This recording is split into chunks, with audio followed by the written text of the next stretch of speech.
Heavenly stockpiling 300 billion yuan. A great reversal. I pressed the pen down heavily on the divorce agreement, and the next second, the fierce scene of the previous life flashed through my mind. The flood rages, overwhelming all. Bodies lie strewn across the land. Yet that couple, the dog and the slut, still frolic and enjoy themselves. And yet, I died in the mouth of a zombie. No, in this lifetime, I will never make the same mistake again. Subconsciously glancing at my left wrist, a lurid red lotus blooms there, as if a birthmark. So far, so good. You're still here. With a swift turn, you vanish into a mysterious space. This is the divine artifact that I acquired from an ancient heritage site in my previous life. In a sea of jade-like bamboo, a shallow stream trickles gently, a wooden house with one bedroom and one living room, a vast, open space. Great. With the space, we're back to the day before that catastrophic event a month ago, so we need to start preparing for the incoming heavy rain. At the end of the hot July, a sudden downpour broke out without any warning, and it rained continuously for over a month. The globe is submerged. The entire sea level rises accordingly. The island nations in the ocean are entirely submerged. Some high-rise buildings struggle to stand in the coastal cities, leaving only an endless expanse of ocean. Shenyang City is not a coastal city. It is situated inland and has relatively high terrain. Even so, the water level within the city has risen to over 10 stories tall, forcing humans to struggle for survival in a world submerged in water. Flooding has caused a complete interruption of water and electricity supply. Agriculture and industry are fully paralyzed. A nuclear power plant without maintenance has suffered a serious nuclear leak. Marine creatures and ferocious beasts from zoos have flooded into the city. With the arrival of natural disasters, the spiritual energy from ancient times surged into the universe.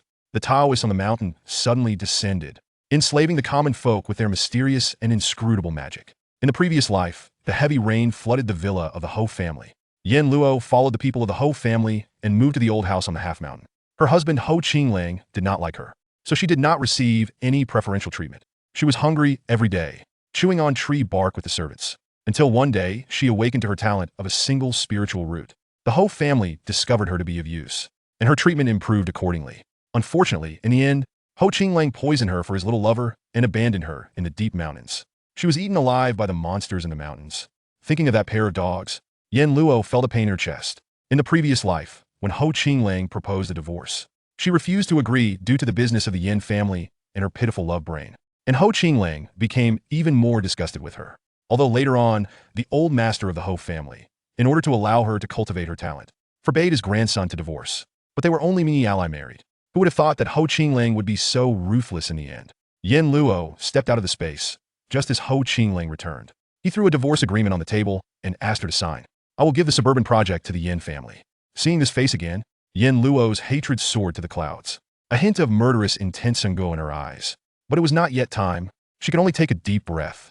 Signing is fine, but I need money. Upon hearing that it was just about money, Ho Qinglang let out a sigh of relief. For the Ho family, money was never in short supply. How much do you want? Asked Yan Luo. I've been married to you for 3 years, and you have never fulfilled your responsibilities as a husband. And yet, you betrayed your partner in marriage. I have no interest in the suburban project. You want me to sign? Just be straightforward.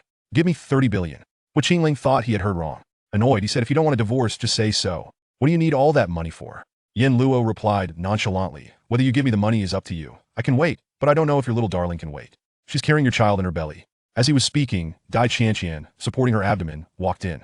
She had only been pregnant for 2 months and had no noticeable pregnancy belly. Yet she deliberately held one hand on her lower back and the other on her abdomen, walking with great caution. Seeing her enter, Ho Qinglang hurried over and embraced her shoulders, asking with concern, weren't you told to rest in the car? Why did you get off? Dai Qianqian coquettishly said, it was Chuan who was wrong in this matter. Qianqian was afraid of angering Luo Jijia and wanted to come over herself to apologize to Luo Jijia. No need. Ho Qinglang outright rejected her, then comforted her softly. We are in a free love, with mutual affection, and you have nothing to apologize for to her. Yan Luo coldly reminded, your little lover is here. Quickly pay the money.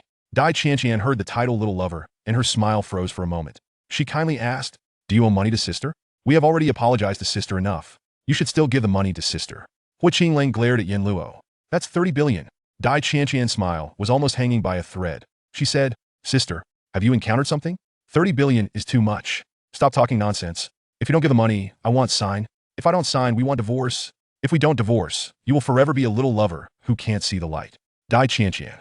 She started to cry, drop by drop. Her delicate little hand reached into the large palm of Ho Qinglang. All of this is Qianqian's fault. Don't worry, I will raise our child alone. You don't need to divorce, sister. As she cried, Hu Qingling felt his heart shattered. He comforted her softly. 3 billion isn't as important as you are. I won't let you and the children suffer outside. After saying this, he turned around and fiercely glared at Yen Luo. You Jianren, greedy for money. Wait for it. He'll wire you the money right away. But you also have to abide by the agreement. That's still better than a guy who is easily swayed by others. Who are you calling? Hu Qingling raised his hand to hit Yen Luo, but was grabbed by her hand around his wrist. She said disdainfully, now it's you who are seeking my favor. Mind your attitude, or he'll expose your affair outside the marriage to the media. Then we'll see who looks worse. Hu Qingling looked at Yen Luo in disbelief. This wife who usually does as I say without any argument. What's wrong with her today? He said, through gritted teeth. You dare. I will definitely bring down the Yen Company.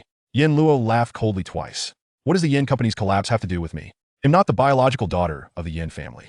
The Yen family found out that the daughter they had raised for years was not their biological one. They brought their real daughter back. Yen Luo had already married into the Hao family. Under the pressure of the Hao family's power, the Yen family still treated Yen Luo politely on the surface. But in reality, they were filled with hatred for her. Especially that real Yen family princess. She would love to eat Yen Luo alive. Dai Qianqian widened her eyes and exclaimed, Sister, Uncle and Aunt Yen raised you with so much effort. Even if you're not a biological daughter, you at least have the favor of being raised. How can you be so ruthless? Yen Luo glared at her. 你再敢多说一句，我就不签字了。戴倩倩，她委屈地扎住了霍清朗的手。不签字可不行，颜洛今天必须签字。够了，颜洛，你看你这个疯样子，不就是钱吗？张伯，让财务打给他。你以后再敢对倩倩不敬，不要怪我不客气。颜洛看到手机上果然收到了转账提醒，便拿起茶几上的离婚协议书，果断签了字，然后将协议书扔到了地上。有了这30亿，颜洛对天灾以后的生活又有了一份把握。他可以囤足够的物资，这样别人缺吃少喝、啃树皮、吃老鼠的时候，他就可以吃香喝辣了。从霍家别墅出来，他联系中介，把自己名下的一套小型别墅和一套大平层挂了出去，又让中介注意着自己中意的小区有没有房子出。别墅在洪水里会沦为水下鬼屋，大平层的落地窗会被大风掀飞，都不安全。颜洛按照前世的记忆，很快找到了一个夜市。7点多的上阳市夜生活还未开始，小吃街人还不算太多。他点了一桌烤串。上一世他是生吃过狗肉猫肉的人，后来修为上去了，他能吃到大山里的妖兽。可惜没有调味料，肉腥的让他忘记了什么是甜的、辣的、咸的。老板，你这烤串能打包吗？颜洛问烤炉前忙碌的夫妻俩。男人点头说可以。颜洛又看了一眼菜单，便道：我点的这些，你给我做500份，明天送到，明天我再给你地址，怎么样？夫妻俩瞬间愣住了，他们没想到颜洛会要这么多。男人惊讶地问：妹子，你真要啊？颜洛道：只要你们能做，我自然真要。我可以先给你们付定金。两人一听说要付定金，立刻眉开眼笑。我们能做。颜洛打开手机，给对方赚了2万块钱，这是定金。另外，你再给我加点烤鸭舌。老板接了他这一单，今天晚上就只能打烊备货了。颜洛回到摊位上，一边吃着新烤的蒜瓣肉，一边给严峰打电话。严峰是他的亲弟弟，生活在乡下，家里不怎么富裕。他在上阳市读大学，现在刚刚毕业，还未入职。上一世他对他很好，他死以后是唯一一个跑到大山里给他收尸的人，下场就是也被妖兽咬死了。小峰，帮姐姐一个忙。严峰接到他的电话，心里有点宅意。自从严兄被严家认了回去，他就一下子变成了个孤家寡人，亲姐姐不疼，养姐姐不爱，无父无母，四处漂泊。你确定是找我？颜洛沉默了一下，他想起来他现在和这个弟弟还不亲，我想租个大型的仓库，你帮我租，然后帮我看2天库房，今天晚上就要联系好，明天确保能用。严峰，这么急吗？明天我就有东西送过去。说到这里，颜洛又改了主意，租好仓库你不用在那里守着，落锁就行，我还要让你帮我采购一些东西。严峰纳闷，你要干什么？颜洛严肃道，一个优秀的弟弟，姐姐让干什么就干什么，不要问，我现在最信任的人就是你了，怎么办？这种感觉好奇怪，他好像还有点享受。我知道了姐姐，租好仓库我联系你。严峰大4的时候在一个产业园实习，那里有几10个大型厂房，所以他很快便联系到了产业园的老板，租了一个巨大的仓库。颜洛吃完烧烤，他就把地址发了过来。颜洛把地址给了烧烤摊老板，既然来了夜市，颜洛干脆在夜市上赚了起来。微辣的炒米粉，加煎蛋、烤肠、金针菇、小油菜，鸡肉的和牛肉的各打包100份，全家福酸奶酪打包300份，关东煮每样都要100份，鸳鸯锅火锅双人套餐，所有种类的果茶和奶茶，麻辣小串，牛肉的、鸡肉的、毛肚的，还要300个炸鸡排，鱿鱼串烤、面筋烤生蚝锡纸花甲粉，各要100份。阎罗把整条小吃街洗劫一空，才满意的离开。由于他的洗劫，后面来夜市逛街的人差点骂娘，好多摊位早早的收了摊。阎罗摸着滚圆的肚子，偷偷解开2粒扣子，然后心满意足的找了个酒店住下。此时已经晚上10点多，他特意订了一间有电脑的房间，喝了一杯冰美式后，他撸起袖子开干。天灾以后，人类的科技文明几乎毁于一旦，资源被大势力垄断，他也要当有资源的那一方，并且他的资源要更丰富。食用品、卫生用品、洗漱用品、服装、百货5金。阎罗一边百度一边根据记忆写着采购清单，这一写就写到了凌晨2点。他检查了一遍，没有遗漏后，发给了严峰。第二天一大早，严峰就打来了电话，把刚睡了没几个小时的阎罗吵醒。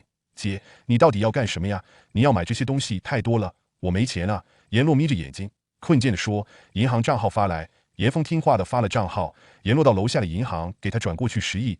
严峰感觉整个人都要疯了，他还是第一次看见这么多零，激动的差点拿不住手机。姐姐把这么重要的事情和这么多钱都交给了他，必须好好干，不能辜负姐姐的信任。严峰干劲儿十足的忙活了起来。阎罗被吵醒，也不愿再回去睡觉，况且他的肚子饿得咕咕叫。他在银行附近的一家快餐店要了1笼小笼包，1笼蒸饺，1个桂花糕，1根芝士烤肠，1个煎蛋，碗百合粥，美美的吃了早餐。服务员，你们这里的早餐打包吗？阎罗觉得这蒸饺做得不错，服务员笑着说：打包的，您还有什么需求吗？服务员纳闷，这女人刚才吃的这些都赶上2个人的量了，不会还没吃饱吧？我今天点的这些，再加上1盘韭菜盒子，1碟小咸菜，你给做成这样的套餐，我要1000份，能做吗？啊哈！服务员愣了，阎罗点了点头，能做就好，这是地址，你们做好了送过去。说着，他扫码付过去3万定金，我还要1万个馒头，1万个花卷，1000根油条，1干碗牛肉面。服务员颤抖地记下了阎罗的所有要求。您要的这些，我们可能需要准备好几天，没关系，做好多少就先送过去多少，每天下午6点过去送。吃过饭，阎罗约了中介去看房，他的小别墅和大平层卖了1个亿，他转手花了900多万在华苑小区买了个顶楼，一个不到300平的复式。华苑小区在上阳市郊区，也算繁华，因为周边有上阳大学，一个大学便拉动了附近的经济繁荣。阎罗选择这个小区，是因为这里地势较高，上阳市区是淹的最厉害的地方，10几层高的楼盘全部泡在了水底。上阳大学这边淹的比较轻，阎罗买的华苑小区的18楼不会被淹，这是个2手房，原房东还未装修。严小姐，需要我们帮忙联系装修公司吗？普通装修公司不行，我需要最坚固的装修，你有推荐吗？中介想了想，道：上阳市的强达集团，他们那里有纳米材料，不过价格很高，一般人不会用。你要是用的话，我表哥正好在工程部，我可以推荐给你。阎罗点头，要他表哥曹经理的联系方式。曹经理来得很快，阎罗带着他围着房子转了1圈，说了自己的诉求。曹经理用异样的目光打量他，这小姐精神没问题吧？她该不会有被害妄想症吧？您确定地面也要用航天材料加厚吗？他干装修这么多年了，还是第一次碰到客户让加厚地面的。还有房顶也要加厚。曹经理解释道，四周墙壁、地面、房顶都加厚，会使得室内空间视觉上不那么宽散。阎罗道，我的房子安全地。如此，曹经理也就不说话了。客厅的落地窗给我改一下，我不需要落地窗，你在下面封上80公分的墙，四周也围起墙来，中间的窗户安装双层都要最高规格的防弹玻璃。落地窗这种东西，一遇到强风就容易爆裂，到时候连躲的地方都没有，人都给你吹飞。露天阳台这里建墙封起来吧，正面留个大一点的窗户，下起雨来唯一的功能就是进水，窗户大一点，雨后可以拆。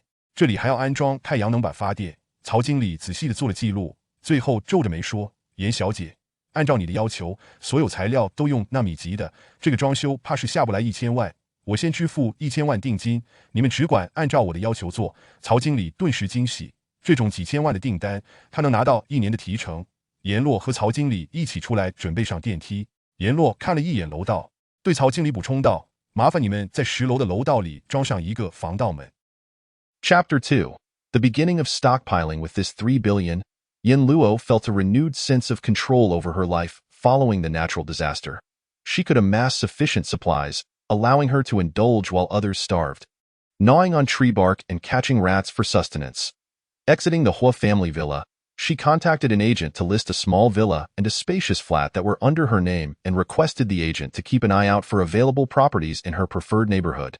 The villa would become an underwater ghost house in a flood, and the floor-to-ceiling windows of the flat would be at the mercy of fierce winds, rendering both options unsafe. Recalling memories from her previous life, Yin Luo quickly located a night market.at around 7 in the evening. The nightlife in Shangyang City had yet to commence, and the snack street was not overly crowded. She ordered a table of skewers. In her past life, she had consumed raw dog and cat meat, and later, as her cultivation improved, she had feasted on mountain beasts. Regrettably, the absence of seasoning had rendered the meat so foul that she had forgotten the taste of sweet, spicy, and salty flavors. "Boss, can these skewers be packed?" Yin Luo inquired of the busy couple manning the grill. The man nodded affirmatively. Yin Luo glanced at the menu once more and stated, "I'd like 500 portions of what I ordered. Delivered tomorrow, I'll provide the address then. How does that sound?" The couple was momentarily taken aback, having not anticipated such a large order. The man asked in astonishment, "Sister, are you serious?" Yin Luo replied, "As long as you can prepare them." "I am indeed serious. I can pay you a deposit in advance." Upon hearing the mention of a deposit, the couple's expressions brightened. "We can do it." Yin Luo opened her phone and transferred 20,000 yuan to them, declaring, "This is the deposit. Also, please add some roasted duck tongues." The boss accepted her order, informing her that they would have to close up early for preparations. Yin Feng, her younger brother, lived in the countryside and came from a modest family. He was a recent graduate from Shangyang University and had yet to secure a job in her previous life. He had treated her well. After her death, he was the only one who ventured into the mountains to retrieve her body, only to meet a tragic end himself, being bitten by a beast. "Xiao Feng, can you do me a favor?" she implored. With no parental guidance and feeling unloved by her elder sister, he hesitated. "Sister, are you sure you're looking for me?" Yin Luo paused, recalling that she and this brother were not particularly close at this point. "Yes, I need to rent a large warehouse, and I'd like you to help me with that. Please keep an eye on it for a couple of days. I need it arranged by tonight to ensure usability by tomorrow." Yin Feng replied, "Is it really that urgent?" "Yes, I have items that need to be delivered tomorrow." At this point, Yin Luo changed her mind, adding, "You don't need to stay there. Just lock it up. I'll also need you to assist me in procuring some items." Confused, Yin Feng asked, "Sister, what exactly are you planning?" Yin Luo replied earnestly, "As an exemplary brother, you should do whatever I ask without questioning. You are the person I trust the most right now." Yin Feng thought to himself, feeling an odd mixture of emotions. "What is going on? This feels strange, yet he seems to enjoy it a little." "Understood, sister. I'll contact you once I've rented the warehouse." During his senior year, Yin Feng interned at an industrial park with several large factories, allowing him to quickly get in touch with the owner and secure a massive warehouse. After finishing her barbecue, he sent her the address, which she relayed to the barbecue stall owner. Since she was already at the night market, Yin Luo decided to stroll around. She ordered mildly spicy fried rice noodles, topped with fried eggs, grilled sausages, enoki mushrooms, and baby bok choy, requesting 100 portions each of chicken and beef. 300 portions of assorted yogurt desserts, 100 portions of each type of oden, 500 hot pot sets, 100 portions of every variety of fruit and milk tea, and 100 portions each of spicy skewers featuring beef, chicken, and tripe, along with 300 fried chicken fillets.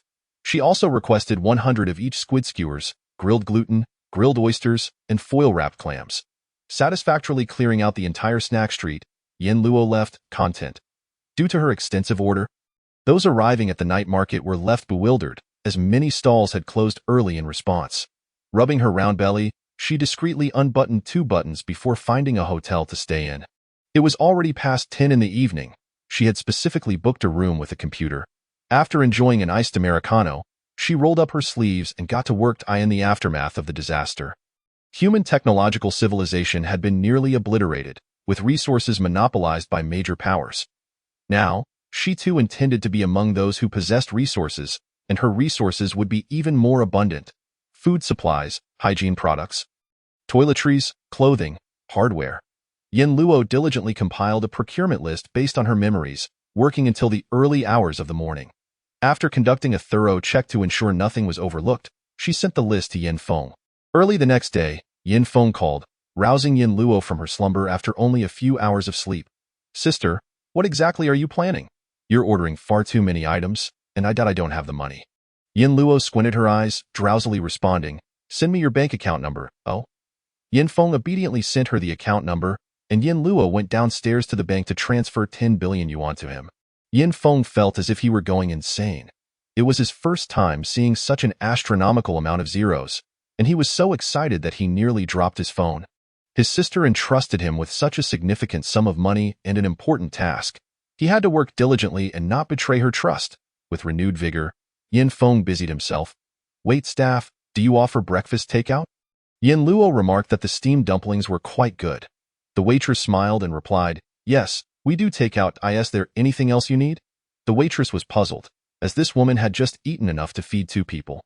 Surely she wasn't still hungry. "ID like what I ordered today, plus a plate of chive boxes and a dish of pickled vegetables, packaged as a set. I need 1,000 portions. Can you manage that?" What?" The waitress was stunned. "We can manage." Yin Luo nodded, satisfied. "That's good. Here's the address. Please deliver it once it's prepared." As she spoke, she scanned her payment for a 30,000 yuan deposit. "I also need 10,000 steamed buns, 10,000 flour rolls, 1,000 oil sticks, and 1,000 bowls of beef noodles." The waitress trembled as she noted all of Yin Luo's requests. "Ma'am, these items may take several days for us to prepare." "That's fine. Deliver whatever you finish each day by 6 in the afternoon." Chapter 3. I come to protect you. After her meal, Yin Luo arranged to meet with the agent to view properties. She sold her small villa and flat for 100 million and subsequently spent over 9 million to purchase a top-floor duplex in Huayuan Community, a unit of less than 300 square meters. Located on the outskirts of Shangyang City, the neighborhood was fairly prosperous, buoyed by the nearby Shangyang University, which significantly stimulated the local economy. Yin Luo chose this community for its elevated terrain. In her previous life, the city center of Shangyang had suffered the most severe flooding, with high-rise buildings submerged beneath the water. The area near Shangyang University experienced lighter flooding, and the 18th floor of the Huayuan community that Yin Luo purchased would remain above water. This was a second-hand property, and the previous owner had yet to renovate it. "Miss Yin, would you like us to assist in contacting a renovation company? Ordinary renovation companies won't suffice. I require the sturdiest renovations available. Do you have any recommendations?" After pondering, the agent replied, "There's Jiangda Group in Shangyang, which specializes in nanomaterials, though their prices are steep and typically not used by the average person, if you're interested. My cousin works in their engineering department, and I can recommend him to you." Yin Luo nodded and requested the contact information for Manager Chow, her agent's cousin. Manager Chow arrived promptly, and Yin Luo took him on a tour of the property to discuss her requirements. He regarded her with a peculiar expression, contemplating whether she might be suffering from some form of paranoia. "Miss Yin, are you certain you want to reinforce the flooring with aerospace materials?" Having worked in renovations for many years, it was his first encounter with the client who requested thicker flooring, and the ceiling, too. It should also be reinforced. Manager Chow explained, "Reinforcing the walls, floors, and ceiling will make the interior space visually less spacious." Yin Luo firmly stated, "My safety is paramount." Thus, Manager Chow fell silent. "Please modify the living room's floor-to-ceiling windows. I don't need them. Seal off 80 centimeters of wall below, enclosing the sides as well. And install double-layered windows with the highest-grade bulletproof glass. Floor-to-ceiling windows are prone to shattering in strong winds, leaving no safe retreat. As for the outdoor balcony, let us build a wall and leave a larger window at the front. An unsealed outdoor balcony serves no purpose but to allow rainwater to enter. A larger window could be dismantled post-rain, and solar panels should be installed for energy generation." Manager Chow meticulously took notes, finally frowning as he remarked, "Miss Yin, based on your specifications, using all nanomaterials, this renovation could easily exceed 10 million. I'll pay a 10 million deposit up front. Just ensure that you follow my requirements." Manager Chow was instantly elated. Such a multi-million order would earn him a year's worth of commissions. As they exited, preparing to take the elevator, Yin Luo glanced at the hallway and added, "Please install a security door in the 10th floor corridor. One with vertical bars." Although the main entrance already had 3 layers of security doors, who would complain about having more in the wake of a disaster? Manager Chow had learned his lesson. As long as there was money to be made, he was willing to follow through with her requests. In just a brief moment, she felt hunger pangs once more. Upon reaching the 8th floor of the shopping mall, her eyes were immediately drawn to the charcoal barbecue at the elevator entrance, where she ordered an extravagant feast. Before departing, she even had 300 portions of barbecue packed to go. Apart from this barbecue establishment, the enticing aroma led Yin Luo to also grab takeout of Korean army stew, spicy shrimp, steak pasta, meat crab pot, seafood dishes, and dessert cakes. Yin Feng assisted her in procuring supplies while she indulged in purchasing some fashionable clothing. Comfortable sportswear and casual outfits were her preference, as after her cultivation, she envisioned herself as a high-tier cultivator adorned in exquisite dresses. She ended up acquiring 2 truckloads of clothing in the evening. She arrived at the warehouse with her 2 truckloads of garments. "Sister, here are the keys to the warehouse. Let us each have one," she said. Yin Luo nodded and inquired, "What did you buy today?" "I visited the wholesale market and purchased various seasonings, but the vendor informed me that delivery would only be made tomorrow. For now, we have a truckload of laundry detergent and 1,000 barrels of peanut oil and soybean oil," Yin Feng replied. Yin Luo took a stroll around the warehouse and then patted Yin Feng on the shoulder, saying, "Well done, keep a record and ensure nothing is overlooked." "Understood. I will guarantee the task is completed," Yin Feng assured her. The snacks she bought at the night market began arriving in batches, and Yin Luo directed them to park the truck deep within the warehouse, unloading the items there. Curiously, Yin Feng asked, "Sister, with such hot weather, won't all this food spoil?" While inspecting the contents of the boxes, Yin Luo reassured him, "Not at all. Just have them unload everything to the back. I will manage it myself." When the coast was clear, she would transfer all the food to her spatial storage. Yin Feng, enticed by the mouth-watering snacks, felt his stomach grumble. Yin Luo raised an eyebrow. "Hungry?" Embarrassed, Yin Feng scratched his head. "I've been too busy. I didn't eat lunch." Yin Luo regarded him seriously. In her previous life, after her demise, her soul had drifted for a day, witnessing Yin Feng attempting to retrieve her body, only to be bitten by a beast attracted by the scent of blood, losing his head in the process, with his bones devoured. Instinctively, she placed her hand on his neck, causing Yin Feng to step back in fright. "Sister, what are you doing?" "I just wanted to see how sturdy your neck is," she replied. Yin Feng, bewildered, thought, "Is my sister unwell?" Although he had recently recognized her as his sister, he didn't know her personality well, yet he firmly believed they were blood relatives, the closest of kin. Previously, he had thought Yin Xiner was his sister, and despite her mistreatment of him, he respected her. Now that his sister was Yin Luo, he would extend the same respect and protection to her. Yin Luo earnestly declared, "Xiao Feng, rest assured, I will protect you from now on." Yin Feng stood in a daze, unsure why she had said such a thing but feeling deeply moved. "Sister, I should be the one protecting you," he insisted. Yin Luo's expression grew stern. "If you dare to attempt anything beyond your capabilities, don't blame me for hitting you." Yin Feng promptly nodded. All right. Yet, confusion clouded his mind. Did she mean he had done something wrong? With a sense of trepidation, he listened as Yin Luo continued. "If life is lost, how can one strike?" Yin Feng was left even more bewildered. Yin Luo sighed, recognizing that survival was paramount. Following the calamity, diligent cultivation would be the key to safeguarding one's life in this lifetime. She intended to teach Yin Feng to cultivate, ensuring he would not stagnate at the true martial realm as he had in the previous life. That evening, they ventured out for a meal. Chapter 4. All set. Yin Luo took Yin Feng to a seafood restaurant, where they feasted on an array of seafood. Yin Feng, having grown up in poverty and never experiencing such a bounty, savored every bite in bliss. Yin Luo also packed a substantial amount of seafood to take home.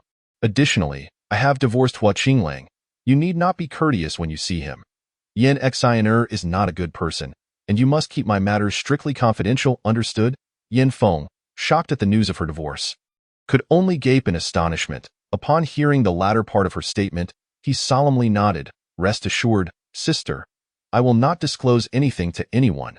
He surmised that her extensive purchases indicated she was preparing for something significant. Yin Luo nodded, then suddenly inquired, "What do you like?" "I wish to give you a gift." Yin Feng scratched his head awkwardly. "I would like a modest vehicle for transportation. Something inexpensive will suffice." He found the constant need to take taxis burdensome. Yin Luo said nothing, simply nodded. "The funds are with you." Purchase as you see fit in Yin Luo's view. Buying a car seemed unnecessary, especially with impending floods making roads impassable.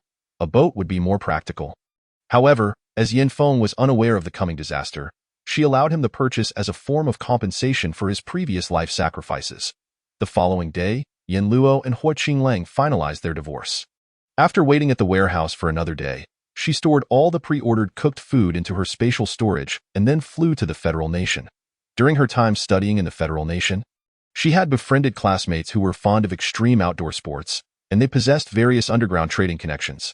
From one of them, she acquired the address for underground arms trading, purchasing numerous weapons, from cold weapons like swords and spears to firearms, ammunition, and grenades. Before leaving, she stealthily infiltrated their arms depot, quietly acquiring some advanced weaponry. Although the era of great cultivation was approaching, in the early stages of the disaster, when cultivators were still in the spirit-gathering realm, firearms would reign supreme. After procuring weapons, she visited a farm, buying over 10,000 pounds of corn, wheat, rice, millet, and soybeans, along with their seeds. With seeds in hand, planting was essential. Thus, she also purchased harvesters, seeders, and farming robots.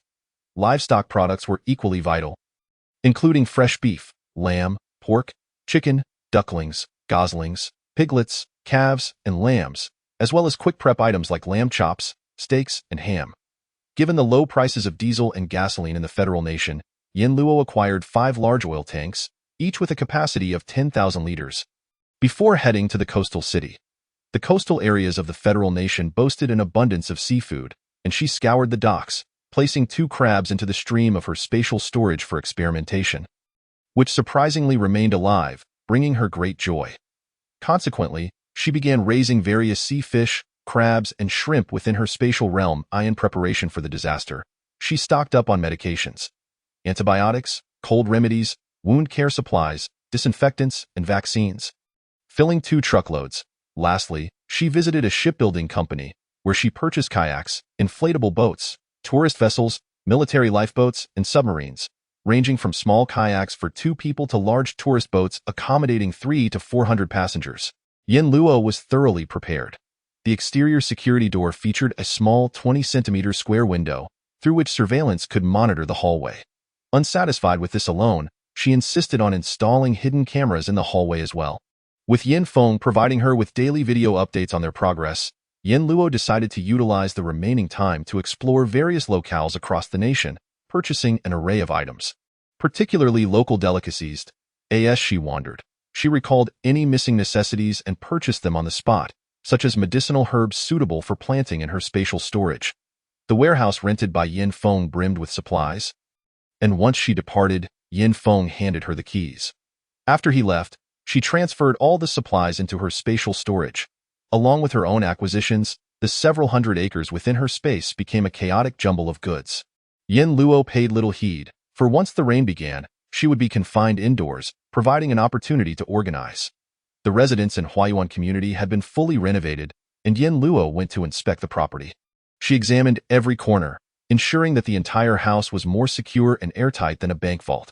Satisfied, she settled her payment with the renovation company. Once they departed, she arranged the furniture from her spatial storage. This dwelling was a duplex, featuring 2 levels. Yin Luo planned to take Yin Feng under her wing as her disciple, naturally allowing him to reside there as well. He would occupy a guest room on the 1st floor while she would reside on the 2nd. The 1st floor living room was divided by a chaise lounge, with fitness equipment positioned near the entrance and a dining table with 2 stools on the opposite side. The living room was connected to the kitchen, where she organized the tableware and installed a double-door refrigerator in the corner, packed with enough food to last over 10 days. The spacious outdoor balcony had been enclosed, and Yin Luo installed solar panels there. The 1st floor featured 3 rooms, one designated as Yin Feng's bedroom. In the other 2 rooms, she placed simple wooden beds, while a solid wood king-sized bed occupied Yin Feng's room, which was furnished with a wardrobe overflowing with men's clothing.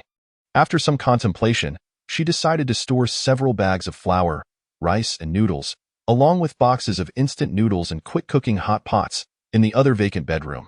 She was uncertain whether Yin Feng would, in this life, sacrifice himself for her as he had in the previous one, so she felt it prudent to keep the existence of her spatial storage a secret from him.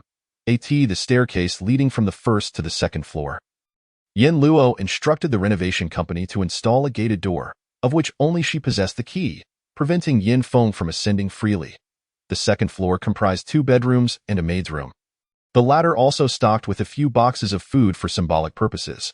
Her own bedroom was the focal point of her organization, featuring a comfortable princess-sized bed, a soft mattress, warm bedding, and a television mounted on the wall opposite the bed. Capable of playing discs or USB drives, she arranged a small desk, a lamp, a meditation cushion, and a carpet to complete the setup. Once her home was in order, she descended to have a meal.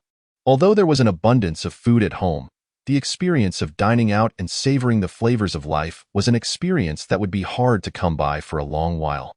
Yin Feng was experiencing his first high-end seafood buffet, to the point that he was on the verge of tears of joy. Yin Luo observed him as he patted his round belly and thought to herself that calamity would soon befall them. So she might as well let him indulge today. Chapter 5.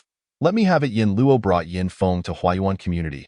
Yin Feng, unable to handle his liquor, had drunk a bit too much and collapsed onto the sofa. Fast asleep. It was the peak of summer, with temperatures still hovering around 30 degrees at night. Yin Luo turned on the air conditioning and covered him with a blanket before heading upstairs herself. Once in her bedroom, Yin Luo locked the door and immediately entered her space. She was puzzled.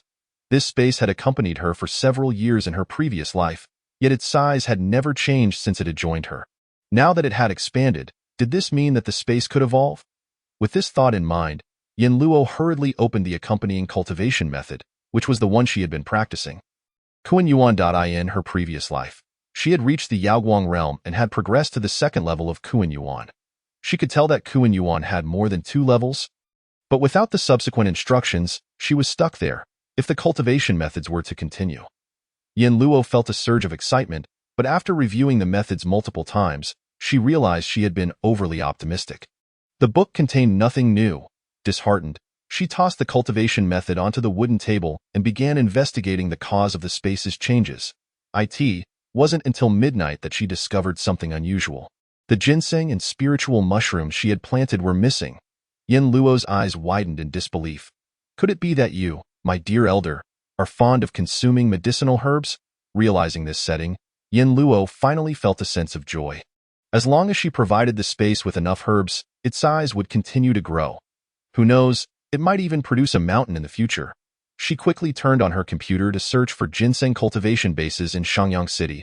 And the next morning, just as dawn broke, she woke Yin Feng. "Sis, what's the matter? Why are we up so early?" Yin Feng rubbed his eyes, tousled his messy hair, and sat up on the sofa. When he opened his eyes and saw the layout of the house, he was momentarily stunned. Although he had watched the house being decorated throughout, he was still taken aback by his sister's arrangement, especially when he saw the shiny power generation and storage equipment on the balcony, which was covered in English.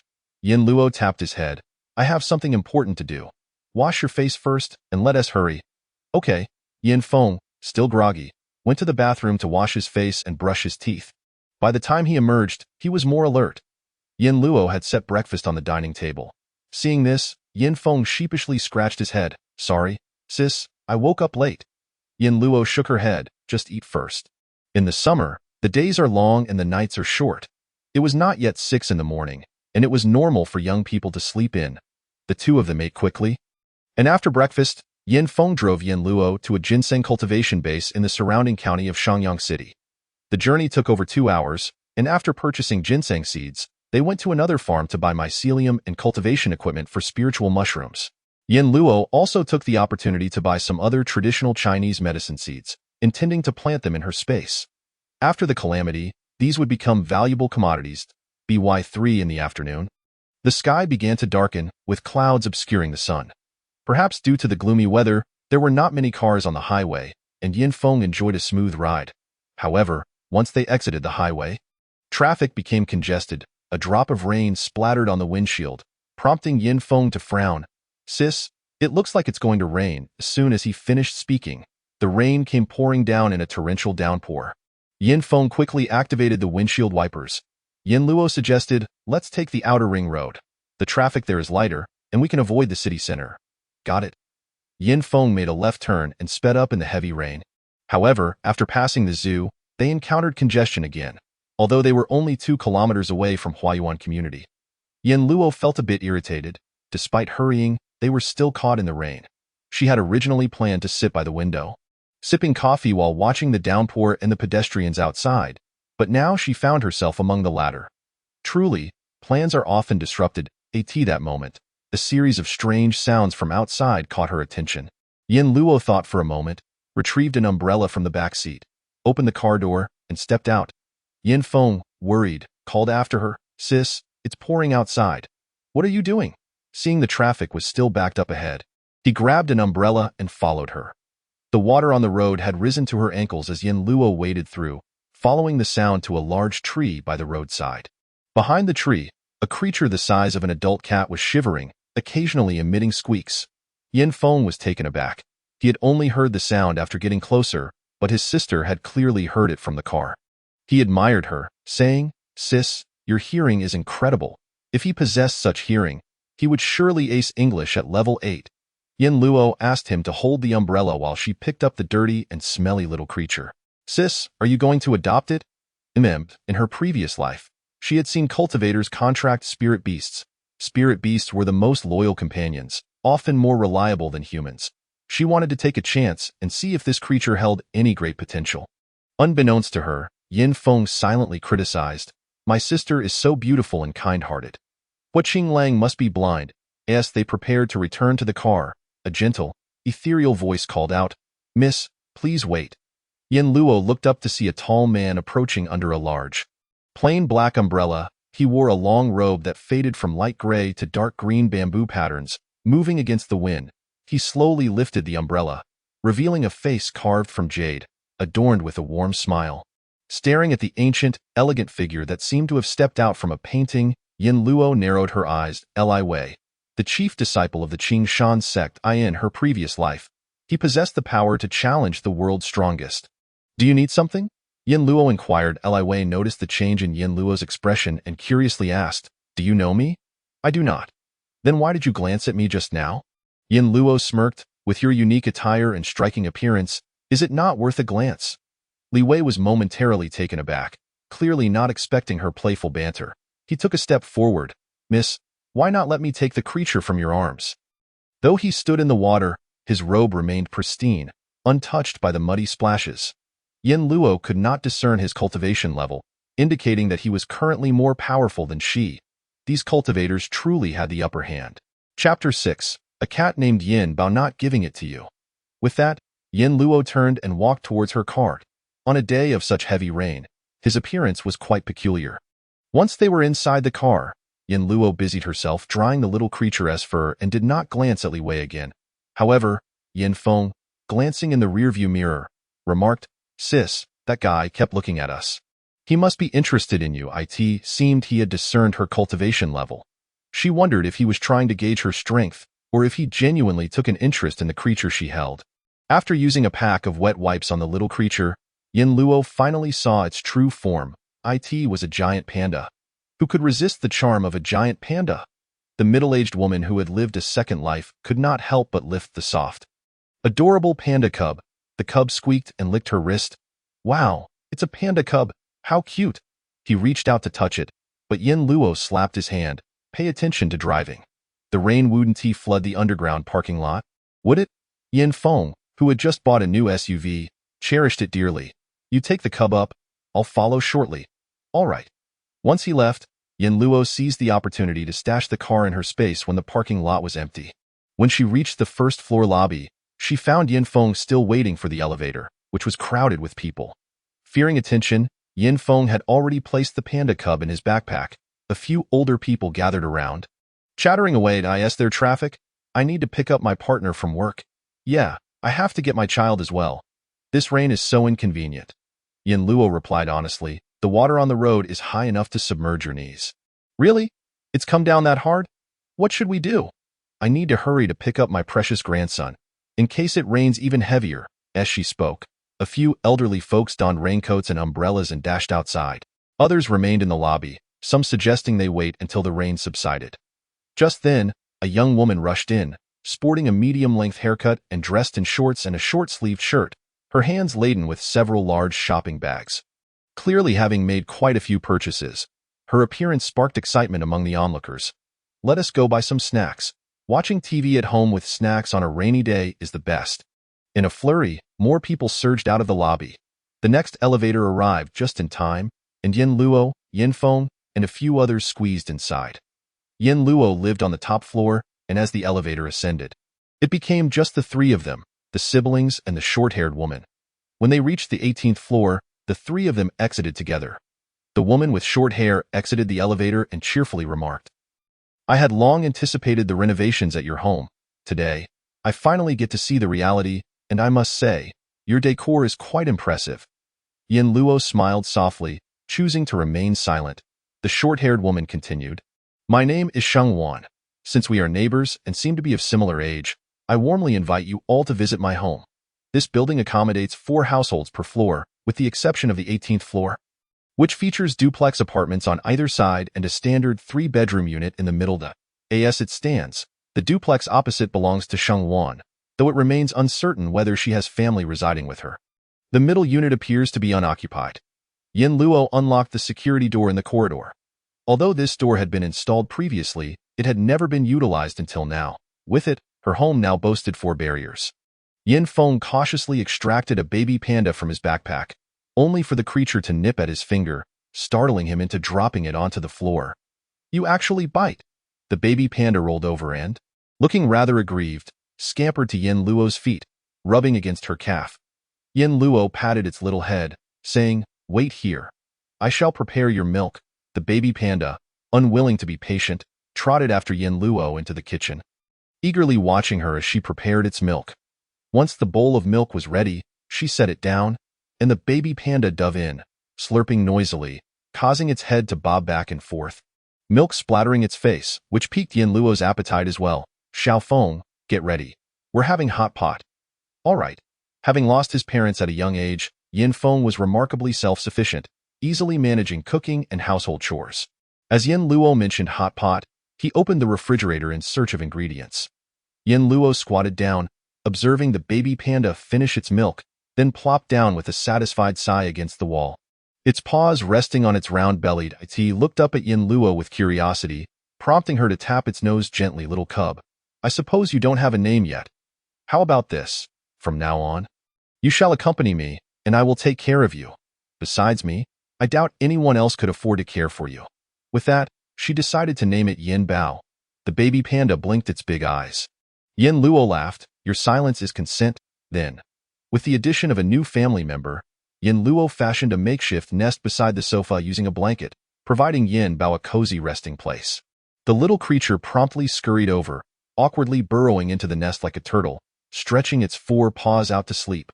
When Yin Feng finished preparing the meat for the hot pot, he noticed that Yin Bao had already fallen into a deep slumber. Yin Luo glanced at him and said, "Well, we shall wait until it wakes up." Yin Feng was oblivious to the events that would soon unfold, and there was no need for her to explain in advance. The two sat down together to enjoy their hot pot.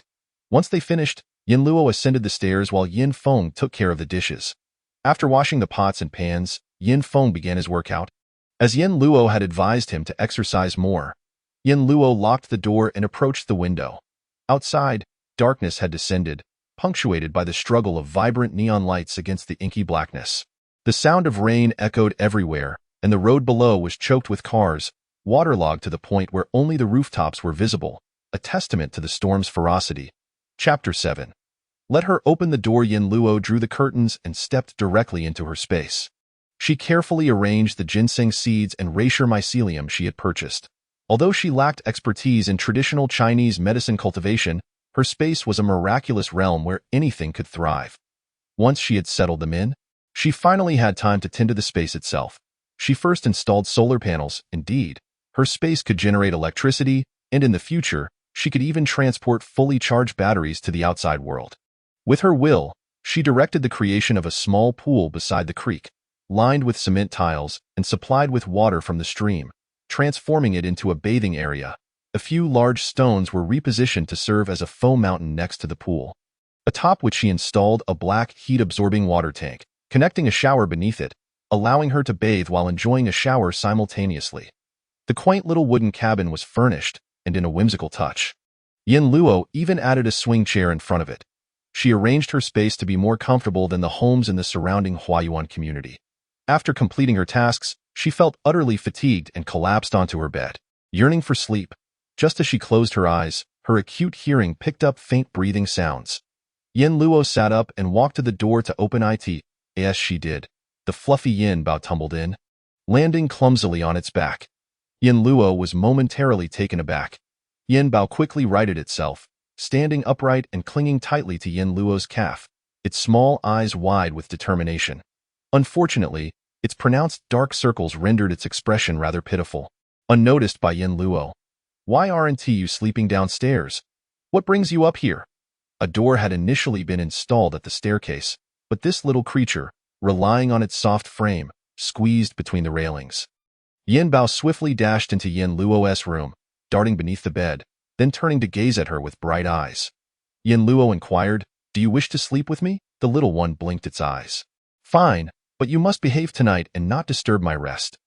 Yin Luo closed the door and climbed back into bed.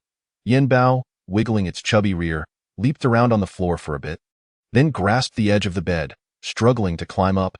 After a while, its short legs failed, and it began to whine in frustration. Yin Luo sighed, moved to the foot of the bed, and lifted it up. As soon as Yin Bao was on the bed, it bolted to the head of the bed and nestled against Yin Luo's pillow. Yin Luo had no choice but to fetch another pillow. The pair, one person and one cat, exchanged glances before drifting off into slumber. The following morning, Yin Luo was awakened by Yin Feng's calls from downstairs. Rubbing her hair, she felt a soft movement in her arms. As she flung the covers aside, she discovered Yin Bao nestled in her embrace, its back pressed against her chest, and its little head tucked under her arm. A wave of exasperation washed over her. She threw off the covers and sat up, causing the little panda to awaken, its bleary eyes looking up at her in confusion. "I was already generous enough to let you sleep on the bed. How dare you burrow into my covers? If you do this again, I will throw you out." Sensing her irritation, Yin Bao trembled and crawled closer, nuzzling against her leg. Yin Luo's annoyance melted away instantly. "You really take advantage of your cuteness, don't you?" She dressed and made her way downstairs, with Yin Bao trailing behind. The little panda crawled down the stairs awkwardly, one paw at a time. But halfway down, it misstepped and tumbled like a ball. It rolled all the way down to the sofa leg, bumping into it and rebounding slightly. Yin Luo. "Is this baby panda truly this clumsy?" Yin Bao, feeling wronged, began to roll around in place. After all, it was still just a baby. Seeing Yin Bao's comical predicament, Yin Feng couldn't help but laugh. "This little one is too clumsy. Thank goodness it's not in the wild. Otherwise, how would it survive?" Hearing this, Yin Luo frowned. With such clumsiness, can it really be nurtured into a formidable creature? Yin Feng placed a bowl of milk in front of Yin Bao, who immediately ceased rolling and obediently began drinking. "Sister, have you seen the situation in our community? The first floor is completely flooded." "Oh, let me take a look." Just waking up, Yin Luo hadn't yet assessed the outside conditions. She stood by the window and looked down, discovering that the water level had reached halfway up the second floor. This was quite alarming.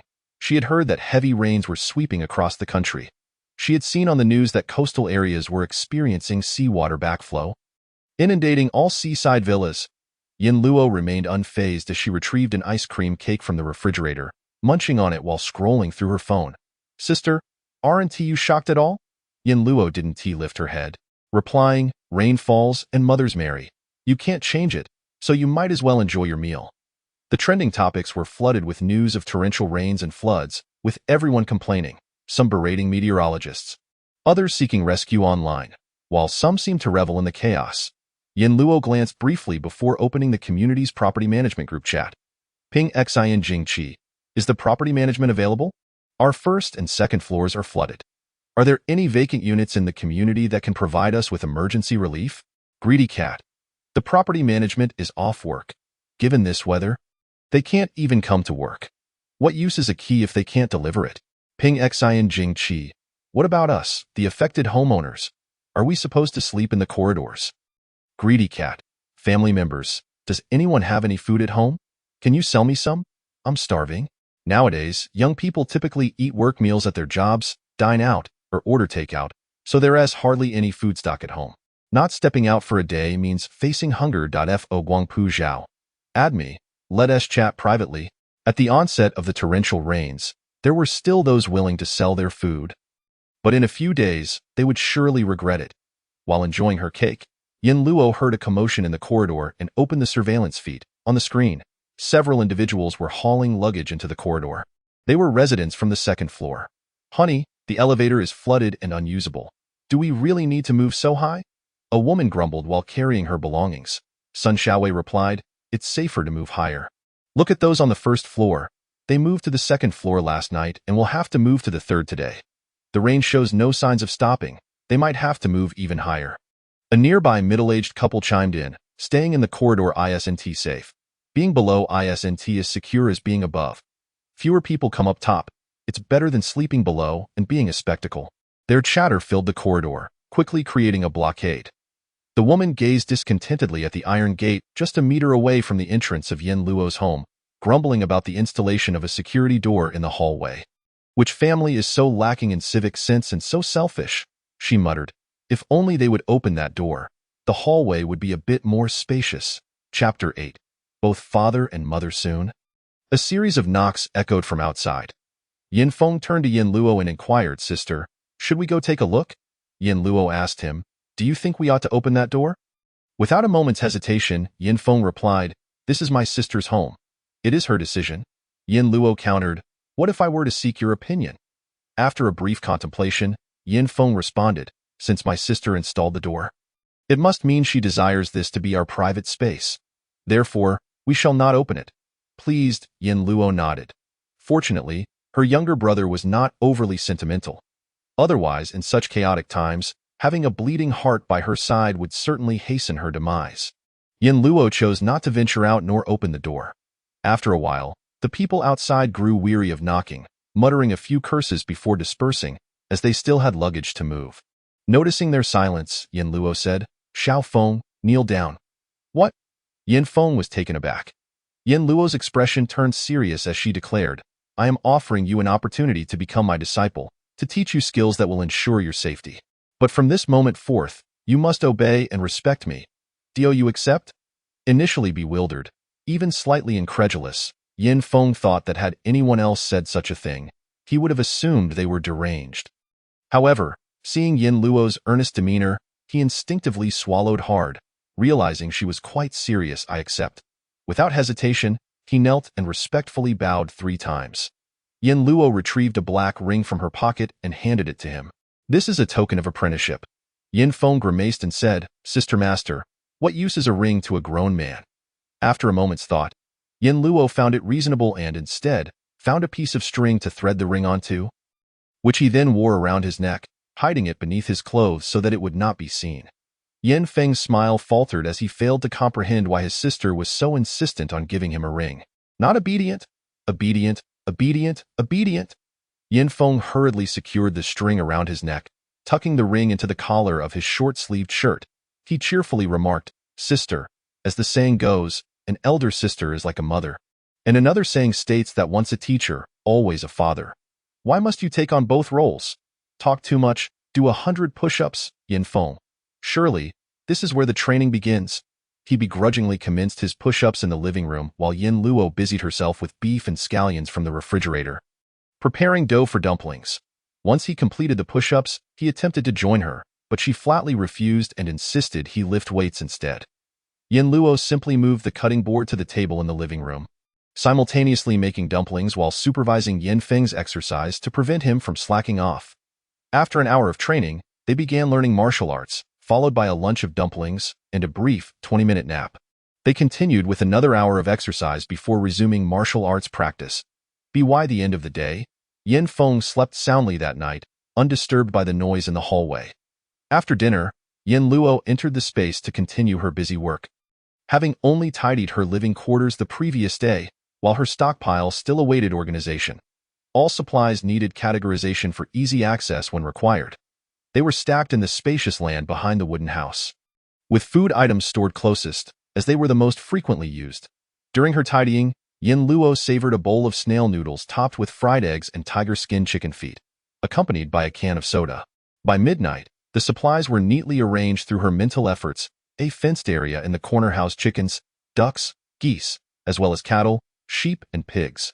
To care for them, Yin Luo had specifically cleared a small patch for grass cultivation.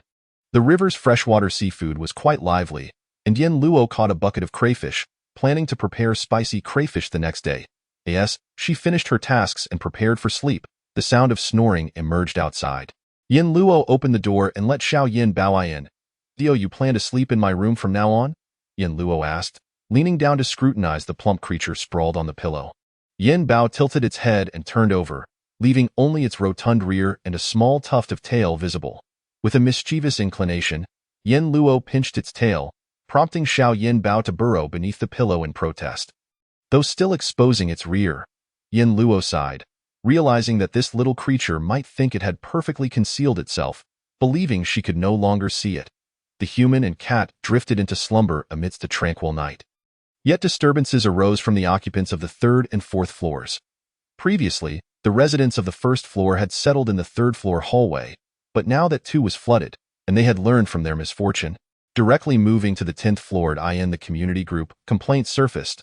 "Are we to be deprived of sleep at this hour? Can you keep the noise down? The first floor is flooded. We don't wish to move either. We're all neighbors. Can't we show some understanding? Hurry up and move your things. Just move them and stop the noise." Sudden heavy rain showed no signs of abating, leaving many unable to sleep. "Our cars are parked in the underground garage. They must be submerged now.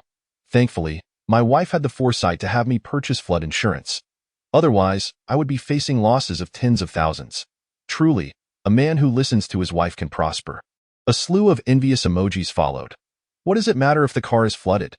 I just finished renovating my newly purchased house, and the renovation cost over 200,000. How can one live in a house that has been flooded? That house was bought with my parents' lifetime savings," crying. "Everyone. A little birdie told me that units 702 and 1001 haven't sold yet. Perhaps we can find a way to temporarily reside there." This statement immediately drew numerous inquiries, but alas, this person only knew that those 2 units remained unsold and had no further information.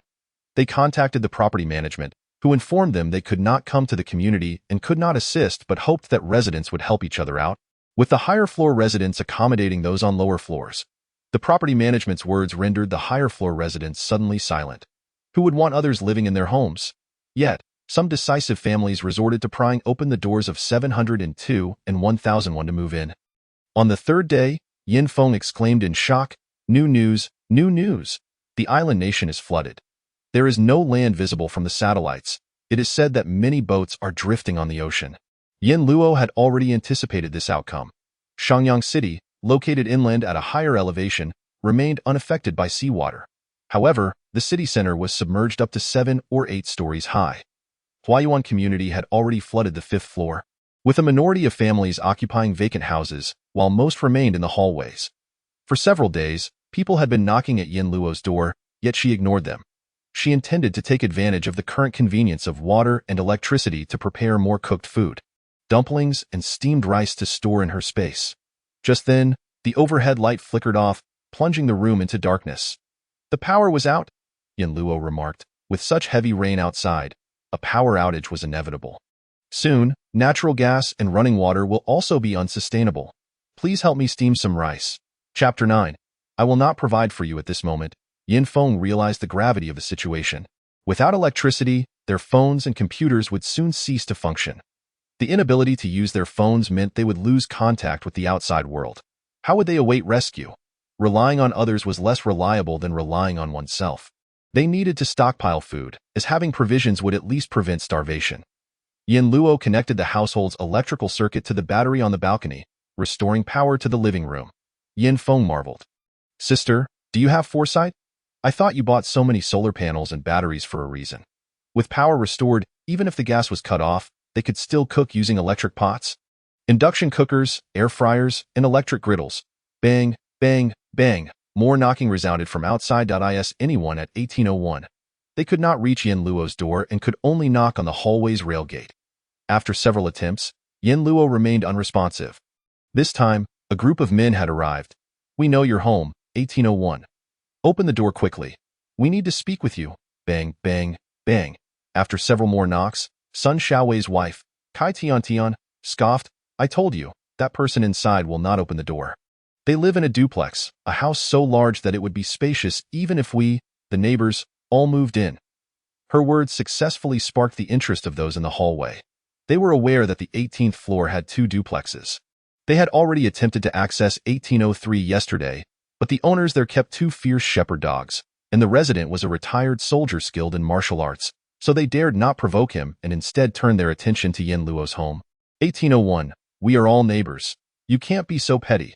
Just open the door and let us borrow your toilet. Yin Luo watched the surveillance footage with a cold smile. Borrow the toilet? I fear you might borrow and not return. She remained still, while Yin Feng, incensed, muttered, How can these people be so selfish? It's not like we caused their flooding. They dare to covet our home.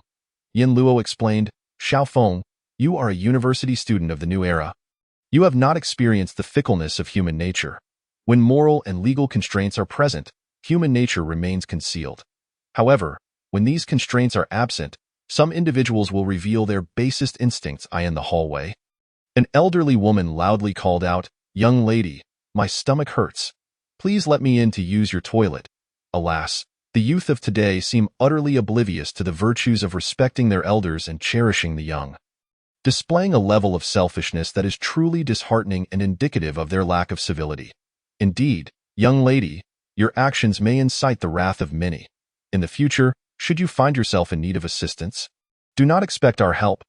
Yin Luo remained unfazed within. After a while of shouting from outside, a tattooed man, clearly growing impatient, pushed his way through the crowd to the railing, declaring, 1801, If you do not come out soon, I shall relieve myself at your doorstep. As he spoke, he began to unfasten his trousers. Yin Feng's expression darkened, and Yin Luo's demeanor chilled. Just as the man loosened his belt, a resounding click of a door echoed, signaling an impending triumph. The crowd surged forward, eager to rush in and claim a desirable bedroom. A wicked grin spread across the man's face, only to be interrupted by a swift, silvery flash that sliced through the air like lightning, embedding itself 3 inches into the wall. The crowd stood in stunned silence. The tattooed man, now clutching his neck in agony, felt a trickle of blood seep through his fingers. Help! Someone's been murdered, cried a few frightened souls. Retreating hastily, the man scrambled to retrieve a tissue from his pocket to staunch the bleeding. You dare to harm someone? We shall call the police. Yin Luo opened the railing door and, while striding across, replied with a smile, By all means, do report it. I await your call. It seems everyone has been calling the police these days, but what good does it do? The police are merely human. They too must prioritize their survival. Fear not, everyone. If we capture her, we can take refuge in her home. Surely, she has provisions. Kai Tiantian incited the crowd, and several men indeed lunged forward. Yin Feng, feeling anxious, seized a metal rod from his home and rushed out, delivering a blow to one man's back, causing him to tumble down the stairs. It was Yin Feng's first time striking someone, and he was momentarily taken aback in his moment of distraction. Another man seized him from behind, pinning him against the elevator. A mere student without proper growth dares to strike. Allow me to teach you a lesson. Yin Feng's face flushed crimson as he turned to grapple with his assailant. Yin Luo, reaching for a dagger on the wall, turned just as another attacker lunged from the right. She sidestepped, causing him to miss, and deftly kicked him in the knee, sending him tumbling down the staircase. Yet another adversary charged forward, brandishing a broom to strike Yin Luo. With a graceful bend, she avoided the sweeping blow and seized the dagger. Turning, she twirled the blade elegantly in her palm before positioning it horizontally across her chest. I had no intention of engaging with you, but since you have sought your own demise, do not blame me for my lack of courtesy. Kai Tiantian, hiding at the back of the throng, shouted in broad daylight, You dare to commit murder? I assure you, when the rain ceases, we shall ensure you are imprisoned. Ah, but that is a matter for when the rain has indeed stopped, Yin Luo retorted. Some, slightly more astute, recognized that Yin Luo was not to be trifled with and reconsidered their approach. Young lady, we mean no harm. We merely inquire if you have any food to spare. Why, elderly relative has gone 2 days without a meal. If you possess any, would you be so kind as to sell us a portion? Yin Luo declined, stating, Even if I had provisions, your antics ensure that I would not share with you. The crowd hesitated, eyeing the gleaming dagger in her hand, fearful of advancing in this time of uncertainty. The absence of a doctor could lead to dire consequences for the injured. Yin Luo's icy gaze swept over them. Should anyone dare to covet my home, they ought to be wary of their necks. Frustrated, Kai Tiantian bit her teeth in anger at the cowardice on display. Yin Luo shut the door, recognizing that the crowd's current fear of her dagger stemmed from the presence of other residents in the building. There was no need to risk everything for her. However, the prospect of starvation would soon overshadow such fears. Yin Feng, feeling embarrassed, touched his face and said, "Sister, I have shamed you." "Indeed," Yin Luo replied. Yin Feng was on the verge of tears. Yin Luo tossed him a bottle of iodine and a roll of gauze, saying, "You, a freshly graduated university student, are still a scholar. It is commendable that you dared to strike. However, your technique requires considerable improvement, and your training intensity must increase." "Understood," he replied, applying iodine to his face while gazing into the mirror. Chapter 10. A midnight visit due to the two difficult residents on the 18th floor. Those residing in the corridor had relocated to the 17th floor. Yin Luo relished a few days of tranquility. However, after some time, the floodwaters reached the 8th floor, forcing nearly half the residents of the building to take refuge in the corridors. At this juncture, both gas and water supplies had been cut off. Residents of the upper floors began to panic. Without electricity or gas, even if they had provisions, they could not prepare a meal. Moreover, most families had already exhausted their supplies. Yin Feng, feeling disheartened, buried himself in his studies during these days. While Yin Luo was guiding him through his movements, her phone rang from her pocket. The caller ID read Mr. Yin. Furrowing her brow, she hesitated for a moment before answering the call. Yin Bingtong's voice boomed through the receiver. "When did you divorce Hua Qinglang? Who gave you the audacity to make such a significant decision unilaterally? Did you not think to consult us?" The Yin family, a newly affluent clan, stood in stark contrast to the Hua family, a venerable lineage that had dominated the region for centuries. They had eagerly sought to marry her into the Hua family, hoping to bask in their glory. Consequently, she was not well regarded within the Hua household, where they only expected her to reflect upon her actions and serve Hua Qinglang diligently in her previous life. The Yin family had ultimately sought refuge with the Hua family, and after her talents flourished, she had lived quite well there. However, Yin Xiner had ultimately conspired with Hua Qinglang and Dai Qianqian against her. In response to Yin Bingtong's interrogation, Yin Luo coolly replied, "A loveless marriage cannot lead to a favorable outcome." "Nonsense. You are simply too petty. Men often have a few mistresses. Why not turn a blind eye? You are still the young mistress of the Hua family. How have I raised you to become such a jealous woman? Now look, the Hua family bears a grudge against us. What do you propose we do?" Yin Luo's fingers traced the surface of the table thoughtfully. Yin Bingtang and his wife had doted on her for over 20 years. Perhaps their affection had stemmed from her compliance in her previous life. She had nearly extinguished any hope she held for them. Now, facing Yin Bingtong's fury, she found herself less enraged than anticipated. Seeking help from others is often less effective than relying on oneself. "Foolish girl," a coarse female voice erupted from the other end of the line. "Do you have any idea what is happening outside? Our villa has been submerged. Thankfully, Rujin secured a high-rise, but both your father and I have gone a day without food. Had you not divorced Hua Qinglang, we could have taken shelter at the Hua family mansion and avoided hunger." While the Hua family's villa was also flooded, they possessed a manor atop Qingliang Mountain, a place untouched by the floodwaters that could not reach them in her previous life. Yin Luo had led her family there for safety. "You ungrateful wretch, speak up. We have raised you for over 20 years, only to discover you are not truly our child. Had Xiner been the one to marry into the Hua family, she would have been obedient. You had best fetch us some food immediately, or I shall cancel your card and spread rumors of your ingratitude." Upon hearing this, Yin Luo abruptly ended the call. Yin Feng, filled with indignation, exclaimed, "How can they be so heartless? In such torrential rain. They have not once inquired about how you are faring alone outside, yet they expect you to brave the elements to bring them food. It is utterly outrageous."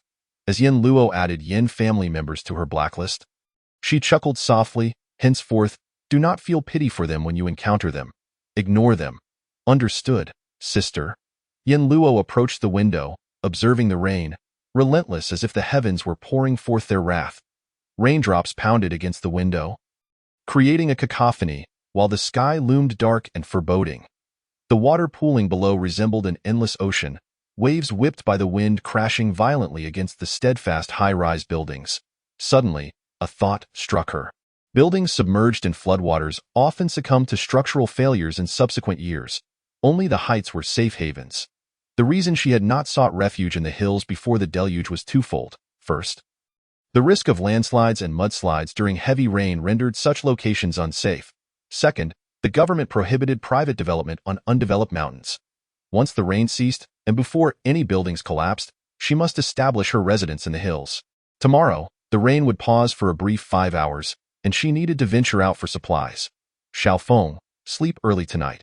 We have matters to attend to tomorrow. That evening, Yin Luo entered her space and discreetly enjoyed a bowl of rich, golden beef noodle soup before retiring to bed, choosing not to busy herself within the space. Since her rebirth, she had yet to indulge in a proper leisurely slumber, planning to take advantage of her outing tomorrow as an excuse for an early night. Yet, someone had other plans. At 3 in the morning, a series of knocks echoed outside her door.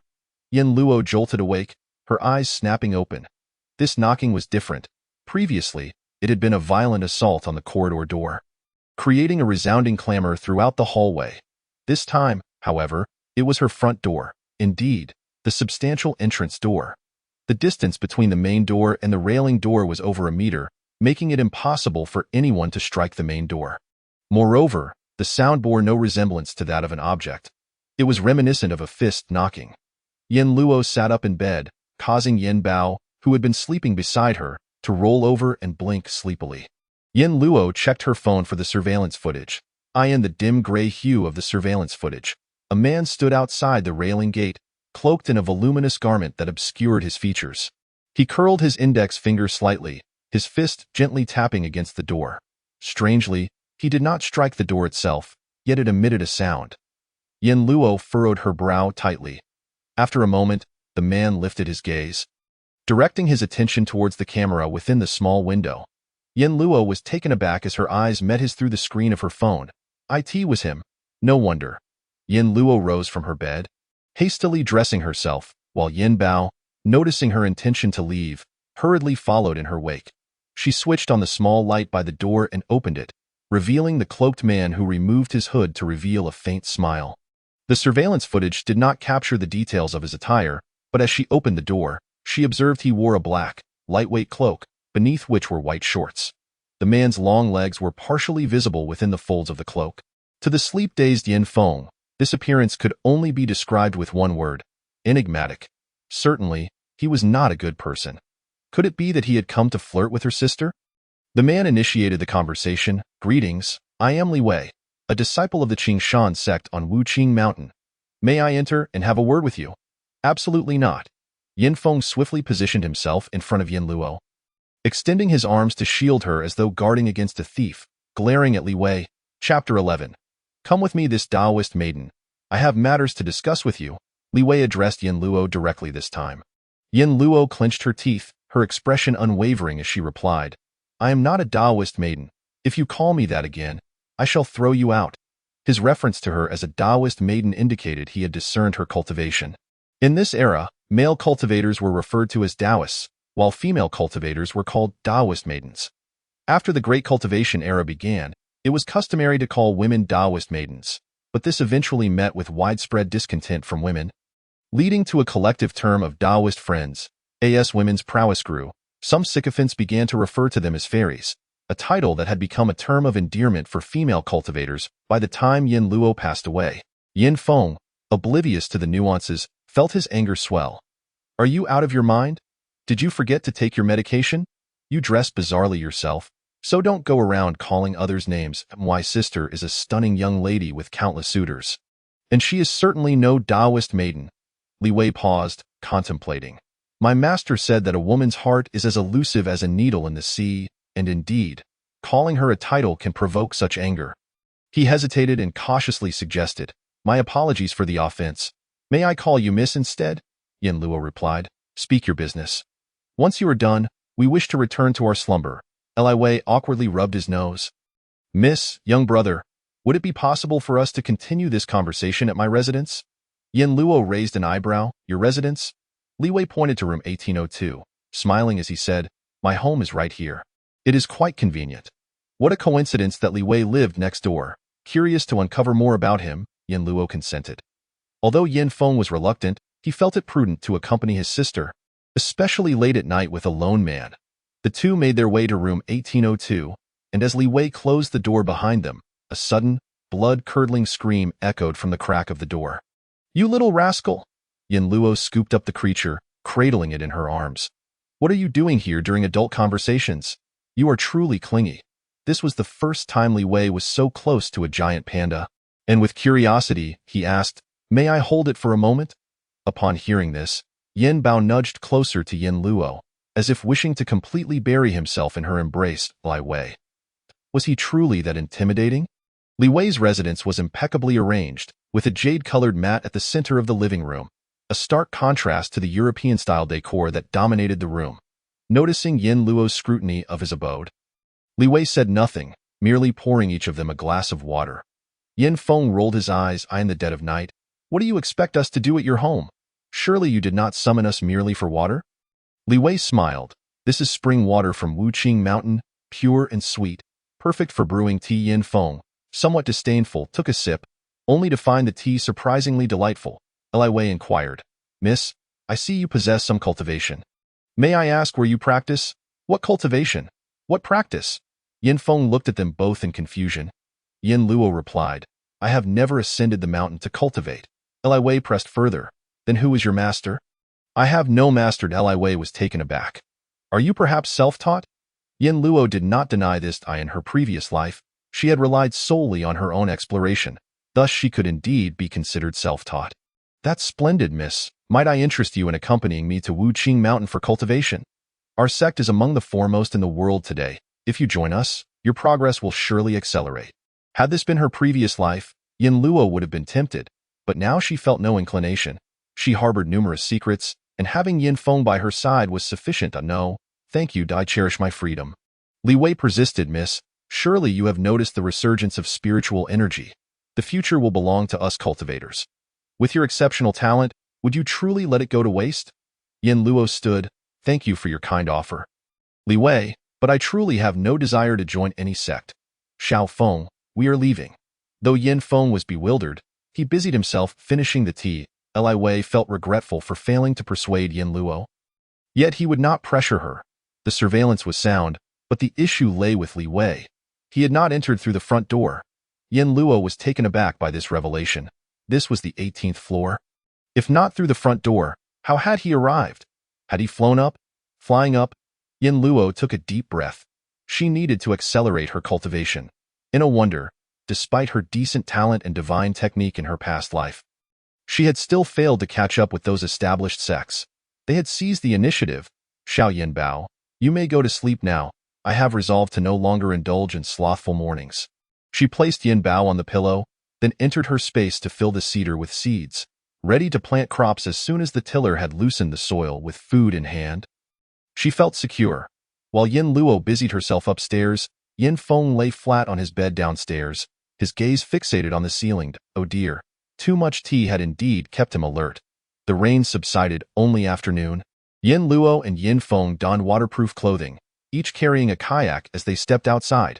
As they did, the door to 1803 swung open.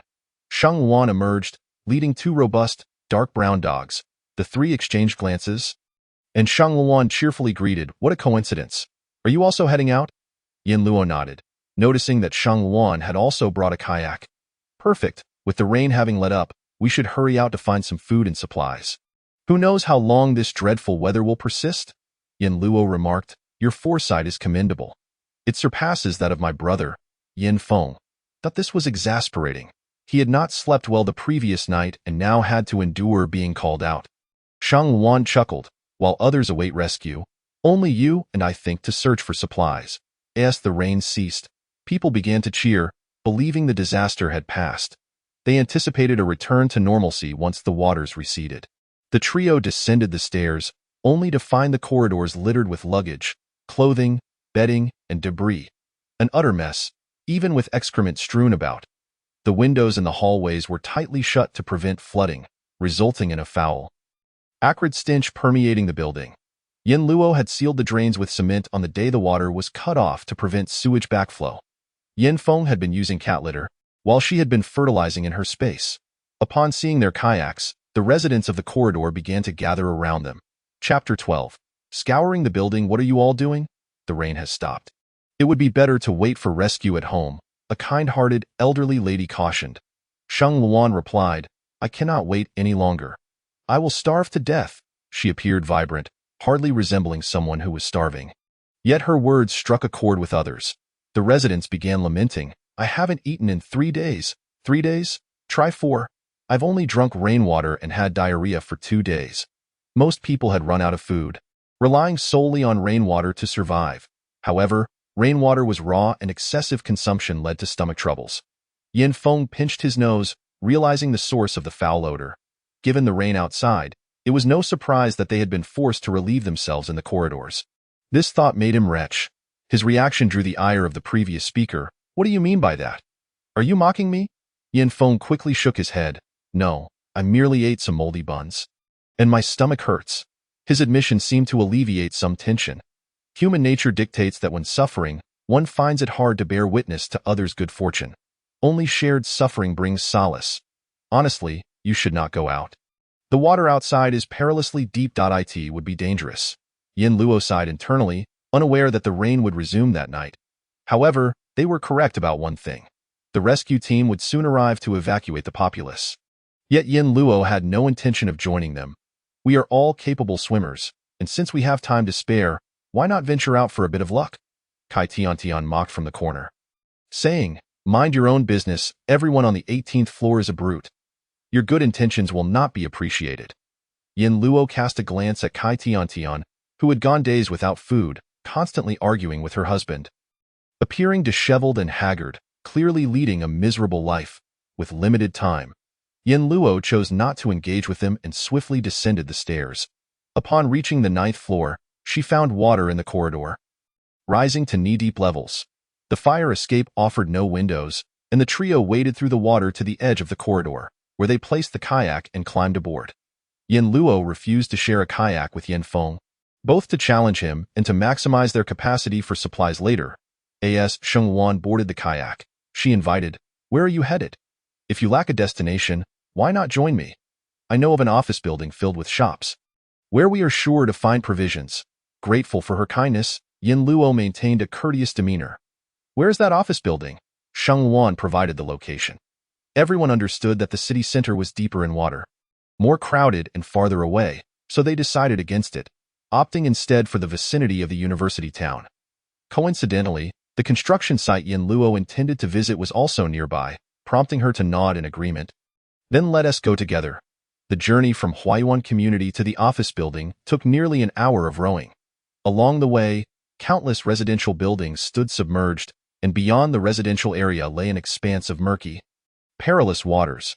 Although the rain had ceased, the wind still stirred up waves. The kayak bobbed like a fragile leaf, drifting with the current, while the occupants struggled to steer.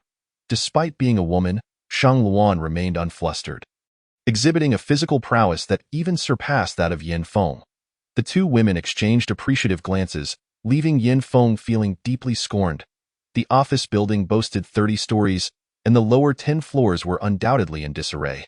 Their plan was to scour the upper 20. I'll head to the top and work my way down, Yin Luo declared. Neither Sheng Luan nor Yin Feng objected. After Yin Luo departed, she donned diving gear in the absence of onlookers and leaped into the water from a 12th floor window. The construction site lay directly behind the office building, and she submerged to gather an assortment of construction vehicles and steel plates. Whether the waterlogged vehicles would be usable remained uncertain, but there was ample space to store them. If necessary, she could have them repaired. If that failed, she would need to rely on the equipment she purchased abroad, albeit at a slower pace. After changing her clothes, she quickly ascended. The 30th floor housed a sizable internet company, where Yin Luo discovered an array of snacks on employees' desks, gathered a substantial amount of coffee and a coffee machine from the break room, and collected detergent, laundry liquid, disinfectant, and 2 large packs of toilet paper from the restroom. Further down, she encountered several small companies and similarly acquired a bounty of snacks. On the 25th floor, she found 2 gyms and seized several large fitness machines, along with protein powder and weight loss meal kits from the cabinets. Continuing downward, she entered a boutique that offered an eclectic array of goods, primarily featuring cute, fashionable items, various snacks, toys, and household products. Yin Luo hastily collected everything without a second glance. Several pet stores below housed adorable kittens and puppies. But only a lone, starving white Samoyed survived due to neglect. Unable to resist the pleading gaze of the starving creature, she took it with her. On the 21st floor lay a delightful surprise. A live-streaming company with a dozen rooms, 7 or 8 of which were fully stocked with promotional samples of the highest quality. Yin Luo unhesitatingly gathered them all into her space. Realizing she couldn't meet Yin Feng and Shang Wan empty-handed, she grabbed 5 or 6 oversized burlap sacks from the live-streaming room, loaded 8 or 9 large boxes, and filled the bags with assorted supplies from her space, stacking them in the corridor on the 20th floor. The 20th floor was a fashion market. Before she could enter, she overheard Shang Wan's voice. Yin Feng, check the men's clothing section. I'll look in the women's. Descending, Yin Luo first encountered Yin Feng. Xiaofeng, how was your haul? Yin Feng gestured animatedly. We found loads of food and packed it all in the corridor. We'll carry it down when we leave. Great. You keep searching. I'll browse the women's section. The women's area was filled with garments, and Yin Luo focused on selecting comfortable pieces, quickly filling a burlap sack. The trio regrouped, and Yin Luo checked her watch. It's about time. Let us start moving our loot. Even if we continue searching, there 1 TB room on the small boat. All right, the corridor on the 20th floor was the most stocked, and the 3 worked together to transport their finds. With the rain just having stopped, most residents remained indoors, awaiting rescue, so they felt secure leaving their supplies on the 11th floor. Chapter 13. Pure white jasmine. The trio tirelessly transported goods up and down for half an hour before finally moving them to the boat, which consumed considerable time. Yin Feng was drenched in sweat, prompting Shang Luan to thoughtfully toss him a can of Red Bull, a little pick-me-up. Young man, your stamina could use some work. Yin Feng felt the sting of her jest and flushed with embarrassment. Yin Luo chuckled. You're a retired Special Forces soldier and a Taekwondo champion. Naturally, he can't compare to you. Shang Wan retorted, and what about you? Aren't you stronger than I am? She was. After all, a cultivator at the 3rd level of the Gathering Spirit realm. Their friendly competition felt somewhat unfair with her involvement. Halfway through, Shang Luan began to tire as well. She shooed the 2 sheepdogs off the boat. Yin Feng was astonished. The dogs swam better than he did, keeping pace alongside the kayak. Shang Luan lamented, had I known, I wouldn't have brought them along. We could have packed more. They were watching the house for us down below. Yin Feng countered, today, there aren't many people out. We don't need them to guard. Yin Luo envied the well-trained dogs, wondering if her own large panda would ever possess such skills. The gray sky loomed like an impenetrable barrier, enveloping everyone. Fortunately, the rescue team had recently come through, evacuating families sheltering in the corridors and distributing aid supplies, granting them a semblance of peace. Yet, Yin Luo remained uneasy, instructing Shang Luan to guard their supplies while she and Yin Feng continued their retrieval efforts. With an iron rod in hand and flanked by 2 large dogs, Shang Luan deterred any would-be thieves. Yin Luo understood that the current restraint stemmed from a lingering hope for the disastrous end and a return to normalcy. Fear of legal repercussions kept people in check. However, should the rain continue, desperation would extinguish the last flicker of humanity. As they finished transporting their goods and prepared to depart, heavy rain began to pour once more. 2 small boats hastily approached from a distance. One bore a young couple, while the other carried 2 tall men. Seeing the rain intensify, they rowed furiously toward the building. Just as Shang Luan stowed the last kayak, they entered the corridor. The young couple arrived first, presumably also searching for supplies, with 2 large boxes on their boat. The girl disembarked, ready to wade through the water to move the boxes up the stairs. While the boy attempted to haul the kayak up, the 2 tall men followed closely behind, stepping off their boat. Lin Gu, it seems we'll have to spend the night in this rundown complex. One man grumbled disdainfully as he stepped into the water. It was just past 4 in the afternoon, and the rain showed no signs of abating. Without a break in the storm, none dared venture outside. They were left with no choice but to stay overnight. The second man frowned. Xiao Yin, we didn't bring any food. We might end up hungry. If we can't find the girl, we may have to stay in the corridor. Hearing this, Yin Luo quietly ascended the stairs. The newcomers were none other than her adoptive family's older brother, Yin Rujin, and the family's bodyguard, Lin Ting. She wondered how he had learned her address.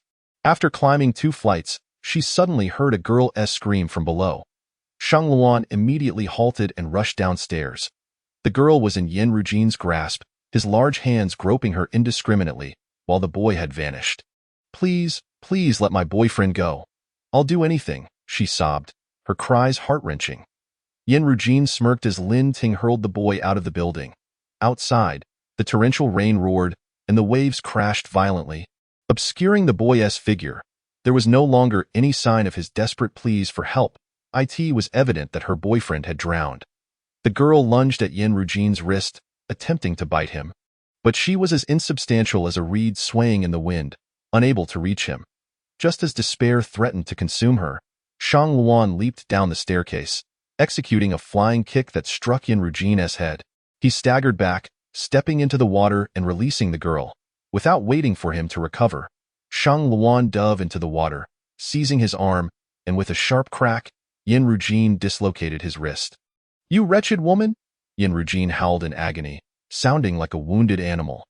Lin Ting rushed over, having been watching from the sidelines, waiting for Yin Rujian to finish his business, only to find himself caught up in the chaos. Lin Ting, eliminate this woman for me! Yin Rujian commanded Lin Ting, her eyes ablaze with fury. Naturally, Shang Luan feared not Lin Ting. With a few swift moves, she had him sprawled on the ground. Get lost. Shang Luan turned, shedding her coat and draping it over the girl. Do not be afraid. Let us depart. The girl's gaze was vacant, her body unresponsive. In exasperation, Shang Luan had no choice but to support her as they ascended the stairs. Yin Luo had already arrived on the 18th floor, where Yin Feng awaited her. To ensure the safety of their supplies, they had previously stashed everything inside the gate of Yin Luo's corridor, thus preventing theft while they retrieved their belongings. Just as Yin Feng was about to speak, he noticed Shang Luan assisting a girl up the stairs. The girl was clad in a white dress. The hem soiled from water, her long, jet-black hair disheveled behind her. Lipstick smeared across her face made her appear quite disheveled. Shang Luan held her fragile waist, as though it might snap with the slightest breeze. An adjective suddenly floated through Yin Feng's mind. Pure white jasmine. Observing Yin Feng's dazed stare upon the girl, Yin Luo pinched his arm, prompting him to assist Shang Luan in moving their supplies. Oh, Yin Feng responded, promptly retrieving Shang Luan's items from within the door. Shang Luan first helped the girl into her home before emerging to gather supplies.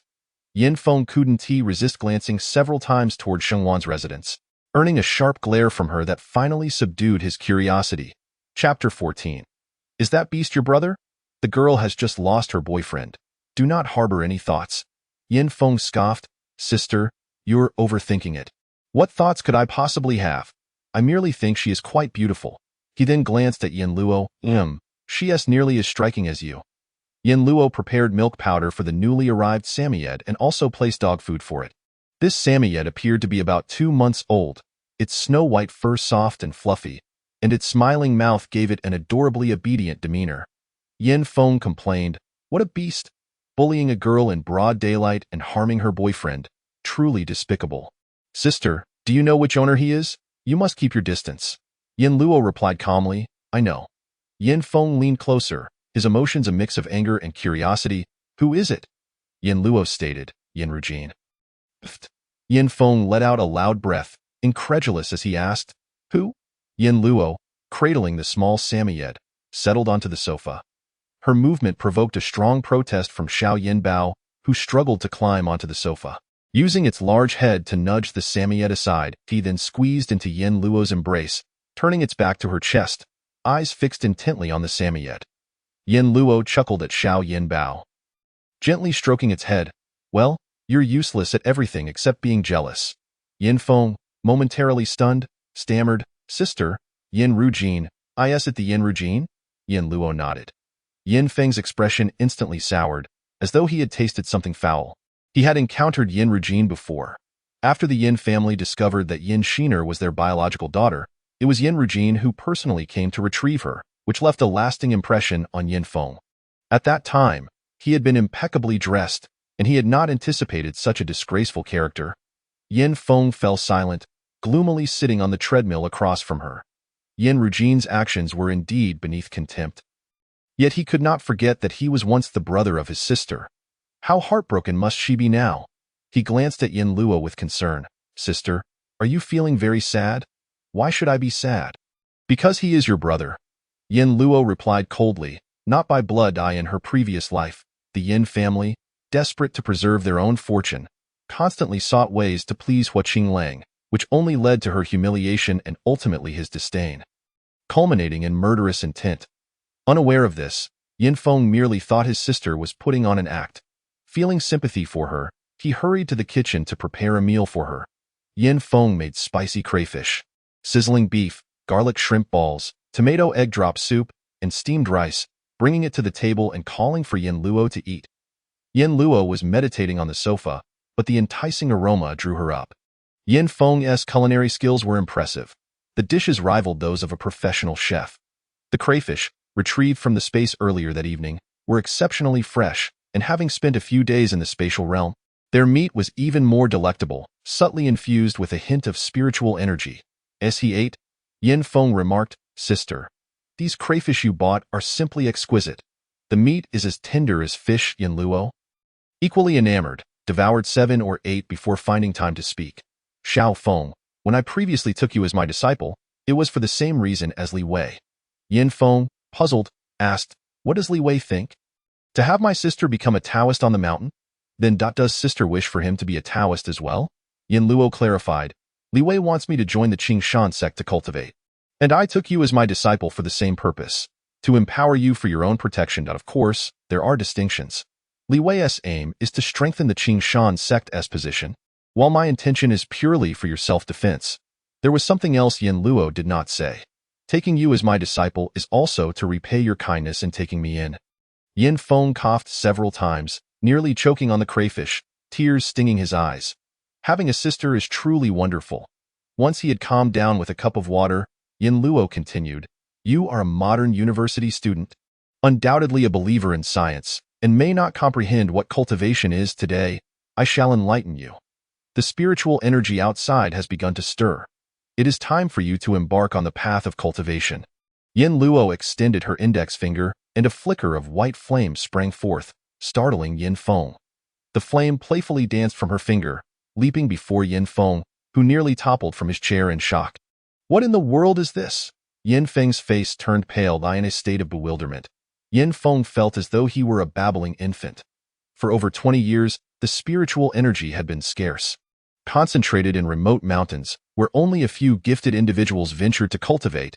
Yet with the Earth's spiritual energy so lacking, progress was slow, and recognition from the world was elusive.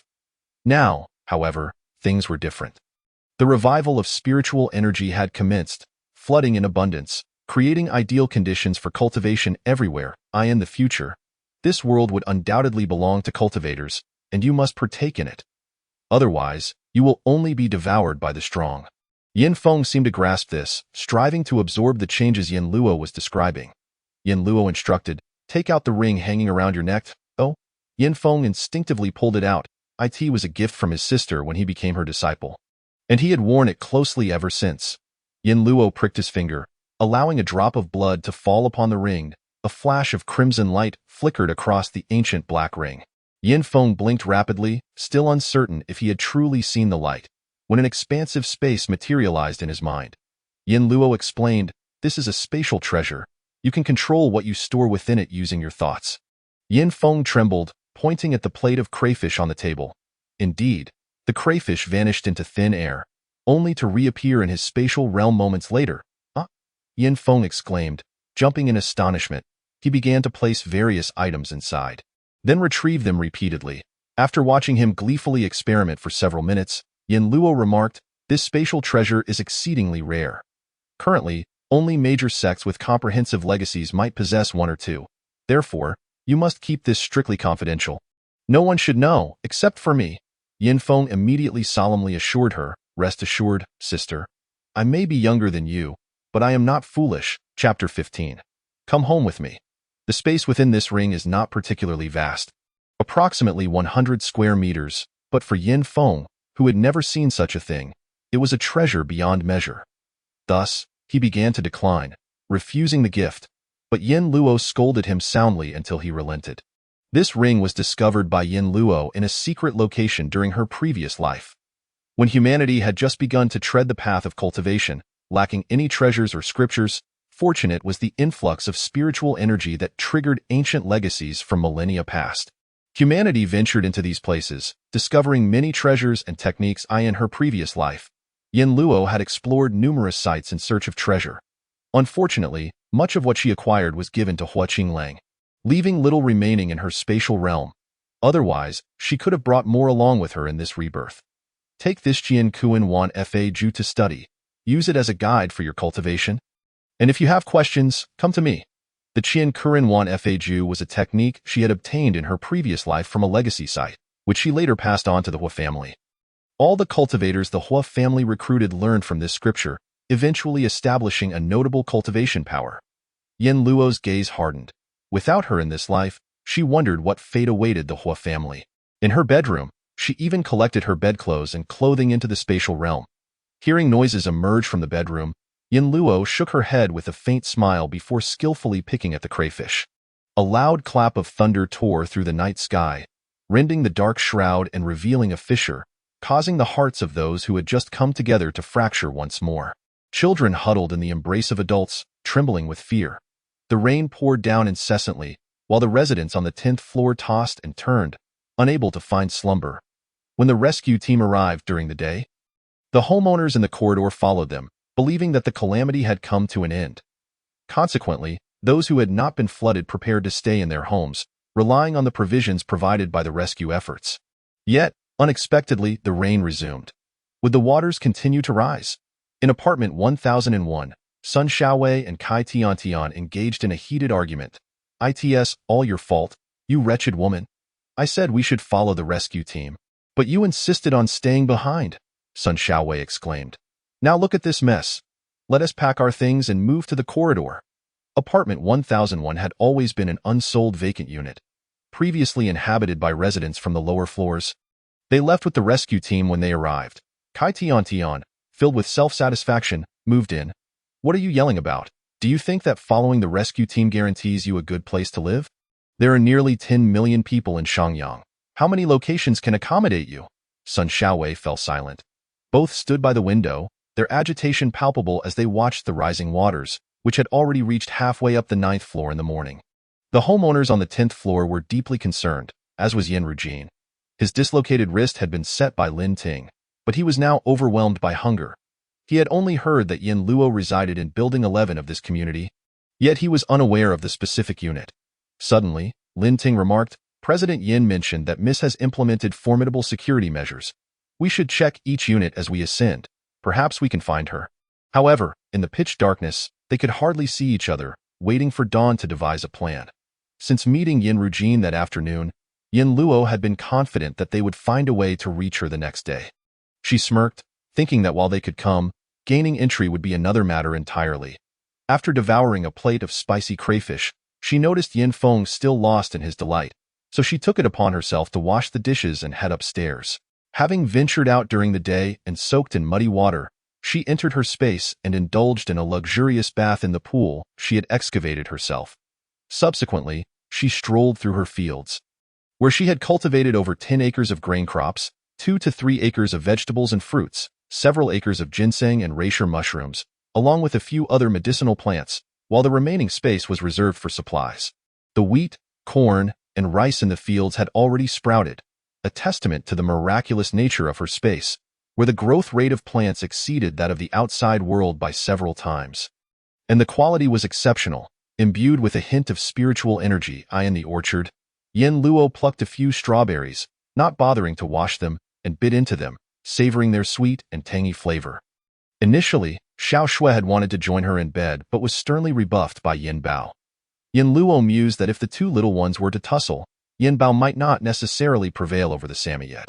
Strangely, however, Xiao Shui appeared quite intimidated by Yin Bao, refraining from any direct confrontation. Yin Luo pondered that these two pets she had taken in might have been a poor choice. One was lazy and dim-witted, while the other was timid and fearful, unlikely to bring her any glory. Yin Luo practiced diligently until midnight before finally falling asleep. The next morning, just past 7, as Yin Feng's breakfast was still not ready, A loud banging echoed from the door. Yin Luo, hurry and come out, Yin Rujin shouted from outside. Kai Tian had encountered him that morning while checking the heavy rain outside and had informed him of Yin Luo's residence. Meanwhile, she hid on the stairs, peeking out to witness the commotion. Upon hearing the banging, Yin Luo noticed Yin Feng's worried gaze and offered him a reassuring smile before opening the door. What is it? She inquired. Yin Rujin, filled with joy, exclaimed, It's really you. Quickly, open the door. I'm starving out here. Yin Luo responded coolly, I'm sorry, there's nothing to eat at home. Stunned into silence, Yin Rujin stomped his feet in frustration. What kind of attitude is this? Your brother is at the door, and you want to even open it. What's with that sour expression? No wonder Qingling doesn't tea like you. Hurry up and let me in. I need to gather my thoughts on how to apologize to Qingling and then take you to the Hua family. Upon hearing this, Yin Luo's demeanor grew even colder. I will not go to the Hua family. Please abandon that notion. What did you say? Yin Rujin demanded, incredulous. Father has instructed that you must go to the Hua family. Don't you know? The Hua family has moved to the Qingliang mountain estate, and they have no worries about food or drink, living quite splendidly, I am aware, but it has nothing to do with me. Yin Rujin shouted in frustration. How can it not concern you? As long as you remain the Hua family's young mistress, our family, including my parents and Exiner, can move in. Yin Luo gazed at him with derision, her voice laced with pity. Yin Rujin, you should place your hopes upon yourself, rather than relying on others. In disbelief, Yin Rujin retorted, What did you call me? What were you saying just now? Yin Luo, one cannot be so heartless.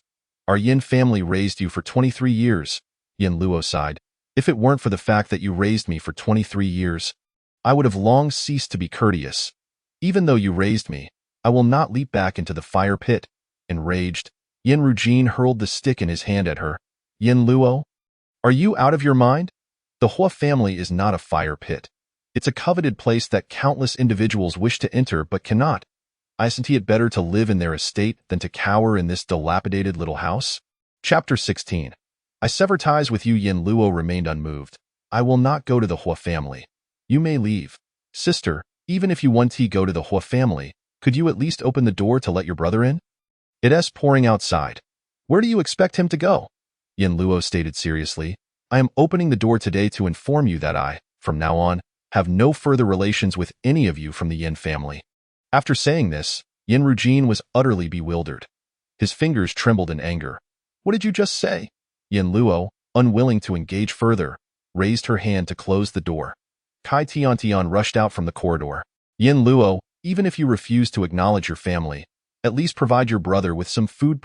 One cannot be so heartless, lacking morals and decency. Yin Luo shot her a cold glance. Kai Tian, relishing the drama, continued, I saw you moving 2 boatloads of items yesterday. There must be something delicious among them. Was there even self-heating hot pot? I saw it with my own eyes. She chuckled mischievously. Yin Luo, if you give me 2 boxes of self-heating hot pot, I want to mention how much you moved. Otherwise, I'll let the entire community know you have food and drink. Yin Luo's expression turned icy. While she had no desire to engage with these pests, they always seemed to find a way to provoke her. The half-closed door swung open once more as she stepped outside and inquired, Which of your eyes saw me moving supplies? Kai Tian, heartened by Yin Luo's emergence, smugly replied, When you were moving supplies, I was on the 10th floor. Of course, I saw everything clearly. That box of yours not only contained self-heating hot pots, but also a piercing scream echoed through the 18th floor. Kai Tian clasped her hands over her right eye, blood seeping through her fingers, dripping down her arm. She curled up in pain against the wall. Yin Luo, her tone devoid of warmth, asked once again, Did you truly see what I moved? Trembling, Kai Tian could no longer speak, bursting into tears. Yin Rujin and Lin Ting stood in shock, oblivious to when Yin Luo had shut the door. Yin Luo's ruthless lesson to Kai Tian stemmed not only from her incessant troublemaking but also as a means to intimidate others. The commotion on the 18th floor could hardly go unnoticed by the residents below. What she sought was for everyone to fear her, to dread her, and to refrain from targeting her. Once back inside, Yin Feng regarded Yin Luo with admiration. Others might not understand how Yin Luo had injured Kai Tian, but he knew she had used her spiritual power. Her movements had been so swift that he could scarcely follow them. Sister, you've blinded her. She will surely hold a grudge against you. What if she seeks revenge in the future? Yin Luo replied, currently, there are no medical facilities to treat her. With the temperature so high, her injury will likely become infected soon. She will only be preoccupied with her own troubles, leaving her no time to concern herself with me. The corridor was rife with bacteria and microorganisms, their preferred habitat being the injuries of the wounded. In times of war, lacking antibiotics could be fatal. The same held true now. Outside, Yin Rujin finally realized that all that remained was a barrier where Yin Luo had once stood. Sadly, on the following day, the 10th floor was inundated, trapping them within the Huayuan community, forcing them to rob another household and relocate to the 15th floor. Days passed, and the rain outside lessened, transforming from torrential downpours to a gentle drizzle. Yin Luo prepared her belongings alongside Yin Feng, ready to venture out once more. As they stepped outside, they encountered Sheng Wan again, who was accompanied by the girl previously bullied by Yin Rujin. Both carried a kayak, clearly intending to head out as well. Let us go together, Sheng Wan invited. Yin Luo replied, what a coincidence. We meet again today. Sheng Wan cheerfully admitted, this time it's not mere chance. I've been waiting for you behind the door. Finding her candidness amusing, Yin Luo merely smiled. Sheng Wan gestured toward the girl behind her, introducing, this is Bai Yu, a student from Shangyang University. Bai Yu donned a fitted black waterproof outfit, her long hair tied back, exuding a gentle aura laced with a hint of fierceness. Yin Feng couldn't help but steal a few glances, and upon being caught by Bai Yu, he awkwardly remarked, what a coincidence. I too am a student at Shangyang University, having just graduated last month. Bai Yu replied with a soft nervously shifting her body slightly behind Sheng Wan. Yin Feng suddenly felt that he had overstepped, hastily clarifying, I meant no offense. I simply noticed that you were a junior and felt a sense of familiarity. Bai Yu, being timid by nature and having recently endured a harrowing experience of nearly being harmed and losing her boyfriend, was easily frightened by the slightest disturbance. Yin Luo, who typically had little interest in someone like Bai Yu, now sensed an almost imperceptible aura of spiritual energy surrounding her. This energy was remarkably comforting, drawing one in irresistibly. Generally, individuals lack any specific attributes in their spiritual roots. However, a rare few practitioners possess roots that carry distinct attributes. For instance, Yin Feng, despite having dual spiritual roots, bore a lightning attribute that rendered him highly aggressive, promising to evolve into an exceptionally powerful practitioner. Similarly, Yin Feng exuded a subtle air of aggression. Yin Luo remarked that Shang Wan had left her 2 sheepdogs at home to guard the premises, and she proceeded to open the electric gate on the railing. The 4 of them carried the boat downstairs, but this descent was far less smooth than the last, the corridor teeming with people and filth. The supplies sent by the rescue team had long been consumed, leaving everyone in a state of hunger. Hey, I heard your name is Yin Luo, right? Lend us your kayak for a bit. A group of individuals encircled them, blocking their path. Yin Luo did not even lift her eyelids, retorting, why should I lend it to you? How amusing.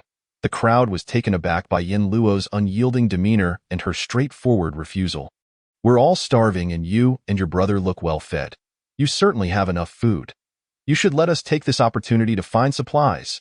Yin Feng was infuriated to the point of laughter. Why should we let you? Are you out of your minds? A shirtless man chimed in, and Yin Feng regarded him as if he were a fool. Listen, is that even a sensible thing to say? You can't be so selfish. You have 2 boats. What's the harm in letting us use one? Another insisted. Exactly. Neighbors should help each other in times of need. If you continue to be so selfish, you might find it hard to get married in the future. Yin Luo remained unfazed by their words, continuing her descent. Yin Feng and Bai Yu followed closely behind, with Shang Luan bringing up the rear. Thus, the 4 of them squeezed onto the 12th floor, where the floodwaters had already engulfed 2/3 of the 11th floor. They needed to toss the kayak down first before jumping onto it. At the 12th floor's fire escape, 4 or 5 men blocked their way, refusing to let Yin Luo and her companions pass. Leave us 2 boats, and we'll let you through. Yin Luo and Yin Feng each had a kayak, while Shang Wan and Bai Yu shared one, totaling 3 boats. The audacity of these men was astounding. Shang Wan scoffed, even if we left you 2 boats, they wouldn't fit all of you. I advise you to figure something out while the rain is light, or else you'll only face starvation when the downpour intensifies, she added. The men, however, remained obstinate, refusing to budge. Stop with the nonsense. Hand over the boats, or we won't let you pass, and you won't be escaping either. Yin Luo coldly retorted, slowly reaching into her pocket. That may not be the case. As she spoke, she drew forth a handgun, startling everyone. I'll count to 3. If you don't move, I'll send you a bullet. The sight of the gun sent the crowd into a panic. It was their first encounter with a firearm in real life. Yin Luo coolly began her countdown. 1. The obstructing individuals involuntarily swallowed hard. 2.1 Man, his legs trembling, attempted to flee, but another grasped him tightly. Don't be afraid. Her gun must be fake. 3. Without hesitation, Yin Luo pulled the trigger. A loud bang echoed as a crimson splatter erupted from the shoulder of the fleeing man. Ah, she's killed him. The previously crowded corridor erupted into chaos as people scrambled to escape, some even losing their shoes and tumbling down the stairs. The obstructing individuals, now terrified, fled in tears. Yin Luo remarked, "This time, I aimed for the shoulder. Next time, it may not be so lenient."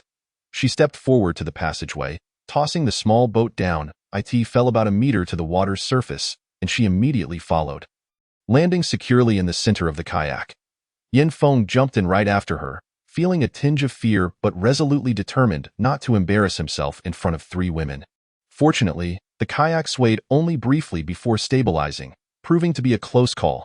However, the situation was less favorable for Sheng Luan, as Baiyu hesitated to jump, fearing the boat would be carried away by the waves. Sheng Luan took the plunge first, soothing Baiyu for a considerable time before she finally shut her eyes and leapt. The 3 kayaks sped towards the commercial district. Along the way, they occasionally encountered others, some paddling small wooden boats, others navigating bamboo rafts, and even a few using large basins. Although Sheng Luan was accompanied by 1 person, Baiyu was not burdened by 2 sheepdogs, and she proved helpful, allowing Sheng Luan to match Yin Luo's speed. Yin Feng lagged behind, humming to himself, urging himself to persevere. After paddling for over half an hour, they reached a tall building. Yin Luo wielded a large iron hammer to shatter the glass, allowing the group to slip inside, while also hiding the kayaks. Yin Luo declared, "Yin Feng and I will go from the top down." Sheng Luan agreed without hesitation. Given Baiyu's frail constitution, climbing 30 floors and then transporting items would be quite taxing. Yin Luo and Yin Feng swiftly ascended the stairs to the 36th floor. This floor housed a large auction hall, now empty. Yin Luo instructed Yin Feng, "You go to the 35th floor." Once he departed, Yin Luo made her way to the backstage area of the auction hall, where an enormous high-tech safe awaited. This advanced safe required a combination of passwords, fingerprints, and surveillance. Without power, it was utterly futile. Yin Luo forcefully opened the safe, revealing a trove of auction items, antiques, paintings, and precious metals. She collected everything, reasoning that gold and silver might prove useful in the future, as no woman is immune to the allure of beauty. And such items could be gifts for female cultivators as well. Meanwhile, Yin Feng rummaged below for snacks, both needing to avoid Sheng Luan and her group. They split up, one searching the east wing and the other the west.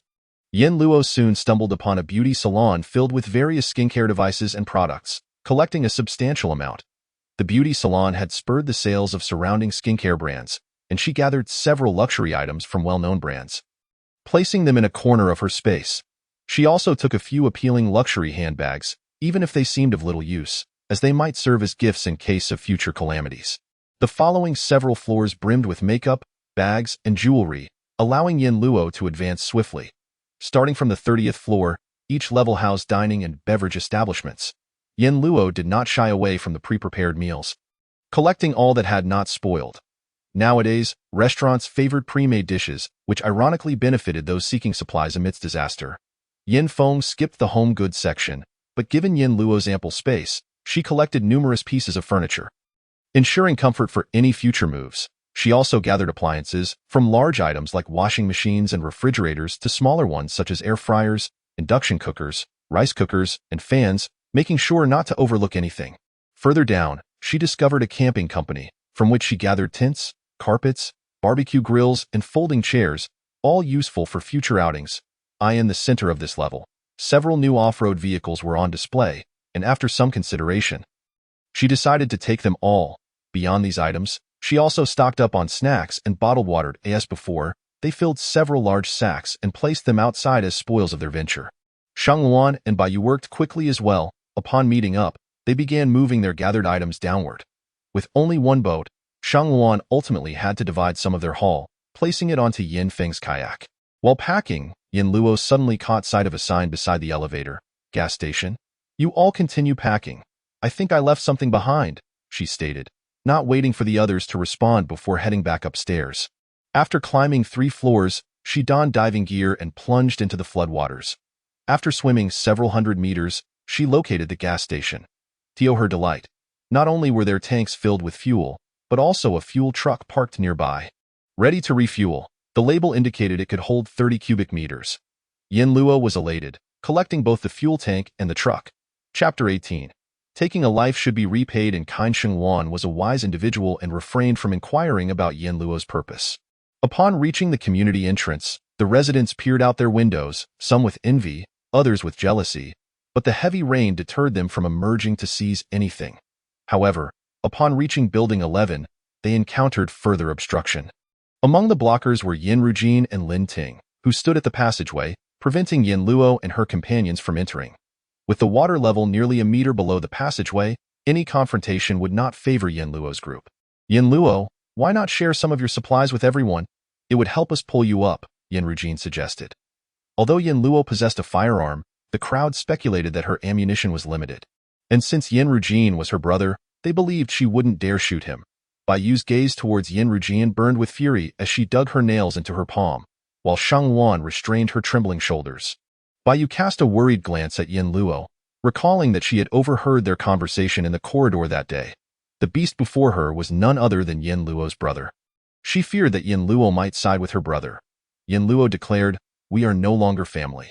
Yin Rujin let out a soft laugh. "No longer family? How did you manage to come up here then?" As she spoke, Lin Ting brandished a kitchen knife, striking it against the railing with a resounding thud. Yin Luo scoffed coldly. "Yin Rujin, do you truly think this can intimidate me?" Yin Rujin retorted, "If not this, then what? As long as he wavers, no one else can ascend." Yin Luo's disdain was palpable as she produced a pistol, handing it to Bai Yu. "Can you use this? I won't allow Sheng Wan to take you." Still enveloped in sorrow, anger, and fear, Bai Yu's eyes suddenly brightened. "Yin Luo, are you serious?" Above them, Yin Rujin's expression darkened instantly. "Yin Luo, what do you mean? Why are you siding with an outsider?" Yin Luo shot him a glance. "Along with the group behind him, aren't you also siding with an outsider? Leading the charge to blockade and seize supplies is not something a brother would do. Moreover, this man's character has already deteriorated. In times of disaster, surviving only serves to harm others." "Sister Yin Luo," Bai Yu hesitated, looking at Yin Luo. Yin Luo offered her a reassuring glance. "I have stated that we are no longer family. And I mean it. Your boyfriend was killed by him. Life for a life is only just. You vile creature. You have feasted on the Yin family's salt for 23 years. We have been blind to raise you. You are no better than a dog." His curses grew increasingly vile. Bai Yu gripped the gun tightly, inhaling deeply several times to steady her trembling form. "Yin Luo, just wait. I will definitely have our parents deal with you." With that, Bai Yu squeezed the trigger. Unfortunately, Lin Ting reacted swiftly, shoving Yin Rujin aside, and Bai Yu's aim faltered. The bullet missed and embedded itself in the wall. Even so, the pampered young Master Yin was taken aback. "You filthy slut, you dare to fire a gun? I will make you pay." Bai Yu raised her gun once more and fired. Yin Rujin hastily jumped behind Lin Ting. "Lin, take care of these bitches. Don't you fancy Yin Luo? Afterward, Yin Luo can be yours to play with. If we eliminate these people on the 11th floor, all the supplies will belong to us. You're all hungry, so get to it. Whoever seizes the most wins." Encouraged by his words, many began to close in. The rain fell more heavily, droplets pelting down on the crowd, stirring their long empty stomachs. A gust of wind swept in from afar, and the kayak beneath them bobbed with the waves. Bai Yu's hand trembled as water dripped from her grip. A gun rendered useless by water could not be used. She tucked the gun into her sleeve, her gaze seething with fury as she glared at Yin Rujin. The others brandished their weapons, with Lin Ting wielding a kitchen knife. Yin Luo inquired, "Do you truly wish to die?" Her voice was calm and polite amidst the armed crowd. Yin Rujin sneered, "Yin Luo, stop pretending. Whether we wish to die is irrelevant, for you shall certainly perish." Yin Luo nodded, her voice clear. It is you who wish for us to die first. Know this, today. I, Yin Luo, do not initiate the killing. The crowd in the fire escape, driven mad by hunger, disregarded Yin Luo's words and began to hurl items down from above. Yin Feng and Shang Luan fought desperately to hold their ground. But a piece of debris struck Bai Yu on the forehead, blood mingling with the rainwater obscuring her vision. Yin Luo ceased her hesitations, swiftly retrieving an item from beneath the waterproof tarp. Before the crowd could react, a series of rapid gunfire erupted, a submachine gun. Yin Luo held the weapon firmly, and after a storm of gunfire, no one remained standing at the entrance of the fire escape. She then tossed the gun to Shang Luan and deftly leaped over the railing. Beneath her lay a dozen bodies sprawled on the ground, blood pooling everywhere, and the remaining survivors recoiled in fear. We were wrong. Please do not kill us. Yin Luo ignored them, first pulling Bai Yu up, and together they secured the kayak. Yin Feng and Shang Luan hurriedly tossed supplies upwards. Once all the supplies were on board, they hoisted the kayak up as well. Bai Yu, seeing Yin Rujin lying on the ground, felt a surge of rage. She walked over in a few strides and stomped down on his fingers. Ah, you wretched creature! Yin Rujin cursed in pain, then turned to plead with Yin Luo. Sister, I was wrong. I did not mean it. After all these years of caring for you, can you let me go? I will never disturb you again. Yin Luo regarded him coldly. From the moment you suggested giving me to Lin Ting, our kinship was irrevocably severed. By you, I leave him to you. Dispose of him as you see fit. Upon hearing Yin Luo's words, Bai Yu finally sighed in relief.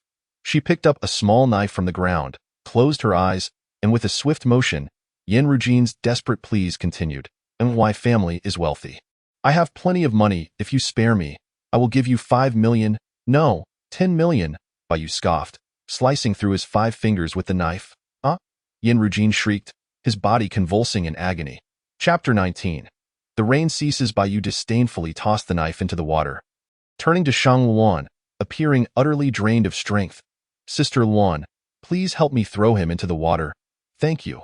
Shang Luan raised an eyebrow, surprised that such a frail girl could so easily speak of murder without a flicker of hesitation. Nodding with resolve, she seized Yin Rujin and hurled him into the depths. Recognizing his imminent demise, Yin Rujin cursed viciously. Yin Luo, may you suffer a terrible fate. The Yin family has supported you, and you shall not escape unscathed. You bitch! I curse you to be ridden by thousands.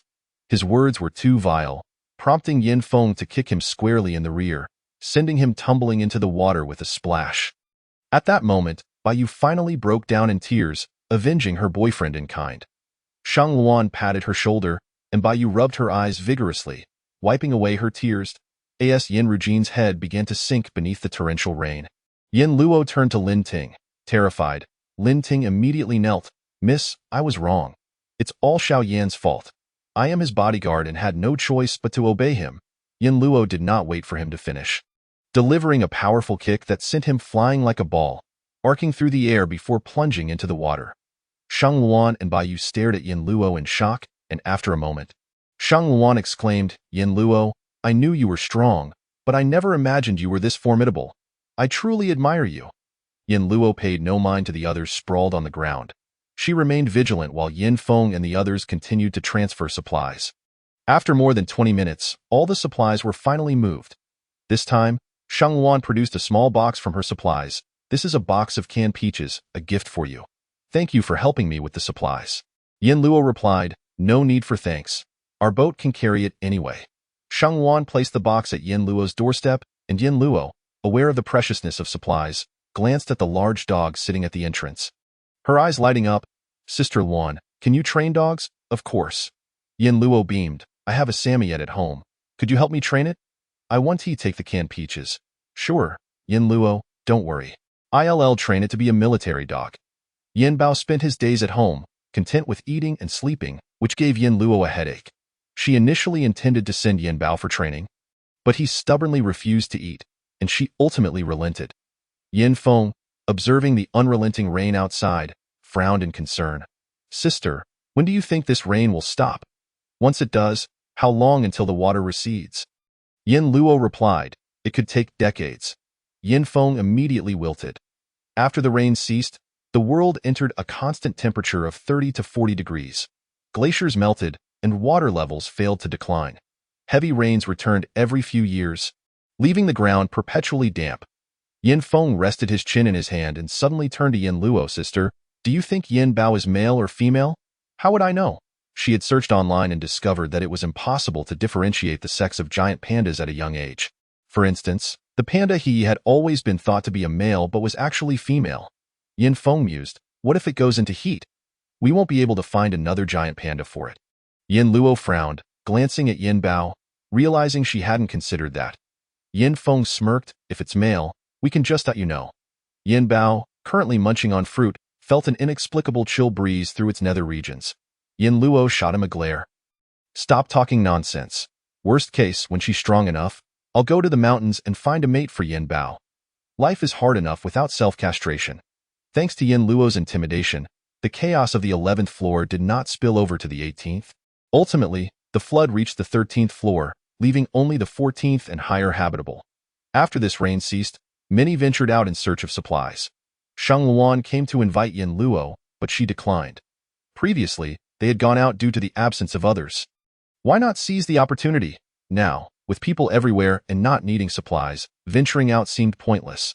Shang Luan did not take Baiyu but instead left with a dog.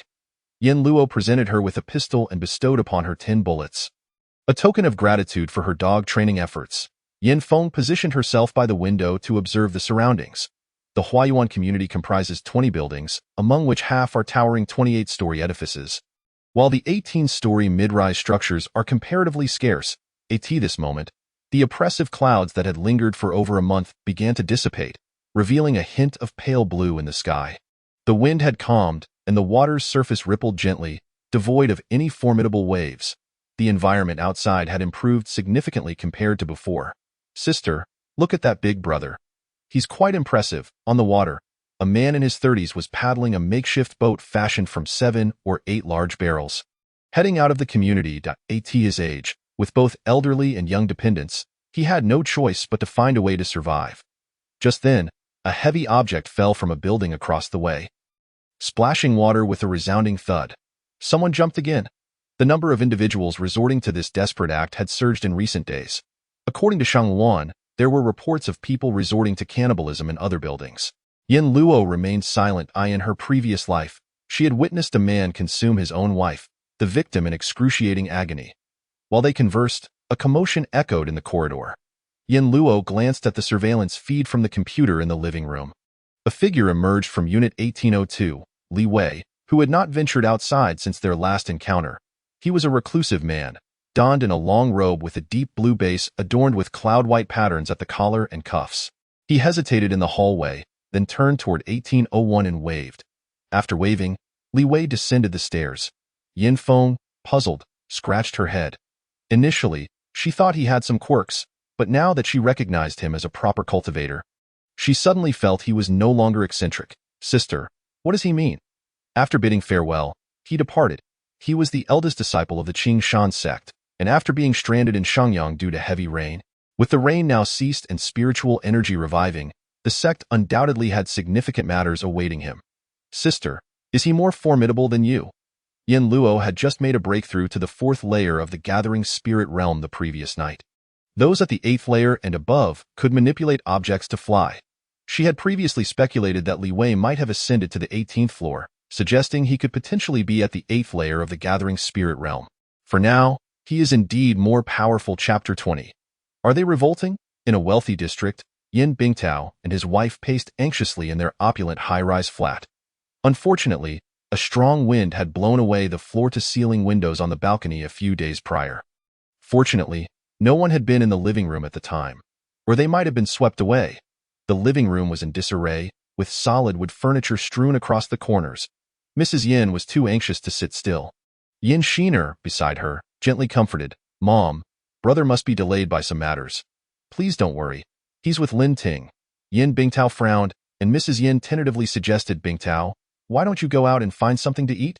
Before she could finish her sentence, she was met with a fierce glare from Yin Bingtao. How could the head of the family engage in such tasks? Mrs. Yin fell silent, daunted. Yin Bingtao was terrified. He could not venture outside. You think, Ru Jin hasn't he encountered any trouble? Has she? Yin Bingtao remained silent, his face dark as coal. He glanced at Yin Shiner, who was quite lovely, a quintessential gentle beauty. If things get dire, the rescue team has arrived. The community buzzed with excitement. Wonderful. I knew the authorities wouldn't abandon us. Upon hearing the shouts, Mrs. Yin dashed to the window in the corridor and, indeed, spotted a large ship approaching in the distance. We must ensure the rescue team searches for Rujin. Yin Bingtao's expression brightened. Isn't that Holy Inching, the servant of the Ho family? Yin Luo did not venture outside in search of supplies. She and Yin Feng busied themselves at home. Yin Feng had already entered the first layer of the gathering spirit realm. After becoming a cultivator, Yin Feng felt his senses heightened, prompting him to work even harder. Yin Luo rose at 6 each morning to meditate and absorb spiritual energy, had a meal at noon, and then began practicing swordplay in the afternoon. She trained in a hidden space, unknown to anyone. Within her space, she possessed few magical artifacts, merely a sword and a pistol, with her personal weapon being a treasured item. Magical artifacts are classified above as treasured items, and above treasured items, it is said. There exist spiritual artifacts. In her previous life, she had heard of several masters acquiring spiritual artifacts, but unfortunately, Yin Luo had not. She had offered Yin Feng a choice between the sword and the long spear, only to be surprised when he chose the gun. Lacking any expertise in long spear techniques, she had no choice but to send Yin Feng to seek guidance from Sheng Wan. Sheng Wan was indeed talented, having trained Xiao Shui to comprehend numerous commands, and was also able to impart some long spear techniques to Yin Feng. To express her gratitude, Yin Luo decided to treat Sheng Wan to a meal, naturally inviting Bai Yu as well. Following Li Wei's departure, Unit 1802 had become vacant, and Yin Feng prepared ingredients for a barbecue on the balcony of 1802. Upon seeing the fresh red meat, Sheng Wan's mouth watered. Bai Yu's cheeks flushed, torn between desire and shyness. Yin Luo, if others find out we're barbecuing, they'll surely swarm us to snatch our skins. The key was that this was not merely barbecue. There were various seasonings. Although they were temporarily not lacking supplies, they could not indulge in such delectable fare. Bai Yu, do you eat spicy food? Yin Feng inquired while grilling. Sitting by the barbecue, Bai Yu's small face turned rosy. I don't eat spicy, thank you. Let me help you. She brought the grilled meat skewers prepared by Yin Feng to the table. Sheng Wan teased, I suppose I can consider myself half your master. Why didn't you ask me? Yin Luo chuckled. She didn't even ask me. Yin Feng immediately pledged his loyalty. Sister, I know you enjoy spicy food. Sheng Wan had already approached, giving Yin Feng's shoulder a pat. What about me? Yin Feng chuckled. A girl like you, of course, loves spicy food. No need to ask. Sheng Wan rolled her eyes, whispering to Yin Luo, no wonder men are fond of cute little bunnies. Your brother is indeed no exception. Yin Luo mused that Bai Yu, being delicate and gentle, likely only elicited Yin Feng's protective instincts. Sheng Wan was not one to hold grudges, and soon she was happily devouring meat. Yin Luo, do you know the current situation outside? When I went out yesterday, I saw several large ships traversing the residential area at first. I thought they were official rescue teams, but later realized they were private vessels. What do you think they are up to? Helping the official rescue? Yin Luo paused, then realized. This must be those families cultivating their own power. I didn't expect them to react so quickly after the rain ceased. In my previous life, they hadn't acted this early. They are all merchants. Would merchants rise early without profit? Sheng Wan pondered. So, what do they intend to do? Yin Luo replied, with the natural disaster over, it is precisely when manpower is needed. They are undoubtedly cultivating their own resources. Yin Feng raised an eyebrow. They wouldn't be considering a revolt, would they? Heroes emerge in chaotic times. Sheng Wan shot him a glare. What nonsense are you spouting? If they were to revolt, what would they use? We are in an age of firearms, not an ancient era of hand-to-hand combat. Mass tactics simply won't work. However, Yin Luo interjected, the water in our Huayuan community has reached the 13th floor, and the city center has flooded to the 16th floor. With such depth, how much can firearms be preserved? Of course, the military must still have quite a stockpile, but eventually, those supplies will run out. Sheng Wan faltered, incredulously asking, are they really planning a revolt? Yin Luo shook her head. Initially, they should only be aiming for self-preservation. As for what comes next, suddenly, she asked, since you are a soldier, why not join the rescue team? Sheng Wan pouted, I've heard the rescue team is settling people in the Science Museum, which is currently overcrowded. Each person is allotted only 2 square meters, and they aren't just being fed for free. They'll eventually have to accompany the rescue team to scavenge for supplies. Given that, why would I want to live there alone when I can be comfortable here? Sheng Luan took a bite of an ice pop, her eyes lighting up as she savored the moment. Yin Luo, from now on, I shall call you Luo Shen. You truly are my goddess, Yin Luo. She had always thought soldiers were taciturn and inarticulate. Luo Shen, you say, if they band together, will our solitary struggle become perilous? After all, 2 fists cannot match 4 legs. Yin Luo nodded. In her previous life, there were hardly any lone fighters. Everyone had joined factions, large or small. Sheng Luan propped her chin and thought, what should we do? I can't be at the mercy of others, yet I also don't wish to join any faction. This is quite challenging. She cast a contemplative glance at Yin Luo. Chapter 21. Visitors from the Ho family. Yin Luo noticed the fervent gleam in Sheng Luan's eyes, sending a shiver down her spine. What are you doing? Sheng Luan leaned closer to Yin Luo, asking conspiratorially, Luo Shen, would you like to establish your own faction? If you do, I'll be the first to sign up. The onlookers, Yin Feng and Baiyu, immediately raised their hands to express their desire to join Yin Luo. Yin Luo recoiled in distaste. Don't even think about it. I prefer not to live with too many people. It was as though a bucket of cold water had been poured over Sheng Luan, deflating her enthusiasm. Despite enjoying her time with Yin Luo, she felt compelled to lend them a hand. During her recent interactions with the two of them, Yin Luo discovered that not only Baiyu had acquired a spiritual root, but Sheng Luan had also evolved one. They could undoubtedly seize this opportunity. Thus, she inquired, have you both experienced any changes in your physical condition lately? Yes, Baiyu replied. I feel that my physical fitness has improved. Surely due to my frequent excursions in search of items over the past few days, which has provided me with some exercise, Baiyu added, I no longer feel fatigue as easily. Yin Luo nodded and subsequently shared the cultivation matter with them.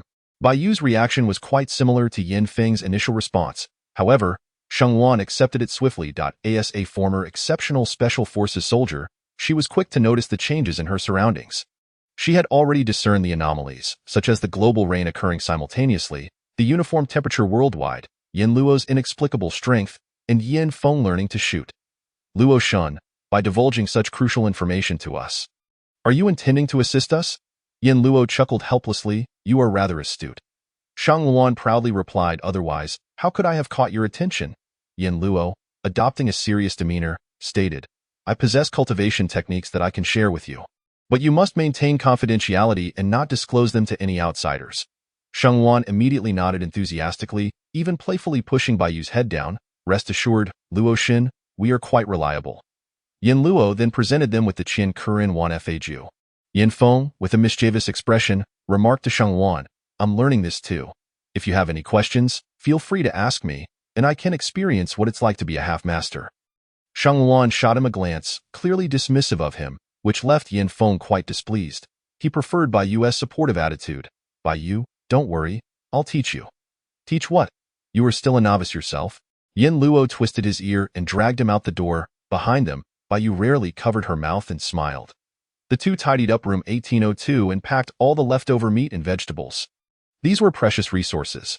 Yin Luo resumed her dedicated cultivation, while aside from his training, Yin Feng would practice shooting on the rooftop every afternoon. In addition to shooting, Yin Luo also taught him a spell. The water condensation technique, 18-night. When no one was watching, he would row a small boat onto the water's surface to practice point one day. After tiring from shooting, he set the gun against the railing and picked up a bottle of mineral water. Drinking it thirstily in the distance, the view was filled with the dimly lit water surface and the towering buildings peeking out partially. Occasionally, peculiar little boats would pass by with an unobstructed view. Yin Feng soon spotted a large ship approaching. He hurriedly set the bottle aside and retrieved a telescope from his ring. Wow, there are quite a number of people on that boat. What are they up to? Previously, a rescue team had come and taken away half the residents of the community. And since then, no large ships had returned. Yin Feng recalled what Sheng Luan had mentioned. Could it be a private faction recruiting people? No, judging by the size of the ship, it could only carry about 20 people. And it was obvious that the ship was already full. Yin Feng was puzzled but didn't dwell on it. After a brief rest, he continued practicing shooting. As the ship drew nearer, it entered the Hua Yuan community 5 minutes later. Heading straight for Building 11. Yin Luo was still in her space when she heard Yin Feng shout from outside, "Sister, it seems someone is coming." Yin Luo paused, changed her clothes, and stepped outside by this time. The ship had already arrived at the base of the building. The Huayuan community's water level was at the 13th floor, leaving only 5 stories of Building 11 exposed above the water. Standing by the window, Yin Luo immediately spotted a woman on the deck. It was her adoptive mother, Madame Yin. She only knew that Yin Luo was in Building 11, but not the specific unit. So she could only call out from outside, "Rujin, Rujin, can you hear me? Yin Luo, are you there?" She repeatedly called out these 2 phrases. Yin Feng asked, "Sister, do you want to see her?" Meeting her would be quite troublesome, for Yin Rujin was already dead. Although Yin Luo was not the one who killed her, her actions had contributed to the circumstances. At that moment, a young girl on the 14th floor opened her window. Her lips were pale from hunger, and her gaze was murky. In a weak voice, she said, I know where Yin Luo is. If I tell you, can I have something to eat?" Madame Yin hesitated, for although they had gone to the Hua family, they were not welcomed there and received only the treatment of ordinary people, given a single bun each day. Thinking of this, Madame Yin reluctantly tore off half a bun and said, "Little girl, here you go, but if you lie, I will throw you into the water." The little girl nodded eagerly and started gobbling down the bun. However, after just 2 bites, a burly man snatched it away, causing the little girl to cry out. Madame Yin felt no sympathy. All she knew was that she had lost half a bun. "Speak quickly." The little girl wiped her tears, feeling wronged. "I don't know." Yin Luo raised an eyebrow. The little girl was lying. Upon hearing this, Madame Yan's face turned green with rage. "You little brat, how dare you deceive me? Go and bring her to me." I refuse to believe that a good beating won't make her talk. 2 men promptly boarded the deck, which was now alongside Building 11, and they could even climb in through the window to capture someone. Cries and screams echoed from inside the window. The man who had snatched the bun shouted, "Don't grab me! Yin Luo is in 1801. The Yin Rujin you're looking for is already dead." "What?" Madame Yin nearly lost her balance and fell into the water upon hearing that last sentence. Trembling, she looked at the man being restrained. "What did you say? Yin Rujin is dead? How do you know that was Yin Rujin?" The man knelt on the ground, disheveled. "Everyone in Building 11 knows. Yin Rujin killed a boy to frame a female college student, and in turn, that female college student killed her." Madame Yin collapsed onto the deck, unable to stand. Chapter 22. The ship that came to the door. Where is that female college student? What is her name? Madame Yin took a long time to rise from the deck, her face dark with a fierce glint in her eyes. The man trembled. "I don't know her name, but she is in cahoots with Yin Luo. Throw him overboard." At Madame Yan's command, the 2 men lifted him and tossed him into the water. He couldn't swim, and after a brief struggle and loud cries, he vanished from sight. The little girl huddled in the corner, and Madame Yin ordered, "Throw her in too." After tossing the man, the 2 men picked up the little girl, one of them even lewdly pinching her thigh. Though the little girl was scared, she did not cry. She merely gritted her teeth tightly. After all, she was destined to die. Drowning was surely better than being violated. Yin Luo witnessed this scene from the window and felt a surge of compassion. Just before the little girl hit the water, a rope fell from above, accurately wrapping around her waist. Before anyone could react, the black rope was pulled up, along with the little girl's body, and brought to Yin Luo's window. Yin Feng quickly reached out to pull the little girl up. "Yin Luo," Madame Yin recognized her. "You ungrateful daughter, have you truly colluded with others to kill your brother?" Yin Luo had no intention of hiding, nor could she. With only 5 stories of Building 11 exposed above the water, these people could easily find her even if they searched floor by floor. Everyone now knew of her presence. Yin Rujin committed murder, and it is only natural that she pays for it with her life. Her words infuriated Madame Yin, turning her face a sickly green. She pointed at Yin Luo in anger. "That was your brother. Even if he killed someone, so what? They were just commoners. You cannot harm him. I must have been blind to raise you, and this is how you repay my nurturing." Yin Luo ignored her and instead turned to the little girl crouching on her balcony, curiously asking, "Why did you open the window to ask them for food?" "I have no means to support myself. I'm bound to die anyway, but I haven't eaten in several days. I don't want to become a starving ghost." Yin Luo was taken aback. "Then why didn't he reveal where I was?" "Because they are bad people, and you, Sister Yin Luo, are a good person. I cannot betray you." Years later, Lin Xijiao would tell Yin Luo that she deliberately acted out to attract Yin Luo's attention, betting on her kindness and hoping that she would save her at the last moment. Yin Luo returned to the window, half of her body exposed as she looked down at Madame Yin with scornful laughter. Madame Yin, with a cold face, questioned, "And how did you grow up so big? Wasn't it us who raised you? Now that you have gained some independence, you remain indifferent while watching others kill your brother." "Ignoring my words," Yin Luo replied. "You raised me just to marry me off to Hua Qinglang for your own benefit, didn't you? I have been in the Hua family for 3 years. And during this time, my contributions to the Yin family's business have far exceeded my upbringing costs." When Madame Yin realized her arguments were futile, she signaled to the people behind her, "Capture her." With a loud clap, Yin Luo shut the window. Outside, there were a total of 18 people, divided into 2 groups. One group ascended the building while the other opened fire at the window. "How could they have guns?" Yin Feng exclaimed, instinctively dodging to the side. Yet, Yin Luo's window was made of bulletproof glass, impervious to their shots. A strong dragon cannot suppress a local snake. The Hua family is indeed the local snake of Yangshi. A family that had maintained its influence for centuries could not be unblemished. To ensure lasting interests, they must play both sides of the law. Yin Luo did not seek vengeance against Hua Qinglang immediately after the rain. For the Hua family resided atop Qingliang Mountain. This mountain was home to 3 prominent clans, each firmly established at its midsection, forming a stalemate.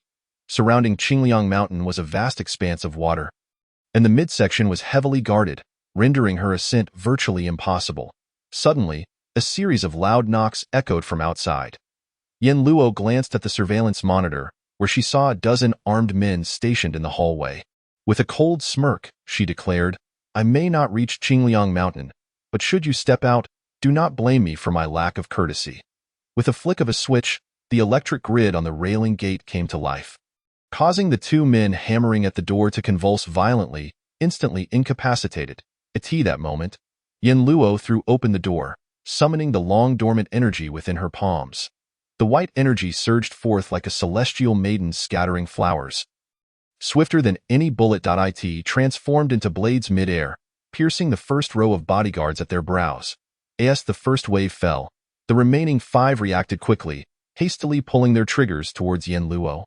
In a swift motion, she slammed the door shut, and the bullets rained down upon it in a furious volley. The dimly lit hallway erupted with gunfire, flames flickering amidst the shadows. Shang Luan and Baiyu observed from the peephole opposite. Baiyu's fists clenched in anxiety. Had it not been for Shang Luan's restraint, she would have rushed out to confess her role in the death of Yin Rujin. Shang Luan urged her. "Haven't you realized? Regardless of your involvement, they are intent on capturing Luo Shun. Fear not. They cannot harm her." Following a barrage of gunfire, Yin Luo unexpectedly opened the door once more, unleashing another wave of the celestial maiden scatter. The bodyguards outside were obliterated. Descending the stairs, Yin Luo concealed herself in the fire escape of the 14th floor, observing for a moment. Outside, 7 bodyguards remained vigilant in the obscured light. She retrieved her submachine gun. With a rapid succession of fire, the sounds of bodies hitting the water echoed as one after another. They fell. Mrs. Yin gasped in shock, covering her ears and retreating into the cabin to hide. By the time the gunfire ceased, she was so frightened that she had soiled herself. Yin Luo ascended the stairs. Mrs. Yin, trembling in fear, crouched in the cabin, hesitant to emerge for quite some time. The water around the boat was stained red, resembling a series of blooming demonic lotuses. Such a commotion had not gone unnoticed. The residents of the nearby buildings, paralyzed with terror, were sweating profusely.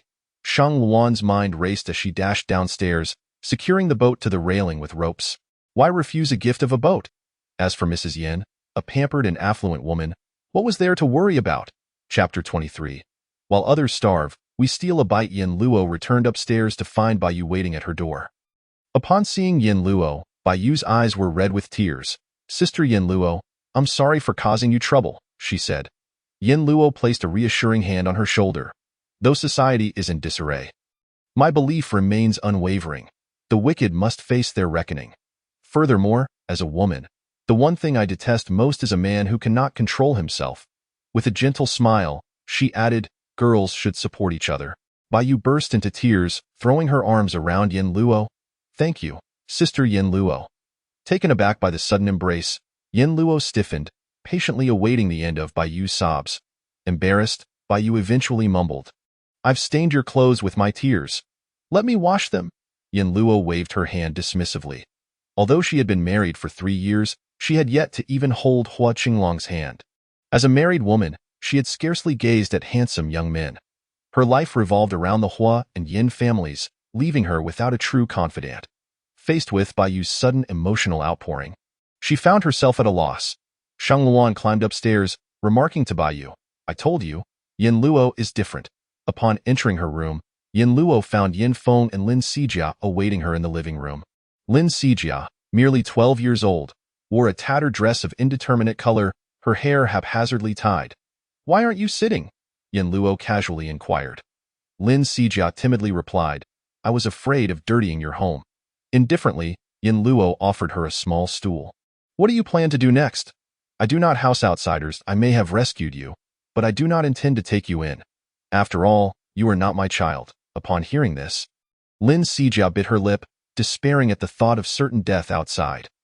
Observing her forlorn expression, Yin Luo sighed, "The unit next door, 1802, is vacant. You may reside there. I will provide you with a bun each day. The rest is up to you." Lin Sijia's eyes sparkled with hope as she stood up abruptly, kneeling before Yin Luo to bow her head. "Thank you, Sister Yin Luo. Thank you."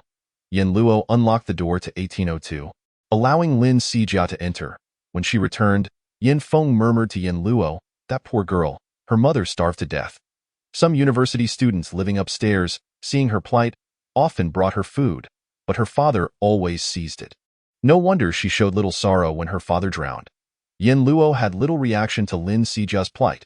Rather, she became intrigued by the university students Yin Feng mentioned. "Is there truly anyone willing to share their food?" Yin Feng replied, "Isn't that kindness?" Yin Luo slightly shook her head, unsure whether to commend their kindness or to deem it foolish. "There are only a handful of households left in our building.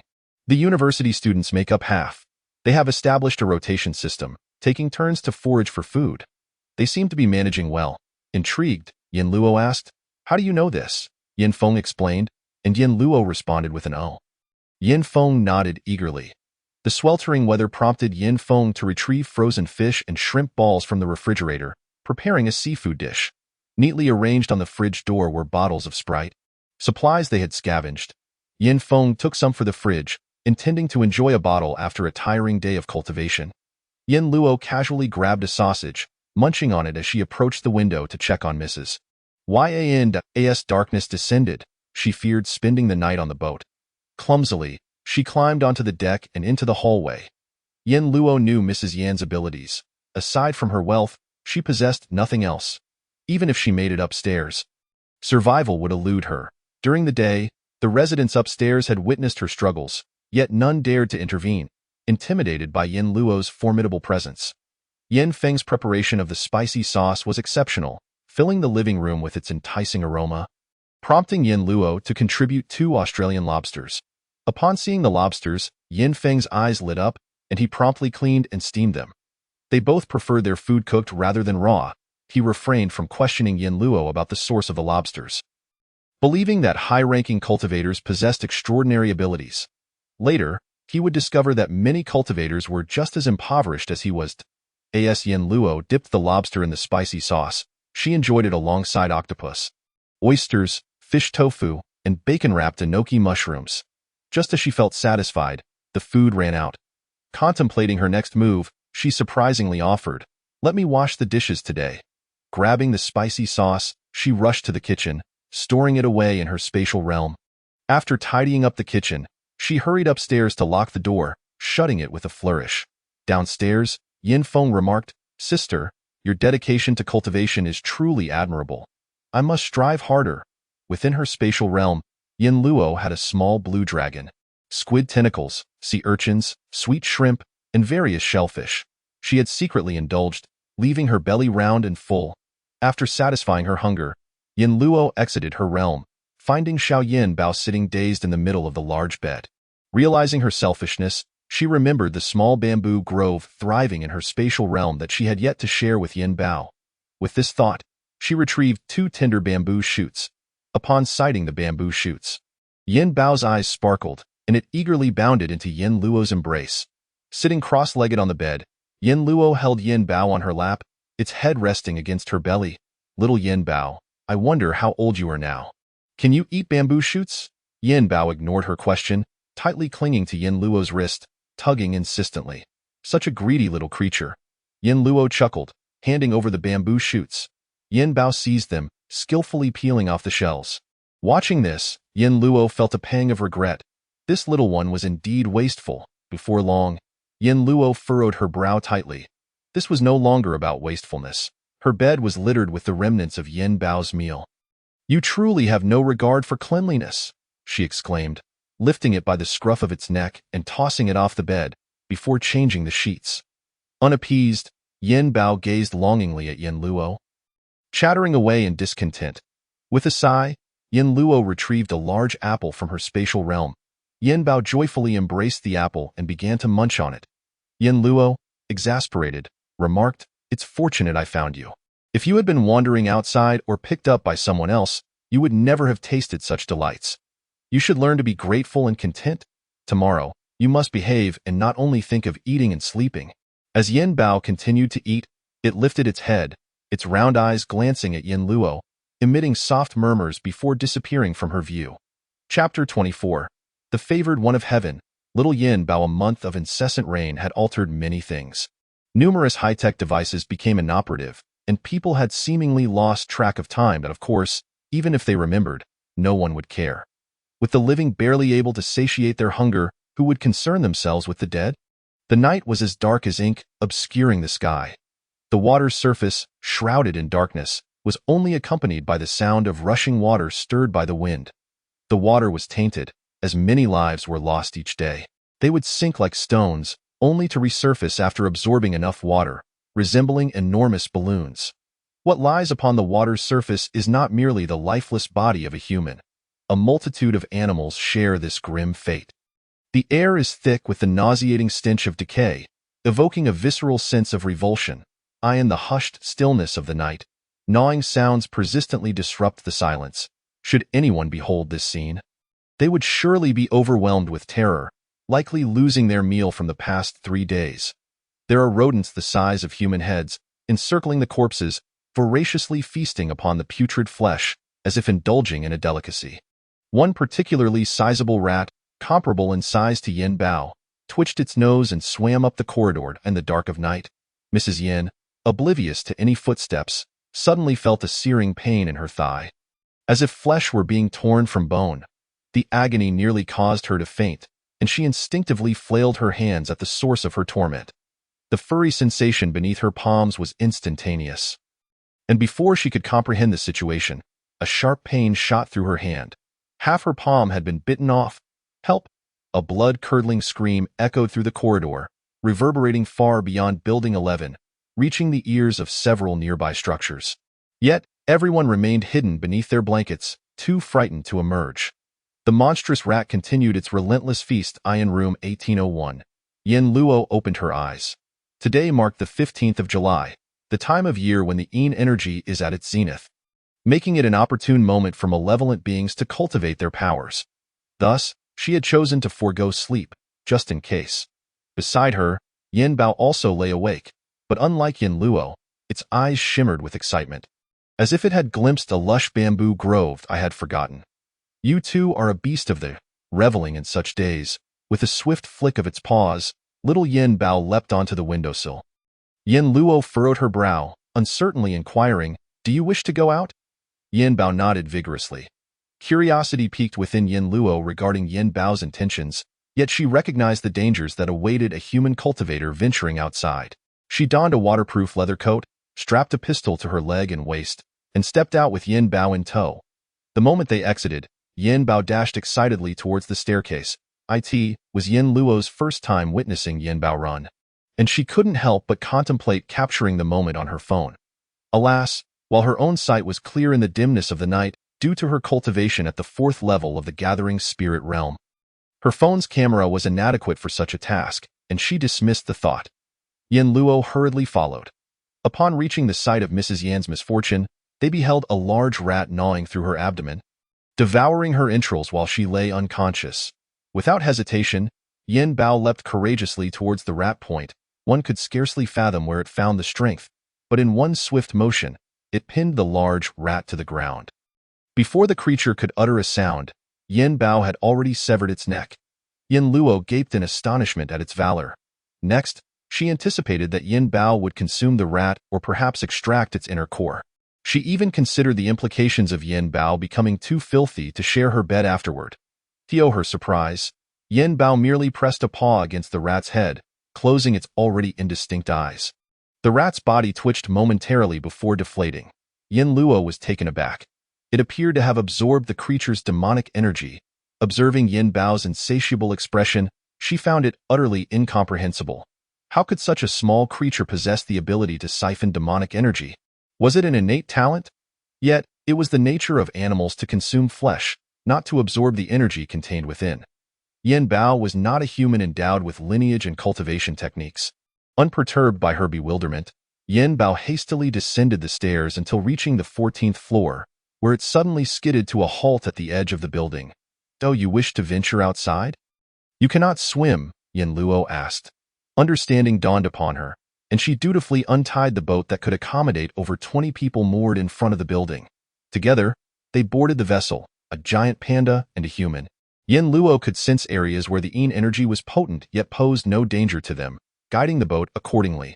The vessel, powered by fuel, featured a canopy, beneath which lay a cabin with 10 seats, clearly a sightseeing boat intended for leisurely lake excursions. The little boat glided smoothly, while Yin Bao perched on the deck, its head resting against the edge, eyes fixated on the water's surface. Occasionally, it would widen its eyes and inhale sharply towards the water. And Yin Luo could feel a wisp of demonic energy entering its mouth. Yin Luo mused, "What divine treatment is this? Has the national treasure not only been showered with favor in the realm of technology, but also in the world of cultivation? Truly, a favored child of destiny? Is it merely due to its charming appearance?" At that moment, she felt a twinge of envy within her heart, while she maintained a steady hand on the boat's operation. Remaining vigilant against potential ambushes, it was her toil that bore the burden, while the favored child reaped all the rewards. These demonic creatures lacked inner cores. Yin Luo could neither consume them nor directly absorb their energy, leaving her unable to utilize them. The boat's movement alerted numerous demonic entities in the water, causing them to scatter in alarm in an effort to allow Yin Bao to consume more energy. Yin Luo proactively sought out areas thick with demonic aura. Having absorbed an abundance of energy, Yin Bao succumbed to slumber, unresponsive to Yin Luo's calls. Even when Yin Luo placed her stinky sock on its nose, Yin Bao remained indifferent. After contemplating, she decided to place it in her spatial realm, where she washed it with the stream's water. Upon emerging from its bath, the little creature's fur dripped with water. Yin Luo found a large sieve that could filter water, set Yin Bao atop it, and then placed the sieve on the treetop. As Yin Bao slept, water continued to drip from its fur. Yin Luo exited the spatial realm, and daylight had broken. She took a brief nap before beginning her cultivation. Given Dai Qianqian's character, she had dispatched the first wave of individuals to search for her. And if they failed to locate her, they would surely not relent. Yet, a month passed, and no one from the Hua family made another appearance. While Yin Luo found this strange, she paid it little mind. This left the residents of the complex anxiously seeking a means of survival. Chapter 25. Shang Wan's small squad. After a month of seclusion, Yin Luo finally emerged. During this time, the official rescue team had made one visit. Yet the supplies distributed to each household were dismally inadequate. A conflict arose between some residents and the officials, with one official scolding, "Be grateful for what you receive. Don't be ungrateful." This statement quickly spread throughout the complex, crushing the hopes of those who relied on official rescue efforts for survival. Gradually, they came to understand a harsh truth. No one could expect to receive something for nothing. Thus, they were compelled to seek alternative solutions. In Building 11, a team of 22 individuals was formed under Shang Wan's leadership, comprised of students renting in the Huayuan community from Shangyang University. Building 11 boasted the highest occupancy rate for rentals in the Huayuan community, housing a multitude of university students, some of whom invited friends from other buildings, thereby taking over the entire edifice. Under Shang Wan's guidance, they fortified the fire escape with steel bars and bricks. raising the barrier by 1 meter to prevent any further incursions by rodents. After a month of seclusion, upon stepping outside, Yin Luo heard commotion and initially assumed it was Yin Feng practicing marksmanship on the rooftop. Thus, she brewed a cup of black goji berry tea and made her way downstairs. Yin Feng, what brings you here? Upon seeing her, Yin Feng's face lit up with joy. Yin Luo had previously informed Yin Feng of her need for seclusion, leading Yin Feng to believe she had been subsisting solely on instant noodles and bread. With a furrowed brow, Yin Luo gestured outside, inquiring, "What is all that noise?" "Shang Luan is training a group of followers." Yin Feng replied, then realizing Yin Luo was unaware of the happenings outside, proceeded to explain. After gathering her followers, Shang Luan had initiated daily physical training and combat skill drills, occasionally accompanied by Yin Feng. Yin Luo chuckled, surprised by Shang Luan's prowess. It's not just that. Shang Luan has also been brainwashing them, even assigning them a team name, Chaoyang Tuan. Unable to contain herself, Yin Luo spat out a mouthful of red liquid. Yin Feng dodged just in time, avoiding the splatter. "Sister, you find it cheesy too, don't you?" Shang Luan claimed that gangsters had names, and these young individuals, like the dawn sun, should tirelessly strive upwards, embodying vigor and fearlessness. Yin Luo's laughter abruptly ceased. She had not anticipated that Shang Luan had military experience. Not only had she mastered combat techniques, but also eloquently articulated profound principles. Many residents of the complex now envied the Chaoyang Tuan, eager to join their ranks. They could be seen daily training on the rooftop, counting in unison, 1, 2, 3, 4, clearly visible to those in the adjacent buildings. However, Shang Luan established certain criteria. Only those under 30, without families, and of good character were accepted. This standard effectively excluded the majority of Huayuan community residents, leaving only the young renters eligible. Noticing that the little Yin Bao, who typically followed Yin Luo closely, was absent today, Yin Feng inquired with curiosity, "Sister, where is Yin Bao? I haven't seen it in a month." Yin Luo, sensing Yin Bao's steady breathing, felt little concern. She even secretly hoped that Yin Bao would bring her a surprise. "No need to worry, it's hibernating." Yin Feng paused. "Hibernating?" Yin Luo ascended to the second floor, opening the window to observe the rooftop of room 1802 and the second-floor window of room 1803 across the way. Room 1803 had its window ajar, yet no one was inside, as they were all outside training. On the rooftop of room 1802, a group of individuals performed frog jumps, while another group on room 1803 practiced boxing. Lin Sijia's delicate face glistened with sweat as she gritted her teeth, struggling to keep pace with the last of the frog jumpers. Witnessing her determination, Yin Luo felt a flicker of admiration. Shang Luan sat cross-legged atop room 1802, absorbing spiritual energy. Upon hearing the window open, she turned to see Yin Luo and immediately sprang to her feet with delight. "Goddess Luo, are you going out to gather supplies? We depart at 9 o'clock. If you wish to join, come along." Yin Luo's supplies were sufficient, yet remaining indoors without venturing out would raise suspicions, leading to unnecessary troubles. "All right." Shang Luan's face brightened at Yin Luo's agreement. "Yin Luo Dao, please do not call me the goddess of Luo. Just refer to me as Sister Luo. 9 o'clock. I will be waiting for you at the entrance." Yin Feng prepared breakfast, and as the two finished their meal, it was nearly 9 o'clock. The hallway was already filled with a cacophony of voices. Upon seeing Yin Luo, the once lively atmosphere abruptly cooled, as if a bucket of cold water had been poured over boiling water, causing the surface to instantly smooth like a polished mirror. During the time when Yin Luo took lives, some were merely spectators, and the scene left a few trembling with fear. How terrifying! Even those who did not witness it firsthand, upon hearing the exaggerated accounts later, found the tales even more chilling. Observing the shift in atmosphere, Yin Luo smiled but said nothing as she descended the stairs. Shang Luan utilized the Hua family's boat, which could accommodate over 20 people. They had formed a small group to scour for supplies, and with Yin Luo and Yin Feng included, there were a total of 12 individuals. Tio maximized their capacity for supplies. The boat's canopy had been dismantled by Shang Luan, and all the seating in the cabin had been removed, leaving everyone to sit or stand casually on the floor. Shang Luan was pleasantly surprised by Yin Luo's addition. "Who wouldn't want a powerhouse in their team?" Yin Luo remarked. "Weren't you all quite safe without me before?" Shang Luan replied, "Not at all. We have had injuries every time. Sister Luo, you are unaware, but strange entities have been attacking us and our boats in the water these past few days. Moreover, it's not just our team. Other neighborhoods have their own groups, and competition for supplies has become increasingly common. Yin Luo nodded. She had experienced this in her past life.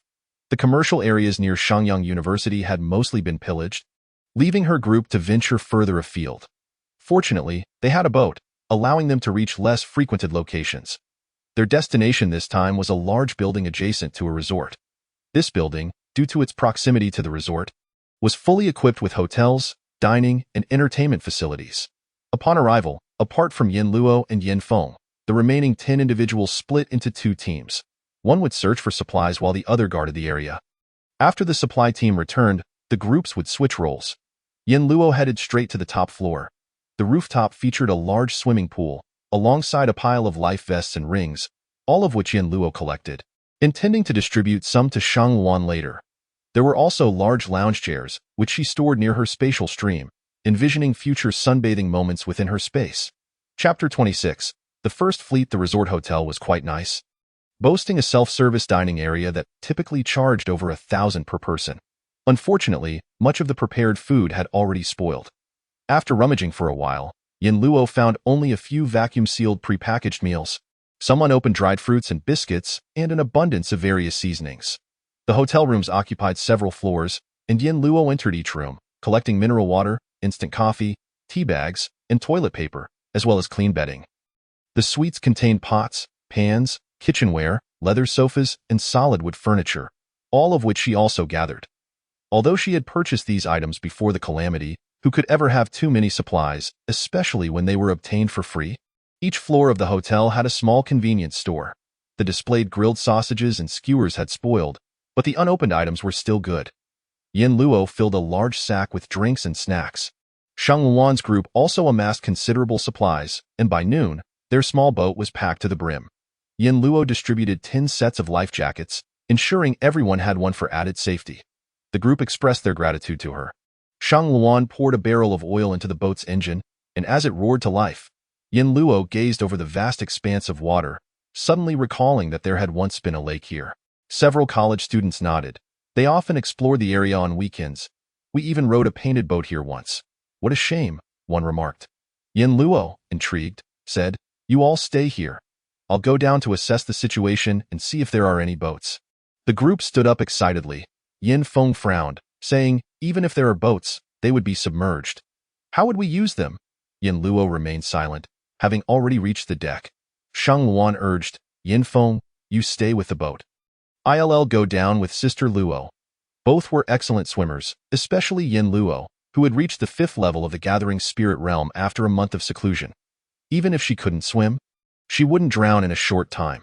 Their visibility underwater was adequate, and they quickly spotted several small boats, inflatable crafts meant for 4 people. Though they should have floated, they remained submerged due to being tethered. Yin Luo swiftly drew her dagger, severing the ropes, and handed them to Shang Luan while pointing upwards. Shang Luan understood Yin Luo's intent and grasped the rope, swimming the small boat towards the surface. Those above anxiously awaited, and soon several inflatable boats bobbed to the surface.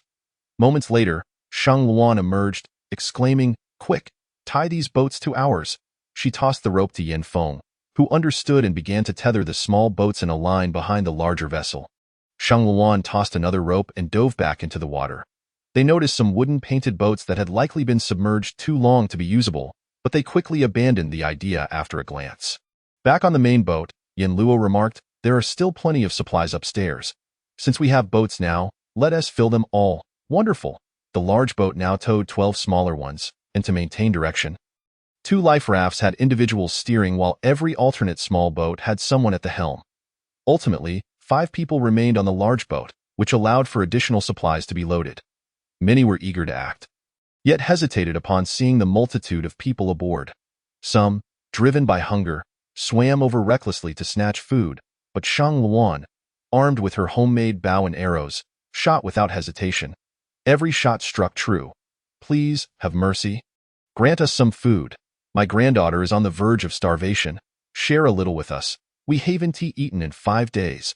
Such cries echoed from every residential building they passed. Initially, the students under Shang Luan were swayed by their pitiful pleas. But after a stern reprimand from Shang Luan, they no longer dared to falter. The fleet progressed steadily, but perhaps due to the allure of food aboard, unusual sounds emanated from beneath the surface. Yin Luo stood on the deck, coldly observing the water. Before long, the surface began to churn, and the smaller boats started to sway violently, causing some individuals to be thrown overboard, struggling to regain their footing. A cacophony of splashes erupted as countless water jets shot into the air, exploding like rain and obscuring everyone's view. Beneath the surface swam fish half a meter long, more robust than the koi of Daming Lake, moving with incredible speed. Amidst the aquatic chaos, some leapt from the water as if striving to leap over a dragon's gate. The waters surrounding the fleet boiled like a cauldron. Suddenly, there was a splash from behind. Shang Jie, the student who fell overboard, barely had time to cry for help before a leaping mutated carp pierced through his body. Blood spread like mist. The others turned pale, desperately clutching onto anything on the boat. Witnessing this, Yin Luo tossed a gun and several rounds of ammunition to Shang Luan and Yin Feng. The three fired simultaneously. Concurrently, Yin Luo activated her spiritual energy, creating an invisible barrier around the fleet. The fish, akin to underwater explosives, collided against the shield, momentarily dazing them. On the deck, the marksmen displayed impeccable accuracy, wave after wave of gunfire finally repelling the mutated fish swarm. The murky water was transformed into a crimson sea. The corpses of the fish floating on the surface. Scanning the surroundings, it was evident that no one remained alive. It was unclear whether they had perished or fled in terror at the sight of the fish. This was their first encounter with the tragic demise of a comrade, leaving them all as wilted as frostbitten eggplants. Yin Feng's expression was grim. He rarely ventured out, and today's scene was a first for him. No wonder his sister warned him of the dangers outside, urging him to train diligently. Had he not practiced hard, he would have been incapable of firing accurately today. After a moment of silence, Shang Luan spoke gravely. This is the life we now lead. Each of us is a true survivor. To live longer, one must possess the ability to endure. Let us gather our things and leave quickly. Yin Luo glanced at the lifeless body of her companion. Curling her fingers, she sent a flame forth, igniting the corpse. This act brought a sense of warmth to the group. They looked at Yin Luo with newfound respect. From that moment on, their bond with her deepened. On the way back, the group remained silent. The fleet encountered several waves of robbery attempts, all thwarted by Shang Luan and Yin Feng, this time. Yin Feng was at the second level of the gathering spirit realm, and Shang Luan at the first. Though their spiritual reserves were lacking, their precise marksmanship proved advantageous. Upon returning to Huayuan community, the supplies aboard attracted intense scrutiny. Unfortunately, the fleet passed them by, heading directly to Building 11. The group waiting at home hurriedly approached to unload the supplies. Wow, you all struck it rich. Did you rob a gang to acquire so many boats? Shu Tianxue excitedly glanced back, taking in the sight of the items aboard the ship, enough to furnish an entire apartment. Yet, a profound silence enveloped the group. Ordinarily, this would be a moment filled with animated chatter about amusing tales from their journey. But now, each face hung low, the atmosphere heavy with unspoken tension. Realizing something was amiss, Shu Tianxue turned to Shang Luan, who proceeded to recount the events that transpired on the road. They were all close classmates, partners and friends, who shared in each other's joys and sorrows. Yin Luo had graduated from university 5 years ago and was not particularly sociable. During her college years, she had never experienced such camaraderie. Shang Luan remained the most composed, placing a reassuring hand on Shu Tianxue's shoulder. Enough? The departed are gone, and we have a long road ahead. We should hasten to move our belongings. It's already 6 o'clock, and darkness will soon descend. At her words, the group mustered their spirits once more. The 14th floor had recently been flooded, and Shang Luan had arranged for a rotation of 5 people per shift on that level. The boys occupied the 15th floor, the girls the 16th, while supplies were stored on the 17th. With 4 households per floor, their living arrangements remained spacious. Once the items were relocated, everyone gathered in the corridor of the 17th floor, waiting for Shang Luan. The night had fallen, rendering the corridor dim and indistinct.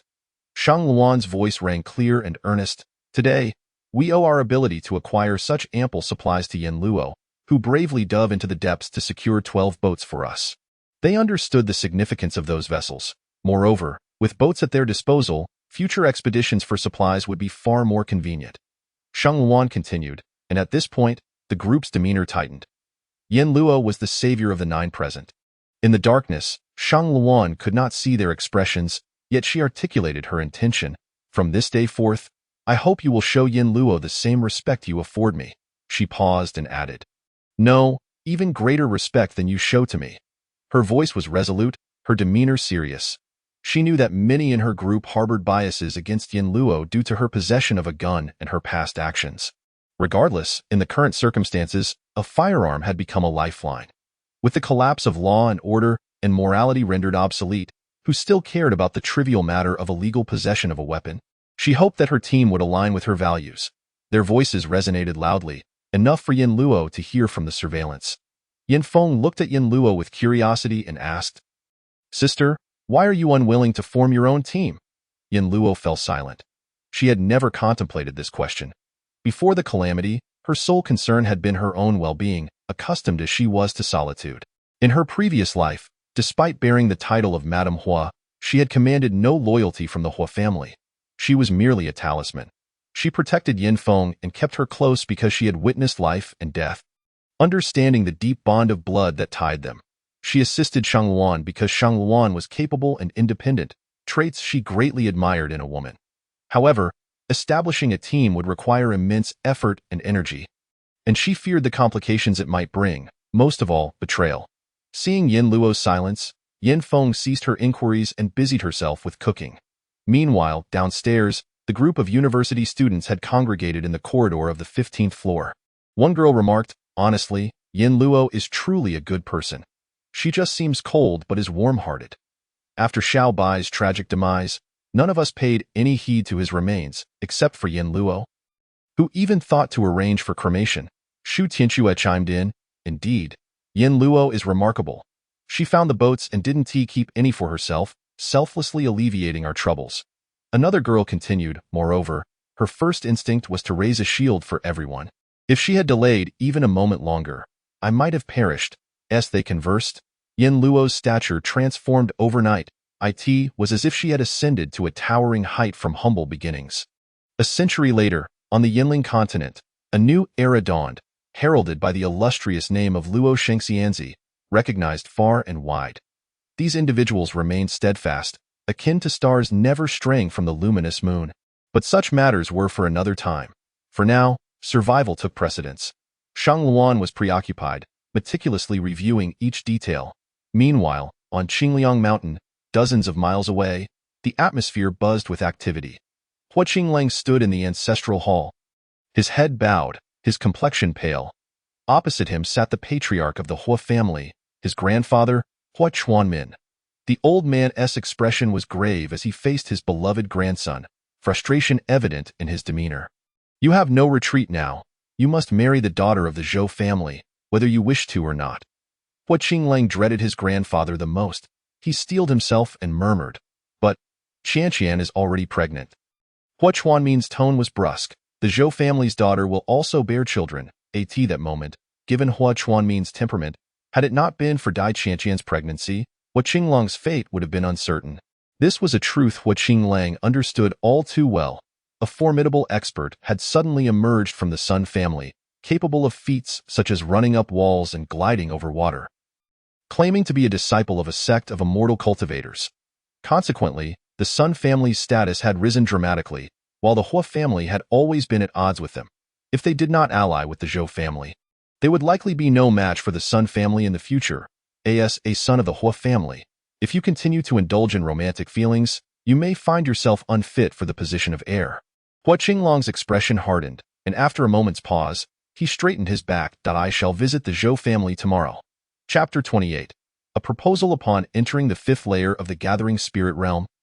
Yin Luo felt as light as a swallow, akin to a master from a Jin Yong martial arts novel, capable of bearing 500 pounds with a single hand. To further hone her physique, Yin Luo pressed weights on her legs each night as she slept, 3 weights of 20 pounds each. By day, she scavenged for supplies, and by night, it was her habit to soak in a bath before retiring. In the dead of night, she suddenly sensed a disturbance emanating from her space. Could something have gone awry in the spatial realm? Yin Luo hastily slipped into the space. Upon entering, she was nearly overwhelmed. The ginseng and spiritual mushrooms she had fed to the space for upgrades had been trampled upon, nearly half destroyed, and many ginseng sprouts had lost their tips in the wheat field, the golden heads of wheat. On the verge of ripening, swayed as though buffeted by a strong wind in the livestock pen, the little sheep, cows, chickens, and ducks huddled in the corners, behaving as meekly as little brides. Yen Luo's gaze swiftly scanned the space and landed on the fruitful orchard, where a medium-sized panda lounged on a peach tree branch. Two plump peaches rested upon its belly, and it clutched one in each paw, gnawing at the soft flesh of one before casually discarding the remainder. Fuming, Yen Luo approached, and just as she did, a discarded peach struck her head, stunned. Both she and the panda exchanged wide-eyed looks. Yen Bao. With a crack, the tree branch snapped, and Yen Bao tumbled down, yet it did not utter a sound of pain. Instead, it sprang up with newfound energy, shaking off its previous languor, and hurriedly scampered towards the creek. Enraged, Yen Luo barely had time to notice the panda's significantly increased girth before chasing after it. In its path, Yen Bao trod upon a bed of lettuce leaves, infuriating Yen Luo, who grabbed a stick and hurled it at the panda, which narrowly dodged. Moments later, Yen Bao leaped into the creek with a splash. Swiftly swimming to midstream, Yen Luo reached the bank, pointing an accusatory finger. "Get out here." Yen Bao remained stubborn, exposing only its large head above the water, its eyes darting mischievously. Angered, Yen Luo leaped into the creek after it. Seeing her, Yen Bao swam away in their pursuit. The fish and shrimp in the creek were caught in the chaos, darting to the safety of the shallow waters along the bank. Ultimately, Yen Bao could not evade capture. Yen Luo seized it by the scruff of its neck and hoisted it onto the bank. Its once fluffy, soft black and white fur now clung wetly to its body. With its head drooping, it shook off the water vigorously after Yen Luo released her grip, sending droplets splattering incessantly onto her face. Yen Luo exclaimed in exasperation, kicking it away. "Go over there and shake off." During this process of shaking, Yen Luo used her spiritual energy to dry her clothes and hair. And upon witnessing Yen Bao's bedraggled appearance, resembling a shorn sheep, she couldn't help but laugh, and as she helped Yen Bao dry off with her powers, she muttered, "I didn't notice before, but you've really packed on the pounds. Yet you still run so fast." Yen Bao proudly lifted its head, only to be swatted down again by Yen Luo. "Look at what you've done to my space. If you dare waste food like this again, I'll roast you over a fire." Yen Bao squeaked in protest. In this space, aside from Yen Luo, any living creature that entered was bound by the laws of the realm, entirely obedient to her will. Far more effective than any master-servant contract. Thus, Yen Luo felt at ease having Yen Bao in the space. However, seeing Yen Bao's rebellious demeanor, it resembled a defiant teenager, akin to a high school student. In no time, Yen Bao was thoroughly dried, regaining its round, plump form. It was now several times larger than before, roughly the size of a half-grown panda, its striking black and white fur making it all the more unique. It turned slowly, its bright, jewel-like eyes glimmering, devoid of the mischievous demeanor it had displayed moments ago. It leaned against Yen Luo's body, reclining on the ground, nearly toppling her over. Yen Luo pushed it away, exclaiming, "You are already a large panda. You can no longer lean on me." Yen Bao, feeling aggrieved, let out a couple of soft squeaks, then turned its head to nuzzle Yen Luo's leg with its large head. In that instant, Yen Luo found herself utterly unable to resist it and took it out of the space. Previously, Yen Bao had adored burrowing into Yen Luo's blankets for a nap, and this habit had not waned. Upon emerging, it immediately dove into the bedding, pushing Yen Luo out in the process. Yen Luo remarked, "Well, the blanket is too small. Fortunately, I have a double quilt stashed away." She retrieved a summer double quilt, managing to cover both herself and the bear entirely. Lying on her side with her arm draped around Yen Bao's neck, she mused that the advantage of Yen Bao growing up was that it could now serve as a cushion. This cushion was not only soft and comfortable, but also entirely natural and pollution-free, likely to evoke envy in numerous adults and children alike. Building 11 had become quite lively recently, with the Chaoyang group expanding to over 50 members. Since they were all single men who could satisfy their own hunger, they had all moved into Building 1. To ensure a more spacious training ground, the rooftop of 1801 had also been utilized for training. Consequently, Yen Luo had to practice in the space, which fortunately was abundant in spiritual energy. While cultivating there, She discovered that Yin Bao also relished consuming ginseng and reishi mushrooms. It not only enjoyed these delicacies, but also had a taste for human food. Aside from fruits and vegetables, it also consumed meat, albeit only when cooked, such as braised pork and stewed ribs. Its appetite could rival that of 3 Yin Luos, prompting her to feel grateful that her supplies were ample. The tranquil solitude of the human-bear duo was abruptly interrupted by visitors from the Sun family. Around noon, a luxurious small boat approached the Huayuan community, carrying a few individuals who all clustered around a young man. Bai Yu initially assumed they were seeking to join the Chaoyang group, but Shang Luan quickly discerned that this young man was extraordinary. Indeed, the boat docked at the base of Building 11, and the young man, surrounded by admirers, stepped out from the cabin. Dressed in a crisp white shirt and light blue jeans, his clean, doll-like face wore a friendly smile. He addressed the person on duty, saying, "I would like to meet Yin Luo. Could you kindly relay my request?" Without needing his assistance, Yin Luo opened the window herself. She recognized him, Sun Xingyang. In her previous life, he had been the Sun family's prodigious cultivator, while she had been the auspicious mascot of the Hua family, placing them in a competitive relationship. When one side flourished, so too did the family it represented.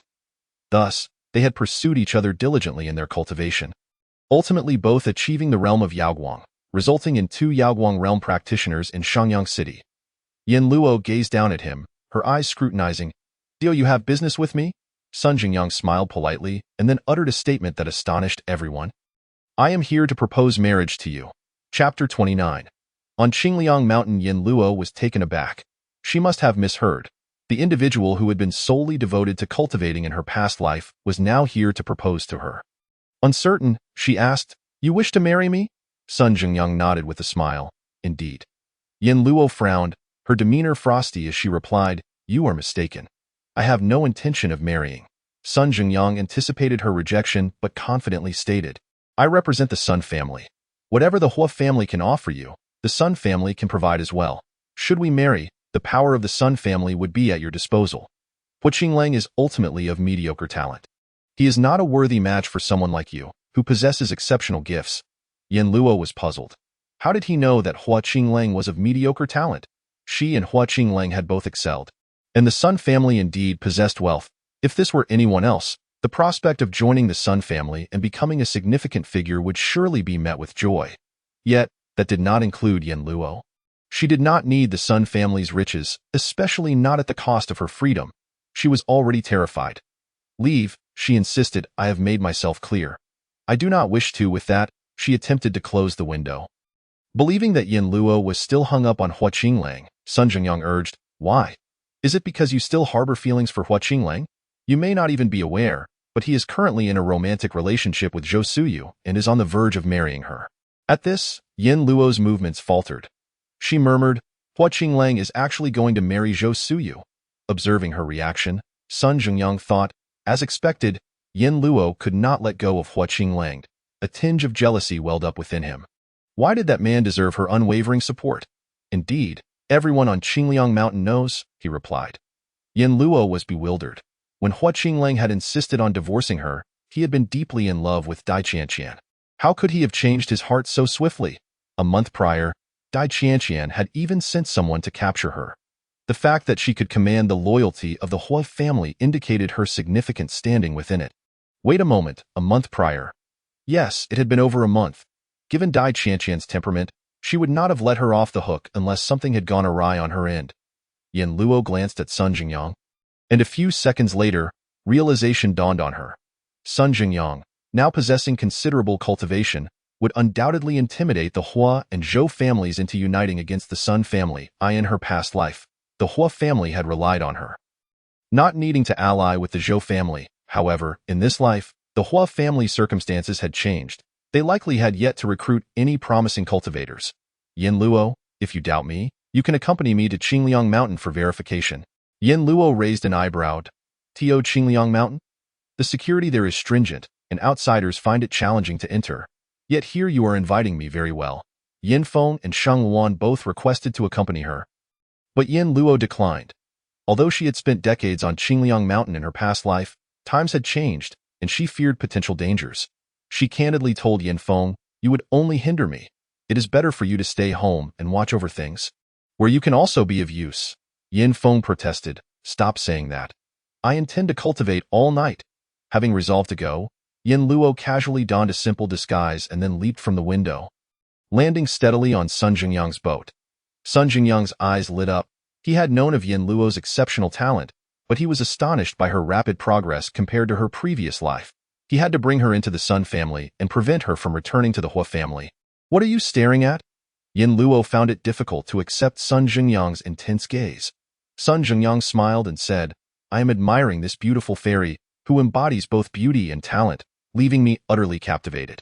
Yin Luo furrowed her brow and replied seriously, Taoist friend Sun, we cultivators should focus on self-cultivation and refinement to advance further. Sun Jingyang shook his head. What the fairy says is not quite right. It is human nature to appreciate beauty. Expressing admiration for lovely things is entirely natural. Yin Luo's frown deepened. She recalled that Sun Jingyang had not been like this in her past life. She chose not to engage him further and seated herself in the cabin. Aside from Yin Luo and Sun Jingyang, 2 men were aboard, responsible for operating the boat. The boat was equipped with tables and chairs, and a teapot with fine Baijian tea was set upon the table. While Yin Luo showed no interest in drinking, Sun Jingyang poured her a cup, teasing, rest assured, it is not poisoned. Yin Luo remained unmoved, instead closing her eyes. Observing this, Sun Jingyang sighed with a wry smile, refraining from further conversation. This woman had feelings for another and would not easily change her heart. The small boat took nearly 3 hours to reach Qingliang Mountain. As Yin Luo caught sight of its silhouette from a distance, she made her way to the deck. The Qingliang mountain range was gentle, with its highest peak barely exceeding 1,000 meters. Midway up the mountain, aside from the 3 major families, wealthy individuals from Shangyang City had constructed villas. The village at the mountain's base had long since been submerged, and now the immense mountain loomed like a colossal beast lurking beneath the water. Surrounding Qingliang Mountain was a body of water, with no buildings within a mile radius, granting a broad view from the summit. A classic strategic location, easy to defend yet challenging to attack. Originally, the mountain paths had been fortified, with a simple wooden guardhouse erected at the roadside, where personnel from the 3 major families took turns on duty. Behind the wooden house stood a massive pile of firewood, which Yin Luo understood was intended for signaling in case of a formidable enemy. The small boat swiftly approached the checkpoint. Immediately, someone boarded to check identification. Upon recognizing Sun family members, they promptly allowed them to pass. Thus, Yin Luo followed Sun Jingyang up Qingliang Mountain. Although the path was a smooth asphalt road, due to a shortage of gasoline and vehicles, no cars were visible, only pedestrians walking. Sun Jingyang believed that Yin Luo still harbored feelings for Hua Qinglang, and upon reaching Qingliang Mountain, she would undoubtedly inquire about him. To ensure she would completely let go, he feigned a need to leave, leaving only a bodyguard with her. After all, everyone on Qingliang Mountain was aware that Hua Qinglang was set to marry Zhou Suyu. Yin Luo, while unaware of Sun Jingyang's intentions, found his absence rather comforting.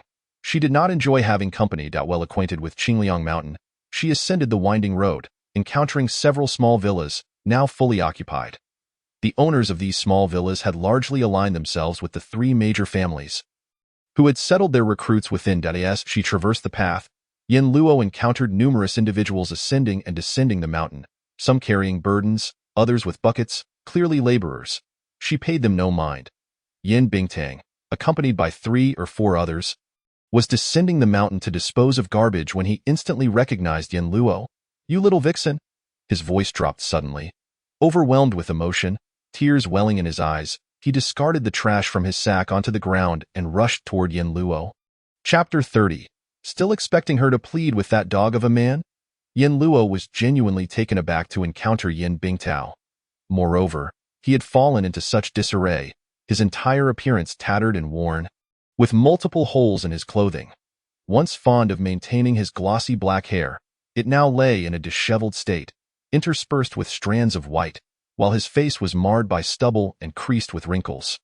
As he hurried towards her, the air carried an indescribable stench, reminiscent of the odor emanating from rural latrines a decade prior.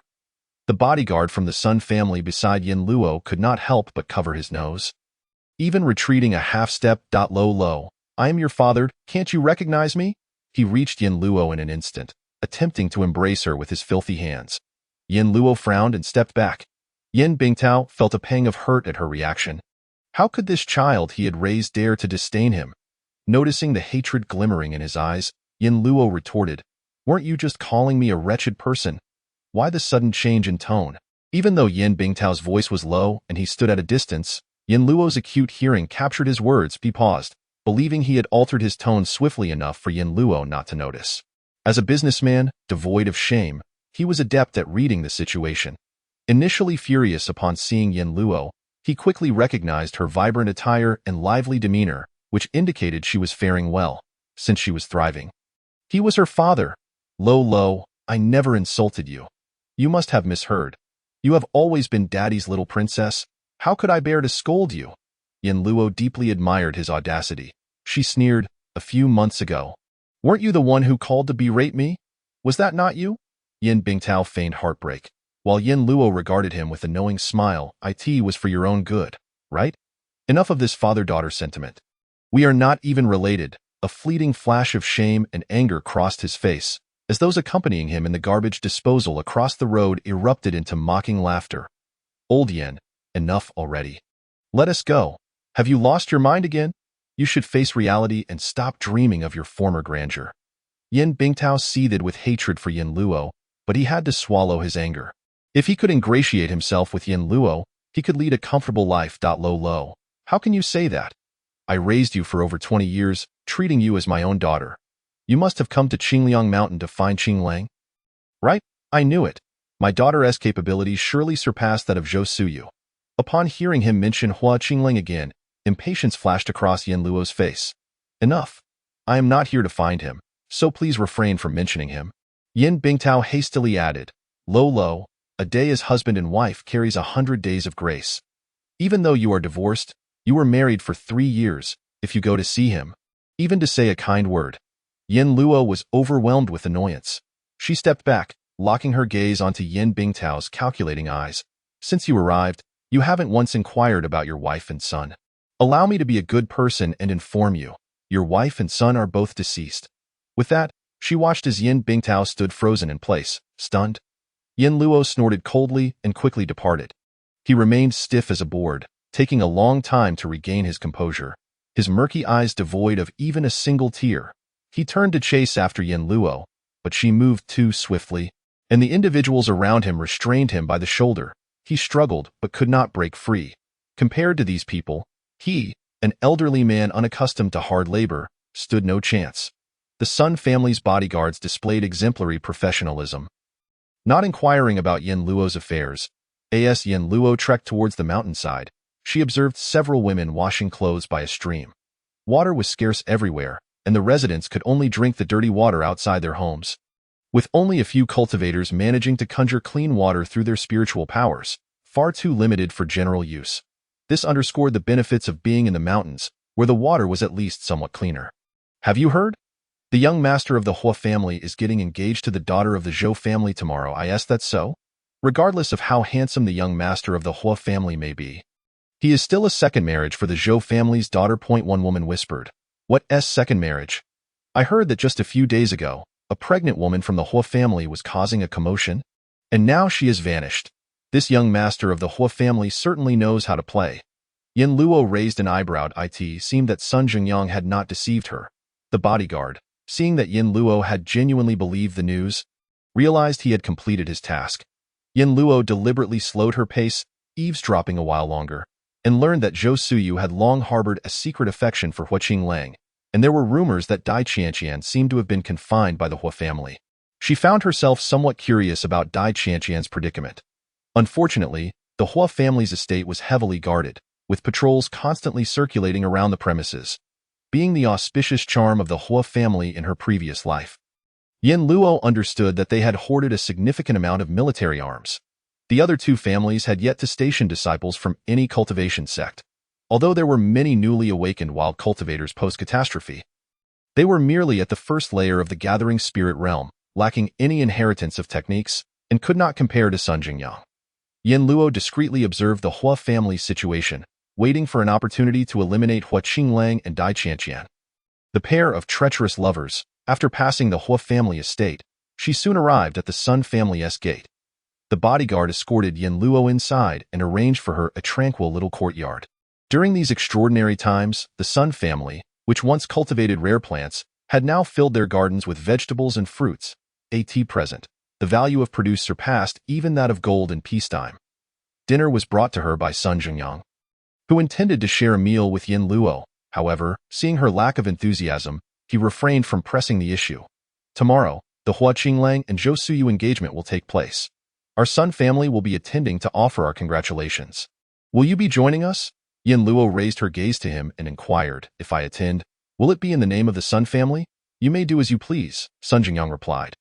However, if you choose not to accompany me, you may find it difficult to enter the Hua family's estate. It was technically possible to forcefully enter, but Yin Luo did not wish to create a scene akin to Zhang Wuji and Zhou Jirua's wedding with Zhao Min's interruption.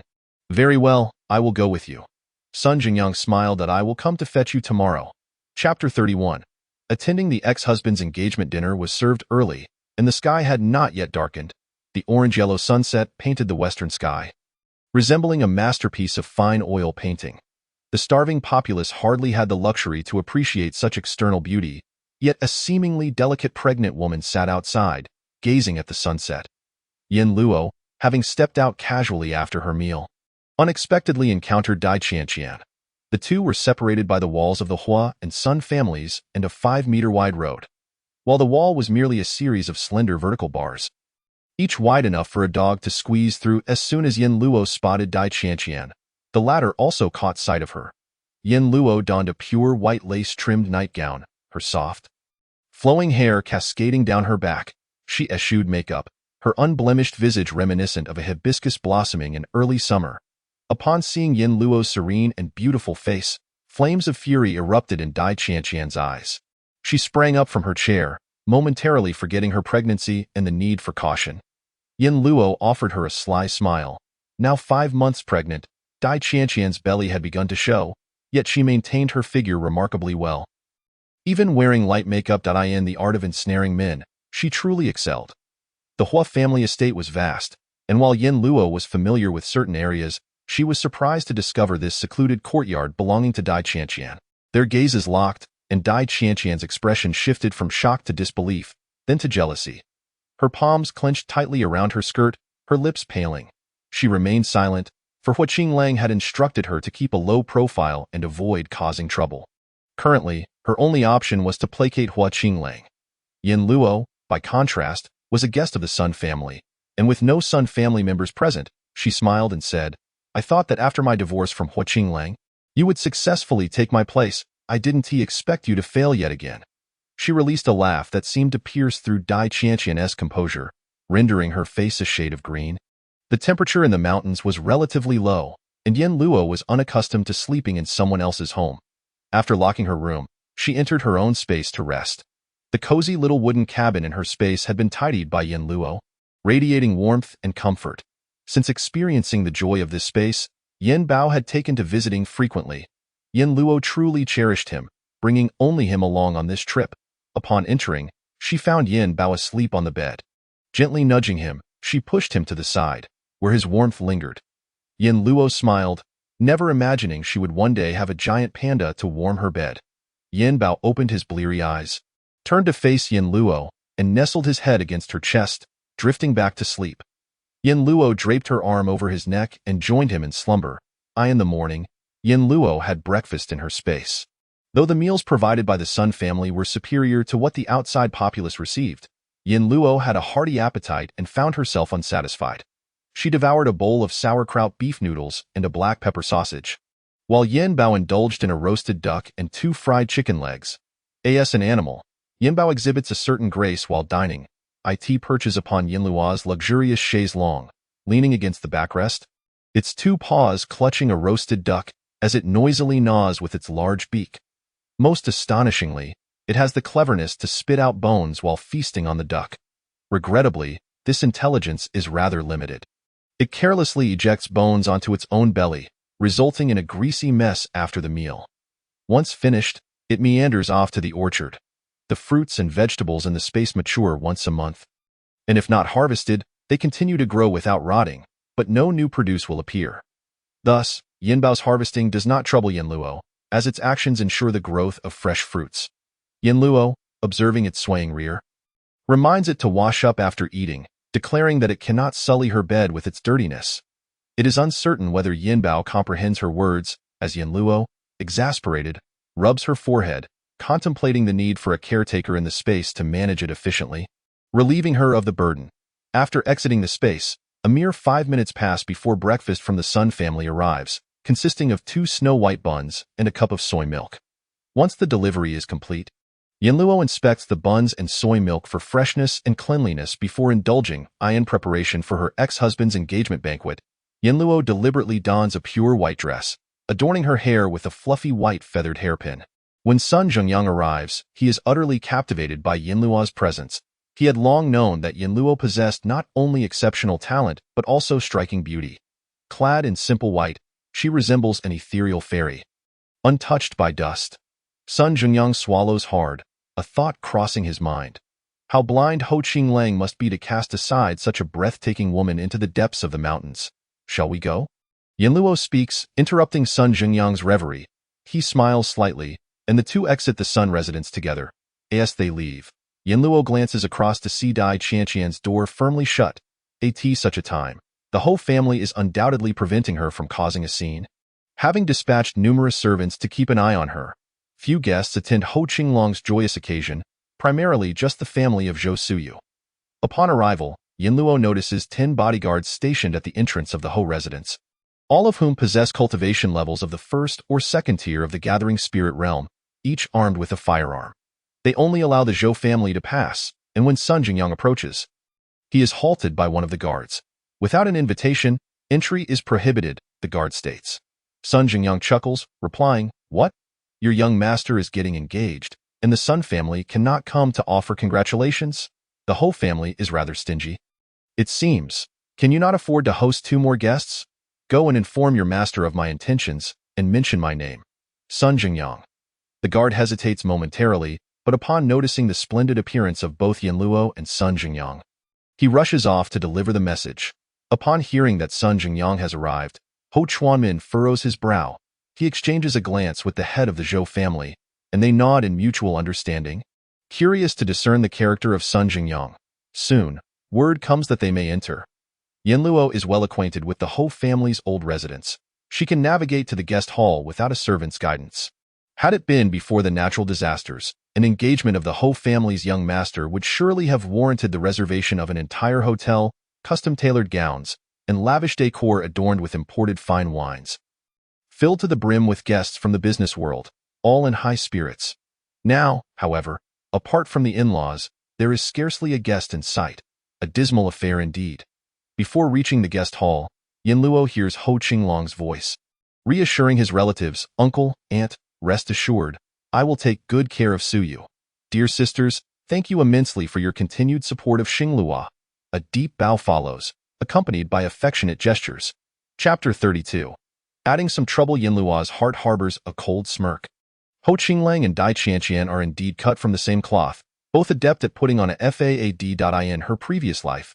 He had uttered, Luo, I'm sorry, I was deceived by that wretched Dai Qianqian. Rest assured, my heart will only belong to you from now on. You are the most cherished daughter-in-law of the Ho family. We shall always be your strongest support.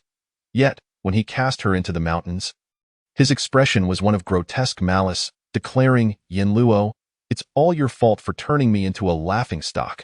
My talent is not lacking. It's you who has overshadowed me. If only you were to die, I would become the most formidable cultivator of the Ho family. Go die, you vile creature. Yinluo steadies her emotions and regains her composure. The two swiftly enter the guest hall, where Ho Chuanmin occupies the center, flanked by Ho Shuyi and Zhou Wenjian. Several relatives from both families are present. Congratulations, Sun Zhengyang, ever the familiar presence, strides into the hall and takes a seat. Yinluo, too, feels no need for pretense, following suit beside him. As uninvited guests, they need not feign deep sentiments. As Yinluo passes by Ho Qinglang, the Ho family members recognize her, especially Ho Qinglang himself. Her attire today captivates him anew. Initially, he had been drawn to her beauty, well known among the wealthy elite. However, after their marriage, Yinluo had always maintained an air of formality, devoid of any marital joy. Even the most exquisite vessel can lose its allure with time, yet if left unseen for a while, it retains its charm. Ho Qinglang initially believed Yinluo's presence was a sign of reluctance to part, but upon seeing her seated with Sun Jingyang, he is instantly filled with rage. Yinluo, we've only just divorced, and you've already ingratiated yourself with the Sun family. Your talent for seducing men is truly impressive. Ho Qinglang, we've only just divorced, and you've already entangled yourself with the Zhou family. Your ability to seduce women is equally remarkable. Ho Qinglang glances at Zhou Suyu beside him and hurriedly retorts, Yinluo, what nonsense are you spouting? Suyu and I are in a relationship of our own choosing. Ho Chuanmin clears his throat twice, causing the hall to fall silent. Zhou Suyu casts a glance at the woman behind her, who nods in acknowledgement. Yinluo is taken aback to find Yin Shiner serving as Zhou Suyu's attendant. Ho Chuanmin turns his gaze toward Sun Jingyang, saying, I am unworthy of such praise. Ho Qinglang is indeed handsome and talented, with many women vying for his attention. Is he insinuating that Ho Qinglang is a philanderer? The crowd's expression sour in response. Ho Chuanmin chuckles. In this modern era, experiencing a few romantic entanglements with the wrong person is no cause for concern, as long as one eventually finds the right partner.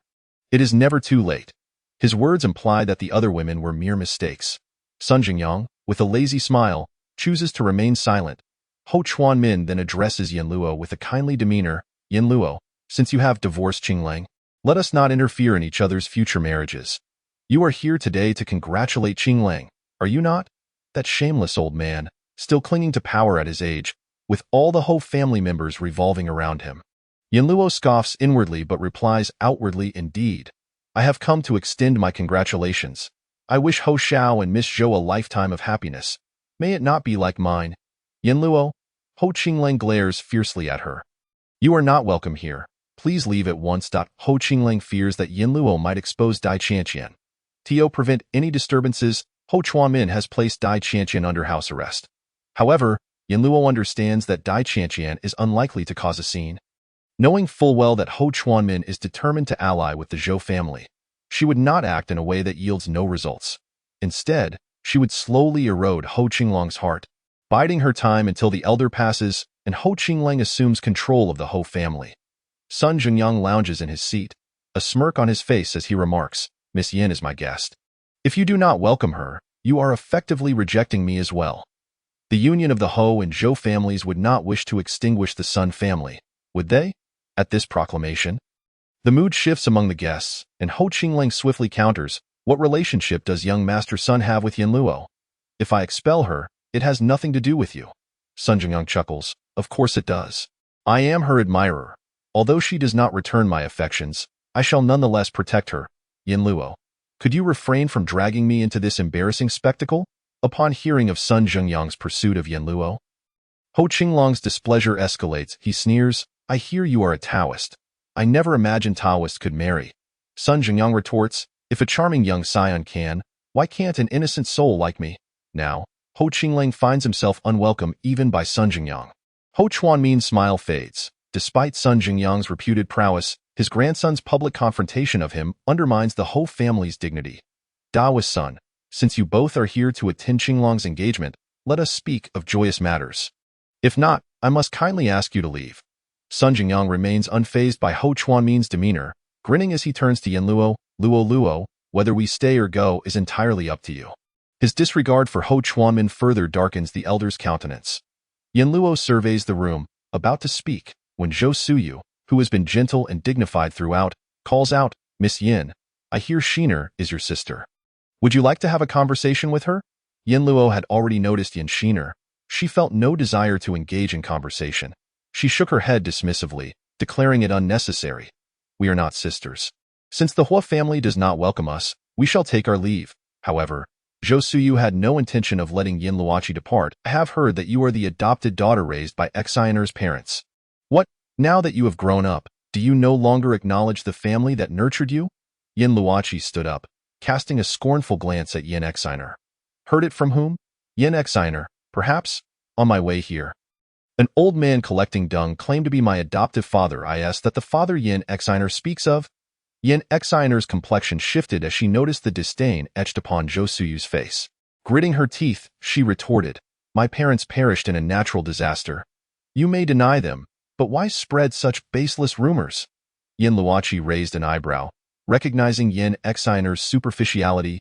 Indeed, she had forsaken Yin Bingtang. Chapter 33. Regret it. Yin Luoqi shot her a cold glance. Whether dead or alive, only you know. Instantly, Yin Xiner adopted a pitiful demeanor, on the verge of tears. "Sister, you can't slander me and the Hua family just because you dislike us. My father was always fastidious about cleanliness. How hurt he must be by your words." Hua Qinglang turned to Sun Jingyang, mocking, "I thought you were someone of substance, yet you are enamored with a liar like Yin Luoqi." Yin Luoqi replied, "You are eager to take on the role of a father to Dai Qianqian's child. Is that not noteworthy?"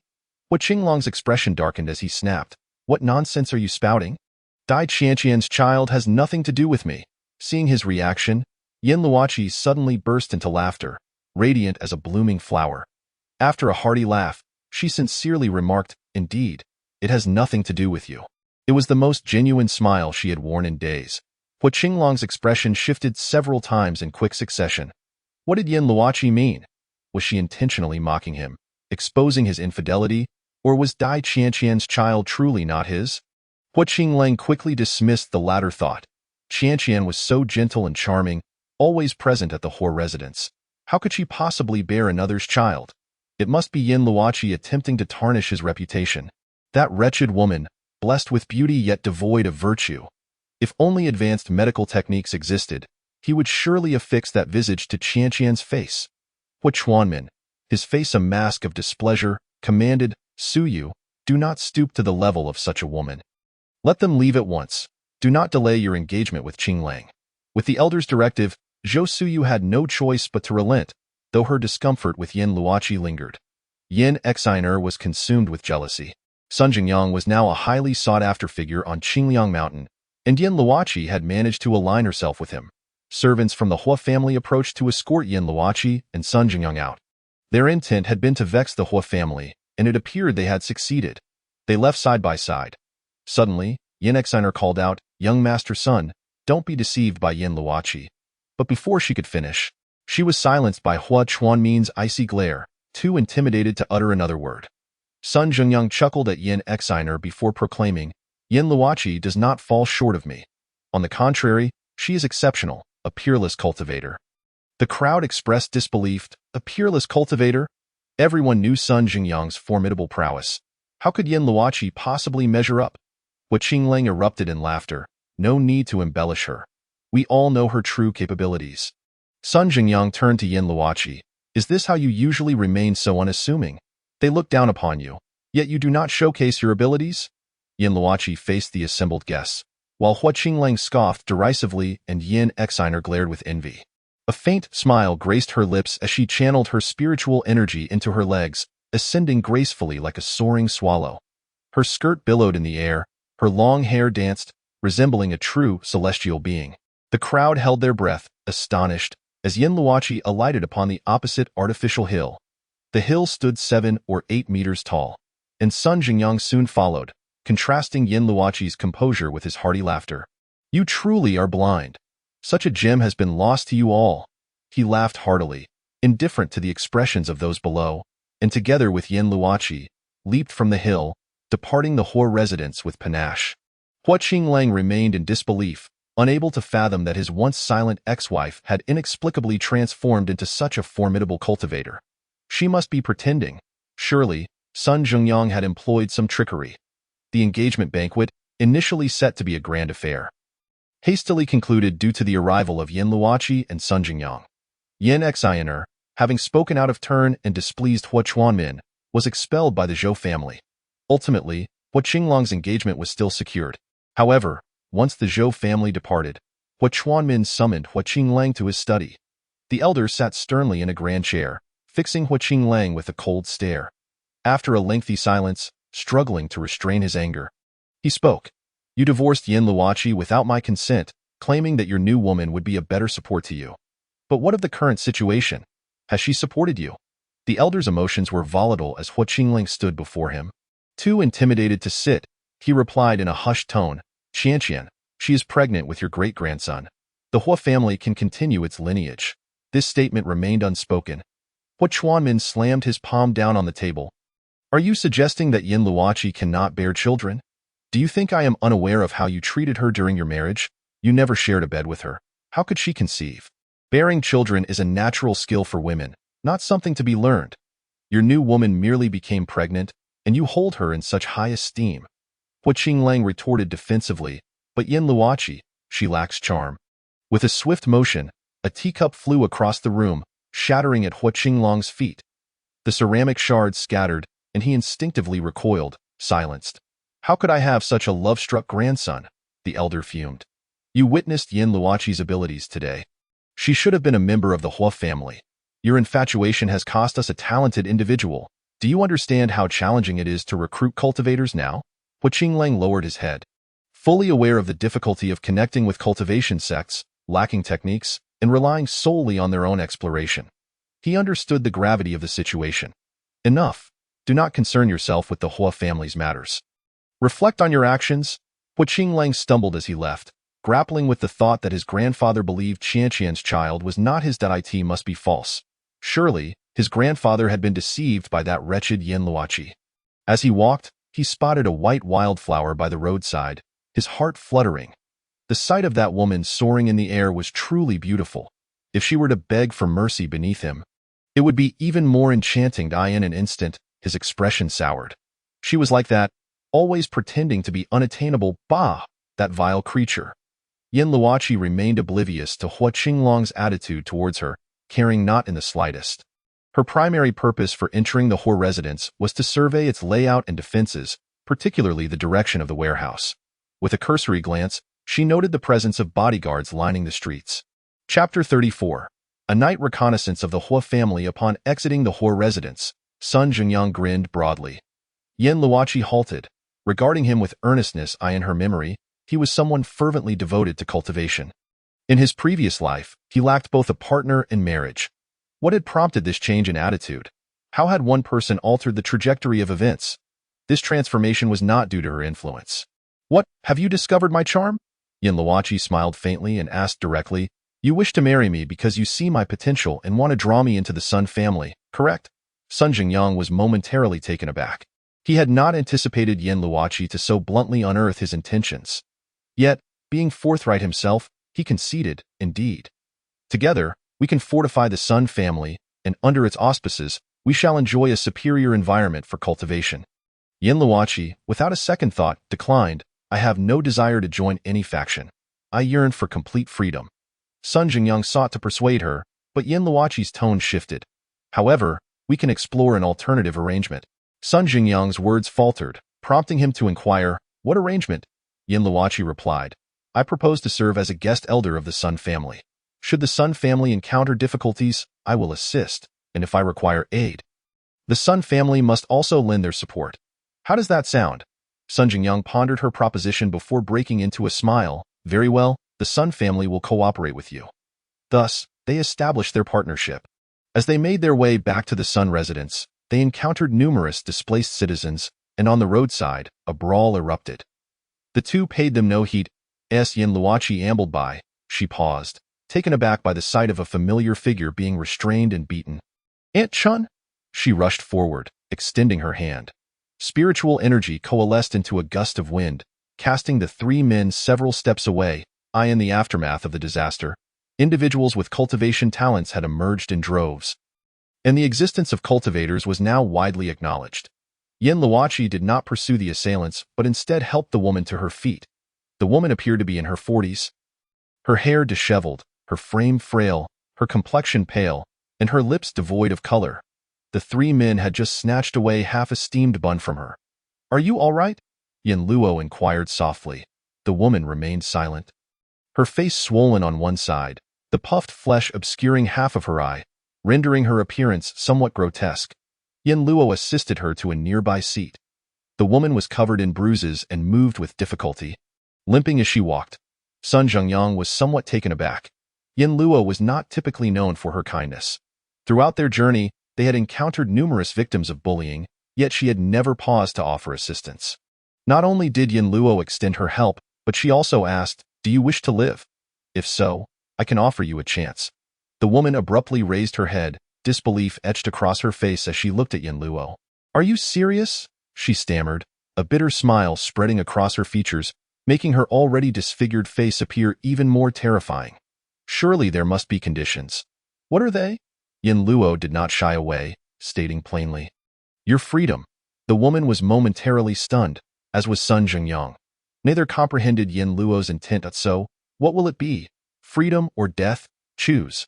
The woman's gaze wavered. The pangs of hunger were unbearable.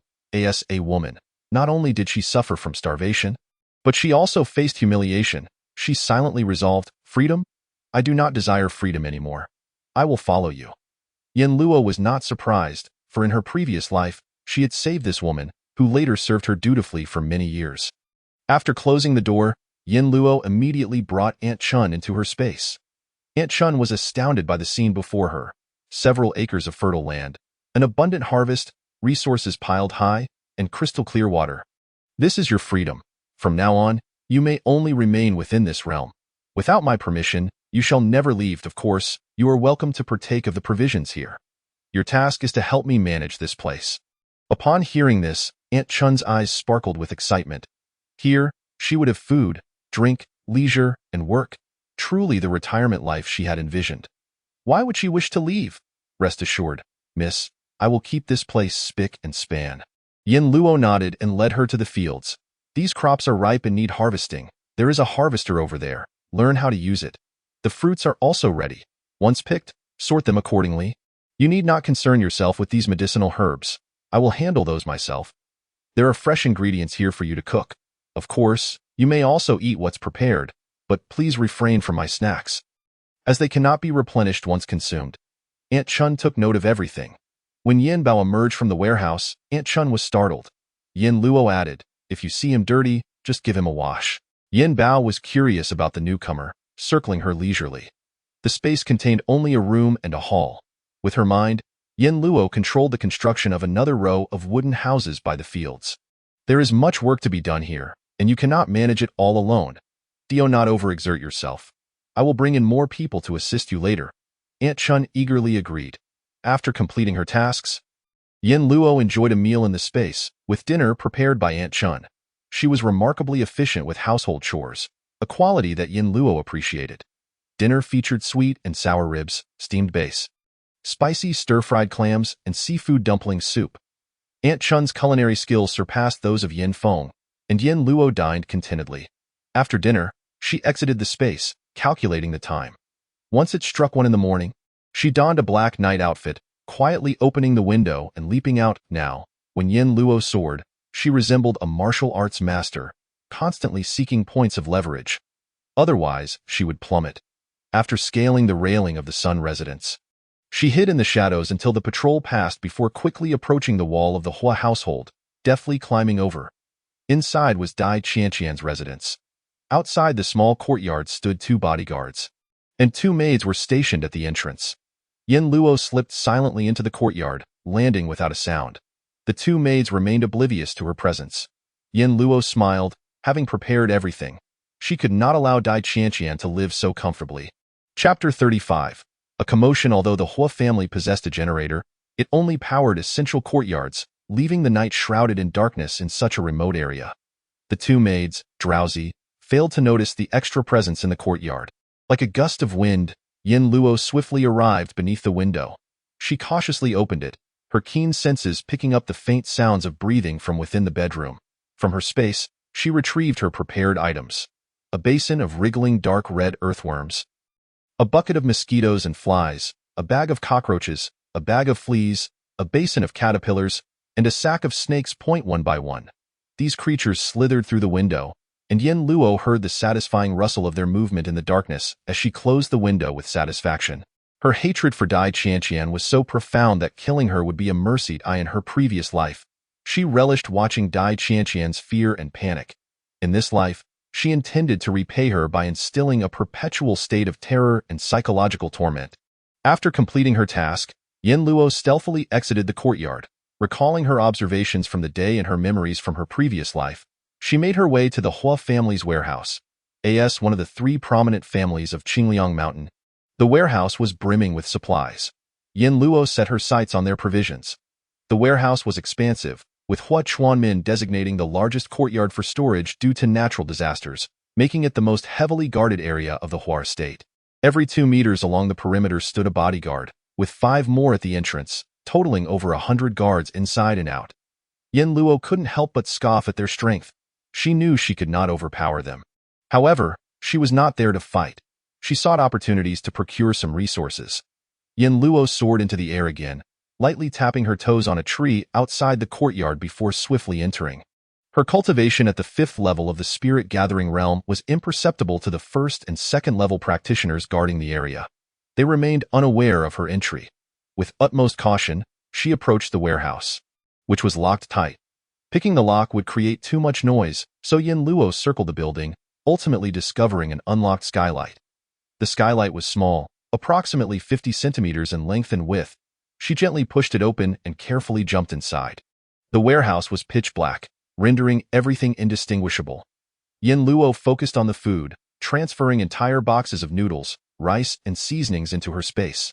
After securing the food, she also took gasoline and diesel, and finally discovered 2 large boxes filled with gold, silver, and jewels, which she unreservedly claimed.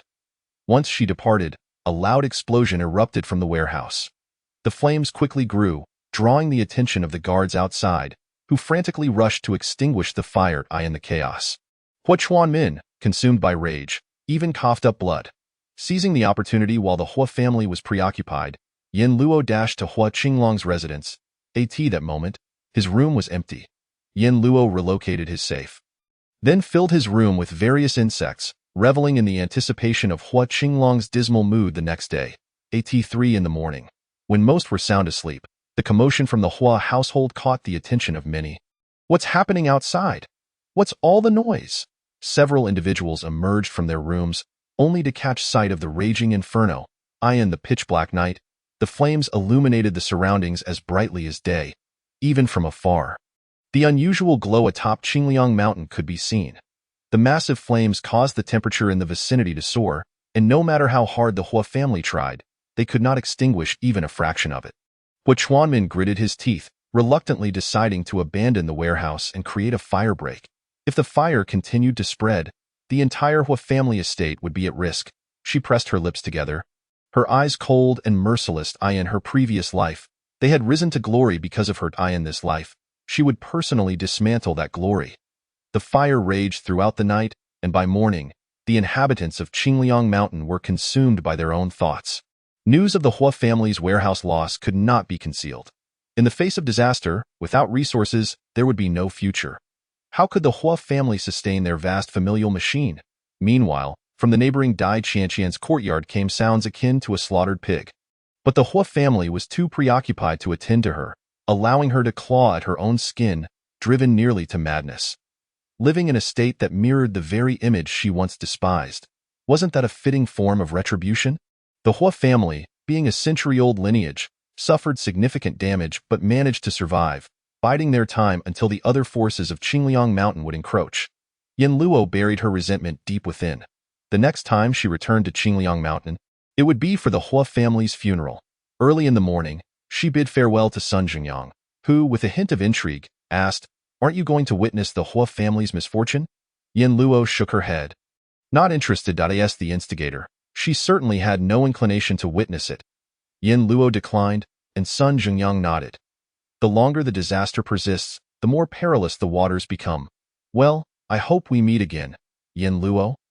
Accompanied by Aunt Chun, exited the Sun residence. Upon reaching the main road, they observed an increase in foot traffic. With 2 of Sun's bodyguards in tow, they made their way smoothly to the checkpoint. The Sun family had recently constructed a small dock, where the guards procured a small boat for Yin Luo. After boarding with Aunt Chun, they watched as their vessel departed, leaving the dock behind. Yin Bao, eager to join the fray, was released by Yin Luo, recalling its previous bravado.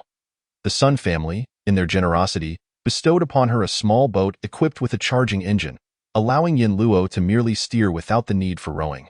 In stark contrast to the water in her own space, the external water resembled a fetid gutter, unbearable to behold. Yin Bao's primary intention was to encounter a few minor supernatural beings to absorb their mystical energy. Observing Yin Bao's demeanor, akin to Jiang Taigong fishing, Yin Luo could not help but smirk. It was indeed unusual for fish to willingly bite the hook. Chapter 36. The arrival of the second pet. Some matters should not be divulged too soon. The small boat traversed an expanse devoid of towering structures for several miles, with gentle ripples dancing across the water's surface. Only their vessel moved slowly forward, resembling a withered leaf adrift in the breeze. The air was filled solely with the faint sound of flowing water, serene and tranquil. Yin Luo furrowed her brow. This body of water appeared excessively pristine, devoid of any floating corpses, and the aquatic life was conspicuously absent. The water itself clearer than elsewhere. Yin Bao found no trace of mystical energy here, reclining languidly within the boat cabin, resting its head upon Yin Luo's thigh. Yin Luo, ever vigilant, softened her breath, as the boat continued on its course. Suddenly, the hull began to tremble. The water surface boiled as if heated. The small vessel rocked violently in all directions. Yin Luo felt a wave of dizziness, and before she could react, she was flung into the air along with the boat. In mid-air, she managed to stabilize herself by lightly tapping the stern of the boat with her toes, only to glance down and see Yin Bao had already plummeted into the water. Beneath the surface, a colossal creature churned the waters, instantly forming a powerful whirlpool at its center, where Yin Bao found itself ensnared. Panic surged within Yin Luo. Without hesitation, she plunged into the depths to rescue Yin Bao. At that moment, the monstrous entity revealed itself, and Yin Luo's heart raced in horror. A serpent of immense proportions. No, with such a size, it must be a python. Its girth was comparable to that of an adult man. Stretching for an unknown number of meters, as she beheld its head, which was larger than a basin, she realized it had coiled around Yin Bao several times in the water. The gigantic head emerged above the surface, a blood-red tongue flicking out towards Yin Bao's face. "Beast!" Yin Luo exclaimed sharply, her sword instantly unsheathing, slicing through the air with a fierce wind aimed at severing the python's tongue. The python, retracting its lengthy tongue, provided Yin Bao with the opportunity to claw at its flesh. Typically gentle, Yin Bao's claws were surprisingly sharp, and as they sank into the python's hide, they tore away a layer of skin. The python writhed in pain, its massive body thrashing in the water, tightening its grip around Yin Bao, nearly suffocating it. That moment, Yin Luo could no longer maintain her position in midair. The python, almost sentient, opened its cavernous mouth towards the sky, creating a suction that pulled Yin Luo downwards. In response, she decisively leaped into the water, landing just a meter away from the python's head. Sensing the pure energy radiating from Yin Luo, the creature would surely find her delectable. Unable to evade, the python's enormous head paused above the water, then quickly submerged, searching for her. Unfortunately, though it possessed some intelligence, it was not sufficient, and after a futile search, the pain from Yin Bao's claws redirected its attention back to the creature. It opened its mouth to consume Yin Bao.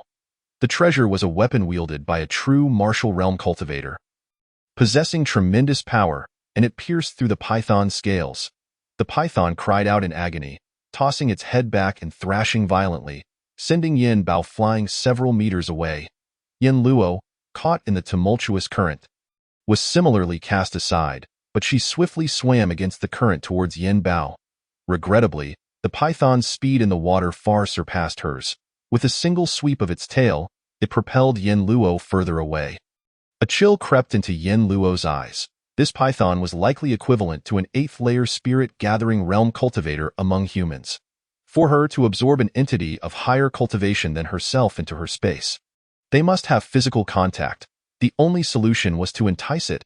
Upon this realization, the aura surrounding her sword intensified, gathering her abundant spiritual energy into a refined sword wave that cleaved through the water. Directly aimed at the python. The python's bulging eyes glowed crimson as it disregarded Yin Bao, venomously lunging toward Yin Luo.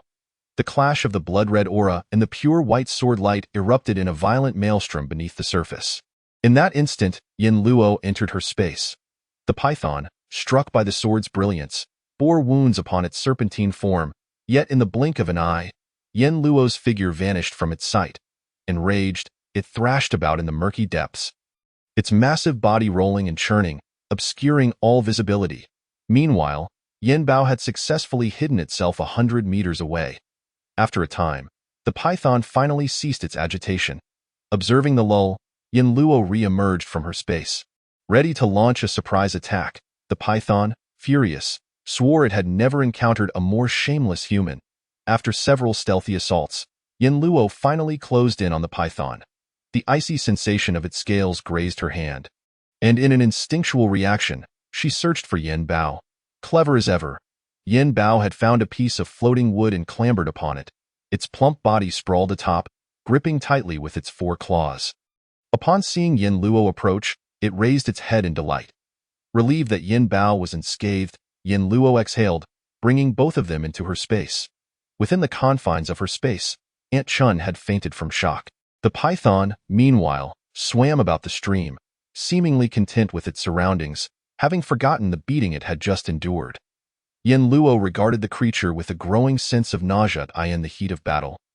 She had not scrutinized it closely, but now, upon closer inspection, she found its appearance utterly repulsive, especially the brownish patterns adorning its body. As one who feared snakes, she had unwittingly touched it moments ago. The thought made her stomach churn.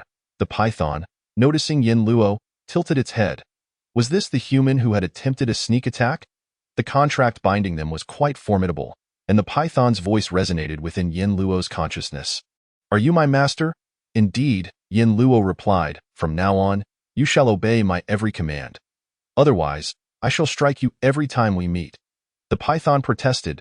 "This is too much. My tender heart cannot bear such a burden." Yin Luo's expression darkened. She had not anticipated that such an unsightly python would possess a whiny disposition. Moreover, it was a female. She could scarcely imagine what kind of hideous woman it would transform into upon taking human form. "Since you are my pet, you shall have a name," she mused, then, with a hint of mischief, declared, "You shall be called Clown." The python exclaimed, "No, I protest. I vehemently oppose this." Yin Luo chuckled, "Then how about Little One?" Though still reluctant. The python did not vehemently object this time. After bestowing the name, Yin Luo roused Aunt Chun. As a mere mortal, Aunt Chun found it difficult to accept the prospect of cohabiting with a giant python. Yin Luo thoughtfully provided her with a bottle of emergency heart-soothing pills, causing Aunt Chun to tremble uncontrollably. Yin Bao, harboring disdain for the python, sought to bully Little One whenever Yin Luo was absent from the space.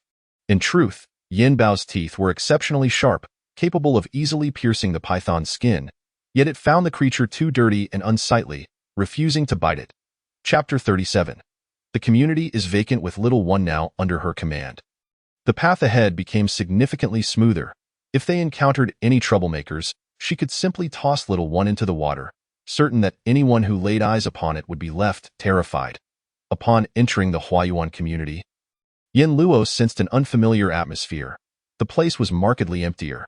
She docked the boat in front of Building 11 and observed that Shang Luan's fleet was moored below, securing her vessel as well. She ascended the stairs. As she entered, 2 young men immediately approached her. One of them recognized Yin Luo and greeted her. She nodded in acknowledgement and proceeded upstairs. The other young man glanced outside and, upon realizing that Yin Luo was indeed alone, exchanged looks with his companion. The one who recognized her expressed admiration. "Although you've only been away for 3 or 4 days, your absence has been deeply felt." Yin Luo nodded, but before she could respond, Yin Feng enthusiastically exclaimed, "Sister, let me prepare a delicious meal for you." "No need," Yin Luo interjected. She had Aunt Chun preparing her daily meals, whose culinary skills surpassed those of Yin Feng, and she did not wish to offend her own palate. However, Yin Feng, unaware of her sister's sentiments, felt a pang of disappointment. Oblivious to Yin Feng's dismay, Yin Luo inquired, "Where are the others? Why is it so quiet here?" At this, Yin Feng animatedly explained, "The military has taken them away." "Sister, you might not know this, but the military has assumed control of the Shangyang city government. From now on, the city's administration will be under military authority." Yin Luo nodded, recognizing that, in some respects, particularly in these chaotic times, the military was indeed more reliable than the government, as many officials were bloated and sluggish, likely incapable of fleeing in times of turmoil, relying on their security forces solely for self-preservation. The military, on the other hand, regardless of their motives, possessed the capability and strength to maintain order. They had established a secure base, expanding outwards from the municipal building, occupying several financial towers and numerous residential complexes, ensuring that nearly all residents of Shangyang City were relocated there. Most importantly, they did not discriminate against the elderly, the weak, or women and children. Anyone wishing to leave was welcomed. From Yin Feng's tone, Yin Luo could discern his admiration for the military. She asked, "What, do you wish to join the military?" Yin Feng quickly shook his head vigorously to express his loyalty. Insisting that it was impossible, he would undoubtedly follow his sister. Yin Luo smiled lightly, hearing the sounds of training from the rooftop outside, and inquired, "What about the Chaoyang group? Has anyone left?" Yin Feng replied, "No, the Chaoyang group has welcomed new members, all young people like us. Everyone is quite eager. The military has so many old, weak, women, and children to support. The young ones must work hard. Otherwise, how could they sustain so many dependents?" Yin Luo nodded with a slight smile, surprised at the cleverness of these individuals. Yin Feng concurred, "Indeed, even that little girl Lin Xijia understands. At their age, they cannot possibly be oblivious." Yin Luo's smile faltered momentarily as she raised an eyebrow. "Lin Xijia, what does she have to do with this?" Yin Feng explained. "She is sweet-tongued and often chats with everyone during breaks. I've overheard her myself." Curiosity piqued, Yin Luo asked, "What does she say?" Yin Feng pondered for a moment. The girl had said so much that he couldn't quite recall. After a brief reflection, he recounted. She mentioned that with so many people in the city, the military occupies only a limited number of buildings. If everyone goes there, it will surely become congested, especially since resources are scarce, leaving no privacy whatsoever. She also stated that the military has strict discipline, and the young must respect the elderly and care for the young. Which means that the fate of the young ones is to do the most labor and enjoy the least benefits. Yin Luo realized, this girl is using the time to chat to brainwash everyone. At such a young age, her cunning surpasses many. After listening for a while and checking Yin Feng's training, she ascended to the upper floor. The warehouse full of supplies acquired from the Hua family had yet to be sorted. Aunt Chun, knowing that Yin Luo had a minor altercation, anticipated her hunger and prepared a feast. Fearing Yin Luo might find the food unappetizing due to her previous encounter, she made a table full of sour, spicy and sweet dishes. Vinegar ribs, sauerkraut fish, boiled meat slices, spicy tofu soup, flavorful eggplant, and sour and spicy noodles. Yin Luo's appetite was instantly whetted. She eagerly took her seat at the table. "Aunt Chun, please sit and eat with me." "You need not stand on ceremony here." Aunt Chun repeatedly declined. "No need. Mississippi, I must first wash the clothes. They are already soaking in detergent. I will join you as soon as I finish." Seeing her reluctance, Yin Luo did not insist. After the meal, she examined the supplies from the Hua family.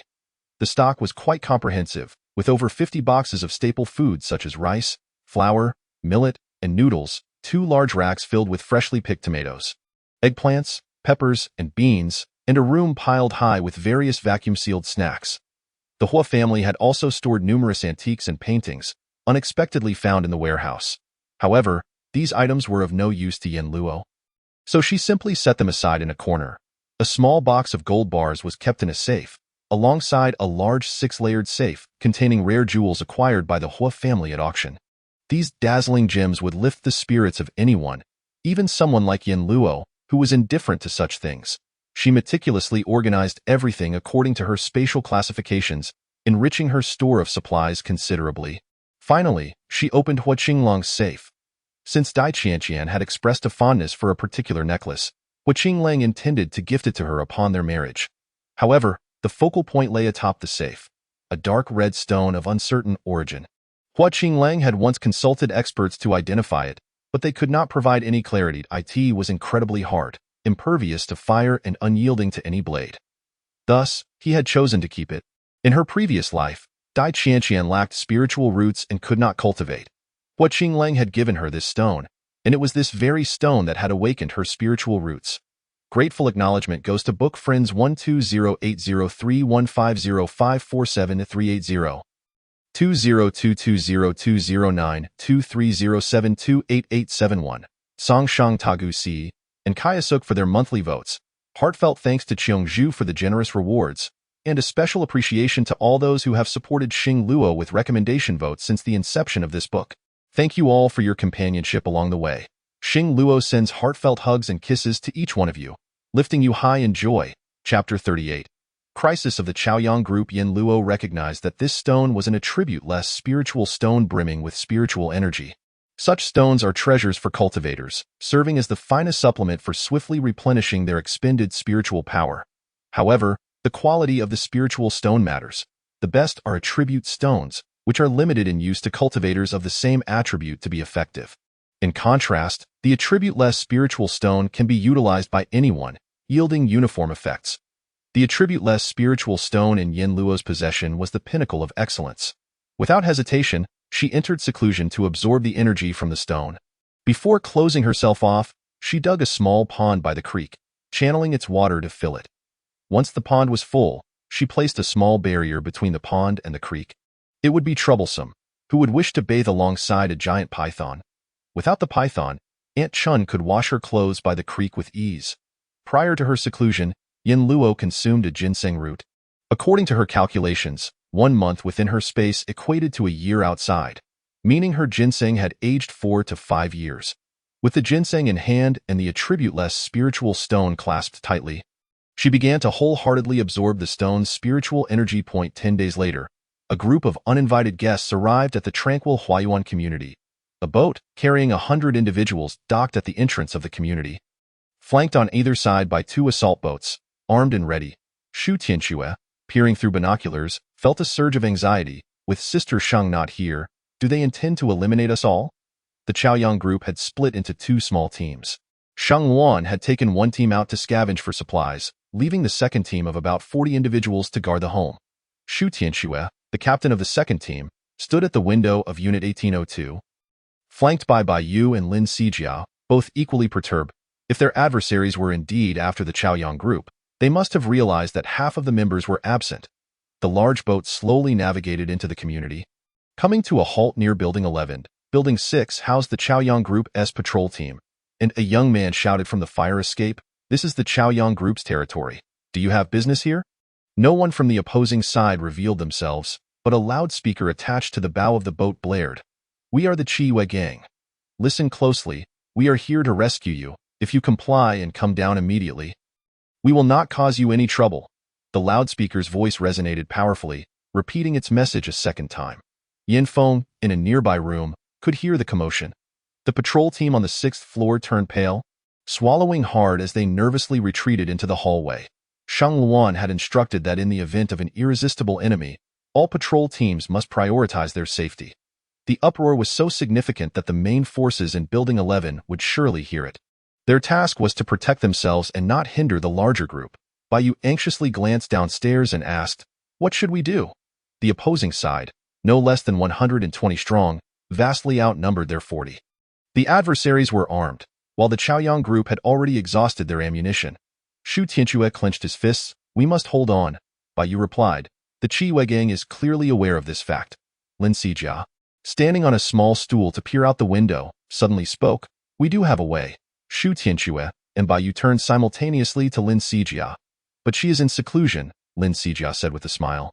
"She is in seclusion, but what about Yin Feng?" Within the spatial realm, Yin Luo had absorbed all the spiritual energy from the attribute-less stone, her spiritual power rapidly coalescing and solidifying, as if a gentle rain fell around her. Her figure shimmered within a milky white halo of spiritual energy, at times becoming ethereal, at other moments, vividly tangible. Yin Bao sat beside her, vigilantly observing, while Xiao, curious, peered up from the pond.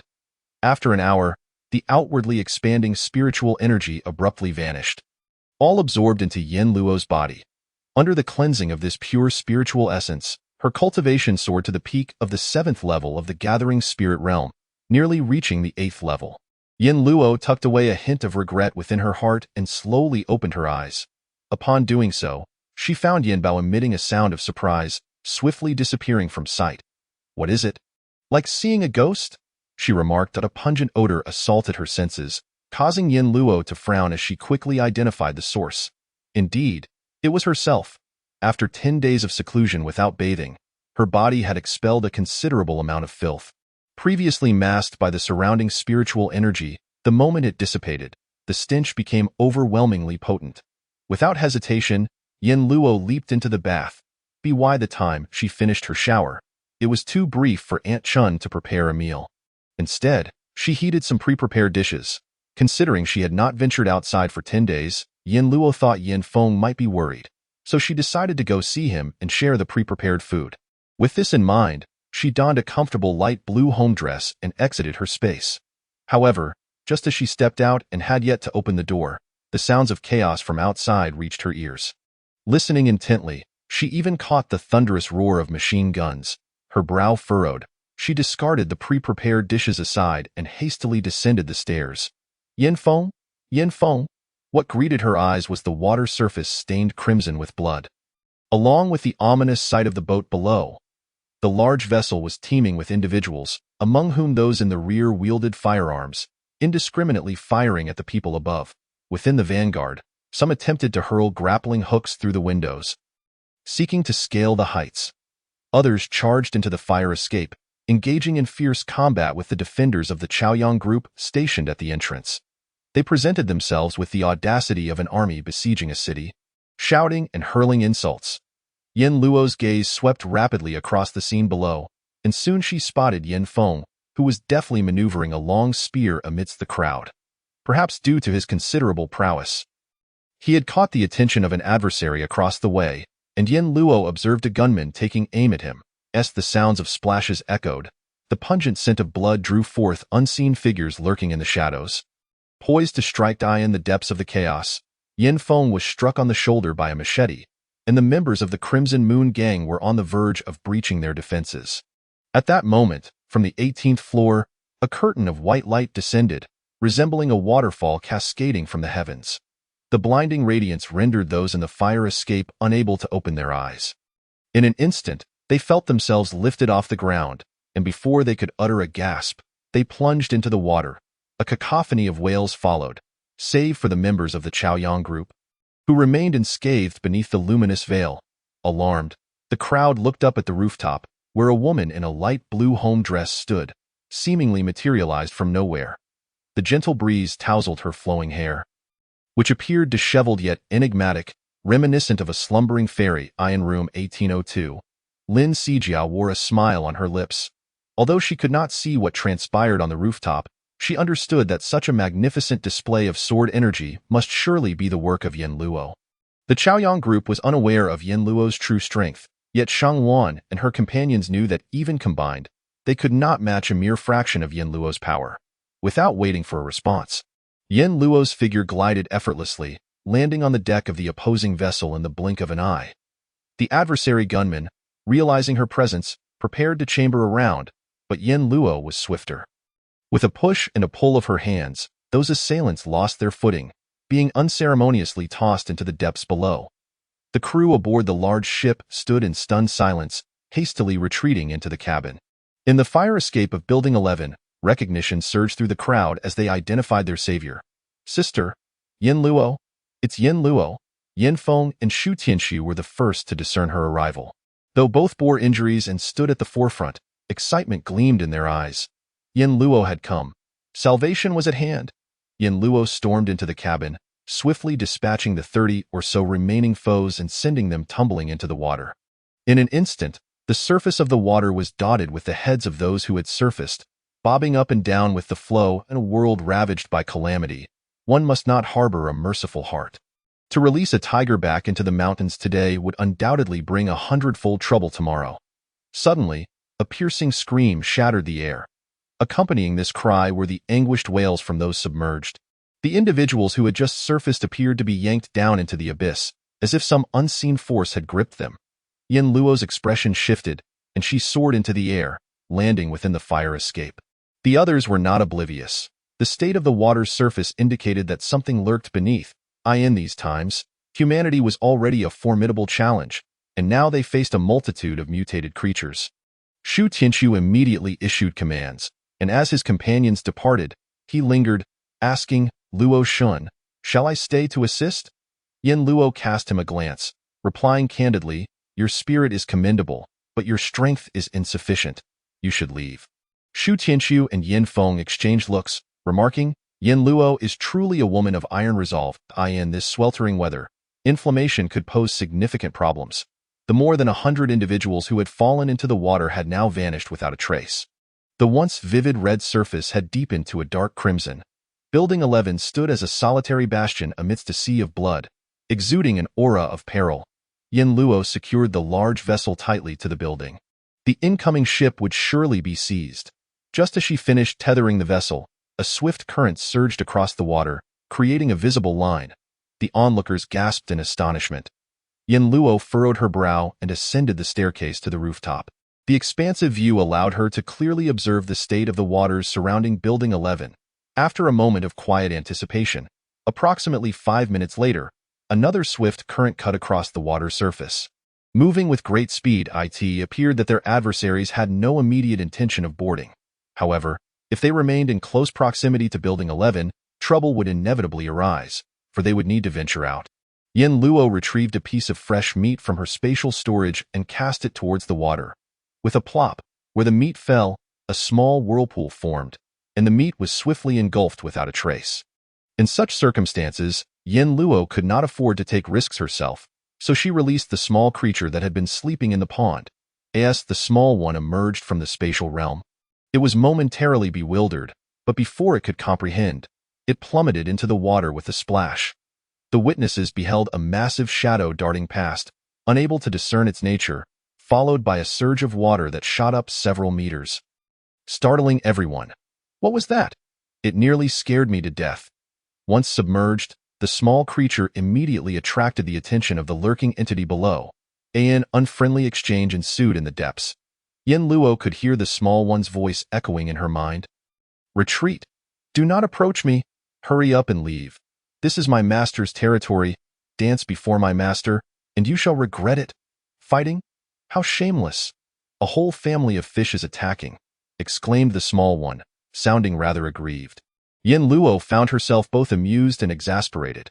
She had not anticipated that the small creature would be so chatty during a confrontation.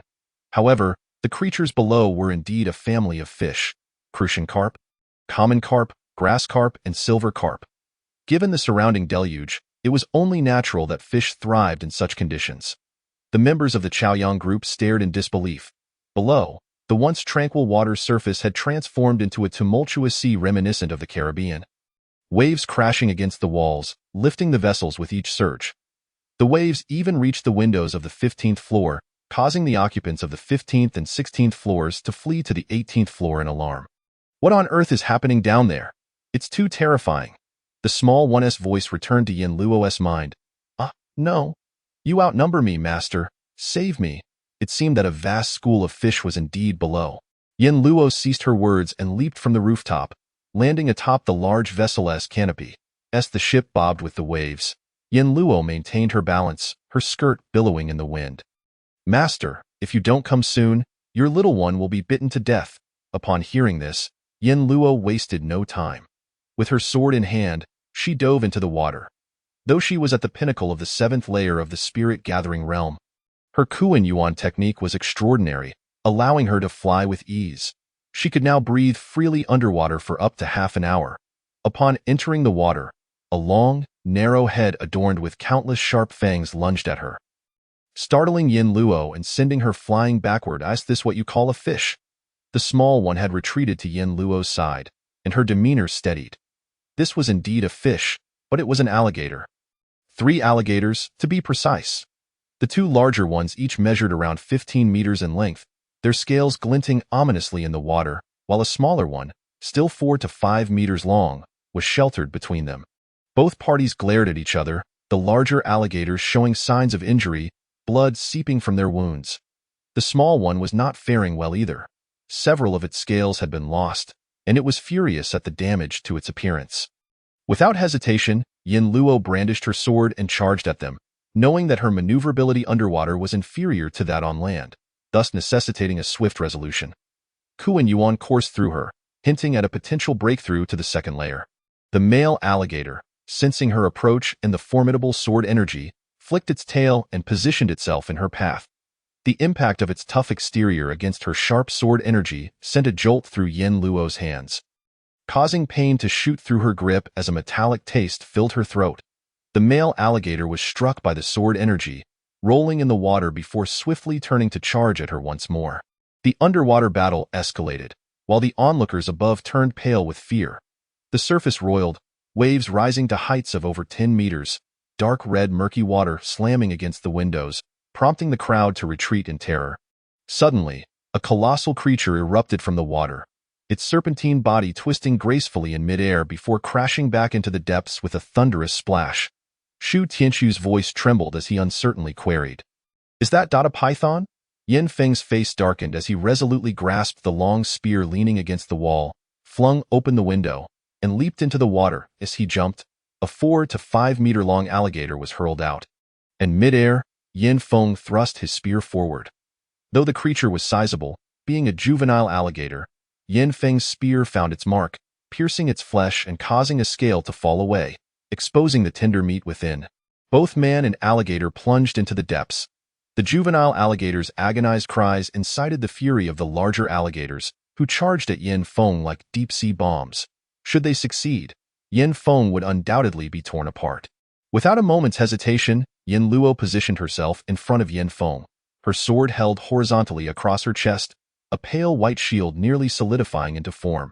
Yin Feng felt the specter of death looming over him. Resolutely thinking that he could not implicate his sister in this peril, a low, mournful wail emanated from deep within his throat as Yin Feng channeled all of his spiritual energy into Yin Luo's protective shield. In an instant, delicate, elongated lines of shimmering purple light appeared upon the surface of the milky white barrier, reminiscent of ancient totems, enigmatic and profound. Yin Luo could hear the sound of water splashing around them. Before she could process the situation, 2 massive crocodiles lunged towards the shield with tremendous force, colliding violently.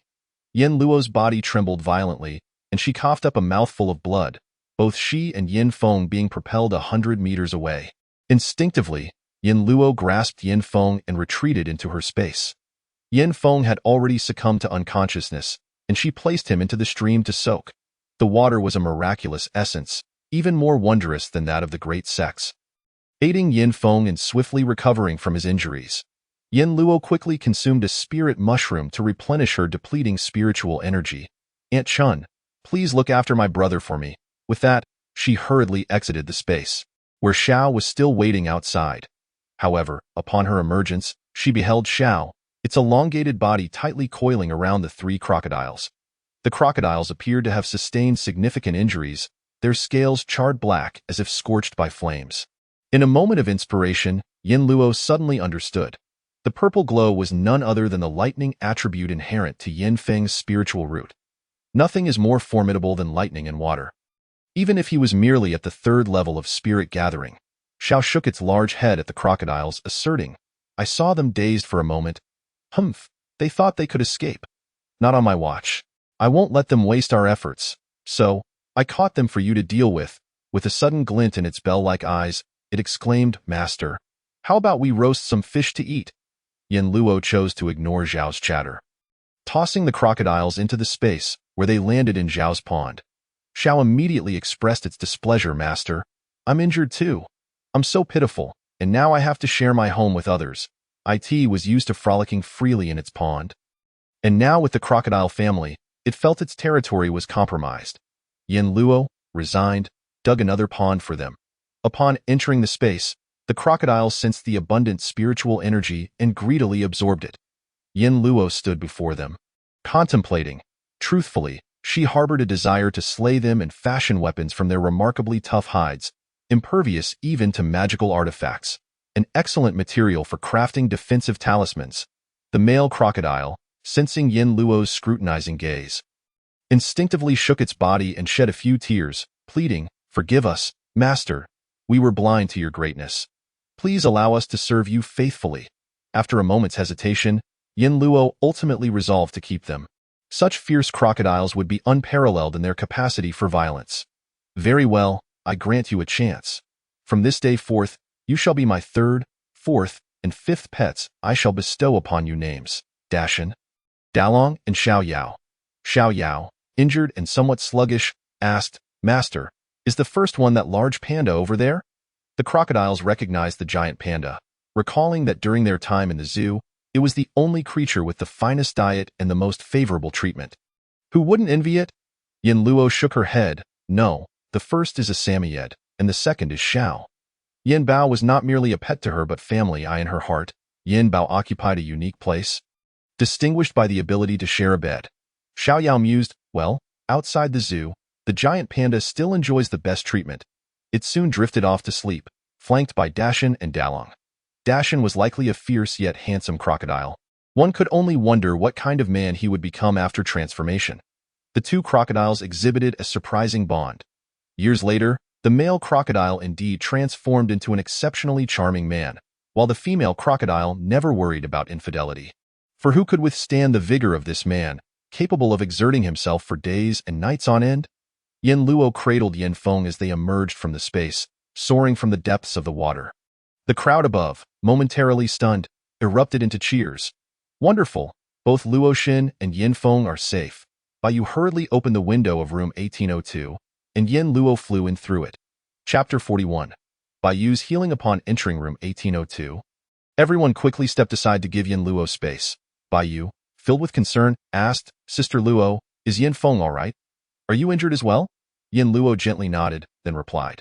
Baiyu insisted, Sister Luo, let me help. I believe I can be of assistance. Yin Luo regarded Baiyu with a scrutinizing gaze. Baiyu immediately extended her hand, allowing a small stream of spiritual energy to flow through her palm as proof of her capabilities. Yin Luo's eyes brightened. She had sensed that ever since Baiyu awakened her spiritual root, she exuded a comforting aura. It was surprising to discover that her spiritual root possessed healing attributes. Healing attributes were exceedingly rare and highly sought after by prominent factions. Yin Luo said, all right, come over and tend to Yin Feng. This marked the first time an outsider had entered Yin Luo's home since Lin Sijia. But Baiyu was very polite, refraining from wandering about as she directly approached Yin Feng to heal him. Lying on the bed, Yin Feng appeared pale and fragile. Baiyu's hands came together, and a soft white light gradually emanated from her palms, gliding over Yin Feng's body as her hands moved. The tension in Yin Feng's brow gradually eased. He had already been injured, and the force of the crocodile's attack had jostled his internal organs, depleting his spiritual energy and leaving his dantian barren, rendering personal recovery impossible without external aid. Baiyu's forehead glistened with beads of sweat as Yin Luo furrowed her brow slightly, interrupting her. That's enough for today. You can return tonight. The pain from a depleted dantian could be excruciating, prompting Yin Luo to halt her efforts. Eat this. It will help you recover more quickly. She offered Baiyu a spirit mushroom. While ordinary mushrooms lacked such properties, all the plants in her space were rare treasures from the realm of cultivation. Baiyu was momentarily taken aback. Sister Luo, this is far too precious. After Baiyu departed, Yin Luo immediately took Yin Feng back into the space, soaking him in the stream once more. She hastily took a shower herself, as the quality of the water outside was deplorable, worse than sewage. Especially after the crocodile family had devoured over 100 people, leaving the water reeking of blood and foul odors. Yin Luo scrubbed diligently, using multiple applications of body wash before feeling satisfied. Despite her usual indifference to beauty, she even spritzed herself with perfume.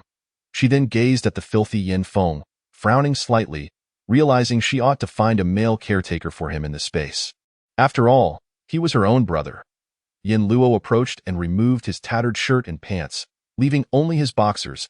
As she pulled down the pants, they clung to his skin, and despite her utmost care, she inadvertently tore away some flesh. Yin Feng winced in his unconscious state. Yin Luo couldn't help but admire his resilience. After all, he was her brother, possessing a remarkable tenacity. After finishing her meal of pre-prepared dishes heated by Aunt Chun, she refrained from indulging in stimulating beverages like sugary sodas, opting instead for a bowl of pork rib soup. Aunt Chun was simmering a nourishing black-bone chicken soup, intended to restore Yin Luo's strength later that evening. Upon entering the community, she noticed the water's surface had changed color. Dark red blood spread through the water, its hue lightening but still clearly indicative of a large-scale battle. Sister Shang, there's a large ship over there. Could our people have already? Silence! Sheng Luan snapped back. Sister Shang, hurry upstairs. Many people on the upper floors are injured. Upon hearing this, the team visibly relaxed, relieved that their base had not been taken. However, the number of injured was substantial. Shang Wan's fleet swiftly approached Building 11, and they rushed upstairs without unloading their supplies. After being ambushed by the Red Moon faction, the Chaoyang team's second squad, originally numbering over 40, had lost 5 members, while the rest bore various injuries. Upon reaching the upper floor, Shang Wan found everyone gathered in room 1802, the space filled to capacity. Bai Yu, a medical student, though still honing her skills, had come to assist after taking a brief rest that afternoon. Hu Bingyin, a qualified doctor, was the busiest person in room 1802 at that moment. Lin Sijia busily moved through the crowd, distributing medicine and water. Upon learning that Yin Luo and Yin Feng had saved everyone, Shang Luan and the others decided to express their gratitude by offering half of the supplies they had found that day to Yin Luo. Once the plan was agreed upon, all those uninjured descended to transport the supplies. After securing the supplies and locking the ship, Shang Luan and Bai Yu knocked on Yin Luo's door. When she opened it, Bai Yu immediately said, "I'll treat Yin Feng once more. Thank you for your help. It's no trouble. Today, we owe our safety to Sister Luo and Yin Feng." Yin Luo smiled, graciously accepting their words of appreciation. Bai Yu entered Yin Feng's room, and upon seeing him clad only in his boxers, her face flushed. Shang Wan remarked, "Sister Luo, we have prepared a few items for you. They may not be much, but we hope you won't mind." Yin Luo understood it was their goodwill and said nothing further. But when she stepped outside and beheld the hallway brimming with supplies, she was momentarily taken aback. There was so much that it barely fit in the corridor, with some items even spilling onto the stairs. It was evident that a great deal of effort had gone into gathering such a bounty. The intentions of the Chaoyang team were truly commendable. The Chaoyang group, at present, appears to be filled with gratitude and reciprocity, rather than selfishness and greed in the face of calamity. Yin Luo remarked, while Shang Wan immediately declined, "Luo Jia, there's no need for you to refuse. Surely your home can accommodate more, and I am well aware of how much space our respective dwellings can hold. Luo Jia, is it true that the items from the large ship have not yet been moved? Let us go and assist with the relocation." With that, she swiftly took her companions and descended. Yin Luo smiled faintly. There was indeed a silver lining to this, as the abundance of supplies gifted to her would quell any suspicions regarding her reluctance to venture out in search of provisions. Chapter 42. Viral Diarrhea. The large vessel of the Chiwe gang was stocked with an impressive bounty of supplies, suggesting they had either raided another faction or embarked on their own scavenging expedition. Once all the goods were transferred, they appeared to outnumber even those that Shang Luan had provided to Yin Luo. With no other choice, Yin Luo allowed these individuals to assist in bringing the supplies into her home, albeit confining them to the first floor. When space became scarce, she took it upon herself to move items to the second floor. By the time everything was relocated, it was already 8 in the evening. The members of the Chaoyang group bid farewell to Yin Luo, and as she observed these youthful individuals in their 20s, she felt a refreshing sense of youth herself. Despite being 27, Yin Feng awoke to find Bai Yu sitting beside him, her eyes wide in surprise. Upon realizing he was still lying down, he attempted to sit up, causing both their faces to flush crimson. Bai Yu sprang up, stammering, You're awake? I thought I should take my leave." She turned to exit the room, colliding with Yin Luo and startling her. With a quizzical expression, Yin Luo inquired, "What happened, Bai Yu?" Her face flushed, shook her head and said, "Luo Jia, it's getting late. I must go." Observing Bai Yu's hurried retreat, Yin Luo was left perplexed. Upon entering Yin Feng's bedroom, she discovered he was indeed awake. Perhaps due to the treatment, he had sweated profusely, and his damp shorts clung to his legs.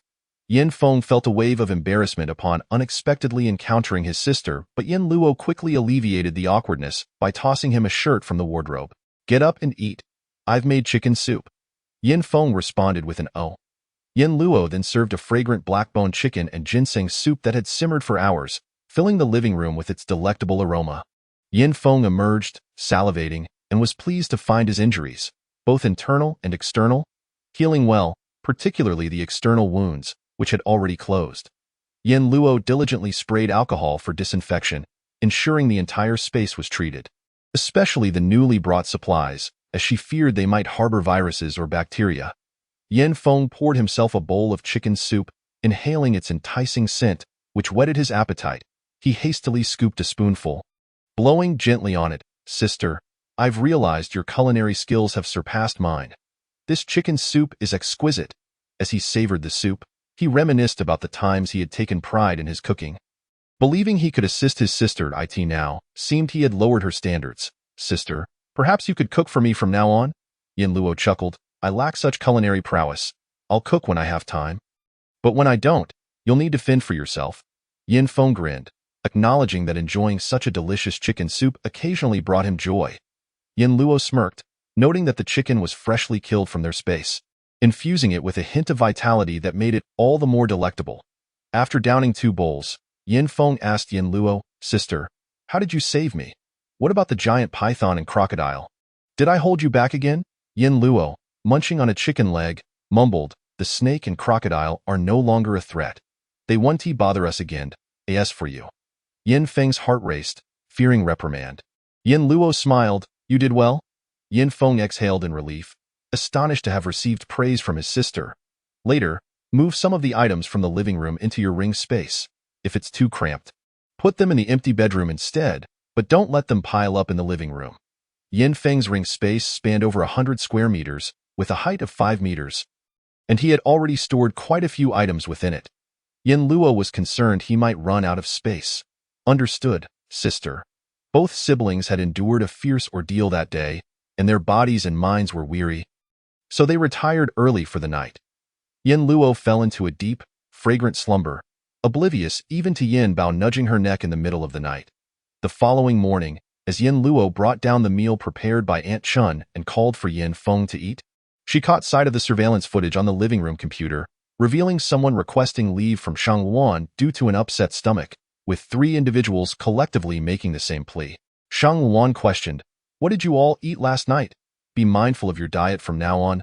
Understood, understood. Oh no, it's coming again. They rushed down the stairs, clutching their stomachs. The Chaoyang group's refuse was piled in one location. Whenever they ventured out for supplies, they would deposit their trash at the rear of the last ship, discarding it in an abandoned building once they arrived. Their bowel movements were similarly centralized. And now 3 individuals were sprinting for the restroom. Yin Luo, concerned about her appetite, refrained from watching further.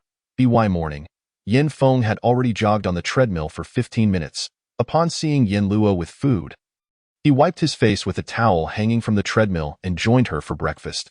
She had prepared red date and millet porridge, rich and golden, along with delicate shrimp meat buns that burst with flavor at every bite.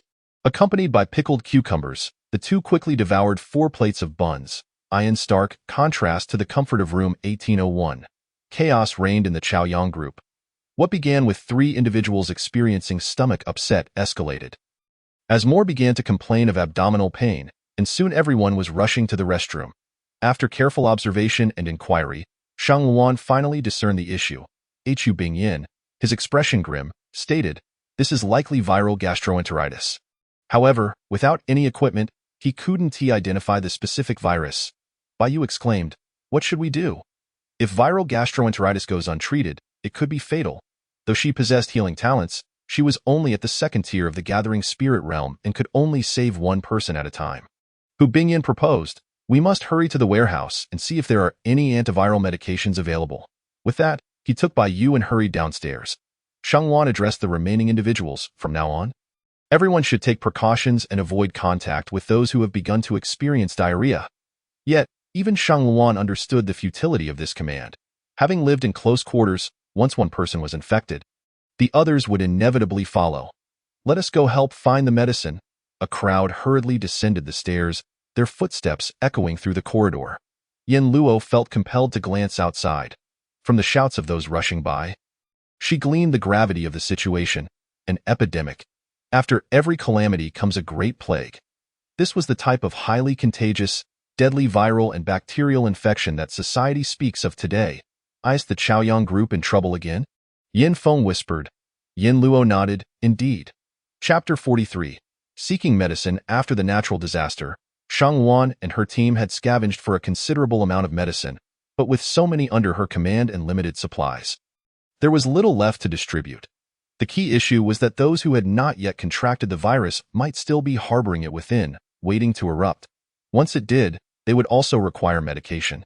After some contemplation, Shang Luan resolved to venture out. Yin Luo recalled the cheerful faces of the Chaoyang group members as they helped her move supplies the previous night and furrowed her brow slightly. She descended from the second floor with a 10-liter white bucket filled to the brim with alcohol. Yin Feng, unable to contain himself, chuckled. "See, sister, you were truly kind-hearted." As Yin Luo stepped outside with the alcohol, she encountered Sheng Wan preparing to depart. She handed the bucket to Sheng Wan. "I have some alcohol here. It should be of assistance." Sheng Wan, startled by her direct approach, retreated a couple of steps. "Luo Jia, don't come any closer. We have the virus here. I don't want to infect you." Yin Luo smiled reassuringly. "Viruses tend to target those with weaker immune systems. As cultivators, our physical constitution is robust, making us less susceptible to infection."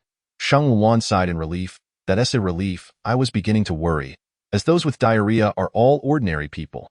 None of the cultivators have shown any symptoms yet." "So, does that mean those with spiritual power are safe?" Sheng Wan's excitement surged. If cultivators were unharmed, they could confidently care for those afflicted with diarrhea. Yin Luo cautioned, "Not necessarily. There are countless viruses, and even the immune system may struggle against them." Sheng Wan's delighted expression fell. "All right." Yin Luo turned her gaze to the outside world. "If we are to seek medicine, we must do so promptly. Since this situation has arisen here, other locations will likely be mobilizing as well." Upon hearing this, Sheng Wan immediately instructed Shu Tianqiu, "I'll take a team to find medicine. You lead a group to spray alcohol." Yin Luo interjected, "I'll accompany you, along with Bai Yu and Yin Feng. That should suffice." Sheng Wan was taken aback. "Luo Jia, you're coming too?" The next moment, she excitedly embraced Yin Luo. "Luo Jia, you're truly wonderful. I knew you cared about us. I love you dearly." Yin Luo, with an expressionless demeanor, casually pushed her away. Perhaps Yin Luo herself was unaware of when it had begun, but she had developed a peculiar fondness for the young members of the Chaoyang group. She had no need to search for medicine, yet she willingly chose to do so for the sake of the Chaoyang group. The four of them navigated a medium-sized yacht, capable of accommodating over 20 passengers. Out of the Huayuan community, Sheng Wan, fearing an attack from creatures lurking beneath the water, stood vigilant on the deck. However, the journey was surprisingly calm. Aside from passing vessels, they encountered not a single underwater threat. She couldn't help but murmur, "How strange. Why haven't we come across any mutated fish today?" She glanced at Yin Luo, wondering if perhaps all the creatures had come to fear her. They were not afraid of Yin Luo, but rather of the massive crocodile lurking beneath the hull. Since Yin Luo set out, she had arranged for her pet to provide protection from underwater threats, and having grown accustomed to the serene environment of the space, it showed no inclination to come out and assist. Yin Luo had enforced a duty roster upon them, and currently, Deshan was on watch. With Deshan present, they swiftly arrived at the inpatient department of a hospital. The place was littered with corpses, deterring anyone from seeking supplies here. Even if there were resources, they had likely been consumed by doctors and nurses. Yin Luo anchored the boat beneath the inpatient department, and Sheng Wan intended for Yin Feng to keep an eye on the vessel. Yin Luo interjected, "No need to watch.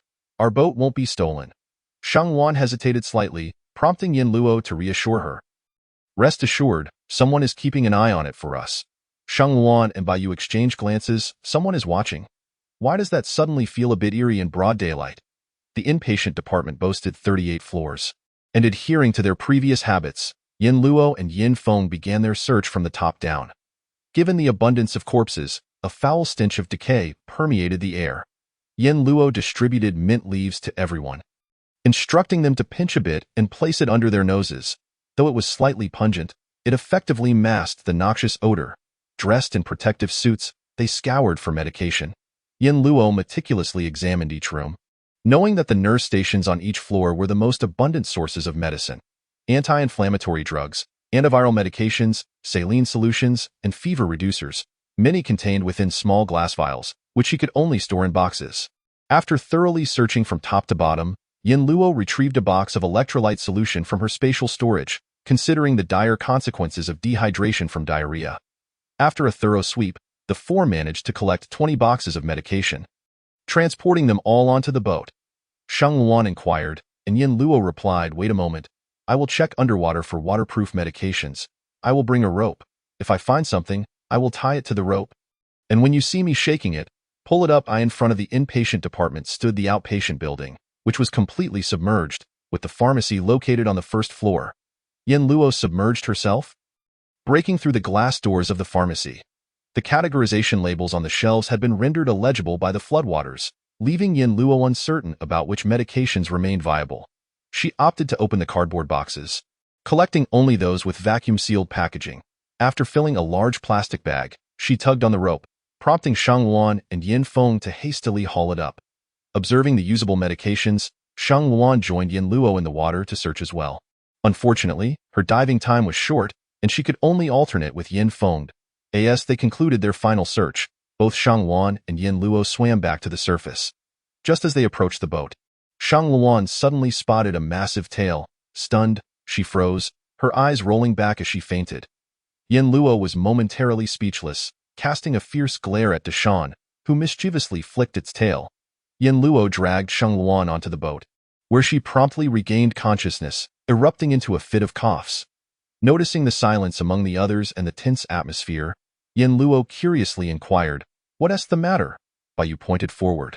Following her gaze, Yin Luo saw two large ships, each capable of carrying 100 passengers, approaching from a distance of 100 meters, yet each vessel only had about 40 to 50 people aboard, seemingly to maximize cargo space. What a coincidence, encountering fellow travelers, the most beautiful and adorable treasures. As the end of the month approaches, please cast your votes if you have monthly tickets. Xing Luo hopes to make it onto the new book rankings. Chapter 44. Your belongings should be confiscated, Captain Fong. The ships ahead are laden with supplies. Have they already searched this hospital? The assistant, with a grim expression, watched Yin Luo's small boat, along with the medications salvaged from the water. Their small vessel was indeed brimming with supplies, akin to a coveted prize in a chaotic world. Fong Yinhe pursed her lips, choosing silence. The assistant hissed, "Captain Fong, what if we stop making a slashing motion across his throat?" In a time of turmoil, acts of violence and pillaging were not uncommon. Fong Yinhe shot him a warning glare. What difference would that make? Have you forgotten our duty? Indeed, they were soldiers, once proud warriors. Though the assistant felt intimidated by Fong Yinhe, he quietly retorted, "But the times have changed. If our supplies run low, what will happen to our brothers? And those who can't fend for themselves? Blame it on the upper echelon's orders." Their own survival was already precarious, and he had no desire to shoulder the burden of additional liabilities. Fong Yinhe's expression softened slightly as she sighed, explaining, "Look at the medications on their ship. More than half are wet, indicating they possess the capability to dive for supplies." The assistant raised an eyebrow. "So what?" Fong Yinhe replied, "It demonstrates their formidable strength." The assistant scoffed, "What of their strength? We have more people on our side. With over 100 men, why fear 3 women and a young man?" While they spoke, Yin Luo had already used her spiritual power to dry herself and Shang Luan and Yin Feng. Fong Yinhe's large ship gradually closed the distance, now only 20 meters from Yin Luo. Standing on the deck, Fong Yinhe addressed Yin Luo, "We are the military from Shangyang City. May we exchange some medications with you?" Realizing they were military personnel, Yin Luo understood their need for this batch of medicine to support many survivors. However, what did that have to do with her? Yin Luo replied, "No trade." The assistant's expression darkened. "Our captain has offered to trade out of courtesy. Your belongings ought to be confiscated." By Yu and Yin Feng, who had softened momentarily, now hardened their resolve. What an absurdity! Why should their possessions be confiscated? Yin Luo sneered, "Confiscate? What gives you the right to speak of confiscation?" After a pause, she continued, "And who determines what should be confiscated?" The assistant retorted, "You, a common citizen, should heed our official directives. Parting with some supplies is what is expected of you." "Judah!" Fong Yinhe chastised him. Before he could respond, Yin Luo laughed. "What is this? Have you already begun to fantasize about becoming an emperor before the dust has settled? Ha! We will not be surrendering our supplies today." Judah, disregarding Fong Yinhe's warning glare, shouted fiercely, "Refuse to comply. Don't blame us for being impolite. Come on, I suspect the vessel opposite is smuggling. Apprehend them." To their astonishment, half of his crew followed Judah's orders. Brandishing their sidearms, Fong Yinhe immediately waved her hand. "Stand down, stand down. My brothers are on the brink of death. How can we stand down?" Yin Luo paid no heed to their situation. The fate of others was irrelevant to her. If they wish to survive, they must seek their own supplies, not rob from others. Were the lives of the Chaoyang group's members not as valuable? Yin Luo raised her hand and tapped the rail of the boat. Instantly, everyone felt a surge of vibrant energy emanating from beneath the water, causing the large passenger ship to sway precariously. Zhu De struggled to maintain his balance, nearly toppling overboard. The water's surface roared like a wild beast, and a massive wave surged forth, crashing against the large ship. The vessel rocked violently, drenching everyone aboard. Fang Yinha locked eyes with Yin Luo, whose gaze was icy and unyielding, setting off alarm bells in her mind. Zhu De, growing desperate, began to incite the other soldiers, she's using sorcery to incite chaos. For the safety of the collective, she must be eliminated to avert future calamities. A trace of derision flickered in Fang Yinha's eyes. Before Zhu De could finish, a false mountain suddenly erupted from the water's surface. Everyone stood in stunned silence as the mountain surged forward. Opening its gaping maw, a chorus of terrified screams erupted from the large ship. Yin Luo rose calmly from the deck, a bemused smile gracing her lips as she addressed the opposing crew. Should my belongings still be surrendered? At this juncture, only a fool would fail to recognize that this fearsome beast was Yin Luo's pet. With an air of nonchalance, she remarked, "It once devoured over 100 people in one sitting. It should be quite grateful to you for delivering a meal right to its doorstep. A family of 3? There are 2 more?" At this moment, Zhu De was utterly petrified. His pants soiled in fear as he screamed, "Let us get out of here." Bang! A bullet pierced his forehead. Yin Luo casually blew on her long gun. The latest weapon developed by the federal state, renowned for its speed, accuracy, and high ammunition capacity, boasting greater firepower than the firearms wielded by the military personnel opposite. In that moment, the opposing crew fell silent.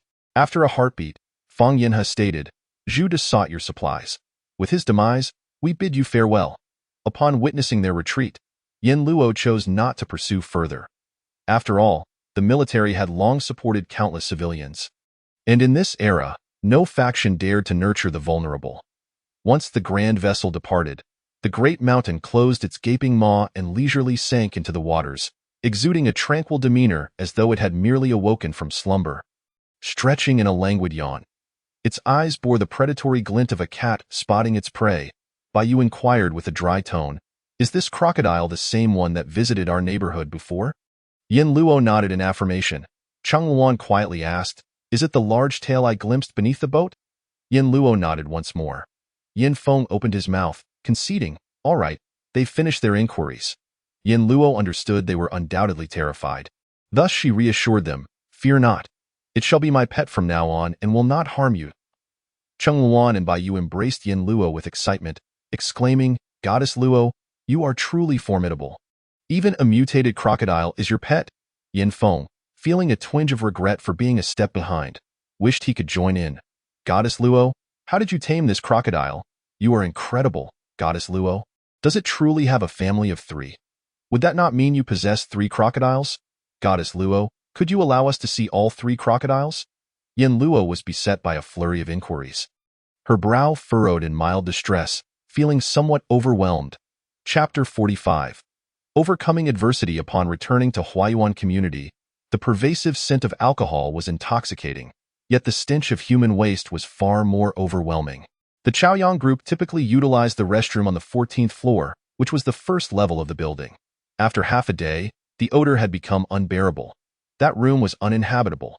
The foul stench of rotten tofu made by Urech, prompting Yin Feng to hurriedly pat her back. Shu Tianchu descended with the remaining uninfected individuals to transport supplies. "Sister Cheng, I have gathered all the infected individuals on the 15th floor, and the corners from the 14th to the 18th floors have all been doused in alcohol." Cheng Luan nodded and inquired, "How are those suffering from diarrhea?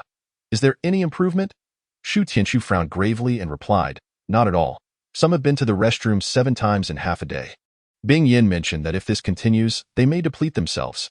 Yin Luo said, "We found a box of electrolyte solution, along with considerable amounts of grape injection and syringes. You should give them to Dr. Hu and see if they can be utilized." Upon hearing that syringes and injections had been found, Shu Tianchu's face lit up. These supplies would facilitate the swift replenishment of nutrients. "Great. I'll head over immediately. Thank you so much, Sister Luo. As long as we can endure this." I will certainly repay you, even to the point of sacrificing myself. Yin Luo waved her hand. Go save lives first. Upon reaching the 15th floor, Yin Luo heard cries of pain emanating from within, prompting her to furrow her brow slightly. Hu Bingyin, clad in protective gear, began administering intravenous fluids. Through the crack of the door, Yin Luo caught a glimpse of the situation inside. Individuals lay on the ground, clutching their stomachs and curling up, their faces pale. Some had even soiled themselves, lacking the strength to rise for the restroom. Yin Luo frowned and said, Xiao Feng, assist them. I will prepare some porridge for everyone. Understood. Yin Feng and Cheng Luan entered to lend their support. Yin Luo swiftly ascended to her space, activating several rice cookers to prepare millet porridge. The water for the porridge was infused with creek water, which possessed spiritual energy to aid in recovery, though too much would be counterproductive. Once the porridge was ready, she descended with 2 large stainless steel buckets. On the 15th floor, some receiving fluids had dozed off while others stared vacantly. Weak from their ordeal, Lin Sijia, upon seeing Yin Luo with the porridge, hurriedly took bowls to serve. The porridge was quite thin, with salt added. A girl leaning against the wall said, Thank you, Sister Luo. However, I cannot eat. Hu Bingyin insisted, No, you must eat a little. Otherwise, recovery will be prolonged. Yet, they were limited to half a bowl of the rice soup. Since the calamity struck, they had been deprived of natural gas and running water. Rarely able to enjoy a hot meal, only occasionally able to cook over a fire. Originally, it was thought there would be little appetite, but the infusion of spiritual water lent a subtle sweetness to the rice soup, prompting everyone to find their appetites returning. Observing the remaining bucket of millet soup, Yin Luo said to Lin Sijia, There is still plenty. Let us share it among everyone. Lin Sijia nodded eagerly, though she struggled to lift the bucket. Shu Tianchu assisted in bringing the bucket to the 18th floor to distribute among the uninfected. Sister Luo, we are fine here. You should head up, Cheng Wan said, feeling embarrassed to trouble Yin Luo. As they had already received much aid from her, Yin Luo replied, Not at all. I will fetch you some hot water. The water used by the Chaoyang group was formed from the limited spiritual energy of the cultivators. And each day, only enough was produced for everyone to drink. Many were too afraid to bathe. Yin Luo had an ample supply, and after half an hour, she returned with 2 buckets of hot water. Cheng Wan then distributed the hot water to everyone in front of the group. Yin Luo manifested a bucket of water. Xiao Feng, please tidy up. As she said this, everyone blushed, feeling embarrassed at their untidy state. Yin Luo gently reassured them, Do not feel awkward. Cleaning is essential to reduce the risk of secondary infections from bacteria and viruses. Shu Tianchu snatched the mop from Yin Feng, declaring, Let me handle this. Yin Feng said nothing but went outside to fetch another mop. After they finished cleaning, Yin Luo sprayed alcohol once more. Since the genders were separated, Cheng Luan directed the helpers to assist with changing the clothes of those who had soiled themselves. Upon seeing that the situation on the 15th floor had stabilized for the time being, Shu Tianchu took the group to the 14th floor to clean the restroom, spraying it down with alcohol for disinfection. Lin Sijia, though small in stature, busily assisted everyone, but by evening, she too began to suffer from diarrhea. Fortunately, having gained experience, they quickly administered anti-diarrheal medication to her. Oh no, Xiaowang has a fever, Cheng Luan shouted anxiously. Xiao Hu, how can there still be someone with a fever? Could it be another viral infection? Hu Bingyan hurried over and frowned, saying, First, administer fever-reducing medication and observe the situation. Previously, they had only sought anti-diarrheal drugs, but now they rummaged through the warehouse for fever medication. I think I might also have a fever, another pale-faced individual said. The atmosphere grew tense as everyone realized their conditions had not improved throughout the day but had worsened instead. Yin Luo ascended to retrieve several thermometers, presenting them to Hu Bingyan. Dr. Hu, I have these. Upon seeing the mercury thermometers, Hu Bingyan's face lit up with delight. Wonderful, truly wonderful. At that moment, aside from Cheng Luan, Baiyu, Shu Tianchu, and Hu Bingyan, the other helpers had changed shifts, as Cheng Luan had organized a rotation. Continuous labor would lead to extreme fatigue, increasing the risk of infection. Cheng Luan said, You all have worked tirelessly throughout the day, and you even spent half an hour diving this morning. Yin Luo smiled, Rest assured, my current strength allows me to go 3 days without sleep without issue. With Yin Luo remaining, Yin Feng was even more reluctant to leave, as many among the group were his classmates, some of whom he recognized. Yin Luo approached Lin Sijia, handing her a fever patch. You are still a child. If you develop a fever, use this, Lin Sijia. Feeling embarrassed, said, Sister Luo, please keep your distance. I smell terribly. Yin Luo produced a lollipop from her pocket, saying, this will mask the odor. Lin Sijia's eyes brightened at the sight of the lollipop. Yay! I haven't had one in ages. Chapter 46. Becoming Sister Luo's little follower, the cultivators of the Chaoyang group continued to condense water, yet overnight, over 10 more individuals began to suffer from diarrhea. Hu Bingyin also fell ill. Being the only doctor within the Chaoyang group, tirelessly tending to the patients, making infection inevitable, Bai decisively moved to treat him first. Lin Sijia, half asleep from high fever, clung to the fever patch through the night. Yin Luo conjured 2 large buckets of water, while Cheng Luan and Yin Feng used towels soaked in cool water to continuously apply to everyone's foreheads. After a night of such endeavors, as dawn broke, individuals began to awaken one after another. Hu Bingyin breathed a sigh of relief. Surviving the first day signified that they were out of danger. The first wave of infected individuals exhibited smiles on their faces, albeit still somewhat weak in their speech. We are better now. Let us care for you instead. The first wave of recoveries had developed antibodies, rendering them immune to reinfection for a short period. Shu Tianshu grinned broadly. Just don't curse us. We certainly do not wish to fall ill. Exactly. We are in good health. The atmosphere on the 15th floor was significantly improved compared to the previous day. Observing this, Yin Luo turned to Cheng Luan, who nodded eagerly. Yin Luo smiled but said nothing, then turned to ascend the stairs. Certain matters need not be spoken. One's actions speak volumes, and everyone silently acknowledged Yin Luo's efforts as she departed, each resolving in their hearts a silent vow.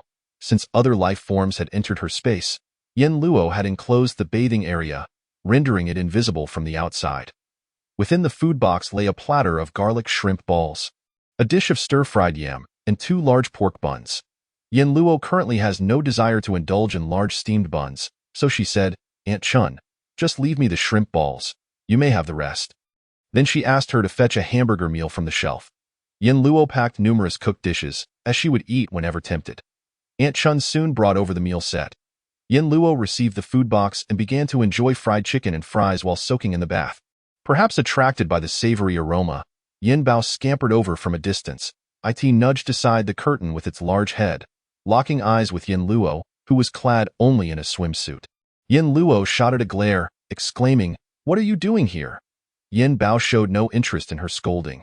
Instead, it darted to her side, clamping its jaws around a 3-layer beef burger, settling down beside her to munch contentedly.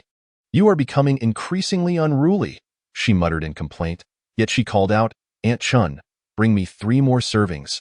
Aunt Chun, aware of Yin Bao's voracious appetite, promptly complied. After emerging from the water, Yin Luo donned a comfortable nightgown and tugged gently on one of Yin Bao's ears as they exited the bathroom. The pair settled into a rocking chair beside a small creek, savoring their burgers in comfort. Crocodiles and pythons are fearsome beasts, drawn to bloodshed. Fortunately, the crocodile family had gorged themselves and could survive without meat for days. However, when hunger struck, they could always have Aunt Chun bring over a chicken or duck from the livestock shed. These animals, having spent considerable time in the space, possessed a rich and spirited flavor, which the young one found utterly delectable. After her meal, Yin Luo entered the space to cultivate. She recalled a secret location on the back mountain of Qingliang Mountain that was due to open soon and needed to prepare. Thankfully, they had sufficient medicinal supplies. Otherwise, the consequences would be dire. Everyone had seen dramas before. In ancient times, similar epidemics had claimed countless lives. Upon seeing that everyone had recovered, Shang Luan began recounting the situation of their search for medicine. How could the military be like this? We trusted them before, but it seems they've started to learn from bandits. Thankfully, we never aligned with them. How did Sister Luo manage to make the military retreat? Shang Luan's eyes lit up at the thought of performing. Yet, as the words hung on her lips, she hesitated, wondering if revealing Yin Luo's dealings with the crocodiles was appropriate, and abruptly stifled her words. It felt as if she had swallowed 2 flies, caught in her throat, unable to proceed or retreat. The others, sensing her discomfort, tactfully refrained from asking further. Shang Luan stated, As long as everyone knows Sister Luo saved us, that's enough. Let us gather our spirits and stick with Sister Luo from now on. Indeed, Sister Luo has saved us multiple times. Aligning ourselves with her is a sound choice. The group's enthusiasm surged suddenly, and soon they encircled Yin Feng. Senior, what is Sister Luo like the most? Yin Feng, does your sister enjoy gathering little brothers? Xiao Feng, what type of man does your sister fancy? Am I her type? Yin Feng regretted not leaving earlier as he was besieged by the crowd. Shang Luan, witnessing his flustered expression, grinned mischievously and pulled him out. You all, now that you're well, head up to the rooftop for training. Don T fall behind. The group deflated, obediently making their way to the rooftop. Yin Feng finally exhaled in relief. He assisted Shang Luan and Baiyu in tidying up, noticing Baiyu's pale complexion. He dug into his pocket and produced a pack of candy, saying, Here, for you. What a treat. Shang Luan scoffed. What about me? Yin Feng awkwardly retrieved a stick of candy. This is for you. Shang Luan patted his shoulder. Young man, if you wish to pursue someone, you must be bolder. If you continue to be timid, you'll never win over a girl. Sister Shang, pursuing a girl involves shamelessness. First hugs, then kisses, and at most, you might receive a couple of slaps. Yin Feng's expression turned indignant. Who said I want to pursue Baiyu? Everyone in the Chaoyang group thinks so. Yin Feng, exasperated, rubbed his forehead. I merely see Baiyu as fragile and in need of assistance. Shang Luan clapped her hands. That still counts as liking her. Yin Feng fell silent, finally pleading, Sister Shang, please refrain from joking about it in the future. I'm a man, so it doesn't matter. But it tarnishes Baiyu's reputation. Oh, I understand. Shang Luan nodded earnestly, but deep down, she perceived Yin Feng's feelings for Baiyu had deepened. Chapter 47.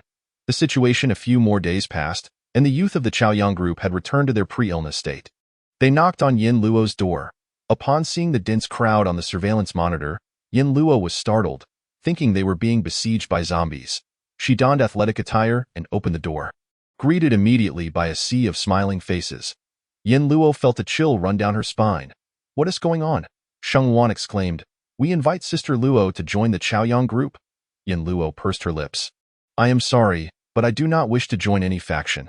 Shang Luan stuttered, immediately pledging her loyalty. Sister Luo, as long as you join the Chaoyang group, you will be the leader. We will all follow your lead. Yin Luo halted her. That is not what I mean. I simply cherish my freedom and dislike being constrained. Shu Tianchu hurriedly added, Sister Luo, even if you don't join the Chaoyang group, let us join you.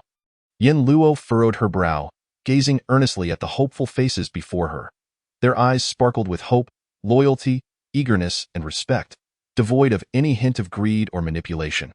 After a moment's contemplation, Yin Luo replied, I have many uncertainties about myself. I may leave here in the future, so it's not convenient for us to bind ourselves together. The brightness in their eyes gradually dimmed, yet Yin Luo's heart softened. However, while I am here, we can advance and retreat together. Really? Indeed. A collective sigh of relief swept through them, followed by jubilant cheers. Yin Luo, infected by the joyful atmosphere, managed to smile. Unlike the warm harmony of Huayuan community, the entire Shangyang city had descended into chaos. Previously, factions vied for talent. Now they competed to oust one another, engulfing each other. The inexplicable epidemic spread, and sickness afflicted many. The military was the first to succumb, suffering the most significant losses.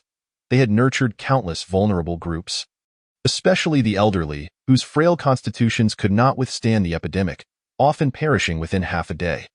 The military continuously dispatched personnel to seek medical supplies, but a portion of their officers, like Juda, resorted to pillaging resources, tarnishing the military's reputation. Within the military-controlled areas, the elderly, the weak, the sick, and the disabled rapidly succumbed, with thousands dying within 2 days. The military could do nothing but transfer the deceased to an empty building and set it ablaze. Despite strict management, internal strife arose as people fought over medicine, food, and territory.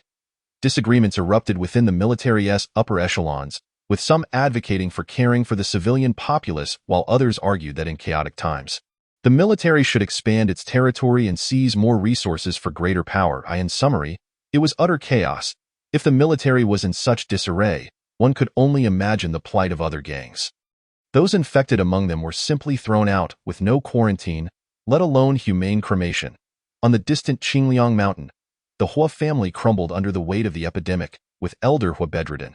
Facing the predatory Sun family and the starving refugees around Qingliang mountain, the Hua family, in a bid for survival, offered their entire clan as a dowry, marrying Hua Qingleng into the Zhou family. Thus, the Hua family managed to survive, albeit with Hua Qinglong's character undergoing a significant transformation. Upon learning of this, Yin Bingtang realized his aspirations to ally with Hua Qingleng were utterly dashed. He hunched over, coughing dryly for a while, only to encounter the equally destitute Yin Shiner around the corner. Anger flared on his face. This daughter, what's the point of her being my biological child? When disaster struck, she left me to enjoy her own fortune. Indeed, having a biological child not raised by one side was in vain. Suppressing his rage, he feigned surprise. Shiner, is that you? You're alive? That's wonderful. Yin Shiner briefly flashed a look of disdain at his disheveled appearance, but her expression brightened as she exclaimed, Dad, what are you doing here? You've lost so much weight. I thought you had gone to enjoy life with Sister Luo. Mentioning Yin Luo ignited mutual resentment and hatred in both their hearts. Yin Bingtang asked in astonishment, You mentioned Luo Luo? Do you know where she is? I haven't seen her in ages. Yin Shiner replied, I heard that Sun Jingyang from the Sun family is seeking to marry Sister Luo. I don't know if she has accepted, but I've heard she isn't fond of him. You say who? Yin Bingtang's jaw dropped in shock. Sun Jingyang? He is a prominent figure on Qingliang Mountain. Who doesn't he know he possesses formidable skills, unmatched on Qingliang Mountain? Even the common folk aspire to join the Sun family. Dad, should we visit the Sun family? Perhaps Sister Luo is there. Yin Xiner contemplated that while Yin Luo might not acknowledge her, she would certainly recognize Yin Bingxiu, her adoptive father. If she could persuade Yin Bingxiu to visit the Sun family, she would undoubtedly manage to secure some food by accompanying him. Yin Bingxiu shared a similar line of thought. Surely, Sun Jingyang would extend some courtesy to his future father-in-law, possibly even treating him with respect. Both of them ignited with determination and headed towards the Sun residence. Ultimately, Sun Jingyang, valuing Yin Luo's reputation, arranged for them to be received. Yin Bingxiu straightened his back and, adopting the demeanor of an elder, inquired, Do you have feelings for my daughter, Luo Luo? Sun Jingyang remained silent, leading Yin Bingxiu to assume he was reluctant to admit his affections due to a lack of success with Yin Luo. He reassured, Rest assured, Luo Luo listens to me the most. If I approve, she will certainly agree, and I will speak to her about it. If all else fails, he thought, they could always incapacitate her and deliver her to Sun Jingyang's bed. Should this plan succeed, he would become the son-in-law of the Sun family, and thereafter, he could walk with confidence in Qingliang Mountain, unperturbed by anyone's words. Sun Jingyang chuckled softly, Then I shall trouble you, Uncle. After saying this, he left abruptly, citing pressing matters. Outside, the bodyguard who had escorted Yin Luo initially asked, Master, why do we still shelter them when Miss Yin and her father clearly have a strained relationship? Sun Jingyang replied, If their relationship were amicable, we would have saved their lives. If not, we can leave it to her to handle, thereby eliminating any future troubles. Either way, we are assisting her, and she must acknowledge my favor. It is merely a matter of providing some food. Instruct the servants to arrange a modest supply to ensure they do not starve. The bodyguard nodded quickly but then queried, Master, how did you know Miss Yin would return here? If Yin Luo did not come, they would be left nurturing two idle individuals. Sun Jingyang glanced towards the rear mountains, a faint smile gracing his lips. She is on her way. Chapter 48. The storm approaches. The members of the Chaoyang group, having endured the ravages of disease, grew even more united and intensified their training. However, the challenges of procuring supplies became increasingly daunting. Yin Luo instructed them to keep fewer people at home, deploying the majority of their strength outward. Knowing that Yin Luo possessed 3 crocodiles, Shang Luan did not oppose this strategy, and the others, trusting Yin Luo implicitly, followed suit. One day, as they donned their gear on the boat below, someone remarked, Why did you bring an extra piece of clothing today? I plan to dive as well to see if there are any supplies. If my clothes get wet, I'll need a replacement, came the reply. Your progress is remarkable. When you first joined the group, you couldn't even swim, and now you can dive. As they laughed and chatted, a whistle echoed from the 6th building ahead. This signal, a warning from the patrol team, indicated the approach of outsiders. Everyone exchanged worried glances, and Shang Luan was the first to react. Quickly, let us secure the boats. Shang Luan and Shu Tianshu climbed to the rooftop, and upon witnessing the scene unfolding in the distance, their expressions turned grave. Shang Luan stated, while Shu Tianshu recognized the gravity of the situation, calling out, Everyone, assemble. The door to Yin Luo's home was knocked upon, and Yin Feng opened it to find Shang Luan anxiously urging, "Call for Luo Jia, hurry!" Yin Feng did not hesitate and dashed upstairs. Yin Luo, in the midst of her training, heard the commotion and swiftly opened the door. Aware of Shang Luan's nature, she understood that she would not come to trouble her without urgent cause. "Luo Jia, it's bad. Numerous boats have arrived outside." Upon hearing this, Yin Luo followed Shang Luan to the rooftop. The patrol team from the 6th building had received the alert and was currently rowing towards the 11th building. Everyone on the 11th building had gathered on the rooftop, bracing themselves for what was to come. Meanwhile, several hundred meters away, a fleet of massive ships lined up, exuding an overwhelming presence as they approached Huayuan community. Despite the distance, the awe-inspiring sight instilled a palpable tension among all present. Yin Luo spotted the central vessel. Although not the largest, its tough exterior and imposing stature resembled a colossal sword slicing through the water. Reflecting a chilling gleam under the interplay of sunlight and water, Shu Tianchu swallowed hard. "Is that a military vessel? Are they military personnel?" Shang Luan nodded in affirmation. The military wouldn't deploy such a large force without cause. What could they possibly want? Yin Luo had not encountered this situation in her previous life. While training with the Hua family on Qingliang Mountain, these affluent families rarely engage with the official military, maintaining a policy of mutual non-interference. Everyone gazed anxiously at the approaching ships, which surged with formidable power, each wave crashing against them like the collective heartbeat of the Chaoyang group. Finally, the vessels reached the outskirts of the community. Due to their size, they would lose maneuverability once inside, so they halted outside.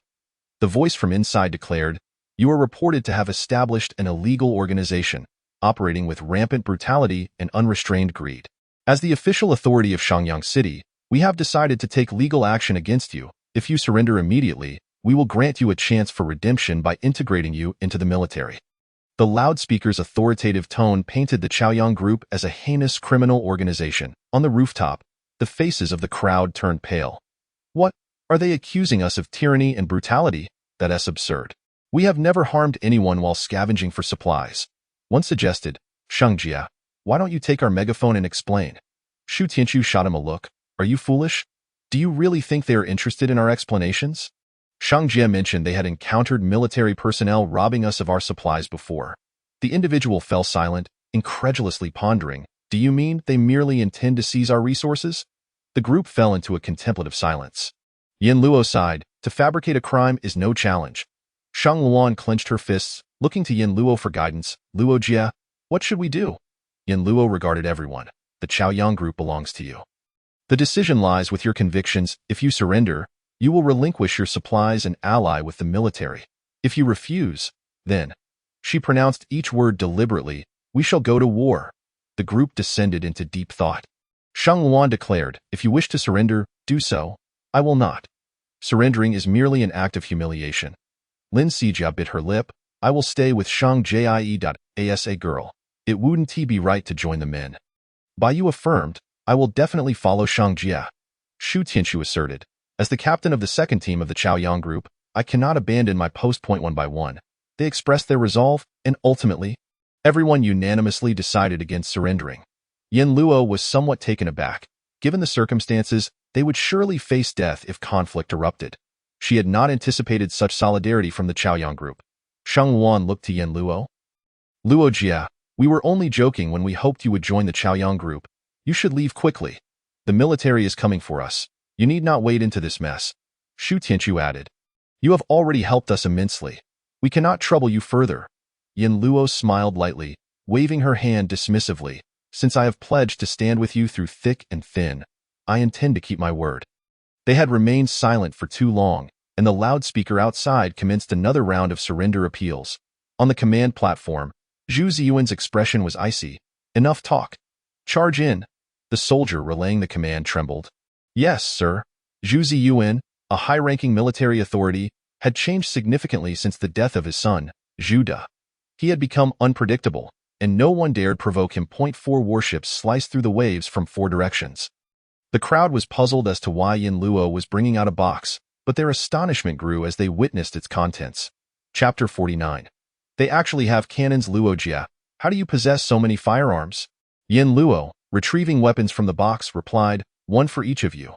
This is not the time for idle chatter." The military had dispatched a total of 12 boats.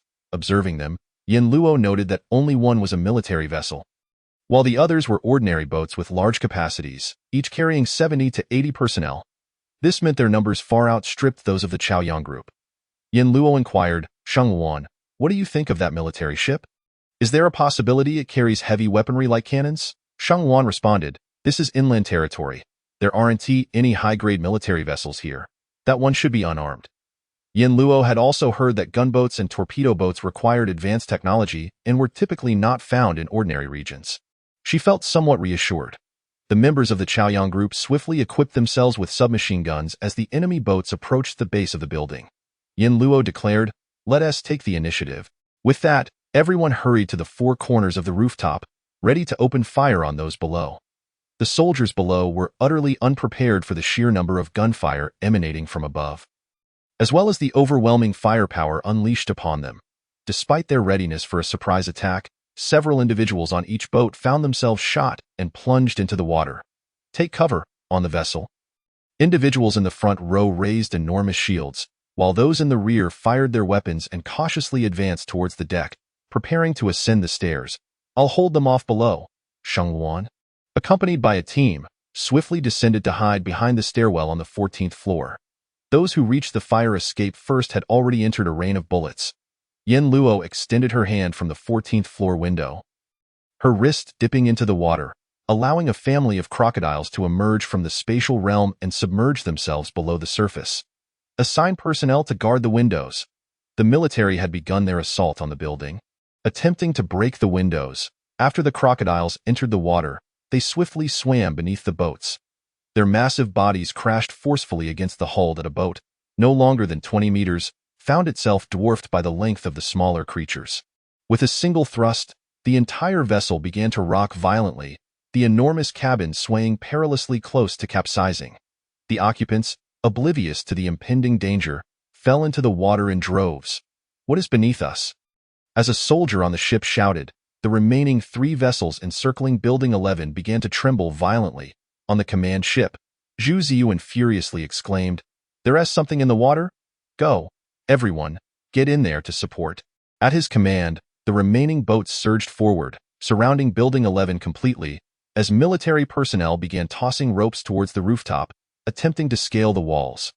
Their numbers were overwhelming, and with the boats docked so closely, the smaller creatures continued their assault beneath the surface, ensuring that the vessels could not capsize, thus reducing the number of those who fell into the water. Yin Luo retrieved a box of ammunition from the spatial realm and swiftly distributed it to everyone.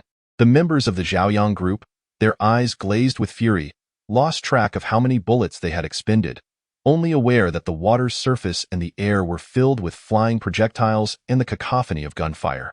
The smaller creatures swam towards the rear of the ship, and with a sudden burst, a colossal serpent emerged from the depths, its foul, bloodied maw wide open, devouring 5 individuals from the rear ranks in one swift motion.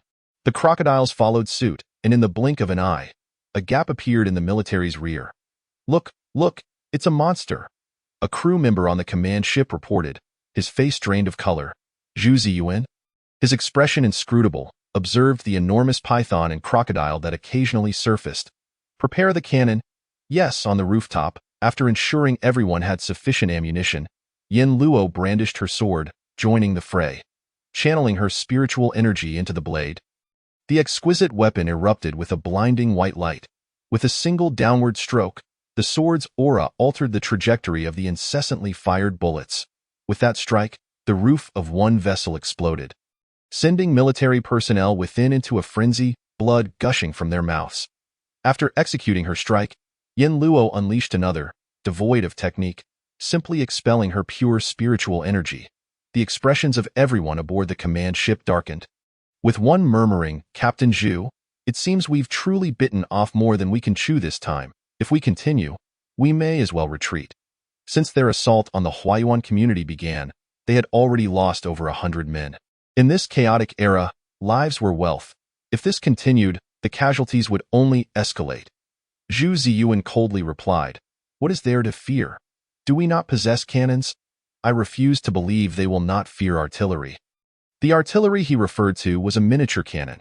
Someone reminded him, however, the shells are reserved by the military and cannot be used unless absolutely necessary. After all, this was the apocalypse. Ammunition was a finite resource. Once expended, it could not be replenished. Zhu Ziyuan turned his icy gaze towards the speaker, who was in charge here. The ship fell silent. Once the cannon was set up, a shell was launched, and in an instant, the air shattered with a deafening explosion, causing everyone to experience momentary deafness before being drenched by a towering wave of water, stained crimson with the stench of blood. The foul odor intensified in the air. As Yin Luo regained her composure, she noticed the massive form of the smaller creature plummeting from the sky into the water. The shell's power had severed its tail, which was reinforced by its 8th-tier cultivation. It writhed in agony beneath the surface, its voice resonating in Yin Luo's consciousness. "Master, it hurts so much. Please save me." Without hesitation, Yin Luo dove into the water, swimming towards the smaller creature. She transported both it and its severed tail into the spatial pond. Behind her, another shell whistled through the air. Given Yin Luo's current strength, while her shield could deflect bullets, it was powerless against artillery. Such shells, if fired repeatedly, would obliterate Building 11, leaving the Zhaoyang group with no survivors. The shell struck the back of a hulking mountain that had not yet submerged, instantly flattening its mountainous back, blood gushing forth. Above, Shang Luan was equally astonished to discover that the enemy truly possessed artillery. Although it was a miniature cannon and less powerful than a full-sized artillery piece, its strength was still beyond their capability to withstand. Closing her eyes, she resigned herself to the inevitability of death. "Family, if we must die, let it not be in vain. Take one with you." Kill. The Zhaoyang group, a band of passionate youths, was already blinded by rage. On the command ship, Zhu Ziyuan was informed, "Captain Zhu, we came here to collect supplies.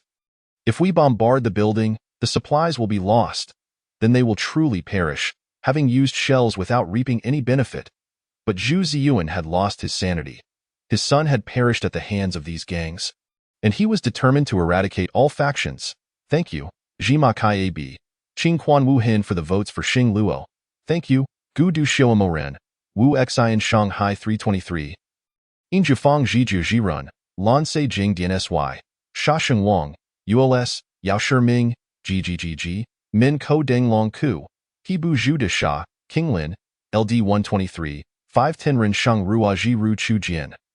And all the other supporters for their continued votes. Chapter 50. Surrender? Yin Luo seized a loudspeaker, infusing it with her spiritual energy, amplifying her voice. "Cease fire! Cease fire! Cease fire!" Her voice cut through the cacophony of gunfire, traversing the blood-stained waters and reaching every ear, including those on the command ship. The sudden proclamation left everyone momentarily stunned, instinctively halting their actions. Yin Luo continued, "If you cease fire and retreat, we will surrender all our supplies to you." Isn't that tantamount to surrender? They had painstakingly gathered their resources, only to hand them over to these marauders. Their eyes reddened with rage, their lips bitten in frustration. Even in death, they were unwilling to endure such humiliation. On the command ship, Zhu Ziyuan scrutinized the woman on the water's surface. Clad in a black tracksuit, the waves failed to disturb her composure. Her words of surrender contrasted sharply with her unwavering demeanor. She was undoubtedly the formidable cultivator from the opposing side. Yin Luo added, "If you refuse our terms, we shall sink these supplies to the depths, and you will gain nothing." The people on the command ship were swayed, primarily wishing to avoid mutual destruction while gaining nothing. "Captain Zhu, if we continue, more soldiers will perish, and our ammunition is dwindling. Without supplies, they cannot survive long." These cultivators were adept at ambushes, capable of striking down the enemy amidst a multitude. Zhu Ziyuan shot a cold glance at the speaker, who quickly fell silent. Zhu Ziyuan tapped the table pensively, recognizing the profound mystery Yin Luo exuded. Should she truly desire to ambush him? A minute later, a voice from the command ship declared, "Very well, we will relinquish all your supplies. From henceforth, we shall not oppose the military and will support its rule, becoming compliant citizens." Yin Luo scoffed inwardly, "Support you? Don't be ridiculous." Yet on the surface, she responded, "You will retreat to 500 meters away, leaving only 2 cargo ships here." Pausing, she added, "I must ensure the safety of my people." After some time, the remaining soldiers boarded the 2 cargo vessels.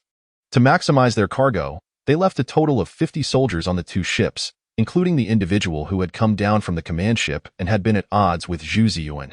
He led his men upstairs and was confronted by Sheng Wuan. Chu Yunling. Sheng Wuan? Chu Yunling clearly did not expect to encounter Sheng Wuan here. His surprise quickly morphed into delight, but that was fleeting, replaced by guilt. Finally, he spoke with a bitter expression. I didn't know you were here. Sheng Wuan stepped forward, and now you do. Chu Yunling remained silent, yet did not retreat. This was impossible. Sheng Wuan chuckled coldly. Stepping aside, then please, Captain Chu, feel free to fetch the supplies yourself. This room cannot be searched.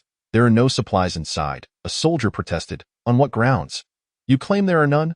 Sheng Wuan replied, there are none. This is where we girls reside. How can we allow you men to rummage through it? With that, she looked at Chu Yunling. He remarked, no need to search. There is indeed nothing here.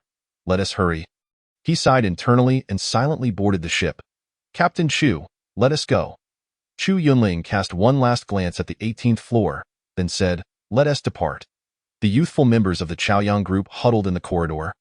Their spirits visibly dampened as they sat in silence. In Yin Luo's eyes, they were but children in their early 20s, some barely 18 or 19. They were at an age brimming with vigor, yet here they were, enduring such indignities. She spoke directly. Are you upset because I handed the supplies over to the military? The group fell silent, until Sheng Wuan finally spoke up. No, Luo Jie.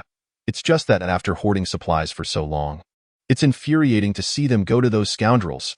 Had we known this would happen, we wouldn't have lived frugally. Yin Luo smiled softly. As if on cue, the despondent group lifted their heads. Their dull eyes rekindled with hope. Bai Yu hurriedly stood up, grasping Yin Luo's arm, to which Yin Luo nodded in acknowledgement. Bai Yu instinctively tightened her grip.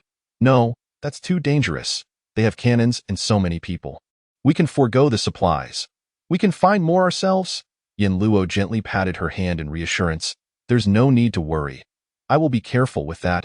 She delicately extricated herself from Bai Yu's hold and made her way downstairs. Seeing Yin Luo truly intent on leaving, the others immediately surrounded her, urging her to reconsider. Alas, Yin Luo was not one to easily change her mind, nor was she one to suffer loss without recompense. She climbed out of the window. Luo Jie, please be careful. It's all your fault. Luo Jie must be risking herself because she fears we would be unhappy. In an instant, silence enveloped them once more. Their earlier discontent and grievances lingered, yet they had never truly wished for Yin Luo to venture out alone in pursuit of supplies. Yin Luo plunged into the water, summoning a small submarine from her spatial realm. This submarine was of excellent quality, producing minimal sound underwater as she piloted it towards the direction of Chu Yunling. Once she caught up with the military convoy, she trailed behind at a discreet distance. After setting the submarine on autopilot, she seized the opportunity to enter her spatial realm. Inside the pond, Xiao and Dashan were grievously injured, their bodies soaked in blood. Dashan's back required time to heal, while Zhao's tail presented a more complex issue, necessitating her to channel her energy to reattach it. Yin Luo gathered a considerable amount of ginseng and spiritual mushrooms for them. Fortunately, with the aid of this miraculous water, Zhao's tail could potentially be salvaged. Aunt Chun, I'll need you to prepare some cooked rice for them in the next few days. All right, Aunt Chun replied, her body trembling in fright at the sight of their condition. My master has had it tough. Master, if I become disfigured, you must take responsibility. Xiao lamented pitifully. Yin Luo, not thinking much of it, nodded and asked, all right, what do you propose as a form of responsibility? Xiao quickly climbed up the pole, saying, you must help me find a long and thick python. Long and thick. Yin Luo furrowed her brow. Chapter 51. Clearing out supplies. Yin Luo spent merely 5 minutes in her spatial realm, and when she re-emerged, the submarine remained steadfastly behind the larger ship. After several more minutes of navigation, a fountain suddenly erupted on the water's surface to the ship's right front, soaring 5 to 6 meters high in an isolated stretch of water. Alert! Alert! The sentinel shouted. Such an anomaly could only signal trouble. The soldiers swiftly entered a state of vigilance, their gazes fixated on the fountain ahead. Seizing the moment, Yin Luo stealthily climbed onto the rear of the last ship. Swiftly dispatching the soldiers stationed there, as night approached and the light dimmed, No one noticed the fate of the soldier at the back. Amidst the calamity, people busied themselves with survival, their skin darkened and roughened. Yin Luo applied a touch of makeup, rendering her unrecognizable. Huh? Where did that thing go? Oh, that's obvious. It must have been frightened off by our numbers. Once the surface of the water settled, the atmosphere among the crew relaxed. Conversations resumed. That giant python we saw today nearly gave me a heart attack. It was far scarier than what I saw in Anaconda when I was a child. Brother, that was a movie. This is a real python? Of course it's different. Thankfully our leader brought the artillery. Otherwise, we would have been done for. Asai escaped someone, but many brothers lost their lives today. After a moment of silence, someone self-deprecatingly remarked, after years of service, I never thought I'd turn my weapon on my own people instead of the enemy. A nearby soldier quickly covered his mouth, a warning glint in his eyes. We are soldiers. Obeying orders is our duty. Do not express dissenting opinions, or you will face military justice.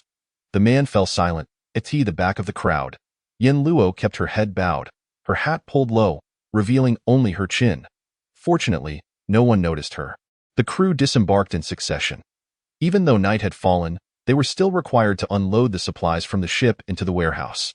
The cargo ship from Chiyunling had long since arrived at the center of the fleet, now docked downstairs while the others moved to transport the supplies. Yin Luo was not assigned to this task. Instead, she was tasked with starting a fire to prepare meals. By 9 o'clock in the evening. The soldiers, having gone all day without food, had stomachs growling with hunger. Yin Luo, along with a dozen other soldiers, lit a fire, while several female soldiers descended from the upper floors carrying rice. Their dinner consisted of rice porridge. Such warm fare was considered a luxury in the disaster-stricken city of Shangyang. The lead female soldier proclaimed, Everyone, the leader mentioned that among the supplies we received today, there is a box of canned peaches. You've all worked hard, so let us share it. Upon hearing this, the soldiers' mouths watered, their eyes fixated hungrily on the box. With only 15 bottles in a single box, it became clear that even the largest bottles would not suffice for everyone. Eventually, they decided that each person would take a bite, with 4 people sharing a piece. When it was Yin Luo's turn, she looked at the golden peaches glistening with the saliva of others. Fighting back her nausea, I'm not feeling well today. You can have my portion, brother.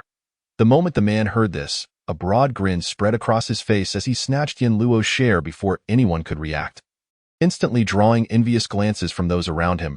Ugh, how shameless! He chuckled foolishly, unbothered, as the peach found its way into his mouth. After dinner, the exhausted crew retired to rest.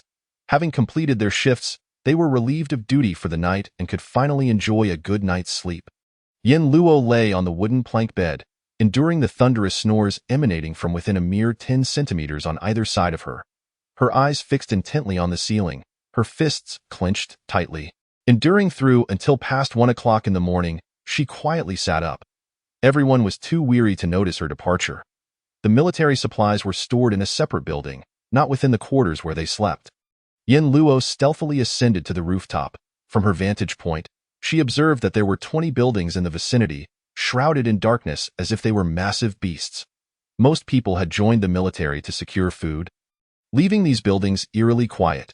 The supply building stood in the central area, surrounded by several large ships, their lights illuminating the waterway leading to the building. It was impossible for outsiders to approach. Yin Luo smirked coldly. She had no need to traverse the waterways. With her sword floating beneath her feet, she transformed into a shadowy hawk of the night, soaring directly toward the rooftop of the building. After landing quietly, she slipped inside. The military stores were indeed vast. Their stockpile was at least 20 times that of the Chaoyang groups. Yin Luo surveyed her spatial realm, noting that all available space was now filled with crops, leaving her to stack her previously hoarded supplies to the point of precariousness. She harvested all the mature wheat and corn, piling them together to free up more space. Aunt Chun gazed in astonishment at the towering stack of supplies, feeling a pang of distress. Oh no, if I want to retrieve anything in the future, it will be utterly out of reach. The creatures within the spatial realm were oblivious to Yin Luo's intentions. Yet they remained attentively gathered. Shortly thereafter, as if by magic, a dozen large boxes materialized on the flat ground.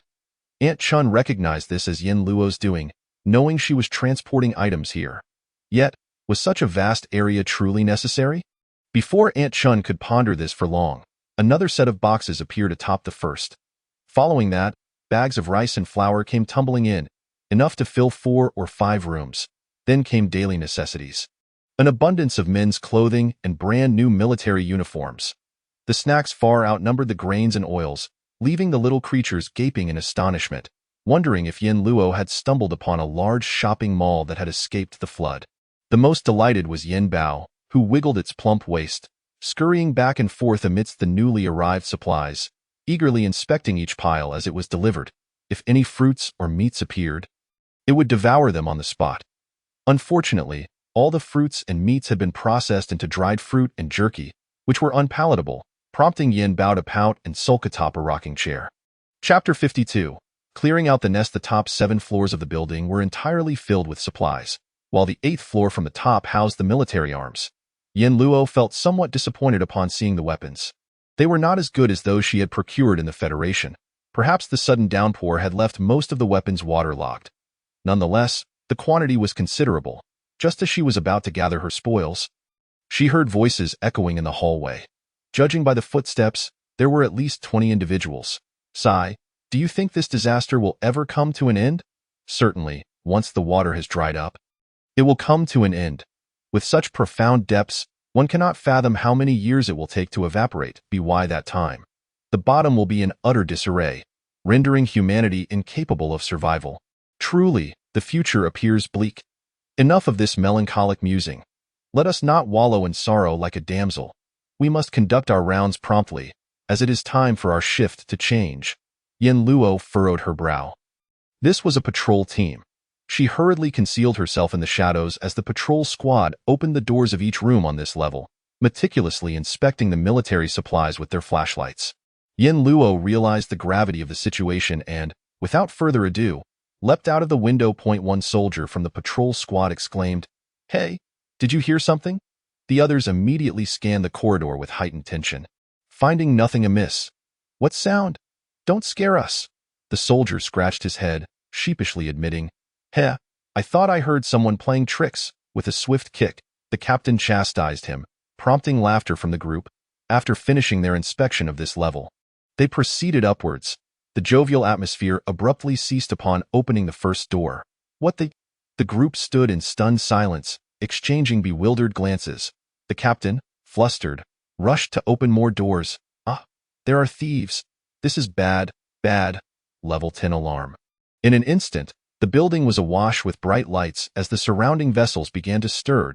High-ranking military officials awoke from their slumber, hastily donning their clothing and rushing towards the warehouse. In the pitch-black night, the brilliance of the lights seemed to shine from afar, and a hint of a smile crept onto Yin Luo's lips. "Trying to steal my belongings? How amusing!" Like a nimble fish, she leaped into the water, swiftly entering the submarine and distancing herself from military jurisdiction. Inside, her loyal companion flattered her. "Master is amazing. Master is the most handsome person. If it weren't for Master being a woman, I would marry her." Yin Luo glanced at her severed tail, which had mended slightly after a day's immersion in the spirit water. The once crimson pond was now restored to its clear and pristine state. "Take care of your injuries and speak less," she advised, turning her attention to Deshawn, whose back was a gruesome sight but had begun to scar over. Though its wounds were less severe than those of her companion, its bare, flat back was rather unsightly. Seeing that both had recovered well and were out of danger, Yin Luo felt a sense of relief and turned to inspect her latest spoils. Aunt Chun, awkwardly wringing her hands, said, "Miss, you've placed the food too high. I cannot reach it." Upon entering the space, Yin Luo also noticed that the supplies were stacked rather high. "How about this? Let us harvest an acre of the unripe wheat over there and spread the rest along the path, leaving just enough room to walk." Aunt Chun, having experienced hunger, was reluctant to waste food. "Isn't that a waste of an acre of wheat?" Yin Luo replied, "What will the livestock eat? We must encourage them to breed more and not skimp on feeding them." Aunt Chun considered this and stopped pressing the matter. Yin Luo used her mental power to gather the wheat and rearrange the supplies. Initially intending to leave a half-meter wide path, she widened it to a meter upon seeing Yin Bao darting about.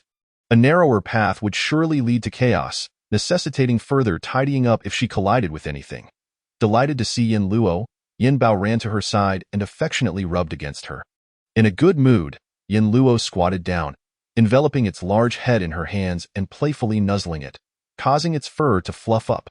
Little crocodile floated in the pond, its head above water. Eyes glinting with jealousy, it recalled hearing the trainer at the zoo say, "To rely on others is a fleeting fate." The giant panda just lazes around in the space, of no help to the master. Surely, one day, the master will abandon it. Big Lon nudged little crocodile's head.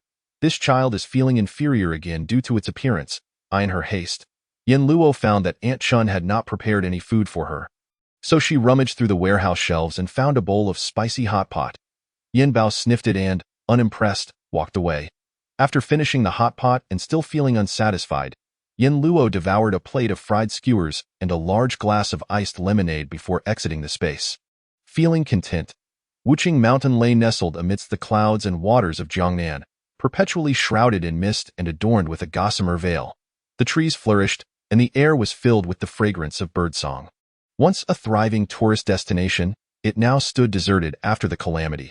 However, atop the mountain, a temple remained, inhabited by individuals who called themselves practitioners of the Qingshan sect. After the disaster, they chose to stay behind, as the old abbot had proclaimed that the area was rich in spiritual energy, ideal for cultivation. Days after the calamity, practitioners from the Qingshan sect descended the mountain, claiming to seek out those with talent. Soon, wild beasts began to roam the mountains, enormous and fierce, leaving the people defenseless. The most absurd tales spoke of cats the size of humans that devoured their owners. Thus, individuals of both talent and none flocked to the mountain, seeking the protection of the Qingshan sect. The sect's leader, Song Yunzi, compassionate towards all beings, did not drive them away. However, there is no free lunch in this world, and they were required to offer their labor in exchange for shelter, cooking, and cleaning. Who would have thought that what was once a mere tourist spot would transform into their refuge? Song Yunzi sat serenely on a mat. Before him lay a shimmering golden disc, upon which a spoon hovered in midair, gently trembling. Lai Wei, across from him, breathed somewhat hurriedly and inquired, "Master, has the spirit vessel stirred? Is there some change afoot?" Song Yunzi stroked his beard, concealing his excitement, and replied calmly, "A treasure has emerged in the north. Go and investigate with your junior brothers." Chapter 53. Taking you along, Yin Luo summoned a large boat from her space, placing all the supplies from the Chaoyang group onto it, while still some distance from the Lihua garden community. She steered the vessel closer to the complex. Due to her sudden departure and the words she had spoken, not a soul from the Chaoyang group could sleep, anxiously perched by the windows, hoping for Yin Luo's safe return. The first rays of morning sunlight glistened upon the water's surface. A grand boat emerged into view. In an instant, everyone sprang to their feet, anxiously gazing at the vessel. On board, Yin Luo did not make them wait long. She stepped onto the deck and waved to the members of the Chaoyang group. "It's Sister Luo! It's Sister Luo!" Shu Tianqiu shouted with exhilaration. The crowd surged towards the fire escape on the 14th floor. Bai Yu and Lin Sijia embraced each other, tears glistening in their eyes. Shang Luan, brimming with excitement, clasped her hands to her chest, momentarily rendered speechless. Yin Luo docked the boat in front of the building and, seeing the joyous expressions on their faces, called out, "What?" The jubilant crowd froze for a moment, and Shu Tianqiu, recalling Yin Luo's parting words, stammered, "Supplies? What supplies? Our supplies." Understanding his disjointed words, Yin Luo smiled and replied, "Yes, your supplies.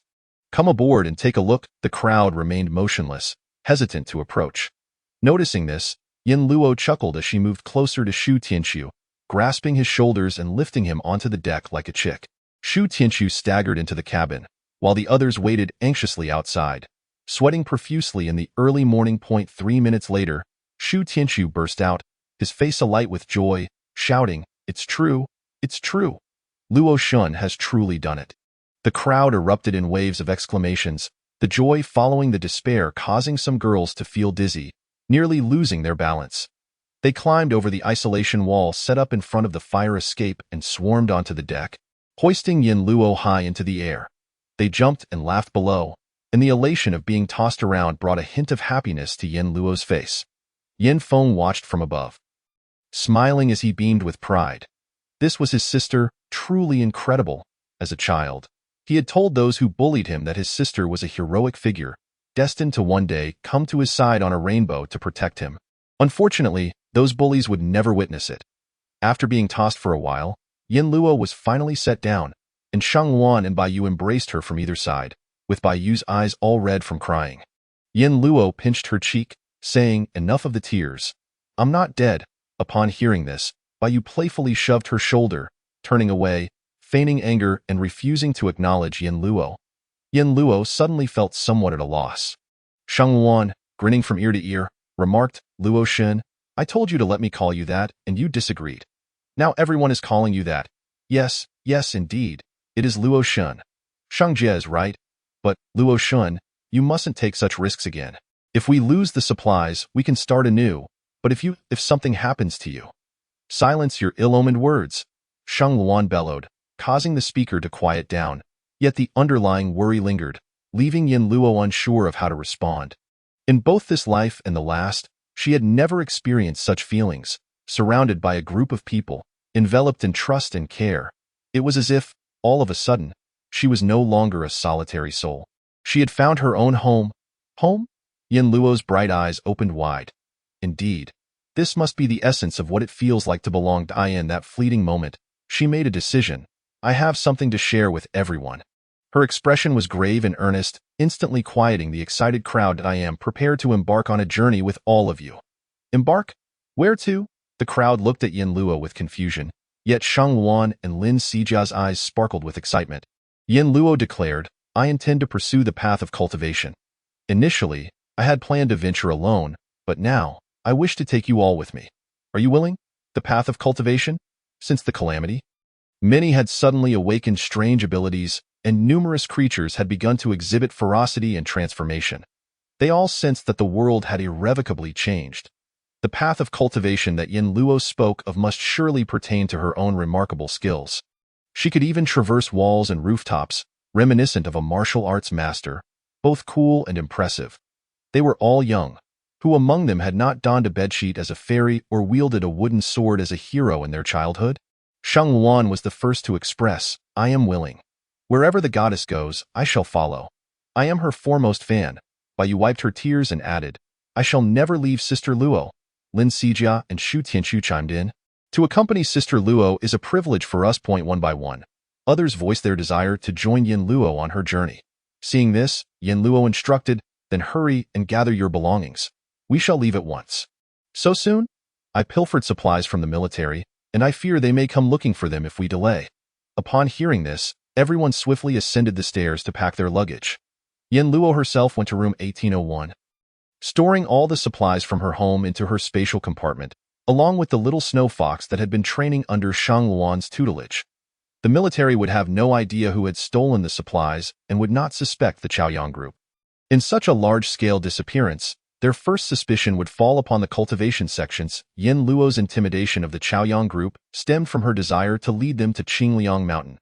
After they had gathered their belongings, the sun was already high in the sky. The members of the Chaoyang group, having gone without sleep and been busy all morning, along with not having eaten for a day and a night, began to doze off as the boat gently rocked on the water.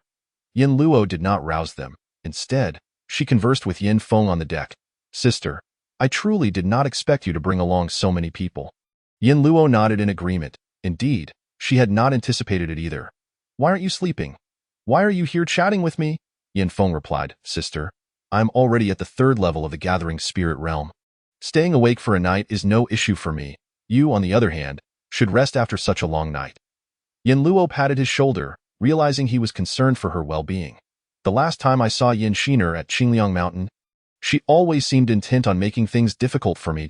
I hope that if you encounter her, you can keep your wits about you." "Yin Shiner." Yin Feng furrowed his brow, his fingers gripping the railing. Remaining silent. "Sister, rest assured, I am an adult now. I will make the right decisions and not put you in a difficult position," he said earnestly. "However, sister, bringing so many supplies to Qingliang Mountain might be inconvenient. What will happen to them once we leave the boat? Besides, carrying such a large quantity of supplies is rather conspicuous." Yin Luo had also considered this. "What do you think of the Chaoyang group?" "I think they are quite good." Yin Luo gazed into the distance, and after a long moment, she softly spoke, Since I have decided to take them along, there are some things I will share with them.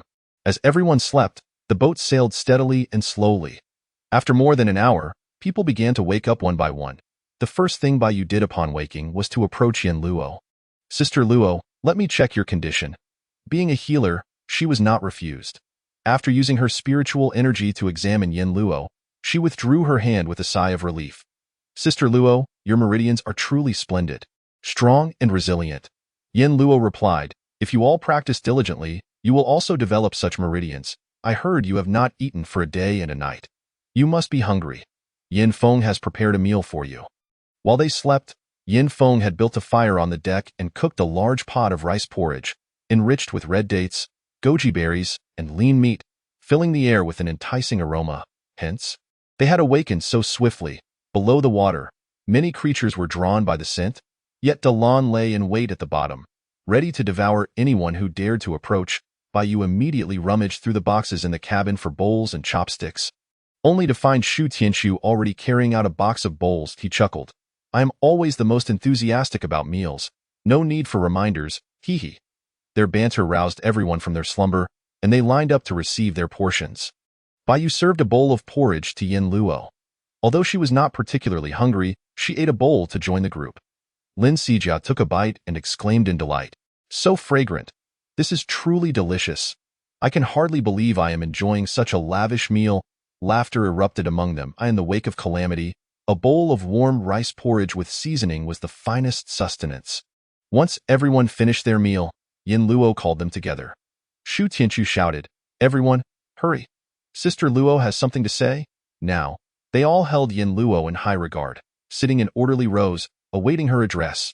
Yin Luo began, "As I previously mentioned, I intend to lead you all in cultivation. Now, let us discuss this matter." "Splendid!" The crowd rejoiced, exchanging eager glances and gripping each other's hands in excitement. Yin Luo continued, "I possess a cultivation method, regarded as a superior technique among contemporary cultivation sects, and I plan to allow those among you with talent to practice it." "Really?" The awakened ones with spiritual roots widened their eyes in astonishment. Though they were unfamiliar with the concept of a cultivation method, they had seen enough television to understand the significance of a master's secret manual. After all, a single volume of a treasured manual could incite bloodshed and turmoil. As seen in tales of heroic legends, however, Yin Luo cautioned, this cultivation method cannot be casually practiced by just anyone. If you wish to cultivate, you must become Yin Feng's disciples. "Ah?" Yin Feng, suddenly mentioned, looked bewildered. "Whose disciple? Sister?" He felt somewhat troubled, being still an apprentice himself. Yin Luo cast him a glance and continued, "Yin Feng is also practicing this method, and he is my disciple. You can direct any inquiries to him, and when I am not busy, you may ask me as well." Lin Sijia jumped with glee. "What a delightful opportunity. The master personally recruits disciples. I am the first to volunteer. Once I can fly, I shall soar through the skies every day." Others hastily affirmed, "Of course, we are willing, Sister Luo." Yin Luo elaborated, "In this world, there are numerous cultivation sects that previously remained hidden, and now, with the resurgence of spiritual energy, they have come to life. We shall emulate them and establish our own sect, with Yin Feng as the leader and you all as disciples." This title of disciple does not imply you are merely Yin Feng's apprentices but signifies that you are members of the sect, a collective designation for all members. Shang Luan questioned curiously, "If Yin Feng is the leader, then what about Sister Luo?" Yin Luo smiled and replied, "I do not relish managing the myriad of affairs. I shall remain an outsider." Yin Feng felt as though he had been sold out by his sister. "Sister, you could be the leader and let others assist you in handling matters." Yin Luo firmly shook her head. As long as the title of leader was attached, one could hardly escape the fate of laborious duties. Understanding that Yin Feng was somewhat at a loss, she reassured him, "Do not worry. I will arrange for additional personnel." Sheng Wan, Bai Yu, and Shu Tianshu had always been the leading figures of the Chaoyang group. And now, with the establishment of the sect, they would serve as elders, responsible for assisting Yin Feng and fostering the sect's prosperity and growth. The three named individuals immediately expressed their commitment to Yin Luo. "Sister Luo, we will certainly fulfill our duties." Lin Sijia innocently suggested, "Sister Luo, since there are elders, why don't you become the Supreme Elder?" "Supreme Elder?" The crowd nodded in agreement. Yes, since Yin Luo was the founder of the sect, Her contributions should not be overlooked. She deserved a unique title. The title of Supreme Elder was perfect, both prestigious and free from burdensome responsibilities. Yin Luo nodded in acceptance of this identity. Sheng Wan inquired with anticipation. What shall we name our sect? Yin Luo replied. We may continue to use the name Chaoyang Group. Sheng Wan shyly remarked, Isn't that name a bit frivolous? Although I originally came up with it. It was merely a small force and hardly befitting a grand sect. Yin Luo asked the others, Do any of you have objections? If so, please voice them. Shu Tianchu eagerly raised his hand. I think Wuji's sect sounds good. Anfengyun's sect is also splendid. It conveys a sense of might and intimidation. Shang Luan wrinkled her nose in disdain. Isn't that a bit kitsch? Shu Tianchu raised an eyebrow. Then what do you suggest? The two began to bicker, ultimately failing to settle on a name. Yin Luo casually suggested, Forget it. Let's call it the Chaoyang team for now. You may refer to Yin Feng as the team leader. With Yin Luo's words, everyone ceased to contest. Shang Luan glanced at Yin Feng with a playful expression. Greetings, Team Leader Yin. I hope you will take good care of us in the future. A chorus of agreement resonated among the group. Hello, Team Leader Yin. Yin Feng felt a wave of embarrassment wash over him, rendering him momentarily flustered. He stood frozen, nervously tapping his toes against the sole of his shoe. After a prolonged pause, he inhaled deeply, embracing this new identity. Hello, everyone. If you have any questions regarding cultivation, feel free to ask me. The technique Yin Luo mentioned was the Qian Kurin Wan Fa Ju. This superior method had enabled the Hua family to rise above the chaos in their previous life. In this life, Yin Luo entrusted it to her own faction. Henceforth, she would have her own personnel, allowing her to nurture and strengthen her power as a formidable support for the future. Yin Feng leaned down and quietly asked Sheng Wan, Do you feel uncomfortable that I took your position as team leader? Sheng Wan looked up at him with disdain. Do I seem like the type to care? You are more capable than I. It is only right that you lead. Upon hearing her words, Yin Feng felt an immense weight lift from his heart. Chapter 55. The group ascends the mountain. The boat swiftly approached the vicinity of Qingliang Mountain. The group excitedly leaned against the windows, rushing to the deck, conversing animatedly about the lush mountain silhouettes. They had not set foot on solid ground for several months. The cultivation realm is abundant with treasures. In due time, when you possess the capability, you shall encounter them. Allow me to enlighten you. She perched on the ship's railing, commencing her lecture. For instance, the weapons of cultivators are categorized from low to high as magical tools, precious artifacts, and spiritual instruments. Once one acquires a spiritual instrument, it becomes akin to a companion, accompanying the cultivator's growth, an evolving weapon. Moreover, cultivators have elixirs. Some can enhance cultivation, others prolong life, and some strengthen one's foundation. Numerous wondrous treasures abound, such as defensive garments and armors, offensive jewelry, and shoes that enable swift movement. As she spoke, visions of grandeur filled the minds of her audience, their eyes gleaming with hope. Noticing she had laid the groundwork sufficiently, Yin Luo transitioned to the main topic. There is another incredibly convenient treasure for cultivators, known as the storage space. As the name suggests, it serves to store items. Some storage spaces are small, capable of holding merely a van, while others are vast enough to contain a building. The mediums of these spaces vary, with most being small pouches akin to scented sachets. Sheng Wan, filled with yearning, remarked, How wonderful it would be to possess a storage space. I could carry so many items with me. Others nodded in agreement, echoing their desire for such a treasure. Yin Luo continued, Currently, most treasures used by cultivators are passed down from their ancestors, as crafting treasures requires a substantial amount of spiritual energy. Prior to the calamity, the concentration of spiritual energy was insufficient. However, it is now feasible. Bai Yu's eyes sparkled with interest as she fixed her gaze on Yin Luo. Sister Luo, do you know how to forge? Yin Luo nodded and then shook her head. I lack the materials for forging. If I had them, I could indeed craft. Upon hearing this, a wave of regret swept through the group. Yin Luo smiled and added, However, there is another method for you to acquire treasures more swiftly. Really? Bai Yu stepped forward eagerly. What method? Secret realms. Seek treasures in secret realms. What is a secret realm? A secret realm is a place of inheritance left behind by ancient cultivators, filled with treasures they accumulated over a lifetime. Observing the eager expressions on her companions, she unhesitatingly doused their enthusiasm with cold water. However, these secret realms have not been entered for millions of years. and they are fraught with danger. The quest for treasure may yield great fortune, yet it may also result in utter annihilation. The group's excitement instantly froze. Sister Luo, how cruel! You instilled hope only to snatch it away. At that moment, the boat was less than 100 meters from the foot of Qingliang Mountain. Yin Luo entered the cabin. I possess such a storage space that can accommodate these supplies. I will secure them, lest someone on the mountain covets them. Thank you, Sister Luo. We were just worrying about what to do with these supplies. With the groundwork laid, the group witnessed Yin Luo wave her hand, making the supplies in the cabin vanish into thin air, making it easier for them to accept. The boat docked at the checkpoint near the mountain's base, where 2 guards intercepted them. Who goes there? What brings you to Qingliang Mountain? Upon noticing the size of the boat and the number of people aboard, the guards promptly dispatched someone to inform the Zhou and Sun families. Clearly, this was a small faction, possibly seeking to ally with Qingliang Mountain, and both families were eager to recruit new talent. Yin Luo stated, I am here to find Sun Jingyang. Please summon him. One of the Sun family's guards inquired. Miss, may I have your name?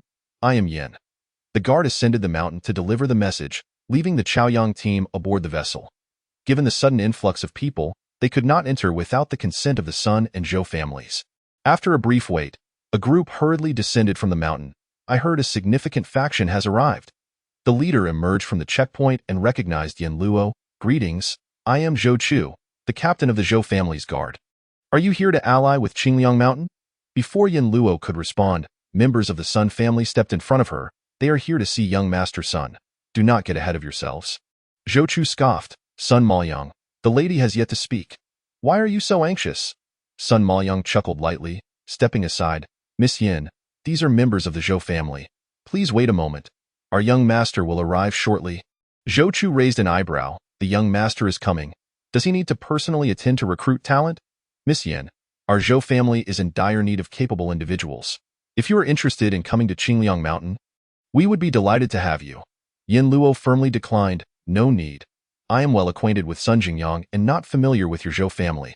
Upon hearing this, Sun Maoyang exchanged knowing glances with Zhou Chu. A silent challenge lingering in the air. Zhou Chu glared at Sun Maoyang, then shot Yin Luo a cold look before leading his team away. Sun Maoyang reassured her, Miss Yin, you need not pay him any mind. He is rather peculiar. Yin Luo scrutinized the guards at the checkpoint but did not spot any members of the Hua family. She questioned, I heard there is a Hua family at Qingliang Mountain. Have they been eradicated? Piffed. Sun Maoyang couldn't contain a laugh. Eradicated? How dare you say that? After a moment, he composed himself and clarified, there was a Hua family, but they have now merged with the Zhou family. So publicly, there is only the Zhou family. Merge? What a euphemism. Sun team leader, you do love to spare others' feelings. It was clearly an instance of a marriage of convenience. Miss Yin, you may not know, but it was a rather amusing sight. A grown man offered his entire family as a dowry to marry into the Zhou family. Is it possible that Hua Qingling married into the Zhou family? Indeed. One would think he had a spine. Yet here we are. Yin Luo was left stunned by this revelation. She had assumed that without resources, the Hua family's influence would be gradually consumed by the Sun and Zhou families. Little did she know that Hua Qingling had the audacity to marry into the Zhou family, ensuring the safety of the Hua family members. Yet how embarrassing it was. So utterly disgraceful. Now, the happenings at Qingliang Mountain were the talk of the town regarding Hua Qingling. By the way, Miss Yin, do you know Hua Qingling? Yin Luo nodded. Indeed, I know him quite well. Chapter 56. Meeting Li Wei again between the sky and water, a dark figure slowly approached. Yin Luo strained her eyes to discern who it might be. In her previous life, when the secret realm of Qingliang Mountain opened, she had benefited from the Hua family's hospitality, as they lacked the foresight to predict where the secret realm would emerge. However, some cultivation sects had arrived, clearly possessing the ability to foresee such events. Yin Luo, you're here. Sun Jingyang spotted the woman standing at the water's edge, clad in a black leisure suit with her hair tied back. She stood facing the water, exuding an air of aloofness. Fortunately, he was not a stranger. Why have you brought so many people? In a few swift strides, he reached Yin Luo and was taken aback by her cultivation level. She had advanced from the 5th to the 7th layer of the gathering spirit realm since their last meeting. Truly, she was a gifted cultivator. Yin Luo replied, they are all my companions. I brought them to Qingliang Mountain for training. Is she really Yin Luo? Sun Maoyang mused, touching his lips in disbelief. My word. Isn't she the legendary ex-wife of Hua Qinglang? He had just mocked Hua Qinglang in her presence. How mortifying. Sun Jingyang surveyed the boat and estimated there were fewer than 100 people aboard. With 70 already having awakened their spiritual roots, this was an exceptionally talented group.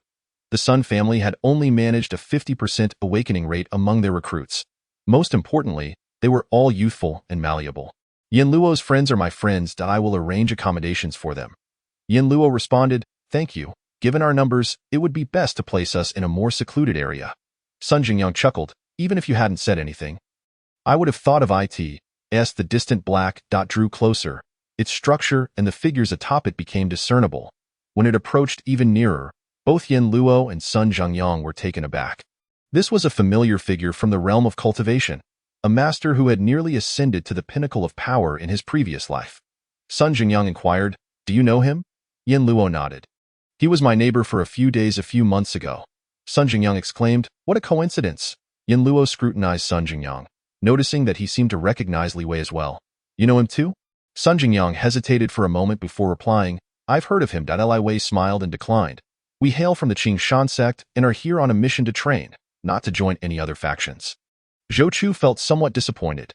The Qingshan sect was reputed to be a formidable cultivation sect, if only they would agree to stay with the Zhou family. From a distance, Li Wei spotted Yin Luo and walked over with a smile. Miss Yin, we meet again.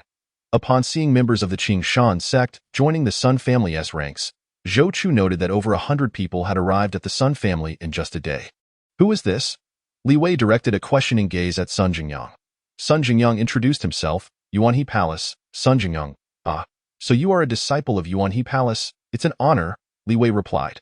While outsiders were often unaware of the intricacies of these cultivation sects, there was some understanding among them. Both the Qingshan sect and Yuanhe Palace were ranked among the top 5 sects prior to the calamity. Sun Jingyang glanced at Yin Luo, then at Li Wei, jesting, it seems both of you have coincidentally come to our Qingliang mountain. Did you arrange this? Li Wei raised an eyebrow. Yuanhe Palace isn't located on Qingliang mountain? Is it? Sun Jingyang replied, my friend, you may not know, but my home is here.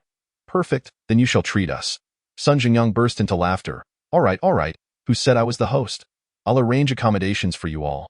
Since Yin Luo had many people with her, Sun Jingyang allocated her a large courtyard situated halfway up the mountain, featuring a 3-story villa that was uninhabited and covered in dust. However, the courtyard had been repurposed and was filled with vegetables. The members of the Zhaoyang group were well-mannered. Although they drooled at the sight of the vegetables, none dared to pluck them secretly. Li Wei brought along over 30 junior disciples, who were fewer in number and were assigned to another courtyard over a mile away from Yin Luo's group. Yin Luo did not ask Sun Jingyang to provide 3 meals. It would have been manageable if it were just her, but with nearly 100 people, the Sun family's resources were not something to be taken for granted. Let us tidy up, the girls will stay on the 3rd floor, and the boys will occupy the 1st and 2nd floors. The Zhaoyang group had fewer than 10 girls, so accommodating Yin Luo was quite easy. How exhilarating! I'm finally back on solid ground, one boy exclaimed, bouncing on the ground before crashing down and rolling twice. His companions scolded him, what a loser! Yet soon, they too were rolling on the ground, playfully wrestling and getting covered in dust. Shang Luan remarked, don't trample on their vegetables. It had been tragic. They hadn't had vegetables or fruits in months. Even the passing bees flocked to the peaches, seemingly flaunting their bounty to the young people. Seeing the situation from the 3rd floor, Yin Luo called out to Shang Luan and Yin Feng, come help us. We'll have a barbecue in the courtyard tonight. Yin Luo had already prepared the barbecue ingredients and stored them in a box, which Shang Luan and Yin Feng carried downstairs. When Shu Tianchu caught sight of the vibrant red lamb leg, his eyes sparkled. Captain, Sister Shang, what is this? Shang Luan replied, are you blind? Can't you see? Of course, he saw it. He just found it hard to believe such fresh lamb existed. How delicious it must be. Shang Luan scoffed, stop gawking and help out. Sister Luo said we're having barbecue tonight. Ah, Sister Luo said so? That's wonderful. If Sister Luo says we're having barbecue, we'll definitely have it. No wonder there was such fresh lamb. It turned out to be from Sister Luo. Those rolling on the ground and gazing at the peaches quickly gathered to assist. The girls cut the meat and marinated it with sauces, while the boys tended to the fire. Others stacked bricks along the gravel path in the backyard, and soon everyone was seated on the bricks. After marinating the meat, they had to skewer it, and after a flurry of activity, nightfall was nearly upon them. Thankfully, the fire provided warmth, and although visibility was dim, it added a touch of coziness. Yin Luo descended from the upper floor just as they were about to finish cooking. The aroma of the grilled meat wafted through the air, more delicate than the smoke, enveloping the courtyard and tantalizing everyone's taste buds, prompting them to swallow repeatedly. Chapter 57. Li Wei's favor Sister Luo. We were just about to come find you. The shrimp is ready to eat. On a slender skewer rested a single large shrimp, its skin a vibrant red and crispy, requiring no seasoning to showcase its natural flavor. It was evident to everyone that the ingredients used for this barbecue were not from the Zhaoyang Group's supplies, but rather from Yin Luo's personal stash for entertaining guests. Yin Luo sat on a central brick, while Baiyu carefully laid a cloth for her. The others surrounded her, and regardless of what was grilled, it was always offered to Yin Luo first.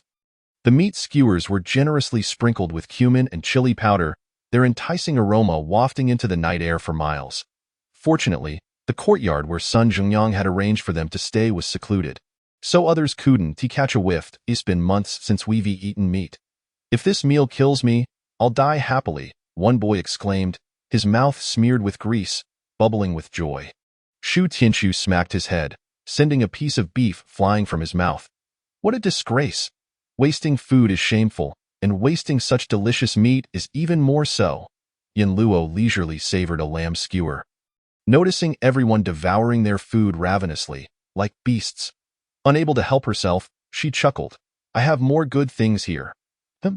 Everyone looked up, their eyes sparkling with anticipation, gazing at Yin Luo as if they might melt under her gaze. With a wave of her hand, a small basket appeared by the campfire, filled with fresh, green lettuce leaves, glistening with dewdrops. These leaves, once overlooked before the calamity, now appeared plump and enticing. Since I've treated you to barbecue, let us make it a joyous occasion by treating you to some vegetables. Ah! The crowd surged forward, appending the small basket. Beneath the lettuce leaves lay 2 bunches of scallions, which were swiftly claimed. With the addition of greens, even consuming large amounts of meat felt less greasy, and soon they were singing around the campfire. Baiyu danced, performing a graceful number under the moonlight that captivated the eyes of the boys present. As the skewers neared the end of cooking, the 2 plump lamb legs resting over the fire were finally ready, sizzling with juices and beckoning others to partake. Shu Tianchu wielded a knife, slicing off a piece of the perfectly roasted lamb and extending it to Yin Luo. She accepted the plate and savored it slowly until she heard footsteps approaching. Expecting it to be Sun Zhengyang, she was surprised to find it was Li Wei. What a fortunate coincidence. May I have a piece? He retained his usual preference for long robes, though today his attire bore no embellishments. The apricot-colored fabric made him appear like a gentle stream in the mountains, subtle yet unpretentious. Yin Luo brushed off the dust from her hands and wiped away the grease with a napkin, and of course, Yin Feng personally cut him a piece of meat. Upon seeing Yin Feng, Li Wei's brows furrowed in surprise. I didn't realize you had talent back then. It's astonishing that in just a few months, you've reached the 3rd level of the Gathering Spirit Realm.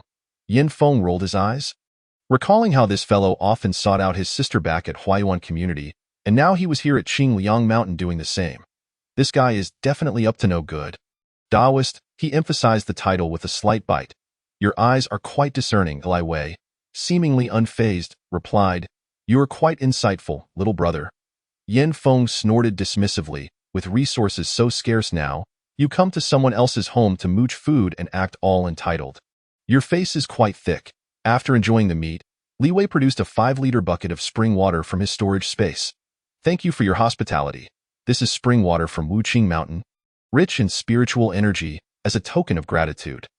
Yin Feng raised an eyebrow. He had tasted this water before, and it was sweet and delightful. Without hesitation, he grabbed the bucket. Thanks. Li Wei had no further business and glanced at Yin Luo, who showed no inclination to chat. Standing silently for a couple of seconds, he could only turn away. Well, I'll take my leave. Yin Luo waved her hand. Take care, no need to see you off. Yin Feng joyfully opened the water bucket and generously distributed a bit of spring water to everyone, exclaiming how delightful it tasted. Who is that person, idly asking us for meat? Someone remarked. This water is truly delectable. akin to drinking a beverage.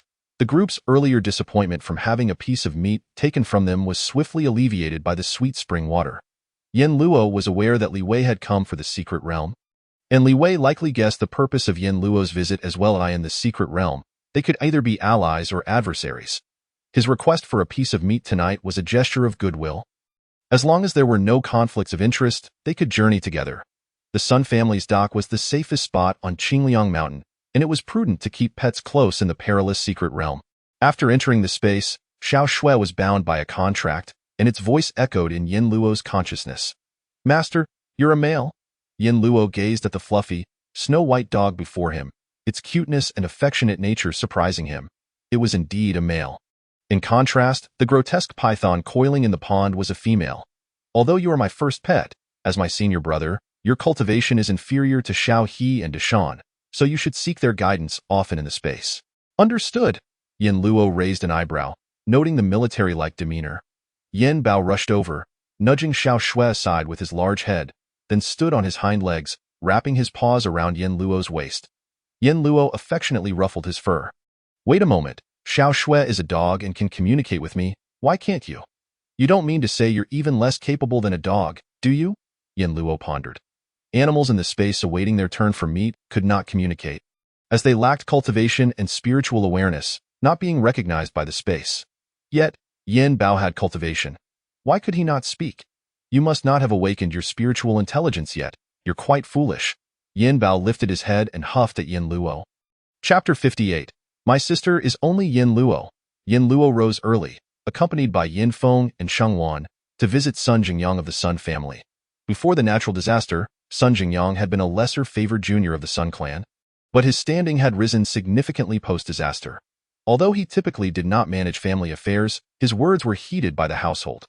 Yin Luo intended to take those with spiritual roots into the secret realm, leaving the remaining 20 to 30 individuals under the Sun family's care, making her visit to Sun Jingyang inevitable.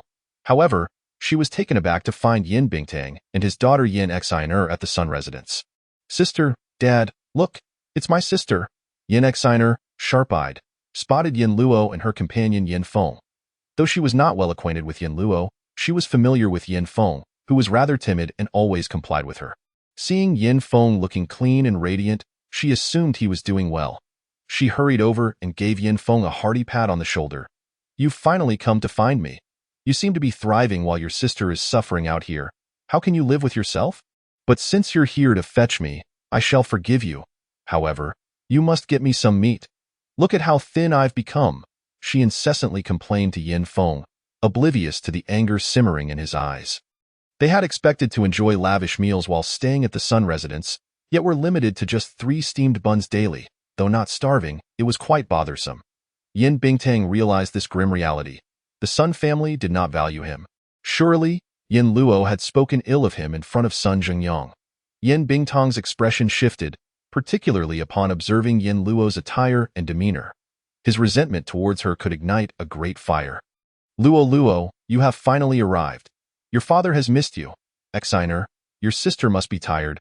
Hurry and fetch her some water." Yin Xiner sulked, reluctantly entering the house. When she returned, she brought out 2 cups of water, one for Yin Luo and one for Yin Feng. "Xiao Feng, have some water." The cups were visibly dirty, having not been washed in ages. Yin Feng subtly pushed both cups away, saying, "No need, we are not thirsty." His disdain pierced the hearts of both Yin Xiner and Yin Bingtang. Yin Xiner, incensed, retorted, "What do you mean? You dare to disdain my belongings? You ungrateful wretch. What did your parents say while they were alive? I am the eldest sister, like a mother, and you should take good care of me. If you find my current state unsightly, then take care of me, take me out, buy me clean clothes, and treat me to good food." Yin Xiner, accustomed to ordering Yin Feng around, continued to do so even now. Yin Luo frowned. "Xiao Feng, does she often bully you at home?" Sheng Wan interjected, "Of course, just look at her ease." Yin Xiner confidently declared, "Is this bullying? I am his sister. It is only natural for him to care for me." Observing her demeanor, Yin Feng could not help but close his eyes. Previously, he had always listened to Yin Xiner, saving the best food for her and completing all the chores himself, believing it his duty as a male. Even among siblings, one cannot always be the sole giver. Yin Feng pressed his lips together and firmly stated, Yin Xiner, my sister is Yin Luo, I already have an elder sister. So I ask that you become self-sufficient from now on. What did you say? Yin Xiner looked at Yin Feng in disbelief, and in the next moment, she angrily charged at him, kicking him. Fearing he might hit Sheng Luan behind him, Yin Feng did not evade and was struck on the calf. He also endured a few slaps on his arm. Sheng Luan, furious, seized Yin Shiner's arm and yanked her back, exclaiming, Are you insane, you lunatic? Wanting to be a parasite and being rejected, and you lash out like a rabid dog? Who do you think you are to meddle in our affairs? Before Sheng Luan could act again, Yin Feng stepped forward, pushing Yin Xiner away. Yin Xiner stared at him in disbelief. You actually pushed me? You traitor, siding with an outsider. I should have suffocated you when you were a child. Yin Bingtang, seeing Yin Xiner unable to handle Yin Feng, quickly intervened, Xiner, your brother is still young. Do not hold a grudge against the child. He will soon understand who is closer to him. Yin Feng replied, No need for that. I am quite clear on who is closer to me now. Bodyguards, we are here to see young Master Sun. Please lead the way. The path to Sun Jingyang's courtyard could not possibly pass through such a rundown area, yet the bodyguards took them through here, clearly at Sun Jingyang's behest. The bodyguards had discerned Yin Luo's stance and said, Miss Yin, please. Hey, Luo, don't go. Where are you headed? Dad is coming with you. Yin Bingtang, fearing he would lose this lifeline, hurriedly followed. Yin Luo coldly addressed the bodyguard. What? Does young Master Sun wish to see him too? The bodyguard understood her meaning, signaling to another bodyguard by the roadside, who then detained Yin Bingtang. Yin Bingtang struggled fiercely but could not break free, helplessly watching as Yin Luo and her companions vanished around the corner. Sun Jingyang had already prepared tea and awaited Yin Luo's arrival. Upon seeing him, Yin Luo's first question was, How did Yin Bingtang and Yin Xiner end up here? Sun Jingyang chuckled. They claim to be your relatives. And since we are friends, I thought I would help look after them.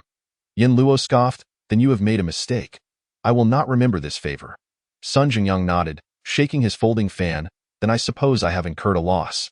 Bodyguards, please escort them out. The Sun family's bodyguards acted swiftly. Before Yin Bingtang and Yin Xiner could react, they were forcefully expelled. Yin Bingtang shouted, I am Yin Luo's father, let me go. I want to see Yin Luo. The bodyguard scoffed, lifting him and tossing him over the wall, disregarding the door altogether. With that throw, several of Yin Bingtang's old bones broke. In this disaster-stricken world, with no medical resources available, he was doomed. Yin Xiner also fell hard, but being young, she merely twisted her ankle. Xiner, hurry and save Dad. I think my bones are broken, Ba, you old fool, who would care for you, a burden. Go find your Luo. Yin Xiner got up from the ground, limping away. Sun Jingyang asked Yin Luo, Do you have enmity with them? He recalled that in the previous life, Yin Luo had taken good care of the Yin family, even finding a suitable husband for Yin Xiner. Why had everything changed this time? Chapter 59. The death of Dai Qianqian. No enmity, just a dislike. Then I must tread carefully, lest one day you find me equally displeasing. Who did I ask you to keep an eye on? Before Yin Luo left last time, she had instructed Sun Jingyang to monitor Dai Qianqian's every move. Sun Jingyang replied, That woman, TSK, she has been faring quite poorly. Would you like to go see her? I have strictly adhered to your request and refrained from intervening. Very well, let us go see. Yin Luo was intrigued by Dai Qianqian's misfortune. Sun Jingyang led Yin Luo and her companions out of the Sun residence. Heading toward a desolate area, the deeper they ventured, the more impoverished and chaotic the surroundings became, the ground beneath their feet emanating a foul stench. This was the slum of Qingliang Mountain. Yin Luo had never visited such a filthy place in her previous life. They finally reached a dilapidated house, where Sun Jingyang concealed them behind a window. Yin Luo gazed through the window and beheld a moldy wooden bed nestled in the corner, upon which lay a woman. Tattered and worn, curled up in despair. Her skin bore the marks of the insects that Yin Luo had unleashed upon her, raw and ravaged from her own incessant scratching, now pockmarked and grotesque. Yet her face remained unscathed, albeit gaunt to the point of horror. What was once an oval visage now resembled that of a mule's. After scrutinizing her for a moment, Yin Luo was startled by the raucous voice of a man outside the dilapidated house. Soon, 4 or 5 men burst through the curtain, and upon hearing their raucous chatter, Dai Qianqian instinctively shuddered, her voice trembling as she asked, Is there something to eat? One man erupted into a cruel laugh, maliciously retorting, "Oh, there is indeed. How could there not be? There is plenty to eat with that." He lunged at Dai Qianqian, forcefully shoving an object from his trousers into her mouth while holding her head firmly in place. "Fear not, dear sister. We have more than enough to satisfy your hunger." Yin Luo and her companions cursed under their breaths as they retreated from their covert observation. Calculating the days, Yin Luo noted that Dai Qianqian had been pregnant for 6 or 7 months. Yet her emaciated form and flat belly suggested otherwise. Sun Zhengyang recounted, on the day after the fire at the Huo residence, she sought out Hua Qinglang, wailing and lamenting, but he was greatly annoyed. And Hua Chuanmin unceremoniously tossed her out. Yin Luo scoffed, "Did Hua Qinglang not protect her?" Sun Zhengyang chuckled softly, "He himself is barely able to protect his own interests. How could he afford to support a mistress? That ex-husband of yours is indeed heartless." Subsequently, Dai Qianqian, a pregnant woman, became the target of thugs and was imprisoned here, losing her child in the turmoil. With the loss of her child, all her hopes and support vanished. A wave of satisfaction washed over Yin Luo. This wretched woman had finally received her just desserts. "Bring her to me," Yin Luo commanded, unwilling to sully her hands in such a filthy place. Sun Zhengyang raised an eyebrow. "What, have you softened?" "Not at all. Rather, her survival leaves me uneasy." Sun Zhengyang signaled to a bodyguard, who led several men to the shabby abode. With a flourish of his fan, Sun Zhengyang jokingly remarked, "You did not come all this way merely for her, did you? How disheartening. I thought you were here to see me." Yin Feng cast a sharp gaze at Sun Zhengyang. "Ah, one less Dai Qianqian is not a loss, but another Sun Zhengyang is a cause for concern. Why sister's situation has become perilous." Startled, Sun Zhengyang quickly reassured, "I was merely jesting. Do not be alarmed." Yin Luo replied, "I have come to ask for your assistance in safeguarding my people. Just ensure their safety and nothing more." Sun Zhengyang, with a shrewd glint in his eyes, remarked, "How callous. You expect me to help without compensation." Yin Luo produced a box of medicines from her space. "This shall serve as your remuneration." In a world where medicine was as precious as food, as one could cultivate sustenance but not replenish dwindling supplies of medicine. Sun Zhengyang eagerly accepted the box, exclaiming, "Ah, how courteous of you. Though I say this, I must admit I am quick to accept, fearing you might retract your offer." Yin Feng observed with admiration, "I see now why you do not join our Sun family. You prefer to lead your own team. While there are benefits to this, it also brings its own set of challenges. Leading your own team fosters the deepest loyalty, yet it is akin to starting a venture alone, requiring all your effort and proving to be exhausting and arduous." Yin Luo replied, "You needn't worry about that." As they spoke, Sun's bodyguards had already brought Dai Qianqian before them. Upon seeing these men clad in clean attire, Dai Qianqian felt a flicker of hope, believing them to be emissaries from the Hua family. However, when her gaze fell upon Yin Luo standing beneath the tree, her smile faltered, and her entire being froze. Yin Luo, adorned in a pristine and elegant dress with her long hair cascading freely, stood in serene composure, embodying tranquility. In stark contrast, Dai Qianqian appeared ragged, gaunt, and utterly disheveled. She bit her lip fiercely, tasting blood as it trickled down her throat. Pleased with her state and reaction, Yin Luo smiled. "It seems we meet again. What? Did the Hua family crumble? Oh, but that cannot be. How could they ever fall? Ah, could it be that Hua Qinglang no longer desires you? What a familiar face. Do not rush to depart. We are merely acquaintances," Yin Luo said with a smile that was simultaneously playful and mocking. Dai Qianqian, seething with rage, retorted, "Yin Luo, do not revel in your small triumphs. Fortune is fickle, and you may not fare better than I in the future." "Ah, the future is not for you to concern yourself with, for I have a future ahead of me, whereas you—" Dai Qianqian's face paled. "Are you plotting to kill me?" Yin Luo remained silent in a desperate plea. Dai Qianqian turned to Sun Zhengyang. "This woman is so malicious, and you are willing to aid her. Aren't cultivators supposed to uphold justice and punish evil?" Suddenly called out, Sun Zhengyang shrugged. "Who told you that? Your quarrels are of no concern to me." Yin Luo directed her gaze towards Sun Zhengyang. "Have your bodyguards escort her to my courtyard." "Very well," he replied. 2 bodyguards ensnared Dai Qianqian in a burlap sack and hoisted her away. Upon reaching the courtyard, Yin Luo disposed of the sack into her space. "Dai Qianqian, do you know how I perished in my last life? You do you not?" I was torn apart and devoured by a monstrous beast.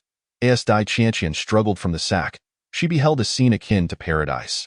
Yet had no time to marvel, for Yin Luo's words sent chills down her spine. I in your last life? You should experience this sensation as well. With that, a colossal python erupted from the water.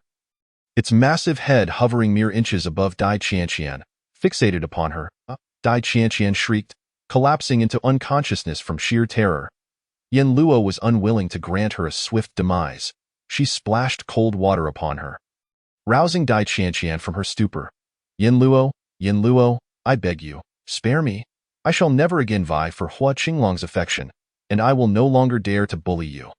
Yin Luo chuckled coldly, recalling how she had once uttered similar words to the treacherous pair. Let us divorce. I shall no longer impede your union with Dai Qianqian. Please, do not cast me into the mountains. Yet, these two had not only ignored her pleas but had openly embraced and kissed before her. Declaring their victory, Yin Luo closed her eyes. Every individual must pay the price for their actions. In the next moment, the enormous head of the serpent descended upon Dai Qianqian, swallowing her whole. As the last day of the month approached, she hoped for votes of support. It was the final day for the new book rankings, and if not, she would find solace in her own happiness. She expressed her gratitude to Lu Xiaojin, Linger for their votes, as well as to Xiao Yuan, Wangzi, Blue Classic SY, Drinking to Know the Drunkard, Qinghuan, and the various users for their recommendations over the past few days. Chapter 60. Master-Servant Contract. After finishing her meal, Dai Qianqian began to complain. Master, where did you find this filthy creature? It tastes horrendous and is utterly revolting. Yin Luo shot her a glance. Yet you had no qualms about scavenging through sewage and consuming refuse before. Since you've been with me, your palate has grown increasingly refined. As a giant python, it now preferred to feast on the spiritually infused livestock within her space, losing its appetite for the common folk outside. With a satisfied belch, it mused, one must have aspirations as a serpent. Upon witnessing her companion swallow a living being whole, Chun-Yi trembled and scurried to the center of the wheat field. Crouching with her head in her hands, this place is lovely in every regard, but the neighbors are far too terrifying.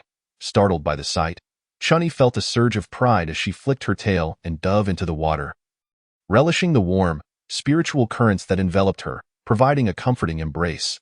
After leaving her courtyard, Yin Luo made her way toward the rear of the Sun residence, where Yin Bingtao and Yin Shiner had been discarded. Despite Yin Bingtao having raised her, she could not bring herself to kill him. Doing so would create a lingering darkness within her heart, a fate most feared by cultivators. Yet, Yin Bingtao likely harbored deep resentment towards her, and she could not grant him another opportunity to regain power. Upon her arrival, she discovered that Yin Shiner had already departed, while Yin Bingtao lay groaning in agony, having broken several bones, in a world where medical resources were scarce and precious due to calamities. No one would come to the aid of a half-dead old man. He would not survive the night. Yin Luo cast a glance before turning away. She needed to find Yin Shiner. Lacking in intelligence, Yin Shiner was lazy and greedy, unwilling to endure hardship. Her chances of aligning with the Sun family or Yin Feng had been extinguished, and she would undoubtedly seek another path. Yin Luo proceeded to the Zhou residence, where she indeed found Yin Shiner anxiously waiting by the entrance, likely having sent someone inside to announce her presence. Just as anticipated, a bodyguard emerged from the gate, stating, "The young lady has said she does not recognize you and will not see you." Yin Shiner stepped forward, grasping the bodyguard's arm, pleading, "How can she not recognize me? I have cared for her." Yes, just tell her I am Yin Luo's sister." I know everything about Yin Luo. A man was often defenseless against a woman approaching him, especially when Yin Shiner possessed some charm. The bodyguard, unable to resist, grazed his hand across her wrist. Yin Shiner continued, "The young lady is very concerned for Yin Luo. She would undoubtedly wish to know how she is faring. Please, could you relay my message once more?" The bodyguard hesitated. He had heard of Yin Luo's past as Hua Qinglong's ex-wife, while the Zhou young lady was currently inseparable from Hua Qinglang, leaving him uncertain whether she would want to know about Yin Luo. Yin Xiner took a step forward, placing her hands on the bodyguard's arms, her body slightly leaning forward, their chests nearly touching. "Please, I'm begging you." The bodyguard breathed heatedly, digging his fingers harshly into her waist. "Wait for me." Yin Luo watched this scene with keen interest, and after the bodyguard entered, she emerged from behind the tree. Before the other guards at the entrance could react, she swiftly knocked Yin Exiner unconscious and carried her away. Yin Luo moved with remarkable speed, leaving the guards at the entrance in a state of bewilderment, who had just taken her away. Finding a secluded spot, Yin Luo threw Yin Exiner into her space. The last time she visited Qingliang Mountain, she refrained from taking Yin Exiner, knowing she would return. She intended to let Yin Exiner experience the hardships of a chaotic world, to repay her for the care she had received in a past life. Now, she took her away because, after emerging from the secret realm, she likely would not return to Qingliang Mountain again. Yin Luo utilized the unique properties of her space to forge a master-servant contract with Yin Exiner. From that moment forth, Yin Exiner became her slave, surrendering both her soul and body to Yin Luo's dominion. The master-servant contract was exceedingly tyrannical, directly branding the opponent's soul with a seal, leaving no possibility for defiance. If the master died, the servant must perish. The master's word was absolute. The servant could not question it. This contract was the most unequal agreement in existence, far surpassing the constraints of a master-servant relationship. When Yin Exiner awoke and saw Yin Luo before her, she respectfully said, "Mistress, please grant me a new name." Yin Luo replied, "You are my first slave. Let your name be New E." Yin Exiner nodded, expressing gratitude for the bestowed name. Yin Luo raised an eyebrow, surprised by the unexpected power of the master-servant contract, which had also transformed Yin Exiner's demeanor. Here, you must heed the words of Aunt Chun and Yin Bao, along with a few others. Upon seeing Shao and Deshan, Yin Exiner's body instinctively shrank back. All right, you may go to the fields and pull weeds to feed the cattle. Yin Luo had long desired to add some laborers to her space. For someone like Yin Exiner, whom she harbored enmity towards, stripping her of her persona did not evoke any guilt in Yin Luo. As for Aunt Chun, Yin Luo trusted her, even without a signed contract. Aunt Chun would not betray her under the protection of the space. Zhou Suyu furrowed her brow. Could it be that Yin Luo has arrived? What's wrong? Are you unhappy? Zhou Suyu pouted, saying softly, "I heard that Yin Luo has come to Qingliang Mountain." Upon hearing Yin Luo's name, Hua Qinglang felt a surge of anger rise within him, displeased as he remarked, "Why mention her for no reason?" Zhou Suyu shot him a glare, clearly discontent with his attitude. Hua Qinglang quickly sought to appease her. "If you hadn't mentioned her, I would have nearly forgotten who she was." Zhou Suyu huffed, pushing him away. "What have you been up to?" "Out for half a day. Don't tell me you were secretly meeting your ex-wife?" Hua Qinglang hurriedly embraced her, swearing, "No. I heard there were wild chrysanthemums blooming on the mountain, so I went to pick some for you." He then returned with a bunch of purple chrysanthemums, intending to surprise her. Upon seeing them, Zhou Suyu's temper dissipated, and she shyly accepted the flowers, saying, "The mountain is dangerous. Don't go next time. No danger is greater than making you smile," he replied, and with those words, Zhou Suyu was utterly enchanted, completely forgetting about Yin Luo. However, Hua Qinglang remembered clearly. After Zhou Suyu fell asleep, he stepped into the courtyard, where the family servant, Hua Lianqing, was on night watch outside. Ever since the Hua family was merged, few of his own people remained by Hua Qinglang's side, as he was surrounded by Zhou Suyu's entourage, watching him like a pet. "Has that wretched Yin Luo come?" "Yes, she wanted the Sun family." Hua Qinglang sneered. Does she really think that aligning with the Sun family guarantees her safety? Men, after all, will inevitably abandon her, he thought. Yet, the mere idea that his ex-wife, whom he had never truly engaged with, was now seeking the favor of another man twisted Hua Qinglang's expression into one of disgust. As the final day of the new book rankings approached, he implored the readers, if you happen to have any remaining monthly votes, please consider supporting Xing Luo. Chapter 61. Contest for the Secret Realm. The atmosphere on Qingliang Mountain became lively. Today, I met a monk who can perform spells, truly remarkable. Humph, Wang Yuning, we can all cultivate immortality now. What's so astonishing about a monk performing spells? Wang Yuning scratched his head. You have a point, but the visual impact is quite significant. Zhao Ziheng wondered aloud. What's with all these people flocking to Qingliang Mountain? Could it be that there's some treasure here? Wang Yuning replied, even if there is a treasure, it's not for novices like us. However, Sister Luo will surely have her shared, and of course. Just look at who Sister Luo is. Who is Sister Luo? Sister Luo is my sister, of course. Laughter erupted among the people in the courtyard. Yin Luo was practicing in the upper floor, not having stepped outside until that night. Suddenly, a breeze swept through the quiet night sky, initially gentle but gradually bringing a refreshing chill to the sweltering weather. The group gathered around Zhao Yang, who had left the window open, were stirred by the wind. Should we close the windows? While it's cool, we mustn't catch a cold. Close them. Yin Luo's voice floated down from the staircase, not too loud. Just enough for everyone in the rooms to hear. They were puzzled. It was just a breeze. Why did Sister Luo personally come down to remind them to close the windows? Little did they know that Yin Luo continued. Disciples with spiritual roots, prepare yourselves. We are getting ready to depart. Huh? We're going out in the middle of the night? Everyone quickly rubbed their eyes to shake off their drowsiness. They had little to pack, as their belongings were already stored with Yin Luo. She had left sufficient supplies for the remaining disciples. Those without spiritual roots would be of no help in the secret realm and would only face danger. Yin Luo did not wish to see them perish in vain. 70 individuals followed Yin Luo as they headed towards the back mountain of Qingliang. Tio reached the back mountain. One had to either climb over the peak or take a boat around the water. However, given the vast expanse of Qingliang Mountain, it was quicker to climb than to row. Thus, Yin Luo opted for the latter. The mountain was dense with trees and wild grasses, devoid of any signs of human development, and in the pitch-black night, it resembled a giant beast with its mouth agape, waiting to be fed.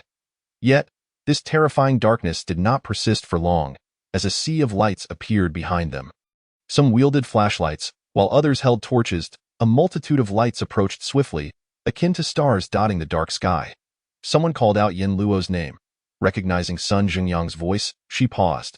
Accompanying Sun Jingyang was Li Wei, who brought along just over 20 individuals, all clad in blue robes, and each appeared exceptionally spirited. Though fewer in number, they were the most skilled among the group in addition to the more than 100 members of the Sun family.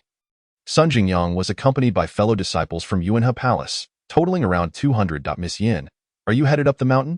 Let us accompany you, Sun Jingyang proposed. Yin Luo nodded. Given the abundance of beasts on the mountain, a large group would deter them from acting recklessly. Thus, over 300 people commenced their ascent. Not only did they not encounter ferocious beasts, but even ordinary rabbits and wild chickens were nowhere to be seen. Zhou Ting arrived late, and upon reaching the mountain, he could only see the lights moving slowly above. It was evident that the Sun family had already ascended. Accompanying him were 2 men and a woman, all of whom exhibited considerable cultivation, appearing to be at the 8th level of the gathering spirit realm. However, their attire was peculiar, setting them apart from ordinary folk. One was a bald monk clad in a robe, while another wore a black cloak that obscured his features. The last was a woman of striking beauty, tall and elegant, her hair styled high with a simple jade hairpin nestled among her snow-white locks. Her skin as fair as jade, dressed in white. Her garments fluttered in the breeze like petals of a lotus blooming atop a snow-capped peak. Though she walked among mortals, she exuded an otherworldly aura. Seemingly untouched by the bustling world around her, in the darkness and under the shifting lights, her beauty was breathtaking, leaving all who beheld her in awe, including Zhou Ting, whose gaze was fiery, and Zhou Suyu, who pinched her palm, struggling to breathe. The monk spoke, Shieling Fairy, Huarong, we must quicken our pace.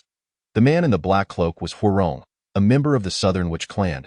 He replied, are the Qing Shan sect and Yuanhe Palace ahead? The monk remarked, it seems so. Let's move quickly. The monk hailed from Tiamat Temple, renowned as one of the premier Buddhist establishments in the Central Plains. His name was Chang'el, known for his keen insight and exceptional skills in Buddhist teachings, earning the goodwill of those around him. With a total of over 200 individuals from Tiamat Temple, the Southern Witch clan, and the stunning woman from the Jinglian sect, along with the Sun family's people, they amassed a force of 400. This multitude illuminated the surroundings. When Yin Luo and her group reached the mountain peak, they beheld a vast sea of firelight and lanterns below. They had arrived rather swiftly. What a crowd, Sun Jingyang murmured. Yin Luo inquired, which factions have arrived? He recounted the 3 sects and their leaders, expressing dissatisfaction as he added, the Zhou family shamelessly stationed themselves at the foot of the mountain, successfully persuading these 3 factions to join them. Li Wei, however, was indifferent, stating, they are all formidable individuals. It's uncertain if they will reach the end.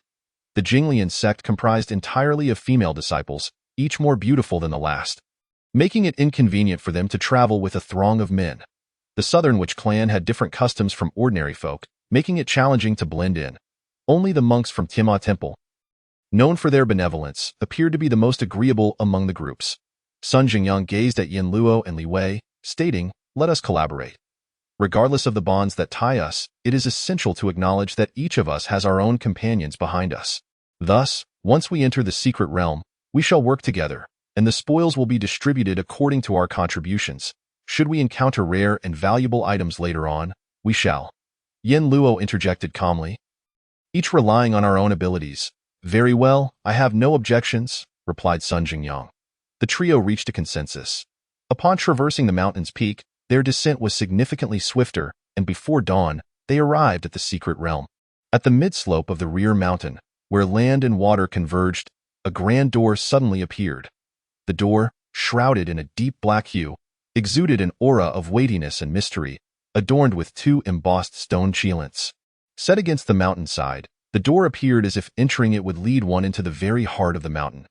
Due to the incline of the slope, the door was also positioned at an angle, compelling the group to leap in from the side. "When did this door come into existence? How have we never seen it before?"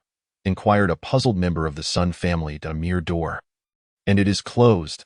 Who knows what lies within? It could simply be a wall of stone," another mused. Chapter 62. Encounter its opening? It's opening!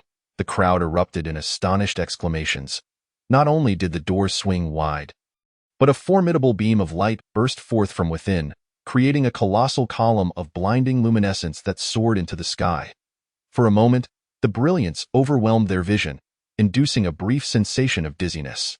Sun Jingyang turned to Yin Luo and Li Wei, proposing, "Shall we three enter first?" Yin Luo nodded in agreement. The three took their respective positions and simultaneously leapt into the radiant column, observing their actions. The others quickly followed suit, believing they would land upon stone within the mountain's cavern. However, upon their descent, they were met with a whirlwind of sensations, crashing onto the ground, only to discover they had landed upon a lush expanse of grass. Surveying their surroundings, they beheld a flourishing landscape bathed in sunlight, replete with vibrant flora and the melodious songs of birds, a veritable utopia. "Wow, this place is stunning. Where are we? Surely, this cannot be within Qingliang Mountain," someone exclaimed in wonder. "How marvelous! I never expected such a hidden paradise within," another replied. Yin Luo rose, her feet sinking into the fertile soil, surrounded by wild grass that reached just above her ankles, interspersed with delicate wildflowers in hues of yellow, white, red, and purple, reminiscent of a pre-catastrophe prairie. Glancing ahead, she noted two palatial structures in the distance, one to the left and one to the right. "Let us proceed quickly. We must not waste any time," she urged, having already spotted individuals from other factions nearby. "I concur," Sun Jingyang responded. Over 300 individuals brushed off the dirt from their attire and, with their packs in tow, advanced toward the palaces. Although the palaces appeared distant, the actual journey felt significantly longer, evoking a sense of chasing shadows. After walking for several minutes, a low, buzzing sound suddenly resonated in the air. Yin Luo, Sun Jingyang, and Li Wei halted in unison. The others, slower to react, soon noticed ominous black clouds gathering on the horizon. "What is that?" someone exclaimed in shock, pointing toward the darkening sky to the left.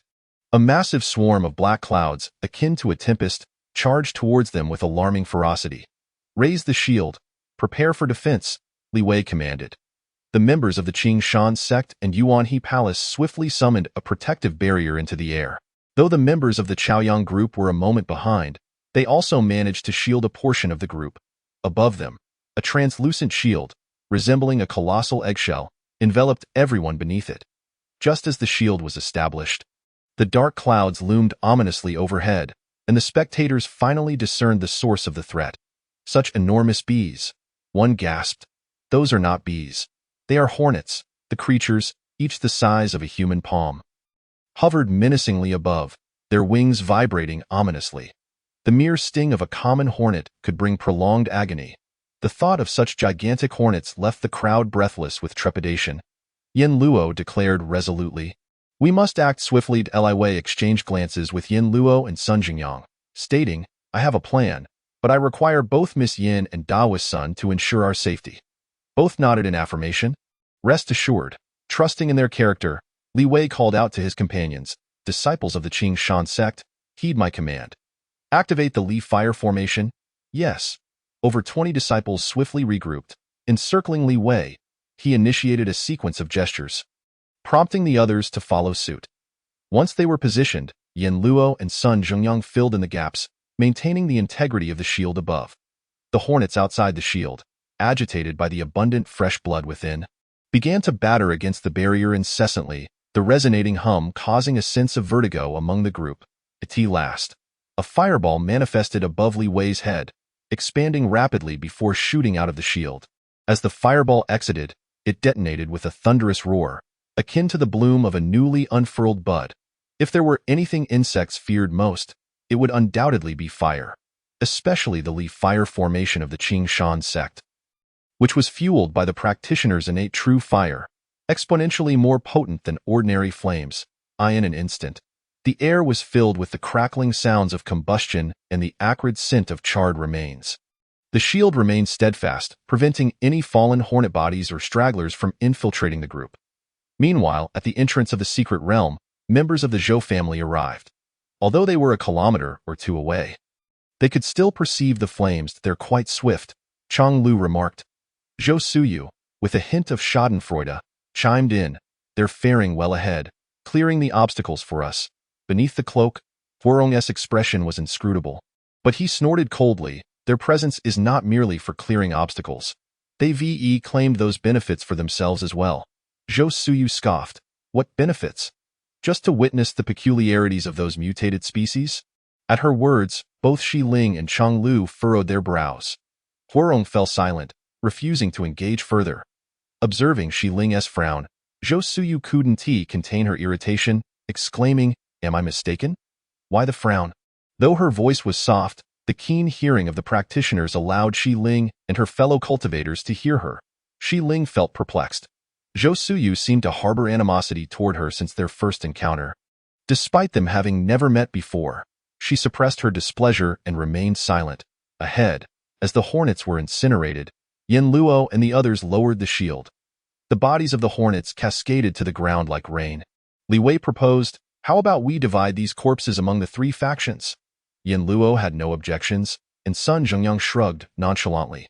They were aware of the new arrivals in the distance, prompting them to swiftly clear the battlefield.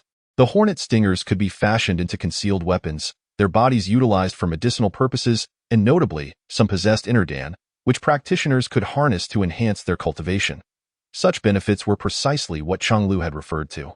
This portion of the Chaoyang group was naturally under Yin Luo's oversight. In contrast to Yuanhe Palace and Qing Shan sect, the Chaoyang group appeared rather modest, with only Yin Luo and Yin Feng possessing spatial storage. The Qing Shan sect had sent over 20 members, nearly all of whom possessed storage bags, indicating they were the elite of their sect. Yuanhe Palace had close to 20 individuals with storage capabilities as well. Thus, as long as they remained unaware of the extent of Yin Luo's storage, they would not entertain thoughts of seizing it. Having distributed all the hornet bodies, members of the Zhou family arrived at the scene.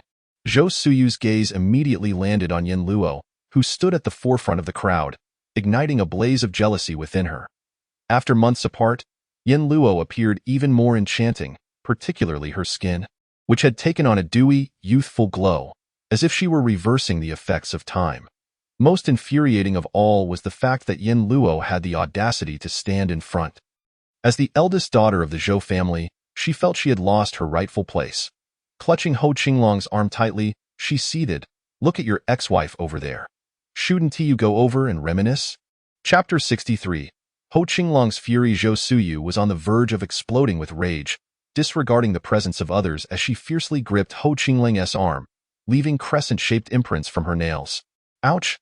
Ho Qinglong gasped, suppressing his irritation as he turned to Zhou Suyu, asking, What's the matter, Xiaoyu? What's the matter? Zhou Suyu glared, pointing across the way.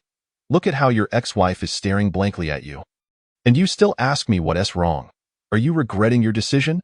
Their commotion drew the attention of others nearby. Ho Qinglong felt a wave of embarrassment wash over him as he grasped Zhou Suyu's hand. Attempting to soothe her, I wasn't looking at her. Xiaoyu, you must trust me. How could I ever regret? I love you most of all. How about this? Let us leave right now and not enter this secret realm. All right.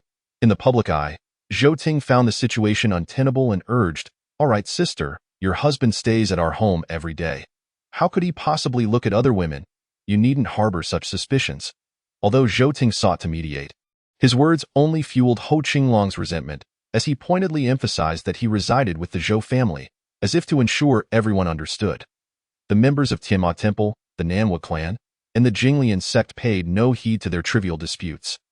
Having already approached Yin Luo to engage in conversation, having long heard of the renown of the Qingshan sect and Yuanhe Palace, they were finally meeting their representatives in person.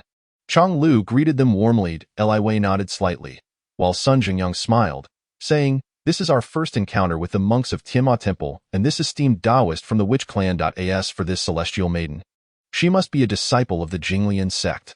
One glance reveals her extraordinary and ethereal presence. In response to his enthusiastic praise, Shi Ling merely nodded, her demeanor remaining notably aloof. Sun Jingyang felt no embarrassment. As the disciples of the Pure Lotus sect, being all women, placed great emphasis on self-protection, particularly shunning conversations with unfamiliar me and at the back of the crowd. Zhou Suyu, upon hearing Sun Jingyang's praise for Shi Ling, felt a surge of jealousy that turned her eyes red with fury. Guorong turned to Yin Luo and inquired, Which sect does this friend belong to? Yin Luo replied, The Chaoyang group. Chaoyang group? They exchanged puzzled glances, as they had never heard of such a faction. Judging by Yin Luo's cultivation and demeanor, she did not seem to belong to a minor sect or be a rogue cultivator. Yin Luo smiled and said, No need to ponder. The Chaoyang group is my own creation. Chang LV exclaimed in surprise, Friend, are you speaking the truth? You are indeed impressive. Although Zhou Suyu was at the back, she could not contain her displeasure upon hearing others praise Yin Luo. She despised any hint of admiration directed towards her. Humph, what are you pretending for? She is merely a vixen relying on men. Her voice was loud enough for not only Yin Luo but most of those present to hear. The members of the Chaoyang group shot furious glares in her direction. Zhou Suyu, feeling the weight of their gazes, instinctively shrank back behind Hua Qinglang. However, those unaware of the situation turned their attention to Yin Luo. Oh, this woman is indeed beautiful, comparable to fairy Shi Ling, while fairy Shi Ling exudes an air of untainted nobility. Yin Luo has caught the eye of several men. After all, she was a woman who rose to prominence through her beauty. Surely, a few favors could sway her. Yin Feng noticed the glances from the men and, with a grim expression, positioned himself protectively in front of Yin Luo, scolding Zhou Suyu, You are, after all, a young lady from a prominent family. How can you harbor such malicious thoughts? My sister established her sect through sheer strength and integrity. Unlike you, Zhou Suyu retorted sarcastically, by her own strength? Ha! Who would believe that coming from a woman? Why not ask those present if anyone believes it? Most people displayed a morbid curiosity, indeed doubting that a woman could establish a sect amidst calamity. In such tumultuous times, mere survival for women was already a challenge, and most who endured did so by relying on men as their support. Yin Feng shot back, Just because you lack such capability? Do you presume others are similarly incapable? I was wondering why I heard the croaking of a frog so early in the morning. It turns out someone is peering at the sky from a well. A ripple of laughter erupted from the crowd. Zhou Suyu's expression darkened. Who do you call a frog? You are indeed shameless, just like your sister. Yin Feng coldly replied. It is you who slanders others and tarnishes their reputation. You are the one lacking in shame. Zhou Suyu, infuriated, clutched Hua Qinglang's hand. Qinglang, he insulted me. Make him pay. Hua Qinglang felt deeply embarrassed. In such a setting, everyone was there for treasure hunting. Yet Zhou Suyu had been the sole troublemaker since entering the secret realm. While others laughed at her, they also found amusement in his predicament. Now, all eyes were on him, and he took a deep breath. Shang Luan, ever articulate, remarked, No wonder Miss Zhou doubts our Luo sister's credibility. It seems she speaks from experience. Seeing others intrigued, Shang Luan smiled. Isn't your husband Hua Qinglang just like that, marrying into the Zhou family for the sake of security? Ah, so Hua Qinglang is an in-law of the Zhou family. No wonder Zhou's family, led by Zhou Ting, is at the forefront while he stands in the back. I thought he looked like a pretty boy, and it turns out he truly is one. The disdain from the men ignited Hua Qinglang's rage, wishing he could rip Shang Luan apart in this world. Men and women were still viewed differently. It was considered normal for women to lean on men. But for men to rely on women, well, that was another matter. Yet, Zhou Suyu remained oblivious to her husband's fury, continuing, "You think you are comparable to our Zhou family? We are an old established clan, and Qinglang lives well within our family. You are nothing but a bunch of ruffians and petty thugs." What Qinglang's face grew even darker. Zhou Suyu's words essentially confirmed Shang Wan's statement, solidifying the truth of his status as an in-law. In front of 7 or 8 factions and hundreds of onlookers, she had exposed his predicament. What Qinglang clenched his fists tightly. Yin Luo couldn't help but feel a twinge of sympathy with her remark today. If Hua Qinglang had the chance, he would undoubtedly wish to eliminate Zhou Suyu. Unfortunately, Zhou Suyu seemed utterly pleased with herself, truly foolish. Just as everyone was still enjoying the spectacle, Fairy Shiling suddenly stepped forward. Her expression unchanged, yet her tone towards Sun Jingyang was exceedingly gentle. "Friend, our Pure Lotus sect wishes to join you. May I ask if you are agreeable?"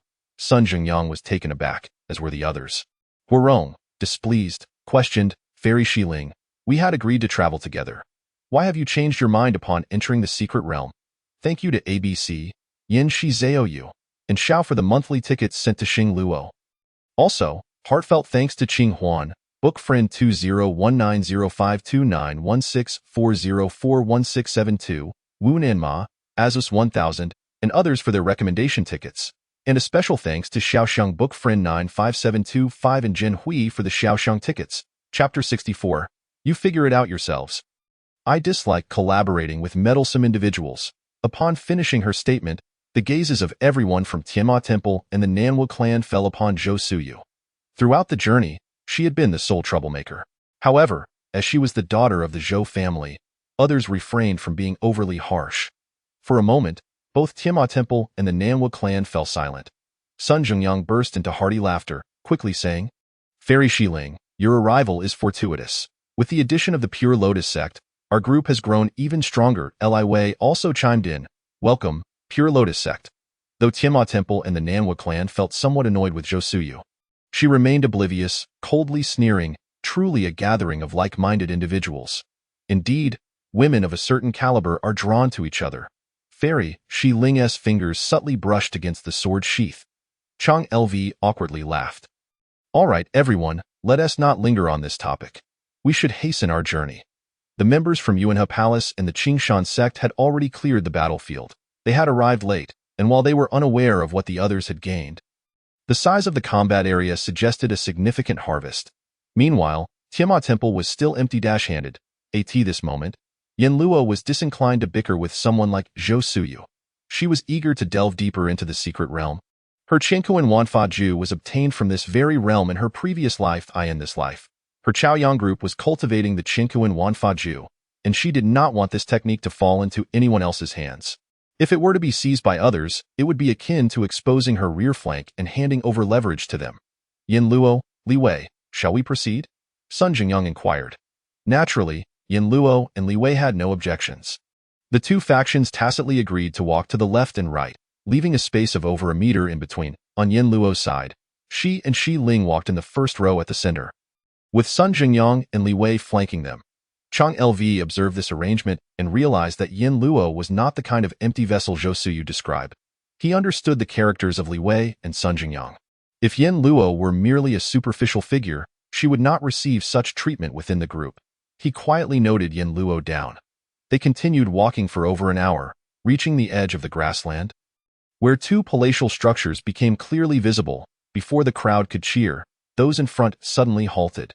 Directly ahead of them lay a chasm over 30 meters wide, its depths obscured from view. For anyone wishing to reach the palaces on the opposite side, crossing this chasm was the only option. A few leaders approached the edge of the chasm and peered down. Below surged raging flames of a vivid red, emanating intense heat, with the flames hovering over 100 meters above the ground. Nevertheless, anyone who ventured close to the chasm's edge would break into a sweat from the oppressive heat. Sun Jingyang declared, "Li Wei and I can fly using objects. Crossing should not be a problem for us. But what about you all?" It was well known that those at the 8th level of the spirit gathering realm could fly with objects, and since Yin Luo was only at the 7th level, they did not believe she could fly as well. Yin Luo, however, did not rush to showcase her abilities. She simply stated, I have steel plates. If you two can take them across and set up a bridge over the chasm, we can cross. Sun Jingyang clapped his thigh in excitement. That's splendid. Let us do just that. Zhou Suyu scoffed, you really know how to curry favor with men. Our Chaoyang group's resources are unworthy of being used by the Zhou family. You should figure out your own way across. The Zhou family members. Chang LV chuckled. What about us? Yin Luo, as a matter of course, replied, aren't you allied with the Zhou family? Implicitly disregarding Tianma Temple and the Nanhua clan. Chang LV wore an awkward expression. The Nanhua clan was even more incensed, though their cloaks concealed their emotions. Zhou Suyu, however, retorted, who do you think would care for your belongings? Yin Luo smiled lightly, that's just as well. Sun Zhengyang and Li Wei soared into the air on their swords, each lifting one end of the steel plate and steadily placing it across the chasm.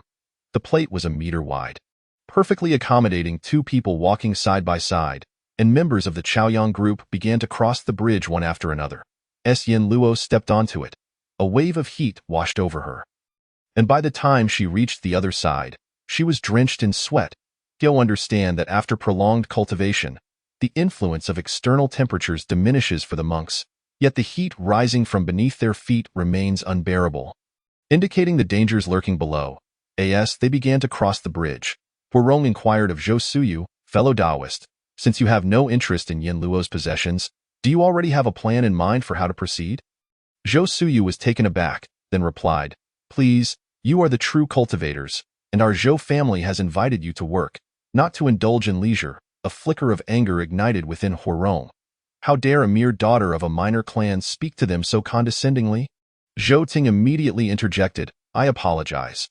My sister means no harm. It is merely that Yin Luo is truly despicable.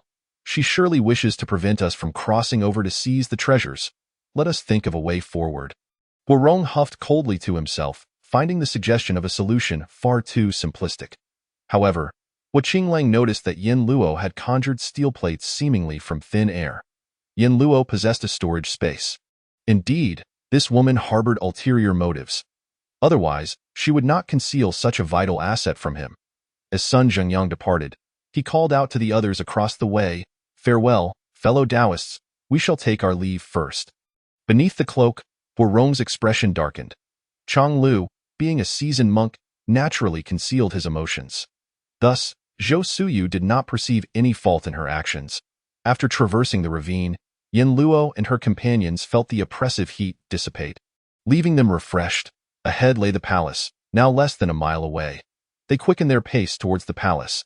Sun Jingyang proposed, there are two palaces. Shall we split up or gather to approach one together? Li Wei remarked, considering the size of the palaces, each is no smaller than an imperial city. Even if we choose one palace, we will inevitably have to act independently once inside. After pondering, Sun Jingyang concurred. Indeed, then let us head to one palace. Which shall it be, the left or the right? Yin Luo spoke up, let us choose the left. In ancient times, the left was regarded with esteem, and perhaps there will be valuable treasures there. Sun Jingyang replied, that makes sense. Let us proceed to the left. With their destination set, they soon arrived at the grand entrance of the left palace. Upon closer inspection, this palace appeared even more magnificent. With Kirin statues flanking the entrance, each towering 3 meters high, exuding an air of solemnity and mystery, intricately carved as if poised to soar into the flames. Chapter 65. The Copper Mirror, the most cherished person in the palace, soared high into the clouds, showcasing immeasurable strength and majesty. Its walls were thick and formidable, constructed from massive stones, seemingly able to withstand all storms and the ravages of time. The group stood silently before the palace, contemplating its origins and the history it had witnessed. Ultimately left in awe of its grandeur, shall we enter? Though the palace was guarded by Kirin statues, there were no doors. The dragon spiral stone pillars extended to the ceiling, with a grand entrance wide enough for many to enter simultaneously. Given the mysterious nature of this place, despite the absence of doors, the palace still imparted an imposing impression, and everyone readied themselves for potential defenses. Indeed, as Sun Zhengyang stepped onto the stairs, the stone Kirins suddenly opened their mouths wide, unleashing a barrage of arrows that shot forth. Sun Zhengyang reacted swiftly, conjuring a shield before him. The others quickly took defensive positions, and the onslaught of arrows rained down upon the stairs, leaving a carpet of arrows in their wake after a few moments. Among the crowd, 3 individuals at the front were struck, hastily consuming hemostatic medicine and spraying disinfectant. Once the barrage ceased, the group safely entered the grand hall. The hall was vast, comparable in size to a football field. Upon entering, they were greeted by an ancient copper mirror, surrounded by intricate carvings. Sun Jingyang examined the mirror, perplexed. This mirror is truly strange. As a copper mirror, it fails to reflect anything. The others looked on. And indeed, despite Sun Jingyang standing directly in front of it, the mirror revealed nothing. Li Wei approached for a closer look, and to his astonishment, a figure suddenly appeared in the mirror. Strangely, as soon as the figure manifested, Li Wei swiftly stepped away, causing the image in the mirror to vanish. His speed was so remarkable that onlookers only caught a fleeting glimpse of a white figure before it disappeared.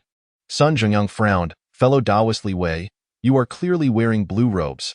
Why does the mirror reflect a white figure? Li Wei pressed his lips together, replying coolly, perhaps the mirror is simply faulty. Sun Jingyang nodded. That is a reasonable conclusion, given how long it has been here. Shieling Fairy also took a glance at the mirror, and when she approached, an elderly woman appeared in its reflection. This time, everyone could see clearly. The mirror showed a middle-aged nun dressed in white, holding a whisk. Sun Jingyang curiously asked, "Who is this?" Shieling Fairy responded, "My master." Yin Feng, having been close to Yin Luo, found himself nearest to the mirror after she stepped aside, and he seized the opportunity to glance into it. To his surprise, Yin Luo's figure appeared within the mirror. "Don't look at me. From this angle, I can't see the mirror," Yin Luo remarked. This piqued the group's curiosity further, and they began to crowd around the mirror. After several individuals took turns looking, they concluded that the mirror revealed the person whom the observer cared for or cherished the most. Sun Jingyang, outwardly affable and smooth, found himself lacking in anyone he truly cared for. Clearing his throat awkwardly, he redirected the conversation. "Fellow Taoist Li Wei, you darted away so quickly. Did you perhaps see who was in the mirror but are too embarrassed to share?" Li Wei remained silent, eyes closed. Sun Jingyang, sensing the atmosphere, then turned to Yin Luo. "Yin Luo, do take a look. Everyone else has, so don't be stingy." Yin Luo was indifferent. Her mind was solely focused on cultivation, devoid of attachment or affection for anyone. If she had to name one person she cared about, it would be Yin Feng. Thus, she calmly approached the copper mirror. The ancient, dimly lit surface of the mirror slowly revealed a figure. Li Wei opened his eyes and, like the others watching with curiosity, focused intently on the mirror. The figure remained motionless. After several moments, it was still merely a shadow. The outline was so blurred that it resembled a mosaic, lacking distinct features, appearing languidly reclined in a chair. "What is going on?" Sun Jingyang asked in confusion. Li Wei replied, "It must be someone whom fellow Taoist Yin Luo cares for or cherishes, yet she herself may not even know who it is." The crowd exclaimed, "What is this situation?" Even Yin Luo herself was bewildered. She exhaled, stating, "This mirror is indeed defective." Yin Feng scratched his head, cheerfully asserting, "It must be me. Of course, I am the one she cares for the most. My sister is just reserved and dislikes ostentation, so the mirror helps to conceal it." Jokingly, he added, "That figure is clearly male. My sister spends her days either with him or with members of the Zhaoyang group. There can't be any man among them as capable as he is. It must be him." Yin Luo pondered for a moment and nodded in agreement. Yin Feng has a point. With Yin Luo's affirmation, the group ceased their wild speculations. Sun Jingyang suggested, "Let us take this mirror with us. It may prove useful in the future." Their purpose was to seek treasures, and this mirror could indeed be considered a valuable item. Unfortunately, despite their efforts, they could not budge the mirror, which seemed as if it were fused with the ground, immovable. Yin Luo sighed, "Forget it. Let us explore further behind." The others felt a tinge of regret, but did not dwell on it any longer. Beginning to circle around the mirror to proceed, as they departed, Shang Luan intentionally paused in front of the mirror while the Zhaoyang group was distracted, and a figure instantly emerged in the reflection. Shang Luan froze for a moment, then blushed and hurried away. She thought no one had noticed, but Yin Luo caught sight of it. Yin Luo had long since observed Shang Luan's interest in the mirror, though she had hesitated to approach. Upon seeing the figure that appeared in the mirror, Yin Luo first paused, then understood the reason for her hesitation. She chuckled softly, pretending not to have seen, behind the copper mirror. The vast hall was lined with shelves, filled to the brim. The shelves towered 10 meters high, each containing 10 compartments, all brimming with various items. The crowd's eyes gleamed with anticipation. Were these all treasures? Someone could not resist reaching out to touch a shelf, and upon contact, the items swiftly disintegrated into dust. Li Wei remarked, given the passage of time, some items have deteriorated. Sun Jingyang, holding on to hope, suggested, let us search through them. Perhaps some treasures remain. Given the considerable number of shelves, after a lengthy search, only about a dozen intact items remained, leaving everyone feeling a sense of loss. The few that survived were encased in exquisite jade boxes. Preserving their quality, Sun Jingyang proposed, we should distribute these randomly. How about a fair split among the 4 families? Shilling Fairy replied, you 4 on your side can take 4, while our Pure Lotus sect will take 3. Having joined later and contributed the least, everyone agreed without objection. Sun Jingyang proposed, let us split into 2 groups and gather in this grand hall at the end. Yin Luo and the other 2 nodded in agreement, sharing the same sentiment. With 4 factions converging, although safety was assured, the spoils would be sparse. They needed to ensure minimal casualties while still obtaining a fair share of treasure. Sun Jingyang, with a cheerful demeanor, remarked, a man and a woman working together makes the task less burdensome. I shall accompany Yin Luo. How about the 2 of you go together? Li Wei offered a different perspective, stating, you have over 100 people, while Yin Luo has more than 70. Meanwhile, my companion Shi Ling and I only have around 20 each. From a numerical standpoint, it would be wiser for us to join forces with Yin Luo, allowing you to team up with Shi Ling, thus balancing our numbers. His reasoning held merit. Yuanhe Palace and the Sun family, led by Sun Jingyang, functioned as a singular force, their numbers substantial. Coupled with the Chaoyang group, the distribution of spoils would inevitably be inequitable, particularly disadvantaging the Sun family, Yuanhe Palace, and the Chaoyang group. Sun Jingyang chuckled, thank you, Li Wei, for considering our welfare, and turned to Shi Ling, inquiring, shall we proceed? The Jinglian sect followed Sun Jingyang to the right corner gate, while Yin Luo and Li Wei headed towards the left corner gate. The corner gates lacked doors, and upon entering, they discovered a long, dark passage where visibility was non-existent. Yin Luo produced a large flashlight to illuminate the way. Be cautious. Yin Luo instinctively pulled Li Wei closer. What is that? Li Wei's face turned pale. He had failed to notice the danger. The group hesitated, huddling tightly in the center of the passage, too afraid to stand near the walls. Ah, what is this? Someone pointed to the wall. Suddenly, a thin red light emerged from the wall, so fine it was almost imperceptible. Li Wei threw a stone, which was instantly severed in 2 upon contact with the red light. We are at risk of being harmed by it. Move swiftly, Li Wei urged. The red light was too sinister, its origin unknown, likely a trap. The group hurried towards the opposite end. The red light surged violently, crashing against their protective shields. Yin Luo, leading the way, heard the cacophony of screams behind her. Though anxious, she could only quicken her pace to escape. Fortunately, the passage was not overly lengthy, and soon light appeared ahead as they rushed out. The Qing Shan sect members were all elite, with cultivators above the 5th level of spirit gathering. Their losses were minimal, with only a few sustaining minor injuries. However, the Chaoyang group faced more difficulties, as their cultivators were around the 2nd level of spirit gathering. Despite their enhanced physical capabilities due to Sheng Wan's training, some were unable to escape the passage, remaining trapped within. In addition to the 5 fatalities, 10 others were injured, pale-faced and being supported by their fellow disciples. Bai Yu and Hu Bingyan hurried to bandage and treat them. Yin Luo surveyed the area with furrowed brows. It was a room of over 100 square meters, towering at least 10 meters high, with 6 pillars, each housing jade boxes. The quantity was impressive, with over 30 jade boxes in total. Yin Luo and Li Wei exchanged glances and approached the pillars. They opened the first pillar, revealing 6 boxes, which they eagerly opened to find small white jade vials, each the size of a palm. Each vial bore a red seal, inscribed with the words Spirit Nourishing Pill. The crowd's expression brightened, and a disciple from the Qing Shan sect exclaimed, "Is this truly the legendary Spirit Nourishing Pill? Consuming it can rapidly replenish expended spiritual energy and even enhance cultivation with regular use." Li Wei shot him a warning glance and said sternly, "Li Ruo, do not entertain such notions. Pills should only be consumed occasionally. Regular use will lead to the accumulation of pill toxins within the body."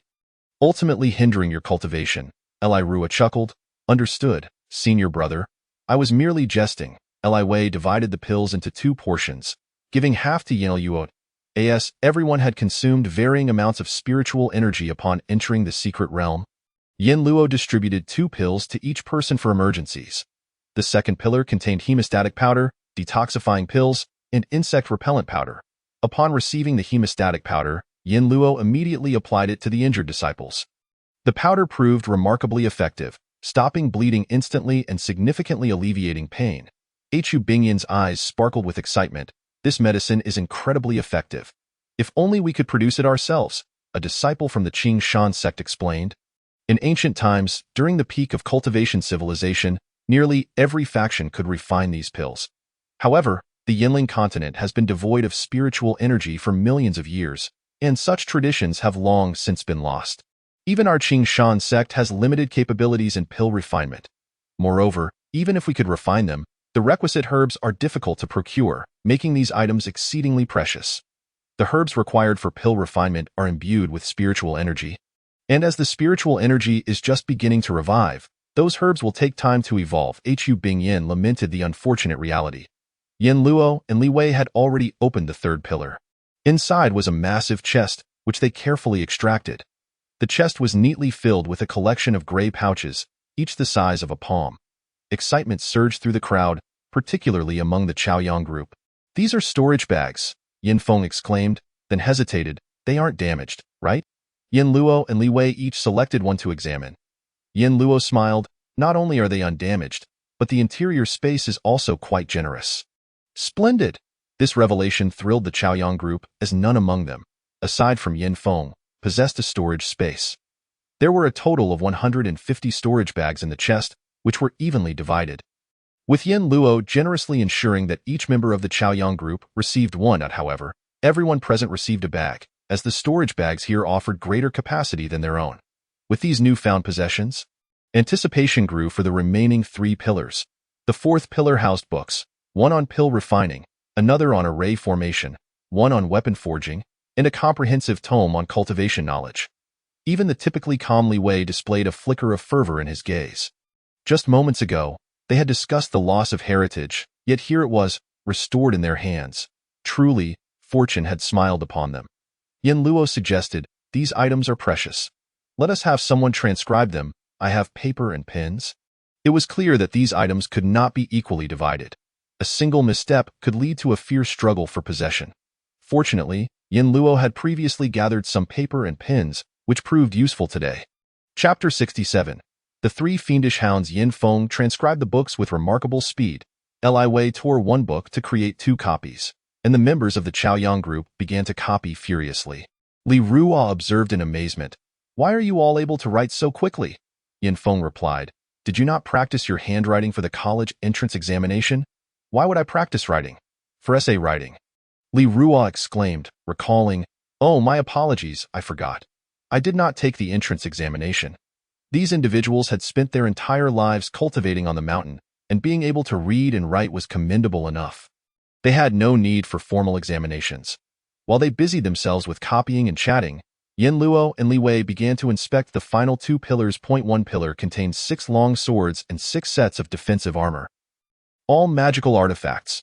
The swords and armor were identical in design and quality, resembling a uniform issued to disciples of a particular sect. Without hesitation, they each claimed half.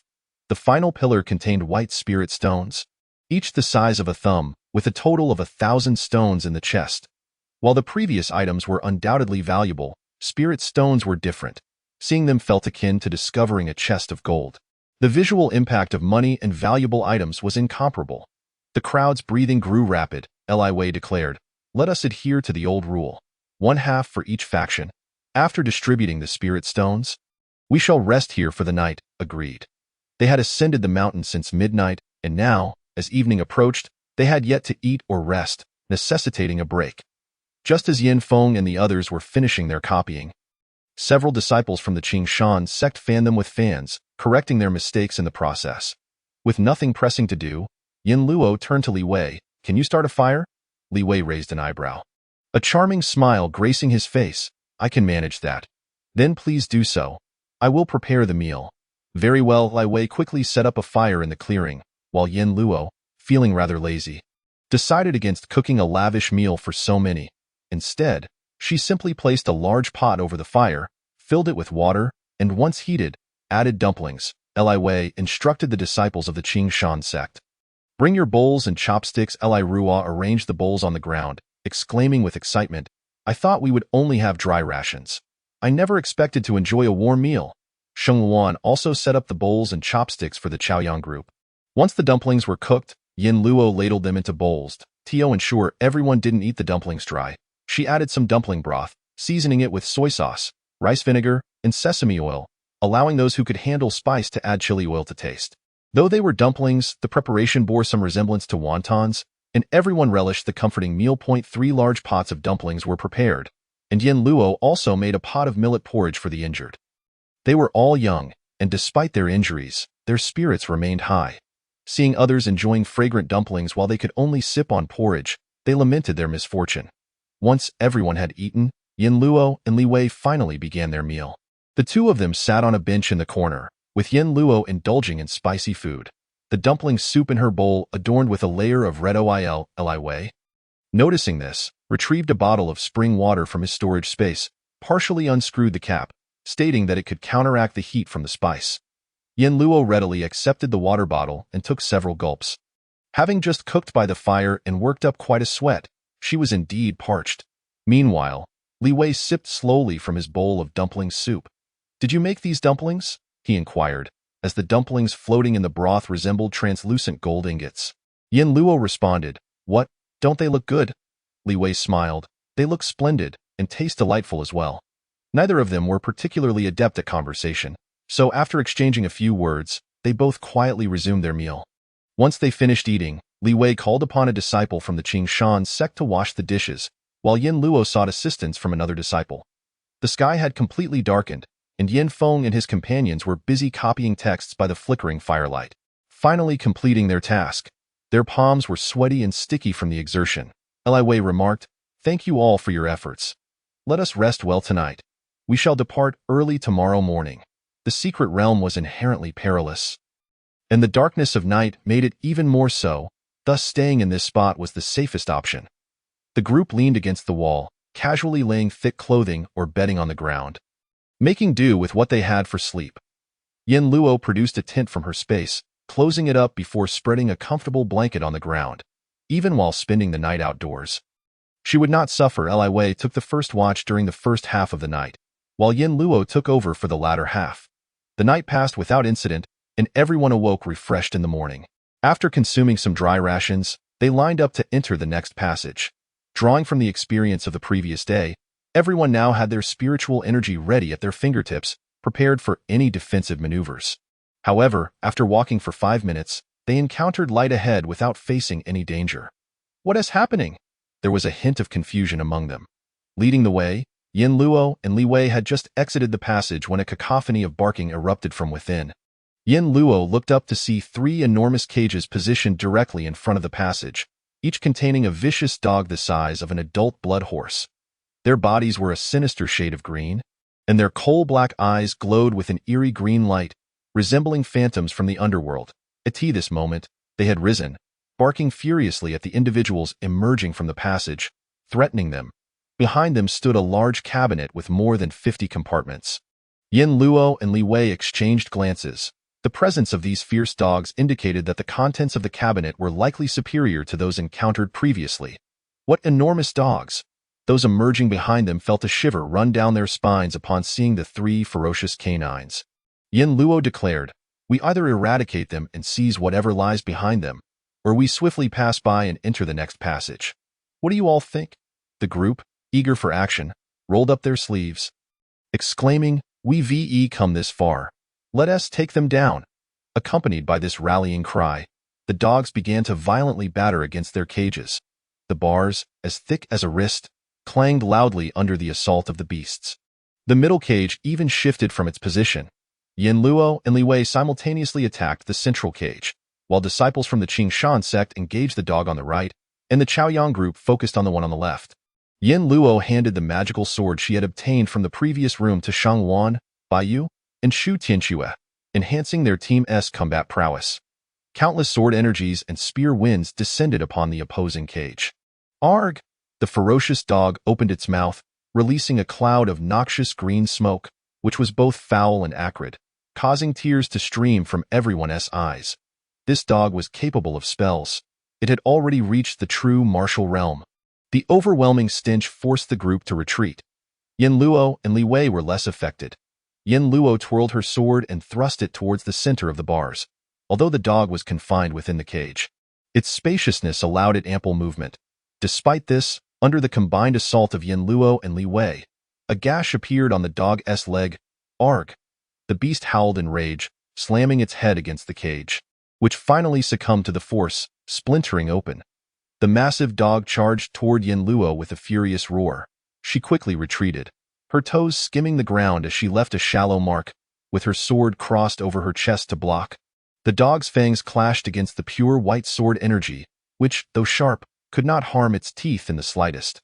Meanwhile, Li Wei rushed in from behind, aiming his sword toward the dog's rear. The creature reacted swiftly, turning around and releasing a cloud of smoke that obstructed the sword energy. Its tail swept through the air, forcing Yin Luo to leap aside to avoid it. The tail struck a nearby disciple, flinging him several meters away, crashing into the wall and causing internal injuries.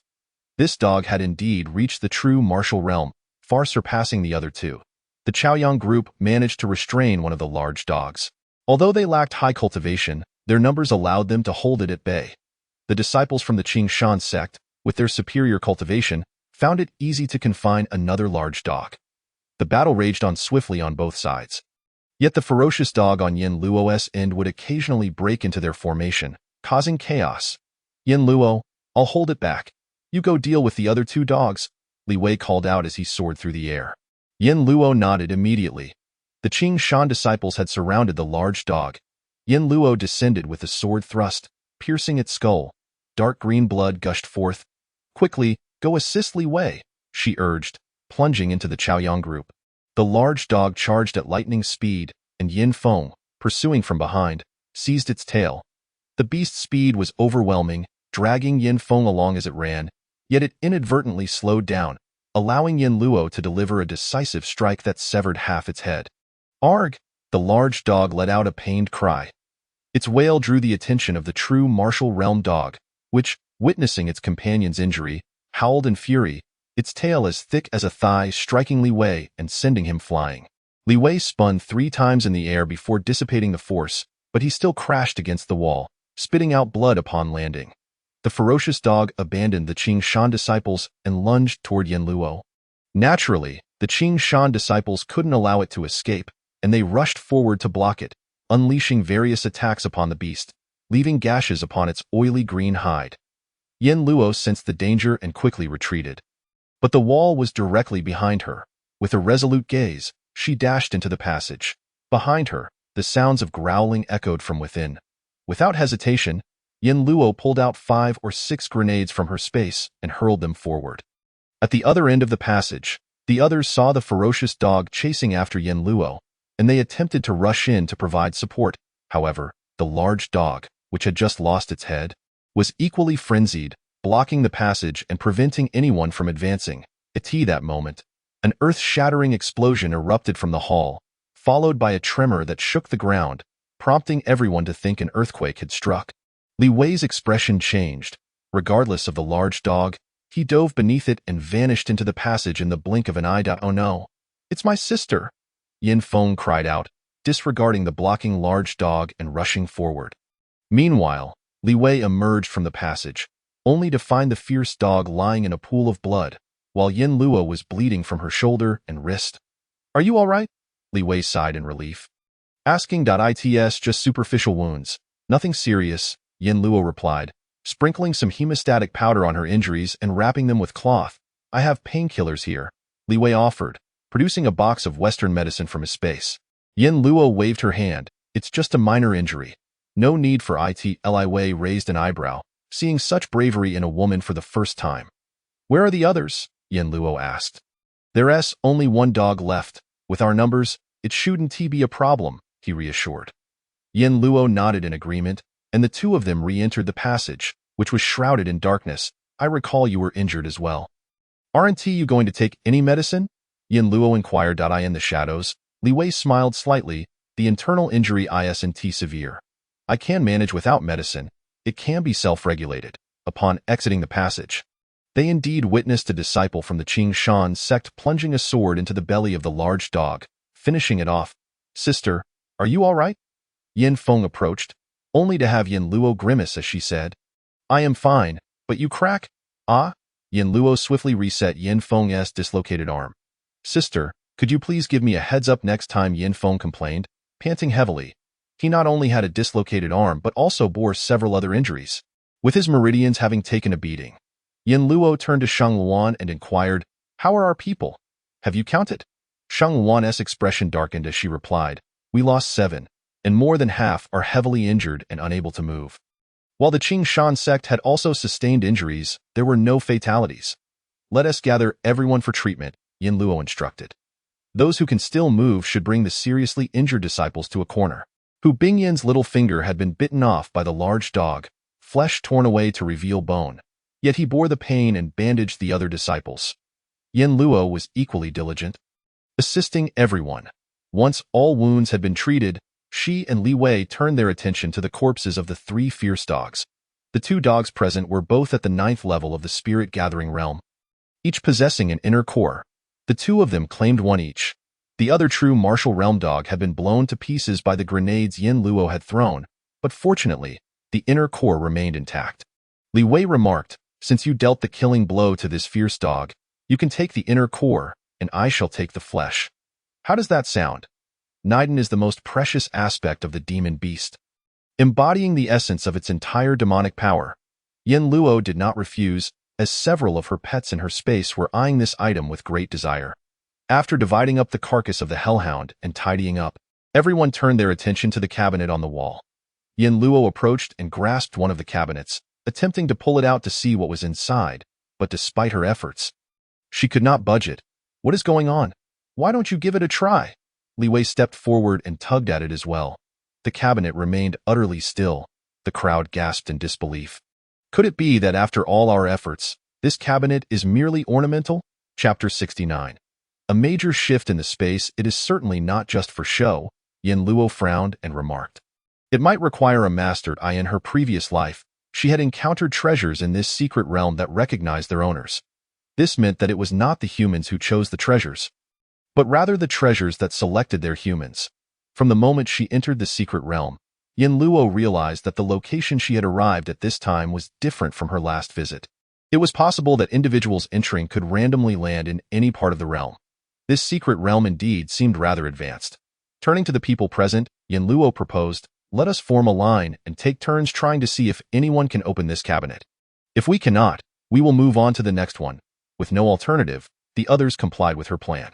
After failing to open the cabinet, Yin Luo moved back and continued until she reached the 5th cabinet, which opened on its own as she stood before it. The crowd was astonished. Could it be that it truly recognizes its master? Upon opening the cabinet, Yin Luo discovered a red wooden box inside. Just as she was about to lift the lid, Li Wei placed his hand atop it, stopping her. Since it is a treasure that recognizes its owner, let us keep it a secret. Some spectators felt a tinge of regret, but upon reflection, they realized that if they were to find a treasure themselves, they would prefer not to share the news. With Li Wei's request, everyone's treasures would remain undisclosed. Very well, Yin Luo agreed, placing the wooden box into her space. After obtaining it, none of the subsequent cabinets would open for anyone else. It seems that each person can possess only one item at most. This is beneficial, as it allows most of us to receive something. Following Yin Luo's example, those who attempted next were indeed selected by the cabinets, and it appeared that only one item could be claimed. Yin Feng remained unperturbed, knowing that if it was meant for him, it would be his. Calmly, he sat down to meditate while waiting in line. Unexpectedly, the topmost cabinet suddenly fell with a loud crash. Landing at an angle right in front of Yin Feng, he abruptly opened his eyes. The onlookers gasped, No way, look at how proactive this treasure is. Can you all learn from it? The remaining cabinets seemed to have understood the crowd's thoughts, suddenly bursting into chaotic movement. After a considerable time, the scene before everyone finally settled down. Wow, I have one too. How exhilarating. I hope it contains a precious sword. Those who had boxes danced with joy, while those without displayed subtle disappointment. Li Wei reassured, it's all right. There will be more opportunities ahead. With Li Wei also empty-handed, the others felt a bit relieved. Eagerly, everyone began to open their boxes. Yin Luo, curious to see what Yin Feng had received, was suddenly overtaken by dizziness, losing her balance and collapsing to the ground. Li Wei and Yin Feng rushed to her side, one on each side, asking, "Sister, what is wrong? Are you all right?" The dizziness was overwhelming. She pressed her forehead for a time before weakly uttering, "I'm fine. I just need to rest a bit. Xiaofeng, please help me set up the tent." Yin Feng immediately complied, while Li Wei used his spiritual energy to heat a cup of warm water and handed it to Yin Luo. "Drink some water." After gulping down the water, she felt a bit of strength returning as the dizziness began to recede. "Thank you. Sister, the tent is ready. Please go inside." Yin Feng assisted Yin Luo into the tent and zipped it up. The others thought nothing of it. After all, she was a girl, and it was understandable for her to feel shy in front of so many people. However, what they did not know was that as soon as Yin Luo entered the tent, her figure completely vanished. She had entered the space. "Miss, you finally arrived. Master, you scared me to death." Both humans and beasts rushed towards her, trembling with fear. Yet she stood there, motionless, astonished at the changes within the space. At the far end of the vast fields, another expanse of fertile land emerged, and even more astonishingly, a towering mountain was uprooted at the end of the fields. The mountain was lush with greenery, and an ancient aura wafted towards her. In addition to the spatial changes, Yin Luo was elated by the presence of the Kuan Yuan technique. On the table in the wooden house lay the third and fourth levels of Kuan Yuan. In her previous life, Yin Luo had stagnated at the Yaoguang realm due to only possessing the second level of the technique, unable to progress further without the complete method. "This is wonderful." Yin Luo joyfully tucked the technique away and began to pace within the space. The transformation of the space surely had a catalyst, and that catalyst. Yin Luo opened the wooden box she had just acquired, only to find it empty. Yet the strong scent of medicinal herbs indicated that this box had once housed a millennium-old spiritual herb. She muttered, "What a temptation. This hobby is truly difficult. Where can I find another millennium-old spiritual herb?" Deciding not to dwell on it, Yin Luo carelessly tossed the box aside. Reasoning that having motivation was better than having no goal at all. With that thought, she happily ran off to enjoy a large bowl of spicy oil hot pot, savoring a spicy duck leg. After her meal, her pets lined up outside, looking pitiful as they said, "Master, this place is so spacious now. Could you perhaps dig a bigger pond for me? I'm still growing, and I can barely fit." Yin Luo sprayed the chilled lemon water she had just sipped. "You're already so big, and you're still growing?" The mountain exclaimed, "Master, little crocodile has grown and wants to get its own bed. Could you dig a pond for him?" "Yin Luo, crocodiles have bed-sharing issues now?" Xiaoxue added, "Don't worry, Master, I have no demands." Yin Luo patted the head of the Samoyed with satisfaction. "You're quite sensible." The giant python and crocodile simultaneously tilted their heads, glaring at Xiaoxue, who shrank back nervously. Aunt Chun smiled and said, "Miss, now that the space is larger, should you perhaps reorganize these resources? Many piles are too high, and I have to climb a ladder to retrieve them, which is quite troublesome." Yin Luo replied, "All right, I will remember that." Seeing that no one was seeking her outside the space, she began to tidy up. This organizing continued until the late hours of the night. Although Aunt Chun and the others lent a hand, Yin Luo still felt utterly exhausted, even ignoring Yin Bao's attempts to find her for a cuddle. In the early hours of the night, she fell asleep in the tent, only to be awakened at noon by Yin Feng's concerned voice. "Sister, how are you? Are you still feeling unwell?" Yin Luo shook her head. "I am fine now. Perhaps I was just too tired these past few days, and a good sleep did the trick." In truth, the major shift in the space had left her as its master, momentarily unable to adapt, resulting in her dizziness. Thanks to the supporters, SY, and the book Friends Who Voted, Chapter 70. Another Great Serpent. The Qingshan sect left behind 5 disciples, while the Chaoyang group retained more than half of their members. Ultimately, only 20 individuals from the Chaoyang group set off, as Hu Bingyin stayed behind to care for the injured, and Baiyu took charge of those who required further assistance. There remained a passageway, and Yin Luo and her 30-some companions formed a cautious line, carefully entering. Fortunately, there were no dangers within the passage, and they quickly emerged. Before them stood towering trees, the multitude of which in their vibrant life made it impossible to see the interior from less than 5 meters away. The scene was shrouded in darkness, exuding an ancient chill. Just gazing from the outside evoked a sense of eeriness. Bai Yu felt somewhat frightened, prompting Shang Luan to pat her hand reassuringly. Yin Luo exchanged glances with Li Wei, asking, "Shall we proceed?" "Let us go." They arranged themselves in an oval formation and entered the dense forest together. As they stepped into the woods, a cold dampness enveloped them, even in the height of summer. The temperature dropped by 10 degrees. The ground was strewn with fallen leaves, some damp and squishy underfoot, while others had only recently fallen, rustling as they walked. The depth of the accumulated leaves rendered the ground nearly imperceptible. What manner of beings left this place? Is it even habitable for humans? Perhaps it used to be a garden, but time has transformed it into this state, Yin Feng mused, standing beside Yin Luo. Curious, Yin Luo inquired, "What is in that box of yours?" Yin Feng, brimming with pride, replied, "It's a silver spear. It's truly magnificent." Li Wei said it's a treasure. Yin Luo was taken aback. "That a treasure? You obtained one so quickly?" Yin Feng continued. The treasures in that room were all exceptional. Several artifacts were revealed. Yin Luo understood. It seemed they had chosen a fortunate path, which explained why she had found the Millennium Ginseng. The overall quality of the room was indeed remarkable. Yin Luo, positioned between Yin Feng and Sheng Wan, found it difficult to chat quietly with Sheng Wan, so she refrained from asking her any questions. However, Yin Feng spoke up, asserting that Sister Shang was formidable as well. She had been recognized by a dark, ominous whip. Tsk. Even the whip deemed Sister Shang to be mighty and imposing. He had always regarded Shang Luan as a fierce tigress, a strong woman, so it was only fitting that such a domineering weapon would be drawn to her, showcasing its discerning eye. Wei mentioned that Bai Yu's items were the rarest, as she had offered an entire set of defense-grade treasures.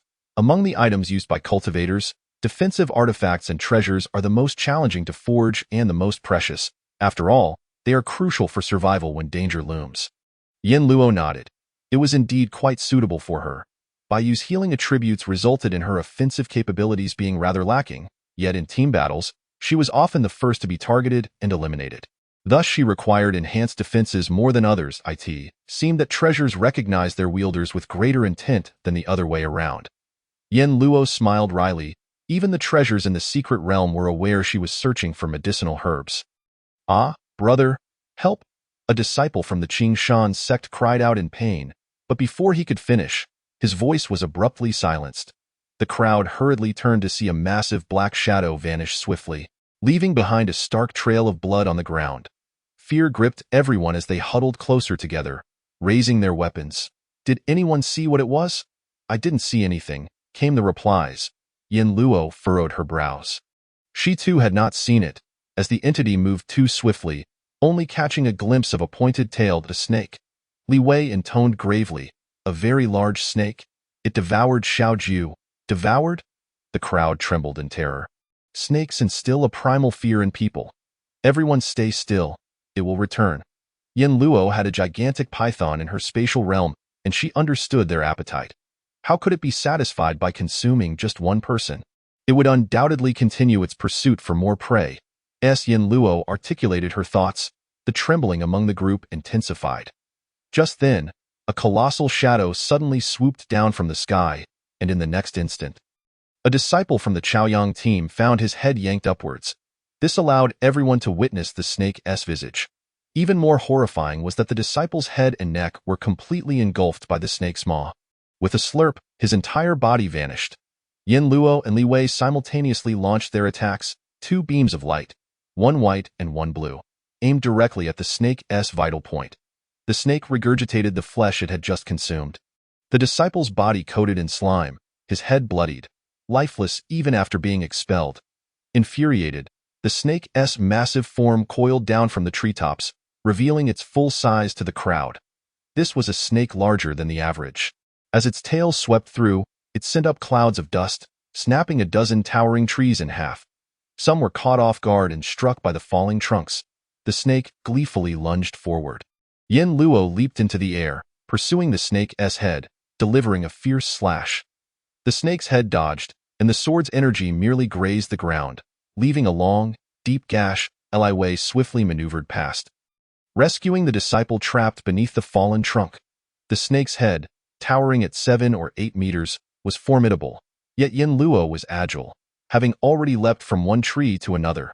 The snake, unwilling to concede, pursued closely, its enormous body crashing against trees, sending them toppling.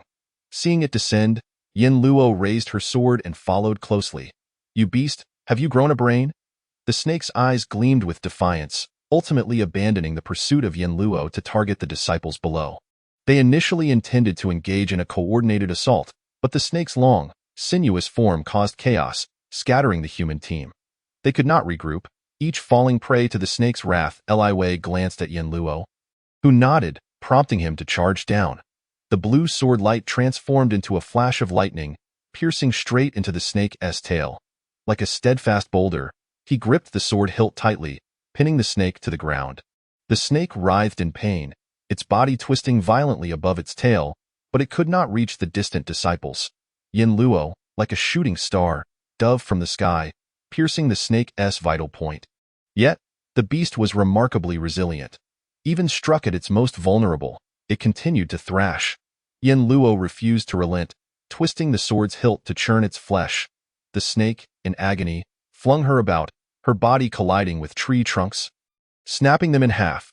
The old book I recently saw gained a few more collections. I wonder if it's because of everyone. If so, I must inform you that its style differs entirely from this one, being lighthearted and comedic, and I fear it may not hold your interest. Chapter 71. The Great Snake. Ultimately, the snake met its end, albeit with some peril. Yin Luo sustained internal injuries from being tossed around and discreetly consumed half a ginseng root. The snake lay motionless on the ground, its once robust form now deflated, its skin beginning to sag. Shang Luan stepped forward and said, "Sister Luo, we have lost 2 more disciples. This cannot continue. Their abilities are insufficient, and the dangers ahead will only claim more lives." "All right." Observing the stir within the Chaoyang team, Li Wei conferred with his junior disciples. Alongside Li Wei, 5 individuals remained. The 8 of them sat down and meditated for 3 hours to recuperate before standing to allocate the spoils from the Great Snake.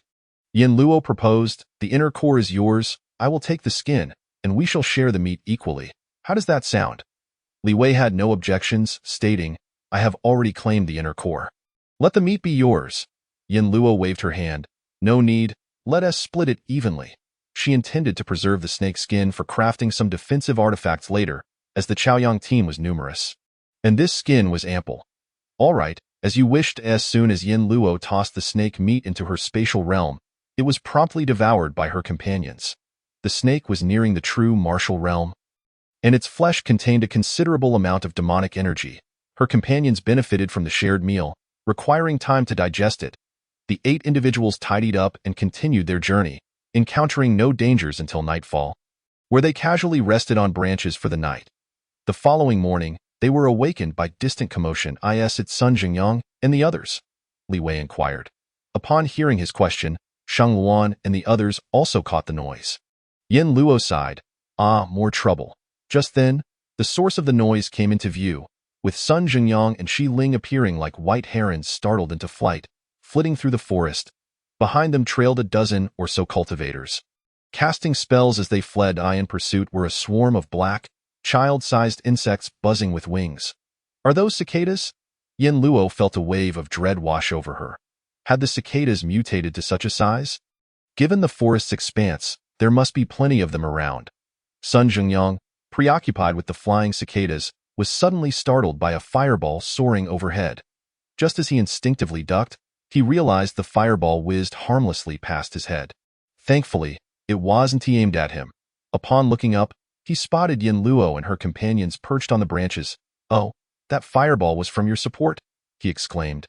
"Damn it, could you throw it a bit higher?"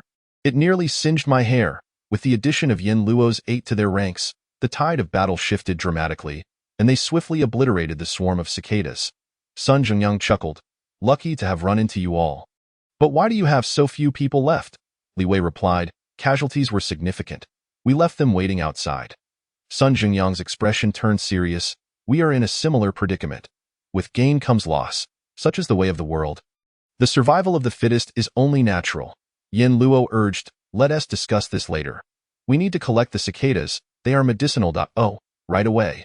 As Yin Luo and Li Wei joined the fray late, they only claimed a third of the cicadas, while Sun Jingyang and Shi Ling took 2/3.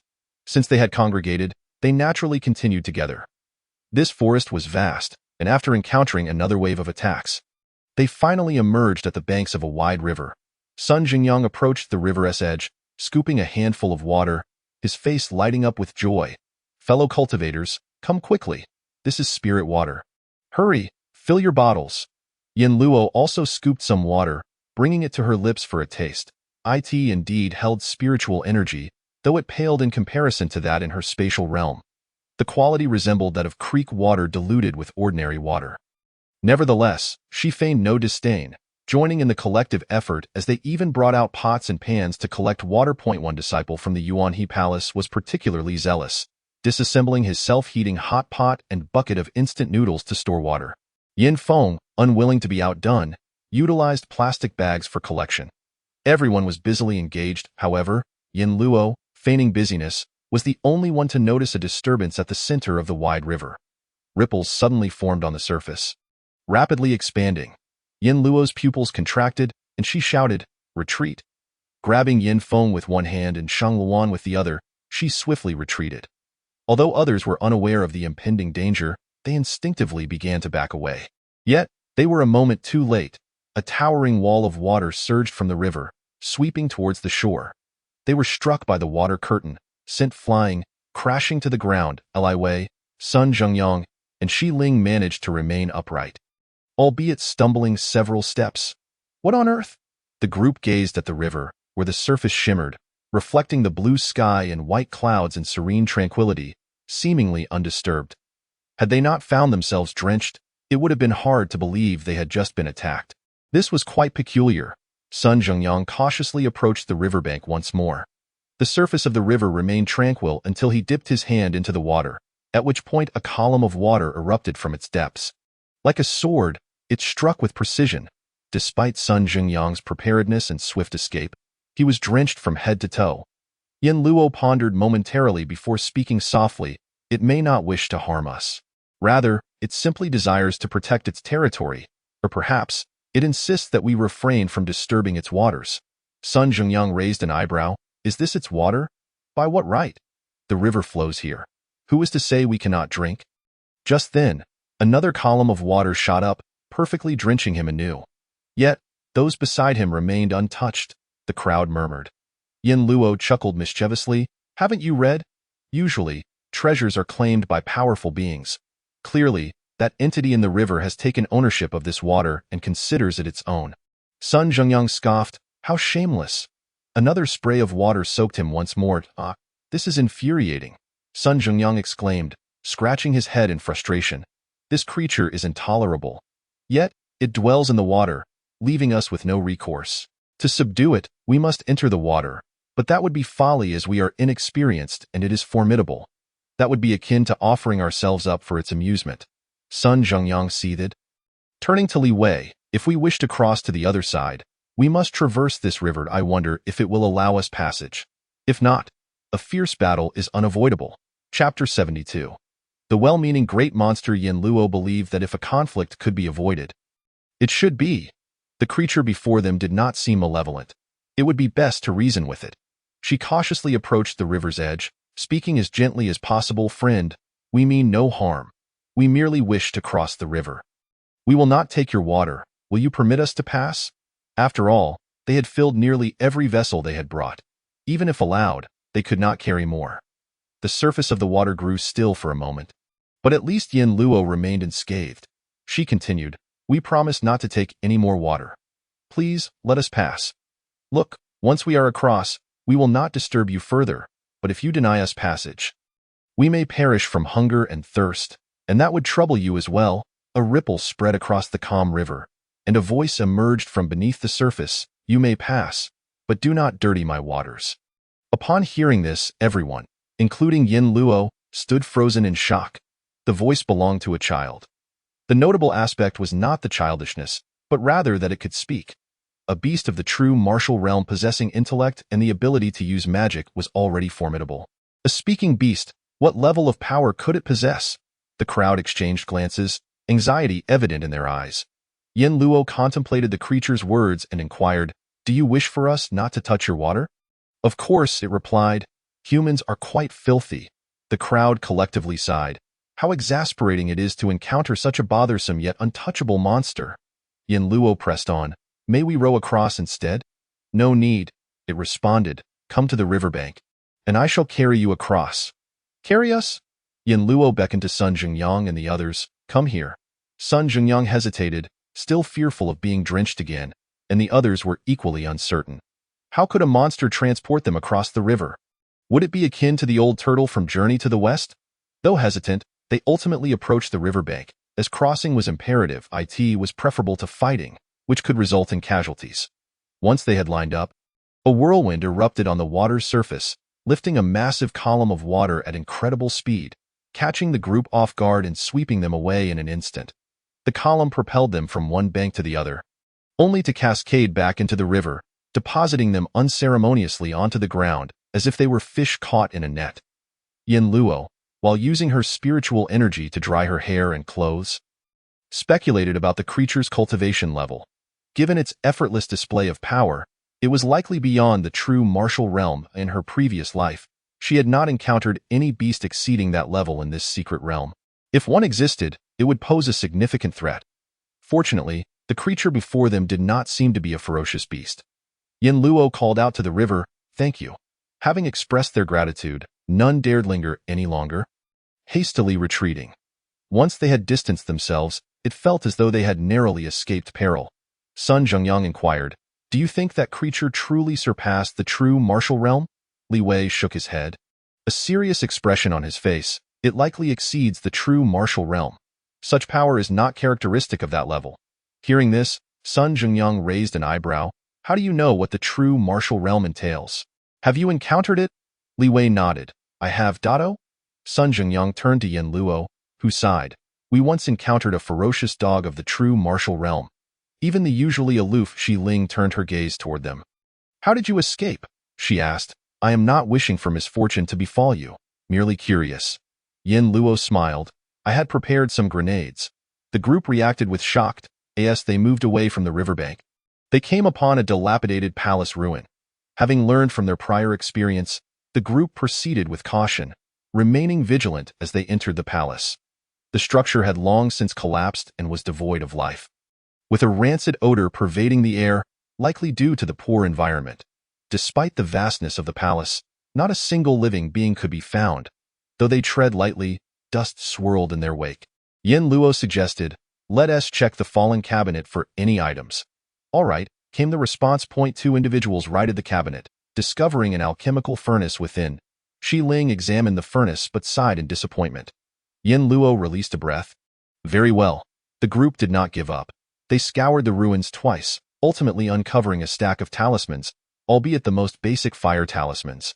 After thoroughly searching the palace, they reached the rear door. As they approached the exit, a glimmer of silver caught their attention. Upon reaching the threshold, the entirety of that shimmering silver came into view. It was liquid silver. Both Yin Luo and Sun Jingyang's eyes sparkled with excitement. Liquid silver is an excellent material for forging weapons. It is said that when used entirely, it can create weapons that are both flexible and resilient. Unfortunately, in her previous life, liquid silver was rarely seen. Even a small addition to a weapon would enhance its toughness. Here, however, was a pool brimming with liquid silver. The liquid lay just beside the palace entrance, necessitating passage over it to exit. Yet, liquid silver is toxic and must not be touched. Yin Luo tossed a piece of fabric into the pool, which promptly sank without a trace. Li Wei cautioned, "This liquid is peculiar. We should traverse using the pillars above, avoiding any contact with it." Every half-meter within the pool stood a slender pillar, more akin to a stick, each no thicker than a thumb. Such narrow points of leverage posed a risk of falling if one was not careful. Shi Ling suggested, "We can fly over on our swords while you proceed slowly." Li Wei added, "We can assist from the air. Should anyone falter, we can catch them." This plan was agreeable to all. The narrow pillars demanded balance and agility, yet fortunately, all present were skilled practitioners. This liquid has a pulling force. My reactions have dulled considerably, a disciple from Yuanhe Palace remarked to those behind him. Sun Zhengyang followed closely on his sword. Even for him, flying felt considerably more taxing than usual. Suddenly, a flurry of silver needles, as fine as threads, shot forth from the liquid silver. The disciple on the pillar had no time to evade. Struck by the silver needles and lost his balance. Sun Zhengyang, momentarily preoccupied with dodging the needles, failed to catch the falling disciple, who plummeted into the liquid silver. There was no splash. Instead, his form transformed into a wisp of blue smoke. Akin to ice cream melting upon contact with scorching pavement, the group's expressions turned pale in an instant. None dared approach any further. Chapter 73. Do not strike the dog without considering its master. The silver needles within could not possibly be endless. Yin Luo surveyed the liquid silver pool, contemplating. Li Wei suddenly grasped her intent. You wish for them to exhaust their volleys before we proceed. A female disciple from the Pure Lotus sect interjected. How can that be? They only shoot when there is a target. Who would you suggest be the target? Our sect certainly won't be that foolish. Shi Ling shot her a glare. The others remained silent. But the refusal from the Pure Lotus sect drew scrutiny from the other factions. Women in tumultuous times often bore a frail image, lacking recognition. If they appeared cowardly here, how could they cooperate with others afterward? Xing snorted in disdain and fell silent. Yin Luo clarified, I do not intend for anyone to serve as a target. Surely we possess items to substitute for a person? Indeed. The crowd quickly grasped her meaning. To avoid triggering the silver needles, they merely needed to place items upon the pillars to initiate contact. This made the task significantly simpler. Sun Jingyang, Li Wei, and Shi Ling ventured to chop down several tree trunks. Placing them atop the pillars, as they did so, the liquid silver responded instantly. Countless silver needles pierced the tree trunks, rendering them into a hollow sieve within moments, the fragments cascading into the pool. What if that had struck a person? The group collectively shuddered at the thought. After 5 trials, no further silver needles emerged from the pool. Yin Luo was the first to step onto a pillar. Maintaining her balance as she crossed, the individuals trailing closely behind Yin Luo kept pace with her steps. Once they arrived, they began deliberating on how to divide the flowing silver, although Li Wei and Shi Ling were unaware of its purpose. Both Yin Luo and Sun Jingyang were well informed. The two understood that in order to acquire the flowing silver, they needed to provide a reasonable justification. Sun Jingyan remarked, and Yin Luo cast a glance at him. Did he also possess knowledge of this substance? Ever since she encountered Sun Zhengyang in this lifetime, she had an inkling that he was knowledgeable about many things. Was it the profound heritage of the Yuanhe Palace? Yet, why did the Qingshan sect lack such depth? Yin Luo harbored her doubts and, maintaining a calm demeanor, said, Then I would like a bit as well. Li Wei and Shi Ling exchanged glances. We would like some too. Though the flowing silver was as pliable as water, it possessed corrosive properties, particularly to living flesh. Therefore, they could not directly handle it. Yin Luo had a stainless steel ladle, which she used to scoop and pour the silver into her spatial pocket. She had specifically excavated a small pool within her space to contain the flowing silver, preventing it from damaging other items. What are you all collecting? Across from the pool, at the entrance of the palace, Chang Lu's bald head gleamed. The group paused their collection of flowing silver. What brings you here? Chang Lu smiled. We entered the secret realm together. What is strange about our presence here? Zhengyang Taoist, you haven't yet disclosed what you are excavating. Sun Zhengyang shrugged, and upon hearing this, Chang Lu's lips curled into a knowing smile. If it weren't something of value, would they be digging? It seemed they were withholding the truth. Thus, this item must indeed be something worthwhile. Chang Lu cheerfully declared, in that case, I shall procure some to show my master. As he spoke, he prepared to crouch down. Shi Yun interjected, Monk, this item is something we acquired through our efforts. On what grounds do you claim it? Huorong and Zhou Ting also appeared, with Huorong coldly stating, the item is lying here unclaimed. Naturally, it belongs to whoever discovers it. Shi Yun scoffed. You didn't come when the silver needles were spraying earlier. Now that we cleared them, are you here to seize the fruits of our labor? Chang Lu chuckled, Taoist friend, we weren't present earlier, but had we been, we would have certainly assisted. Yet now look, we are here. This was clearly an attempt to partake in the spoils. Yin Luo scrutinized Chang Lu. He appeared benevolent and kind, yet she never expected him to engage in such thievery. However, they had just lost a teammate, and this pool of flowing silver could not be shared with them. Shi Yun, exasperated by Chang Lu, retorted, "Are monks today so shameless? Is this how Buddhism helps others?" Zhou Ting shot a glance at Chang Lu and hastily interjected with a curse, "You are truly narrow-minded." No wonder, the sage said, "Only a petty person and a woman are difficult to nurture. This item is here. Anyone who sees it should receive a share." Sun Zhengyang chuckled at him. "What is this?" After a few days apart, Zhou Xiaoyi has begun to serve others? As his words fell, Zhou Ting's gaze pierced like a knife, filled with a murderous intent towards Sun Zhengyang. Yet upon spotting Yin Luo beside him, he disdainfully huffed, "You're no better, reduced to licking the boots of someone who discarded you." At least Chang Lu was a learned monk. I take pride in that, unlike that cast-off point, 4 sharp beams of sword light shot forth like lightning. And Chang Lu's expression hardened as a golden shield materialized before Zhou Ting. Crack! The shield shattered, and the sword light propelled Zhou Ting backward, causing him to crash into the crowd and spit blood. These 4 assaults originated from Yin Feng, Sheng Wan, Li Wei, and Sun Jingyang. Naturally, Chang Lu could not withstand such an onslaught alone. Yin Feng furiously declared, "From now on, speak more courteously to my sister. Dare to insult her again, and I won't hesitate to strike at you." Zhou Ting, dot behind the Zhou family team, Zhou Suyu fiercely gripped Hua Qinglang's arm, leaving a crescent-shaped red mark. Through gritted teeth, she remarked, "Your ex-wife possesses quite the skill in charming men, surrounded by so many. What is so special about her?" Hua Qinglang winced in pain but could only endure it. Was Yin Luo truly adept at charming men? However, she had never sought to please him. It seemed he had once treated her too well, leading her to believe that there was no need for flattery. Yin Luo paid no heed to the squabbling behind her and smiled at Chang Lu. "Daoist friend, are you certain you wish to contend for the contents of this pool?" As she spoke, she intentionally cast a glance toward Zhou Ting. Chang Lu frowned.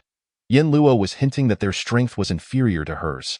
Even if they fought, they would ultimately not succeed in seizing anything. Huarong interjected, "Even if you have more skilled individuals, we have greater numbers." Yin Luo smiled, "The entrance can only accommodate 5 side by side. We can guard this place, and you won't even be able to exit." "What does it matter if you have numbers?" Huarong retorted. "How would you know without trying?" Yin Luo, Li Wei, Sun Jingyang, and Shi Ling raised their hands simultaneously, erecting a shield that stood before the palace entrance. The vibrant colors shimmered like transparent balloons, keeping Chang Lu and Huarong at bay as the shield rose. Yin Feng and the others swiftly began to scoop the flowing silver from the pool. At the palace entrance, Chang Lu, Huarong, and several others simultaneously attacked the shield. Rays of light struck the barrier, causing ripples to form, yet it remained unbroken. Only when Yin Feng and the others had collected all the flowing silver did Yin Luo and her companions release their hold. Huarong's expression darkened. Even Chang Lu, who was typically cheerful, had lost his smile. "Dear friends, the secret realm is vast. Wouldn't it be better for us to unite rather than create such a spectacle? You never know when we might need to assist one another in the future. Have you not heard the saying, 'Leave room for others, and you shall meet again'?" Sun Jingyang chuckled. "Who started this ruckus first?" "Chang Lu, your words are grand and noble, yet isn't it simply a justification for believing it is natural to seize another's opportunity? You take my chance and expect me to graciously yield. Do you think I am a fool?" He glanced at his teammates. Even if I were a fool, Li Wei and Shi Ling are not. He was dragging others down with him, implicating both the Qingshan sect and the Jinglian sect against the Tianmo temple. Yin Luo rubbed her nose. The Chaoyang group was still too weak, unworthy of being used as a scapegoat for their animosity. Chang Lu regarded Sun Zhengyang until Zhou Ting's voice broke through. "Chang Lu, I'm injured. Give me a healing pill." The Zhou family had no spatial storage, and they had not found any storage bags here, so the items they discovered could only be entrusted to Chang Lu. Chang Lu, expressionless, retrieved a healing pill from his storage bag, and Zhou Ting hurriedly expressed his gratitude. Having acquired the flowing silver, Yin Luo chose not to engage in further conflict and continued onward. Chang Lu and Huarong wasted no time either, moving forward from the empty pit.at this point, their paths aligned. Yin Luo's group consisted of only 20 or so individuals, each equipped with storage bags and weapons.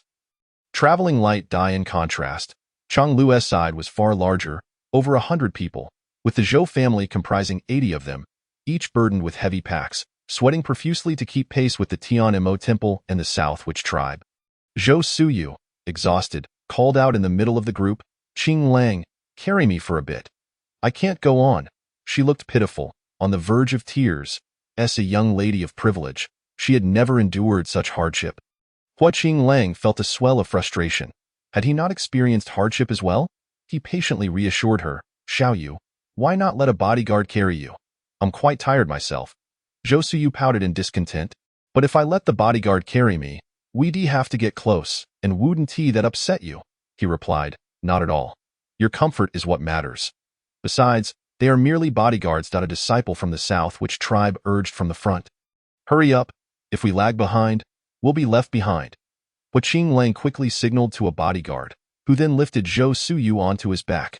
When they first entered the secret realm, Zhou Suyu had thought that the Tianmo Temple and the South Witch tribe relied on the Zhou family, but less than a day later, she realized how mistaken she was.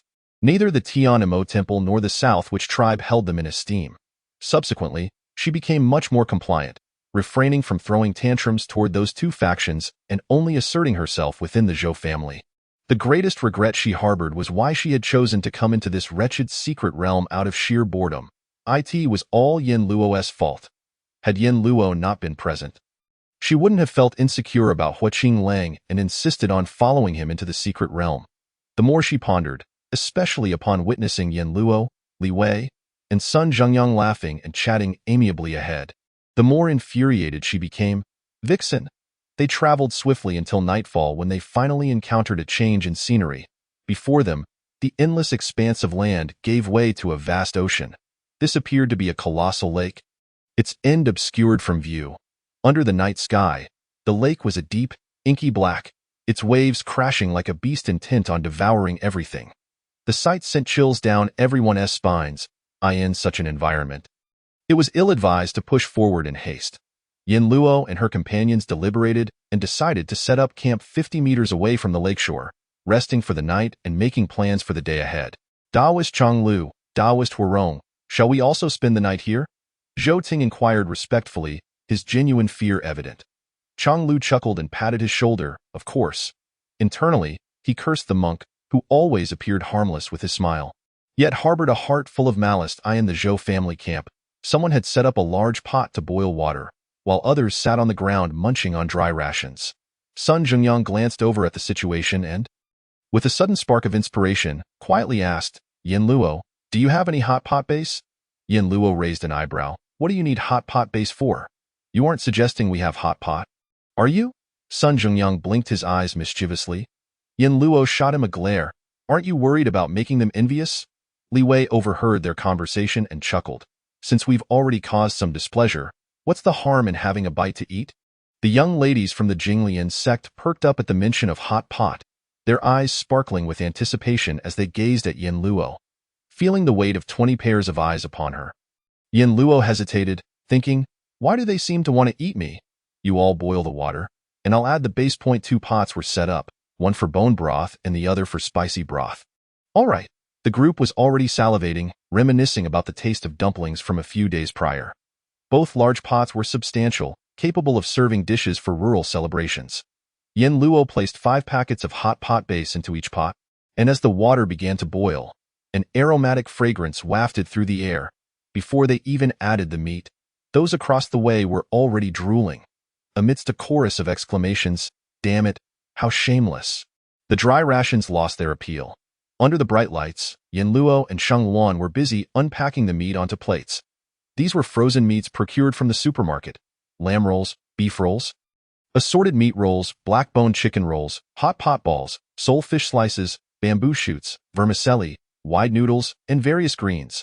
Sun Zhengyang led the charge, encircling Yin Luo and Sheng Luan, gazing eagerly that it's ready. "The beef oil pot is boiling," with an excited shout. Sun Zhengyang swiftly placed a plate of lamb rolls and bamboo shoots into the pot. "Anyone want pig trotters?" Yin Luo asked. "Yes, yes, yes." She took 20 trotters, cooking 15 in the beef oil pot and 5 in the bone broth pot.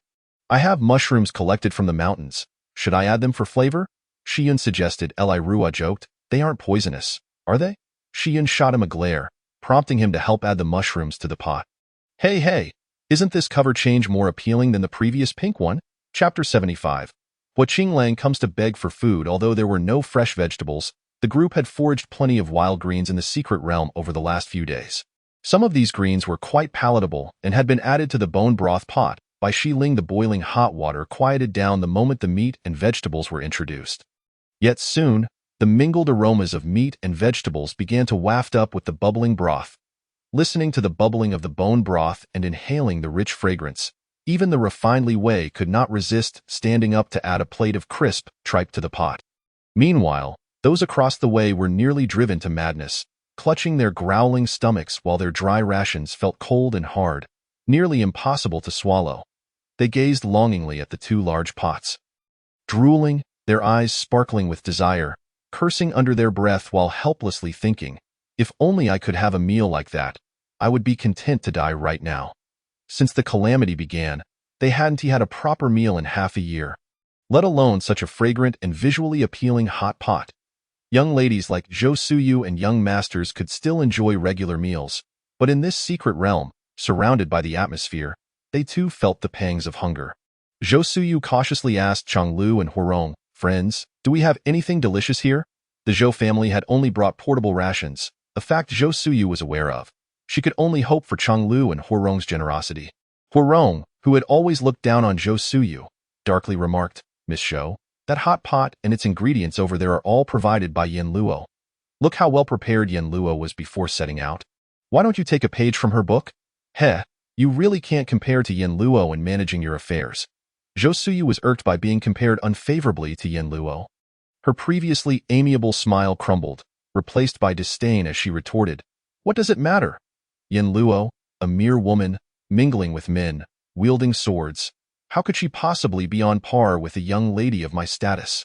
Huarong's contempt was evident in her tone.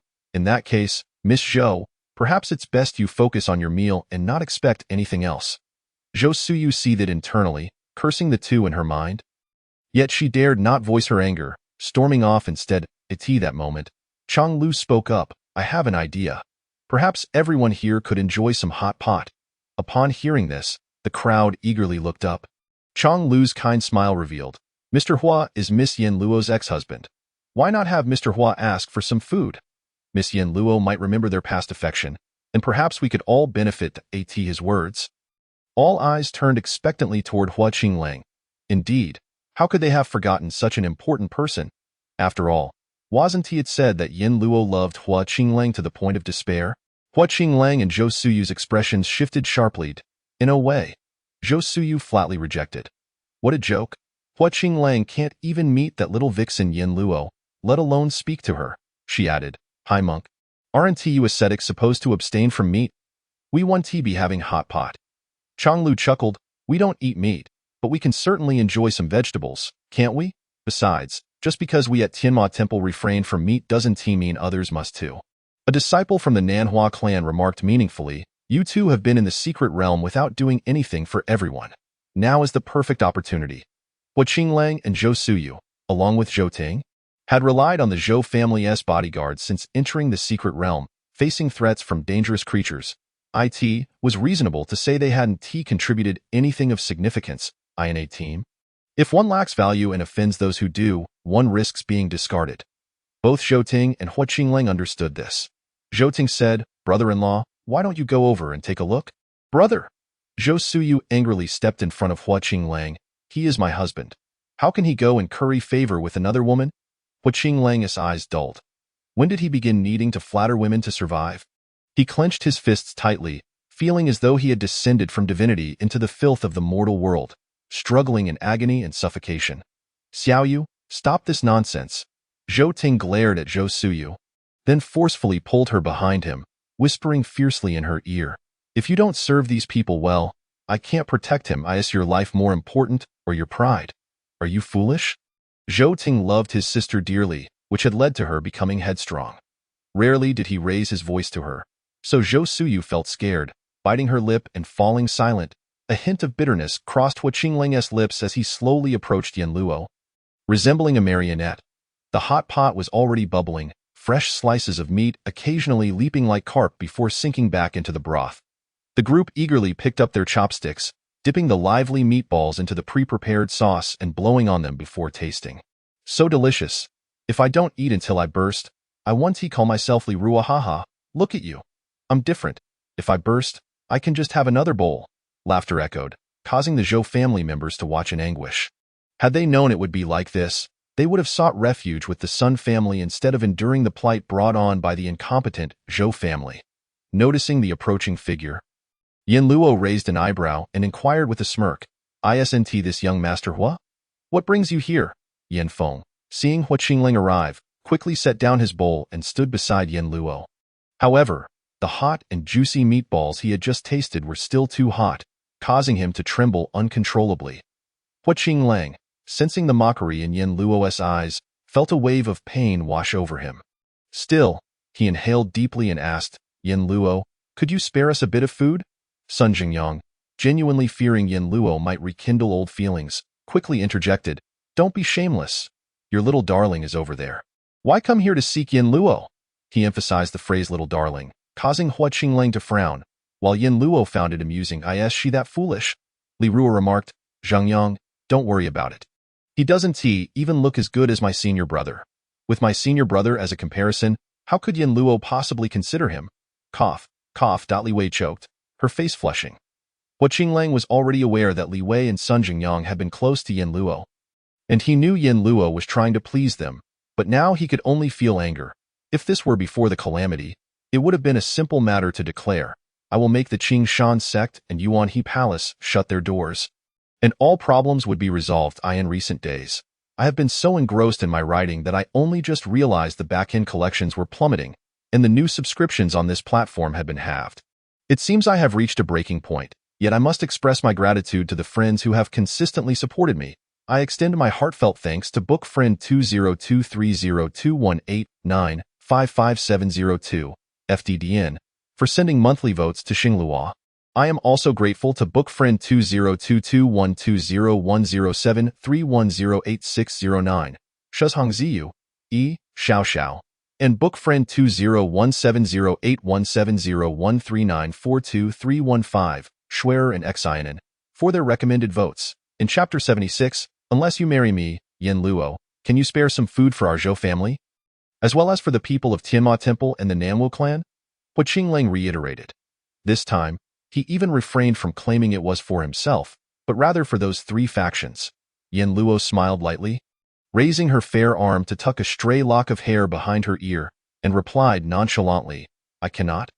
Under the glow of the lights, Yin Luo's skin appeared even more porcelain-like, reminiscent of a newborn babe, seemingly delicate enough to shatter at a touch. Her ethereal beauty rendered her akin to a celestial being untouched by the mundane world, every movement causing Hua Qingling to struggle for breath. Damn! Had I known Yin Luo was this beautiful. It seemed she had only grown more enchanting after our separation. He croaked, "Yin Luo, for the sake of our past as a married couple, and considering I once assisted your Yin family." "Apologies," Yin Luo promptly rejected him. "You have no leverage here that would be of any use to me."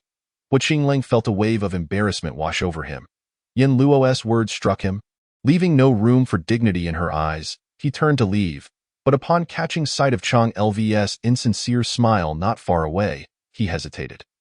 Once Chang Lv had begun to harbor animosity towards him. It was akin to a venomous serpent from which one could not escape. He suppressed his rising irritation and, with a hint of pleading in his voice, said, "Yin Luo, just consider it a favor, and I will remember this kindness." Yin Luo scoffed inwardly, remembering kindness? It seemed he intended to erase his moment of humiliation by eliminating her, the very person involved. She picked up a can of chilled cola, took a leisurely sip, and then extended it towards him, asking, "Would you like to drink?" Hua Qingling swallowed hard, lips pressed together. He would settle for food, unless... Hua Qingling steeled himself. Yin Luo, shedding her cool demeanor, gently replied, "Unless you marry me," the crowd gasped. Yin Feng seized Yin Luo's wrist, exclaiming urgently, "Sister, have you lost your mind?" Li Wei, pinching a dish of oil, raised her head slightly to glance at the girls standing under the lights, then smiled and returned to her meal. Yin Luo withdrew her hand, disregarding Yin Feng's feelings. Sun Jingyang mused, observing, "This woman is perfect, except for her infatuation." What a pity, she is about to tread the same path again. Hua Qinglong's thoughts were in turmoil. She truly still harbors feelings for me. Oh Suyu stormed over like a shrew, pointing an accusatory finger at Yin Luo as she berated, "Bah, you wretched creature. What's wrong with stealing someone else's husband?" Yin Luo shrugged, glancing at Hua Qinglang, then back at the others, helplessly stating, "I'm sorry, but if you wish to partake in my offerings, I have but one request, and if that cannot be met, then it cannot be helped." That as she walked away, Zhou Suyu continued her tirade, "That shameless hussy. I knew she was a loose woman, always unable to resist a man, now she is trying to seduce mine. Truly a woman of easy virtue. Shameless."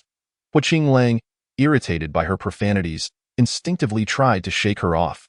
Yet, Yin Luo's gentle expression and soft voice echoed in his ears, "Unless you marry me, she is deeply in love. Hua Qinglang, your parents and family all reside in our Zhou family. Do not harbor any misguided intentions, lest you wish for me to show no mercy." Hua Qinglang frowned, a wave of murderous intent flashing through his mind. The people of Tianma Temple and the Nanhua clan would not concern themselves with such trivialities. Especially the Nanhua clan, known for their vicious tongues, would scorn a handsome man for not utilizing his advantages, deeming him devoid of prospects. Hua Qinglong's expression darkened as Zhou Suyu scoffed. "Qinglang enjoys comfort in our Zhou family. What need has he for prospects?" Laughter erupted from the Nanhua clan members. "Ha, comfort and sustenance. Ha ha, what is the difference from keeping a dog? At least dogs can guard the house." Hua Qinglong's face turned ashen. Zhou Suyu intended to say more, but was silenced by Zhou Ting's glare. She glanced at the men cloaked in black, recalling how they had devoured earthworms raw just days prior, their grotesque display leaving her with lingering dread. In his fury, Hua Qinglong's eyes fixated on the revelers in the distance. Among them, Yin Luo, surrounded by admirers, appeared anything but the incapable individual relegated to the back row. He regretted his decision to divorce for Dai Qianqian and Yin Luo, especially upon discovering that Dai Qianqian bore his father's child.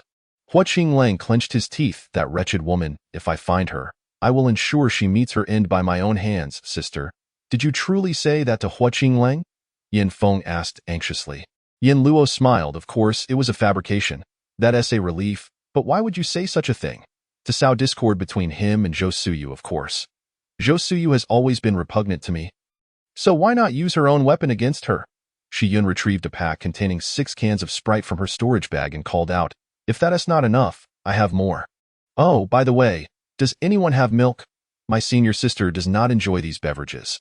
The crowd exchanged incredulous glances, drinking milk while eating hot pot. Shiling's face flushed, casting an annoyed glare at Shi Yun. Yin Luo handed her a pack of milk. "I have some here." Sun Jingyang and Li Wei also offered her milk. During their stockpiling, the supermarket had the most milk available, as long as it was bagged. Bottled or canned, it remained unspoiled even after being submerged, ready to drink once retrieved. Thus, everyone had plenty of beverages on hand. They also had ample meat, however, they lacked non-essential items like hot pot base and dipping sauces. Yet, without those, the hot pot would lack flavor, so they raised their cups in unison. "Thank you, Yin Luo, for providing us with a sumptuous dinner." Yin Luo felt quite pleased as she savored a can of cola. After being well fed, the young people began to tidy up, washing pots and dishes. They chatted amiably as they worked, creating a lively atmosphere that made the onlookers green with envy, unable to sleep. The aroma of the beef fat pot lingered in the air, remaining even after the pots were cleaned, making sleep elusive. Chapter 77. Regret as dawn broke, the group hastily consumed some dry rations to prepare for their journey. Upon reaching the lakeside, a wondrous sight unfolded before them. The once barren surface of the lake was suddenly adorned with an array of peculiar objects. Large round drums, upright daggers, long ropes, and oddly shaped stones. Most astonishingly, these items seemed to hover in midair, defying gravity. In the distance, a pavilion floated above the center of the lake, the exact number of stories obscured by the distance from the shore. Yin Luo's breath hitched. It was this very pavilion where she had obtained her Qian Kuan Wan Fa Ju. Pointing to the objects above, she remarked, "These items lead to the pavilion at the lake center. Their existence indicates they serve a purpose. It seems that reaching them will not be straightforward." Li Wei nodded in agreement. They planned to observe the movements of the Zhou family. Huarong retrieved a small kayak from his storage bag. instructing a Zhou family bodyguard to board it for an experiment. However, before the bodyguard could step onto the vessel, it sank beneath him. Yin Luo declared, "We cannot take both. We must traverse above." She had already anticipated this necessity, but chose not to reveal it prematurely, allowing the Zhou family to serve as an example. "I shall go first. You all proceed with caution." With that, she leaped gracefully onto the nearest large drum, landing with precision. She then jumped to the nearest floating object. Sun Zhengyang and Li Wei followed closely, and the other disciples jumped up as well on the opposite side. Chang Lv and Huarong quickly reacted, immediately ascending to the floating objects as well. Hua Qinglang patted Zhou Suyu's hand, remarking that although she was at the second level of the gathering spirit realm, her laziness rendered her unfit for physical exertion, and her lack of skills would only hinder their progress. Zhou Suyu sneered. "What, are you abandoning me to rekindle old flames with your ex-wife?" Hua Qinglang sighed. Resigned to bringing her along by the time they set off, Yin Luo had already reached a distance of 100 meters. Due to her possession of Qian Kuan Wan Faju, she did not conceal her strength this time. Utilizing her lightness skill to its fullest, she lightly tapped the upright dagger, leaving not a trace of her shoes behind. A magical array hovered above the lake surface, prohibiting sword flight. Everyone could only employ their lightness skills. Yin Luo's agility left Li Wei and Shi Ling in awe. What incredible speed! On the opposite side, Chang Lv and Huarong exchanged glances. They had assumed the only formidable ones were Li Wei, Sun Zhengyang, and Shi Ling, but were taken aback by the hidden prowess of Yin Luo. "We cannot let them reach the shore first."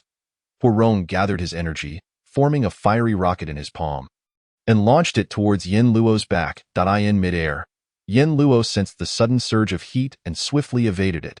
Simultaneously, she grasped the hanging rope, using its momentum to propel herself towards the next floating object. Yin Luo had no intention of counterattacking. She was determined not to waste time and continued to sprint forward. After a failed attack, Changlu and Huarong abandoned their efforts and focused entirely on parkour. Behind the team, several bodyguards took turns carrying Zhou Suyu, but one of them lost his footing and fell. Another bodyguard hastily grabbed Zhou Suyu's wrist, leaving her dangling beneath a wooden beam. Below, a dark shadow surged from the water, opening its wide maw and devouring the fallen bodyguard. Upon witnessing this scene, Zhou Suyu screamed in terror, "Quick, pull me up!" After consuming the bodyguard, the shadow swam beneath Zhou Suyu, leaping twice without reaching her, before surfacing, its head raised, gazing at her with longing. When Zhou Suyu looked down, she was met by a fish with a head twice the size of an adult. Its sharp teeth bared in a menacing grin. "Ah!" she screamed incessantly. Hurry up! Hurry up! Are you all just sitting around?" The bodyguard was startled by the fish that had just devoured a man, and in that moment, the thought of not rescuing Zhou Suyu crossed his mind. Saving her would mean carrying her, and that would put him in danger. "Quickly save the young lady," Zhou Ting shouted from the front. The bodyguard exerted all his strength to pull Zhou Suyu up. However, Zhou Suyu cried out, "In the front of the crowd, there is Yin Luo's figure, closely followed by Wei." Yin Luo moved like a nimble fox through the woods. Leaping gracefully in the air, swift and steady, alone, she left behind the so-called disciples of the major sects trailing her. She dashed away as if simply running on flat ground. Everyone present understood that she was far from ordinary. Hua Qinglang's gaze lowered. He did not desire such a wife. Why would he want Zhou Suyu, a young lady who could only cry and act helpless? Perhaps she was suitable once, but times had changed. Hua Qinglang suppressed his disdain and comforted her. Zhou Ting added, "Yes, sister, do not be afraid. You have bodyguards around you. They will protect you." Zhou Suyu regretted her decision to come to this wretched place. Now, her brother was indifferent and her husband was unloving. She wept, while Zhou Ting remained unfazed. The Zhou family head would not act against him, but Hua Qinglang's eyes turned cold. All right, stop making a fuss, sister. You all. Take good care of the young lady." Suddenly, the sound of someone falling into the water echoed, and the scent of human flesh attracted the man-eating fish in the lake, which swam excitedly below, occasionally leaping out of the water to see if it could reach a few people. Zhou Suyu trembled in fear. Yin Luo, however, paid no mind to the man-eating fish below. She was solely focused on sprinting forward. The closer she got to the pavilion, the farther apart the floating objects became, and eventually, they began to move. Yin Luo remained unfazed and quickly became the first to reach the shore. once on land? She did not linger and entered the building directly. Having come here a second time, Yin Luo was nearly familiar with the situation inside. Each floor had its own formation. To enter the next level, one had to pass through each layer.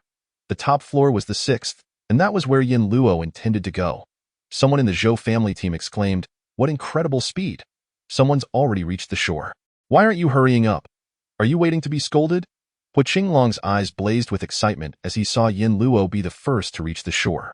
Zhou Suyu, on the other hand, was seething with anger, her nails unconsciously digging into the bodyguard's shoulder. The bodyguard felt a sharp pain in his shoulder and couldn't help but curse inwardly. What a troublesome young lady. Tossing her to the fishes below would be better. Upon seeing Yin Luo enter the building, Li Wei and Sun Zhengyang also reached the shore, and even Shi Ling soared up. Their faces turned grim as they each employed their best skills. Chong Lu threw his Buddhist beads into the air, using them to propel himself swiftly to the shore. Once inside the building, he was quickly enveloped by mist.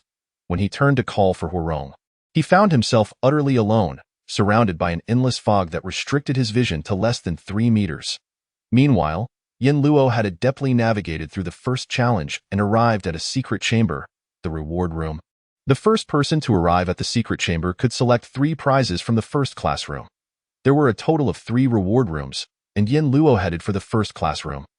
On the shelves within the room were 6 treasures, each a magical artifact. Yin Luo glanced over them quickly and selected 3 items: a suit of armor, a heart-protecting mirror, and a dagger. Once chosen, she proceeded to the second floor. Ascending from the first floor, the difficulty of each level's challenges gradually increased, and the rewards for overcoming them became more bountiful. On the second floor, Yin Luo received 3 vials of elixirs. The elixirs they obtained in the secret realm were all first grade, but those here were second grade, a notable improvement in quality. On the third floor, the reward room contained various medicinal formulas, accompanied by the ingredients for a single use of each formula. Without hesitation, Yin Luo took the formula for refining essence and marrow and stored the necessary materials in her space, hoping that if these materials could regenerate, she would be able to cultivate many more. The reward room on the 4th floor was filled with long swords of uniform design, and as the first place winner, Yin Luo was awarded 50 long swords. She was exceedingly pleased with this reward. With these long swords, the Chaoyang team would not lack for weapons. The presence of weapons would bolster the entire team's combat capabilities and provide a measure of safety. On the 5th floor, the first-class reward room contained 6 precious artifacts. Yin Luo felt her breath quicken. These were indeed precious artifacts. In her previous life, cultivators commonly used magical artifacts, and some could gather materials to forge their own. However, precious artifacts were different. They required high-level cultivators to forge and possessed a hint of sentience, allowing for better synergy with their masters and greater power. Currently, Yin Luo's own weapon was a long sword of precious quality, and it was her only one. After considering her options, she ultimately chose a suit of armor for Yin Feng, a long sword for Shu Tianxiu, and another long sword for Bai Yui.it. Wasn't that she didn't choose for herself.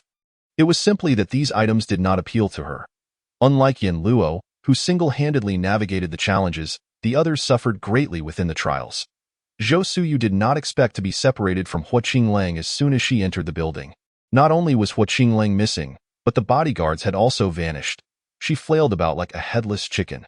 Just then, a disciple from the South Witch clan emerged from the mist, injured and clutching his shoulder. Upon turning a corner, he spotted Zhou Suyu. Zhou Suyu also noticed him and hurriedly asked, "Have you seen my brother and husband?" The South Witch disciple glanced around, confirming that no one was present, and a surge of malicious intent welled up within him. Although Yin Luo's team was composed of many formidable women, the Zhou family team had only a single woman, and she was quite bothersome. However, a smirk crept onto his lips. This bothersome young lady was not without her charms. He slowly approached her, his face twisted in a sinister smile. "I haven't seen your brother, but as for your husband, I have indeed laid eyes upon him." Dressed in a cloak, Zhou Suyu did not detect his expression and inquired eagerly, "Really? Where is he?" "Right here. Right here?"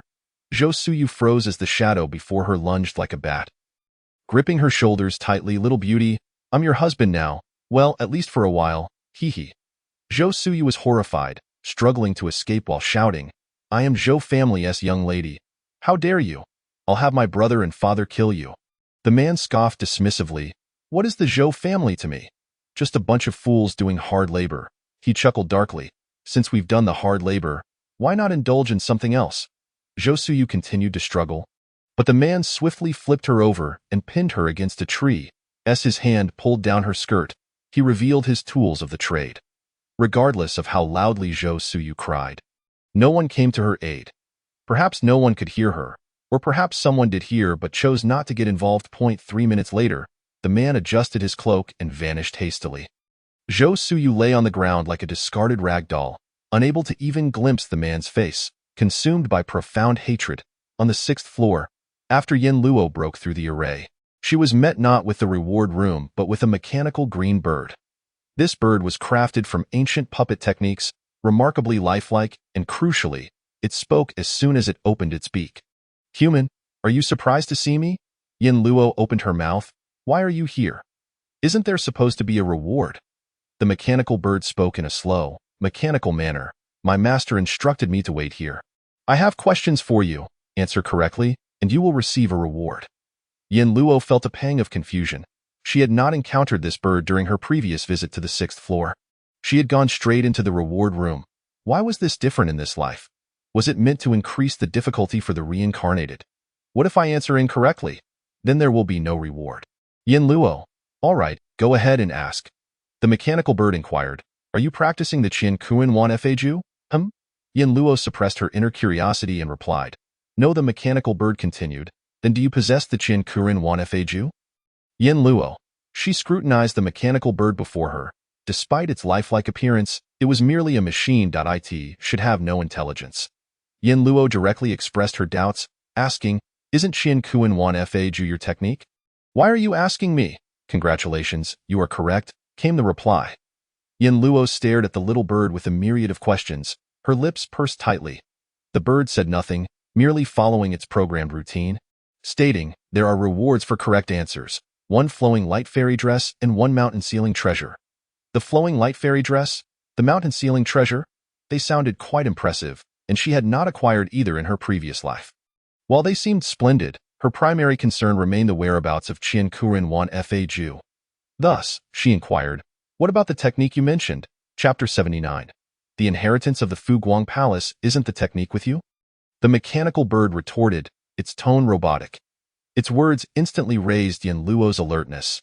Did it truly know the technique was in her possession, or was it merely attempting to deceive her? "Do not panic." The bird continued, reciting in an emotionless manner. "The master stated that only you possess the technique. No one else shall have it. Since the inheritance has been given to you, it will not be bestowed upon another." Yin Luo exhaled, feeling relieved. The bird further proclaimed, "The inheritance of the Fu Guang Palace is entrusted to you." Upon uttering these words, the internal mechanisms of the bird emitted a pop, and its body disintegrated into countless fragments. Yin Luo instinctively stepped back, fearing a trap. After a moment, the fragments remained just that, fragments. Frowning, she approached to inspect, realizing the bird had indeed been destroyed.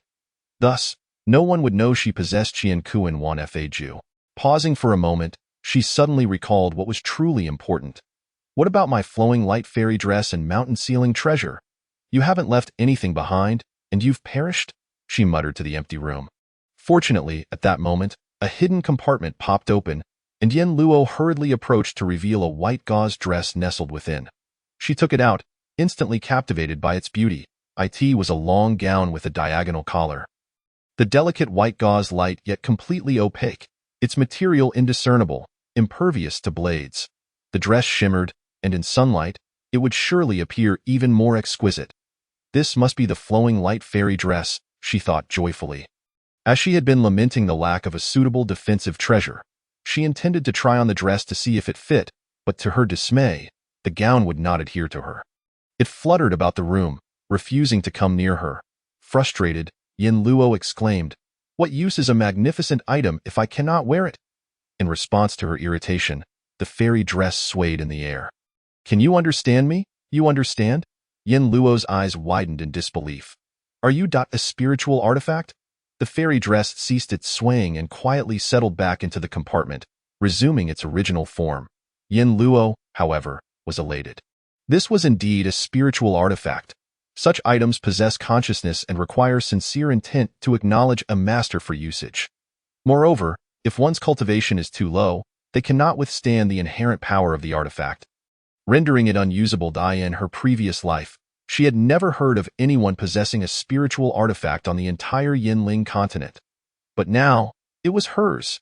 Yin Luo rubbed her hands together in excitement, stealthily stashing the fairy dress into her space, placing it carefully on the table in her little wooden cabin.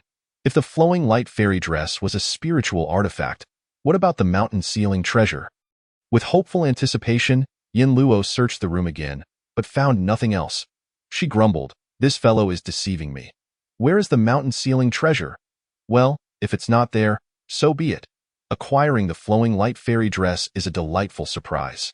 Content, Yin Luo exited the room, which subsequently vanished, as if it had all been an illusion. In the reward room, she was still entitled to 3 prizes for being first, although Qian Kuan Wan Fa Ju was absent. She chose a volume of Tiangong Jiwu, a book on Dan Shu, and another on Yinyangba Gua. With these techniques, the Zhaoyang group would be able to forge their own weapons, concoct pills, and set formations. After exploring the entire pavilion, Yin Luo paused, hesitating to exit immediately. Instead, she entered her space. If she left now, everyone would know she was the first to break the formation. Once inside, Yin Bao came running from a distance, leaping into Yin Luo's embrace, causing her to stumble backward. "Little Yin Bao, have you caused any trouble?" Yin Bao nuzzled against her neck, then tipped over to lie on the ground. Pressing its back against Yin Luo was momentarily taken aback, then realized, "You want me to hold you to sleep?" She couldn't help but feel a mix of amusement and exasperation. She had scarcely been present in the space these past few days, and now this little one was acting spoiled. It was evident that it was female. Yin Luo lay on the grass, embracing it for a while to soothe its tender heart. After sufficient time, Yin Bao climbed back up, leading Yin Luo up the mountain. Since the addition of a grand mountain to the space, Yin Luo had not found the time to explore it. Following Yin Bao up the mountain, she discovered a grove of bamboo. Yin Bao had surely indulged in fresh bamboo shoots these past few days. Besides the bamboo grove, the area was predominantly dense forest. The mountain bore wild fruits and vegetables. But given the delectable fruits cultivated in the space, neither Yin Luo nor Yin Bao showed any interest in the wild offerings. As Yin Luo wandered around the mountain, she noted its untouched nature, resembling a primeval forest with no signs of human interference. Numerous wild medicinal herbs thrived, yet she found it strange that all were of younger varieties, lacking any aged specimens. Logically, in an uninhabited area, there should be ample millennia-old herbs. Glancing at Yin Bao, she suddenly realized, could it be that the space has been selectively consuming them? Yin Luo felt she had uncovered the truth. Indeed, she even spotted holes where plants had been uprooted. Gluttons! All of you are gluttons. After the space evolved, the environment had become unstable, causing Yin Luo to feel dizzy. However, as the space replenished itself with a plethora of spiritual herbs, the environment stabilized, alleviating her discomfort. She caught a wild chicken on the mountain and tossed it to Aunt Chun, planning to make chicken soup for dinner. All right, the mechanical assistant swiftly took the chicken and plucked its feathers. Aunt Chun then headed to the vegetable garden to gather fresh produce. Yin Bao poked its head out and asked, "Master, may I explore the mountain?" Yin Luo replied, "You may, but do not endanger the animals on my mountain." "Ha! I'm not a glutton." Yin Luo shot her a disdainful look. "A glutton is not nearly as capable as you." With that, she joyfully scampered up the mountain, kicking up a cloud of dust, the air filled with the sounds of her frolicking. For dinner, Aunt Chun prepared ginseng wild chicken soup, braised pork ribs, fried cod strips, cumin beef cubes, stir-fried yam, and spicy shredded potatoes. Aunt Chun did not join them at the table, instead dining with Xiao Shui at a wooden table outside. The mechanical assistant had to wait until everyone finished eating and tidied up before it could partake. Only Yin Luo and Yin Bao sat down for dinner. Yin Bao had its own seat, and Yin Luo placed a bit of each dish in front of it. After a while, Yin Bao grew bored and simply plunged its head into the bowl, shaking its head vigorously until it finished the meal. After giving it a bath, Yin Luo allowed it to hop onto the bed. Seeing that Yin Luo would be sleeping here tonight, Yin Bao was overjoyed, darting around the room before finally burrowing into the blankets to warm Yin Luo's bed. How delightful, thought Yin Luo, contentedly lying beside Yin Bao and drifting off to sleep. Gratitude to Shui Air for her recommended votes and Qing Huan for her monthly votes. Wishing everyone a joyful Dragon Boat Festival. Chapter 80. The outcome of Zhou Suyu. After 2 days in the space, Yin Luo finally saw people ascend from the 6th floor. Tio reached the 6th floor. One must collect a bottle of dew from moving wooden stumps. Li Wei was the first to arrive. He took 5 hours to fill his bottle and proceeded to the reward room. Upon entering, he discovered he was the second to finish. His gaze fell, seemingly pondering who might be first. Moments later, he exited the pavilion. Following him, Sun Jingyang, Shi Ling, and Chang LV arrived simultaneously on the 6th floor, competing for dew while engaging in a scuffle. Ultimately, Sun Jingyang and Shi Ling joined forces to drive Chang LV back, and both entered the reward room together. Yin Luo waited in her space until most had departed before emerging, preparing to exit the pavilion. At that moment, however, more individuals ascended to the 6th floor hall. Among them Zhou Suyu. Zhou Suyu spotted Yin Luo immediately. Upon realizing Yin Luo was about to leave, she understood that Yin Luo had passed the 6th trial, and jealousy surged within her. Why? Why is it that she can pass alone? Observing that Yin Luo was by herself, Zhou Suyu hurriedly stepped forward to block her path. Hey, what treasures did you obtain upstairs? Hand them over. Yin Luo looked at her with a smile that held a hint of mockery. Did I miss here? Young miss, you expect me to surrender my belongings? Zhou Suyu frowned. What, you don't want to give it up? Behind Zhou Suyu stood 10 bodyguards from the Zhou family, a disciple from Tianmo Temple, and 2 disciples from the Nanwu tribe. They were all taken aback by Zhou Suyu's sudden attempt to rob Yin Luo. They knew they could not possibly defeat her. Yin Luo glanced at the people behind her and teased, Have you consulted their opinions about your little heist? Zhou Suyu confidently replied, I am the master. They are merely servants. They will heed my every word. Oh? Yin Luo elongated her tone, addressing the servants. What do you think, Miss Zhou's servants? The disciples from Tianmo Temple and the Nanwu tribe immediately retreated.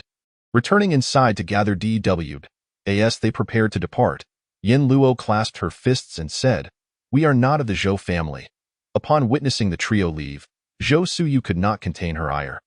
Cursing under her breath, Yin Luo scrutinized Zhou Suyu from head to toe and, with curiosity, inquired, Miss Zhou, being a lady of your standing, why do you present yourself in such a disheveled state? Your husband will surely find it off-putting upon seeing you like this. Zhou Suyu, taken aback by the mention of her untidy appearance, instinctively tugged at her skirt. That wretched Yin Luo, surely she hasn't deduced anything. Has she? Noticing Zhou Suyu lost in thought, Yin Luo turned and descended the stairs. Zhou Suyu's voice echoed from behind. As long as you hand over what you've acquired, I can persuade my husband to speak with you.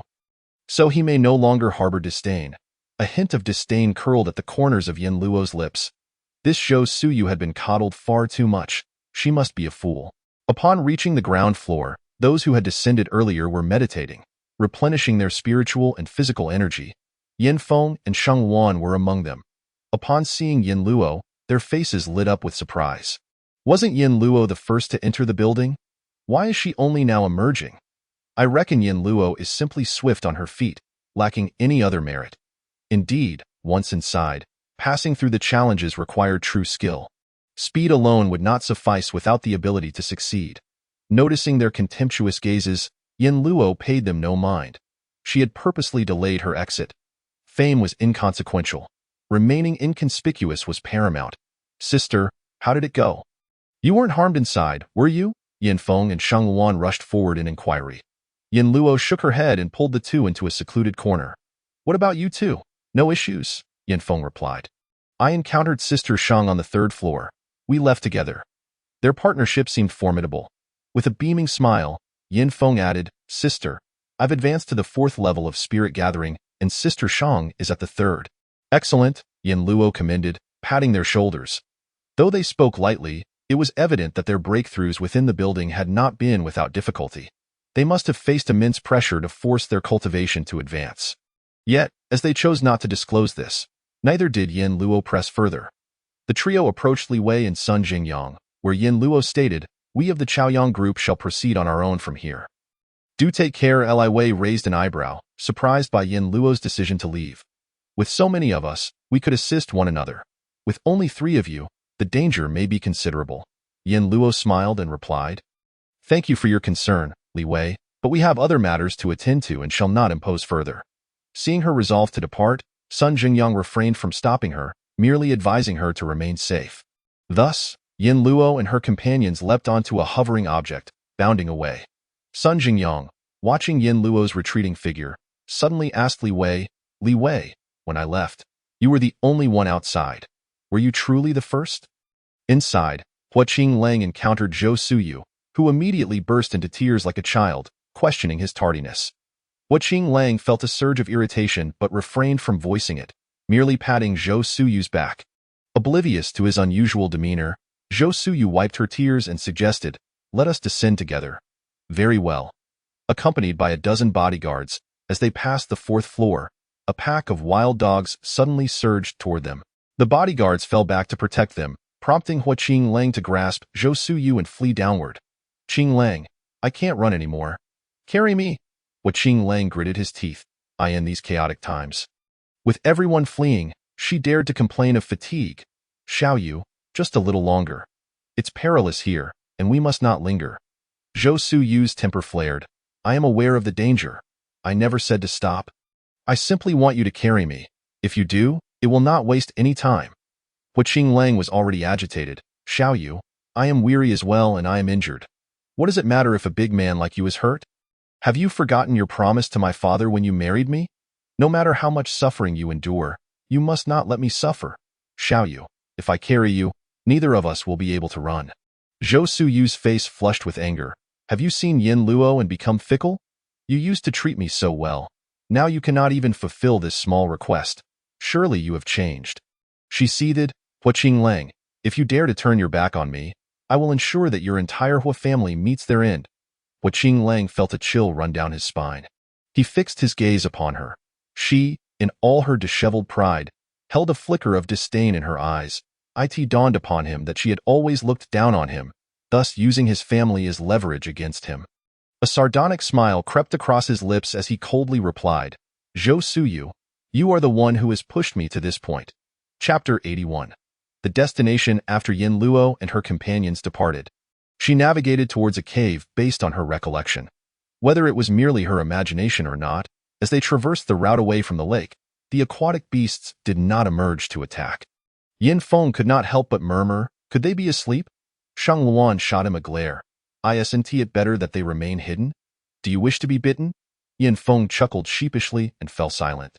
They exited the expansive lake without incident, only to run into a throng of individuals. Yin Luo lifted her gaze, momentarily taken aback. She had not anticipated encountering acquaintances once more. "You?" The leader of the opposing group spoke first. "What brings you here? Is there still something of interest in the lake?"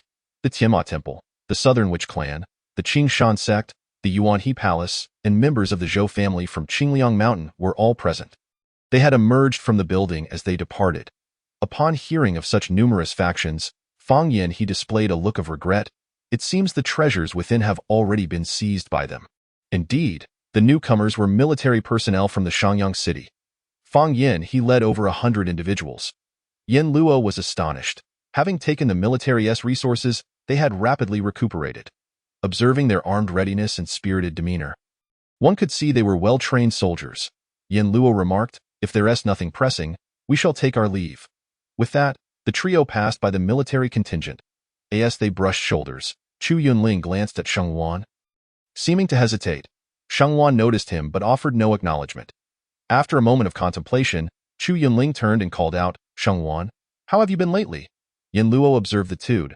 She recognized Chu Yunling as the leader during the raid on the Huayuan community's resources.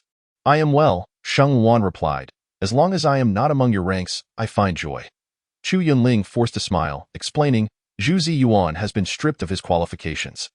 Now, the military in Shangyang City is under the command of Captain Feng. He is unlike the others." Yin Feng, perceptive, stepped forward to inquire, "Sister Sheng, do you know him?" With an expressionless demeanor, Sheng Wan stated, "We were once comrades." She turned towards Chu Yunling and said earnestly, "That is all."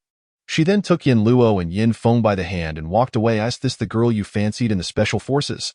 Chu Yunling mused, scratching his nose awkwardly. "Don't jest. Can't you see she's ignoring me?" A sigh escaped him. Initially, she excelled in all assessments, but when it came to promotion, Someone else outpaced her, and in a fit of anger, she left.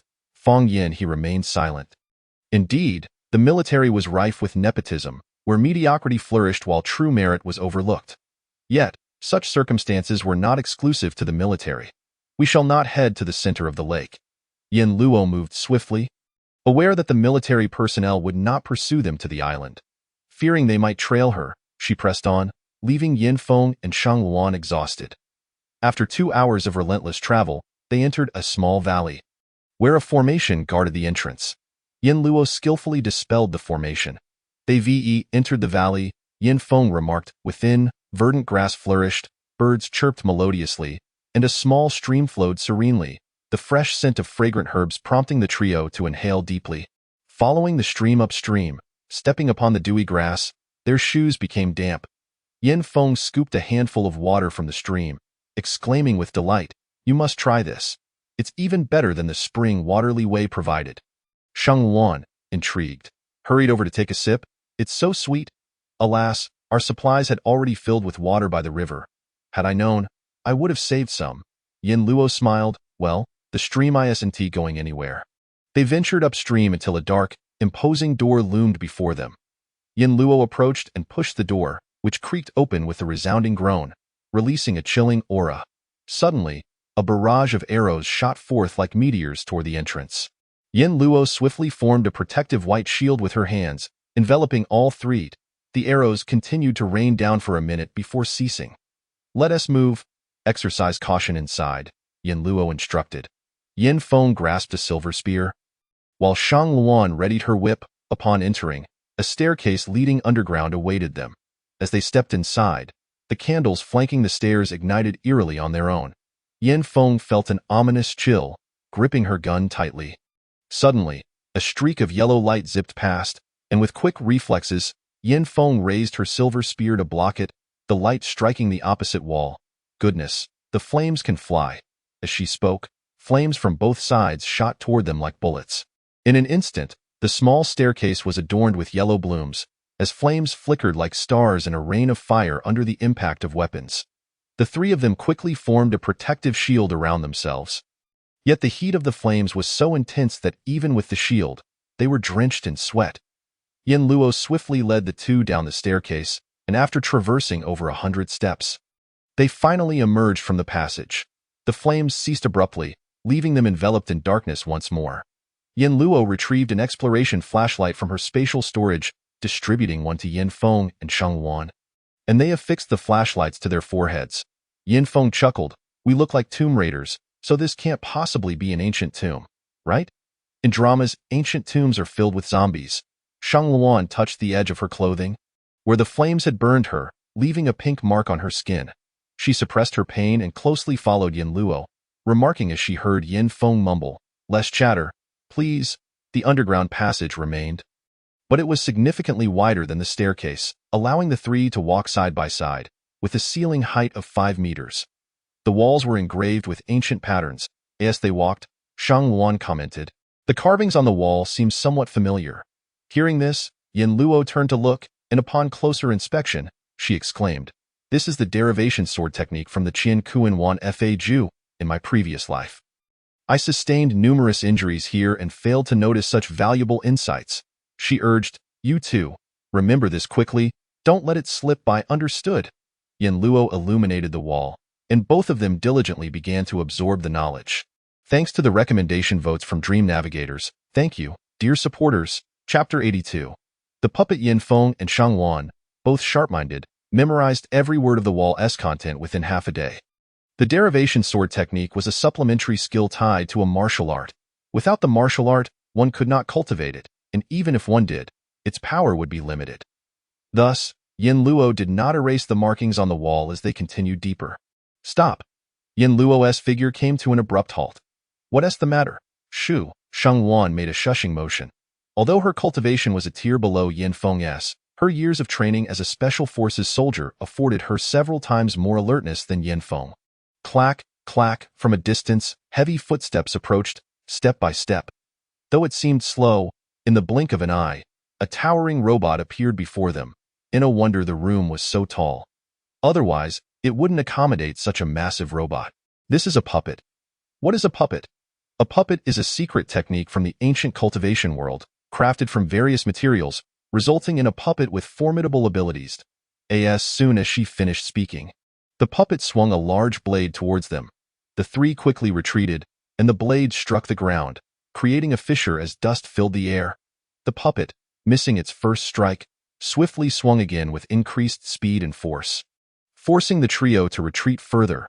Under the puppet's relentless assault, they were scattered. Yin Luo soared into the air, lightly tapping the wall with her toes, propelling herself towards the puppet, her long sword aimed at its neck. Clang! The puppet surprisingly reacted, swinging its right arm back, colliding with Yin Luo's sword. A brilliant spark erupted in the darkness. Yin Luo quickly withdrew and launched another attack ahead. Yin Feng swept his silver spear, which crackled with purple lightning. The silver spear and purple electricity danced through the air, causing the puppet to tremble violently. Taking advantage of the moment, Shang Luan cracked her whip, ensnaring the puppet's arm, and retreated while wrapping around a pillar twice. She kicked off the pillar, leaning back with all her strength. The puppet's colossal form halted momentarily. Yet, in the next second, it began to struggle, its legs bending as it sought to break free. Yin Luo and Yin Feng, one in front of the other, simultaneously thrust towards the puppet's neck. The sword and spear clashed. However, contrary to expectations, the puppet did not sustain damage. Its head rolled on the ground. Yet its body remained remarkably agile. It raised both arms and yanked, causing the pillars in the hall to topple, while the passage began to shake, and stones from above cascaded down. Shang Luan was dragged forward several meters by the pillar, her elbow scraping against the ground, leaving a trail of blood. Meanwhile, Yin Luo and Yin Feng were knocked away by the puppet's wild swings. Yin Feng crashed against a falling stone, rebounding before hitting the ground. The puppet's weak point was not its neck, but its palms. Like a cunning fish, she evaded the falling stones, appearing behind the puppet. Darn it, if I can't pierce from the front, then the back will do. She lunged towards the puppet's shoulder, but the puppet twisted its upper body to evade the attack. However, unbeknownst to the puppet, Yin Luo's other hand quietly produced another sword, which swiftly aimed at the puppet's opposite hand. Sizzle! The long sword pierced through its palm. The puppet's massive form trembled violently twice. Yin Luo anticipated another attack and quickly retreated, crossing her swords defensively before her. But after the puppet's brief tremor, it collapsed with a resounding crash. That moment, signs of collapse were evident in the room, and Yin Luo, with no time to ponder further, tossed the puppet into her spatial storage. Grabbing Yin Feng with her left hand and Shang Luan with her right, racing out like the wind. Behind them, the ceiling's boulders fell at an accelerated pace, and the passage collapsed with a thunderous roar, sending dust flying everywhere. Yin Luo felt a rush of fear. Had they delayed even a second longer, they would have been crushed into fresh meat paste. Are you both all right? Yin Luo inquired. Shang Luan replied. I have external injuries, but a bit of medicine will suffice. As for Yin Feng, he seems to have sustained internal injuries. Yin Feng, maintaining his composure, stated, I'm fine. Just a slight shock to my meridians. No damage. As he spoke, he felt a sweetness in his throat and spat out a mouthful of blood. Yin Luo. Yin Feng sheepishly chuckled. Oops, I splattered it on Shangjia. Shang Luan said, you should talk less and take a healing pill first. Yin Luo administered a healing pill to Yin Feng, applied medicine to Shang Luan's arm, and then each received a cup of spiritual spring water from her space. Yin Feng's eyes widened in surprise. Sister, this water is even better than the stream outside. As the warm liquid coursed through him, it soothed his meridians, alleviating much of the pain he felt. This water can even heal? How astonishing! Sister, are you the true champion of that pavilion? Although Yin Luo had exited later than others, people assumed she had taken longer to pass the test, but Yin Feng and Shang Luan did not share this view. Yin Luo smiled and admitted. Yes, she possessed valuable items, and if she wanted to present them reasonably, she would have to push them as rewards from the secret realm. Only then would others not suspect anything. Even though Yin Feng was family, she could not disclose the secrets of her divine space just yet. Wow, I knew it. My sister is the most formidable. How could she possibly take so long, sister? As the champion, you must have acquired many treasures, right? Yin Feng inquired, regretting his question almost immediately, feeling he had overstepped. Yet Yin Luo brushed it off, saying, I acquired several precious artifacts, dozens of magical tools, numerous pills, and various martial arts. Yin Feng and Shang Luan's eyes sparkled with excitement. As expected of the champion, such bountiful rewards. These items were originally intended for the disciples of the Zhaoyang group, so she didn't withhold the information from them. All right, you two, focus on healing. Once you're better, we'll continue our journey. Yin Feng and Shang Luan fell silent, sitting cross-legged and obediently tending to their wounds. Yin Luo placed 4 spirit stones beside each of them to aid in their swift recovery. The passage they had come through had collapsed, and after inspecting the area, Yin Luo noted that this collapse prevented anyone from entering from the outside. That moment, on the other side of the passage, Chu Yunling observed the massive stones that had blocked the entrance. He asked, Did they truly enter this cave? The soldier nodded. I saw it with my own eyes. Fang Yin, he added, with the scale of the rockfall. We cannot pass through. Let us go. The stream outside is good. We should gather more. Chu Yunling clenched his fists tightly, gazing at the blocked entrance. Shangluan, will she be in danger? Chapter 83. The storage of the Fuguang Palace? Striking rich, Yin Feng and Shang Luan rested for an entire night, and when they awoke, Yin Luo had already prepared breakfast for them.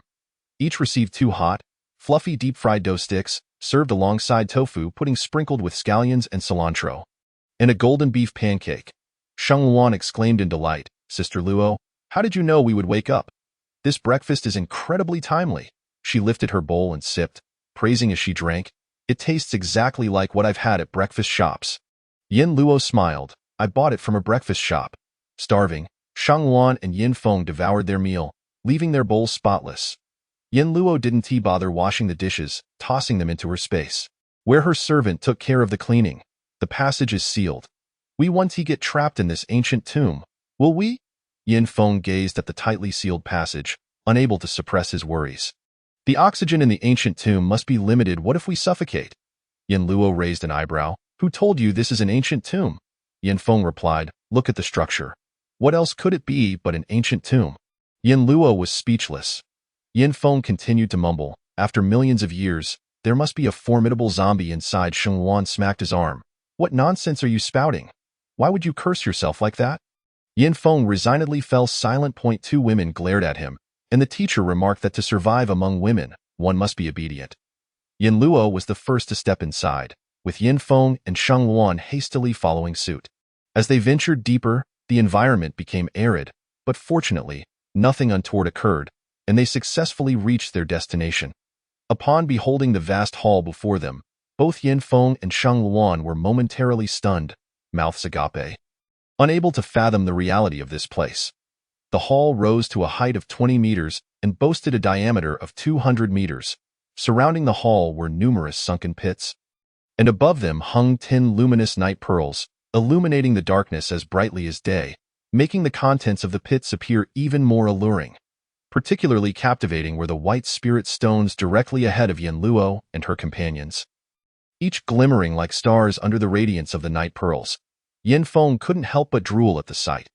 Yin Luo speculated that if this secret realm had once belonged to a sect called Fuguang Palace, then this location must have served as their treasury. Before them lay countless spirit stones, at least tens of thousands in number. In her current life, even with such treasures before her, Yin Luo felt her breath quicken. In her previous life, it was these very items that had propelled the Hua family to prosperity. However, when she had last visited this place, she had been accompanied by dozens of bodyguards from the Hua family, whereas now, only Yin Feng and Shang Luan were by her side. Let us split up, Shang Luan exclaimed, seizing Yin Luo's arm. Our storage bags likely won't suffice for such an abundance of treasures. Yin Luo replied, Given the passage of time, many of these items are likely spoiled. Let us only take what is intact. With that reassurance, Shang Luan felt at ease, but soon thereafter, she began to feel disheartened. What a pity if they are ruined, she lamented. Humans are strange. When there's too much, they fear they can't carry it, yet when it's damaged, they mourn the waste. Yin Luo's spatial realm had expanded significantly, now encompassing an additional mountain, making it effortless to store all these items. She ascended first to collect all the spirit stones. Yin Feng was busy placing a pile of spear shafts into his storage bag. As Shang Luan rummaged through the treasures, she excitedly proclaimed, There are so many storage bags here. Luo Jia, could it be that we stumbled into someone else's treasury? Yin Luo responded, it's quite possible. Yin Feng joyfully remarked, thank goodness we didn't travel with them. Otherwise, we'd have to share all this bounty. Yin Luo smiled subtly.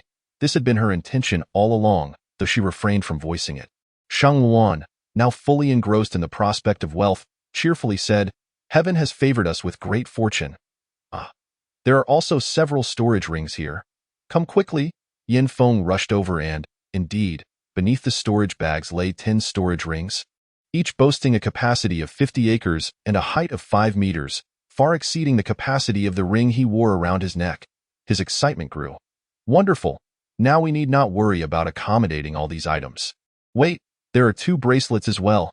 Shang Luan lifted one, peering inside. Wow, they're 100 acres in size. Her astonishment rendered her momentarily speechless. Yin Luo chuckled, all right, don't be so flustered. You two can each have one of these bracelets. Shang Luan threw her arms around Yin Luo's shoulders. Really? But Luo Jia, don't you need one? Yin Luo replied, when I say it's yours, it's yours. When have I ever deceived you? Shang Luan lunged forward to give Yin Luo a big kiss, but Yin Luo saw through her intentions, pushing her forehead back with a gentle nudge, causing her to stumble back. Nevertheless, Shang Luan remained exuberant, dancing around and examining the bracelet on her wrist. Luo Jia, I think I'm starting to like you. You're bending my orientation. Bending? What do you mean by that? Yin Feng asked, perplexed. Shang Luan scoffed. Shoo, shoo. Adults are talking, children should keep quiet. Yin Feng huffed, I've graduated from university. I'm not a child. The two adorned their wrists with the bracelets, which, when compared to weapons, were already considered treasure-level items, quite rare indeed. After collecting these, they continued their treasure hunt. In the several pits on the left, they found food that had long turned to stone due to the passage of time. Yin Luo continued her search and discovered some seeds, neatly packed in wooden boxes inscribed with formations, which remained undamaged. Although she did not know what seeds they were, she collected them for Aunt Chun to plant in her space, on Yin Feng's side. He uncovered over 100 pieces of magical armor and several hundred protective mirrors, far more than the members of the Chaoyang group could use. Soon enough, Yin Luo found alchemical furnaces, while most were of similar quality. One stood out for its superior grade, which she intended to use for her own alchemy. There were also large cauldrons and hammers for forging, allowing Yin Luo the opportunity to customize her own magical artifacts. The walls flanking the entrance were lined with various raw materials suitable for crafting magical artifacts and alchemy, along with 2 boxes of empty talisman paper and several talisman pens. Beneath the talisman pens lay a book titled Talisman Record, detailing the types, functions, and methods of drawing talisman paper. Luo Jia, what is this? Shang Luan asked, handing Yin Luo a small, black, oval object about the size of a palm. Yin Luo replied, that is a formation plate. It comes with an embedded formation and can be activated by inputting spiritual energy, which is far more convenient than setting up a formation on-site. Keep it, it may come in handy later. In the realm of cultivation, few possess the skill to arrange formations. Those who do often record their formations onto plates for others to use, thus profiting from their knowledge. Shang Luan nodded, there are many more over there. I'll collect them all. Gratitude is extended to the classic Blue SY, Cheng de Xiao Xiao, for the recommendation tickets found within the book. Chapter 84. Red Carp. Shang Luan gathered the formation plates and noticed a small box in the corner. Upon opening it, she exclaimed in confusion, why are there jewelry pieces here? What purpose do they serve apart from adornment? Why would a grand sect store such trivial items? Yin Luo glanced over and replied, these are all magical artifacts. Magical artifacts? Yin Luo took out a pair of light blue earrings. For instance, these contain water-based magical attack spells of the 5th level of the Gathering Spirit Realm.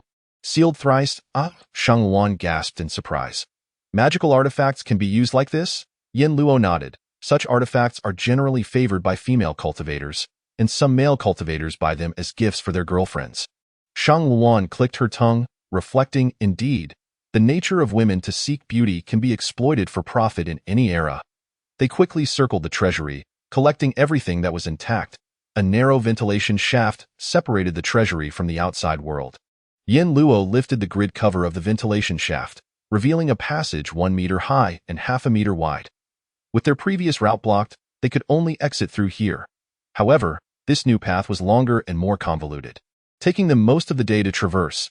Having amassed a bountiful haul from the treasury, they now had ample water to store. After a while, Shang Luan suddenly said, "Xiao Feng, you should go wait a little further away." Yin Feng, taken aback, asked, "What is the matter?" Shang Luan's expression was somewhat awkward but quickly returned to normal. "I need to wash up. Are you sure you want to stay here to watch?" Yin Feng's face turned red as he awkwardly replied, "Washing together with Shang Jie wouldn't be appropriate." Yin Luo shot him a disapproving look. "Can't you just set up your own makeshift area to wash?" Suddenly, Yin Feng felt rather indecent. As the siblings continued their conversation while storing water, Yin Feng dared not glance downstream. Just then, a loud scream echoed from downstream. Luo Jie, help!" Both Yin Luo and Yin Feng's expressions changed, and they rushed downstream. Yin Luo moved swiftly, dashing directly to the makeshift area, where she found Shang Luan at the water's edge. The crystal-clear stream reached her knees, her upper body bare, hands clasped over her chest. Short hair clinging to her cheeks, water dripping continuously. Her eyes were filled with a mix of distress and fear as she rushed into Yin Luo's embrace. When Yin Feng arrived, he was met with this sight, causing him to avert his gaze in shock, too embarrassed to look any longer. Gently patting Shang Luan's back, Yin Luo inquired, "What happened?" She sensed no danger in the vicinity. Shang Luan, with a pitiful demeanor, recounted, "I was just swimming in the water when something slippery touched me." "Something's in the water? Quickly put on your clothes." "Oh." Shang Luan hurriedly donned her clothing, and Yin Luo dismantled the makeshift area. Once it was removed, Shang Luan spotted Yin Feng standing outside, his face as red as a sweet potato. He hung his head low, as if he would rather sink into the ground. The tense emotions of Shang Luan dissipated in an instant, prompting her to tease, "It's me being touched, not you." "Why are you blushing?" Yin Feng retorted. "What are you laughing at? Being touched by you is an honor." Shang Luan replied, "I just find it amusing to see you act like a child." Yin Luo squatted by the water's edge, the stream crystal clear, revealing nothing but swaying aquatic plants and the occasional passing fish. She furrowed her brows and asked, "Are you sure it wasn't a fish that brushed against you?" Shang Luan quickly responded, "Impossible. That creature should be quite large." After pondering, Yin Luo decided, "Let's gather some water and leave afterward. No one should go into the water." They hurriedly filled their containers, and once they were full, the three turned to depart. "Don't go." A voice suddenly emerged from the water. "Stay and play with me for a while longer." Shang Luan and Yin Feng were instantly on edge. What was that? "The most terrifying enemy is the one you cannot see." Yin Luo frowned and, after a moment, said, "Your voice sounds a bit familiar. I remember now. You are the one who helped us cross the river." The voice in the stream grew cheerful. "Your brain is quite sharp. Oh, how I wish I could eat that brain." At these words, Yin Feng immediately positioned himself protectively beside Yin Luo, brandishing his silver spear at the water surface, as if facing a formidable foe. Shang Luan, too, gripped her whip tightly, realizing that it was indeed this creature that had brushed against her in the water. "How perilous, yet," Yin Luo calmly stated, "with your strength. If you intended to kill us, you would have done so long ago. We wouldn't stand a chance. But you haven't attacked. Is there something you desire from us?" Shang Luan's heart tightened. It had touched her just moments ago. Could it be interested in her? Oh no, she didn't want to be the matriarch of a bandit tribe, especially not of a water tribe. The creature in the water clicked its tongue. "You think quickly. The reason I haven't harmed you is indeed because I'm interested in one of you." Shang Luan. She was on the verge of tears. Just then, the stream erupted as if boiling, and in the center, a vivid red back slowly emerged. This back was covered in scales, which reflected a myriad of colors under the sunlight. As the back rose from the water, an oval-shaped head appeared. Yin Luo was astonished. It was a carp, a red carp. Though it was not particularly large, measuring less than 2 meters, its round belly made it appear somewhat disproportionate with its short fins. Shang Luan and Yin Feng were equally astonished. A carp had cultivated to such an extent? The red carp seemed pleased with their expressions, shaking its head and floating above the water, a meter out of the stream. Its mouth and gill covers opened and closed as it spoke. "My previous master favored you and instructed me to follow you, so here I am." Chapter 85. The Sect's Secret Treasure. "Who is your previous master?" Yin Luo directly inquired. The red carp, with its round, sparkling eyes fixed on Yin Luo, replied, "My previous master is a super handsome man, this point. It glanced at Yin Luo with a hint of disdain. I only like handsome men, not women. I don't know what my master was thinking. Wanting to give me to you, Yin Luo exclaimed in surprise. Your master knows me? The red carp shook its head. No, he doesn't know you, but he can divine the future, Yin Luo. So it was that the former master had entrusted its pet to her based on divination? She found this previous master rather unreliable. Yin Luo said, What if I don't want you? The red carp's plump body froze midair, its swaying tail coming to a halt. After a long pause, it spoke slowly. What did you say? You don't want me. It went into a frenzy. Do you know my abilities? Do you know my cultivation level? I was just about to take flight when I was trapped here. Otherwise, you wouldn't even be able to see me now, Yin Luo replied. What I desire is a pet loyal to me. If you look down on me, there's no need for you to follow me. A forced partnership is never sweet. The red carp regretted its earlier approach. Had it known Yin Luo was so difficult to please, it wouldn't have tried to intimidate her. However, without becoming her pet, it would be trapped in this secret realm, leading a lonely existence that could stretch for millennia. It might even die here or, as before, enter a dormant state to preserve its life. Yet, it yearned to escape. The red carp smiled with its round mouth. Sweet is sweet. No matter the fruit, it's sweet once plucked, isn't it? What fruit isn't edible? Yin Luo observed its sudden change in attitude with an amused expression. The red carp, uncertain of Yin Luo's intentions, decided to take matters into its own fins. With a flick of its fin, a small, scale-like red mark shot toward Yin Luo with incredible speed. She couldn't evade it in time. The mark burrowed into her mind, entering her consciousness. Yin Feng and Shang Luan were startled, thinking the red carp had launched a surprise attack, and quickly asked, Sister, are you all right? Yin Luo, upon seeing the mark in her consciousness, was taken aback. This red carp was indeed a spiritual beast. Spiritual beasts are born of heaven and earth, possessing cultivation levels superior to that of demon beasts, and are naturally gentle, unlike the violent nature of demon beasts. They can become excellent companions for humans. Most importantly, it is natural for spiritual beasts to attain immortality, whereas demon beasts can never achieve such a fate, only becoming demon gods. Immortals and demons cannot coexist throughout eternity. I'm fine, Yin Luo reassured Yin Feng and Shang Luan. This is a contract. After signing it, it will become my spiritual beast. Oh, that's good. Yin Luo turned to the red carp. I never expected you, a seemingly ordinary carp, to be a spiritual beast. Are spiritual beasts really this cheap now? The red carp felt like crying from frustration. How could its new master not cherish it? Yin Luo sensed its emotional turmoil and was surprised to discover. You're actually female. Oh, you were the one touching Shang Luan in the water? Oh, it's a female, Shang Luan sighed in relief. The red carp blinked. I haven't seen humans in many years, and I found it amusing. I acted on a whim to tease her. Shang Luan, don't stop her. She wants to go hit someone. Yin Luo inquired, How old are you? The red carp replied, When the calamity arrived, I was still a little girl. To survive, I forced myself into a dormant state. During this period, my body, age, and cultivation level remain unchanged, so I am now equivalent to 7 or 8 years old in human terms. The three stared in disbelief. The concept of a dormant state was astonishing. If such technology were available today, it would surely be sought after by the powerful. Yin Luo regarded this 7 or 8-year-old little girl and said, I have a space where I can keep living beings. Since you wish to follow me out, you may enter this space for now. All right. Yin Luo tossed the red carp into the space, and upon entering, the carp did a somersault in the air, landing gracefully in the water. Due to its high cultivation level, the smaller creatures, like the crocodiles, trembled and hid beneath the water, too scared to move. Little Snow also concealed itself behind a tree, its big eyes fixated on the water's surface. The red carp was pleasantly surprised by the excellent environment and joyfully leaped around in the stream. Yin Luo remarked, Fortunately, you're small. If you were any larger, you would sink. The red carp replied, What are you talking about? I can grow bigger or smaller. This size is perfectly tailored for the stream. Yin Luo voiced her curiosity. Is your previous master the ruler of the Fuguang Palace? Yes. Then may I ask, what is the sect's secret treasure? She still remembered the words of the mechanical bird. They made a promise to provide one. Yet now it seemed they had not delivered. How shameless! The red carp replied, There isn't a secret treasure. There is a great sect formation, but it has already been destroyed. Yin Luo's expression darkened. You actually lied.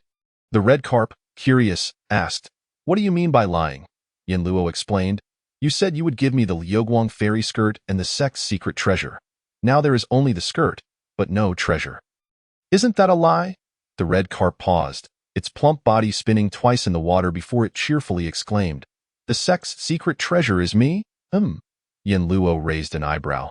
The red carp boasted. My previous master indeed intended to cultivate me as the guardian spiritual beast of the Fuguang Palace, but alas, the plan was just beginning when the great calamity struck, and the magnificent guardian spiritual beast was left unfulfilled. Yin Luo, the guardian treasure turned out to be such a creature. Her heart sank in disappointment, feeling utterly disheartened. The red carp sensed Yin Luo's mood and quickly defended itself. What do you mean by that? Master, my future is incredibly bright. Besides, I am already at the Yaoguang realm, which is a whole level stronger than you. I can help you in battles. This plump carp had reached the Yaoguang realm. Yin Luo's spirits lifted slightly. Now she was curious about the calamity the red carp had mentioned. What calamity are you referring to? Was there really a great disaster even in the advanced cultivation civilization of ancient times? The red carp path, it is none other than that detestable demon clan, which has engaged in a fierce battle against humanity. This conflict has persisted for a century, claiming the lives of countless formidable warriors. Yet, the rampant spiritual and demonic energies have wrought havoc, causing the world to crumble completely. The sects have transformed into fragmented spaces, wandering aimlessly in the cosmos, uncertain of when they might once again see the light of day. Yin Luo sighed, realizing that regardless of the time, society, or background, the outcome of war ultimately amounts to nothing but destruction. Grateful for the monthly vote from WSDJN for Xing Luo, she continued. Chapter 86. The Sealing of the Secret Realm and the Upheaval of the Zhou family. Sister Luo. Is that carp all right? Shang Luan inquired with some trepidation. She always felt that the plump carp had a rather capricious temperament, making it difficult to manage. Yin Luo reassured her, No worries, the contract is a spiritual one. Once signed, it cannot be violated unless both parties willingly dissolve it. This means it cannot only harm me, but also cannot go against my will. Shang Luan exclaimed excitedly, That's splendid. She finally understood why Yin Luo had an alligator and a giant python assisting her. It was certainly due to similar contracts. She resolved to raise a few contracted pets herself in the future. If her 2 shepherd dogs could evolve, that would be even better. Lost in her thoughts, Shang Luan was interrupted by Yin Feng. Let us go, all right. Just as they were about to leave, they suddenly found their bodies losing control, slowly ascending into the air. This secret realm felt as if it had suddenly lost gravity, akin to the vastness of outer space. Both Yin Feng and Shang Luan were taken aback, while Yin Luo stated, It seems the secret realm is about to close. It's clearing out. Clearing out? Are they expelling everyone? As their ascent accelerated, Yin Luo attempted to grab hold of them, but to no avail. She could only shout, Let us regroup at our small villa. Stay safe. As soon as she spoke, they shot off in 3 different directions like rockets. Yin Luo was perplexed. In her previous life, this secret realm had been open for 2 months, yet now it had barely opened for half a month. The voice of the red carp explained within her mind, The previous master placed the formation eye upon me. Once the eye is gone, the secret realm ends. Yin Luo nearly face-bombed in exasperation. You should have said so sooner. Had I known, I wouldn't have sealed you away. But it was too late now, as everyone was being ejected from various locations within the realm on the sky above the back mountain of Qingliang Mountain. It was as if it were raining people, with wails of despair echoing. The back mountain was dense with forests. Once someone fell in, visibility was lost entirely, making it impossible to contact teammates upon landing. Yin Luo did not pause and hurried up the mountain. Along the way, she encountered numerous individuals wailing beneath the trees, some even hanging from branches, terrified to the point of wetting themselves. Yin Luo quickened her pace and finally reached the summit, where she found several members of the Chaoyang group. Sister Luo? It's Sister Luo. They greeted her excitedly. Upon approaching, she noticed they had lost considerable weight, causing her to frown. Didn't I leave food for you? They replied awkwardly. We were besieged by beasts, and much of the food was taken. Yin Luo then retrieved a box of steamed cakes and a box of milk from her spatial storage. Here, eat something. Thank you, Sister Luo. As soon as they saw food, they devoured it ravenously. The view was excellent at the summit, and Yin Luo caught sight of several teams. When she spotted Hua Qinglang leading a group, she was momentarily taken aback. Why didn't he leave with the Zhou family? Li Wei was the first to approach, smiling as he asked, "How was the harvest?" Yin Luo replied, "Not bad," he nodded. "Since we've met, let us descend together." Many were descending, but since everyone had been randomly ejected, they could not find their teammates. However, with more people present, the demonized creatures on the mountain dared not approach. Yet, larger groups would still rob smaller ones. As their group was numerous, none dared to rob them, but they encountered those who had been robbed. "I truly found nothing. Please let me go," a man pleaded from behind a tree, kneeling in desperation. Surrounding him were 7 or 8 individuals. "Humph, whether he found anything or not is not for you to say. Strip him." A group advanced, beating him until he was bruised and bloodied, stripping him clean, and finding 2 spirit stones hidden in his inner pocket. "Humph, still claiming to have nothing." They pocketed the spirit stones and left him sobbing on the ground. Yin Luo politely inquired, and after a moment of hesitation, Li Wei replied, "All right." As soon as Yin Luo entered the door, the 20 or so individuals waiting at home rushed over. "Sister Luo, are you hurt? We were so worried at home." "Sister Luo, I'll go heat up some food for you." Seeing their enthusiasm, Yin Luo smiled slightly. "We're fine. You don't need to fuss. We can manage with some dry rations." She surveyed the courtyard and asked, "Where's everyone else? Was the team leader with you?" Yin Luo explained, "We got separated when we left. I'll wait outside for a moment." With that, she stepped back out. The Zhou family. The guards quickly reported to Zhou Zhenghua. The head of the Zhou family and the father of Zhou Suyu and Zhou Ting. He was in his 50s, still vigorous. However, upon reaching the main hall, he only found Hua Qinglang and dozens of guards standing outside. Zhou Jing was face darkened. "Where are Xiaoyu and Tinger? Why are you the only one here?" Hua Qinglang stood at the entrance of the living room, his expression impassive and voice cold. "They are dead." "What?" Zhou Zheng was staggered, nearly falling backward, but fortunately, the guards behind him caught him. Clutching his heart, he took a moment to regain his composure before asking. Rage etched across his face. "How did they die?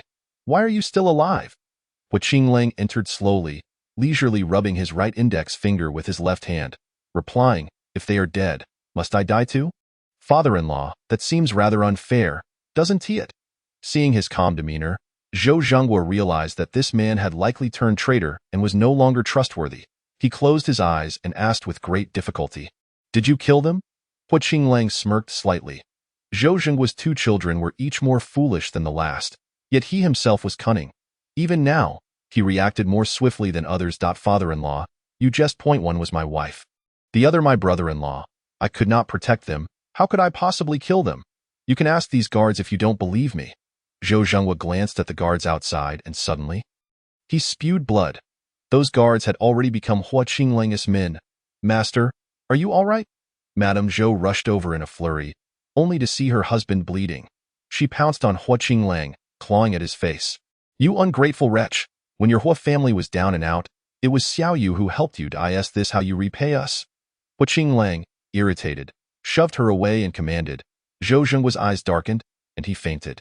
The vast Zhou family would now belong to him. Hua Qinglang, he chuckled to himself, his first order being to have the items in the Zhou family's storeroom counted, and to replace the staff with his closest subordinates before releasing the Hua family members. "Yin Luo, can I now proudly marry you? Thanks to Schwer, Xena, Tennis Prince, Book Friend 20220101921564041 and Gonsu Li Hai for the recommendation votes. A bow of gratitude to the family members who have silently supported Xing Luo." Chapter 87. Just kidding. The 2, accompanied by 5 or 6 disciples of the Chaoyang group, had one member injured, blood soaking his abdomen. The group hurriedly lifted him upstairs. "Bai Yu, hurry and treat him," Yin Luo instructed. She took out some hemostatic medicine from her spatial storage and sprinkled it on his wounds. Bai Yu employed healing spiritual energy, repeatedly soothing his injuries. Yin Luo frowned and asked. While Sheng Wan explained, they were ambushed by the Tianma temple. Fortunately, Yin Feng and I arrived in time.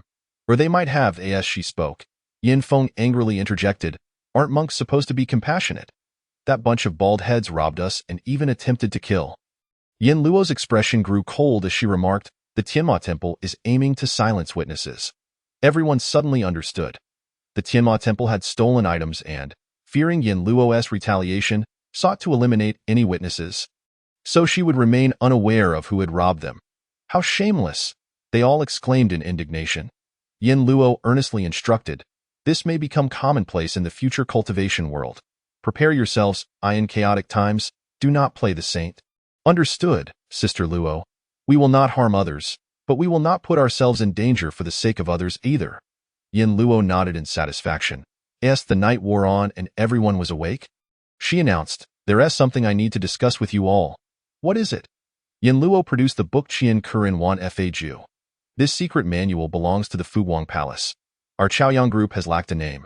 I have considered that since we have taken their manual, we have accepted their legacy. Therefore, from now on, our Chaoyang group will be officially renamed Fuguang Palace." She surveyed the crowd below, softly asking, "Do any of you have objections?" "No objections, Sister Luo. Our faction was established by you, so you undoubtedly possess the authority to name it.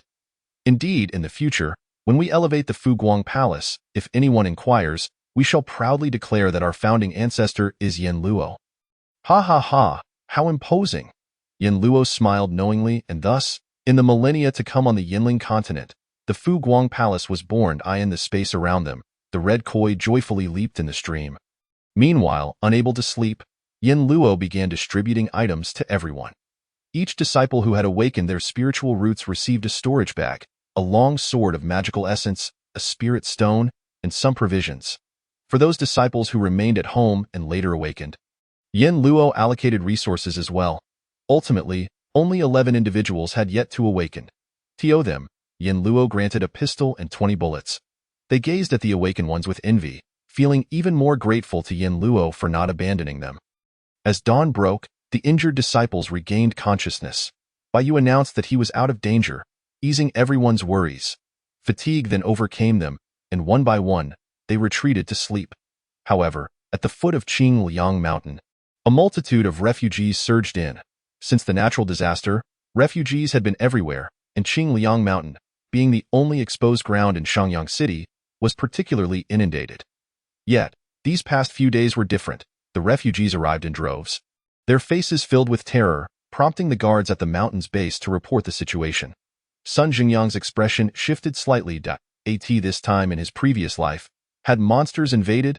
He sprang from his chair, his mind racing with solutions. In this life, the secret realm had closed early, and many factions still resided on Qingliang Mountain, including the military. If they all stayed to assist, the Zhou family. Upon hearing of the large influx of refugees, Hua Qinglang suggested, "Let those with abilities stay, provide them with food, and cultivate them as our OWN.AS for those without abilities. Living in such chaotic times is a torment. Death would be a release." Dressed in a pristine white suit, adorned with a black bow tie, his hair sleek and glossy, he was on his way to see Yin Luo. Yin Luo was instructing the disciples of Fuguang Palace in their cultivation when she heard footsteps and lazily raised her head. Hua Qinglang stood outside the courtyard, elegantly waving at Yin Luo, a smile gracing his lips as he softly called, "Luo Luo." Yin Luo thought to herself, "What an annoyance, coming to the door so early in the morning. It is truly vexing, almost making me lose my breakfast." Yin Feng interposed between them, bluntly asking, "Isn't this the Zhou family's son-in-law? What brings you here? Did Miss Zhou send you to do some work?"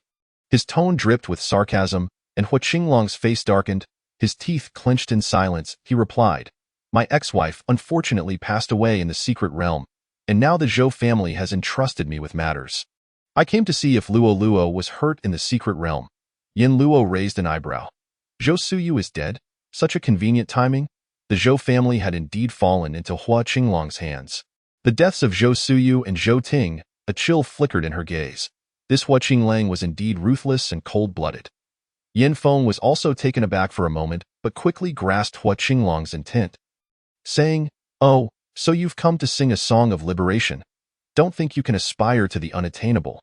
You, a man whose wife has just died, have no right to come here and provoke." His words, though harsh, caused the esteemed Mr. Hua to frown and even harbor murderous thoughts. However, upon seeing the corner of Yin Luo's garment, he restrained his anger and said, "Luo Luo, you know I am not here to show off. I simply wish to see you." Yin Luo's cold voice came from behind Yin Feng. If the person beside me can be killed at Mr. Hua's whim, then I do not need your concern. Please leave. Hua Qinglang hastily interjected. Didn't you say you would allow me to marry you? At his words, Yin Luo smiled slightly, standing from her chair, her white dress billowing gently in the breeze. Resembling a pure white jasmine as she floated beside Yin Feng, she parted her lips, her tone laced with disdain. I was merely teasing you. In that instant, a surge of fury erupted within Hua Qinglang, and he could no longer maintain his gentlemanly demeanor. He scowled at Yin Luo. Was this all intentional? I do not comprehend what you are insinuating, she replied. You deliberately incited my disdain for Zhou Suyu. Yin Luo shrugged, amused. Your hatred for her is of no concern to me. Hua Qinglang, you are still the same. Having played the harlot, you now wish to erect a monument to virtue. You have long harbored disdain for her. Yet now you shift the blame of your wife's death onto me. Truly pathetic. Yin Luo. He ground his teeth. Did I not express regret? I have realized that I have always liked you. Is it wrong to like you? Thanks to .U. Schwerer, Prince of Tennis, Blue Classic SY, and Ru Feng, Time Passer DB for the recommendation votes. Chapter 88. Joining forces. Yin Luo was taken aback by Hua Qinglang's audacity. She stated bluntly, Mr. Hua is someone I am well aware of. There is no need for you to feign deep feelings here. No one will believe it. With that, she turned on her heel, fists clenched, and ascended the stairs. A flash of anger crossed Hua Qinglang's eyes. Truly, he had not changed at all. The wicked flame ignited within him. You may hold yourself in high regard, but one day, I shall make you crave for more. To beg beneath me, and then I shall scorn you openly. Yin Feng was startled by the sudden change in Hua Qinglang's expression and couldn't help but mutter, this man must be insane. He used to seem like a cultured gentleman, but now he resembles a pervert, he grumbled. But his peripheral vision caught sight of Sun Zhengyang not far off. That fellow was fanning himself, seemingly enjoying the spectacle. Yin Feng helplessly rolled his eyes. Son, why do you not come in? Considering that this man constantly lingered around Yin Luo, he felt a surge of irritation. Sun Zhengyang, are you here to seek out my ex-wife again? He emphasized the term ex-wife, attempting to make Sun Zhengyang aware that Yin Luo had once been married and was thus no longer pure. Sun Zhengyang chuckled, pretending not to understand. I have genuine matters to discuss this time. And you had no legitimate business before? Sun Zhengyang retorted, am I that sort of person? I always have business to attend to. Although he wished he had no business, Yin Luo would not permit it. A considerable number of refugees had arrived, and in northwest Linquan City, something had transpired, resulting in numerous monsters, all heading towards Shangyang City. Currently, Qingliang Mountain housed the highest concentration of people. Hua, isn't that a legitimate matter? Hua Qinglang raised an eyebrow. Having not inquired about the reason for the refugees' arrival, he was naturally unaware of these developments. However, if what Sun Zhengyang said was true, the arrival of a large number of monsters at Qingliang Mountain would yield disastrous consequences. Life or death, he could still discern the gravity of the situation. Then why are you here to see Yin Luo? Naturally to request Yin Luo's assistance. Hua Qinglang scoffed, you wish to preserve your own safety. She will not assist. With that, he departed. Sun Zhengyang observed his retreating figure and shook his fan. Given the current situation, he could only unite with him to fend off external threats. Sun, what sort of monsters are you referring to? Yin Feng inquired curiously. Sun Zhengyang replied, where is your sister? I will speak with her, and you can listen in. I'm here. Come on in, Yin Luo called from the living room. The monsters Sun Zhengyang spoke of triggered a recollection in Yin Luo. They were a terrifying group, even more dreadful than demon beasts. While demon beasts were, at their core, animals that could be slain for their inner cores, these monsters were different. They were mutated beasts, devoid of consciousness, only knowing to devour humans and demon beasts. Though lacking thought, they were exceedingly difficult to kill and deal with. In her previous life, these monsters had stormed the mountain, devouring many and leaving Qingliang Mountain in ruins. I heard what you said. Are you hoping for me to stay and assist? Sun Zhengyang's intentions were revealed, but he showed no shame, saying, Huayuan community is also in Shangyang City. Unless these monsters are dealt with, Huayuan community will not be able to remain unscathed, correct? Yin Luo remained silent. She certainly understood the principle of mutual vulnerability. Sun, there are many cultivators on the mountain now. Why not rally others as well? Also, make a barrier at the mountain entrance. Sun Zhengyang promptly responded, all right, I will do that now. Hua Qinglang was quick to gather information about the monsters. Upon hearing of the impending monster attack, the people from Tian Mo Temple and the Nanwu clan immediately packed their belongings and prepared to leave Qingliang Mountain. Hua Qinglang inquired, "Will you two not stay to lend a hand?" Chang LV hesitated, saying, "There are matters at the temple. I truly cannot stay long." Hua Qinglang's heart scoffed. These two had come to Qingliang Mountain to take advantage of the situation, and upon receiving what they wanted, they promptly fled. Truly shameless and ungracious. However, he had no means to contend with them. With Tian Mo Temple and the Nanwu clan unwilling to assist, Hua Qinglang's gaze shifted, and he thought of a capable ally. He and Sun Jingyang soon appeared at the military's encampment. Coincidentally, the military was numerous, and the only location capable of accommodating such a large number of people on Qingliang Mountain was the Hua family estate. So they took residence there.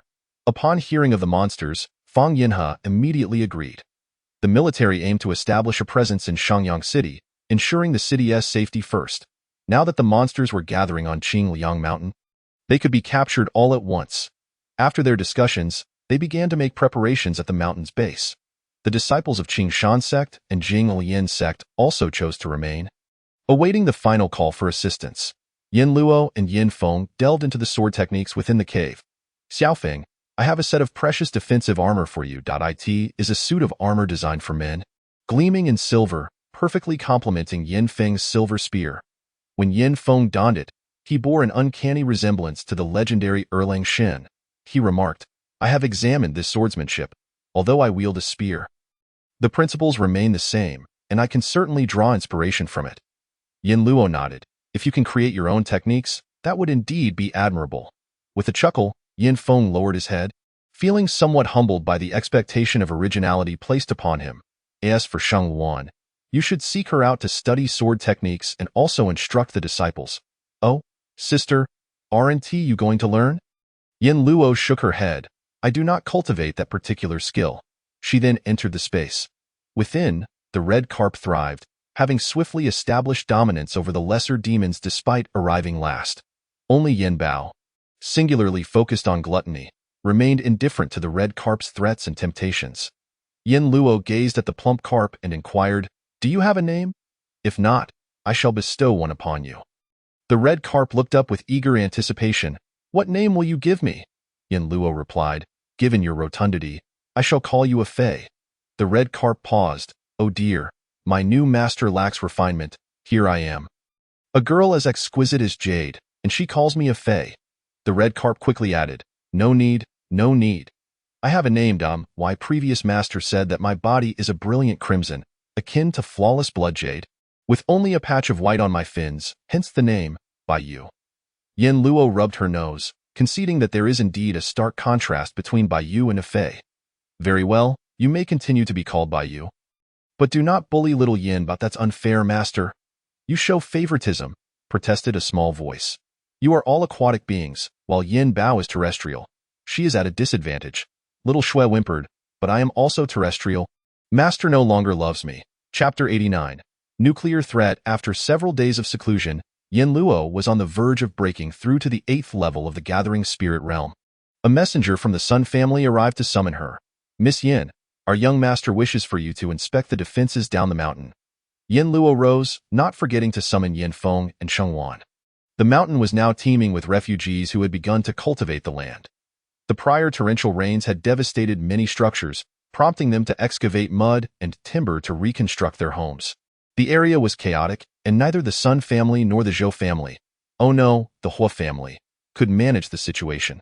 With so many people around, the refugees hesitated to approach, yet brawls over stolen goods erupted frequently along the roadside. As Yin Feng walked, he suddenly halted, staring intently at a scuffle in a narrow alley. Sister, does that child not resemble Baiyu? Yin Luo and Sheng Luan turned to look. Indeed, among the half-dozen boys fighting, there was a boy of about 13 or 14 who bore a striking resemblance to Baiyu. Yin Luo inquired, Does Baiyu have a younger brother? Sheng Wan nodded. Let us go ask him. As they approached, the fighting boys ceased their tussle, eyeing Yin Luo with suspicion. Yin Luo pointed to the boy resembling Baiyu, asking, Do you know Baiyu? The boy froze, his eyes narrowing with increased wariness. From his reaction, Yin Luo discerned that he indeed recognized Baiyu. Sheng Luan declared, I shall fetch Baiyu. The boys, who had just been fighting, now huddled together, glaring at Yin Luo. Amused, she said, I am not a villain. You need not regard me with such hostility. Continue your scuffle. The boys remained silent, and the atmosphere became tense until Bai Yu arrived. She spotted the boy immediately and exclaimed, Cheng Zhe! The boy, who had been so guarded moments before, was instantly moved to tears upon hearing her voice. Sister? The two embraced tightly, with Bai Cheng Zhe weeping uncontrollably. Bai Yu gently caressed his head, asking, Where are Mom and Dad? Bai Cheng Zhe stiffened for a moment before sorrowfully replying, They are dead. Bai Yu was taken aback. Indeed, in a world ravaged by disaster, how could a pair of 50-year-old parents possibly survive? Bai Cheng Zhe dared not mention that their mother had sacrificed her own flesh to ensure his survival, hiding it from both him and their father until it was too late, and that their father had been beaten to death by two burly men while searching for a bag of compressed biscuits. I am not afraid, for I have my sister. Bai Yu held him close, assuring him, I will take care of you from now on. She then hurriedly introduced him. This is Yin Luo, the esteemed elder of the Fuguang Palace. This is Yin Feng, the leader of the Fuguang Palace, and this is Elder Sheng Wan. They are all my benefactors. Turning slightly, she shyly asked Yin Luo, Sister Luo, may I bring my brother to stay in the sect? I will work even harder. Bai Cheng Zhe was astonished to learn that these individuals were his sister's superiors. Realizing his earlier hostility, he quickly apologized. Yin Luo waved her hand. As long as he remains upright, we at Fuguang Palace are open to accepting disciples. Upon hearing this, the siblings were overjoyed. Bai Yu promptly declared, Rest assured, Sister Luo, my brother has always been obedient and sensible. I will educate him well. Very well, Yin Luo nodded. Thank you, Sister Luo. After Bai Cheng Zhe was taken away, the remaining 6 boys looked at Yin Luo with hopeful expressions.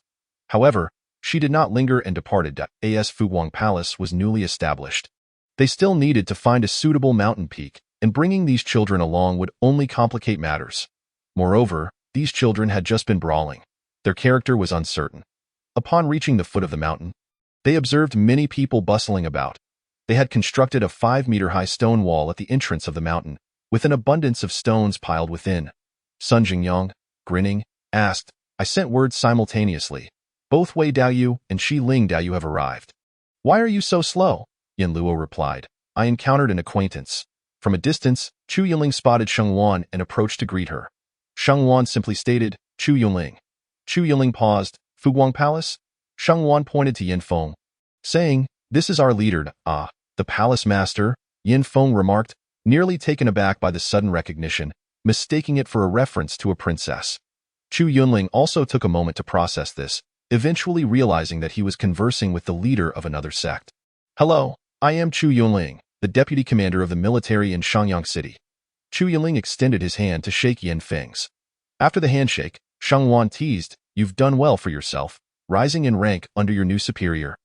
What the situation? Have you become the second in command of Shangyang City? A hint of bashfulness crept onto Chu Yunling's sun-kissed face. With the official government of Shangyang City dissolved, the military had taken over. So it was not entirely inaccurate to claim he was the second in command. All right, you're always like this. A few compliments and you blush. You're in a position of authority now. Act more mature. Sheng Wan chided. Yin Feng observed quietly until their pleasant exchange concluded, then inquired, Are you two quite familiar? Sheng Wan nodded. Yes, we are comrades. Yin Feng pondered, recalling that those in the military seemed to hold their comrades in high esteem. And a slight pang of discomfort welled within him, akin to a child feeling neglected. Sun Jingyang invited Yin Luo and the others to ascend the stone wall. Beyond it, the murky waters stretched endlessly, littered with debris, and occasionally wafted with a foul odor. I have sent someone to investigate. The monstrous creatures are likely a result of nuclear leakage from Linquan City, leading to the mutation of beasts. The state has a secret nuclear weapons research facility in Linquan City, and since the disasters, the personnel have evacuated to avoid calamity, allowing the nuclear materials beneath the waters to leak. Under such nuclear contamination, both humans and animals face either death or mutation. Yin Feng asked with concern, Will the contaminated water drift our way? Yin Luo replied, The entire world is interconnected, especially in such a small country. In the future, the water from outside must be completely avoided, and even the mountain's water source may not be safe. The only reliable source is the water condensed by cultivators using spiritual power. A cloud of worry hung over everyone's faces, particularly Yin Feng and Shang Wan. Li Wei smiled faintly. Well then, let us not fret prematurely. We have yet to share a meal since emerging from the secret realm. How about we go down and gather? Perhaps after today. There may be no tomorrow. Yin Luo shot him a glare. And you claim not to cause others distress while scaring everyone here within the wall. Madame Hua fixed her gaze upon Yin Luo, determined to confront this woman. Chapter 90. In times of trouble, seek me out, Yin Luo. Do you not see your elders approaching to greet you? Madame Hua, accompanied by a nanny and a bodyguard, stepped forward to block Yin Luo. Yin Luo had long noticed her presence. However, she found no common ground to discuss. She wished to sever ties entirely with the Hua family. Madame Hua, once resplendent and opulent in appearance, had lost considerable weight, her features now bearing a touch of harshness, likely due to her son Hua Qinglang's unfavorable treatment upon marrying into the Zhou family. Yin Luo replied, Elders? Are there any of my elders present? You are merely an ex-mother-in-law, not a current one. Since we are divorced, we belong to separate families.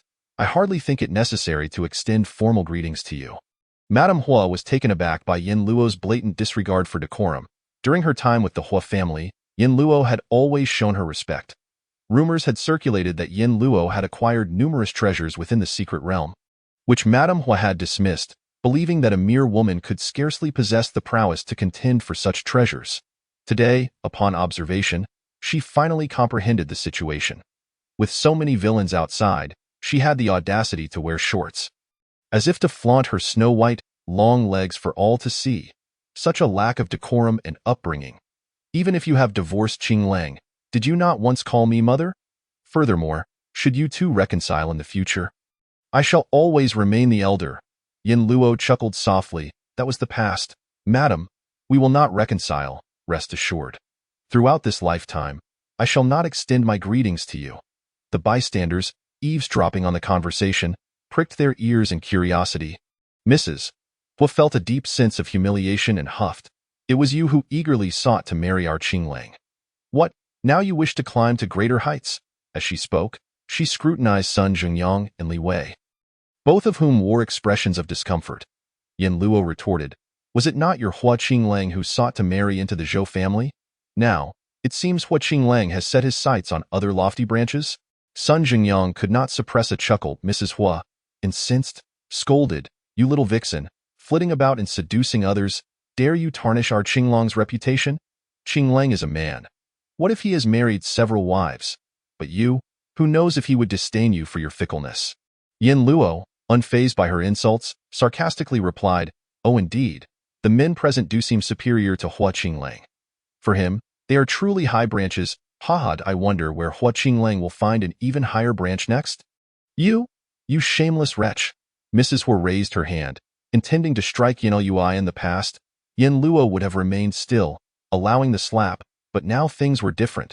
She firmly grasped Mrs. Hua's wrist. Madame Hua, I implore you to recognize the reality. I am no longer the Yin Luo you once bullied. With that, she forcefully shook off her hand, causing Mrs. Hua to stagger back a couple of steps, her gaze filled with resentment. Yin Luo disregarded her. Departing with Li Wei and the others, on the way, Li Wei, with a complex expression, quietly asked, did you often suffer bullying in the past? Yin Luo did not deny it, half-jokingly stating, who would have thought a natural disaster would be my salvation? With her current strength, the Hua family could no longer harm her. Li Wei slowly remarked, if you ever face difficulties in the future, do not hesitate to seek my assistance. Yin Luo raised an eyebrow. Do you regard me as a friend, Taoist Li Wei? Li Wei awkwardly nodded and mumbled an affirmative. Bai Chengza was practicing with Bai Yu when she saw Yin Luo and exclaimed with delight. Chengza has the same attribute spiritual root as me, but his talent surpasses mine. Yin Luo took out the spirit root testing stone she had acquired in the secret realm. Bai Chengza tested it, and the results quickly revealed he possessed a singular spiritual root with healing capabilities. Yin Luo could not help but feel a twinge of jealousy. A singular spiritual root was already the strongest talent, and she too had a singular root, but his came with the added benefit of healing. Bai Yu, curious, tested herself and found she had 3 spiritual roots, also with healing. Feeling somewhat defeated, she sighed, sister, what's yours is mine. Once I cultivate to a higher level, I shall protect you." Yin Luo found the child rather endearing, and a sense of comfort blossomed within her. As others saw that Yin Luo possessed the spirit-testing stone. They formed a line to test their roots, and Yin Feng even sat at a table, taking on the role of an invigilator. The following day, Yin Luo brought all the disciples of Fuguang Palace down the mountain. From this day forth, they would take turns guarding the base. Hua Qinglang had heard of Mrs. Hua's actions the previous day. She had scolded Yin Luo in front of him. Yet now, witnessing Yin Luo's formidable support, he harbored ulterior motives. If he could win her over, he would gain not only her, but also those who stood behind her, along with her treasures. He approached her. "I heard my mother sought you out yesterday. I apologize if her words were unkind. I wish to extend my apologies on her behalf." Knowing Hua Qinglang's overtures were all too transparent, Yin Luo, having shed the naivety of her past life, understood their enmity remained. "There is no need. As long as you keep your distance, I shall be satisfied. Luo, I know you speak out of anger. Please grant me another chance. I swear I shall treat you well." Suddenly, Li Wei stepped in front, holding a blueprint. "Yin Luo, look, how about this schedule for our shifts?" Hua Qinglang glared icily at him. Li Wei feigned surprise. "Oh, I hope I'm not interrupting anything," amused by his clumsy act. Yin Luo chuckled. "Not at all. Your timing is impeccable." Faced with this, Hua Qinglang could only storm off in frustration. Li Wei, eager to say something to Yin Luo, was abruptly interrupted by a shout from the watchtower. "There is an anomaly ahead." The crowd's expressions shifted dramatically. All eyes turned to the distance. The horizon was painted in a brilliant blue sky melding with a misty surface, making it difficult to discern where the water met the sky. Yet, as Yin Luo and the others leaped onto the stone wall, each produced a telescope. Through the lenses, they observed the water's surface at the horizon fluctuating erratically. This undulation varied in intensity, and without keen observation, one would hardly notice the change. This phenomenon indicated that something lurked beneath the water. Sun Zhengyang quickly urged, "Hurry, everyone take your positions for defense. You must all ensure your safety." She glanced at Yin Feng, who stood alert and ready. 5 minutes later, even without the telescopes, the onlookers atop the stone wall could see the distant changes. Numerous small black dots bobbed with the waves, a vast multitude rapidly approaching Qingliang Mountain.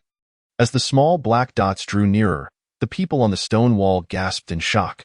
The dots grew larger, revealing their forms, disheveled humans and various animals. Despite their differing species, they shared a common trait. They appeared ashen and lifeless. Particularly the humans whose faces resembled that of cement, their eyes vacant and devoid of spirit, mechanically swimming forward. 5 more minutes passed, and they were now less than 100 meters from the foot of the mountain. Due to their overwhelming numbers, they created waves half a meter high, causing the surrounding water to undulate as if boiling. The sight of this gray horde left the defenders on the wall looking grim. Despite their preparations, the sheer scale of the approaching army sent shivers down their spines. Li Wei frowned. "They resemble zombies?" Yin Luo clarified. "Zombies leap and walk. These do not." As they advanced further, Yin Luo commanded, "Open fire." All members of Fuguang Palace climbed onto the stone wall, commencing their barrage against the oncoming horde.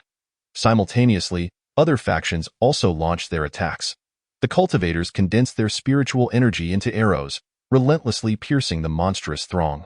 The first wave of monsters was struck, emitting strange, guttural sounds from their throats before sinking beneath the waves. The subsequent creatures, undeterred, continued their advance. The relentless stream of monsters could easily overwhelm the defenders atop Qingliang Mountain. Soon, they reached the base of the stone wall. The people within swiftly began hurling prepared stones down at them. The falling rocks could only injure the beasts, not kill them, while the defenders' spiritual energy was nearly depleted. And the military's ammunition was dwindling. Fang Yinhe, recognizing the severity of the situation, declared, "Bring the cannons and grenades. It's all Zhu Ziyuan's fault for wasting most of the shells." Soon, the thunderous sound of artillery echoed from the military's position, eliciting cheers from the mountain's inhabitants. "Wonderful, wonderful. The military still has heavy firepower. We shall be safe." Indeed, the power of the cannon was formidable. After a few shots, a breach appeared in the front lines of the military. Yin Luo also possessed grenades. Without hesitation, she retrieved them from her space. Explosions erupted in front of Fuguang Palace's forces as well. Fang Yinhe shot a surprised glance at Yin Luo. How does she possess so many firearms? Yet in this chaotic era, no one cared about such matters. Survival was the only concern. On the mountain, a group of women huddled together. They must have explosives over there. Surely they will annihilate those monsters.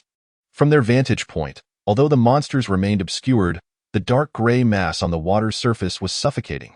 If those creatures were to reach the mountain, after some time, the military's cannon fire ceased. The breach that had been created was quickly filled by the advancing monsters. Commander Fong, what shall we do? What Qinglang asked anxiously. Unlike other factions, the Hua family's roots were deeply embedded in Qingliang Mountain. Their fates were intertwined. Thus, his concern was genuine.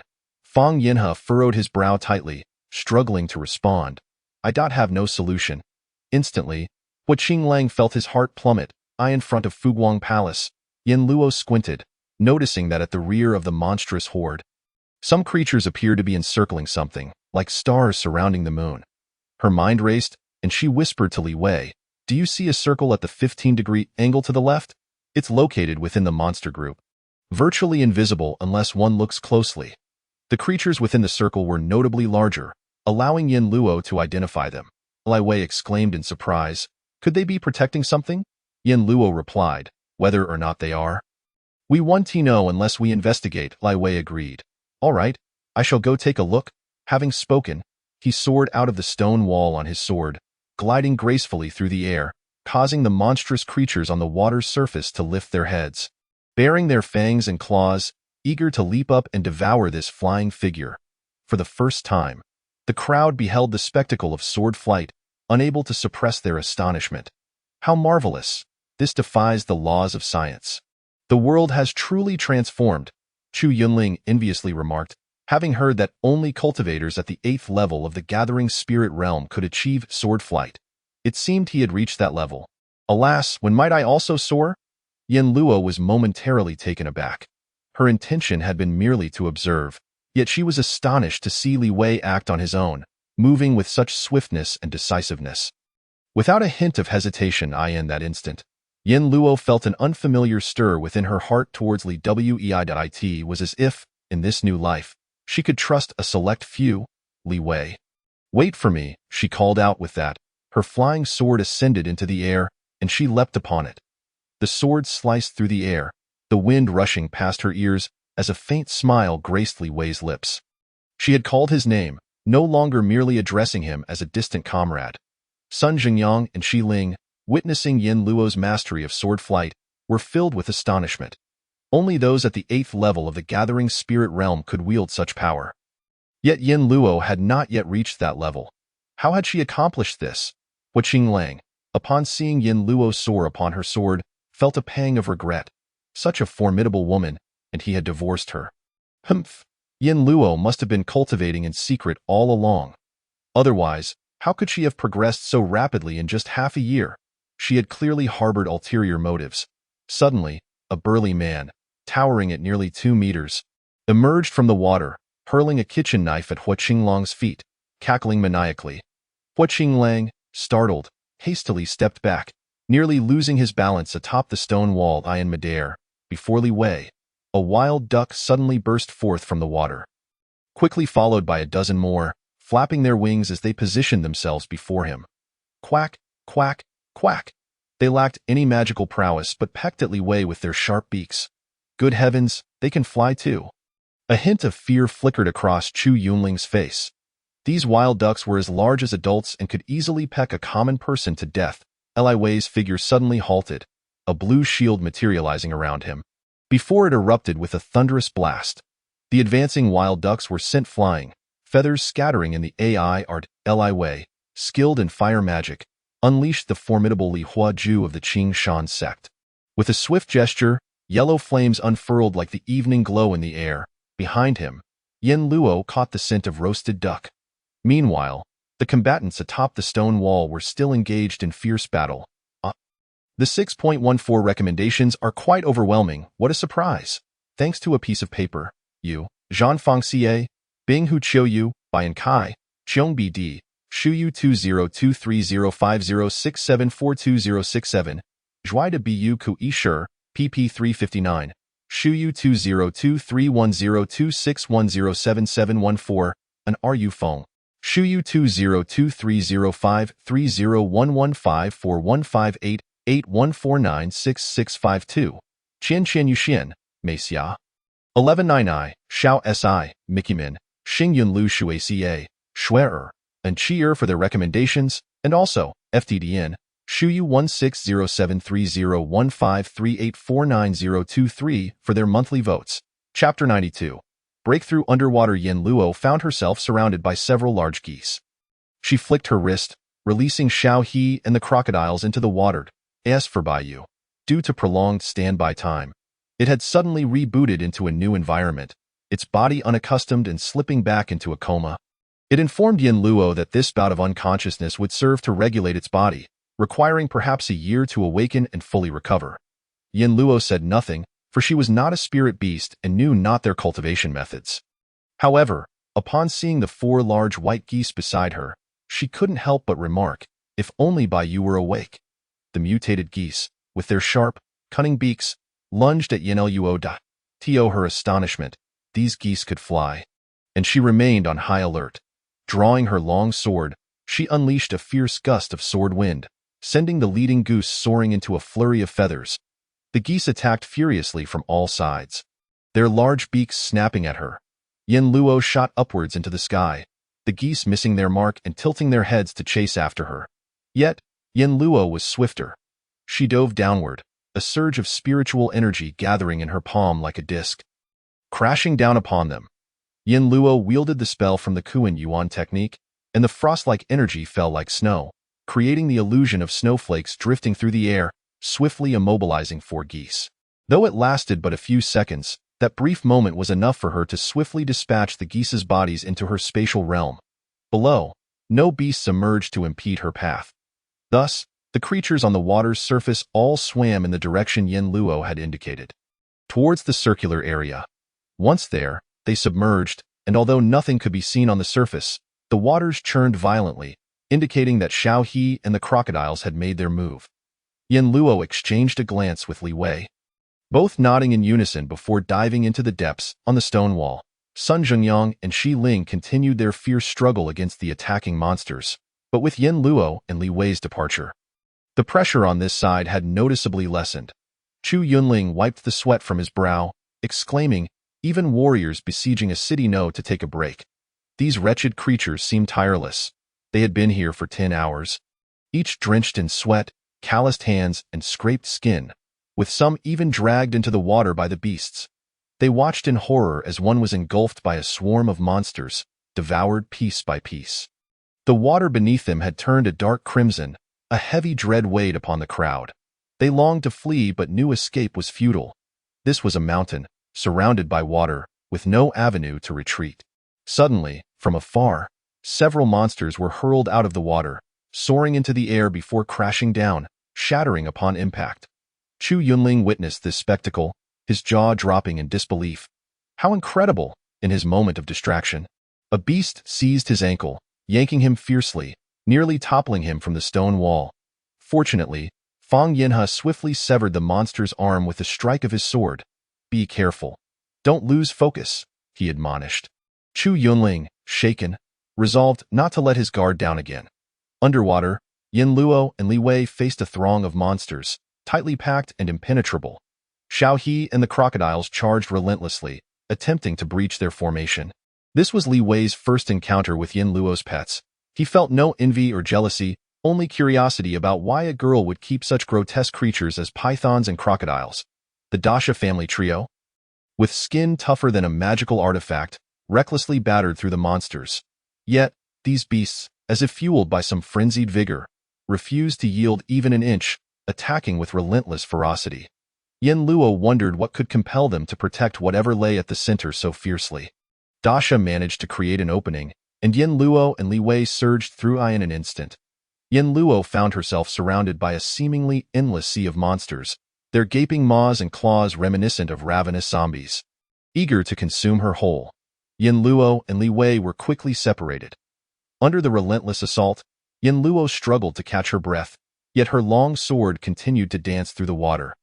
countless strands of milky sword light scattering as they cleaved through the encroaching beasts, one after another. However, the overwhelming tide of monsters surged from all directions, relentless and unyielding, and Yin Luo began to feel the strain. With a cold expression, she gathered her spiritual energy, striving to break free of the encirclement and rise to the surface. The monsters above seemed to sense her intentions, pressing down with all their might. The immense pressure bore down upon her like a mountain, eye in the darkness. A sudden pop echoed as Yin Luo's previously unbroken dantian unexpectedly surged to the 8th level of the gathering spirit realm. In that instant, the surrounding spiritual energy rushed towards her, creating a miniature vortex of energy that swirled around her, churning the water's surface into a whirlpool. The vortex flung the nearby monsters away, and Yin Luo soared upwards, breaking free from the watered eye in midair. The energy from her breakthrough lingered, and those atop the stone wall beheld the spectacle. Sun Zhongyang mused, truly a genius, in such a short time. She's already closing in on my level. Shi Ling's eyes sparkled with admiration. Those with great ability often found themselves intrigued by others of equal prowess, and she was no exception. Hua Qinglang gazed at the woman hovering in midair. Clad in a sleek black waterproof outfit, her long hair tied in a ponytail fluttering in the wind. His eyes burned with fervor. Yin Luo was extraordinary. Such a powerful woman must belong to him. Obedient to his every command. Meanwhile, beneath the water, Li Wei sensed the shift in atmosphere and emerged, positioning himself beneath Yin Luo to shield her. Yin Luo had not anticipated her breakthrough at this moment. Joy surged within her, but realizing the surrounding monsters, she had no time to stabilize her newfound level and dove back down. A flurry of heavenly maidens scattered, the pure white energy raining down like silver needles upon the water's surface, instantly sinking dozens of monsters to the depths. Can you manage? Yin Luo inquired of Li Wei. He nodded gently before plunging back into the water, his figure swiftly consumed by the swarm of beasts. Yin Luo glanced back before soaring in the opposite direction of Li Wei. At that moment, Dasha's voice echoed in her mind. Master, I see it. I see it. What do you see? A turtle, a very large turtle. Bigger than Shao Croc, but smaller than me, perfectly round. Eh? It's gone again. Yin Luo furrowed her brow as she plunged into the water, battling the monstrous creatures surging towards her while contemplating Deshan's words about the turtle. Could it be that the object of protection for these beasts was indeed that turtle? Yet, she had never heard of a turtle being so endearing. Chapter 93.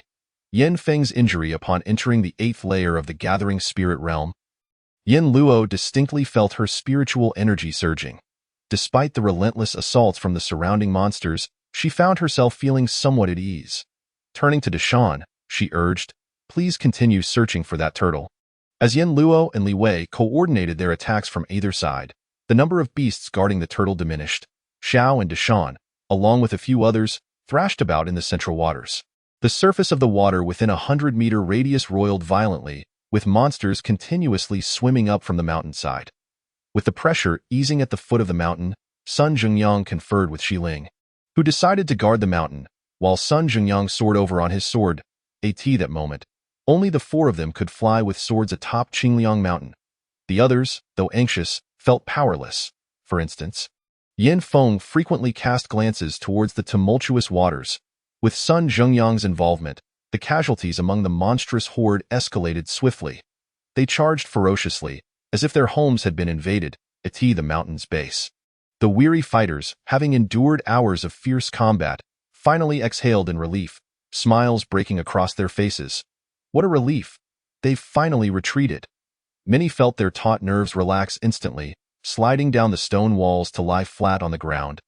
Surrendering to fatigue and as for the people of Fuguang Palace, they remained atop the stone walls, with Yin Feng gazing anxiously towards the distant waters. Will my sister be all right? Sheng Luan patted his shoulder and said, let us descend and wait. Everyone is exhausted. They had been battling the beasts for over 10 hours, their spiritual energy depleted and bodies fatigued. It was essential to rest and recuperate, for endurance was vital in such chaotic times. Yin Feng understood this principle and nodded. Let us all go down by you. Walking behind, was about to step off the stone wall when a large, black claw unexpectedly seized her ankle, followed by a hand brandishing a cleaver aimed at her. In the blink of an eye, Yin Feng leaped forward to shield her. His robust frame effectively absorbed the blow. Ah! The people of Fuguang Palace gasped in horror. The palace master, Yin Feng. Shang Wan flung her whip, ensnaring the monster's arm, and with a sharp tug, shattered its meridians in one swift motion. She kicked it into the water. That moment, Yin Feng collapsed, falling onto Bai Yu's back. A rusted cleaver was embedded in his back, and crimson blood flowed profusely. Shang Wan exclaimed urgently, Bai Yu, carry him. Bai Yu, terrified, quickly obeyed Shang Wan's command and hoisted Yin Feng down from the stone wall. Shi Ling commented, this is troublesome. Shang Wan administered a hemostatic and healing potion to Yin Feng. Then, alongside Bai Yu, hurriedly transported him towards a small villa. However, after only 300 meters, they were blocked by a figure who sneered, while others are injured and remain. Why should you be exempt? Are you seeking special treatment? Or are you planning to flee and become deserters? Shang Wan recognized the individual with a jolt. It was Ho Qinglong's mother. Overcome with urgency, she retorted, step aside, or I shall take action.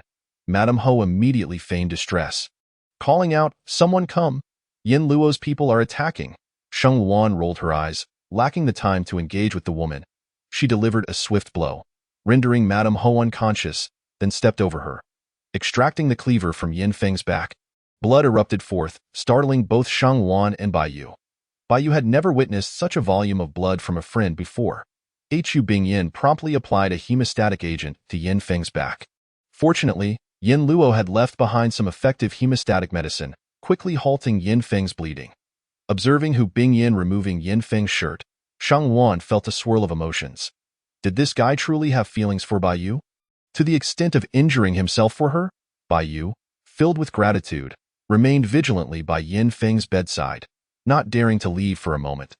Outside Qingliang Mountain, Yin Luo decisively instructed, once the three of you break through the encirclement, head towards Qingliang Mountain. This startled those atop the mountain. Even if Yin Luo and her companions were swallowed by the beasts, they would remain indifferent, as long as they were safe. As soon as the trio landed atop the stone wall, they were immediately met with accusations. You are too selfish. You should have been dragging those monsters away. Yin Luo found their remarks amusing, while Sun Jingyang narrowed his eyes and retorted, your lives matter, but ours do not. Ha! Anyone who speaks further shall find themselves in the water. An immediate silence fell over the crowd. Who would dare offend Sun Jingyang, known for his prowess, after landing on the stone wall? Individuals from Fuguang Palace rushed over, shouting fervently. Upon hearing them, Yin Luo grew anxious. Voices erupted from below. How could she leave?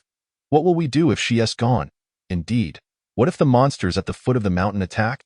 Yin Luo, being a high-level cultivator, should have been more responsible. It was incredibly selfish of her to disregard the safety of others. She should have been fulfilling her duties as a high-level cultivator. Listening to their self-centered complaints, Sun Jingyang couldn't help but smirk coldly. In such a world, who would be willing to save anyone? Yin Luo swiftly retrieved a 4 drip from her space. What medicine do you need? Tell me, and I will procure it. Hu Bingyin's eyes brightened. Wonderful.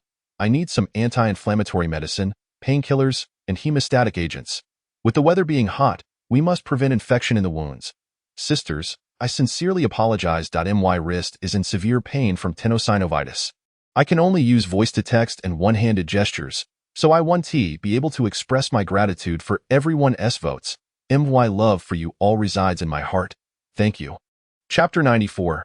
I am the demon of hell. Hu Bingyin administered the 4 to Yin Feng, while Bai Yu continuously channeled her healing energy to treat him. Bai Chengze, witnessing this, volunteered to assist. Although Bai Chengze lacked a master, his innate talent with a single spiritual root was exceptional. Having reached the 3rd layer of the gathering spirit realm, his cultivation comparable to Bai Yu's. Not to mention, his spiritual energy was purer, enhancing his healing efficacy. Yin Luo discreetly administered a 2nd-tier pill, obtained from the secret realm, to Yin Feng and sliced a piece of ginseng from her space, placing it in his mouth in the dead of night. Yin Feng began to run a fever, prompting Hu Bingyin to quickly administer another antipyretic.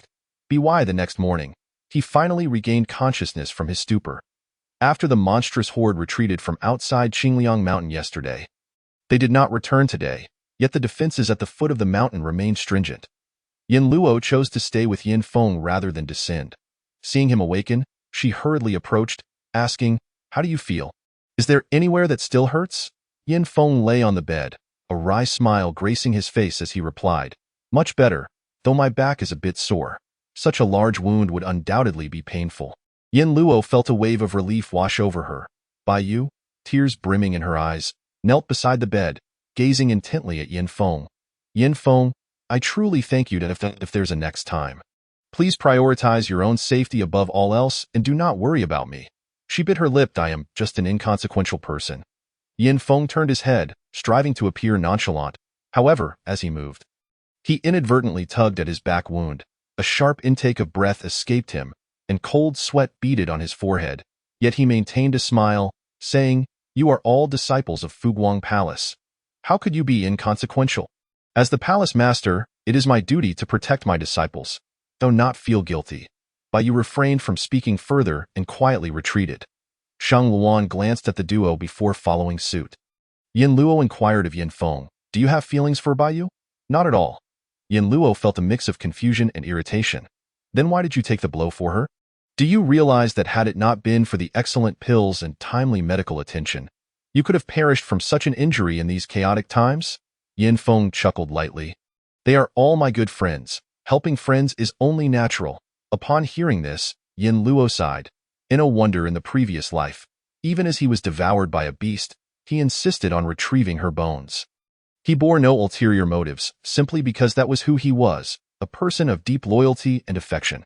Such a disposition was indeed a double-edged sword. This thought caused a headache for Yin Luo. A fool like Yin Feng would undoubtedly be deceived by someone in the future. Well then, recuperate properly. Here are some ginseng slices. Dissolve one every 3 hours. With that, Yin Luo exited Yin Feng's room. "Rest assured, Sister Luo, we will take good care of him." Yin Luo nodded. Yin Feng had only superficial wounds. His internal organs and meridians remained intact. With proper rest, he would surely recover. Once again, Yin Luo descended the mountain. At the entrance, Madame Ho stood blocking the way. Upon spotting Yin Luo, she shouted, "Yin Luo, your people have no respect for their elders. They injured me. What are you going to do about it?" Yin Luo raised an eyebrow and inquired, "What do you suggest we do?" Madame Ho scrutinized Yin Luo from head to toe and, with malicious intent, remarked, "I have heard that you possess a plethora of elixirs. Do share some with me." Yin Luo nearly burst into laughter from indignation, astonished that, in this lifetime, the Hua family remained so shameless, subtly attempting to acquire her possessions. With a cold smirk, she retorted, "I distinctly recall our last encounter, during which I informed you that I am no longer your daughter-in-law, thus you hold no status as my elder. Should my people have struck you, it would undoubtedly be due to your own misdeeds. Madame Hua, instead of reflecting on your own issues, what brings you here? What did you say?" "My being beaten is my fault," Yin Luo asserted. "My people possess the purest of natures. Any discord with them must surely stem from your own shortcomings." Madame Hua rolled her eyes, unable to fathom such a sudden shift in Yin Luo's demeanor. With suspicion, she questioned, "Are you truly Yin Luo? Have you been possessed?" Yin Luo paused at her conjecture, realizing she was partially correct. She had not been possessed by another, but had indeed been reborn. In a sense, she had been inhabited by the spirit of her previous self. "Ah, indeed. I have been possessed by a malevolent spirit. The being before you is a ghost that has emerged from the depths of the 18 layers of hell, so it would be prudent for you to maintain your distance. Otherwise, I may just take you along to experience the underworld." In broad daylight, Yin Luo advanced ominously, her voice chilling and foreboding, startling Madame Hua, who clutched her chest in shock. With a cold huff, Yin Luo departed, feeling satisfied. Only after her exit did Madame Hua realize that Yin Luo had been toying with her, prompting her to stomp her feet in frustration. At the foot of the mountain, Sun Jingyang was engaged in conversation with Li Wei. Upon seeing Yin Luo approach, they both stood up immediately, concern etched on their faces. "Is everything all right, Taoist Yin Feng?" they inquired. That essay relief. "Did those beasts exhibit any unusual behavior last night?" "No, they retreated quite far, yet they harbor no intention of leaving entirely, remaining a kilometer away to keep watch. Hence our continued presence here." Yin Luo climbed atop a stone wall, gazing into the distance where the water's surface lay calm, save for the drifting corpses. These beasts lack intelligence. Dio, you think they might be under the control of some entity? But you just stated they possess no thoughts. How could they be controlled? True enough. Yet, something about their behavior yesterday seemed systematic. After pondering for a moment, Yin Luo articulated her thoughts. Could it be that there exists a form of manipulation that does not require control over their thoughts, but rather directly influences a cultivator's actions through their soul? Sun Zhengyang and Li Wei exchanged glances, momentarily taken aback. That is indeed a possibility. After all, the world of cultivation is unfamiliar to them, and anything is conceivable. Sun Zhengyang suggested, if that is the case, we shall embark on an exploration to ascertain the truth. The trio exchanged affirming looks, each seeing agreement reflected in the other's eyes. Yin Luo then proposed. Li Wei and I have encountered them underwater before, making us somewhat familiar with their behavior. We shall go. You remain here as a safeguard against any surprise attacks. Sun Zhengyang smirked. Well, guarding it is then. As night fell, Yin Luo and Li Wei stealthily plunged into the water, swimming toward their destination. Approaching the horde of beasts, they donned disguises resembling the monsters, adopting vacant expressions as they slowly advanced from beneath the surface. The two circled around, inching closer to the center of the beast cluster, intent on locating the turtle mentioned by the little one in Chapter 95. She is my favorite person. These monsters drifted aimlessly in the water, devoid of independent thought. Some stared blankly, while others appeared to be asleep with their eyes shut. Yin Luo navigated through the throng, noting the eerie presence of floating corpses all around, instilling a sense of horror and dread. After swimming several hundred meters, she finally reached a vast expanse of water, devoid of any monsters. There, a massive turtle floated serenely. Its body was enormous and rounded, with its head tucked within its shell and four robust limbs stretching out into the water. The shell was solid and round, measuring several meters in diameter. Upon sighting this turtle, Yin Luo was momentarily stunned. The creature was entirely black, not resembling a mutated beast, thus indicating it was a normal demon beast. Could it be controlling the horde? Yin Luo was astonished. Yet, she realized that now was not the time to strike. Any attack would provoke the countless beasts lurking behind her. Even though she had advanced to the 8th level of spirit gathering, one person could not withstand a 1,000-strong army. Sun Jinggyang and Shi Ling approached her. What is the situation over there? Yin Luo replied, there is a gigantic turtle. It is a demon beast. A demon beast? The four shared a collective understanding that this creature indeed held sway over the actions of the monsters, as it was capable of mingling among them. Their movements had attracted the attention of the military, prompting Fang Yanhua and Chu Yunling to approach. Fang Yanhua asked, have you made any discoveries?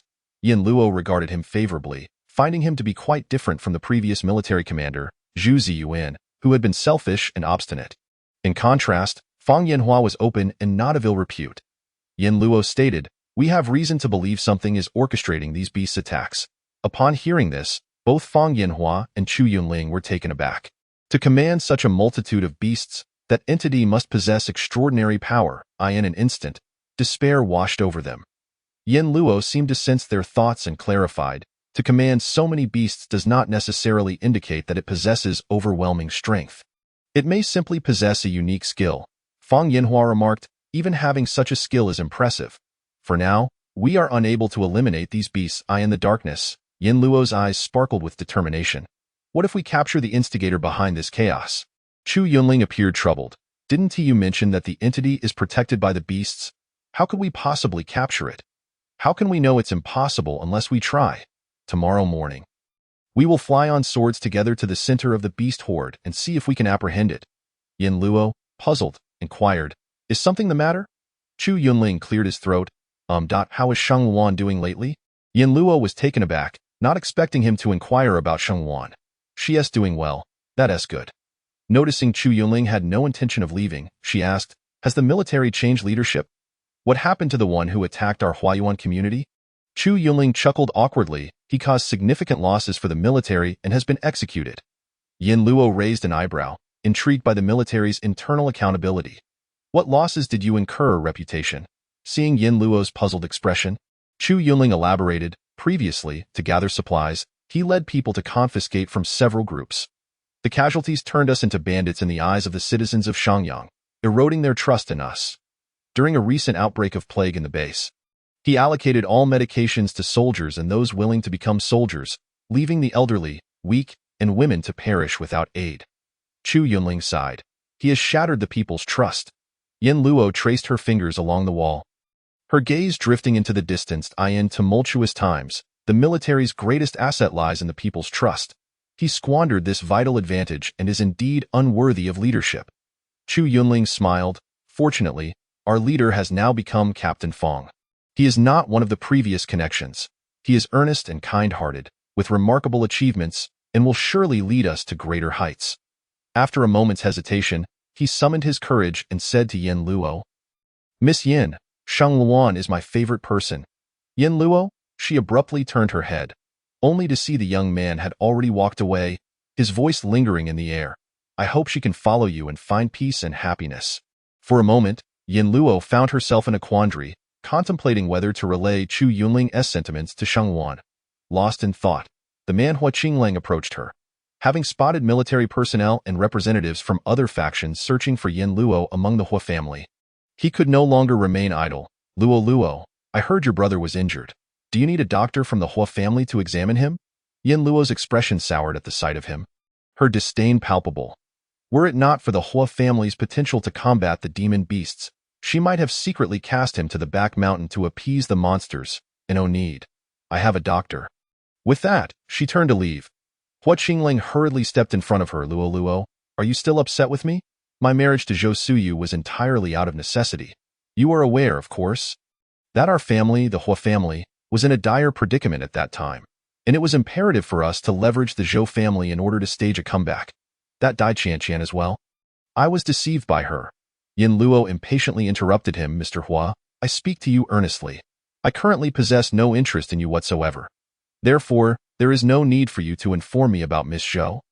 Miss Li or Miss Wang, if you continue to disturb me, do not blame me for taking action against you. The indifference in Yin Luo's eyes was unmistakably clear to Hua Qinglang. She truly no longer harbored any affection for him.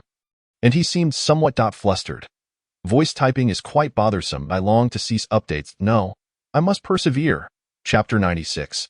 The truce amidst stalemate. Early in the morning, Yin Luo enjoyed breakfast prepared by Aunt Chun in her space, followed by a packet of whey long gluten, and after satisfying her hunger, she exited her space.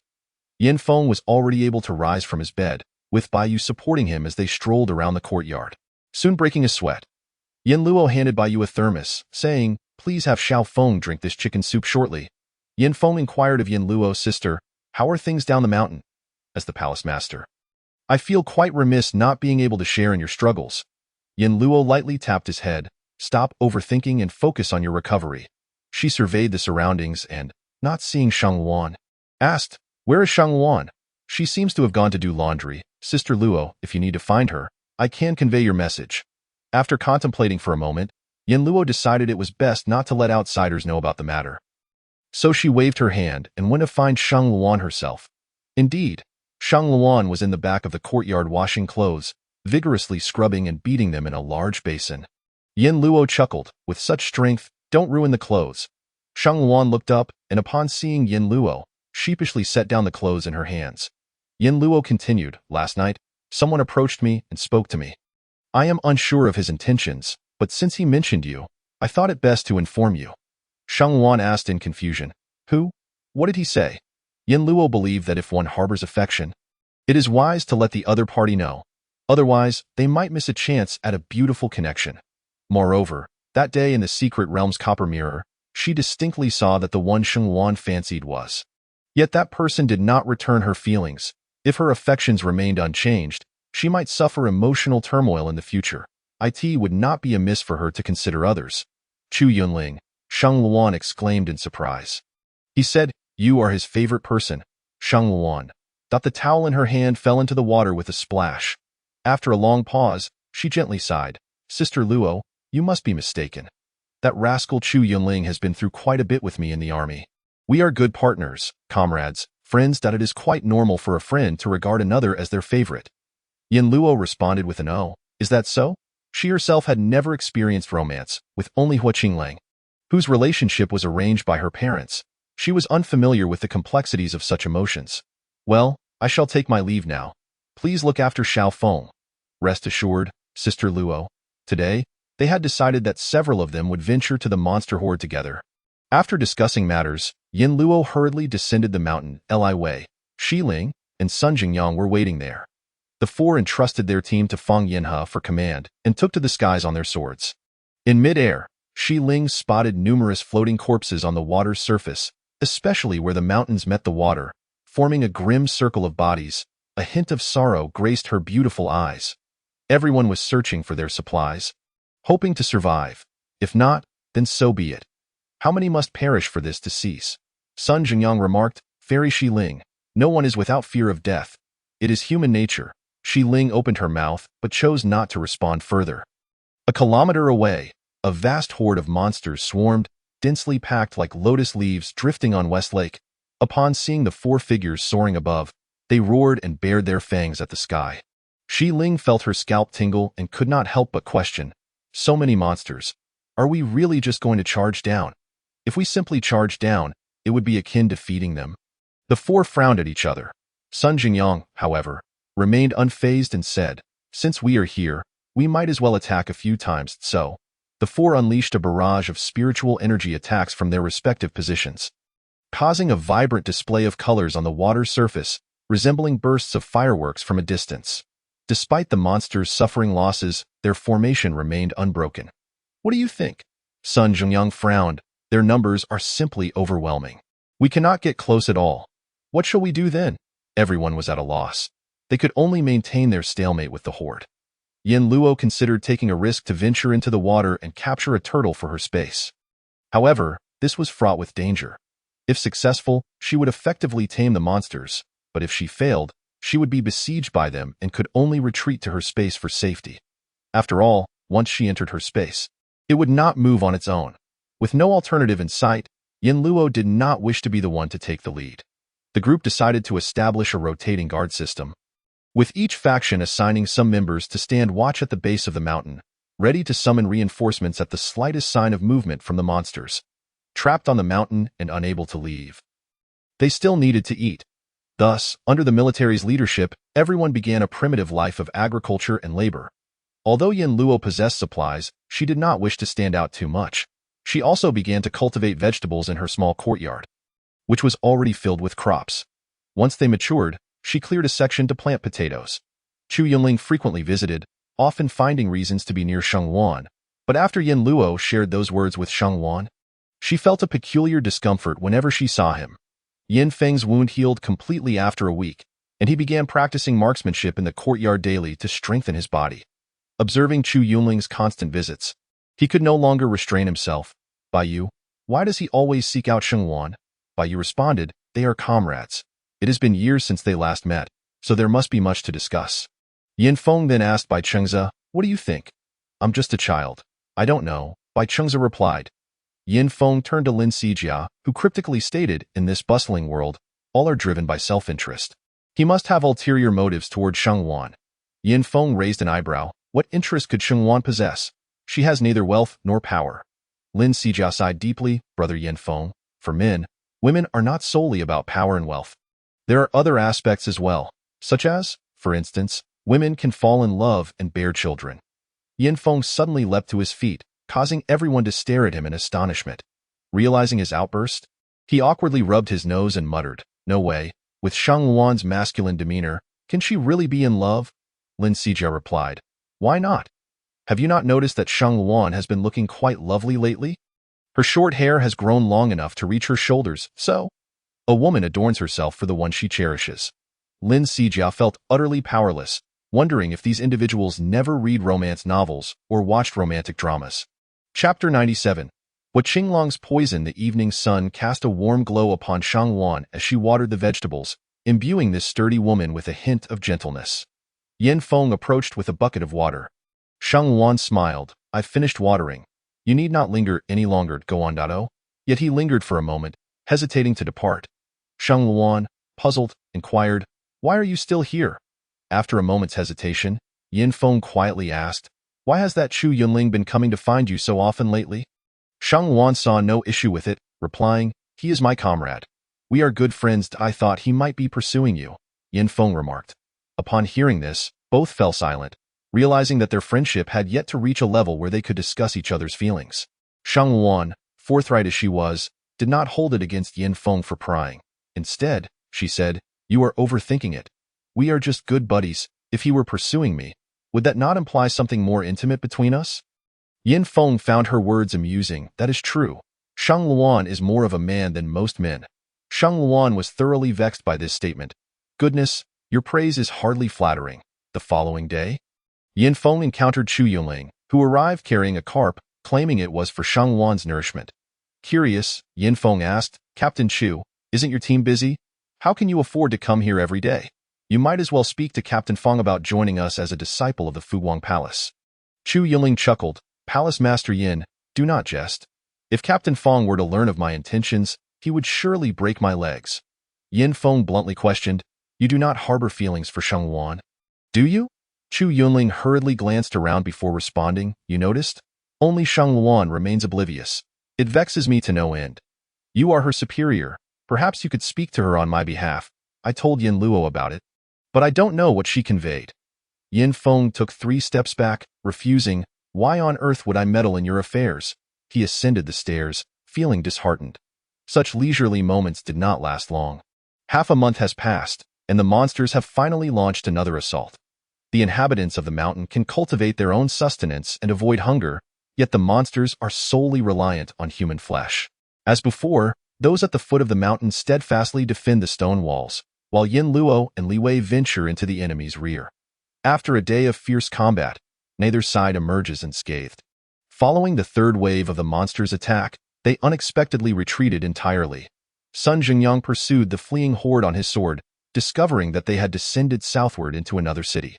"What splendid news! We are liberated at last. The days of confinement on the mountain have been unbearable.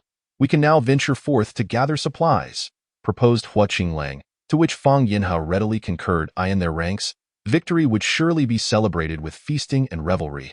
With unanimous agreement, Yin Luo did not refuse. The banquet was set to take place within the grand residence of the Hua family.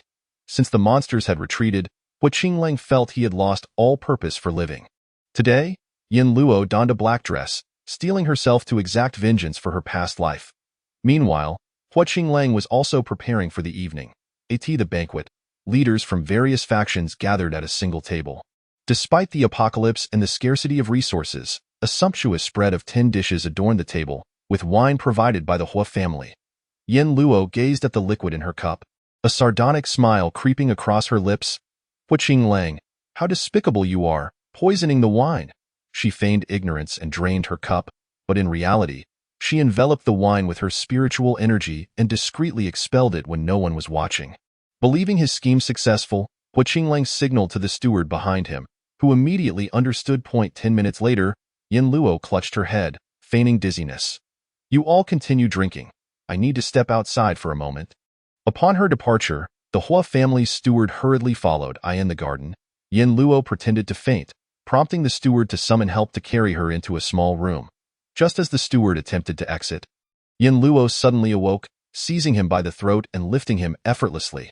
The steward, terrified, widened his eyes, unable to scream.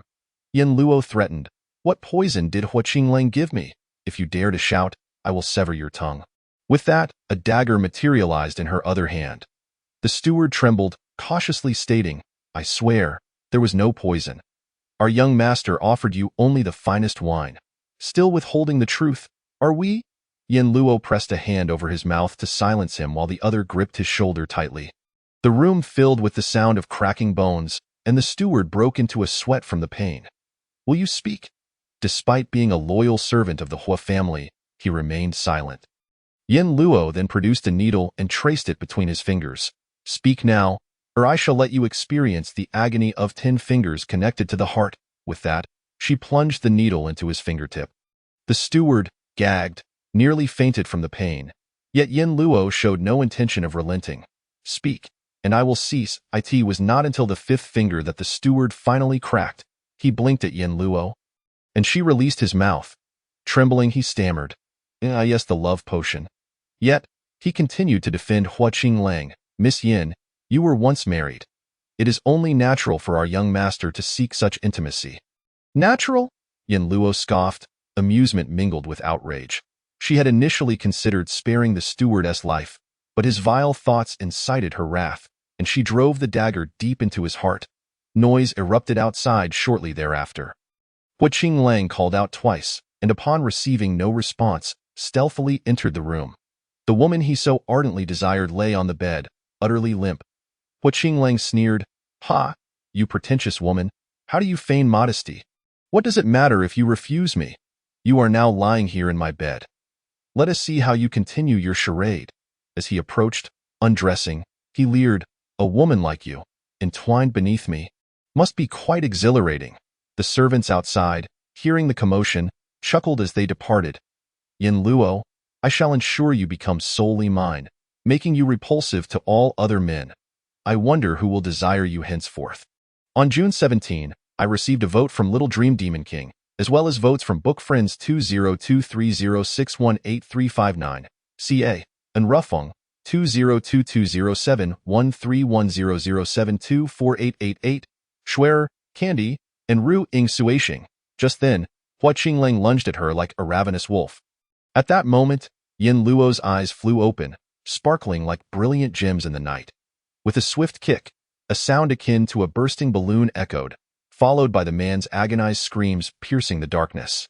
Yet, Yin Luo was quick, swiftly covering his mouth with a foul sock, silencing his cries. Hua Qinglang's eyes widened, veins bulging on his forehead, his face drenched in cold sweat. He glared at Yin Luo with a mix of rage and fear. Desperation and malice flickering across his face until it turned a sickly hue. Yin Luo sealed his energy center with her power and bound him. Under Hua Qinglang's direction, given the seclusion of the room, she soared away on her sword towards the back mountain. After Hua Qinglang departed, Li Wei sensed something amiss. He had just arrived when he noticed a streak of light shooting from the courtyard. Frowning, he hesitated but ultimately chose not to pursue. That streak of light was Yin Luo. She could handle this situation alone. At the back mountain, Yin Luo used her spiritual sense to locate several monster dens. Hua Qinglang was bewildered as to why Yin Luo had brought him here, but a wave of dread surged within him. Yin Luo removed the filthy sock from his mouth. Luo, what do you intend to do?" "The back mountain is perilous at night. We should leave promptly." Yin Luo nodded with a smile. "Very well, I shall depart swiftly." Hua Qinglang's keen ears detected her implication of not taking him along. And he urged, "Yin Luo, what are you planning? Though we are divorced, there is no significant enmity between us.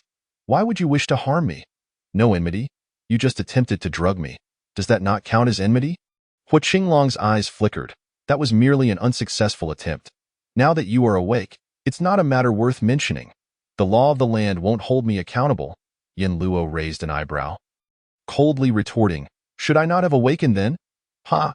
Hua Qinglang gazed at her breathtaking beauty under the night sky, unable to suppress his desire. "Yin Luo, such acts should have been part of our marriage. I am merely compensating for our union. As my wife, you have never satisfied my physical needs. Is that not true?" Yin Luo derided, "Pervert." She could no longer be bothered to converse and simply tossed him aside. Below lay a wild boar's den, the scent of flesh luring two wild boars that charged forth with grunts. Hua Qinglang, terrified, lost control of himself, shouting to the heavens, Yin Luo, I was wrong. I will never have designs on you again. Please save me." The heart-wrenching screams shattered the stillness of the night as Yin Luo closed her eyes on the flying sword, a tear slipping down her cheek. In her previous life, she had met a similar fate. Now, she would allow him to experience that same torment, a measure of fairness in that instant. Her heart felt unburdened, and she tossed the storage ring she had taken from Hua Qinglang into her spatial realm. As for his grievances, how laughable. He spent his days with Dai Qianqian and yet dared to complain about her not fulfilling her wifely duties. Yin Luo mused, Hua Qinglang's storage ring was quite spacious. Filled to the brim with various items, it seemed this fellow had learned from past experiences, opting to carry his supplies rather than store them in a warehouse, which proved convenient for Yin Luo. She need only pour the contents out rather than scavenge. Upon seeing the bounty, Yin Bao scampered over, sniffing excitedly, quickly uncovering a box of meat cans. Skillfully, it pried open the box, using its sharp claws to flick the tab. Sitting on the ground with the can clutched in its paws, occasionally tipping it into its mouth or reaching in with its claws, utterly engrossed. Yin Luo shook her head. This creature had indeed grown plumper. Its once soft black and white fur now stiffened, leading her to no longer long for its bed, and he was pulling weeds nearby, while Aunt Chun prepared dinner for Yin Luo. Yin Luo organized the vast array of supplies. Most of Hua Qinglong's provisions were previously hoarded by the Zhou family, encompassing food, drink, and daily necessities in abundance. Gold, silver, jewels, antiques, and paintings were even more plentiful. Affluent families favored such treasures. The jade stones were as large as pigeon eggs. Zhou Suyu was indeed favored in the Zhou family, as evidenced by the numerous fashionable and beautiful garments for young women among the supplies. Even high-end gowns remain unopened, and surprisingly, there are a few seeds tucked away in the corner, suggesting that Hua Qingling also intends to cultivate the land on Qingliang Mountain. They discovered several hundred pieces of spirit stones and various magical artifacts within the secret realm, which Yin Luo has now combined with her own possessions. Among them is a black iron box containing poisons that Hua Qingling inexplicably acquired, including the seductive powder he had administered to Yin Luo. She has placed these poisons separately on the upper shelf of the wooden cabin's cupboard. Once she finished organizing these items, dawn broke outside. Having not slept all night, Yin Luo first sipped a cup of coffee for a boost of energy. She had missed the dinner prepared by Aunt Chun, which she hastily consumed as breakfast. Outside the villa, more than a dozen members of the Hua family had gathered, inquiring about Yin Luo's whereabouts. As she descended the stairs, she asked, "What's the matter? Do you need something from me?" Upon seeing her presence, they began glancing behind her, but after searching for some time, Hua Qinglang was nowhere to be found. A sense of foreboding washed over them. They distinctly recalled locking Yin Luo in the small room last night, while the young master had entered as well. Madame Hua rushed over from a distance, her hair in disarray. "Yin Luo, where's my son? Hand him over." Her expression was filled with fury as she attempted to push her way into the villa. Yin Luo swiftly shut the door with a thud, causing Madame Hua to stumble backward and fall to the ground. "Yin Luo, you little wretch, what have you done to my son?" Hua Qinglong's actions had initially been kept secret, but now that he had mysteriously disappeared, it was impossible to keep this from the Hua family any longer. Madame Hua's first instinct was that Yin Luo must have imprisoned her son. Chapter 99. A solitary reflection. Is there no law? Madame Hua lamented. Yin Luo has assaulted someone. She has hidden my son. Fuguang Palace is nothing but a den of thieves, a bandit hideout. Is there no kind soul to intervene? This is utterly unjust. Madame Hua sat on the ground, weeping inconsolably, while Yin Luo stood with her arms crossed inside the door. The disciples of Fuguang Palace quickly descended, curious about the commotion. Outside on the road, more people began to gather. Yin Luo remarked, "Madame Hua, you were once a wealthy lady. Is it not rather disgraceful to sit here weeping and wailing?" Madame Hua sprang to her feet, gripping the door's railing and pounding it fiercely. "Wretch, hand over my son. Isn't that the lady of the Hua family? Her son must be Hua Qinglang. What brings her here in search of him? Who cares? We'll just observe." Yin Luo, puzzled, replied, "Madame Hua, your son is not here. This is the territory of Fuguang Palace, and all within are its disciples. Where could your son possibly be? Nonsense. My son is certainly here." Yin Luo raised an eyebrow. "Why are you so certain? Do you have any evidence?" Madame Hua would not divulge last night's events, but she insisted, "It's you. You vixen who has ensnared my son." Yin Luo chuckled. "Yin Luo, do not attempt to wriggle out of this. Release my son at once, or my Hua family will not let you off easily." Yin Luo turned away, waving her hand dismissively. "Very well, I shall await your arrival." The crowd murmured, "Ah, Hua Qinglang has a fondness for beautiful women. Who knows which lady he has taken to bed? He might still be asleep at this hour. Yin Luo is such a stunning woman. How could she be sullied by someone like Hua Qinglang? The Hua family is truly unreasonable, but with Fuguang Palace behind Yin Luo, they have no means to act." After a while of Madame was shouting outside. Seeing that Yin Luo had not emerged from the villa, her anger flared, and she exclaimed, "Are you all just standing around? Go in and get her." She shouted at her bodyguards, who looked at one another in dismay. "Are you joking? This is Fuguang Palace. The entire sect is stationed here. Do you expect us to charge in and meet our deaths?" Yin Luo wouldn't even need to lift a finger. Her disciples could teach us a lesson. She stormed off, her fury palpable. The commotion did not escape the notice of the Sun family. And soon Sun Jingyang came to visit Yin Luo. "Did you handle Hua Qingling?" he asked curiously while sipping tea. Yin Luo replied earnestly, "Consider this my assistance to you, completing what you will eventually need to do." Coughing slightly, Sun Jingyang remarked, "You truly do not hold back." Yin Luo smiled. His ambition would never allow him to coexist peacefully with Hua Qingling, especially since Sun Jingyang had always looked down on him. Once Hua Qingling is gone, you can slowly gather the remnants of the Hua family and the Zhou family. As an outsider, I shall not interfere. Yin Luo made her position clear. She was merely a visitor and would not remain on Qingliang Mountain. Nor would she divide its resources. Sun Jingyang inquired, "When do you plan to leave?" Yin Luo replied, "In a few days." After a moment's hesitation, he added, "Buildings that have been submerged for too long are prone to collapse." Yin Luo smiled, "I am aware. I will find a solution." Having gleaned Yin Luo's intentions, Sun Jingyang left in good spirits. Strong individuals often appreciate each other when there is no conflict of interest. Throughout the day, no one from the Hua family came again. Yin Luo smirked inwardly, convinced that the Hua family was in turmoil, likely scrambling to determine who would assume the role of heir. That evening, Yin Luo discreetly departed on her sword to the back mountain, this time heading in a different direction. A spirit mine had emerged there on Qingliang Mountain, but current cultivators lacked the ability to discover it, and she wished to investigate. Yin Luo's figure concealed behind a tree. Not far ahead, she noticed a cave with people bustling in and out, transporting items. Torches flanked both sides of the cave, and through the dim light, she quickly discerned that they were mining. Yin Luo furrowed her brow tightly. Logically, only those who had reached the true martial realm could detect a spirit mine when passing by. How could anyone have discovered such a hidden place? Moreover, the mining methods. Yin Luo gripped the tree trunk tightly.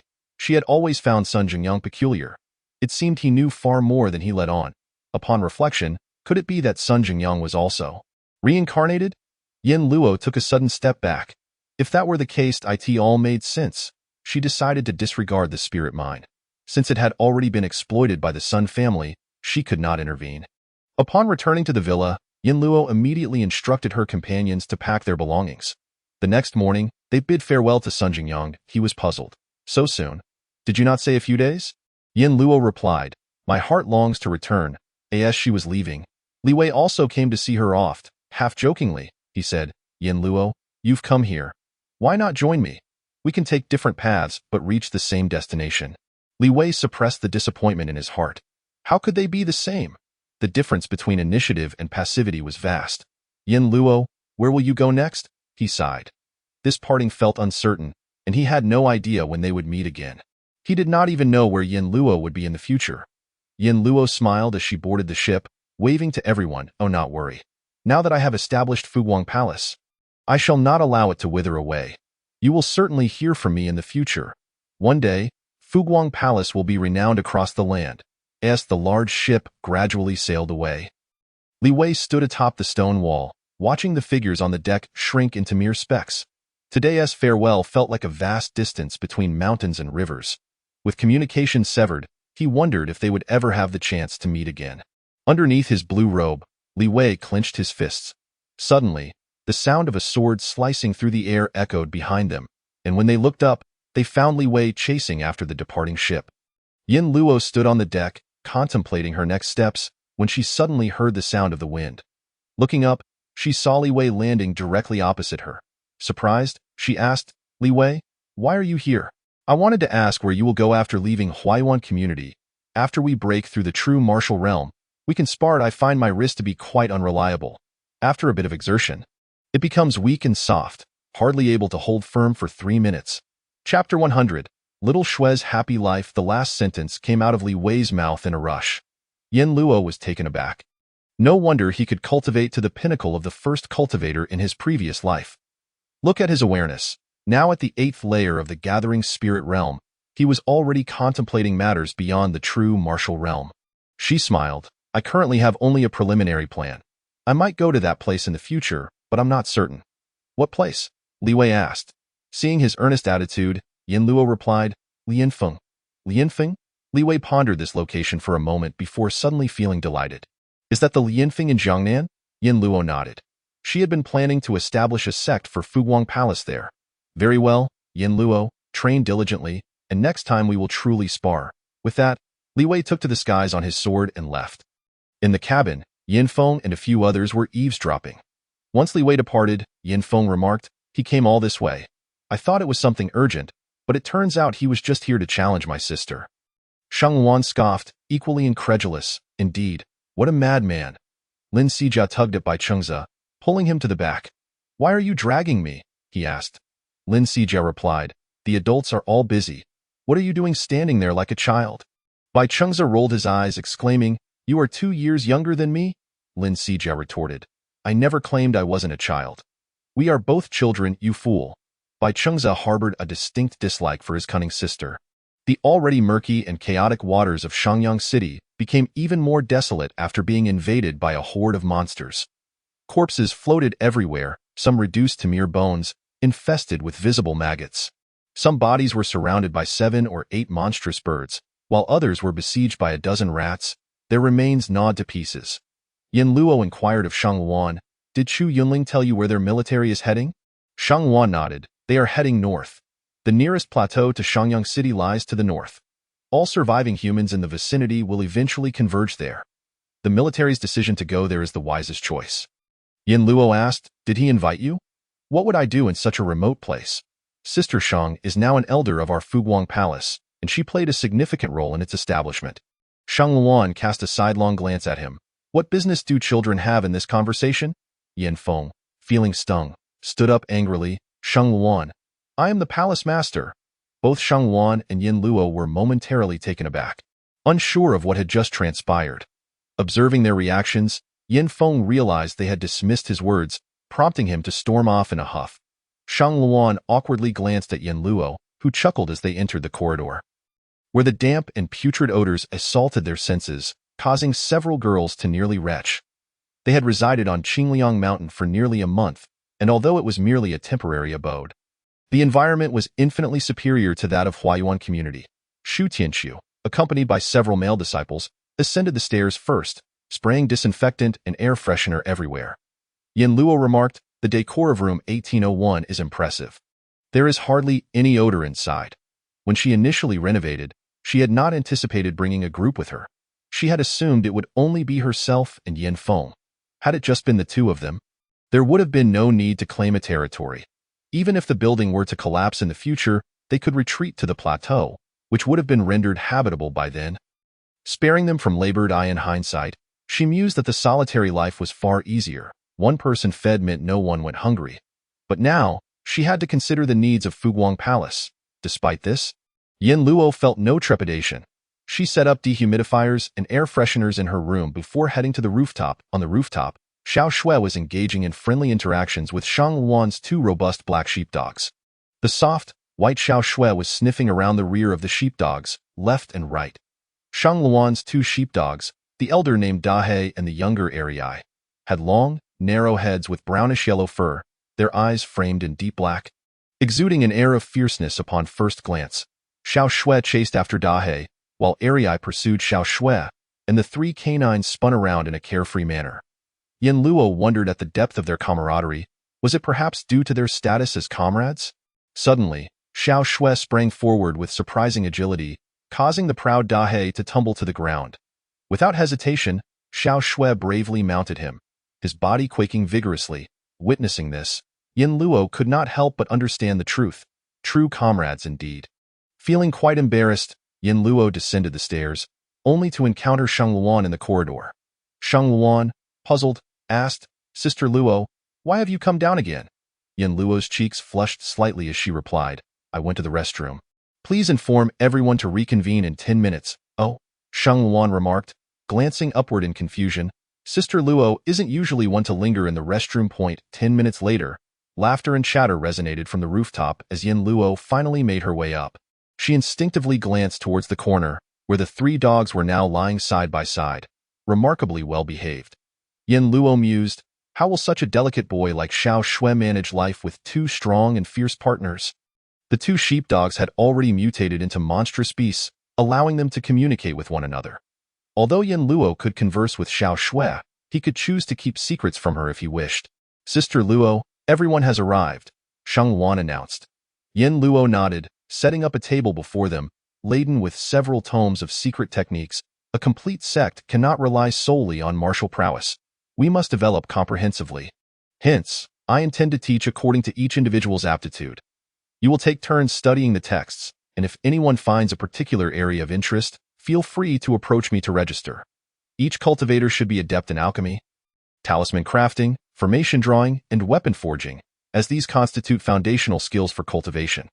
However, most only possess a basic understanding and can perform these tasks, while only a select few can master them to perfection. Yin Luo aimed to identify those with true mastery. Chapter 101. Exploring the path in ancient times, there existed a sect known as the Dan sect. The practitioners of this sect could concoct sacred-grade elixirs and even produce divine-grade elixirs every century. This sect thus stood unwavering in the realm of cultivation, as their elixirs were exceedingly rare and sought after. Yin Luo contemplated that since she had established a sect, it should be the best. As long as there were no shortcomings, they would not be beholden to others in the future. The disciples began queuing to peruse the texts, while Yin Luo descended the stairs. She prepared rice infused with red dates and goji berries for everyone. To prevent monotony, she also opened jars of pickled radish and sour beans. As dusk approached, the upstairs group made their selections, and Yin Luo brought the rice bucket up. They gathered on the rooftop for their meal. As the spaciousness of Huayuan Community's rooftop was their only option. Upon reviewing the list, Yin Luo was taken aback to see that Shangwan had a preference for weapon forging. Shangwan explained, "What's so strange about that? I was in the military. I naturally have a penchant for handling various weapons. The ability to forge my own weapons brings me immense joy." Yin Luo acknowledged, if everyone truly enjoys it, then they can learn, as this requires innate talent. If one lacks the talent, it's best not to waste time and hinder their cultivation. Cultivation is the primary focus. Some ancient cultivators had neglected their practice in favor of alchemy and formations, resulting in their hair turning white while their cultivation remained at the gathering spirit realm. This realm only allowed a lifespan of 100 years, a fleetingly brief period. Even with achievements, one might pass away before realizing them. Understood, Sister Luo. Two disciples stepped forward to strike their names from the list. Lin Sijia expressed an interest in formation crafting, while Hu Bingyin was drawn to alchemy, which Yin Luo found unsurprising. Lin Sijia was astute, and Hu Bingyin was a physician. Yin Feng showed no particular inclination, his expression reflecting his frustration. Yin Luo instructed those who chose a secondary skill to copy the secret techniques and dedicate 3 hours daily to study it. Ultimately, no one selected talisman crafting. Sister Luo, that thing resembles some sort of ghostly scribbles. I can't even understand it, one complained. Indeed, it's like a labyrinth. We don't even know where to begin or end, another echoed. It's fine, there's no rush. Our sect will continue to expand, and perhaps in the future, we will attract talents in that field. Yin Luo reassured them. As they discussed and dined, several disciples collaborated to wash the pots and dishes. Is it Lianfeng? Shang Wan inquired, recalling Yin Luo mentioning it in passing. Indeed, that peak lies at the center of 5 mountains, forming a natural gathering array, abundant in spiritual energy, ideal for developing a sect. However, Lianfeng is quite far from here. Sister Luo, you should take a few people along. Yin Luo nodded in agreement as Yin Feng raised his hand. I'll go. Sheng Wan and Shu Tianxu also volunteered. We'll go too. Yin Luo firmly declined. No, someone must stay behind to lead. I will take Yin Feng and Bai Yu, while the remaining 18 will be drawn from the others. Sheng Wan and Shu Tianxu will watch over the home. Hearing that she would remain at Huayuan Community, Sheng Wan couldn't help but pout, her reluctance palpable. Yin Luo patted her shoulder. I trust you to safeguard our home while Yin Feng and I are away. Understanding Yin Luo's faith in her, Sheng Wan replied, All right, Sister Luo, you can rest assured. Thus, their plans were finalized. The 20 chosen individuals busied themselves, and fortunately, Yin Luo had distributed storage bags filled with provisions, allowing each to pack only 2 changes of clothes for their journey. Observing their tattered garments, Yin Luo retrieved a large quantity of clothing from her reserves, allowing the 70-odd individuals to select 3 or 4 sets each. Clad in fresh attire, they beamed with joy. At dawn, Yin Luo set sail with the 20 chosen ones. Sheng Wan waved from the rooftop. Sister Luo, you've left Xiao Shui behind. Yin Luo replied, Not to worry. He will continue training with you, the little pup. New to the ways of dogs, was in the throes of youthful exuberance, and Yin Luo possessed enough insight to recognize this. The large ship departed from Huayuan Community, heading southward. since they needed to address their living and dining arrangements aboard the vessel. Yin Luo had chosen a boat measuring over 20 meters, designed to accommodate 100 passengers. The vessel boasted 2 levels, the lower deck furnished with 100 chairs, of which only 20 remained after Yin Luo's modifications, leaving ample space for bedding at night. The upper deck served as a viewing area where Yin Luo and her group prepared and enjoyed their meals. By day, they preferred to sit directly on the deck rather than on the chairs, meditating instead. Yin Luo intentionally selected a route southward that would avoid the path taken by the horde of monsters. The bodies encountered along the way were few, as any corpse would attract beasts eager to scavenge, resulting in a much cleaner waterway. Once they left Shangyang City behind in the outskirts of Zhaoyang, towering skyscrapers are a rarity. As far as the eye can see, there exists an endless expanse of water. Yin Feng remarked that this area once boasted several townships and hundreds of villages, yet it remains uncertain whether the inhabitants managed to escape. Though he spoke these words, a conclusion had already formed in his heart. In the face of torrential rain and flooding, those residing in high-rise buildings could seek refuge upwards, while the rural populace had nowhere to turn. Without rescue, they were left to await their demise. On the high-voltage pole, Bayu's complexion turned pale. There clung several desiccated human skins, tightly adhered to the pole. It seemed that someone had climbed up there, their fate uncertain. Whether they had perished from electrocution or some other calamity, their flesh devoured by monstrous beasts, leaving behind only a wretched facade of human skin. As the grand vessel brushed past the high-voltage pole, Bayu inched closer, unable to suppress a shiver that coursed through her. The crew prepared to consume their rations, while Yin Luo had already begun cooking. One must have at least one warm meal each day. She brewed millet porridge, and the others savored it alongside their bread, their satisfaction evident. After their departure, Yin Luo retreated to her modest tent. She was the sole individual with a tent. The others were relegated to sleeping on the ground, and no matter how stable the vessel, its movement across the water would cause it to sway, making it difficult for Yin Luo to find comfort in sleep. Thus, she stealthily slipped into her space for rest. Her Korean noodles were adorned with an extra helping of diced chicken, generously layered atop, enticing enough to make one's fingers itch with desire. Opposite her dining table, an electronic screen displayed films she had previously downloaded, allowing her to watch while she ate. After a gust of wind swept through, she contentedly wiped her mouth and carried the screen to the bathroom. Gratitude poured forth for Siyu Tao and Ru Feng, Xiao Si, Book Friend 202207131007248888. Shui Air, Book Friend 290985. Mama Xiao Fufu, Book Friend 202306183559, CA. And Qing Feng Wan for their contributions. In the stillness of midnight, Bayu opened her eyes groggily, turned over, and shut them once more. Suddenly, she jolted awake. Alas! Startled, she sat upright, her voice rousing the others from their slumber. Yin Feng, on deck for his watch, rushed in upon hearing the commotion. What happened? He inquired. His gaze froze upon the sight behind Bayu. There, looming ominously, was a white, mist-like apparition, grinning malevolently, its hands resting upon Bayu's shoulders, seemingly poised to reach forward. Yin Feng's expression shifted dramatically, and he immediately launched an attack. Yet, to his astonishment, the attack passed right through him, striking the ship's deck instead, causing the vessel to sway violently. The apparition's glee only intensified. Bayu, come to my side, she was urged, and without hesitation, Bayu sprinted over. Upon seeing the specter in the spot where she had just lain, her complexion grew even more ashen. Yin Luo, sensing the disturbance, emerged from her tent and immediately beheld the spectral entity. Teske, it's a ghost, she declared, attempting to reassure the group. There's no need to fear. They are merely the souls of those who perished nearby. While we cannot harm them, they likewise pose no threat to us. The apparition, upon hearing Yin Luo's words, bared its teeth in a menacing grin directed at her. Yin Luo merely scoffed, taking a seat and observing with a calm demeanor. The revelation that the specter could not inflict harm brought a measure of relief to the group, yet the presence of a ghost in the dead of night still incited considerable trepidation. One by one, they found themselves unable to sleep, clustering around Yin Luo for comfort. The apparition, still grinning wickedly, drifted closer to Bayu. Initially intending to approach Yin Luo, It recoiled from her icy aura and redirected its focus to Bai Yu instead. Extending its ghostly hand, it aimed for Bai Yu's chest, prompting her to flee in haste. Thus, the scene unfolded within the cabin, Bai Yu fleeing ahead while the ghost pursued closely behind. Simultaneously, several other spirits drifted in from outside. One female ghost immediately spotted the male ghost chasing Bai Yu and, with a fierce glare, pursued him in anger.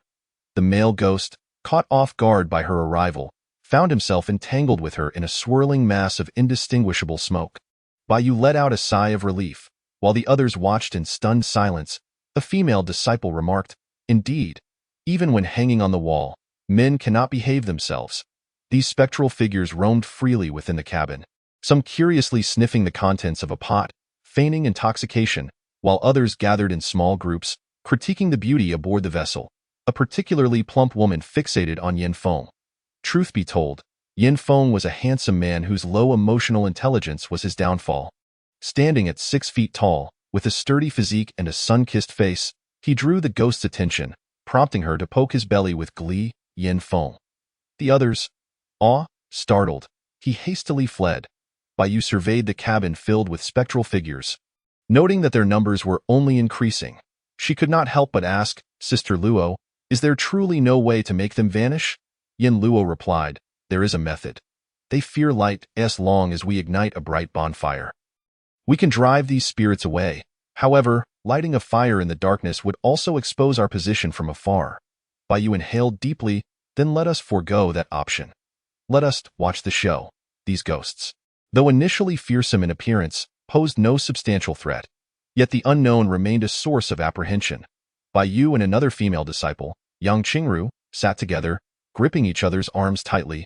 Yin Feng, still under the gaze of the plump ghost, felt increasingly uncomfortable. Ultimately, he wrapped himself in a blanket and lay down to sleep, preferring not to see. The others, however, could not share his tranquility. They sat dumbfounded, watching as more and more ghosts wandered the cabin, some even playfully linking hands and dancing around the disciples of Fu Guang Palace. As the night dragged on, they remained seated in silence until the first rays of morning sun illuminated the surface of the water, causing the ghosts to evaporate in an instant, leaving not a single trace aboard the vessel. The group breathed a collective sigh of relief. Once their tension eased, fatigue washed over them.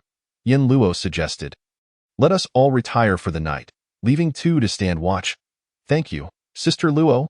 Yin Feng, having only slept a few hours the previous night, took the helm of the ship. The grand vessel navigated past a small county, where high-rise buildings were scarce and the populace congregated in a 28-story complex at the city center. Upon detecting signs of human activity, Yin Feng steered the ship away. However, the residents of the complex were exceedingly enthusiastic. Upon spotting Yin Luo's grand vessel, they promptly dispatched 7 or 8 smaller boats in pursuit. Their boats were nimble, quickly closing the distance. 2 small boats positioned themselves in front, forcing Yin Feng to halt to avoid capsizing them. From the opposing boats, groups of burly men shouted, "This stretch of water is under our jurisdiction. If you wish to pass through, you must pay a toll." Yin Feng was taken aback. "Are they attempting to rob us?" The disciples of Fu Guang Palace, still groggy from sleep, emerged from their tents, blinking in disbelief at the scattered boats. "Surely, this cannot be a robbery," Yin Feng retorted. "This stretch of water requires cleaning. How do you propose to clean it? If you wish to rob us, simply say so without the pretense." The men on the small boats responded, "That is not your concern. If you wish to pass, you must leave behind 10 bags of rice." 10 bags of rice? It appeared this group was indeed not well off. Yin Feng feigned fear, "But we do not possess such an amount of rice." The man across the way grinned lewdly, casting a lascivious glance into the cabin of the grand vessel. "Then leave the ship. The men can work, while the women keep warm in bed. Whenever our leader is satisfied, we shall naturally let you go." "Pa, how shameless." Yin Luo observed the scene from the sidelines, realizing that dealing with these petty ruffians did not require her intervention, much to her relief. Yin Feng smiled and replied, "I'm afraid we cannot comply with that request." With those words, the disciples of Fu Guang Palace sprang to their feet. Swords glinting as their energy surged in the blink of an eye, they sent every crew member aboard the small boats tumbling into the water. "Humph, with such scoundrels, how dare you attempt to rob us?" Consider this a lesson for you. Yin Luo lowered her gaze, addressing Yin Feng. Let us pursue them and see what lies ahead. Understood. Yin Feng maneuvered the grand vessel toward the complex, bustling with activity.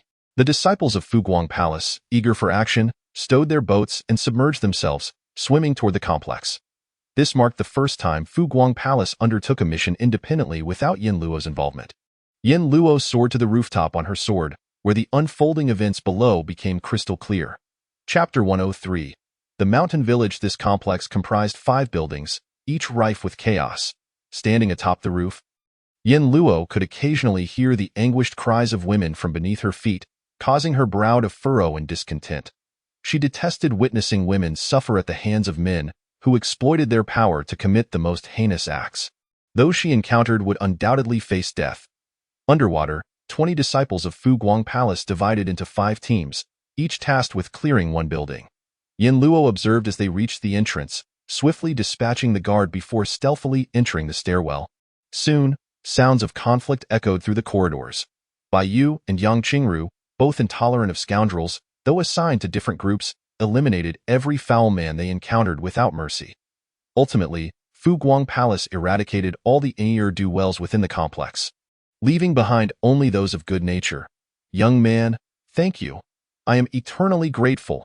A woman in her 40s suddenly fell to her knees, overwhelmed with emotion, but Yin Feng swiftly supported her, tears streaming down her face.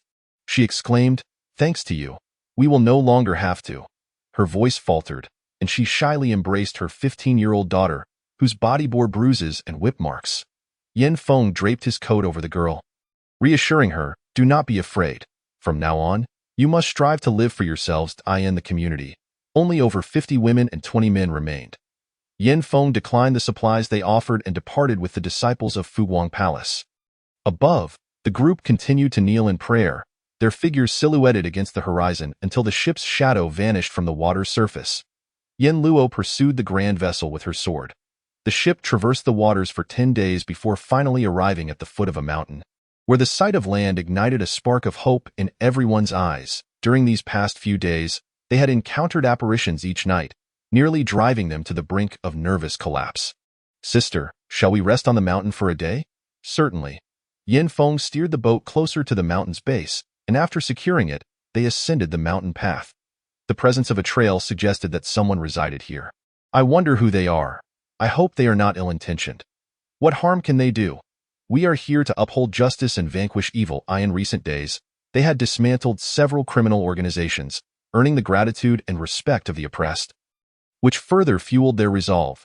As dusk settled, the dense foliage on either side of the mountain path appeared even more verdant, overgrown with weeds that obstructed visibility. The path was made of stacked stones, worn smooth by time, and one had to tread carefully to avoid slipping. Weeds sprouted from the crevices, their height barely reaching a finger's length, indicating that the trail saw frequent use. Otherwise, the weeds would have flourished unchecked. All were cultivators, light as swallows and nimble in movement, navigating the winding path with ease. As they continued, they spotted smoke rising from the mountainside. "Look, there are people." Suddenly, the thicket ahead rustled, and a figure darted out. Yin Feng swiftly stepped forward to intercept. "Friend, may I inquire what you are?" Yin Feng awkwardly rubbed his face. Surely, he couldn't appear that intimidating. Yin Luo chuckled and led the group onward. Upon reaching the mountainside, they discovered a village. The entrance featured a dilapidated courtyard, ravaged by floods and uninhabitable. Further back lay several stone houses, with the structures at the village's end swept away by debris flows, leaving the surviving villagers to reside in a few shelters at the village's front. Wisps of smoke lingered in the air, curling like delicate ink wash. Yin Luo remarked, "It seems they are quite guarded." Yin Feng sighed, recognizing that these were not peaceful times where doors could remain unlocked. A healthy sense of caution was warranted. Yin Luo replied, "No matter. I see that the large courtyard is unoccupied, the rooms collapsed. Let us tidy it up and rest there tonight." She pointed to the farmhouse. The area was remote, far from any urban center or village, a spot once favored by city dwellers seeking a weekend retreat to experience rural life, prompting the locals to construct these ghost houses for profit. It seemed the hastily built structures had succumbed to the elements rather than the floodwaters. "All right, 20 individuals rolled up their sleeves and set to work. Some used their spiritual energy to lift broken timber and scattered stones, tossing them into the woods, while others conjured water to wash away the dust. Nearby, a few villagers peeked from their own courtyards, eyes wide with astonishment. They are like deities. Their efforts bore fruit swiftly. And before darkness fell, the place was fit for habitation. Yin Luo erected a makeshift plastic canopy atop the roof, transforming it into a rudimentary dwelling. Sister Luo, what shall we have for dinner tonight? Yin Luo replied, did we not catch a few large carp on the way here? Let us roast them. Sounds good. The carp were substantial, weighing around 30 pounds. Roasting 2 would suffice for their needs. Although carp were not particularly well suited for grilling, the aroma of freshly cooked fish wafted through the air, tantalizing the local villagers who could only salivate in silence, unable to see the commotion in the courtyard. Father, mother, what do you think they are doing? They even possess spiritual energy. Are they from Tianma Temple? The boy who had fled earlier asked a middle-aged man nearby. The man frowned and admonished him. Do not speak foolishly. The high monks of Tianma Temple are all ascetics, and they are clearly not monks, so they cannot be from Tianma Temple. The boy swallowed hard again. True, monks do not eat meat. They couldn't possibly grill such fragrant meat. Father, are they bad people? I do not know. However, keep your distance. The high monks of Tianma Temple warned us to live peacefully here, away from all cultivators, lest disaster befall us. Understood, Father. The boy was not overly concerned about the matter. Yin Luo enjoyed a piece of meat and a bowl of rice porridge, saving room for a midnight snack. Everyone was delighted to be off the boat for the night. With so many living souls present in the village, the atmosphere was vibrant, and there would be no ghosts. After finishing her meal, Yin Luo's gaze drifted through the window to the sky above the village, her expression shifting slightly. What was that? In her eyes, the night's mountain wilderness loomed like a great, dark beast, fraught with unknown dangers. Yet, in the populated area, there floated twisted red threads in the air, thin, chaotic strands invisible to the naked eye. Had she not been accustomed to using her spiritual sense to survey her surroundings, she would have missed this anomaly. Chapter 104. Trapped in an evil array. The unusual circumstances stirred a sense of foreboding within Yin Luo regarding their stay in this village. Noticing her change in demeanor, Yin Feng glanced in that direction, seeing only the darkened landscape. The mountain winds whispering through the trees, unchanged. Sister, what troubles you? It's nothing. Let us sleep. That night, Yin Luo indulged in a box of fried chicken smothered in sweet and spicy sauce within her spatial pocket. Yet unease lingered in her heart. She changed into a black outfit and stealthily exited the courtyard. Without electricity, there were no lights to illuminate the night, and the villagers had all retired, leaving not even a single dog barking. In the stillness of the night, Yin Luo perched atop a tree, coldly observing a boy stealthily creeping along below. This was the same boy who had fled upon seeing them earlier. His father forbade him from approaching the cultivators. Yet curiosity gnawed at him. The high monks of Tianma Temple had said that cultivators looked down upon mortals, but he sensed he too had awakened his spiritual roots and did not regard the villagers with disdain. He planned to stealthily observe what the cultivators were doing, wondering if they required no beds at night, sleeping instead on ropes like characters in a martial arts tale. Did they not need to perform mundane tasks, resolving all problems with a mere wave of their hands? Did they not even need to relieve themselves? As he drew near the courtyard, Yin Luo dropped a leaf from the branch. It floated down gracefully, appearing weightless, but as it left her hand, it darted like an arrow, striking the boy on the leg with a sharp crack. Ouch! The boy yelped in pain, nearly collapsing to the ground. What are you doing? Yin Luo's voice sliced through the silence like cold water, chilling him to the bone. He looked up to see a striking woman clad in black, perched on a branch of a centuries-old locust tree. She reclined against the trunk, one foot casually resting on the branch while the other dangled down, swaying lightly just half a meter above his head. The woman was breathtakingly beautiful, akin to a night blooming Sirius, outshining every star he had ever seen. Staring at her in disbelief, he forgot all his father's warnings. Are you one of the cultivators who arrived today? Yes, so why are you sneaking around? The boy, caught like a thief, awkwardly replied, I was just a bit curious, wanting to see what you were like. Yin Luo considered that a boy of 15 or 16 would likely harbor no ill intentions. Even if he did, against absolute power, he could not stir up any trouble. What is this place called? Stone Village. How many people live here? About 200. Are there any outsiders? Our village is quite remote. Who would know there's a village here? So, no outsiders. In the wake of calamity, this remote locale proved to be a relatively safe haven. However, the village had originally boasted 400 to 500 inhabitants. But half had perished while searching for food in the mountains. Now, the villagers were troubled, as the wild beasts posed significant danger, and the crops yielded insufficient sustenance. Yin Luo frowned, glancing once more at the sky above the village center. It was impossible that there were no outsiders. If that were the case, how had the array manifested? Are you certain there are no outsiders? The boy's gaze flickered momentarily as he replied. I am sure there are indeed. His change in demeanor did not escape Yin Luo's notice. She recognized he was lying. After a brief pause, she said, in the future, do not recklessly investigate the affairs of strangers. Especially those who are more powerful than you. It could cost you your life. With that, Yin Luo vanished from sight, leaving no trace of her presence. Yin Luo followed him closely and discovered that he resided at the front of the village, where there were 5 or 6 households. Cautiously, she scaled the wall, and before long, the sounds of a beating echoed through the air. Yin Luo shook her head and chuckled softly, turning her gaze toward the center of the village.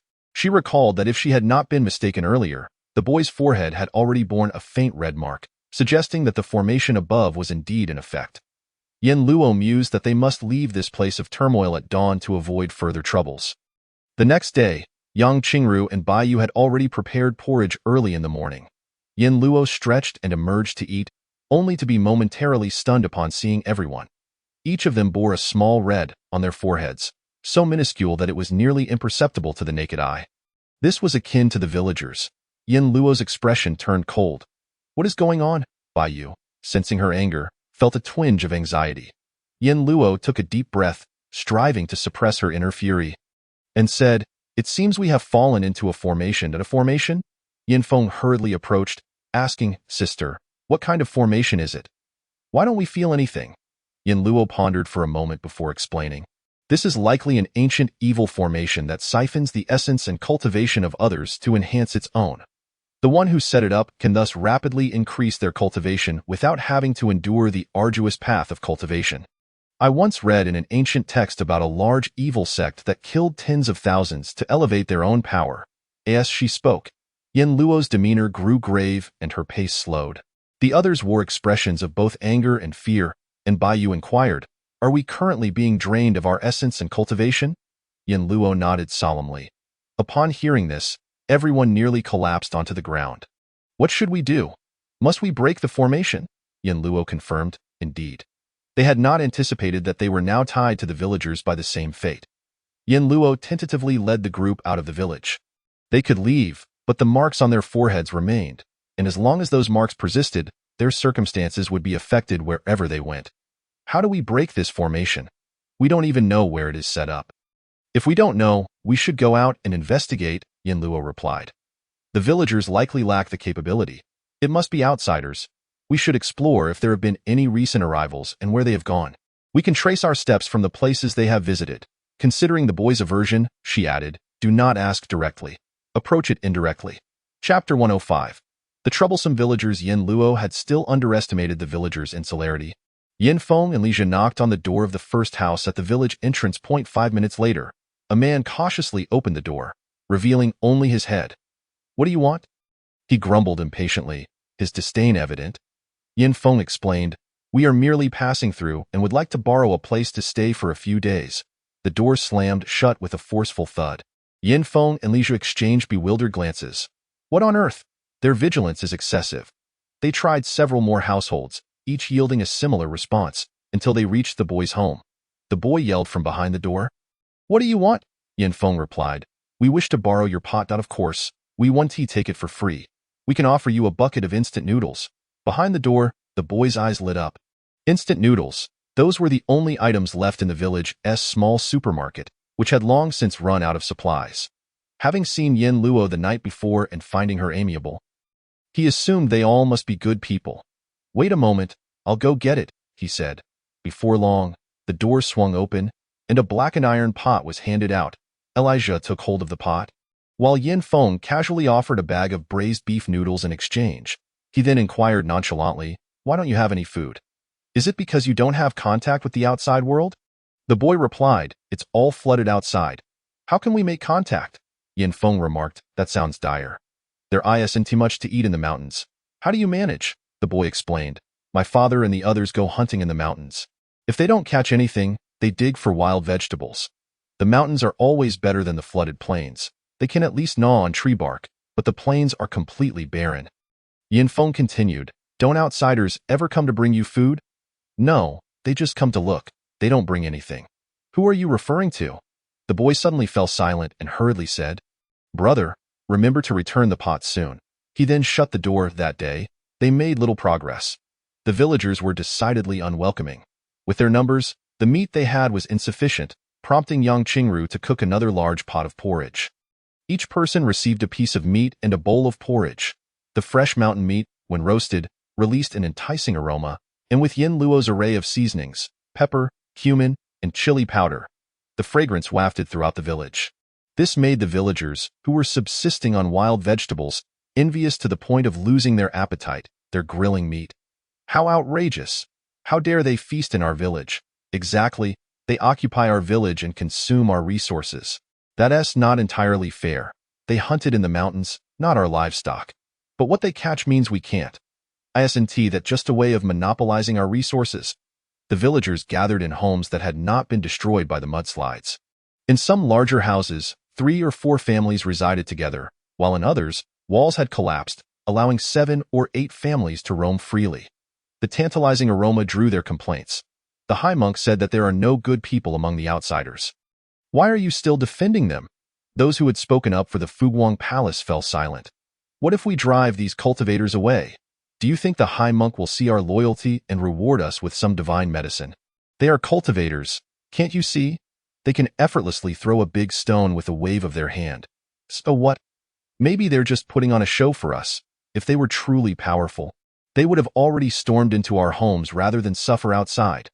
A group of villagers huddled together, murmuring. That night, Yin Luo and several disciples dispersed throughout the village to search for the formation's focal point. Yet after several hours, they uncovered nothing. The next morning at 9, a crowd gathered outside the farmhouse. "Get out! Those inside, come out! Get out!" The members of Fuguang Palace opened the temporary door to find about 100 people outside. Their clothes tattered and their hair unkempt, resembling a band of wild men. Brandishing shovels, hoes, and brooms, they glared angrily at the courtyard within. Yin Luo calmly addressed them. "This courtyard is damaged. If you want to stay. Is it unacceptable for us to take shelter here?" The demeanor of Yin Luo and her companions momentarily stunned the villagers. They appeared akin to vibrant university students from a drama series, clean, amiable, and cultured, utterly devoid of any villainous traits. In stark contrast, the villagers looked fierce and threatening, resembling desperate criminals. "No, absolutely not." An elderly man was the first to charge forward, wielding a broom to point threateningly at Yin Luo. "This is our village, our land. How we use this courtyard is our concern. Even if we let it fall into disrepair, it's none of your business." Yang Qingru exclaimed incredulously, "You call us robbers? Since we arrived, we haven't taken anything from you. Occupying our communal land makes you robbers." Yin Luo smirked disdainfully. "Old man, you must be aware that the world outside has changed. The nation has collapsed. Who acknowledges your claim to this land? If it weren't for our goodwill, we wouldn't have spared your lives. Otherwise, we wouldn't even consider you worth our attention. As for your claims about land, if we were to eliminate all of you, there would be nothing left." Her words, though lightly spoken, significantly diminished the villagers' bravado. "Indeed, the law is ineffectual. Who cares for the lives of the weak?" Yin Luo's tone softened slightly. "Of course, we want to stay without paying. During our stay, we will provide 10 families with something each day. These could be instant noodles, bread, or sausages, 10 portions a day, and that will be the end of it." Upon hearing about the food, the villagers' eyes gleamed with greed. The old man stubbornly retorted, "Why only 10 families? Our village has over 80 households. That's insufficient." Yin Luo chuckled coldly. "I said 10 families. That's for them alone. And I never said they had to share with the entire village. How is that not enough?" The old man argued defiantly, "We are one body as a village. If they receive food, they should naturally share it with us." However, this time, the old man's words did not incite the usual uproar of agreement among the others. Thanks to the book friends 2024052, 50012298854 for the monthly vote. Thanks to book friends 20220743100724888. Zfeng, Shui book friends 290985, Udot, and book friends 20240617842-370 for their recommendation votes. Let those who possess tickets generously throw them my way. After all, I am robust enough to withstand the pressure. Ha ha. Chapter 106. Greed. Pray tell, how do you determine which 10 households receive the provisions when you offer them daily? A voice inquired, unable to contain the curiosity. The days of subsisting on wild vegetables had proven to be exceedingly arduous. They had not tasted salt or any delectable food for several months. Thus, their hearts were stirred.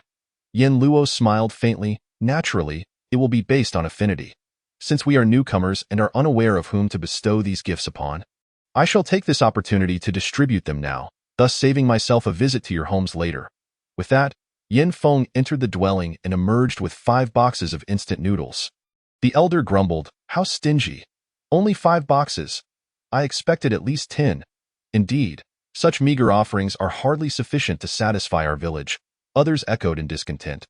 Yin Luo disregarded their dissatisfaction and opened the boxes, revealing a total of 100 packets, 10 packets for each of the chosen 10 households. I in the crowd. Some were eager to volunteer. The leading elder, evidently a man of considerable standing in the village, declared, "The first portion shall be for my family, as I am the eldest. Let the younger generations line up." Immediately, others protested, "That won't do. My household has many children, and they are in their growing years. Second grandfather, please yield a bit for my family." Hearing this, the elder responded, "But there are 10 portions. Let our 2 families share 2 of them." As 2 portions were thus claimed, discontent arose among the others, leading to a heated argument. Yin Luo observed the chaos before her, silently waiting as the dispute escalated, with some even resorting to physical altercations. "I have stated that the distribution will be based on my affinity." "Why do you quarrel?" she interjected, her voice calm amidst the uproar. The villagers paused, and the elder chuckled, "You distribute yours, and we shall divide ours." Yin Luo comprehended his intentions all too well. It was clear that regardless of whom she selected, they would simply reallocate the items among themselves once in possession. Disdain for the elder's assertiveness lingered in her mind, yet her hands did not falter. "Very well, I shall commence with the distribution. Please line up by household. Hurry, hurry, form a line." After a moment of disarray, over 80 families had gathered. Yin Luo surveyed the scene, her gaze flitting from left to right until she quickly identified her target. With a flick of her energy, she enveloped 10 packets of instant noodles and tossed them towards a household of 5 or 6 burly men. Mid-flight, several individuals leapt to snatch them, but the noodles seemed to possess a will of their own, deftly evading capture until they landed in the hands of one of the men. The crowd watched, wide-eyed, as the noodles soared through the air, their expressions a tapestry of shock, especially among the youthful boys and girls. "What joy! What joy!" the burly man exclaimed, dancing with glee, only to soon feel the piercing gaze of envy and greed from those around him. "Father, just a moment ago, second grandfather mentioned that one should divide their own shares. And we should divide ours," he noted, yet his stomach growled in protest. The man hesitated, locking eyes with the elder. Gritting his teeth, he declared, and then, clutching the noodles protectively, he fled. Despite the villagers' discontented calls for them to halt, they paid no heed. Yin Luo chuckled softly, continuing her distribution. Each household she chose had several men, ensuring that they possessed the strength to defend their newfound provisions from would-be thieves. The final household, however, received the noodles from her hand, destined for a young girl. She appeared to be around 17 or 18, alone and unaccompanied, having merely come to inquire about the noodles, unnoticed by the throng. When she received the noodles, it felt as though a pie had fallen from the heavens. Her delight was so overwhelming that she nearly fainted. Yet, before her joy could linger, a nearby woman seized the noodles from her grasp. "Bah! How dare this little wretch aspire to eat something so fine? What a dreamer!" Seeing her possession snatched away, the girl, fueled by anger, lunged forward. Give that back. It's mine. Bah, how could a little vixen like you possibly deserve to eat? Be gone.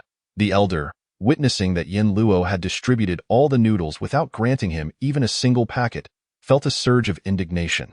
As the first 9 households scampered away with their goods, others who were well acquainted with them quietly followed suit, leaving a multitude still surrounding the girl and her noodles. Realizing that she would likely not keep even a single packet, the girl tearfully addressed the elder. Second grandfather, I intended to honor you with these noodles, keeping but one for myself, but Sister Song took them all. That I am truly sorry. I am but a humble girl. Upon hearing her words, the elder's spirit lifted. With a sweeping motion, the elderly man, despite his years, pushed the woman to the ground. The crowd was taken aback. They did not expect the venerable second grandfather to act so decisively, especially against a woman. Swiftly, he collected the scattered noodles from the ground and thrust them into the hands of his grandson. These are a gift from Li Zi to me. You all must wait until tomorrow. In that moment, the remaining villagers felt a pang of discontent. The elder's esteemed position in the village stemmed from his role as the village chief. Educated and once the finest hunter in his youth, he was still spry for his age, bolstered by 2 sons in their 40s and grandsons in their 20s, making his household a formidable force. Before the gathered crowd, the chief presented the most crushed packet to the girl. Li Zi scanned the surrounding faces, aware that she would not be able to take the noodles with her. Thus, upon receiving it, she abruptly tore open the bag and tilted her head back, greedily shoving the contents into her mouth. Her actions incited gasps of discontent from many. How could you, child? The chief intended for you to offer it to your grandmother, and yet you shamelessly consume it yourself. What a disgrace. Indeed. What use is it for a little vixen like her? It would be better suited for my dog. Having failed to claim any of Li Zi's noodles, the crowd resorted to various snide remarks. Li Zi, emotionless, continued to eat fervently, her face reddening as she choked, but not a morsel slipped from her grasp. As for Li Zi, they did not hold back their disdain as they departed. Yin Luo observed the scene with indifference, finding herself intrigued by this Li Zi in times of chaos. A delicate young woman, possessing beauty and wit, was indeed a rarity. Chapter 107. A farce. Yin Feng could not help but feel a twinge of sympathy. What? Are you taken by her beauty, feeling a surge of compassion? Yin Luo teased. Yin Feng, a quintessential admirer of beauty, always adjusted his demeanor in the presence of attractive young women. Not at all, he replied, awkwardly rubbing his nose. Perfect, I have a task for you. Discreetly follow her and uncover what her situation is in this village. Understood. This village was as united as a fortress. Extracting information proved impossible without internal disruption. Indeed, disputes over the instant noodles had ignited arguments among the villagers. Yin Feng followed Li Zi to her home, which was both impoverished and chaotic, inhabited alongside a grandmother in her 60s. I gathered enough for us, Li Zi said as she boiled water, soaking the wild vegetables before cooking them. Since she had consumed noodles that day, she prepared only enough for her grandmother to satisfy her hunger. Why aren't you eating? The grandmother inquired. With a smile, Li Zi replied, a kind soul was distributing instant noodles outside, and I happened to pass by and ate a packet, so I'm full. The grandmother, intrigued, asked, who was this benefactor? Were they those high monks? Upon hearing the mention of high monks, Li Zi scoffed, grandmother, those monks never offer us anything. It was a different group this time, perhaps fellow cultivators. They seemed far superior to those monks. Do not speak such nonsense, the grandmother admonished sharply. If you continue to blaspheme, the village chief will not let you off easily. Li Zi fell silent. The grandmother, unwell, soon dozed off after consuming the wild vegetables. Li Zi washed the dishes alone. Just then, a knock echoed from outside the courtyard. A flicker of anger crossed Li Zi's face as she hesitated before eventually opening the door. Standing outside was the man who had been the first to receive noodles. Heh, I figured you'd be awake, so I brought you a little something. He produced half a packet of instant noodles from his pocket, grinning. Want it? Heh, treat me well and it's yours. Li Zi felt disgusted but skillfully opened the door to let him in, taking the noodles with a polite, thank you, second uncle. Before long, the man eagerly pulled her into an embrace, and they began to engage in their antics in the courtyard. Yin Luo chuckled at the scene, then turned to Yin Feng with a serious tone. Little Feng, This is a chaotic world. Survival is not easy for women. She is but 17 or 18, enduring such hardships while caring for her grandmother. That in itself is commendable, though not view her through a tainted lens. Yin Feng nodded, acknowledging her words. I understand, sister. However, regarding the high monks they mentioned, Yin Luo speculated they were likely the ones setting up the formations. Currently, the villagers held these monks in high esteem, while the starving Li Zi expressed no reverence for them. Thus, the approach must be to engage Li Zi. Yin Luo contemplated that in order to sway Li Zi towards their cause, she must first be left with no alternatives. She said, you should make another trip to lure that man's wife into catching him in the act. During the day, the villagers referred to Li Zi as a vixen, suggesting that her actions were well known to others. However, while everyone may have known, the shock of confronting her directly would always be more profound. Yin Feng hurriedly ran to the man's rooftop once more, altering his voice as he shouted inside, Second uncle is meeting his little lover. After his proclamation, a stout, middle-aged woman burst out of the house. Yin Feng quickly fled. Once the woman emerged, there was no need to ask who the little lover was. She, alongside her son and daughter-in-law, made a beeline for Li Zi's home.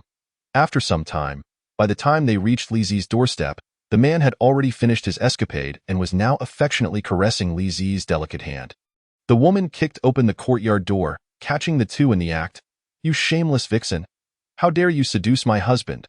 Beat her to death! She commanded her son and daughter Law. Liz hurriedly hid behind the man, appearing pitiful and frail, her small waist barely graspable. Her sons hesitated to act, while she and her daughters-in-law united in vengeance, resulting in chaos in the courtyard. A crowd gathered outside, eager to watch the spectacle. Li Zi's grandmother, awakened by the commotion, stumbled out, exclaiming, Don't hit my granddaughter. How dare you educate anyone? This vixen is seducing men everywhere, and she shouldn't be punished. Li Zi rushed out from behind the man to shield her grandmother, pleading, Grandma, please go back inside. Go back inside? Are you denying your actions? Is it not you who lured my husband? Li Zi struggled to find a retort, and her grandmother realized the truth. Enraged, she trembled violently. The woman cursed, What are you pretending to be high and mighty for? Don't you know your granddaughter is doing such things? What a facade! She has never been married. Perhaps it's you, an old trickster, who has been guiding her. Grandma, the elder, infuriated, fainted. The crowd gasped, and some attempted to help, but their wives restrained them, eager to witness the unfolding drama in this village. Which man didn't enjoy lingering outside Li Zi's abode? Young and beautiful, with fair and tender skin. Yet Li Zi was in a state of panic, calling out, Is there anyone who can help me? Please save my grandmother. But despite her desperate cries, no one stepped forward. Alone, she tended to her grandmother, administering water and pressing on her chest. Yet after a long while, there were no signs of improvement. Grandma, please wake up, she cried, her hatred for these people reaching a boiling point. However, the elder's health had long been fragile, and the harsh environment, coupled with the shock, ultimately led to her demise. Liz clutched her grandmother, weeping uncontrollably. The others soon realized the elder had died from anger. Their eyes held no sympathy, only a sense of schadenfreude as they remarked, She deserved it. The woman, triumphant, dragged her husband, son, and daughter-in-law away, and the onlookers dispersed. Liz remained in the courtyard, sitting silently, unable to even see to her grandmother's burial. Chapter 108. Upgrade. Yin Feng hesitated outside the door, contemplating whether to assist in burying her grandmother, when suddenly, a shadowy figure approached from afar. He quickly concealed himself again. The person cautiously surveyed the surroundings several times before entering Li Zi's home and locking the door behind them. Li Zi, dear Li Zi, as long as you stay with me, I will help you bury your grandmother. In her sorrow, Li Zi looked up, her eyes swollen from crying, red as roses after the rain. The man's desire ignited. Without hesitation, Li Zi replied, First, help me bury my grandmother. The man eagerly agreed. All right. The two of them lifted the body and exited through the half-collapsed wall at the back. Liz's home was situated at the end, and it wasn't long before they reached the forest. Sister, did we cause her death? If it weren't for that woman catching them, Li Zi's grandmother wouldn't have died from anger. Yu interjected, but she was the mistress. Intruding into someone else's family, that's inherently wrong. She acted out of survival, but what about the other man's wife, who would willingly allow their husband to stray? Yin Luo stated, this is a situation where blame is shared. The mistress is at fault, and so is the cheating husband. There's no point in arguing about matters that the law couldn't resolve before. She turned to Yin Feng, since she dared to engage in such actions. She must be prepared for the consequences. Even if we don't expose her today, it will eventually be revealed. One cannot walk by the river without getting their shoes wet. Yin Feng felt slightly less guilty. The next day, the villagers collectively gathered at the courtyard entrance, shouting, "Is anyone awake? Aren't we supposed to receive our rations today? Why are they late?" "The youth is too lazy." They banged on the door. Yin Luo opened it, and they immediately inquired, "What are we getting today?" From behind, Yin Feng brought out a box of sausages. Even before the box was opened, the aroma had already brought the children to tears with longing. They stomped their feet, urging their parents to secure some. The villagers grumbled, "Only one box? That's too stingy," Yin Luo replied. "The quantity of sausages is limited. Each household gets 2 packs. "What? 2 packs? That's simply too little." The village head indignantly questioned. "1 pack isn't enough for a single person to nibble on. Are you treating us like beggars?" "Exactly. We should receive more. Each household should get a box." Seeing their greedy expressions, Yin Feng couldn't help but laugh in anger. "What nonsense," Yin Luo said coolly. "I'm going to distribute it." Just like the day before, the sausages were given to a few families. However, this time, Li Zi was absent. So the last portion was given to the first youth they encountered. The youth's family consisted only of 3 members. Both parents were the most honest people in the village, often taken advantage of. At that moment, he was surrounded by a throng of people, each presenting various reasons to demand the sausages from him, especially the village head, who escalated the matter by claiming that not distributing the sausages would be unfilial, which would prevent them from entering the ancestral grave, even threatening to dig it up. The youth's father couldn't bear such intimidation and had no choice but to hand over the sausages. The youth's eyes turned red. "Why don't you ask those people for theirs? Why only ours?" A hong. His mother tightly held him in her embrace, preventing him from speaking further. The village head glared at a hong. "What a foolish child!" A hong, indignant, struggled in his mother's grasp. Inside, the people from Fuguang Palace were chatting. This village is truly full of unruly folks. Their clan mentality is strong, and they fear the village head. His face is far too thick to be a village head. On the 3rd day, neither Li Zi nor a hong's family sent anyone. They had come to terms with reality. Even if they were given something, they couldn't keep it. "What are you sending us today? You better be generous. If you continue to give so little, just leave our village." "Exactly. Give us more, or we'll chase you away," Yin Luo smirked coldly. Finding it amusing, she took out 10 bags of vacuum-packed 5-spice deboned chicken, and in front of the villagers, she opened one bag ostentatiously. The delicious aroma wafted through the air. "Wow, it smells so good. Daddy, I want to eat meat."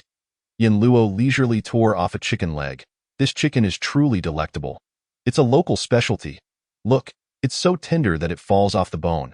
You don't even need to chew it." She gleefully devoured the chicken leg, casually handing the remaining bags to Yin Feng, who shared them among the crowd. He glanced at the villagers drooling and, after some thought, tossed a chicken foot to the village head.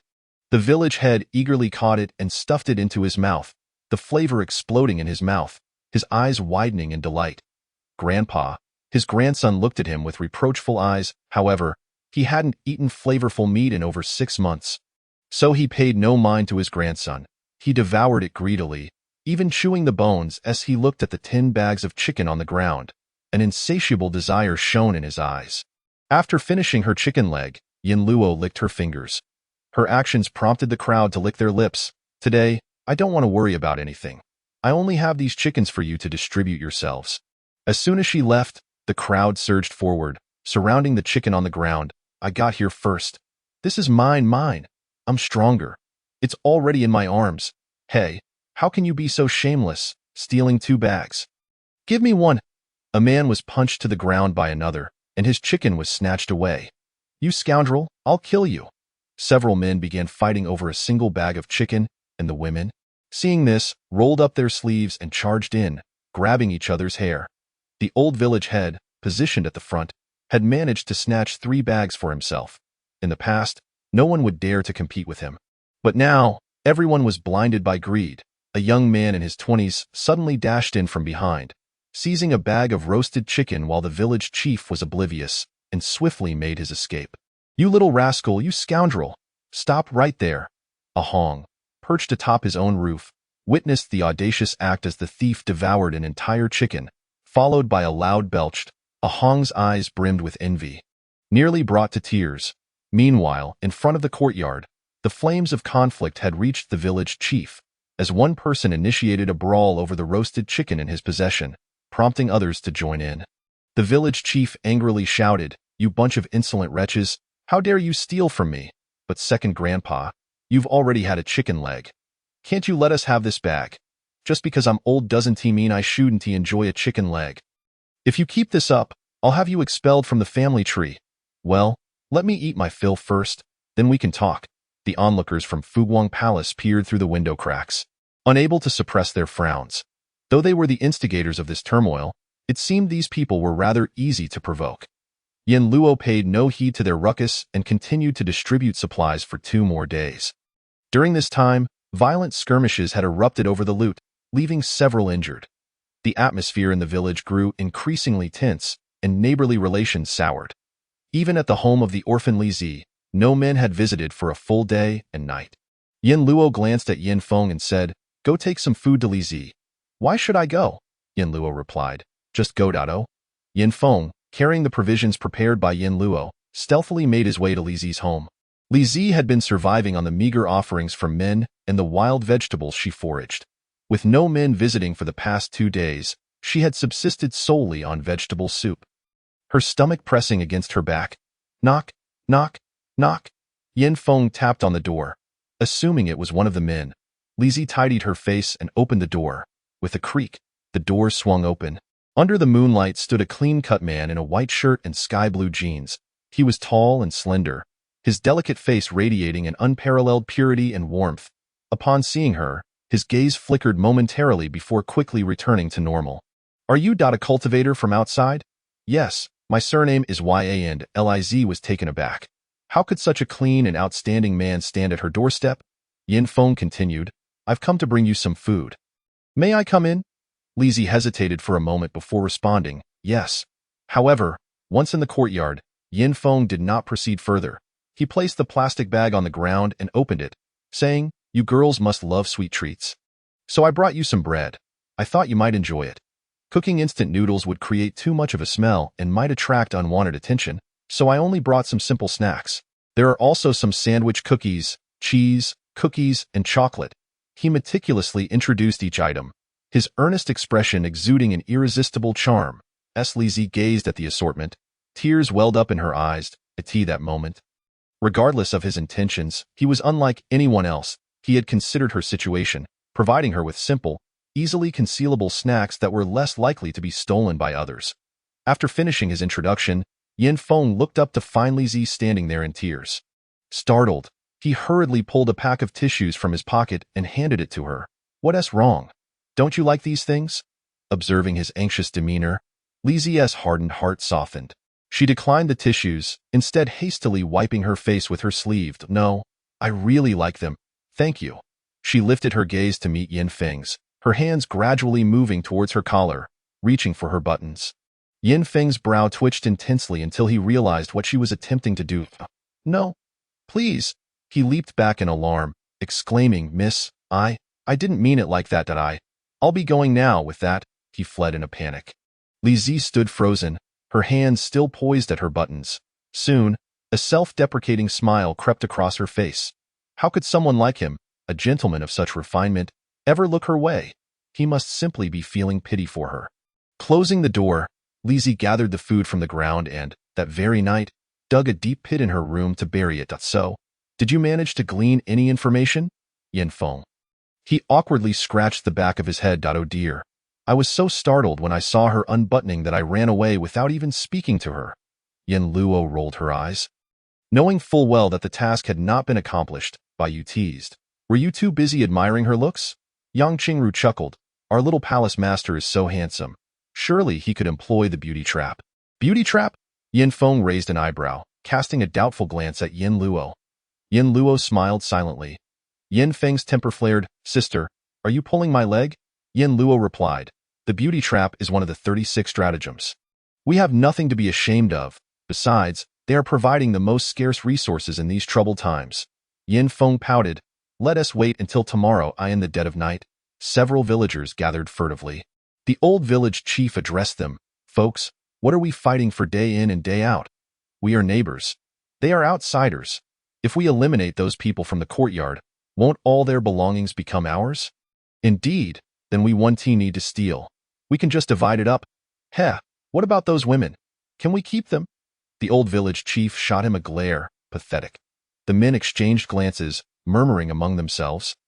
Second Grandpa, have you seen how beautiful those women are? Just look at their skin, as tender as an egg. If we could just touch them. A Hong was roused from sleep by the hushed whispers outside. Realizing it was the neighbors urging his father to join in the assault on the outsiders. Once they departed, a Hong stormed out. Father, Mother, don't you think our villagers are going too far? Lu Tai pursed his lips. Indeed, a natural disaster and a group of outsiders. How could it transform our fellow villagers into such people? The couple had spent the night awake. Participating would betray their conscience. Yet abstaining would lead to their isolation in the village. Q has gained 5 more ratings, yet the score has dropped from 8.6 to 8.3. To the dear readers of Q, if you appreciate Yin Luo, please cast your votes. Although it may not change much, it certainly looks pleasing, doesn't it? Chapter 110. Once again at Tianma Temple. Today, Yin Luo distributed 10 braised pig trotters. Only about 40 households came to collect supplies, each receiving a small portion, allowing everyone just a tiny bite. During the previous days of fray, the weaker families had already withdrawn from the competition. Following last night's discussion, a small number of families also indicated their unwillingness to participate. Now, these individuals had united under a common goal, remarkably cohesive. Once Yin Feng confirmed there were no outsiders, he returned to Lizi's home. Liz, having eaten her fill, appeared noticeably revitalized upon seeing Yin Feng. He said, My sister mentioned that you girls cannot do without red dates, so I brought some for you. Liz did not hesitate to accept. The pot was already boiling, and she added the dates, immediately filling the air with a sweet aroma. Yingu, are you giving me these because you need my help with something? Lizi was no fool.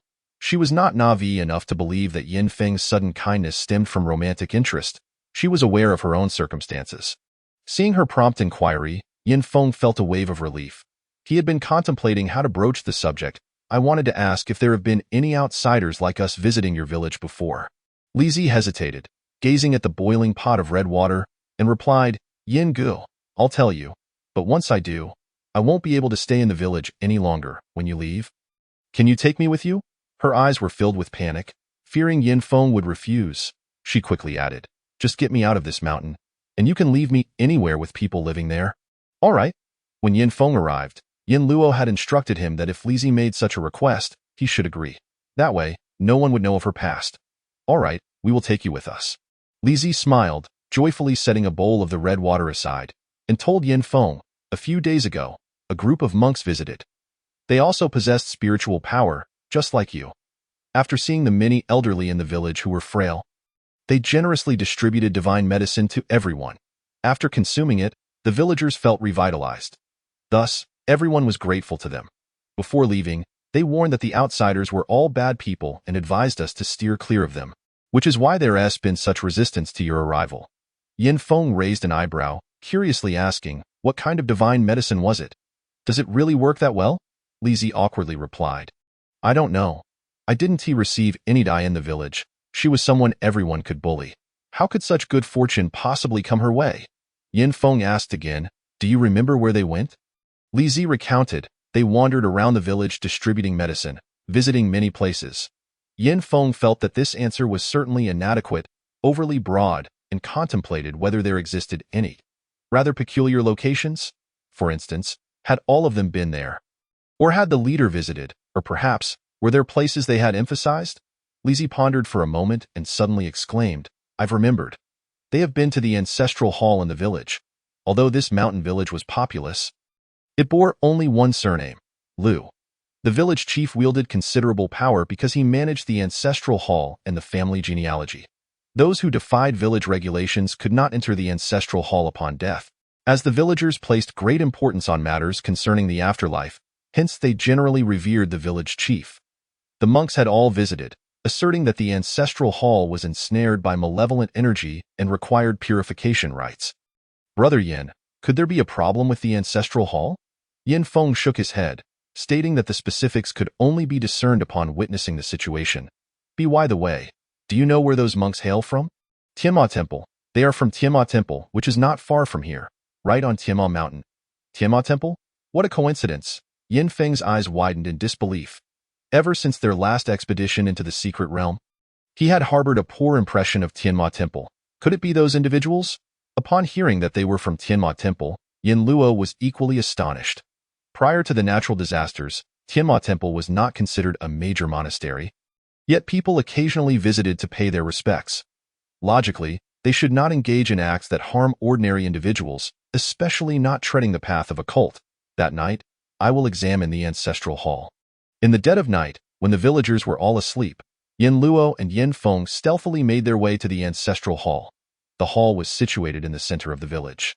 Originally located at the back, it had been relocated due to a mudslide that destroyed the rear of the village during the natural disasters. The courtyard of the ancestral hall was of superior quality compared to the adjacent yards, indicating the respect the villagers held for it. The two scaled the wall and upon entry, immediately felt a drop in temperature compared to the outside. Approaching the main building, they found it locked tight. Yin Luo prepared to pick the lock, however, as soon as her hand brushed against it, the lock emitted a ringing sound, akin to a bell, echoing into the silent night and instantly drawing the attention of the guards outside. Who? With that, the door was forcefully swung open. Yin Luo, recognizing the urgency, swiftly pulled Yin Feng away to flee. Upon entering, the guards saw nothing amiss but remained cautious, hastily reporting the anomaly to the village chief. The chief summoned several team leaders in the dead of night, declaring, "It must be the cultivators from outside the village. They alone are outsiders. Our fellow villagers would never target the ancestral hall. I wondered why they insisted on staying in our village, which offers no food or drink. They must be after our ancestral hall."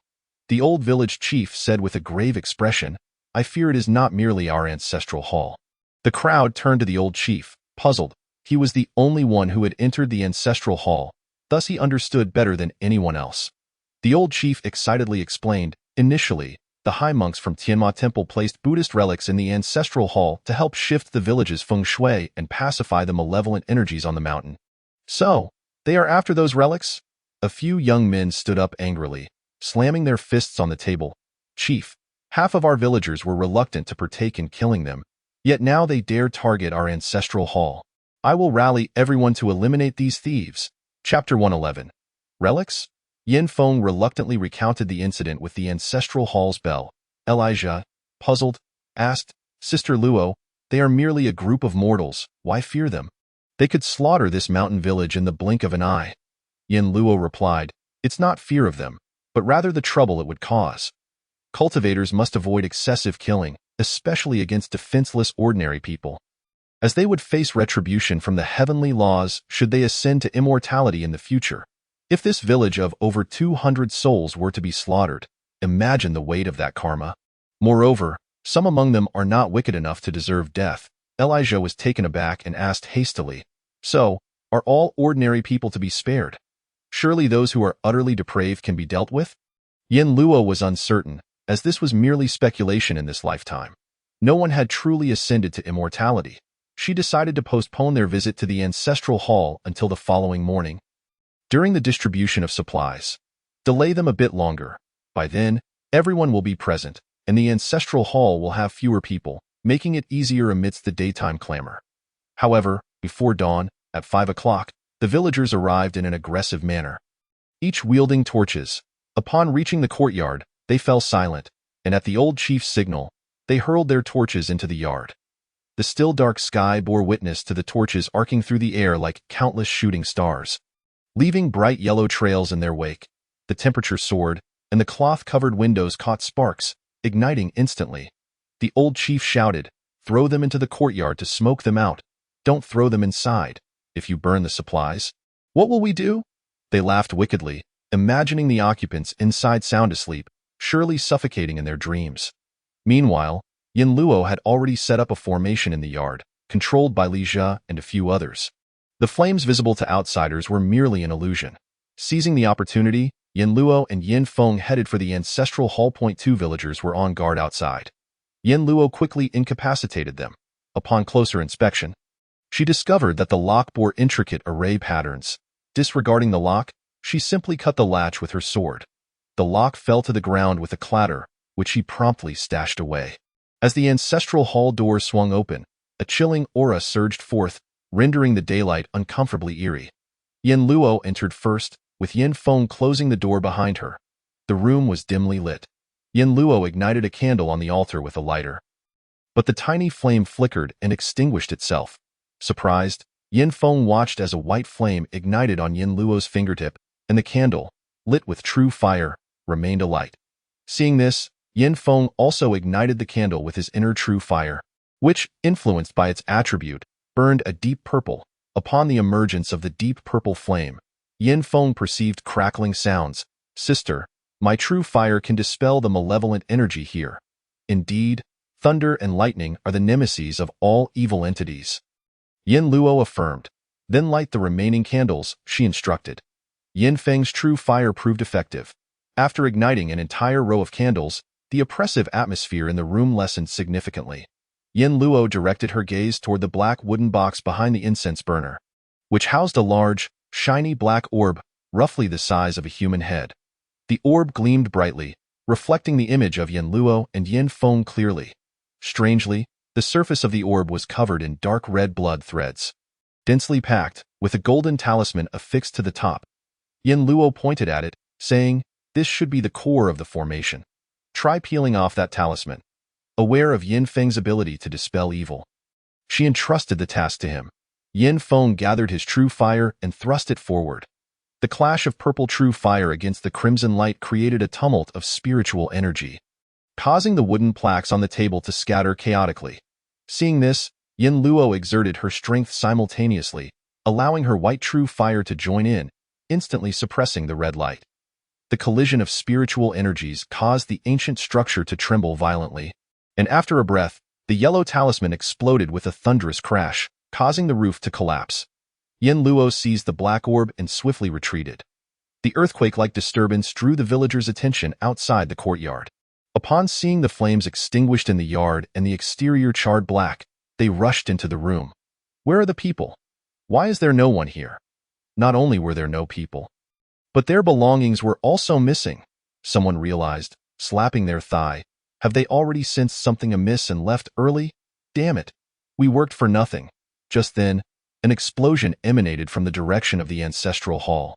The old chief's expression shifted, and he dashed out of the house before him.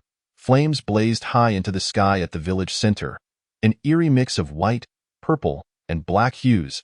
It's the ancestral hall. At that moment, they lost all interest in the courtyard and rushed towards the ancestral hall. The black orb in Yin Luo's hand exuded a bone-chilling cold, with a wave of frigid energy attempting to penetrate her skin, invading her marrow, seeking to consume her. Yin Luo frowned, sensing her spiritual energy slipping from her control. Demoness, you burned our ancestral hall. The villagers rushed forward, their eyes blazing with anger at the chaotic scene and the still burning flames. They brandished their weapons, intent on confronting Yin Luo.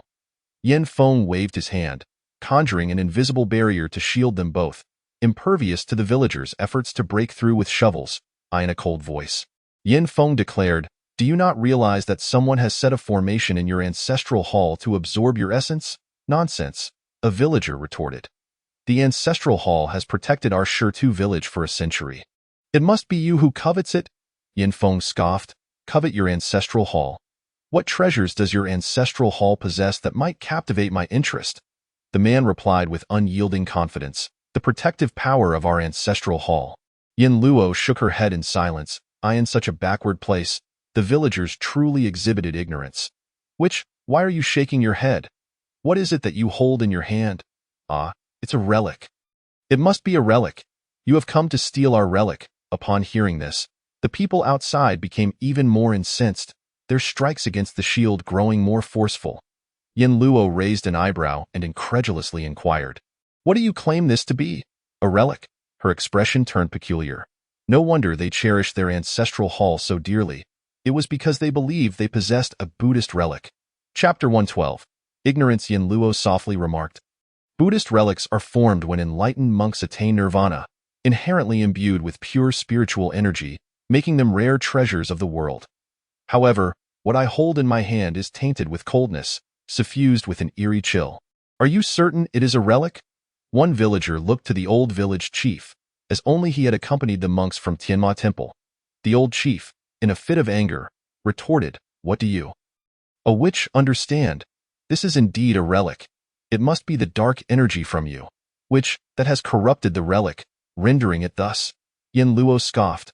A relic would purify dark energy. How could it be tainted by it? Perhaps it is your own wickedness that is excessively potent. Yin Luo stared intently at the old chief, noticing a trace of barely perceptible panic in his eyes. The ancestral hall behind them continued to burn. And at last, a woman arrived with a bucket to extinguish the flames. Unable to break through the shield for the time being, they rushed to douse the fire. Yet, over a dozen people remained encircled around the shield. Yin Luo gazed at the flames behind her, sighed, and formed a hand gesture. Water from the surroundings suddenly surged upwards before crashing down in a torrential cascade. The acrid taste of smoke filled the air, accompanied by hissing sounds, and the fierce blaze was abruptly quelled. The villagers, in the midst of their firefighting efforts, froze in place, astonished. Extinguished, it was extinguished so swiftly. The old chief exclaimed angrily, "If you possessed the means to extinguish the fire, why did you not do so sooner? Must you wait until now?" Yin Feng was left speechless. How could these people be so unreasonable?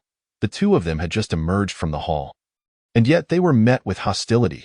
The inexplicably hot yam still rested in Yin Luo's sister's hands, and they had the audacity to complain about the delay in extinguishing the fire.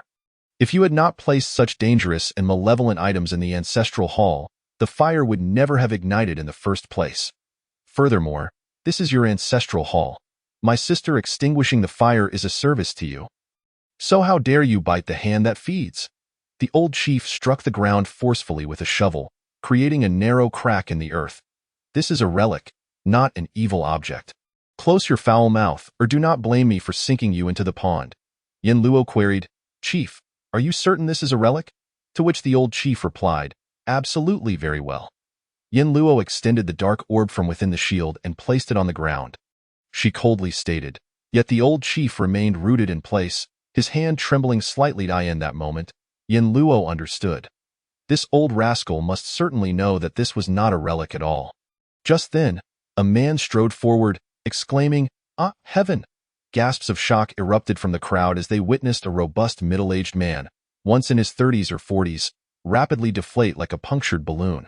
His jet-black hair also dried up swiftly. Life energy was fleeting before their very eyes. Yin Luo placed her hand firmly on his shoulder, forcibly separating him from the dark orb. The moment they parted, his aging halted abruptly, and he gasped for air as if he had just been rescued from drowning. "Old man, father!" A woman and a teenager rushed to his side, supporting his arms. The woman, in tears, implored, "What happened to you? You scared me to death." The man, after a prolonged moment of recovery, looked at Yin Luo with eyes filled with gratitude, staggered to his feet, and bowed deeply, sincerely stating, "Thank you." Only those who have faced death understand the helplessness and anguish that comes when true mortality looms so closely. The old chief, irate, shouted, "Have you lost your mind? Thanking this witch? She is the one who has caused our plight." The man replied, "But she was the only one who intervened to save me just now. If she truly meant to harm me, she would not have saved me." After speaking, he was assisted away by his wife and child, choosing not to engage further in the unfolding events. Lu Hong's family lingered at the back of the crowd. With Lu Hong whispering, "Father, I too believe that sister does not seem like a bad person. I ask that dark orb truly an evil object? Relics from enlightened monks should be warm and golden. Shouldn't they? Nonsense. Your great-grandfather witnessed it with his own eyes." Lu Tai's voice carried a hint of uncertainty. Yin Luo turned to the old chief and questioned, "Is this what you refer to as a relic? How can it drain one's essence and lifespan?" The old chief, sensing the gravity of the situation, had already devised a plan. He pointed angrily at Yin Luo, exclaiming, it is undoubtedly you, who has tampered with our relic. This relic has always safeguarded our village's peace. The moment you arrived, it turned malevolent. Compensate us for our relic." As soon as these words escaped his lips, the villagers began to nod in agreement. Convinced by the old chief's reasoning, it must be that Yin Luo has ruined the relic. Return our relic, drown her in the pigpen, drown her in the pigpen. Her once warm heart turned cold in an instant. Let them perish. As long as they cannot harm Guangguang Palace, it matters not. Yin Luo stepped forward decisively, stating, "I will say this only once. Believe it or not, that is for you to decide. Your village has been ensnared in a malevolent formation, one that drains essence and lifespan, and this dark orb is the focal point of that formation. Just now, I handed the dark orb to your village chief, yet he instinctively recoiled, failing to seize it immediately. Does this not suggest that your village chief is aware of the truth? Preposterous.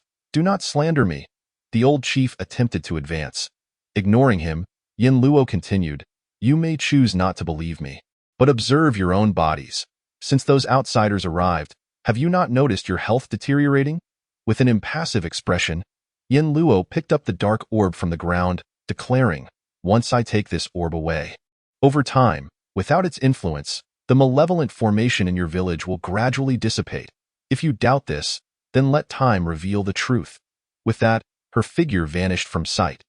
The crowd encircled the old chief, questioning, "Is what she said true? What exactly is that dark orb? I knew it. I have been feeling dizzy lately. I must be suffering from low blood pressure." The old chief angrily retorted, "How can you believe the words of outsiders? We are family." Chapter 113. Where is it? Yin Luo chose not to concern herself with the villagers' decisions. After all, they were not particularly virtuous individuals. She and Yin Feng headed to Lizi's home. Lizi appeared noticeably healthier. Her complexion no longer as pale as a sheet of paper. Upon seeing Yin Feng, she looked pleasantly surprised. "Are you here to take me away?" "Yes, gather your things." Lizi hurriedly retrieved a plastic bag from a pile of grass behind the door, exclaiming, "These are all I have." "Very well, let us go." Upon exiting, they could hear the distant clamor of chaos. The trio distanced themselves from the source of the noise, following the outer mountain path to leave the village and descend the mountain. Bai Yu and the others awaited them at the foot of the mountain, with the large boat already afloat in the water. Yin Luo instructed Lizi to board the vessel first. As they stepped onto the boat, Lu Hong's family chased after them. Lu Hong sprinted with agility, calling out, "Fairy sister, divine brother, wait for us." Just as they reached the foot of the mountain, he slipped and tumbled down the steps in a comical roll. "Ah Hong!" Lu Tai and his wife gasped in alarm. Fortunately, Yin Luo leapt forward, catching his shoulder and lifting him back to his feet. The young boy found himself face to face with Yin Luo, his cheeks flushing crimson. Yin Luo released him and inquired, "Do you have something to say?" Lu Tai rubbed his hands together, awkwardly stating, "We believe what you said, and we came to ask, can we follow you?" Realizing his inquiry was abrupt, he quickly added, "I work in construction. I can build houses and repair them, and I also craft furniture and farm." His wife chimed in, "I can cook, sew clothes, and manage household chores. I can even spin and weave." Yin Luo looked up at the seemingly earnest couple. She remembered them well from when she had shared sausages with them, only for the old chief to snatch them all away. Even then, she had sensed their straightforwardness. Yin Luo asked, "You can build any kind of house?" Lu Tai patted his chest proudly, asserting, "In our village, when someone marries, more than half the time, they come to me to build their wedding house. Moreover, I've also worked with others in the town below to construct small buildings. This skill is how I make my living." Yin Luo then turned to his wife, "And you can spin and weave?" In this day and age, most girls can't even sew a small hole in their clothes, let alone engage in such skillful crafts. Lu Meirong, her hands tightly clenched in anxiety, stammered, "I can, but that I need spinning wheels and weaving looms." "Where can I find such things? I have them at home." Yin Luo nodded in acknowledgement. Lu Tai and his family exchanged glances, hesitating only briefly before they readily agreed. Yin Luo proceeded to Lu Tai's residence. Indeed, there were 2 spinning wheels and 2 weaving looms in Lu Tai's home, one new and one old. It appeared the new one had been acquired just before the calamity struck. It was a pleasant surprise to discover that the impoverished mountain village still preserved the art of spinning and weaving. Even if her stash of clothes proved insufficient, Lu Meirong could always create more, especially since the residents of Fuguang Palace were numerous, yet her wardrobe was limited. As soon as she stepped onto the deck, the grand ship began to sail away slowly. "Where are you headed?" Yin Luo inquired as she approached Li Ziliz, feeling somewhat inferior, huddled in a corner of the cabin. The knowledge of her past weighed heavily upon her, rendering her uneasy. It's up to the benefactor. She yearned to escape this village, unaware that even if she ventured elsewhere, she could not evade a similar fate. Yin Luo remarked, "Then you should accompany us for now."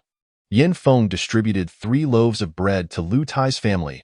As Lu Hong beheld the pink, strawberry-filled bread, tears of excitement streamed down his face as he devoured it with abandon. Sniffling and sobbing, Yin Feng couldn't help but tease him. "Did you taste it yet? If I eat so quickly, how could I possibly savor the flavor?" The disciples in the cabin burst into laughter, causing Lu Hong's face to flush with embarrassment. He felt these people were far more amiable than those in the village. On Mount Tianma, golden temples nestled amidst layers of verdant foliage. Outside the temple, countless devoted believers erected wooden shelters and constructed rudimentary stone houses, encircling the temple in hopes of receiving blessings from those within. Above the temple, the characters Tianma Si gleamed brilliantly in the sunlight. However, deep within the temple, a sudden shattering sound echoed through a secluded courtyard as a ceramic object fell to the ground. The elderly monk, seated cross-legged beneath the bodhisattva, furrowed his thick brows, his eyes filled with intense fury. "Damn it! Who has disrupted my rituals?" Below, a trembling monk knelt, shards of the broken teacup embedded in his knee, enduring the pain without daring to move. At that moment, the hall doors swung open, and Chang Lu entered respectfully. He first glanced at the kneeling young monk, then discreetly stepped away from the scattered fragments. "Master, what has caused your anger?" The old monk, known as Xian, was the senior monk of Tianma Temple. Unfortunately, the abbot had perished in the calamity, leaving Xian to manage the temple's affairs. "Look for yourself, examine which village this is. How could the rituals simply cease?" Xian, known for his unpredictable temperament, had a fearsome reputation, and even Chang Lu could only speak softly. "Master, judging by the direction, this should be Shurtu village. I shall take people to investigate immediately. Hurry." Xian calmed his fury and turned to the kneeling monk. "How did you injure your knee? Go and bandage it at once." The young monk took a deep breath. "Thank you, master," and limped away to the silent hall. Sun's eyes suddenly turned a dark crimson, and a chilling wind swept through the room, extinguishing the last remnants of light. Chang Lu and his companions arrived at Shurtu village shortly after Yin Luo and her group had departed. He headed straight for the ancestral hall, where the villagers were still in heated argument. The old village chief's face flushed with anger. "Look, a high monk from Tianma Temple has arrived," someone exclaimed excitedly. Yet, a few skeptics harbored doubts about Tianma Temple. Ignoring their chatter, Chang Lu inquired of the village chief, "Where are the items?" Upon seeing the charred ancestral hall and collapsed structures, it was clear to him that the hall had been attacked. They were taken bang. The village chief was kicked and sent crashing against the wall, 3 ribs fracturing upon impact. The sudden turn of events left everyone present in shock. "Is this truly a high monk from the compassionate Tianma Temple? Tell me, who took them?" Chang Lu said with a smile that sent shivers down the spine. The elderly chief appeared aged in an instant, spitting out a mouthful of dark blood, his earlier authority completely diminished. Some villagers, unable to bear the sight, spoke up, "High monk, it really has nothing to do with our village chief. You cannot strike him without cause." Bang! Another thunderous crash echoed as a man weighing over 150 pounds was flung against the wall, the earthen wall collapsing with a resounding crash. In the rising dust, silence reigned. Moments later, the man's family rushed into the debris, their mournful wails piercing through the air. "Husband, how could you leave us?" He was dead. The high monk from Tianma Temple had begun to kill. Instinctively, the crowd began to retreat, step by step, their legs trembling in fear. Chang Lu approached the village chief, towering over him, and asked, "Who was it?" The village chief coughed violently. "High monk, they are outsiders. We do not know their names. Only that they stayed a few days in the courtyard outside the village." "You do not know?" Chang Lu raised an eyebrow, stepping on the village chief's fingers. "You truly do not know?" "Ah, The village chief clearly heard the sound of bones breaking and hurriedly exclaimed, "Hi, monk. They left less than 10 minutes ago. If you hurry, you can surely catch them." Descending from Shirtu village, several paths lay ahead, but his words were of no assistance. Chonglu replied cheerfully, "Let us offer these individuals as sacrifices." The village chief's expression changed drastically as he clutched Chonglu's ankle, speaking urgently, "Hi, monk. You promised me you would spare our family." At this revelation, the villagers understood the grim truth. The monks of Tianma Temple were far from compassionate. Had they truly been merciful, they would not kill so readily. Their village chief had been colluding with Tianma Temple all along to deceive them. The villagers recalled Yin Luo's earlier words, that the so-called relics of the Buddha brought to their village were not relics at all, but malevolent objects meant to siphon their life force and essence. Chonglu's sinister smile widened. "You think I would let you off after failing to achieve my goals? How amusing." He turned and descended the mountain, casually uttering, "Hurry up." In an instant, a dozen disciples from Tianma Temple descended, and the scene erupted into chaos, filled with the glint of blades and the stench of blood. The villagers, in a frenzied attempt to flee, quickly realized they stood no chance against the cultivators, unable to escape the clutches of the monks. They finally understood the true strength of these practitioners and recognized the mercy Yin Luo had shown them. While they had foolishly turned against her, "Second uncle, even in death, I will not spare you. Second uncle, you do not deserve to enter the Lu family ancestral hall. You belong in the depths of hell. May the old bald donkeys of Tianma Temple curse you. May you never achieve enlightenment, and may you suffer before the Buddha." Flames erupted in Shirtu village, illuminating the sky in a crimson hue. Not a single soul among the over 200 inhabitants survived. "Umitba, it is wrong to curse others." On the deck, as Yin Luo studied the black pearl, her expression suddenly shifted, and she sprang to her feet, gazing toward the northern peaks. "Oh no!" Hearing her exclamation, everyone turned to look there. In the sky, a thick plume of black smoke ascended, enveloping the entire forest like a harbinger of doom. Beneath the billowing smoke, crimson flames flickered, expanding outward like an endless sea of blood. The red hue pulsed, inducing a sense of disorientation throughout the woods. Lu Hong, struck with panic, exclaimed, "Father, mother, the village is on fire." Lu Meirong, filled with concern, said, "With a fire this fierce, I wonder if they will be able to escape." Yin Luo replied, "They will not escape. This is likely the work of the people from Tianma Temple." Lu Hong's family, being mountain folk, had little experience with such bloodshed and did not comprehend the implications. Yin Luo elaborated, "They have come to kill and silence witnesses.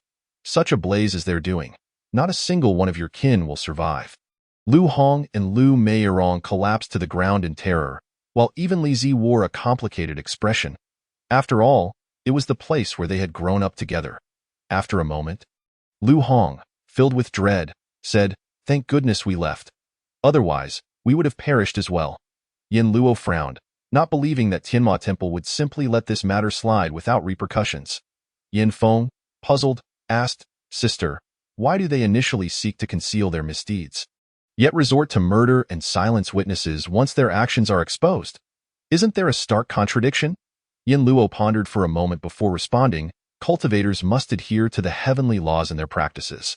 It seems the monks of Tianma Temple are aware that this formation is malevolent, drawing upon countless lives and violating the heavenly order. In the future, they would be unable to ascend.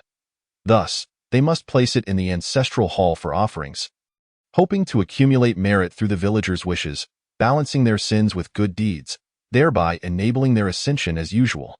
Yin Feng was so furious that he nearly slammed the table, while the others wore expressions of righteous indignation. How outrageous could this be? They wished to avoid hardship, to cultivate at an accelerated pace, yet still aspired to ascend to immortality as if it were a matter of course. Their calculations were indeed deserving of condemnation. Surely, the heavenly principles cannot be so easily deceived, can they? No one knows for certain. It is all mere speculation, after all, for none can claim to be the embodiment of the heavenly way. The path they currently tread in their pursuit of immortality relies solely on their own explorations. And who can predict what the future holds? As she spoke, Yin Luo suddenly furrowed her brow and gazed towards the northern sky. There, a dark spot swiftly vanished from sight. Yin Luo sensed impending danger. It could very well be a reconnaissance mission dispatched by Tian and Mo Temple to monitor their movements. She immediately commanded, "Everyone, prepare for battle. By you, take these 4 and hide in the cabin." The others recognized Yin Luo's superior cultivation and keen perception, and without hesitation, they drew their weapons, taking positions on the upper deck of the grand vessel. Yin Luo distributed small vials of water to each person, instructing them to drink. This was the spring water from her spatial realm. Once ingested, they felt their dantian swell with vitality. The dark spot approached rapidly, and within moments, both sides could discern each other's faces. Chang Lu? Yin Luo? The two were taken aback, clearly surprised by each other's presence. Chang Lu, in particular, was more astonished. Twirling the prayer beads in his hand, he recalled the last expedition to the secret realm, where he realized Yin Luo was far from the harmless persona she projected. Coupled with the timing mentioned by the old village chief, it was evident that she was his target. A smile crept across Chang Lu's lips as he descended slightly on his sword. "Long time no see, Taoist Yin. What brings you here? Has the waters of Shangyang become unwelcoming for you?" Yin Luo raised an eyebrow as Chang Lu continued, "And now you wish to stir the waters of Tianmo Temple?" Tianmo Temple had sent a total of 12 individuals, 6 of whom, including Chang Lu, were at the 8th level of the Gathering Spirit Realm. Each of them had brought along a companion, who also possessed cultivation at the 6th or 7th level of the same realm. The disparity in strength was evident, and Yin Luo discreetly assessed the opposing forces, realizing that her side would face considerable challenges. Yet she would not relent. "The main path lies before us. If Tianmo Temple can traverse it, so too can we of Fu Guang Palace. Are you now claiming dominion over these waters?" Chang Lu? With a smile, Chang Lu replied, "How could that be?" However, he shifted his tone. "If Taoist Yin were to witness what she should not or take what she ought not, do not blame Tianmo Temple." As his words fell, a beam of sword light suddenly shot forth, aimed at one of Tianmo Temple's disciples at the 8th level of the Gathering Spirit Realm. Taken by surprise, the disciples hastily attempted to evade. But Yin Luo's speed was overwhelming, and he was struck down, plummeting alongside his companion. Chang Lu's brow furrowed as he dove down to assist, but from beneath the water, a monstrous head burst forth. Its gaping maw wide open, and a crimson tongue ensnared both fallen disciples in an instant. This was the small creature lurking beneath the surface. Both it and the crocodile were at the 8th level of the Gathering Spirit Realm. In close combat, mere humans stood no chance against such beasts. Chang Lu's expression darkened as he shot towards Yin Luo like a meteor. The clash of golden Buddhist light and white sword energy erupted, causing the entire upper deck of the grand vessel to explode in a shower of wooden splinters. Meanwhile, the other disciples of Tianmo Temple had already charged towards the remaining disciples of Fu Guang Palace.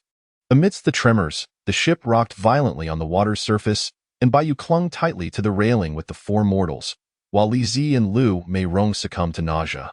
Yin Luo unleashed a flurry of sword light, each strike aimed at Chang Lu's life. Chang Lu realized he had underestimated this woman. He knew she was concealing her true power but had not anticipated the extent of her hidden strength. Perhaps, combined with Li Wei, they were no match for her. Reluctantly, 3 disciples at the 8th level of the Gathering Spirit Realm took to the air, joining forces to entangle Yin Luo. Below, a monk cornered 2 disciples of Fu Guang Palace. And just as they were about to meet their demise, Deshan's massive head emerged from behind, swallowing the monk whole, akin to a gecko devouring a fly, swift and decisive, though not approach the water's surface. The monks from Tianmo Temple were frightened by the giant python and crocodile.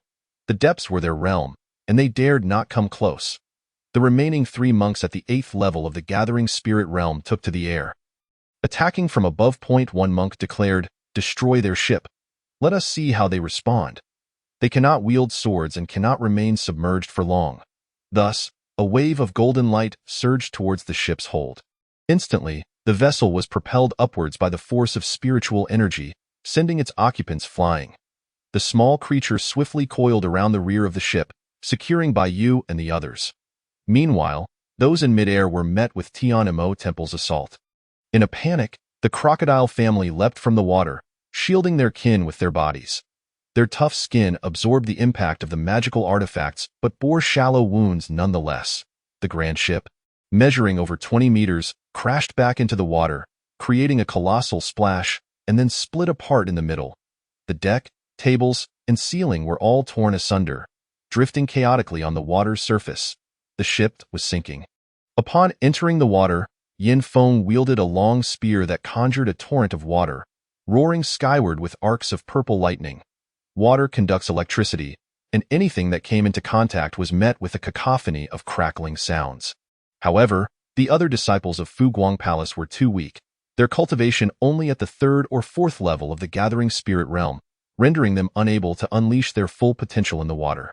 Yin Feng bellowed, "Form the sword array." They had practiced the derived sword techniques from the Qingkuan myriad methods and had previously trained in the sword formations, though they had yet to employ them. Now, having found floating wooden planks to steady themselves, Xiao Yi secured the planks underwater.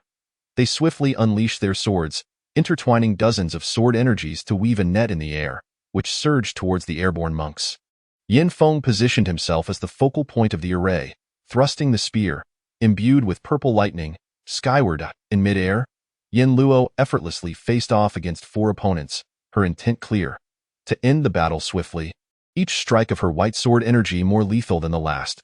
Below, as the lethal sword array took shape, Yin Luo pierced through 2 of her adversaries.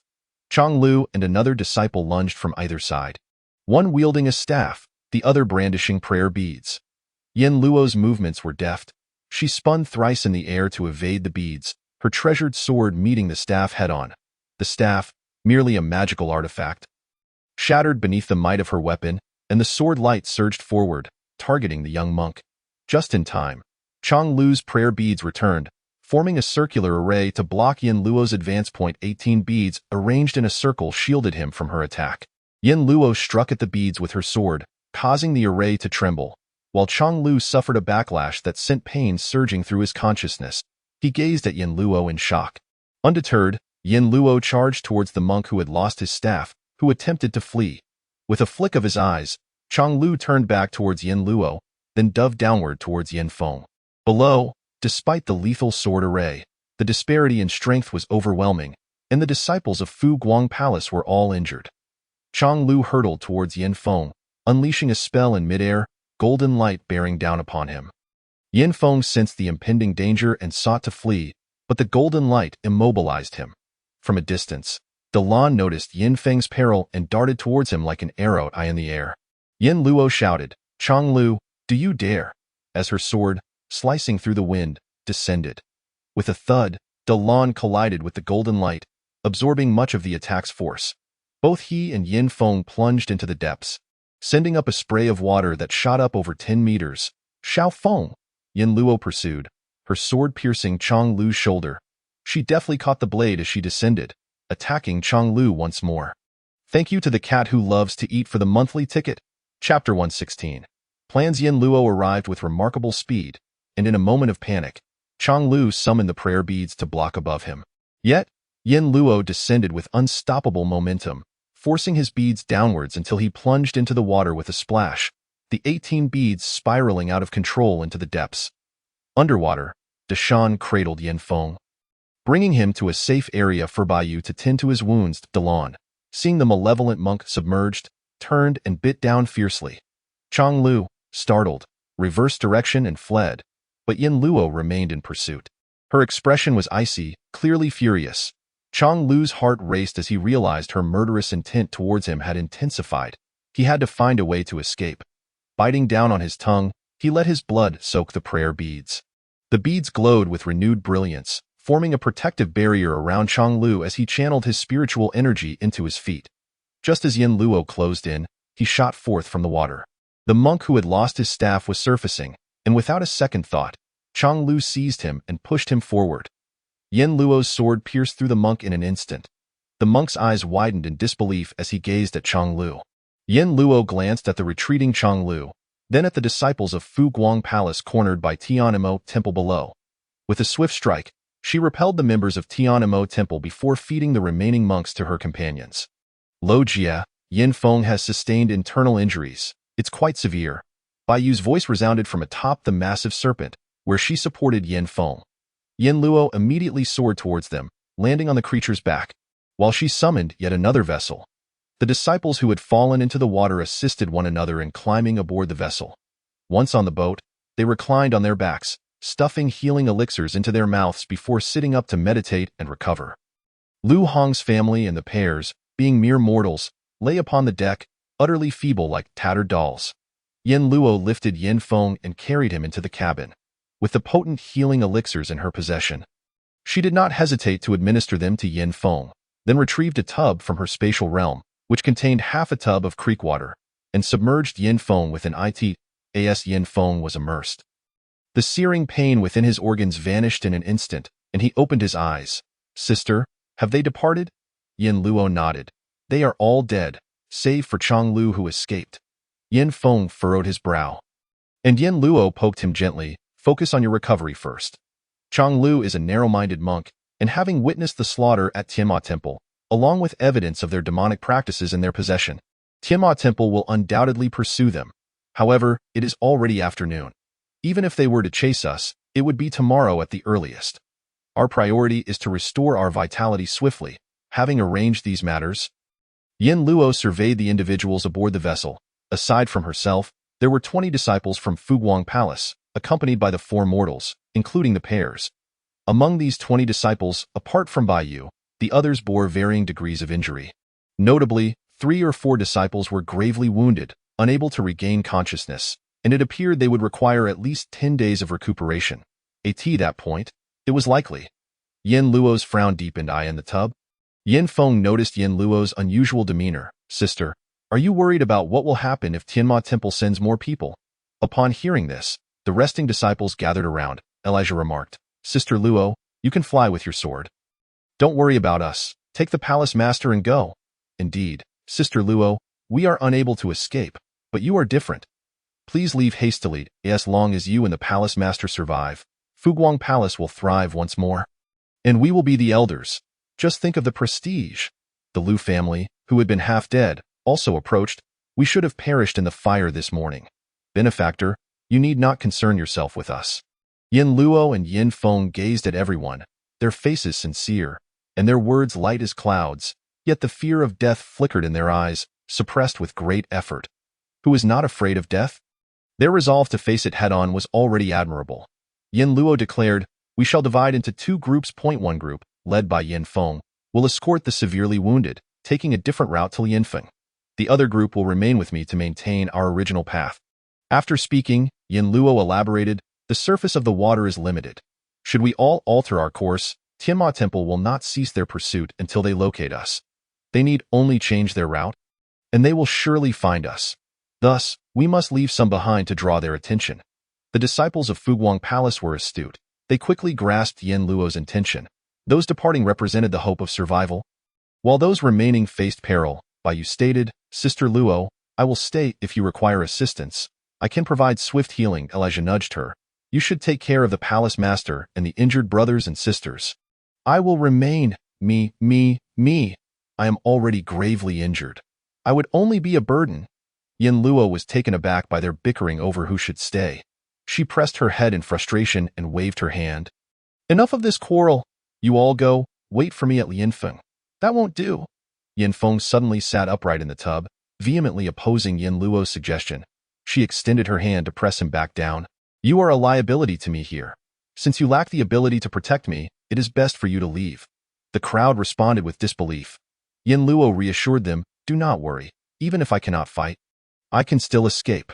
Yet, they remained unconvinced. Elijah proposed, Sister Luo, how about we stay behind while you take the palace master and flee? With you looking after the palace master, we will feel at ease. Yin Luo shook her head. Aside from myself, anyone who stays will perish. As dusk fell upon the water's surface, everyone was heavy-hearted. They were now in hilly terrain, with not far off, occasional rounded peaks rising, resembling lurking beasts in the night. Yin Luo quietly entered her spatial realm. The De Mountain family was recovering well, currently soaking in the creek. She instructed, you must escort Yin Feng and the others to Lianfeng, and guard their safety. The little one peeked out, shaking its head. What about me? You will protect me. Suddenly, a massive serpent's head crashed into the water with a splash, submerging it beneath the surface. And oh love. No love. Master is constantly engaging in dangerous activities and expects this delicate creature to protect her. Chapter 117. Familiar faces? When Yin Feng and the others awoke, The sky had already brightened. Everyone was asleep, and no one was steering the boat, yet it drifted mysteriously on its own. The more Yin Feng observed, the more he sensed something amiss, and he urgently called out, "Sister, sister," in the vast expanse of water. His voice carried far, rousing the drowsing disciples, yet Yin Luo was still nowhere to be found. By you circled the boat, even the tent Yin Luo often used was absent. I don't know, she must have stayed behind. The creek water in the tub had long been absorbed, and now Yin Feng sat in an empty tub. He jumped out and strode toward the helm, but despite his efforts to turn the wheel, the boat remained unmoving. Suddenly, he had a thought and shouted toward the water below. "Are you sent by my sister?" A large head emerged from the water, nodding at him. The mountain sank beneath the surface. Unwilling to reappear no matter how Yin Feng called, defeated, he gazed anxiously toward the northern sky, praying for his sister's safe return. 9 o'clock in the evening, Yin Luo rummaged through Hua Qinglong's poison box and found a package of soul-distracting powder. She administered it to everyone, then instructed De Mountain and De Lon to support the boat in the water. Yin Feng and the others were on a small vessel, only 10 meters long, which moved faster on the water than the larger ship. After sleeping for 3 hours in her spatial realm, Yin Luo produced a small kayak and began paddling slowly southward. After a while, she decided to stop, allowing the kayak to drift aimlessly with the current. A person cannot remain hungry. She retrieved a box of fried skewers from her spatial realm, wrapped in foil. Upon opening it, a rich aroma wafted out, and the thick sauce had made the fried sweet potato skins, filled with sour beans, tender. Especially the golden needle mushrooms, when fried and brushed with sauce, satisfied every palate. There were also spicy peppers filled with delicate shrimp paste. And various fish balls. In the spatial realm, Yin Bao was restless, insisting on coming out, so Yin Luo let it out. Little Yin Bao had recently gained much weight. As soon as it sat on the kayak, the small boat nearly capsized. Unprepared, Yin Bao leaned back, its back getting wet. Fortunately, Yin Luo reacted quickly and pulled it back up. Yin Bao, feeling aggrieved, clung to Yin Luo's leg, unwilling to go to the side. Yin Luo patted its head. "Want some meat?" Yin Bao nodded vigorously. Yin Luo then took out a roasted duck for it. She herself opened a box of lobster tails, at 5 in the morning. Before dawn, the pair, one person and one bear, sat around the small boat eating meat. From a distance, the large, round silhouette completely obscured Yin Luo's figure. Little Yin Bao swam in the water, its snake-like eyes burning with jealousy. After satisfying their hunger, Yin Luo coaxed Yin Bao back into her spatial realm. Yin Bao stubbornly refused, tightly hugging Yin Luo's leg, and despite Yin Luo's attempts to pry it off, she ultimately had to muster her resolve and lift it by the neck. Tossing it out, "Woo," Yin Bao complained, its voice filled with grievance. However, the bear had already appeared in the small wooden house of the spatial realm. As dawn approached, unusual disturbances arose in the northern waters. The once calm surface was suddenly rippling with waves, the ripples pushing toward Yin Luo's small boat in waves. Yin Luo rose and looked northward. This commotion originated from beneath the water. Her eyelids twitched. If Tianma Temple were to send people, shouldn't they come flying from the sky? Just as she was pondering, the waves on the water's surface suddenly grew larger, and the frequency of the surging waves quickened, causing the small boat to rise and fall incessantly under the waves' impact. In the distant sky, Yin Luo finally spotted figures. However, only one person approached. Furrowing her brow, Yin Luo promptly stowed the boat and ascended to the sky. At that very moment, several water columns erupted from the spot where she had risen. Looking down, she saw that after the water columns fell, the once pristine surface was now dotted with dozens of heads. No, they were not heads. Those were monsters. A wave of horror washed over Yin Luo. These beasts. The figures in the distance drew nearer, and Chang Lu, riding on his sword, smiled as he inquired, "Taoist Yin, where are your companions? They haven't all perished, have they?" Yin Luo pursed her lips, remaining silent. Chang Lu continued, "Below are some old acquaintances. Don't you want to meet and reminisce?" Yin Luo incredulously responded, "You have actually controlled these monsters." Below the water's surface, dozens of monsters, seemingly at the 8th layer of the gathering spirit realm, excitedly rose and fell with the waves, howling and clawing at the air above, while more than 100 monsters followed in the wake of the water's surface. Chang Lu chuckled and said, "Amitabha, my Buddha is compassionate. We excel at transforming hearts. As he spoke, dozens of monstrous creatures erupted from the water like bamboo shoots after a rain, baring their teeth and lunging towards Yin Luo. With a flick of his robe, Changlu descended with a smile. Beneath him, a false mountain slowly emerged from the water's surface, where he landed comfortably to observe the spectacle. Yin Luo understood that this so-called mountain was not a mere illusion but a mutated turtle. It was unclear how Tianma Temple had managed to capture the turtle making its way south and control the horde of monsters. However, now was not the time for such considerations, as the encroaching beasts had completely surrounded her. Fearless of death, they lunged at her one after another. Suddenly, Yin Luo soared into the air, her hands radiating brilliant light. In an instant, it felt as though winter had arrived, the temperature plummeting as white spiritual energy crystallized into flurries of snow that shot forth. The horde momentarily faltered, and in that fleeting moment, Yin Luo danced through the air, slashing down the nearest 6 or 7 monsters. While the creatures were fearless, they lacked intelligence, relying solely on brute strength. Below the surface, the remaining monsters formed layer upon layer around her. Xia, the creature beside her, thrashed its massive tail in the water. The corpses of the slain monsters piled up like a small hill. But the sheer number of approaching beasts was overwhelming, and Xia felt increasingly fatigued. Master, there are too many. I can't hold on much longer. In the air, Yin Luo faced her own struggles as monsters attacked relentlessly. However, she could not fly. To maintain her altitude, she had to wield her sword, which consumed her spiritual energy. These monsters could wear her down as well. In her current predicament, escape was her only option. Let us head east, she told Xia, hoping to find a way out. Upon hearing this, Xia ceased its resistance, dodging attacks while swimming eastward. Yin Luo followed suit. The corpses of the monsters that fell from the sky splashed into the water. And soon, Changlu noticed Yin Luo's intent to flee. "Wanna run? Not a chance." He patted the turtle beneath him, declaring, "She must be eliminated." By noon, Yin Luo had fought tirelessly for 5 or 6 hours. Hearing Changlu's command, the turtle raised its round head above the water, revealing its long, thick neck and powerful claws that stirred the surface. Instantly, all flying monsters surged toward Yin Luo like kites in the wind. The pressure on her intensified, and with no other choice, she descended to the water's surface, where Xia swam over to support her.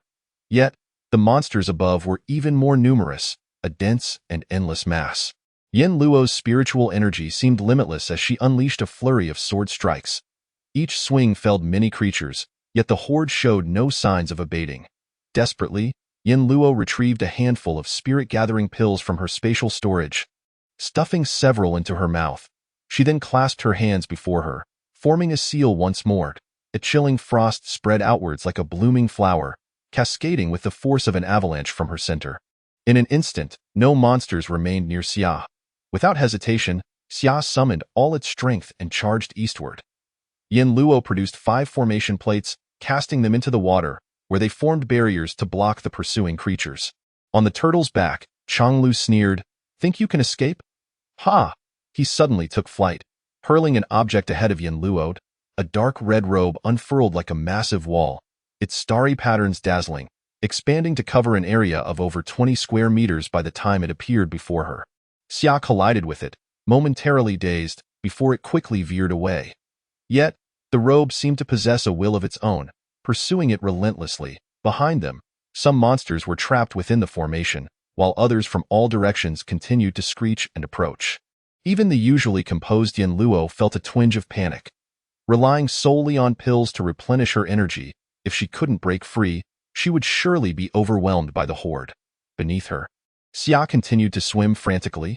Yin Luo, in a last-ditch effort, tossed the final batch of grenades into the monster swarm, along with any offensive formation plates she had acquired from the secret realm. The water erupted with explosions for half an hour, visibly reducing the monster numbers by half. Yin Luo fired a barrage at the robe with her assault rifle for 10 minutes, dimming its glow. Seizing the opportunity, Xia surged forth, and the pair swiftly vanished from sight. Changlu's face turned pale. Having lost so many troops and nearly had his treasures destroyed, all his efforts had allowed Yin Luo to escape. He urged the turtle beneath him, "Follow her." The turtle, moving swiftly underwater, could quickly catch up to Yin Luo if it ignored the monsters. Useless. A low voice suddenly echoed from above. Changlu, standing on the turtle's back, felt blood trickle from his mouth at the sound of the reprimand. The mere rebuke was enough to injure someone at the 8th level of the spirit-gathering realm like him. Indicating the power of the speaker, frantically, Changlu knelt, pleading, "Please spare me, master." After a long pause, no further words came from above. Wiping the cold sweat from his brow, he wondered if his master had gone to personally pursue Yin Luo. Meanwhile, Xia was desperately swimming through the water, and Yin Luo thought that they had escaped far enough to be unseen. She intended to enter her spatial realm with Xiat that very moment. A chilling sweat broke out on her back, her hairs standing on end, as she felt an ominous presence. Xia was suddenly frozen in place, unable to move. This was a sign of a high-level cultivator. Yin Luo's dwindling spiritual energy surged chaotically within her, trying to save her eye in the air. A golden staff of immense power sliced through the storm, aimed directly at Yin Luo. Instantly, waves rose several dozen meters high. Crashing and swirling violently in the midst of the turmoil, a chasm several meters deep formed, and both Yin Luo and Xia were thrust into the depths. Xia's massive body was cleaved in two. Its lower half floating to the surface due to buoyancy, a figure emerged, standing half a meter above the water, dressed in a long, earth-toned robe. Beneath him was a half-human-sized black goose. His expression remained impassive as he gazed at the now calm water surface. The next moment, he raised his staff and struck down upon the water once more. The waves surged again, and the black goose soared into the sky. Moments later, the body of a giant python rose from the depths, its crimson blood staining the water. Below the python, several scattered corpses floated. The old monk waited silently for a while, and soon the water was devoid of any movement. Not even a fish or shrimp remained. He smiled faintly at the water's surface, and the black goose let out a loud call before turning to fly away. "Master, it's my fault. Please punish me," Changlu lamented. The old monk narrowed his eyes and replied solemnly, "It is but a few dead monsters, so what if they have perished? Humans can be nurtured." Changlu felt a chill run through him. "Nurtured? Master, what about Yin Luo?" Shidata is dead. A bead of sweat dripped from his forehead. What a pity for such talent. He suppressed his inner fervor, yearning for power. As night fell, those seeking supplies hurriedly made their way home. Just as a small boat neared the human settlement, the occupant spotted a round object floating on the water's surface. Driven by curiosity, he paddled closer, but with the darkness settling in, he could see nothing clearly. As he approached, he raised his torch. He recoiled in fright, nearly dropping his torch. What floated on the surface was a snake's head. No, it was too large. It was a python, he reassured himself. It's just a head. Don't be afraid, don't be afraid. Fear will lead to starvation. He slowly maneuvered his small boat closer, placing the torch on the railing. Standing up, he extended his hands, inching closer to the python's head. Almost there, he was about to lift it when a cold breeze swept through the night, and the python's head suddenly opened its eyes. The man and the python locked gazes. He screamed in terror, fainting on the spot. Chapter 119. A Life for a Life. Xia wept silently beneath the water's surface during the night. Once a magnificent creature over 10 meters long. Now it was reduced to a mere head. Old bald donkey, you'll pay for this. It now bore heavy wounds, having lost its body to the old monk, and it was uncertain how long it would take to heal, let alone to cultivate further power, unless it soaked in spiritual water within its master's space. Thinking of its master, Xia felt a wave of melancholy wash over it that moment, when the staff struck down. Both it and its master had been unable to evade. Yet, it was the sudden surge of spiritual energy that had shielded them both from death. Shortly after, Yin Bao appeared at the bottom of the water. The fellow had seemingly used some spell to escape, leaving Xia, a delicate python, behind. After shedding tears for a while, Xia steeled itself. It had to find its master quickly and enter the spatial realm to recuperate. In the darkness, the shadowy figure sank to the depths, resolutely swimming in a certain direction. Yin Bao, carrying Yin Luo, utilized water-based movement, dragging the body of the fallen Xia, whom he had pulled from the spatial realm. Seeing the old monk's demeanor, he knew he could not afford to linger. He had to take Xia with him. The second strike had struck Xia, and he seized the opportunity to flee with Yin Luo. After YNBO's magical escape faltered after traversing 100 miles, its rotund form emerged upon the surface of the water. At that moment, Wanlu was gravely injured, her life hanging by a thread. Unable to make contact with the water, YNBO swam closely along the water's surface, endeavoring to prevent Wanlu from touching the water. Surrounding them was an expanse of endless water. YNBO swam tirelessly until exhaustion overcame it, floating motionless on the surface to recuperate before resuming its efforts, from day to night, and from night to day, until a small boat finally appeared within YNBO's line of sight. Sensing a familiar aura, YNBO breathed a sigh of relief. As the boat swiftly approached, it indeed revealed a familiar face. "Sister Lu," Bayu exclaimed, rising hurriedly upon recognizing Wanlu. YNBO gradually made its way to the boat. While Bayu lifted Wanlu aboard, YNBO grasped the railing, laboriously climbing up as well. Having never encountered YNBO before, Bayu regarded the large panda with a hint of caution. YNBO shook its head vigorously, splattering water from its face, only to faint shortly thereafter. It appeared utterly fatigued, gritting its teeth to muster its last breath as it delivered Wanlu into Bayu's hands. Ignoring YNBO, Bayu began to assess Wanlu's injuries. The wounds were severe. Upon sensing its master's peril, the space activated its automatic protective mode, channeling its spiritual energy to Wanlu. However, Wanlu's cultivation was far too weak. Her dantian was fragile and could not withstand the sudden influx of energy. Coupled with her prior depletion of spiritual energy, the ebb and flow caused cracks to form upon her dantian. Although this energy had spared her from perishing under the old monk's staff, the cross-boundary attack was far too overwhelming, shattering her meridians in the process. The space, deprived of energy, initiated a self-preservation protocol, leading YNBO to escape just before its closure. Bayu produced healing elixirs for Wanlu. Yet Wanlu was unable to open her mouth, and given her current frailty, she could scarcely tolerate such potions. With no other recourse, Bayu resorted to channeling her own healing spiritual energy into Wanlu, drop by drop. Though not absorb, Bayu's brow furrowed in anxiety. How could this be? While administering healing to Wanlu, she steered the boat towards a nearby mountain peak they had passed earlier. The boat journeyed for an entire day before finally reaching the foot of the mountain. Bayu first cradled Wanlu down to the mountain's base, then pulled YNBO up as well, subsequently stowing the boat away.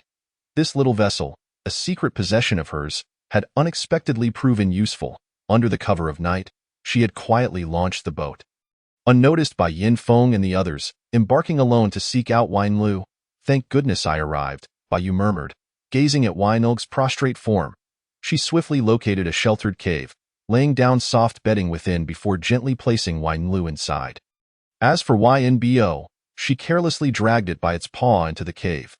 The mountain air was somewhat chilly at night, and Wanlu had been submerged for too long, her skin wrinkled and her body laden with coldness. Bayu kindled a fire within the cave and used stones to obscure the entrance. She took a healing elixir, slicing off a small piece to dissolve in water, the potion melting upon contact. With great patience, she spoon-fed the mixture to Wanlu. After administering the medicinal liquid, Bayu continued to channel her spiritual energy for healing. Yet, despite her fervent efforts, Wanlu's condition showed no signs of improvement. The dantian is the source of a cultivator's power. Restoration could only come through its repair. Sighing softly, Bayu sat beside Wanlu. "Sister Lu, I miss my boyfriend." In the flickering firelight, her cheeks bore a gentle glow. As she spoke, she slowly drew forth a dagger, slicing her fingertip. "Sometimes I feel my existence lacks significance, yet I have finally discovered my worth." A drop of crimson blood fell from her fingertip, landing in Wanlu's mouth. This was heart's blood, the essence of a cultivator's vitality, a mere few drops to spare. "Sister Lu, dear sister, you must awaken. You must, please, go and see the future world for me." After the second drop of heart's blood was lost, Bayu's complexion paled. As a healer by nature, her heart's blood possessed enhanced restorative properties. She nurtured Wanlu's dantian with her essence, cultivating the spark of life within her. "Sister Lu, this time, it truly is farewell." Bayu poured her heart's blood entirely into Wanlu before sinking heavily to the ground. Wanlu, like a withered blade of grass in a desert, was suddenly nourished by sweet spring water. Her fleeting vitality paused, and the energy coursed through her bones and meridians. The cracked dantian began to function anew, like a world reborn from the ashes of war. Everything began to sprout anew. Meanwhile, Bai lay beside Wanlu, gradually losing her life. Outside the cave, the mountain winds howled, occasionally punctuated by mournful gusts and the rustling of leaves inside. The fire Bai had kindled crackled intermittently. But as no one added fuel, the flames gradually extinguished, leaving behind a cold heap of ashes. Chapter 120. A night in the cave aboard the ship of F. Guing Palace. Yin Feng and the other disciples were nearly recovered. Before them loomed a vast expanse of undulating hills. As they drew closer, the hills resembled a colossal beast lying across the water's surface, seemingly stretching endlessly.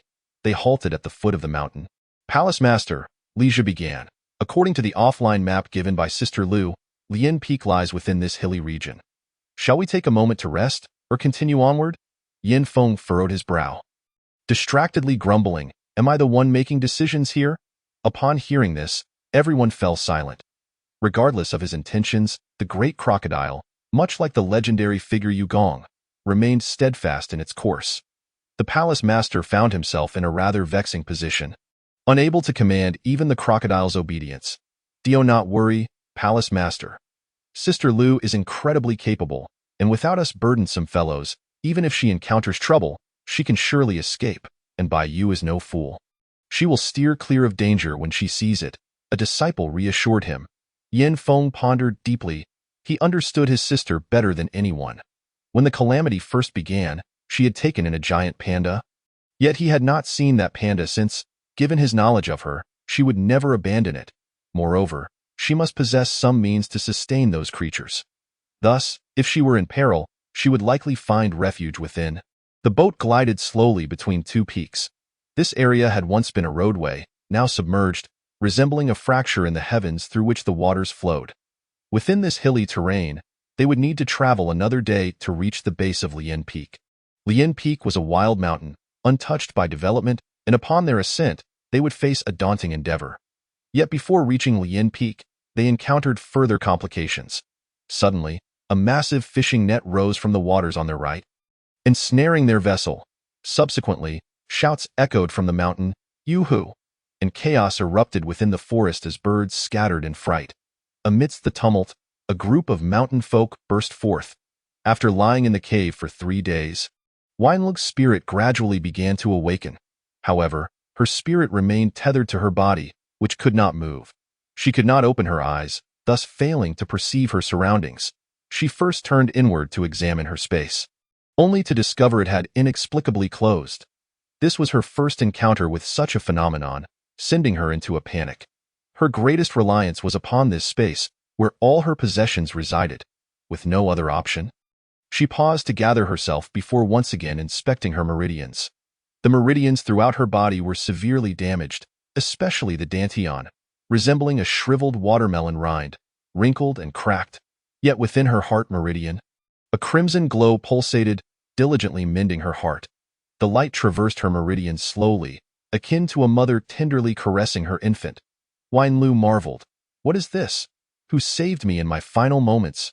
Within the dim cave, Ynbo's rotund form suddenly became indistinct. A cloud of white, reminiscent of pudding, enveloped it.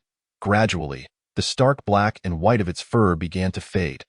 After some time, its panda-like shape elongated and narrowed, and a humanoid figure emerged from the mist. Though the mist obscured the figure, its hue revealed a yellowish skin tone, akin to that of the citizens of Dingu. At the center of this form, a vague protrusion indicated its gender. This was a man. 2 hours later, the mist dissipated entirely, leaving the young man fully exposed. From appearances, he appeared to be 17 or 18 years old, lying there like a blossom in spring, naked yet exuding no sense of impropriety. His exquisite visage resembled that of an ethereal youth from a painting, with brows like crescent moons and a high, elegant nose. His thin lips pressed together, hinting at a touch of pain. Moments later, he slowly opened his eyes, only to behold the unfamiliar ceiling of the cave. Urgency surged within him, and he swiftly sat up, immediately spotting Wanlu lying on the bedding. Wanlu! Wanlu! He rushed over. Bai Yu's body lay nearby, and he first moved her to a corner. Wine Lu, please wake up. He placed his fingers on her nose. Though faint, he could detect her breath. Thank goodness, he breathed a sigh of relief. Feeling Weinlug's coolness, he hastily stoked the fire. Why is she still so cold? In her slumber, Weinlu sensed someone touching her forehead, first her brow, then her cheek, and gently taking her hand. Though she remained unconscious, she could hear the voice of the man. Boldness. How dare that man lay hands upon her? Yin Luo felt a surge of indignation. The voice was completely unfamiliar, evidently belonging to a stranger. Just as her anger simmered, the temperature beside her suddenly rose. She found herself pressed against a warm body. This person was uncomfortably close. The youth, blissfully unaware of his transgression, only recognized that Yin Luo's body felt cold, and he wished to warm her. After all, he had once kept her bed warm in the past, a task Yin Luo had greatly appreciated. Had she been awake, she would have surely turned to him, draping her hand over his neck and resting her slender legs upon his abdomen. With this thought, the youth turned, draping his arm, no, his upper limb, over Yin Luo's shoulder, attempting to impart warmth to her. However, this proximity caused his own body temperature to rise significantly. The youth could not comprehend why this was happening, yet he felt it was enough to assist Yin Luo. Yin Luo sensed that a heated presence lay beside her, akin to a fiery iron, radiating warmth. Under this transfer of heat, she felt her body become a tad more comfortable, no longer so cold. At that moment, something suddenly fell beside her hand, burning hot like ignited iron, searing her fingertips. Yin Luo's spirit momentarily froze, and after a brief pause, it quivered violently. Having lived 2 lives, had she never seen a pig run? Her spirit fumed with indignation. Yin Luo vowed that the grievance of today would not go unavenged in the future. Chapter 121. The Hunter in the Mountains. On this blue planet, there exists a vast primordial forest, rife with boundless dangers and unknown fears. This primordial forest is situated atop an extensive mountain range, which people have dubbed the 10,000 Great Mountains. Although the 10,000 Great Mountains lie far from the Lotus Peak, at the moment Yin Bao transformed into a human, countless powerful figures emerged from the depths of the mountains that had remained silent for millennia. My Lord has returned. Waves of excited voices stirred the depths of the mountains, causing the beasts outside to tremble in fear, prostrating themselves and daring not to move. They scrambled forward, but upon reaching a fissure, they abruptly halted. Their gazes toward the other side were filled with rage, reluctance, and fear. Within the cave, the youth kept vigil by Yin Luo's side for 3 days and nights, ultimately exhausting all his demonic energy and falling into a deep slumber. The figure, akin to a bright moon, transformed into an adorably clumsy giant panda. Subsequently, Yin Luo awoke. The first thing she did upon waking was to frantically rub her fingers, the delicate skin of her hands chafing against her clothing until it bled. After tending to her fingers, she cautiously surveyed her surroundings. First, she noticed the remnants of a fire that had long since burned out, and then she spotted Yin Bao lying nearby. Yin Bao? Struggling to prop herself up, she leaned on her elbows and gradually moved toward Yin Bao's position. How did Yin Bao end up here? She lowered her head to listen to his heartbeat. Thankfully, she could detect the pulse of his veins. She gently stroked Yin Bao's large head. Although his fur was no longer as soft, his plumpness still felt pleasant to the touch. Yin Luo nearly succumbed to the urge to rest her head upon him and drift off to sleep. However, her gaze fell upon Bai Yu in the corner. As cultivators possess spiritual energy within their meridians and organs, they decay more slowly than ordinary beings. Yet, days had passed since Bai Yu had drawn her heart's blood, and her physical form had turned a pallid shade of ashen. Yin Luo's expression shifted, and she staggered to her feet, leaning on a wooden stick as she made her way to Bai Yu's side. Bai Yu? Bai Yu? Discarding the stick, she knelt before Bai Yu. Without needing to touch or probe, she knew that Bai Yu had already perished in an instant. Yin Luo comprehended what the vibrant crimson within her meridians was. It was the heart's blood of a cultivator. Bai Yu, without a doubt, had fed her heart's blood. Yin Luo's fingers trembled, instinctively biting her lip until it bled, a droplet of blood falling onto Bai Yu's wrist. She sat there in a daze for a long while before taking a deep breath and retrieving the storage bag from Bai Yu's body. Within the bag were magical artifacts, but in her current state, she could only extract a simple dagger. Bai Yu, I will undoubtedly slay that old bald donkey from Tian Imo Temple, and I will take good care of Cheng Zhe. From this day forth, Cheng Zhe shall be my brother Yin Luo, and I will ensure his safety." With that, Yin Luo began to dig into the ground with the dagger, painstakingly carving out a grave. Her fingers became raw, and her wrists bled, but she gritted her teeth in silence, as if venting the guilt and self-reproach within her. After an entire day of digging, she finally unearthed a pit. She gently laid Bai Yu's body within. Having completed this task, Yin Luo fainted again, lying upon Bai Yu's grave for an entire day and night. When she awoke once more, her condition had improved somewhat, and she was able to walk. She opened the storage bag and rummaged through it, finding a bottle of healing elixirs and some scattered food. She first consumed a piece of bread, followed by a medicinal pill. After resting in the cave for 2 days, her food supplies were depleted.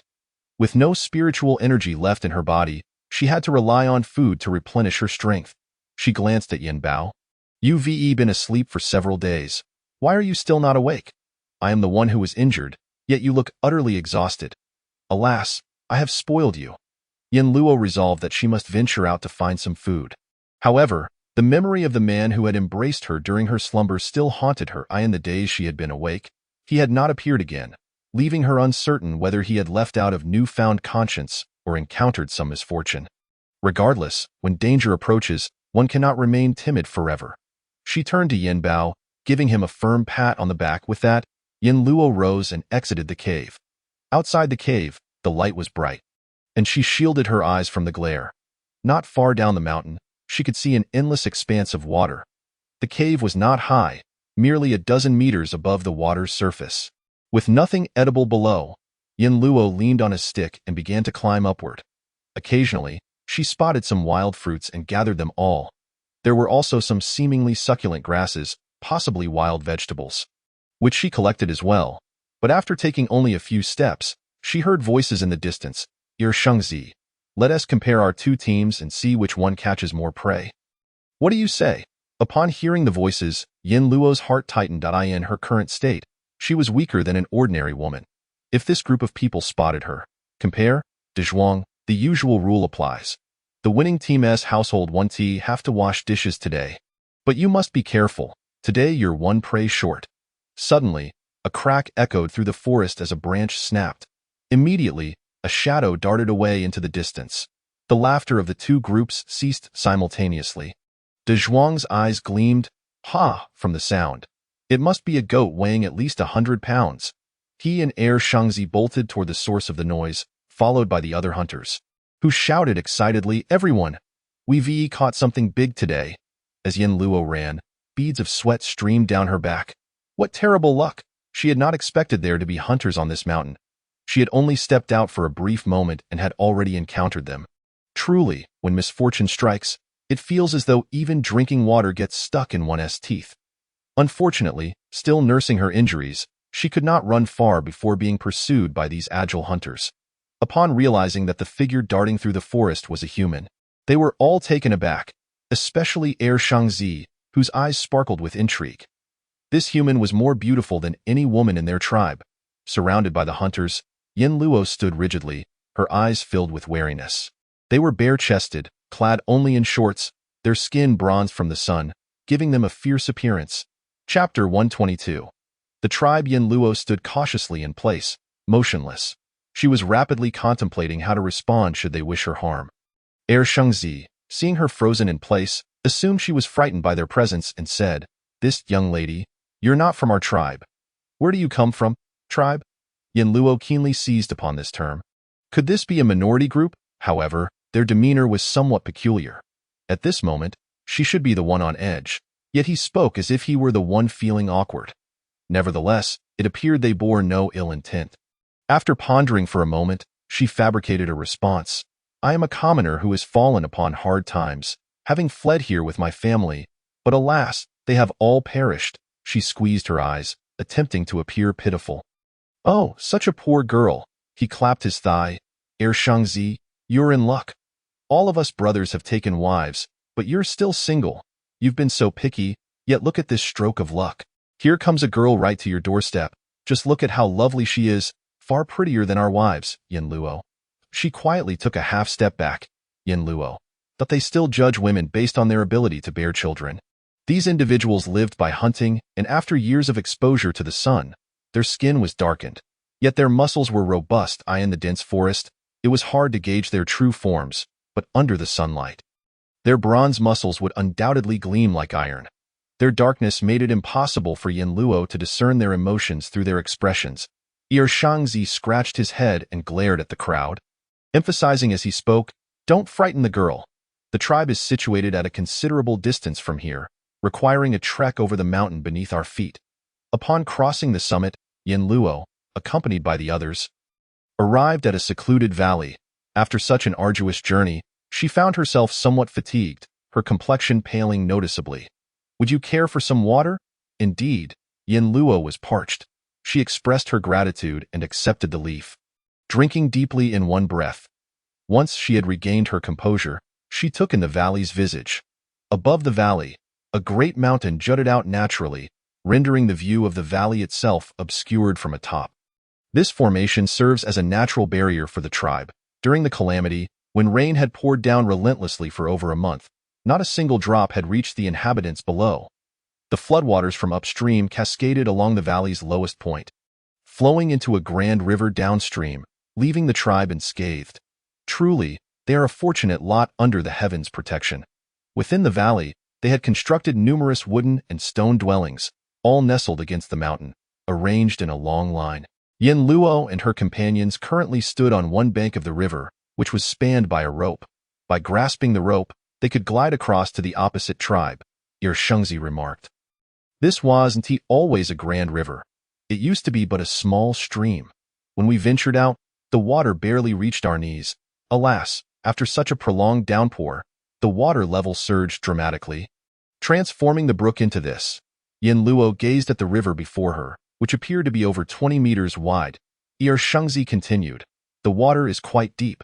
Swimming across is perilous. Just the other day, De Zhuang nearly drowned while attempting to swim." De Zhuang shot him an angry glare, retorting, "As if you wouldn't drown. Wait, look over there. Do they have a woman with them?" The women who had been washing clothes ceased their tasks, each one rising curiously on tiptoe to peer across. After a moment's hesitation, Shangzi said, "Miss, if you're afraid, I doubt I can carry you across." Yin Luo shook her head. She preferred not to be carried by a stranger. Although her health was not robust, under normal circumstances, she could swim across such a river without difficulty. Taking the initiative, she climbed onto a large stone, grasped the wooden handhold on the rope above, and slid across to the other side. Seeing that Yin Luo was unafraid, Shangzi hurried after her. Once Yin Luo reached the opposite bank and released her grip, the women who had been washing rushed forward, surrounding her eagerly.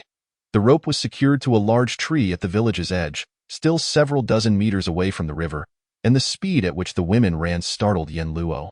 "Wow, where did this fairy sister come from? She is simply too beautiful." The first to approach was a girl of 17 or 18. Upon seeing Yin Luo, her eyes sparkled with admiration. Soon, a throng of others joined in, including those busy within the village. Yin Luo observed the group quietly. They donned simple, unadorned garments, women in short-sleeved shirts and long trousers or skirts, and men shirtless, clad only in shorts. Regardless of age or gender, their skin bore a sun-kissed bronze hue. Half of them seemed to possess spiritual roots, yet the aura surrounding them was unstable, suggesting they were unaware of their potential for cultivation. Some gazed at Yin Luo with awe, while others cast discreet sneers, muttering, "What use is her pale complexion? A gust of wind would sweep her away. Who hasn't been fair-skinned as a child? It's not like we didn't toil under the sun and turn dark. She likely doesn't work, just a delicate young lady from outside." Shangzi and De Zhuang descended from the rope and hurried through the crowd to an elderly man in his 50s. Surrounded by several respectful onlookers, Yin Luo surmised that this must be the tribe's leader. After exchanging a few words with the leader, Shangzi returned, his face alight with excitement, exclaiming, "Sister, the leader said you can stay at my home for a while. Our tribe's healer will soon come to check on your health. Gratitude is extended to the book friends 202304201622296, Qingchuan Wuhan, and ABC for their votes for Xing Luo, thanks to Lansei Jing DNSY. Wang Zi of Tennis, Winter Snow 230, Zifeng, Book Friends 202207131007248888, Cheong BD, Deng, and Book Friends 202305301154158814966652 for their recommendations. Haha, I've held on to these recommendation votes for several days, making it seem like I have plenty of readers. Haha. Chapter 123. The Elder Healer. This was the first time Yin Luo had heard of a tribe's healer. Along the way, the villagers, noticing Shengzi leading such a jade-like young woman, exchanged knowing glances. If only Shengzi were a tad fairer, one might have seen his face redden like a tomato. Shengzi's home was situated at the rear of the village, requiring a fair walk. 3 stone houses stood against the mountainside, enclosed by a small wooden fence, within which grew some unfamiliar green vegetables and peculiar fruits. The small yard housed 2 wooden structures, one serving as a latrine and the other as a storeroom. A woman in her 50s emerged from one of the stone houses, holding a shoe sole, evidently engaged in shoemaking. She spotted Yin Luo immediately and blinked in surprise. Yin Luo, feeling somewhat embarrassed, shook her head in explanation. Shengzi quickly interjected, "Mother, do we have anything to eat?" "She must be starving," as the saying goes. No one knows a child better than their mother. Seeing her son's anxious demeanor, the woman understood immediately. With a sigh, she observed the girl's beauty, reminiscent of images seen on the leader's television. A girl so stunning, how could she possibly be interested in her son? Though she was currently in dire straits. She recognized that a forced union would yield no sweetness. Whether her son had the ability to cultivate feelings over time remained uncertain. The woman replied, "I'll go heat some meat porridge. You prepare a room for the girl." All right. Among the 3 stone houses, one served as the main hall for dining and receiving guests. The left housed the woman, while the right was Shengzi's quarters. With Yin Luo's arrival, Shengzi tidied up his room and moved to sleep in the main hall. His room was quite simple, furnished with merely a blanket made from an unknown animal's hide, a flat stone for a pillow, and an old quilt. The space also contained 2 wooden wardrobes, carelessly filled with clothes. This household could truly be described as bare. Yin Luo found herself pondering whether Shengzi was the only one in such poverty or if the entire village shared this plight. After a while, the woman returned with a bedding set. "You lazy boy, move your things out, I'll spread it out," Yin Luo offered. The bedding, though old, was impeccably clean. Presently, although this man seemed fond of her, it appeared both he and his mother were kind-hearted. If the tribe bore no ill intent and did not wish to detain her, she could likely leave by tomorrow. By the way, what is your name? "Luo Yin." The woman smiled, "Then I shall call you Yin Yan. All right. Shengzi grinned foolishly. No wonder she is a fairy from outside. Even her name is so lovely. Yin Yin, the meat porridge is ready. Come eat, mm.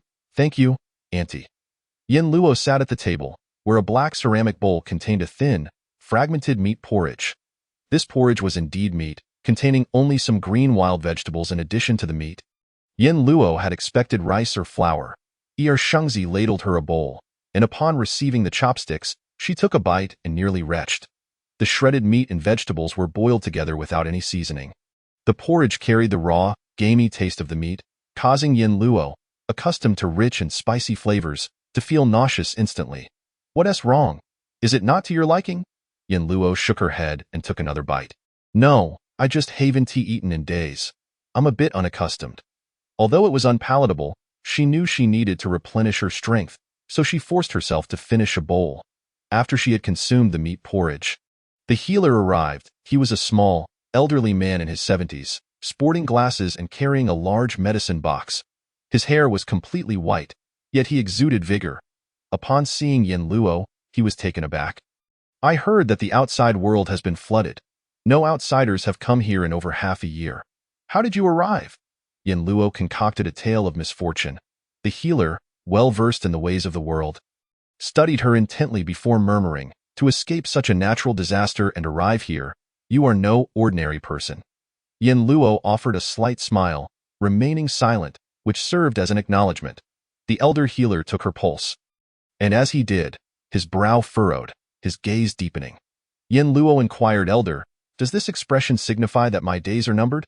At this, Shengzi rushed forward, "Grandfather, you must take good care of Yin Yin. Do not neglect her simply because she is an outsider." He then reassured Yin Luo, Don't worry, Yin Yin. The elder healer is quite skilled, in times of peace. Many wealthy individuals from outside sought his diagnosis and prescriptions. Yin Luo raised an eyebrow. How did those rich folks get in? Surely they didn't climb mountains like me? A doctor from a secluded ethnic minority in the deep mountains couldn't possibly be that remarkable. Were those wealthy folks foolish? Yin Luo was skeptical of the healer's abilities. To her surprise, the elder healer remarked, "Your meridians are the strongest I have ever seen, yet they are now riddled with injuries. You must have recently sustained harm, and it appears to have affected your very foundation." Yin Luo's expression stiffened, and she sat up straight. The elder healer continued, "You are no ordinary individual, thus common medications will have little effect on your meridians." Upon hearing this, Shengzi stepped forward to the old clan doctor and inquired, "What should we do, Grandpa? Is there no hope for Yin Yin? The medicine seems ineffective. Oh heavens, what a severe illness this must be." Yin Luo calmly asked, "Grandpa clan doctor, do you have any methods?" He stated that conventional remedies were futile, yet he did not imply that all remedies would be ineffective. Yin Luo was aware that her current condition could be healed by her own efforts, albeit it might require a considerable span of half a year. The old clan doctor nodded. "Though I lack medicinal solutions, I can offer acupuncture." Acupuncture? Yin Luo was hearing about its application in treating cultivators for the first time. She looked at the old clan doctor and asked, "What compensation do you require?" After a brief pause, she awkwardly added, "I am currently devoid of any wealth." Shengzi immediately interjected, "Worry not, Yin Yin, Grandpa clan doctor needs only a catch. I shall hunt a goat for you." Both Yin Luo and the old clan doctor turned their gazes towards him. The old clan doctor replied, "The compensation I seek is not that. However," he stroked his beard, cheerfully stating, "Since Xiao Sheng offers, I shall reluctantly accept." Yin Luo anticipated that Shengzi would be upset, yet to her surprise, he appeared quite anxious. "Grandpa, if you do not desire a catch, then what is it that you seek?" The old clan doctor, seated, tapped Shengzi's calf with his rod, saying, "You should step outside. I need to converse with this young lady." Shengzi hesitated, knowing that the catches the doctor usually demanded were not easily acquired. And this time it seemed that Yin Yan's injury was rather serious, making the required item even harder to procure. Surely, Yin Yin would struggle to endure it. Observing Shengzi's reluctance, the old clan doctor kicked him lightly, insisting, "Get out now." Yin Luo smiled at him. "It's all right, you may go out. I have no objections." With both of them assuring him, Shengzi reluctantly shuffled outside. Once he departed, the old clan doctor looked at Yin Luo with a serious expression and asked, prompting her to regard him with newfound respect. A mere mortal could discern the condition of a cultivator's body through pulse reading. His skills were evidently remarkable. "Now, please elaborate," the old clan doctor urged. Yin Luo explained, "After the natural disaster, our Yinling continent has been inundated with abundant spiritual energy. This energy was also present eons ago, but for reasons unknown, it eventually dwindled. Now, however, it has revived, and many individuals are evolving with it, developing spiritual roots. These roots enable one to absorb the spiritual energy of the heavens and earth, thereby enhancing oneself. Numerous factions outside have awakened their spiritual roots, and we refer to such individuals as cultivators." The old clan doctor appeared enlightened. He lowered his head, furrowing his brow in contemplation. Yin Luo did not rush him, and after a considerable pause, the old clan doctor inquired, "You must possess methods for absorbing and utilizing this spiritual energy, correct?" Yin Luo nodded. "Yes." The old clan doctor exhaled deeply, suddenly standing upright and earnestly asking, "Would you be able to teach the children of our tribe?" Yin Luo raised an eyebrow, puzzled. "Isn't your current situation satisfactory? No one is aware that there is still a tribe here. Why should the children endure hardships?" The old clan doctor replied, "Even if no one knows, what if, for instance, someone like you might inadvertently stumble upon us?" Yin Luo presumed he feared she would disclose their whereabouts. Thus she assured him, "Rest assured, Grandpa clan doctor, I shall not reveal it to outsiders." The old clan doctor shook his head. "It is not that I distrust you. You possess clarity of mind, and I have faith in your character." Sighing, he continued, "However, given the changing environment, if we do not adapt, one day we shall inevitably become vulnerable to exploitation. I do not wish for our tribe to be targeted by formidable forces in the future." His words instantly reminded Yin Luo of the previous stone village, which, despite its elevation, had also fallen prey to Tianma Temple, ultimately becoming a sacrificial offering to that old monk. Indeed, in chaotic times, neglecting progress equates to courting destruction. No one can afford to be complacent. The old clan doctor stated, "Young lady, if I treat you, would you be willing to instruct the children of our tribe?" Yin Luo did not hesitate, replying, "Certainly, but Grandpa Clan Doctor, I have a companion on the front mountain. Could someone fetch him? That is only proper." The old clan doctor inquired about the location and sent Shengzi and Dezhuang to retrieve Yin Bao personally. "Let us commence the treatment today. I appreciate your assistance." Yin Luo's body had succumbed to coldness. Being a woman, she was naturally susceptible to chill, and with the coldness permeating her body, she felt even more uncomfortable. The pressing need was to expel the cold. The old clan doctor set up a wooden bed in a sunlit area outside, instructing Yin Luo to lie flat upon it. The sunlight bathed her in warmth. He retrieved his acupuncture kit, disinfected it, and began administering acupuncture to Yin Luo. She felt a warm current flowing into her meridians, gradually traversing through them as the old clan doctor continued his treatment. Under the influence of this warmth, Yin Luo found the fatigue of recent days overwhelming her, and she drifted into a deep slumber. She slept soundly until nearly dusk, awakening to find the old clan doctor had already departed, leaving only Shengzi's mother beside her. "You're awake, Yin Yin. Uncle Tan instructed that upon your awakening, you should take your medicine." The concoction was a dark, viscous herbal mixture, and as Shengzi's mother poured it into a bowl, Yin Luo felt her stomach churn. Traditional Chinese medicine is truly not something that can be easily accepted by the uninitiated. Yin Luo pinched her nose and gulped it down. She was still awaiting Yin Bao. Shengzi's mother remarked, "Judging by the sky, it should be nearly time. Would you like to head to the village entrance for a look?" "All right." Yin Luo ventured out alone, following the river, soon arriving at the rope slides location. She let out a cold hum, feeling quite perplexed. Standing at one end of the rope slide, she quietly gazed at the mountains across the way. Shortly thereafter, four figures emerged, accompanied by a round, fluffy bear silhouette. The bear was standing upright. Yin Bao had awakened. A surge of joy filled Yin Luo's heart.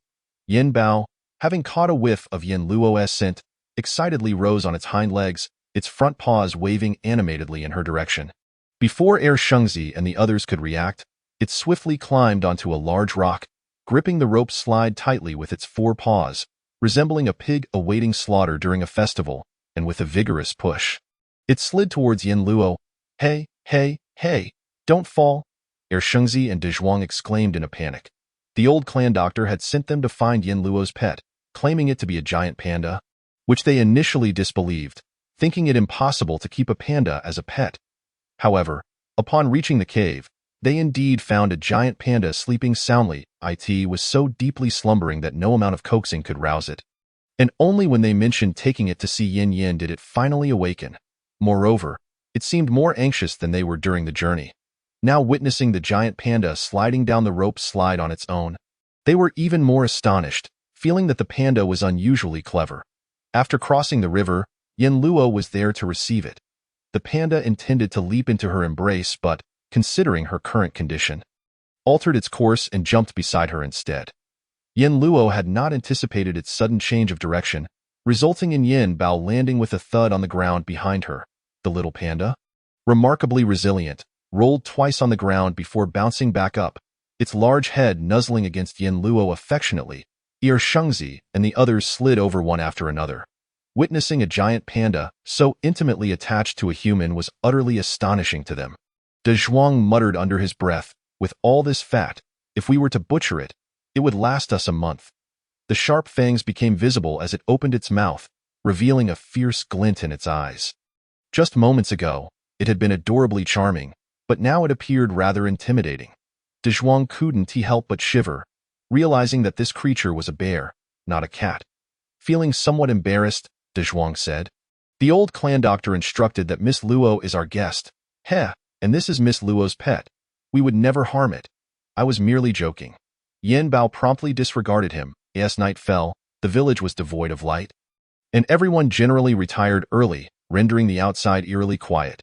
Shengzi quietly asked, "Yin Yin, what conditions did Grandpa Clan Doctor propose? What does he desire? Is it difficult to acquire?" "I can assist," Yin Luo replied. "It is not difficult. You will soon find out." She reheated some flatbreads, advising them to eat and quickly retire for the night. The darkness made it challenging for Yin Luo to discern the specifics of the flatbreads in her hand.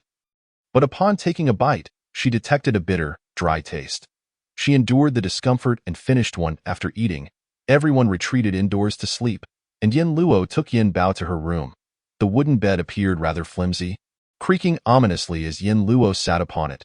Given that Yin Bao weighed an estimated 140 pounds, coupled with her own weight, the bed would surely collapse.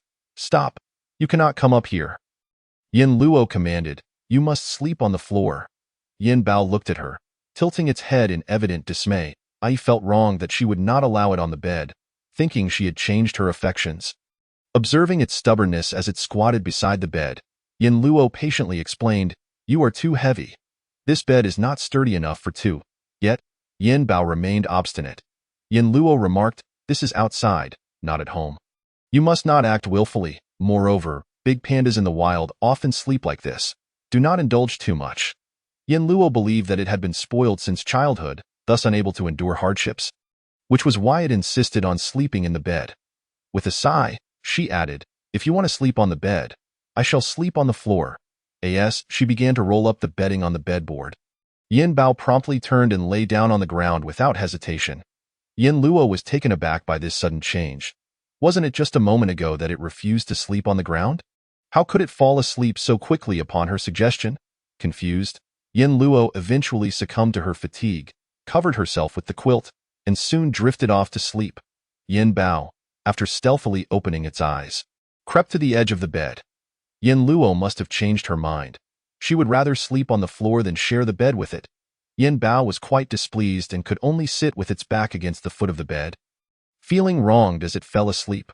When Yin Luo awoke in the morning, she saw Yin Bao sitting at the bedside with its head buried in its chest, soundly asleep. She gently patted the nape of its neck, wondering if it would wake up with a stiff neck. In the morning, Sheng Xinyang prepared vegetable porridge, finally omitting the meat. Yin Luo marveled at the unexpected reality of living on tasteless food in this lifetime. The old clan physician had discussed with the clan leader the matter of Yin Luo teaching, and early that morning, the young villagers were summoned to a meeting at 18 noon. The old clan physician came to give Yin Luo acupuncture. After the treatment, the villagers' youth gathered around. Shengzi was taken aback to discover that the fairy he admired was to become their teacher. He felt a twinge of disappointment. "Dio, you have a way to make us stronger?" A girl dressed in a black long skirt asked as she scrutinized Yin Luo. Yin Luo smiled and replied, "I will do my best, but whether you become stronger depends on yourselves." Upon hearing this, the girl immediately scoffed. "I knew it. A fragile woman like you can't possibly have any skills. You must have deceived our clan physician. You say it depends on us. If that is the case, what use are you?" A total of over 100 young people, all under 20, had gathered, including some as young as 5 or 6. Although not everyone was speaking ill of Yin Luo, a dozen or so were. Their voices were loud enough for everyone to hear, including Yin Luo. Shengzi interjected, "If you don't want to learn, you don't have to. No one is forcing you. If you don't want to stay, leave." The girl widened her eyes in anger. "Xiao Sheng, are you really being deceived by her?" Shengzi retorted, "Deceived? This is a decision made by the clan physician and the clan leader. How could I be deceived?" The girl huffed. "Then you've all been fooled by her looks. I'm going to tell the clan physician." With that, she grabbed another girl and ran off. Yin Luo addressed the crowd, saying, "If you wish to learn, stay behind. But if you do stay, you must heed my words. If you do not wish to listen or learn, then leave." Someone raised their hand and asked, "Can we have a trial lesson? If it's good, we will continue. If not, we will leave." Yin Luo responded, "Of course." These individuals were neither related to her nor did they trust her. Why should she exhaust herself for them? Yet, she had promised the old clan physician to teach the youth of their tribe, so she would fulfill her responsibilities. With her declaration, no one chose to leave. After all, if they couldn't learn well, they could always leave later. It was worth staying to see what this outsider had to offer. Seeing that everyone remained, Yin Luo instructed them to sit on the ground. She began to speak slowly, first describing the changes in the outside world, then explaining the basics of spiritual energy and cultivators. The young people felt their blood surge as they listened to her talk about the abilities of cultivators. Someone questioned, "You say cultivators can fly. Are you a cultivator?" "Yes." "Then can you fly?" Everyone looked at Yin Luo with curiosity, as if waiting for her to soar through the air. Yin Luo replied, I am injured. Otherwise, I could demonstrate for you that a few individuals whispered among themselves, could she really be a fraud? Indeed, who can fly? She must be dreaming, just talking without action. Is she really injured, or is she just deceiving us? Yin Luo cleared her throat and said, Today, we will only cover the basics. Tomorrow, we will discuss channeling energy into the body. You may disperse for now. Chapter 126. The girl's hostility in the evening. The old clan physician brought a small bag of rice. Yin Luo was quite curious upon seeing the rice. She realized that the people of this tribe mainly consumed wild vegetables, along with some meat, but staples were scarce, and no wonder they were called a poor tribe. Indeed, they were quite impoverished. Living in a valley with less fertile soil made agriculture difficult, and it was reasonable that they could not afford staple foods. Yet, the old clan physician had given her rice, which must be quite precious to them. Grandfather, where did you get this rice? The old clan physician pointed upwards and explained, We cleared a patch of wasteland halfway up the mountain and planted some grains for our tribe's consumption. However, half a year ago, just as we were nearing harvest, a heavy rain washed it all away. Families have little surplus food left, which explains the current situation. Nevertheless, a new batch of corn will soon be ready, and then you can enjoy corn cakes. Among all the easy-to-grow food crops, corn has the shortest maturation period. After their crops were destroyed, they promptly planted corn to ensure everyone could fill their stomachs.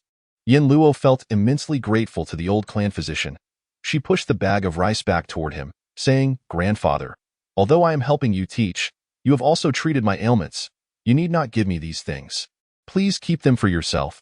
The old clan physician was adamant. Child, do not worry. I have plenty at home. He tossed the bag of rice at the doorway and strode away. His voice echoed in the night. Anyone in the tribe who doesn't study seriously, don't bother with them. Just tell me. Yin Luo was momentarily stunned. He must have been referring to those few unruly youths from earlier. It seemed the old clan physician had come to comfort her. Picking up the bag of rice, she considered that she now resided in Shengzi's home, using their provisions, so this rice should be shared with them. Fearing rejection, she rose early to cook porridge. Upon hearing that the rice was from the old clan physician, Shengzi and his mother were hesitant to eat, only agreeing to have a bowl after Yin Luo persuaded them. Yin Bao, having slept the entire day, finally awoke, and Yin Luo was troubled about how to feed it. Yin Bao had a large appetite, and she couldn't let it consume Shengzi's food as they were not well off. Unexpectedly, Yin Bao glanced at the food on the table, turned its head proudly, and walked away. Yin, what does your panda eat? Shengzi asked curiously. Yin Luo was equally intrigued, replying, I want to know as well. Yin Bao refused to eat the vegetable pancakes and tasteless meat porridge, opting instead to venture into the mountains to pick fruits. If it found something delicious, it would bring it back for Yin Luo. Yin Luo allowed it to go without protest. In the morning, the village youths came to learn. Yin Luo could not impart her own cultivation technique, Kuan Yuan, nor could she teach the Qian Kuan Wan Fa Ju from Fuguang Palace.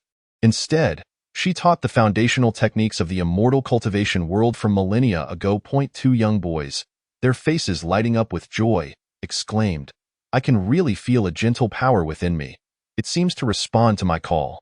Yin Luo smiled slightly and instructed the two boys, go to the riverbank, concentrate, and draw that power into your palms, then strike the ground.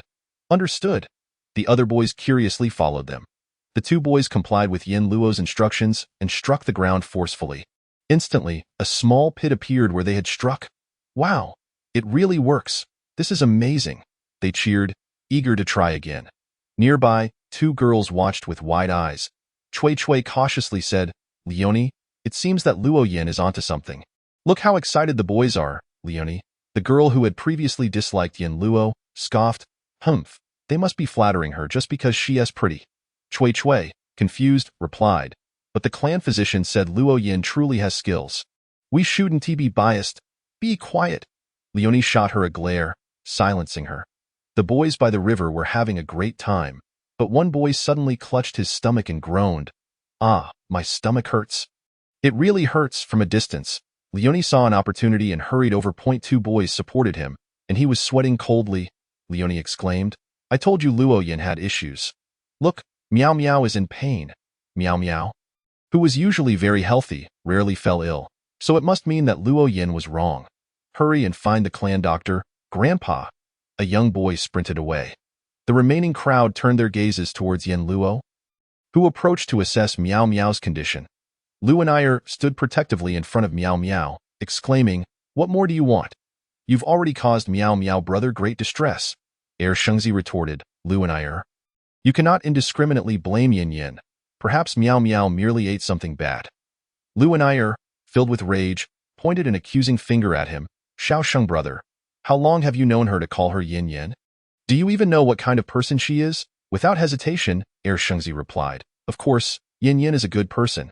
She is 100 times more gentle and polite than you. What is wrong with calling her Yin Yin?"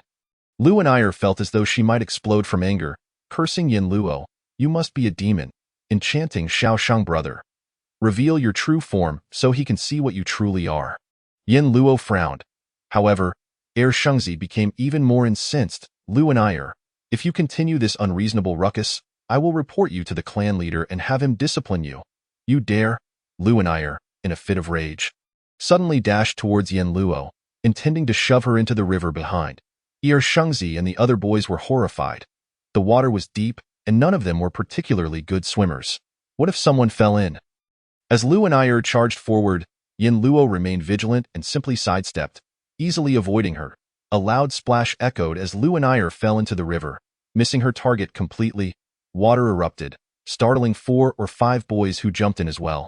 Luanayer swallowed a significant amount of river water and, upon reaching the shore, began to cough incessantly, spitting out the water. Once she caught her breath, she pointed at Yin Luo, accusing, "Did you see that? She tried to drown me."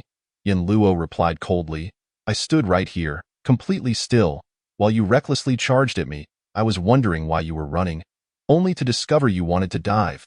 A few individuals couldn't help but chuckle. Luanayer, exasperated, shouted, "You all laugh, but it's clearly her fault I fell into the water. Otherwise, why would I jump in at all?" Yin Luo stated, "Indeed, we all witnessed it. Yin Luo, didn't he even touch you? Yet you threw yourself into the river." Luanayer, incredulous, exclaimed, "You are all siding with an outsider." Shengzi replied, "It's not about siding with anyone. We are merely stating the facts." Luanayer was on the verge of tears while Chui comforted her from the side. In the distance, the clan doctor hurried over, and upon seeing Luanayer in the water, he immediately remarked, "Meow Meow was so engrossed in the commotion that he forgot about his stomachache. It was only when I inquired that he recalled his discomfort." However, it seemed he was not in such pain anymore. Yin Luo smiled and explained, he was merely too enthusiastic while playing, which led to a depletion of his spiritual energy, causing discomfort in his dantian. "A bit of rest will remedy it, huh?"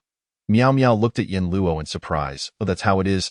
Luanayer, still unconvinced, insisted, "Grandpa Doctor, please examine Meow Meow brother to prevent some people from lying and deceiving us." The old doctor shot her a glare but proceeded to check Meow Meow's pulse. Just as Yin Luo had said, Meow Meow's body showed no issues, merely fatigue. "What is the big deal for a child to be tired?" The doctor remarked, "Grandpa Doctor, is Meow Meow brother really fine?" The old doctor glanced at Luanayer, his disappointment palpable. "If you don't focus on your studies, you will only spread rumors at such a young age. You should learn properly. Chui, take her to the shrine for 3 days of reflection." Luanayer jumped up in fright, "But the shrine is empty. It's so scary in there." "Grandpa Doctor, I want to go." "I was wrong. I want to come here again." Yet the old doctor ignored her entirely, commanding, "De Zhuang, take her away." After Luanayer was escorted off, the others continued to learn from Yin Luo, and with Meow Meow's experience, they no longer dared to recklessly use their spiritual energy.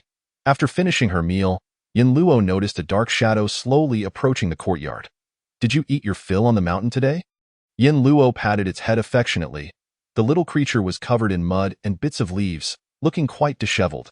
Yin Bao squatted on the ground, enjoying Yin Luo's grooming. Once she finished, Yin Bao raised its paw towards her. "What's wrong?" Yin Bao pointed with its other paw to the raised one. "Is your paw injured?" Yin Luo instinctively looked at its PW.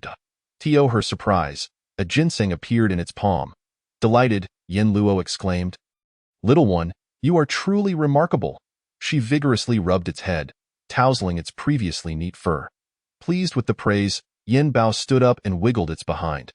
Yin Luo couldn't contain her laughter. "Ha ha, how adorable you are."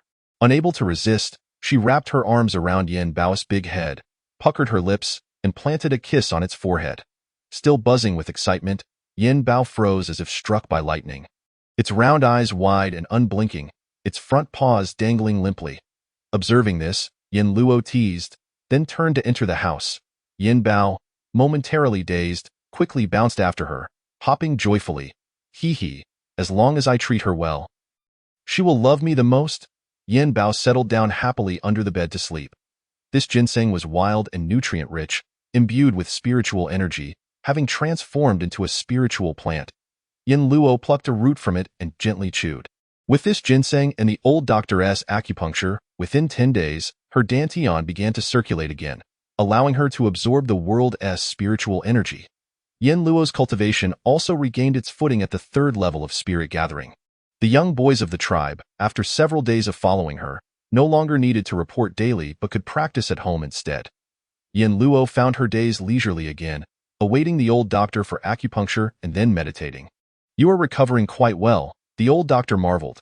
"Your body is the healthiest I have ever seen." Yin Luo smiled, thanks to Grandpa's acupuncture. The old doctor inquired, "How are the children in our tribe faring in their cultivation?" "Quite well. 5 have reached the 3rd level of spirit gathering, 10 are at the 2nd level, and the rest are at the 1st level. As long as they practice breathing techniques daily, they will gradually improve." "That's good to hear. Tomorrow, we will go harvest corn, and I will bring you some to eat." Yin Luo recalled the old doctor mentioning that they had cleared some wasteland on the hillside. Surprised it had ripened so soon. "Congratulations, you will have new food soon." The old doctor smiled broadly, his mood quite buoyant. From the valley, they could see the situation on the hillside, where Yin Luo observed people harvesting corn. Men toppled the corn stalks with hoes, while women plucked the ears of corn from the stalks.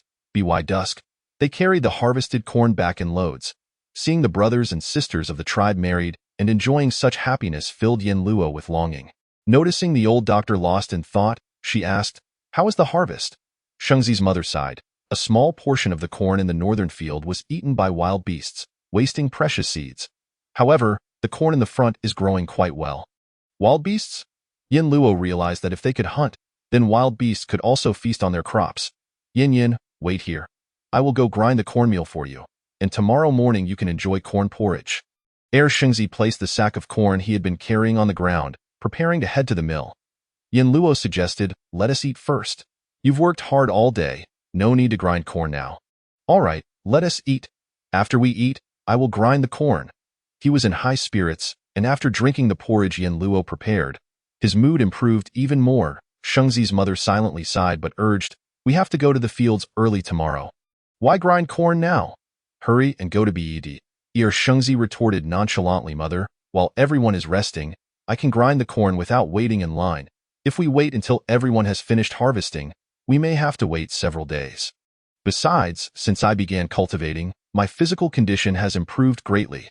This little task is not tiring." He wolfed down his meal, disregarding the others' suggestions, and took a small sack of corn to the village entrance. There was only one millstone in the impoverished tribe, shared by the entire village. At this late hour, after a long day, it was indeed unoccupied. "You wouldn't want to eat that corn, would you?" Yin Bao nodded. "That's dried corn. It can't be eaten raw. It's too hard." Suddenly, she remembered that Yin Bao's biting power was quite formidable. It could even chew bamboo, let alone a small piece of corn. Yin Luo grabbed Yin Bao's ears, her arm clamping down on its large head. "You didn't steal that corn from the mountain, did you?" Yin Bao. "Oh no, I've been discovered." Seeing its blank expression and lack of reaction, Yin Luo knew it was indeed guilty. She gave it a hearty pat on the back. "Little one, how could you steal? The villagers have worked hard to cultivate that corn. What will they do if you take it?" Yin Bao blinked, confused. How was it supposed to know that was cultivated by humans? Moreover, it hardly consumed much. "You must not steal in the future, do you understand?" Yin Bao nodded anxiously. If he didn't hurry, Yin Luo would twist his ear. Yin Luo rubbed his forehead, pondering when his space would finally open. He was determined to return the food to the villagers then. His mind was restless until he finally reached his doorstep. He wiped the sweat from his brow, feeling utterly terrified. Just a moment ago, while grinding corn, An odd rustling sound suddenly emanated from the large tree above him. He was puzzled about what could possibly be making noise at such an hour. And when he glanced up, he saw a beast lurking in the darkness, its eyes glowing ominously red, sending chills down his spine. Shengzi carefully placed the cornmeal down and burrowed under the covers. Hiding his head to sleep in the morning, Shengzi's mother not only cooked corn porridge but also made corn cakes from the cornmeal. Corn cakes, though coarse, were occasionally consumed for health in the big city. Yet here in this remote area, they had become a staple. After feasting on wild vegetable pancakes and meat porridge for half a month, Yin Luo found the corn cakes to be nothing short of a culinary delight. Noticing that Yin Luo had devoured 2 cakes this time, Shengzi realized Yin Luo was in high spirits and he chuckled. "I told you, corn tastes delightful, right? Yin Yin loves it too. Yin Yin, would you like to join us for some fun in the mountains later?" Shengzi's mother shot him a glare. "Don't speak nonsense. Yin Yin is ill, and Uncle Tan will be coming at noon to give her acupuncture." "Oh?" Shengzi replied, somewhat disappointed, as he had hoped to show Yin Luo the bountiful corn harvest of their tribe. In the impoverished tribe, everyone capable of labor went up the mountain. Even 6- or 7-year-old children rushed to help harvest corn. Yin Luo lay on a wooden board outside for acupuncture at noon. She could see the bustling figures on the hillside. Bathed in sunlight, she felt warm and languid. Yin Luo mused that once she had the means, she would go to a picturesque place and build a small wooden house, spending her days in the sun with Yin Bao. After the old healer finished the last needle, Yin Luo curiously asked, "Grandpa Healer, with your high proficiency in traditional Chinese medicine, why haven't you taken on an apprentice? What will happen to this small tribe without any inheritance?" The old healer puffed out his beard with a rare look of annoyance on his face. "I have one at home, copying texts." "Why?" "Too lazy. I am punishing him in our line of work. Laziness is unacceptable." That was indeed true. Yin Luo continued to observe the hillside when she noticed a sudden commotion among the busy individuals. Women and children rushed out of the cornfield in a panic, shouting as they fled, seemingly terrified. The towering corn stalks swayed wildly. Both the old healer and Yin Luo stood up simultaneously, especially the old healer, whose face was filled with concern. Yin Luo reassured him, "It's all right. Even if there is a beast, Shengzi and the others have reached the 3rd level of the gathering spirit realm. With so many people up there, there's no problem." Despite her words, the old healer still frowned deeply. After a brief period of chaos, tranquility returned, and Yin Luo smiled, saying, "See? No problem that if anyone were injured, they would come down to find you." "True, but I hope you all don't need this old man," he said, walking away with a calm demeanor. Yin Luo placed her hand over her heart, feeling an inexplicable familiarity, which puzzled her. It was still light outside when the villagers returned with corn on their backs. Yin Luo curiously inquired, "Why are you all back so early today?" Shengzi gulped down a jug of water before catching his breath to explain. "We encountered a beast on the mountain. Fortunately, we were many, and the beast fled in fear. Alas, the chief was worried that as night fell, our visibility would be poor, making us vulnerable to the beast, so he ordered everyone to return early." Yin Luo replied with an "oh," noting that they had returned early today, leaving her with no time to prepare a meal. Shengzi's mother lit a fire to cook corn porridge. "Thank goodness you reminded us," saying there would surely be many beasts on the mountain. "We were mentally prepared and didn't feel too frightened." Previously, while hunting on the mountain, they had noticed that many of the prey had become fierce, leading to several injuries. It was Yin Luo who had explained that these animals had undergone demonization, which finally enlightened them. Shengzi whispered, "Yin Yin, did you know? Last night, I saw that beast at the village entrance. It was so dark that I only saw a huge head hanging from a tree, and it scared me to death." "Hanging from a tree? Could it be an owl?" Yin Luo asked curiously. "So now you know what it was?" Shengzi replied. "During the day, it darted into the cornfield, and many of us saw it. It was a bald-headed giant snake. There are many snakes on the mountain, so encountering one is quite normal." "But what do you mean by bald-headed? Shouldn't snakes have hair?" Shengzi still found it hard to believe, gesturing, "That's not what I meant. I meant it only had a head." Yin Luo was taken aback. "Only a head? Right. No body. Yin Yin, isn't that bizarre? We are seasoned hunters, and even if we see a giant snake, we wouldn't be afraid. But it only had a head slithering on the ground. And we were genuinely terrified." Yin Luo acknowledged, "Indeed, that's peculiar. Fortunately, that strange giant snake's head did not appear again, and the tribe remained peaceful for half a month. It was as if a rusty machine had been lubricated, restoring its operation smoothly. Yin Luo felt invigorated. Yet, that was not the main point. Her previously restored Dantian was now rapidly operating, drawing spiritual energy from all directions in the valley. She was quite familiar with this scene. She was about to ascend to the true martial realm. Unexpectedly, that lethal strike from the old monk had allowed her to shatter her limits and directly break through to the true martial realm. Once a cultivator reached the true martial realm, spiritual energy could solidify into substance, and the quality of spell attacks transformed significantly. Even a highly gifted gathering spirit realm cultivator could not defeat a true martial realm expert.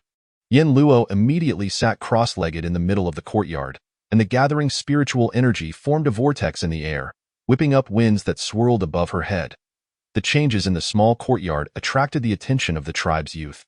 De Zhuang gazed at the sky in awe. Such rich spiritual energy. If I could absorb it, I wonder how strong I would become. Teacher Luo has said that if your body doesn't meet the requirements, you can't absorb any amount of spiritual energy. You should focus on improving your own cultivation. Doesn't that mean someone in our valley has reached that level? Aha, right? The youths excitedly raced toward that direction. Judging by the location, it seemed to be Shengzi's house. Could it be Shengzi? Impossible. Shengzi is at about the same level as me. Lu and I countered. Xiaosheng is much smarter than you.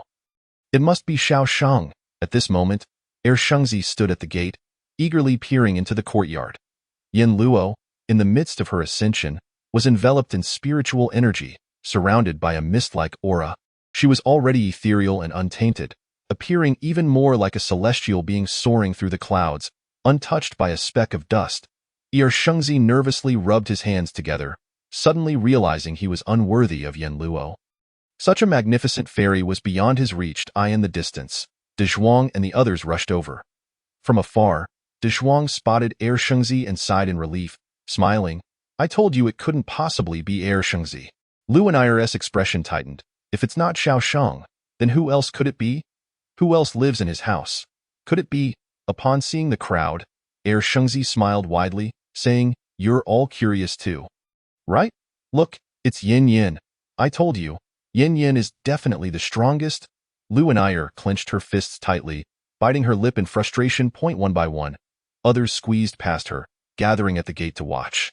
The small courtyard was merely surrounded by a wooden fence, allowing a clear view of what was happening inside. A young girl exclaimed, Teacher Luo is truly a fairy. Indeed, Teacher Luo is so beautiful, even more so than a fairy. When I grow up, I will marry such a beautiful fairy. Hearing the praises around her and seeing the figures in the courtyard, Lu and I felt as if her eyes were bleeding with jealousy. It was all her fault. Because of her presence, the older boys and girls in the tribe no longer favored her. It was all her fault. Consumed by jealousy, Lu and I suddenly charged into the crowd, pushing her way into the courtyard. Fine, if you want to ascend, I want to let you succeed. She brandished a stick, swinging it forcefully toward Yin Luo. Lu and I The crowd was taken by surprise. 3 or 4 boys in the front rushed in simultaneously. However, Lu and I was too close to Yin Luo for them to reach her in time. Just as the stick was about to strike Yin Luo, at the critical moment, the spiritual energy beside Yin Luo surged into her body, and she abruptly opened her eyes. With a swift motion, she caught the stick in her palm. A gentle push sent Lu and I flying backward, landing atop the boys who had rushed in afterward. Yin Luo stood up, coldly regarding Lu and I, who was now clinging to Shengzi's neck in tears. Yin Luo remarked, I want to hold this against you. You should leave quickly. But if you provoke me again, I will always teach you a lesson. Upon finishing her words, the crowd noticed no reaction from Yin Luo, and she vanished without a trace.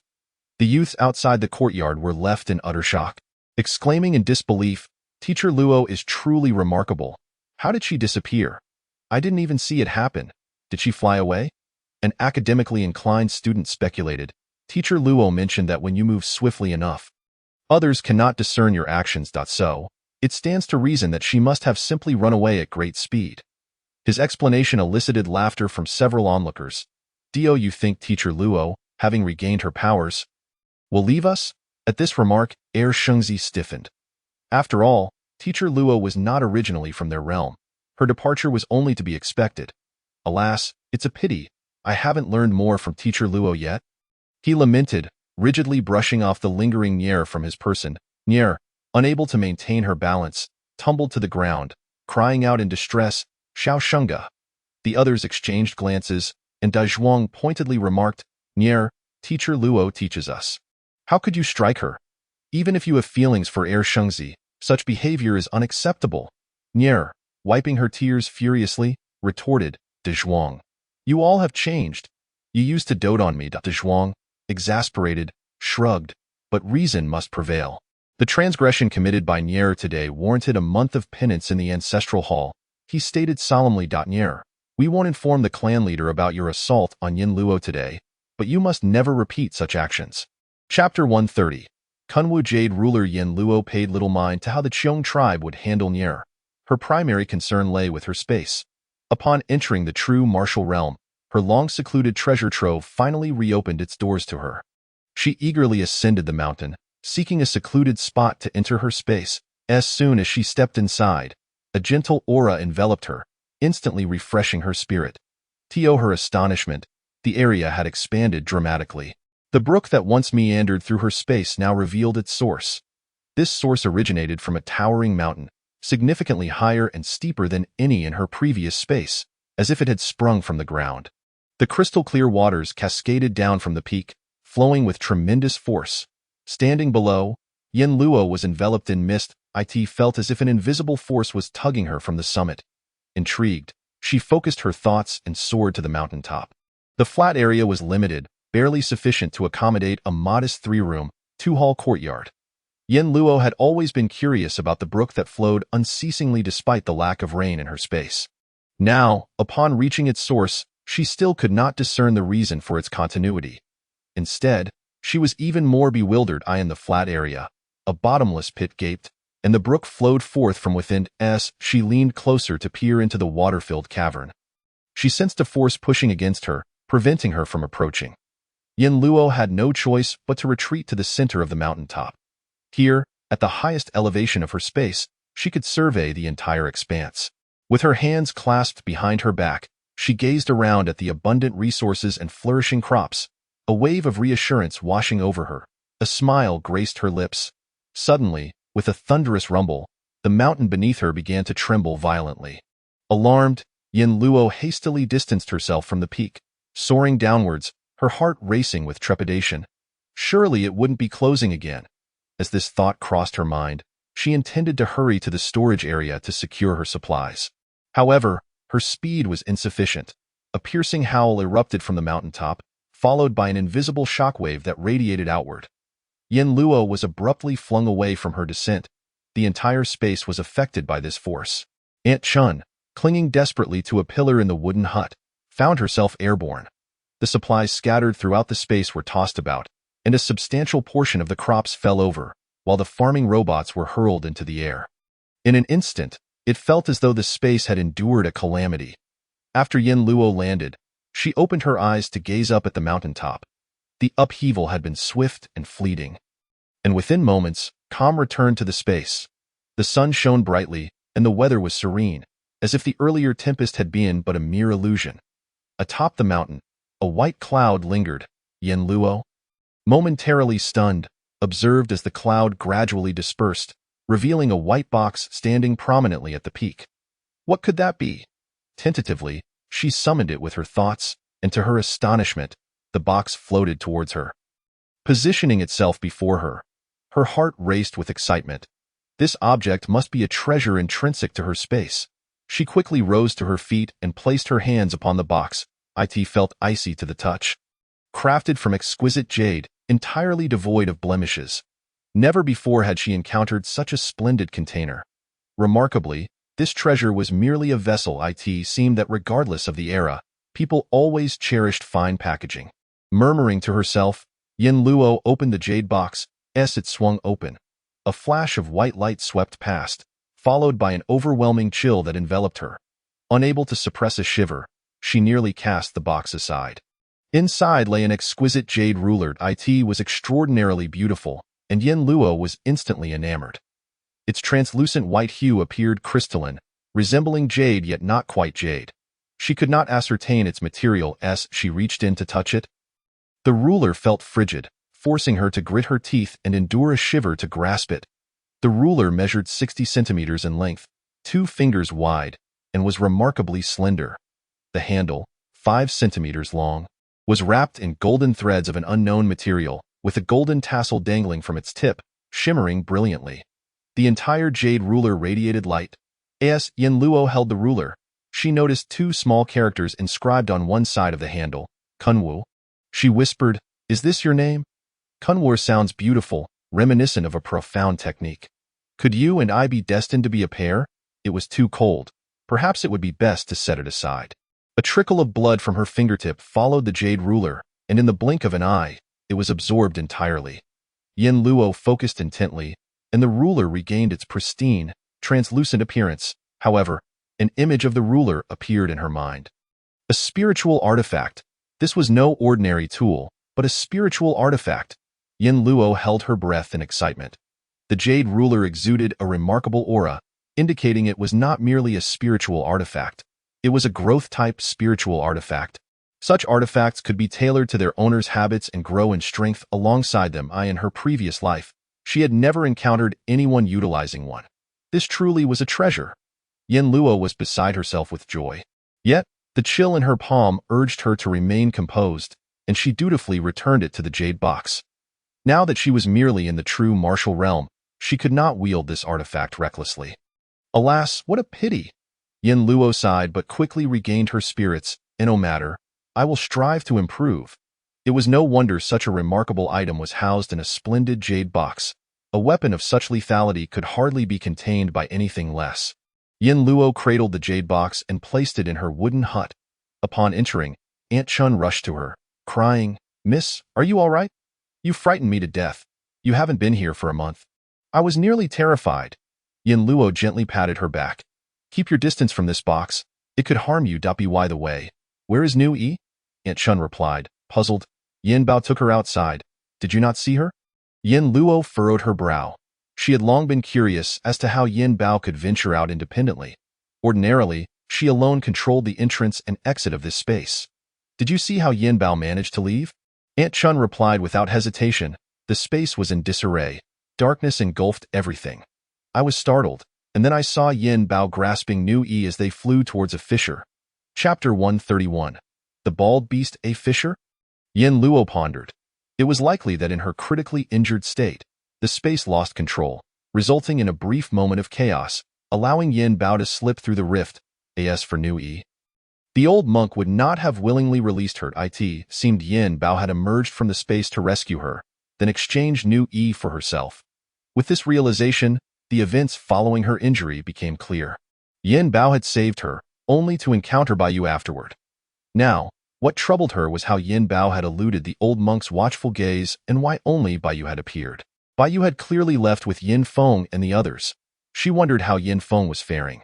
"That is the latter part of the Kuan Yuan technique?" Yin Luo exclaimed with uncontainable joy. In her previous life, she had only mastered the first 2 levels. Now she had finally acquired the remaining sections. She hurriedly opened the text. It noted that Kuan Yuan comprised 9 levels.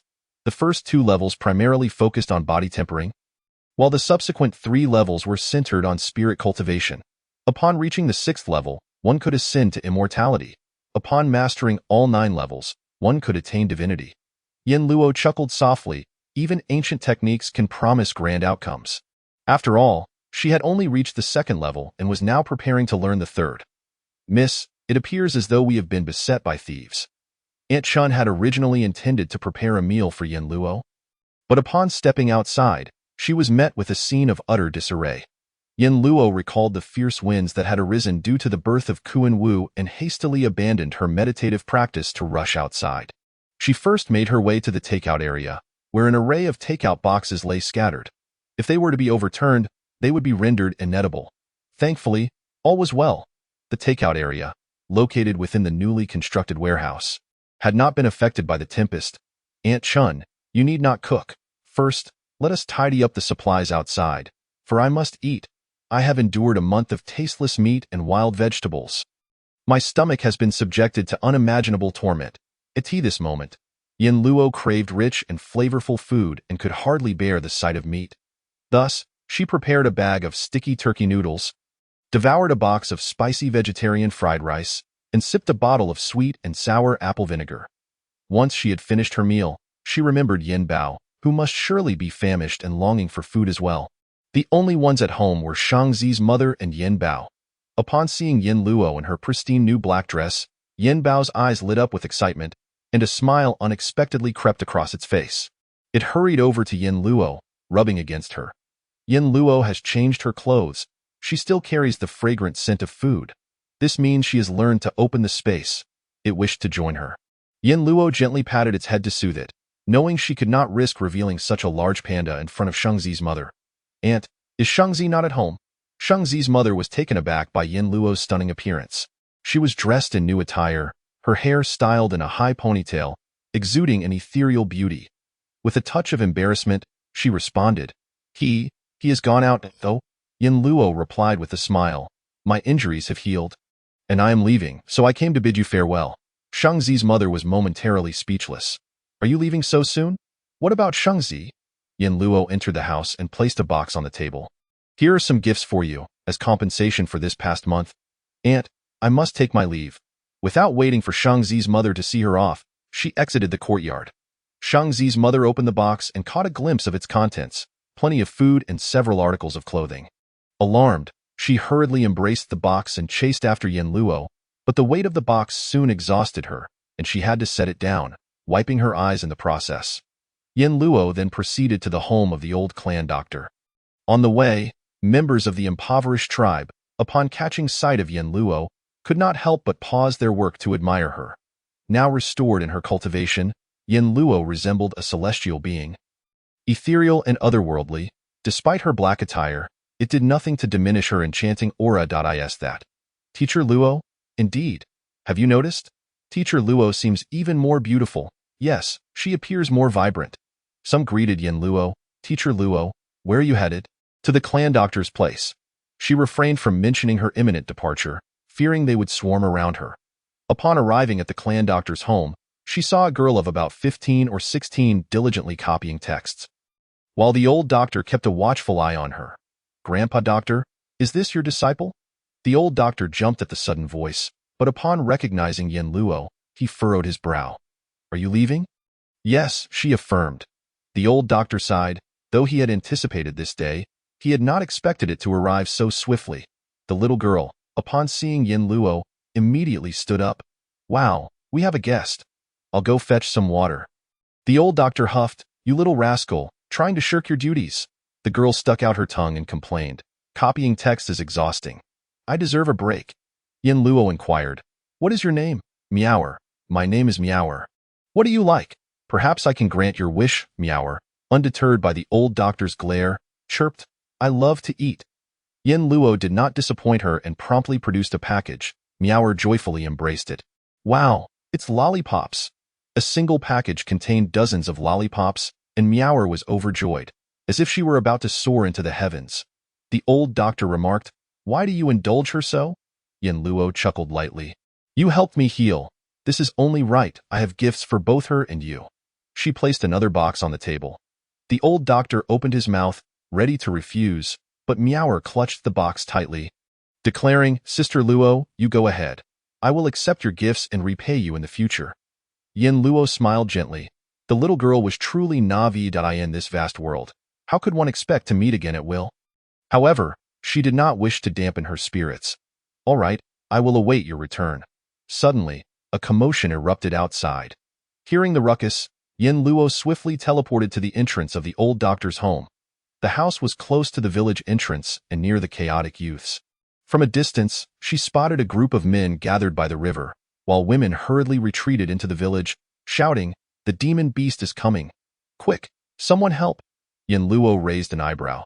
She was curious to see what manner of demon beast had caused such alarm. What are you panicking for? Did I not teach you how to use spiritual power to attack? Yin Luo's voice rang out from behind. The crowd perked up. Teacher Luo has arrived. How wonderful, we need not fear. Steady your minds. Do not panic in battle. Cultivators must maintain their composure, she instructed as she approached the riverbank in the distance. Shangzi clenched his fists tightly, taking a step forward. She was leaving. He must see her one last time. If he did not, he feared he would never have another chance. Yes, he would go. Gathering his courage, Shangzi quickly made his way over. At the river, the men had encircled the demon beast. Preparing to capture it, Yin Luo arrived just in time. Through the gaps in the crowd, she locked eyes with the beast, and both shared a moment of joy. But in the next instant, an attack was launched at the creature. No! Yin Luo instantly teleported into the throng, shielding the demon beast from the blow, causing the attack to miss its target. Little one, how did you come to look like this? The creature appeared on the verge of tears. Its beloved master was commanding a group of strangers to eliminate it. Life as a python was already fraught with challenges. Why must it suffer even more? It wailed, its large head adorned with tears. Sobbing uncontrollably on the ground. Witnessing this, the crowd stood in shocked silence, eyes wide as they beheld the creature's tears falling to the ground. Teacher Luo, do you know this creature? Indeed, it is my pet. The crowd gasped. Who would have thought such a pitiful creature belonged to a fairy?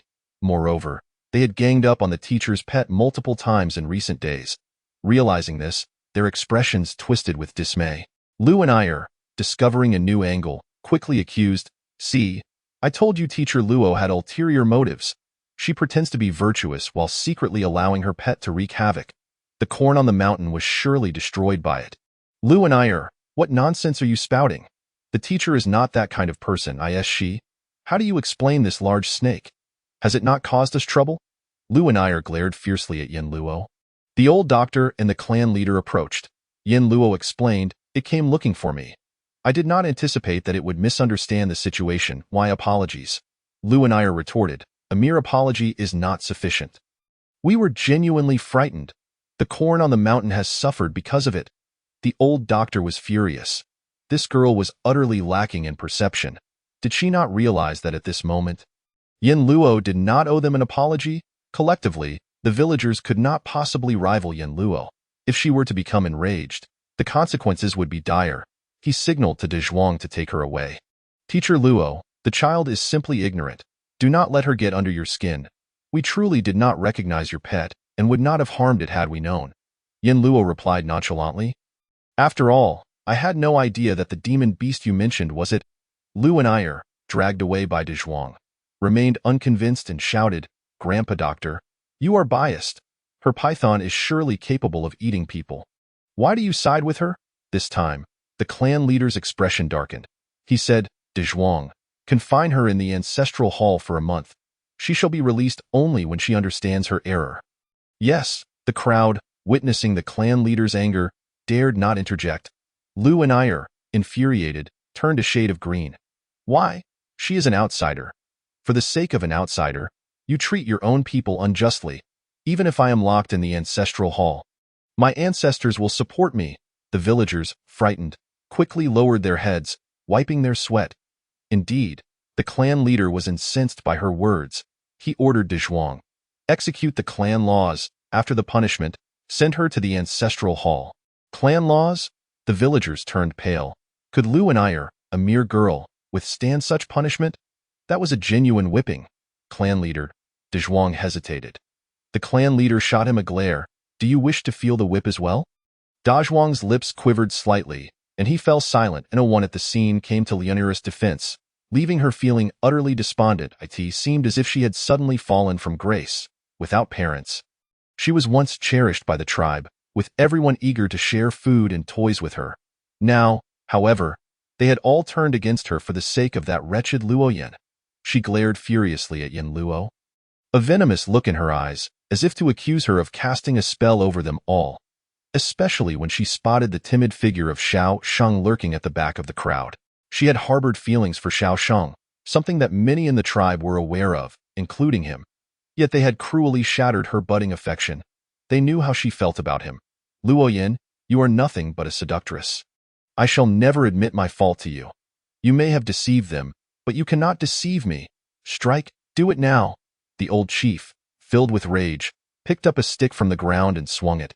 Da Zhuang hesitated briefly before delivering a fierce blow to Lianira's back. It was the old chief himself who struck her. The pain caused Leonier to stumble and fall to the ground. I am not at fault. Crack. Another blow landed. Yin Luo stood by, observing coldly. She could not fathom why she was so detested by them, for she knew that she would eventually leave. To them, she was merely a transient presence. Leonier was but a girl of 15 or 16, and as a woman in her late 20s, Yin Luo felt it beneath her to quarrel with a child. However, the malice in Leonier's heart warranted some punishment.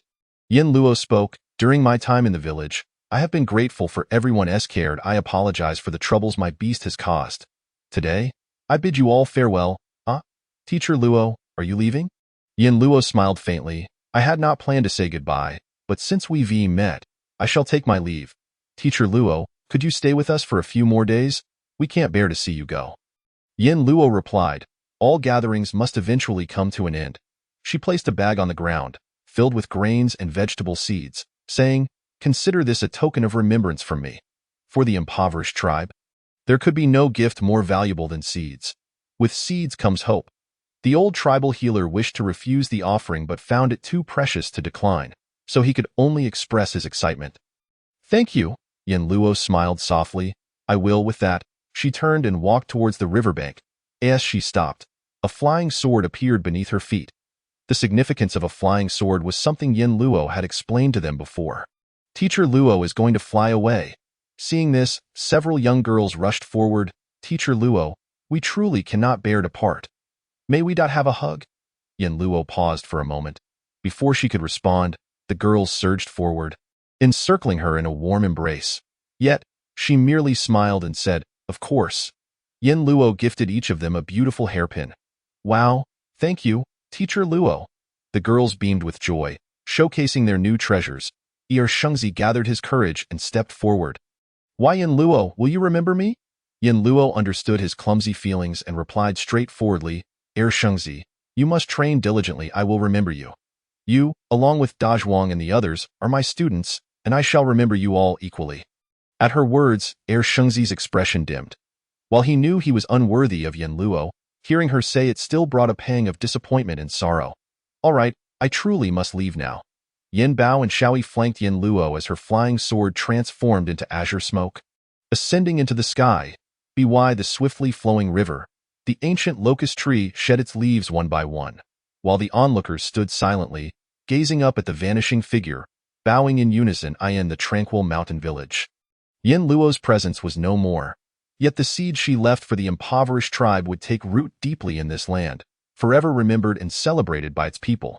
Once Yin Luo was out of sight, she tucked Yin Bao and Xiao away into her space.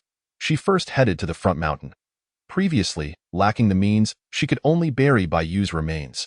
Now, having regained her spiritual energy, she infused the grave with true fire. Cremating Baiyu in these mountains, who could predict what future changes might arise? She could not let Baiyu's body fall prey to wild beasts. After the cremation, Yin Luo collected Baiyu's ashes. Placing them in a box to take back to her space in the mountain where Kunwu resided, the aura was most concentrated. She placed Baiyu's ashes at the mountain's base and built a wooden cabin there. Perhaps due to the stringent laws of the space, or perhaps because Baiyu was a good soul, as soon as the ashes touched the ground, a phantom emerged from the box. Baiyu? Yin Luo exclaimed, taken aback. In truth, she had indeed encountered a spirit. The apparition floating above the box was none other than Baiyu's soul. Sister Luo? Oh, Sister Luo, I can see you again, Baiyu exclaimed, her excitement causing her to rush forward. However, upon touching Yin Luo, her spirit passed right through her. Baiyu looked down at her hands in bewilderment. Sister Luo? Yin Luo was equally astonished. She had never anticipated that Baiyu could manifest in such a manner. But this was a good sign. Having a soul was undoubtedly a blessing. She joyfully declared, that's wonderful, Xiaoyu. I will find a way to help you regain your form. Yes, I trust you. Sister Luo. Meanwhile, at the pond, Xiao and Yin Bao had gotten into a scuffle. Xiao, fuming, accused, why did you only take the master away and leave me behind? Look, now I'm just ahead. Yin Bao rolled its eyes. Come on. With your current weakness, just taking away Luo is already quite the feat. Besides, if I were to take Luo, I'd need a substitute. How could I take you along? With a paw, Yin Bao swatted Xiao, sending it flying. Xiao, what the heck? This bear is not just a bottle. How has it become so powerful? The head-only Shao left Chunny stunned into silence for a long time. I've truly never seen anything like this. A snake without a body can still survive. Shao, are you wishing for my demise? Fine, fine. I have no one to love me. I'll leave. The dejected Shao sulked in the pond, ignoring anyone who called out to it. Baiyu, newly arrived in this beautiful environment, floated curiously around the space, startling Chun-Yi once more as she emerged from her shock of seeing Shao. Mother, is that a ghost? Mrs. Truly getting more formidable. Not only does she raise monsters, but now she's keeping ghosts too. Trembling, she asked, Are you a ghost? Baiyu tilted her head and pondered. I suppose so. Chun-Yi inquired further, You won't harm anyone, will you? Baiyu smiled sweetly. I won't. Chun-Yi breathed a sigh of relief, smiling as she said, That's wonderful. Now I have someone to talk to. Having a ghost as a companion means I won't be lonely anymore. Regardless of whether they were human or ghost, at least they belonged to the same realm, which was certainly preferable to her previous company of a large python and 3 crocodiles. Yen Luo rummaged through the storage for food and found Yen Bao already rummaging through the supplies. Having devoured wild fruits for so long, the fat beneath its fur had diminished, leaving it noticeably thinner. It was fervently searching for meat to eat, especially the roasted duck, roasted chicken, and vacuum-sealed salted duck, braised chicken, and braised pig trotter that Yen Luo had packed away. It scattered the contents everywhere before gleefully tearing open the packaging and sitting down to feast. Yen Luo cooked a pack of mixed noodles, added 2 spicy sausages, and squatted beside Yen Bao with her bowl. The storage was dimly lit, and the two, one person and one bear, sat in silence, the only sound being that of chewing. Once satisfied, Yen Luo turned to Yen Bao and asked, Was it you who took me away from the old monk? While munching on a pig trotter, Yen Bao nodded. Yen Luo sighed, This son of mine was not raised in vain. He is useful in critical moments. Yen Bao abruptly halted its chewing. Son? Son? Yen Luo looked curiously into its eyes. Little one, how did you manage to bring me away? That old monk didn't even notice. You seem rather special, Yen Bao. It continued to lower its head, crunching away at the meat. If a Samoyed dog can communicate with me, why can't you? You're clever when it comes to surprises. Yet you can't even speak. Yen Luo turned to see this creature only focused on eating and sighed heavily. Indeed, I cannot expect this panda to achieve much. It simply isn't cut out for being a divine weapon. After finishing her meal, Yen Luo headed to the bathroom. She hadn't even been able to bathe for over a month and was in dire need of a wash. Soaking in the tub? She opened the curtain and, while enjoying her bath, used her mind to organize the clutter in her space. Chapter 134. The contract with the white tiger on that untouched Lotus Peak. A vast and boundless primitive forest stood tall. Towering ancient trees loomed like guardians, their branches and leaves intertwining to form a verdant canopy, obscuring the sky and allowing only dappled sunlight to filter through, casting a kaleidoscope of shadows on the ground. The air is suffused with the refreshing fragrance of earth and leaves, occasionally mingled with an unknown scent that compels one to inhale deeply, as if to cleanse the soul of its dust. On this mountain, rich in spiritual energy and adorned with exquisite scenery, a group of individuals lies in disarray upon the ground, surrounded by ancient trees that have fallen haphazardly in their eyes. This beautiful forest resembles a ferocious beast.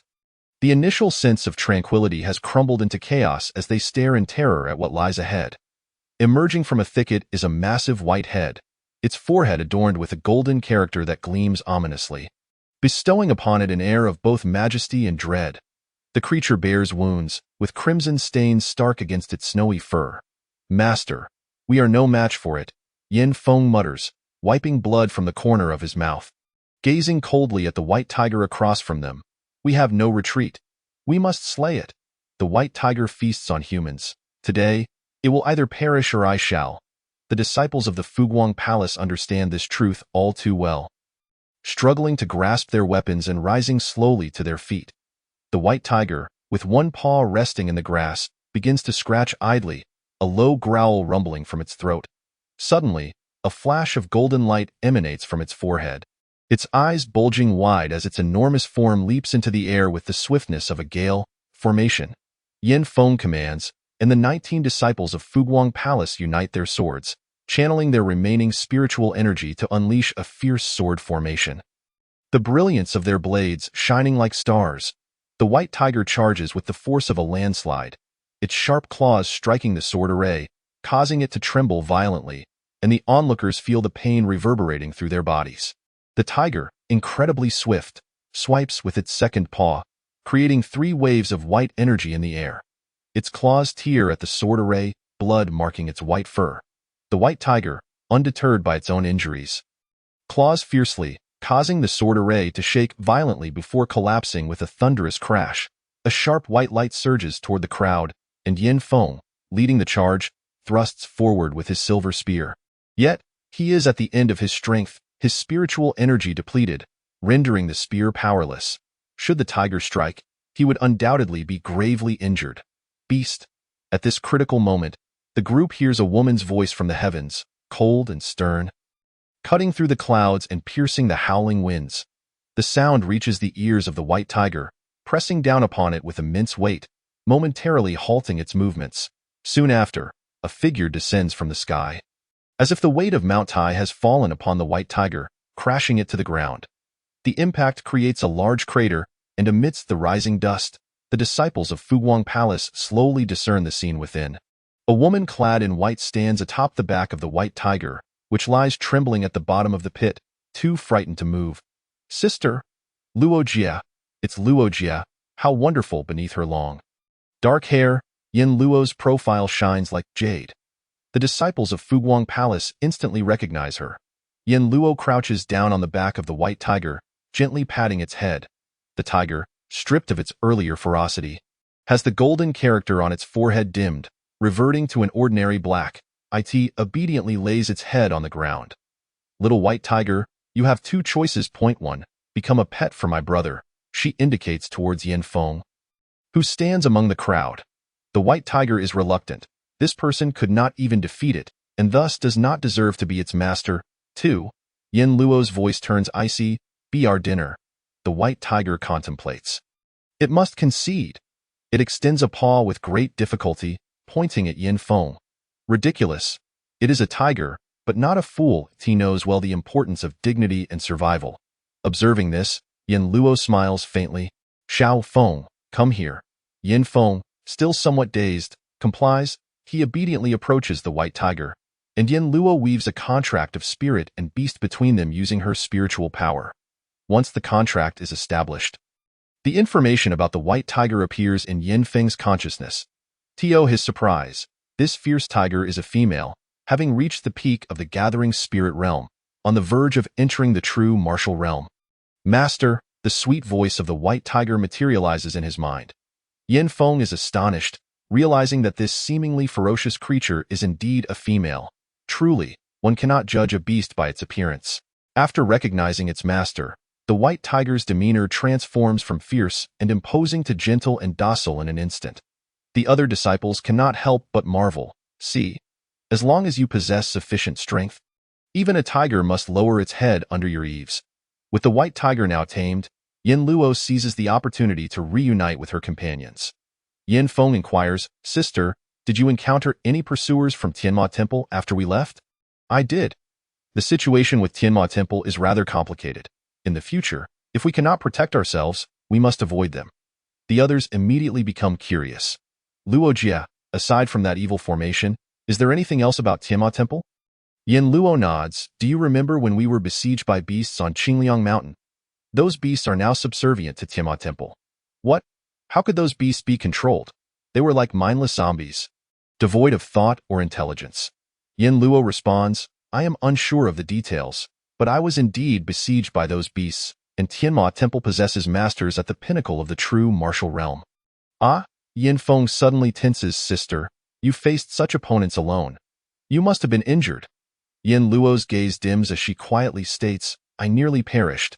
It was Bai Yu who sacrificed her heart's blood to restore my Dantian. Heart's blood. The group recalls that Bai Yu had previously left the main ship alone, speculating she might have gone to find Yin Luo.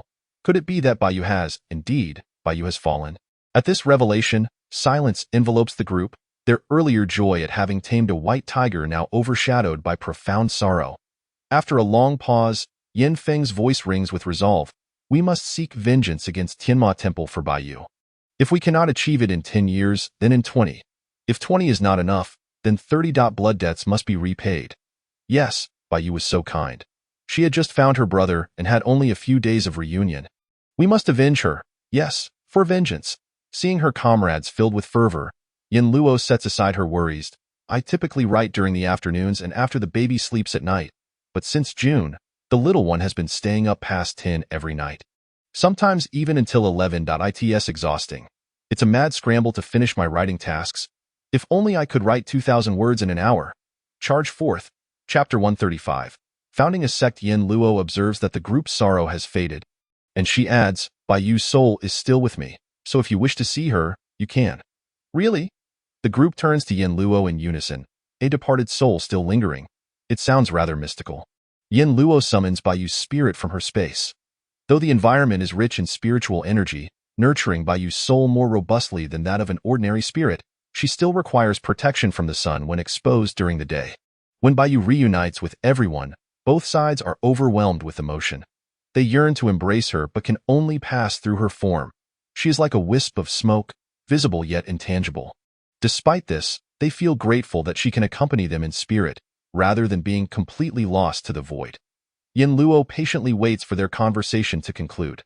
After 10 minutes, she interjects, All right, farewell. She distributes healing elixirs to several individuals, urging them to tend to their wounds.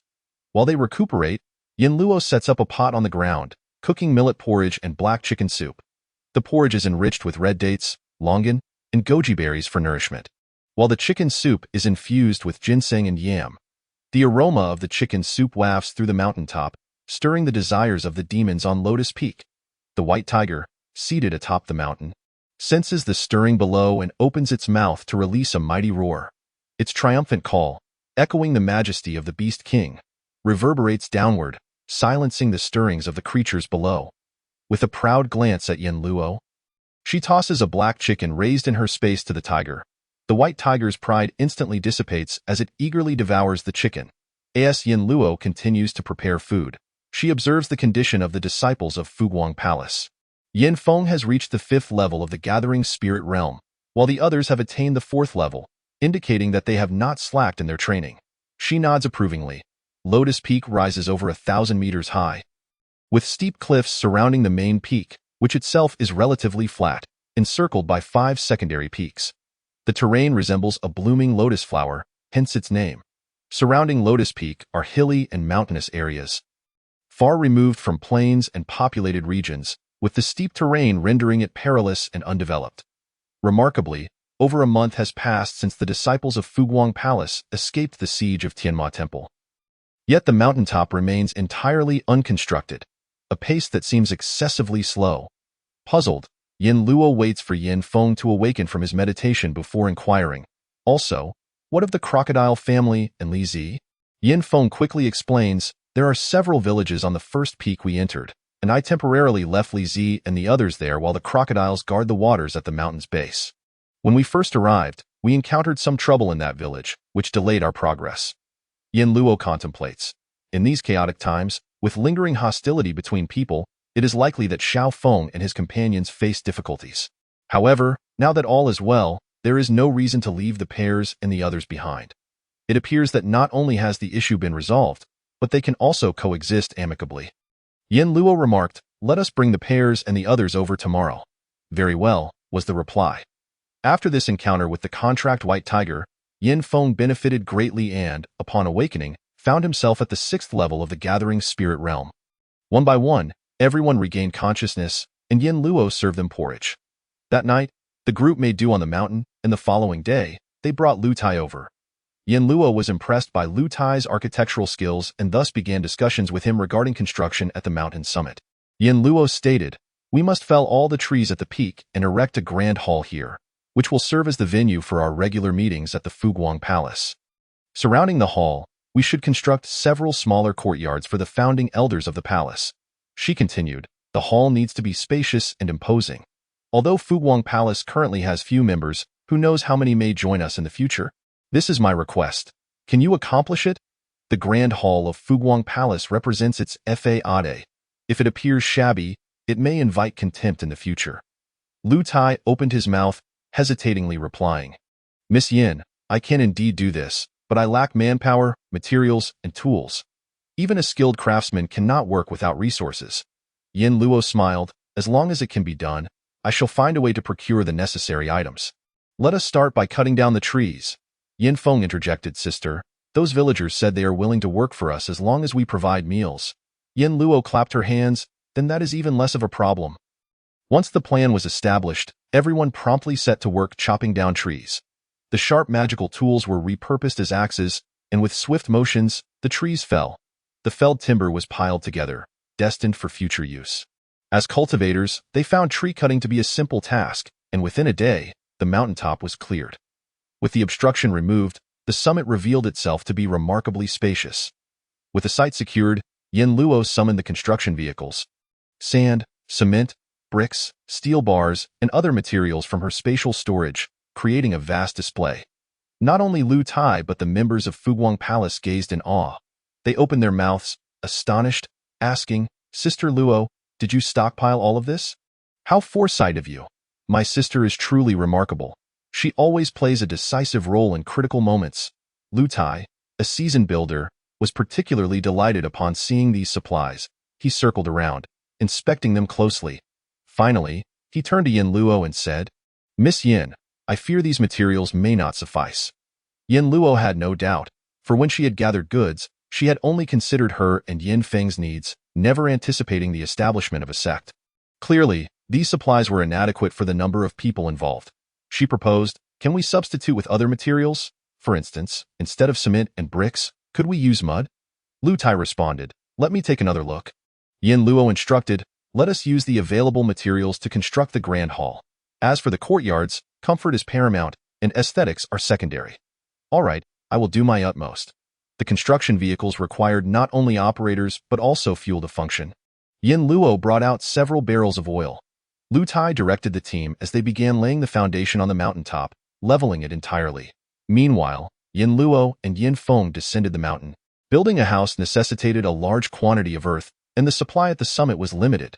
They needed to transport more. Currently, the area was a vast expanse of water, and to dig for soil, they could only go underwater. Yin Luo flew with her sword, taking Yin Feng far from the hilly region, arriving at the plains. The two plunged into the water, digging continuously. The excavated soil had to be quickly enveloped in spiritual power to prevent it from being washed away, and then swiftly placed into the storage bag. Yin Feng, being of lower cultivation, needed to surface for air after a short while. Just before leaving, Yin Luo had a sudden inspiration. She raced to an uninhabited high-rise and collected all the bricks and structural materials from it. Chapter 136, Second Disciple by Chengza. Once everything was on track, Yin Feng set sail to bring some villagers from the surrounding mountains to assist with the work. Ata desk. Shang Wan counted on her fingers. "It's been over 2 months since Sister Luo and the others left. Why is there still no news?"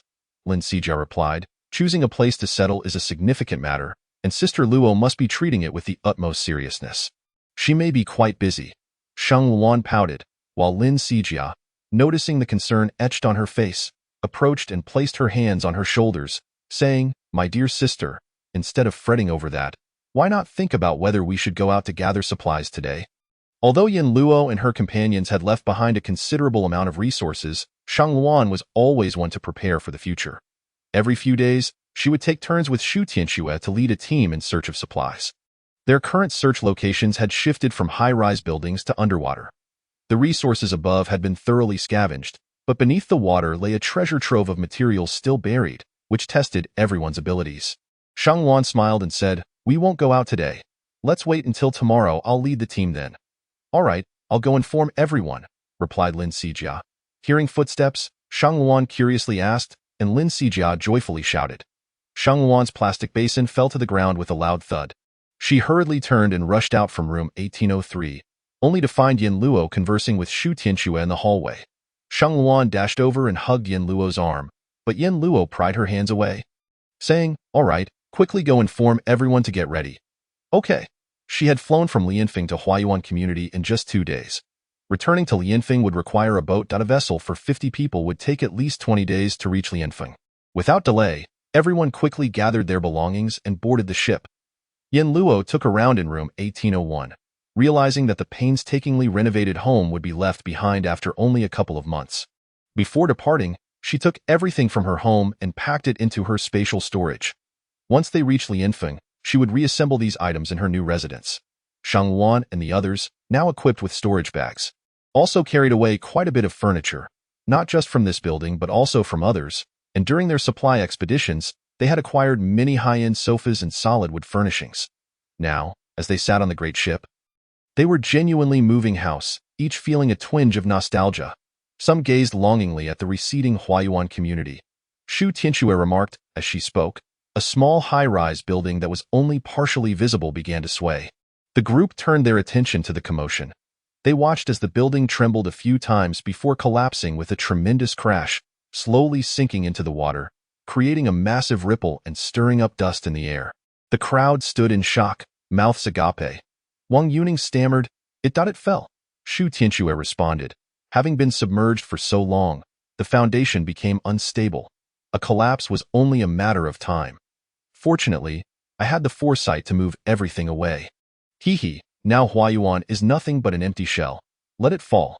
Yin Luo discreetly scanned the cultivation levels of everyone present.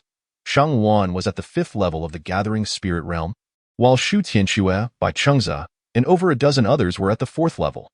There were also 5 or 6 newly advanced cultivators at the 1st level, and 5 ordinary people without any cultivation. The rest were at the 3rd level. Yin Luo particularly noted Bai Chengze, who, like her, possessed a single spiritual root, the best qualification in the cultivation world, and thus advanced swiftly. Bai Yu had sacrificed herself to save her. And Yin Luo always felt a pang of guilt. Since her rebirth, apart from Yin Feng, her sole personal disciple, she had not taken on another apprentice. Thus, Yin Luo made a decision in her heart. She would accept Bai Chengze as her disciple. That night, in a desolate stretch of water, the large ship encountered a group of ghosts. Unlike the previous batch, Shang Wan, bold and curious, pursued the spirits for study, causing them to retreat in shyness. Noticing that everyone maintained a positive mindset and showed no fear, Yin Luo released Bai Yu's soul. Upon seeing her, Bai Chengze's eyes immediately welled with tears. Shang Wan and the others were startled, incredulously surrounding Bai Yu. Unlike the other ghosts, she could communicate with cultivators through her consciousness. Consequently, she conversed with the members of Fuguang Palace throughout the night. Bai Chengze anxiously inquired, Sister Luo, can my sister become human again? Yin Luo shook her head. I do not know. I am trying to find a solution. The realm of the dead was a blind spot in Yin Luo's knowledge. Bai Chengze's small face scrunched up with concern as he earnestly said, Sister Luo, my sister said you and Sister Shang are good people who have helped her. She wants me to listen to you both in the future. Yin Luo looked at him and asked, What do you think? I will listen to my sister, he replied. Although Bai Chengze was only 15, he had endured the separation from his parents, hunger, cold, and abuse, which had forged a resilient spirit within him. He understood that whether it was his sister, himself, or anyone else here, they all lived under Yin Luo's protection. Her willingness to care for them was a tremendous blessing. Yin Luo gently patted his head. Do you wish to take me as your master? Huh. Bai Chengze's eyes brightened. He knew that while everyone here were disciples of Fuguang Palace, none were Yin Luo's direct apprentices. It seemed she had no personal disciples at all. Bai Chengze blurted out, I do. Sister Luo, may I? Yin Luo nodded, smiling, Yes, my first disciple is Xiao Feng, and you will be his second junior brother from now on. Bai Chengze was elated. He had not expected that by taking a master, he would be of the same generation as the palace master, older than everyone present. Chapter 137. Long time no see. The news of Bai Chengze apprenticing under Yin Luo has left everyone envious. Initially, the feeling of envy was not particularly intense, but Bai Chengze, being a youthful, exuberant lad, made it a point to flaunt his new status before every acquaintance. Xiao Sijia, I am now a junior disciple of the palace master. Sister Shang, I am now a disciple of Sister Luo, Brother Shu. Hehe, this is the last time I shall address you as such. From now on, you must call me Little Shu. Under his relentless boasting, the group unanimously decided to toss him into the water for a refreshing wash, and with a splash, he was unceremoniously thrown off the large boat by Shu Tianxue. Bai Chengze flailed desperately in the water. I was wrong. I was wrong. I shall never boast again. Please let me back on. Standing at the stern of the boat with one foot on the railing, Shu Tianxue chuckled. No way, There's no sincerity in that. Bai Chengze paddled furiously, realizing he was drifting further from the vessel, and hastily declared, "In the future, I shall wash the dishes. I shall wash the dishes." Initially, they were merely teasing him, but seeing him subdued, Shu Tianqiu extended a pole to pull him back aboard. Yin Luo, however, refrained from joining in their merriment. As they approached Jiangnan, she instructed Shang Luan to change course and navigate from the east.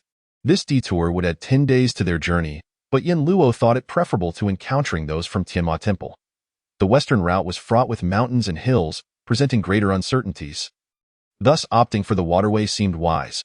The eastern region was predominantly flat, with few mountains, and prior to the natural disasters, it had been a thriving area, abundant with tall buildings. Throughout their journey, they encountered residential complexes towering at 4 to 5 dozen stories and office buildings reaching 7 to 8 dozen stories. Due to its prosperity, the area was heavily populated, with gangs congregating in nearly every few neighborhoods. What vexed Yin Luo the most was that upon entering any gang-dominated district, they would be treated as prime targets, severely disrupting their travel plans. Shang Luan cheerfully remarked, "What's the matter? We vanquished so many villains. We are merely upholding justice." They dispatched the nefarious elements from those gangs, redistributing resources to the suffering populace. Although tiring, it was immensely gratifying. Noticing everyone in high spirits, Yin Luo chose not to voice her concerns.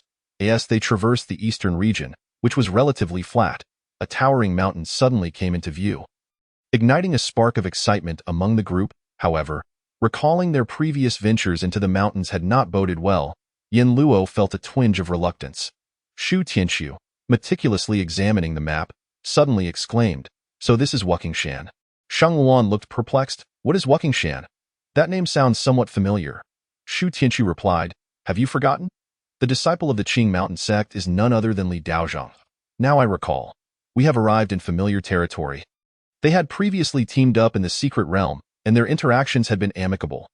Thus, Fuguang Palace bore no animosity towards the Qing Mountain sect, but rather a sense of kinship. "Sister Luo, since we have arrived in the territory of the Qing Mountain sect, it stands to reason that the mountain will be safe. Shall we ascend to rest for a while?"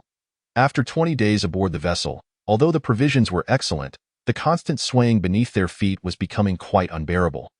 "Indeed, Sister Luo, let us descend and have some fun. We are simply dying of boredom." Seeing that everyone wished to disembark, Yin Luo consented. "Let us go, but do not wander off." "All right." Although Wuqingshan was renowned for its enchanting landscapes and abundant spiritual energy, its elevation was modest, barely exceeding 800 meters in the eastern region, where tall mountains were scarce. Wuqingshan appeared especially distinguished. This made the Qing Mountain sect a popular tourist destination prior to the calamities, serving as a comfortable summer retreat. As they approached the foothills, they could discern various classical structures built halfway up the mountain. Once a favored getaway for the affluent, the quality of the tourist infrastructure on the mountain was mediocre. And with the torrential rain still ongoing, many buildings had been swept away by floods, leaving only ruins. As Yin Luo secured the boat, she followed the others up the mountain.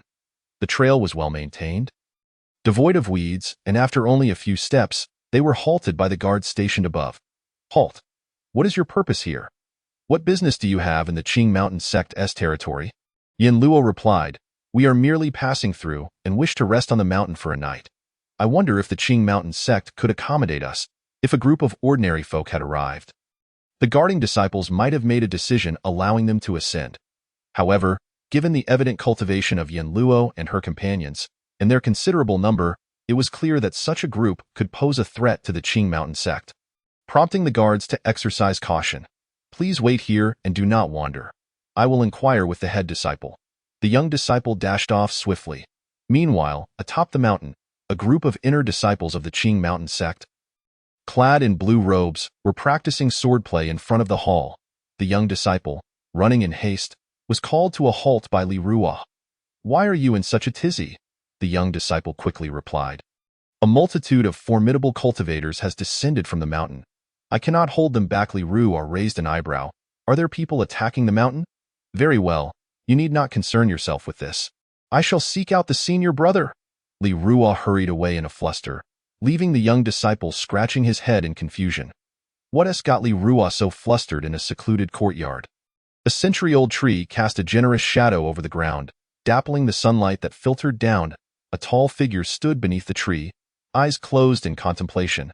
When Li Ruo rushed in, his swift footsteps rustled a carpet of fallen leaves. The ensuing dust cloud prompted the man before him to frown. "Why are you running so fast? Is a wolf chasing you?" Li Ruo replied breathlessly, "Senior brother, it's bad news. Someone is attacking the mountain."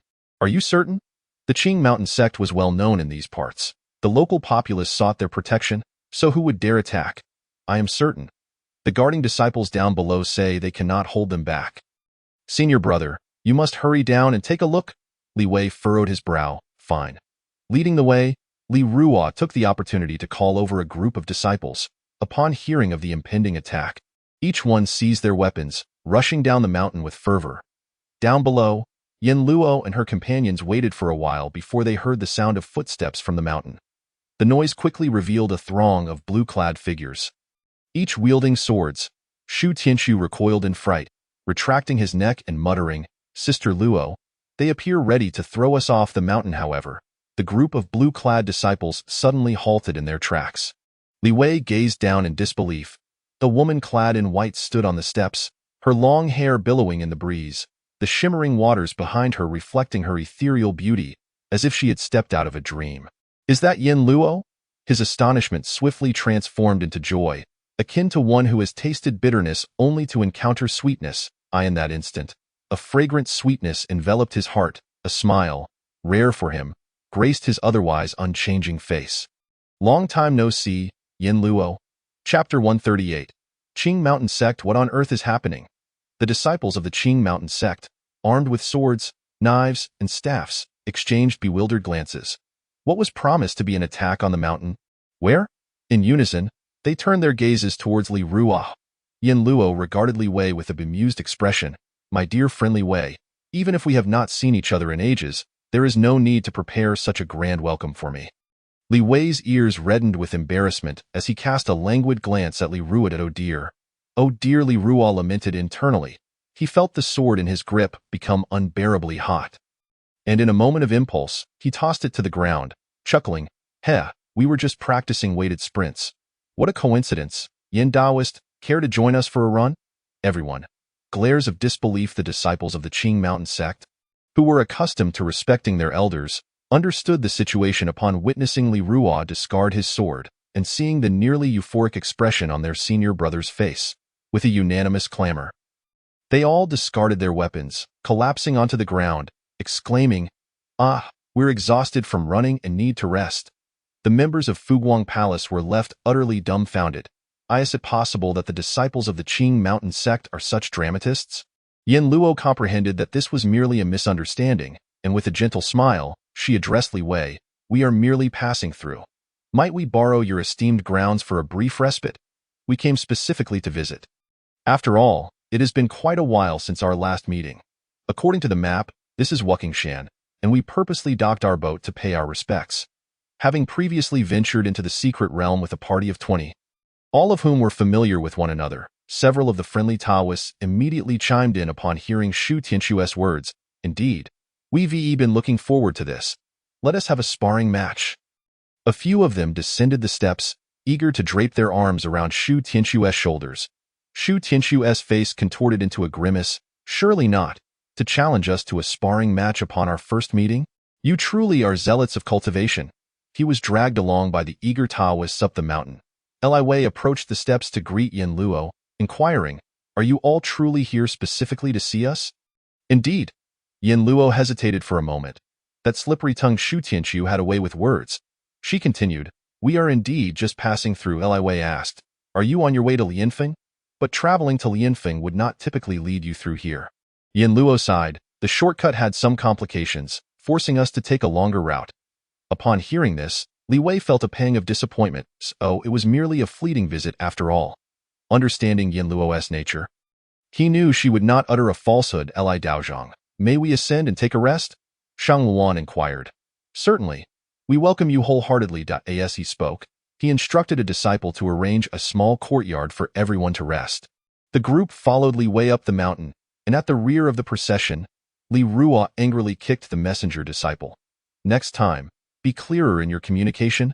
The disciple, with a face full of grievance, thought to himself that he had intended to convey the message, but was interrupted by Li Ruo.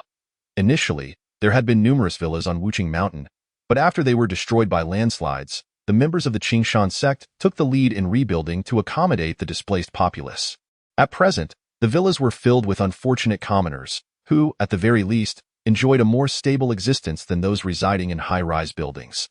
They either formed groups to hunt in the mountains or foraged for wild fruits and vegetables. Even in the worst scenario, they could survive on fresh tree bark, as the great mountains ensured they would not starve. Your Qingshan sect is indeed kind-hearted, willing to take in these people. They are truly pitiable. Someone remarked. Indeed, another agreed. Wuqing Mountain slopes were gentle, and upon reaching the summit, only the Qingshan sect remained. The sect occupied a vast area, having once been a flourishing Taoist temple. Before the natural disasters, they had garnered substantial income from both pilgrims and the government. The temple was surrounded by flourishing fields of vegetables, fruits, and grains, creating a scene of abundance. Sheng Wan sighed. Li Wei, your place is truly a treasure of feng shui, with such an abundance of food. The disciples here need not worry about hunger, Li Ruo joked. How about you switch to our Qingshan sect? Sheng Wan immediately shook her head. Not a chance. You don't even have a single female disciple here. And besides, our Luojie is simply the best. She was a loyal follower of Luojie and knew better than to utter such words. With no accommodation available at the base, Li Wei led everyone into the temple, where the environment was even better. Formerly vacant spaces had been planted with fruit trees. The sect's leader believed that although disasters were rampant, it was crucial to grow food.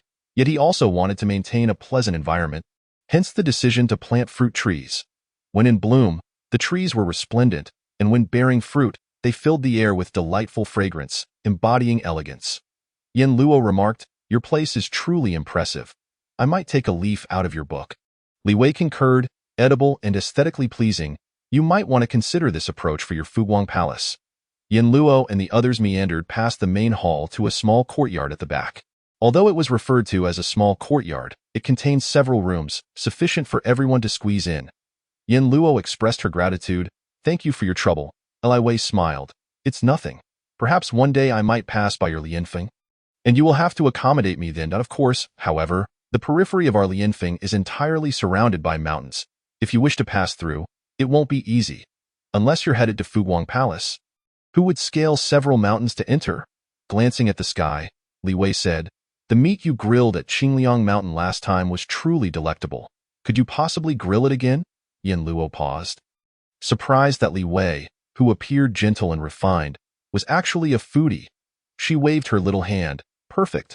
I was just pondering how to express my gratitude to you. Let me treat you to some meat. Hearing that they would have grilled meat soon, everyone became excited. During their time at Huayuan Community, they had subsisted on porridge and noodles, and even on the boat, it was merely dry rations and porridge. Leaving their palates yearning for flavor, thanks to Li Wei's generosity, they would finally enjoy meat today, and they planned to indulge. Sheng Wan enthusiastically said about lighting the fire and preparing the grill. This time, Yin Luo was generous, procuring a well-marinated whole lamb. As the little lamb was hung on the iron rack, everyone began to salivate even before it was grilled. Li Ruo thought to himself that his senior brother was being awkward. If he wanted to speak to Yin Luo, he should just say so instead of making her grill meat for him. However, he too could benefit from the situation. Li Wei, your junior disciples are quite rude. They truly are, he exclaimed. PFF, Yin Luo and Sheng Wan could not help but laugh. Lin Sijiao playfully tossed an ice cube to him. Who told you, Brother Shu, that you were so well-liked? Shu Tianchu placed the ice cube against his face. Siha, the laughter grew even louder. In gratitude to Ming Jia for the generous monthly tickets. Chapter 139. Fruit tree branches. Yin Luo personally carved a piece of the most tender meat from the roasted whole lamb for Li Wei. Thank you. Yin Luo took a piece for herself as well. The taste of grilled meat relies heavily on the seasoning. Since you enjoy it, I shall gift you some of my spices. She retrieved cumin powder, chili powder, pepper, barbecue sauce, and garlic chili sauce from her space. After a moment's thought, she also produced bottles of premium soy sauce, fragrant rice vinegar, sesame oil, raw oil, and sesame paste, handing over 1 bottle of each. Pointing to the premium soy sauce, she said, I'll give you 2 bottles of this. It's far tastier than ordinary soy sauce for cooking. Li Ruo observed her as if she were performing a magic trick, producing an array of bottles before him, and couldn't he help but scoff, "Goodness, you really do think of the senior brother as a foodie." When he looked back at Li Wei, he found him maintaining a stern expression, his handsome face betraying no emotion. Li Ruo suddenly felt a bit gleeful. "What are you laughing at?" Sheng Luan poked his elbow. Li Ruo disdainfully glanced at Sheng Luan. "Are all the people from your Fuguang Palace made of elm wood?" Sheng Luan. With her long, slender leg, she delivered a precise and fierce kick. Caught off guard, Li Ruo was hit on the calf and fell to his knees with a thud. "What the heck? Sister? Why did you hit me?" Yin Luo and Li Wei turned to look. Sheng Luan gritted her teeth. Just practicing, Li Ruo's cultivation level was naturally several tiers above Sheng Luan's, but having trained in the military for years, she had learned the art of combat. Without any defenses, Li Ruo was indeed taken down by her kick. He pouted and ran over to Shu Tianshu's side. "Aren't you tired of hanging around a bunch of tigresses all day?" Shu Tianshu glanced at him, then tapped his nose and suddenly shouted, "Luo Jia, Shang Jia, Si Jia." He said, "You are all tigresses." Swoosh. Several gazes simultaneously landed on him. Li Ruo. Dung aha. In a blink, Li Ruo vanished without a trace. Shu Tianshu, satisfied, snagged the meat from Li Ruo's bowl with his chopsticks. "Little brat, trying to challenge me?" Yin Luo observed the playful antics of the young ones, feeling her own mindset rejuvenated. Seeing her in good spirits, Li Wei suggested, "Shall I take you for a stroll around Wuqing Mountain?" Yin Luo replied, "Sure, but you should put away these spices first." Li Wei glanced at the array of spice bottles scattered on the ground. "All right," he said, and stored them away in his storage ring.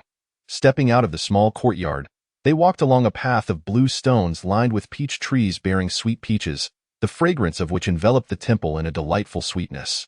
"Would you like to try one?" Li Wei asked, plucking a plump, rosy peach from a tree. Using his spiritual power, he washed the peach clean with water and handed it to Yin Luo. Yin Luo took a bite and praised. "The peaches from Qingshan sect are indeed filled with spiritual energy. Although they cannot compare to the peaches in my space, they are far tastier than those sold in supermarkets before the disasters."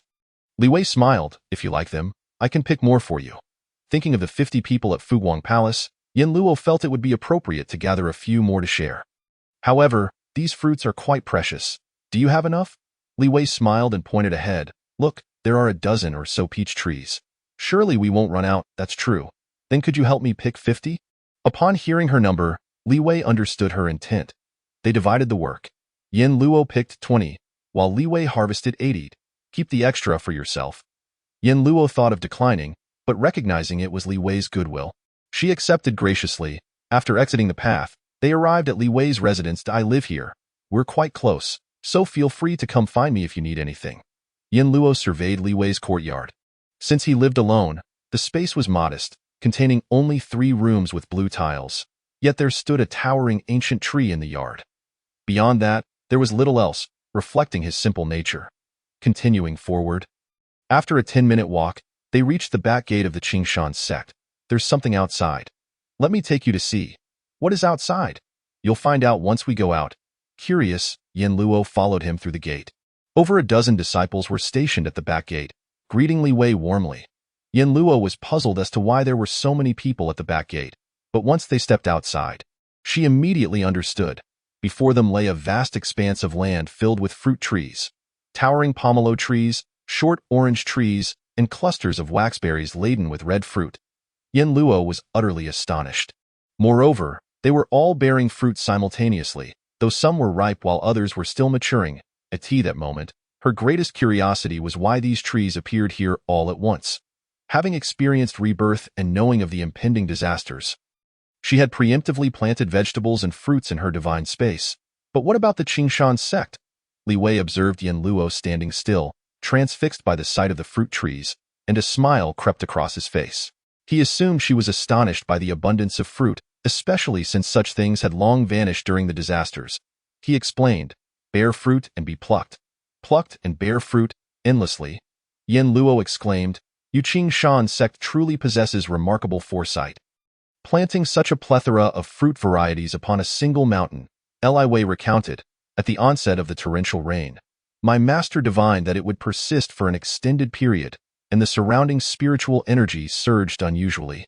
To preempt any unforeseen occurrences, my junior disciples descended the mountain to procure various items, including these saplings. Yin Luo praised, "The sect leader is indeed an extraordinary individual."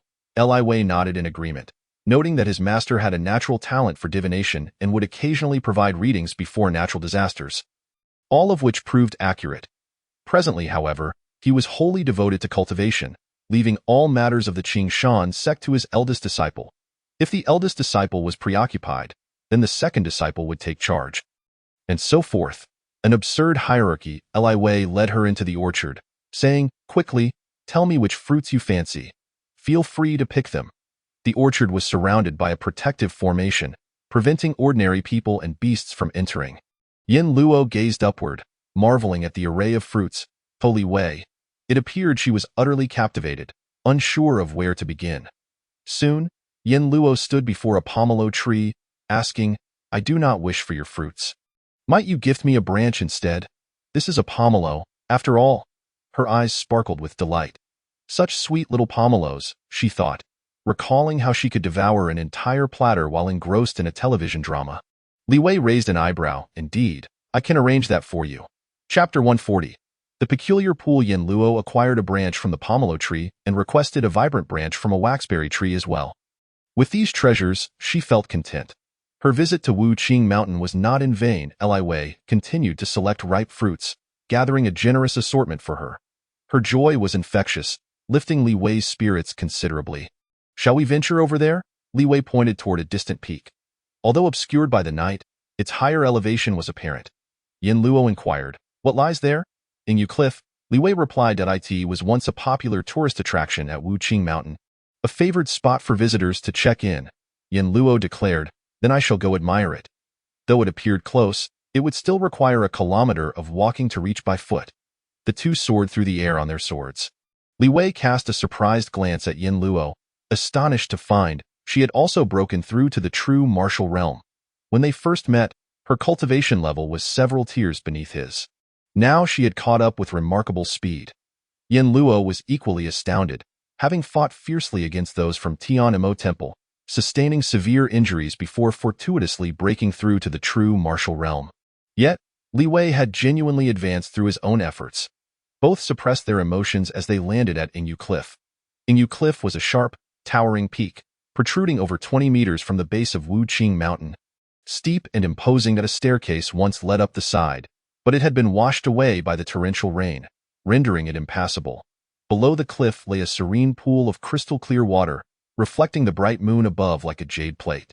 The water remained undisturbed, with the moon and clouds resembling an exquisite ink painting. Yin Luo marveled. No wonder it was once a tourist hotspot. This pool is truly enchanting. She mused that under normal circumstances, even a small puddle would create ripples, let alone such a vast expanse of water. Li Wei remarked, "Indeed, it was once said online to be a scientific mystery." Yin Luo chuckled. "Netizens even claim that the pinnacle of science is metaphysics. Perhaps beneath Wu Qing Mountain lies some hidden treasure." Li Wei smiled. "I would indeed hope for treasure, but let us avoid anything frightening." The two settled on a stone bench atop Yu Cliff. Suddenly, Yin Luo's expression turned serious. "Li Wei, there's something I've been contemplating that I must share with you." Li Wei felt a sense of unease wash over him at her sudden gravity. Clearing his throat, he replied, "Go on." Yin Luo gazed into the distance, her voice devoid of emotion. "The reason we took a detour is that we encountered trouble at Tianmo Temple." She recounted all the events that transpired during their first encounter with Tianmo Temple. Li Wei's breath quickened. "You mean to say they have control over those monsters?" "Yes, and that elder monk who appeared last is likely at the pinnacle of the true martial realm." Cultivators reach the true martial realm through a transformative shift from quantitative to qualitative changes. Only upon entering this realm do they truly step into the world of cultivation.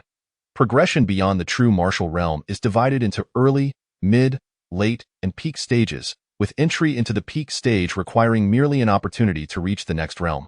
A true martial realm cultivator, barring any unforeseen demise, can live for 200 years, Li Wei softly repeated. The pinnacle of the true martial realm, then turned to Yin Luo. Given their disparity in cultivation levels, he wondered how she had managed to escape. Surely she must have sustained severe injuries. Yin Luo believed he was merely surprised, as the resurgence of spiritual energy had only occurred for less than a year. Making such rapid advancement improbable under normal circumstances, that kind of sinister technique is indeed alarming, she mused, to amass power so quickly using the flesh and blood of others. However, I am most curious about how they controlled that giant turtle. Li Wei frowned, recalling his master's words that Tian Mo Temple excelled in manipulating the human heart. Perhaps they could apply those skills to animals as well. Yin Luo confided in Li Wei in hopes of alerting the entire Qingshan sect to the happenings at Tian Mo Temple. Firstly, to prevent them from unknowingly falling into harm's way, and secondly, because all righteous sects have a duty to eradicate evil and uphold justice. It wasn't merely an obligation, but rather, if the evil sect gained power, all would be affected. Thus, unity was paramount. What shall we do now? Should we stand by and observe? That seems prudent, Li Wei agreed. Fuguang Palace is still quite weak. Our immediate priority is to grow stronger. Otherwise, we cannot withstand a devastating blow. Yin Luo sighed. If only I possessed the ability to confuse people's hearts, Li Wei chuckled. Perhaps one day you will. As soon as he spoke, both felt an immense force pulling from below. Yin Luo barely had time to react before she was lifted from the stone bench, as if something was dragging her down with great strength, rendering her unable to break free.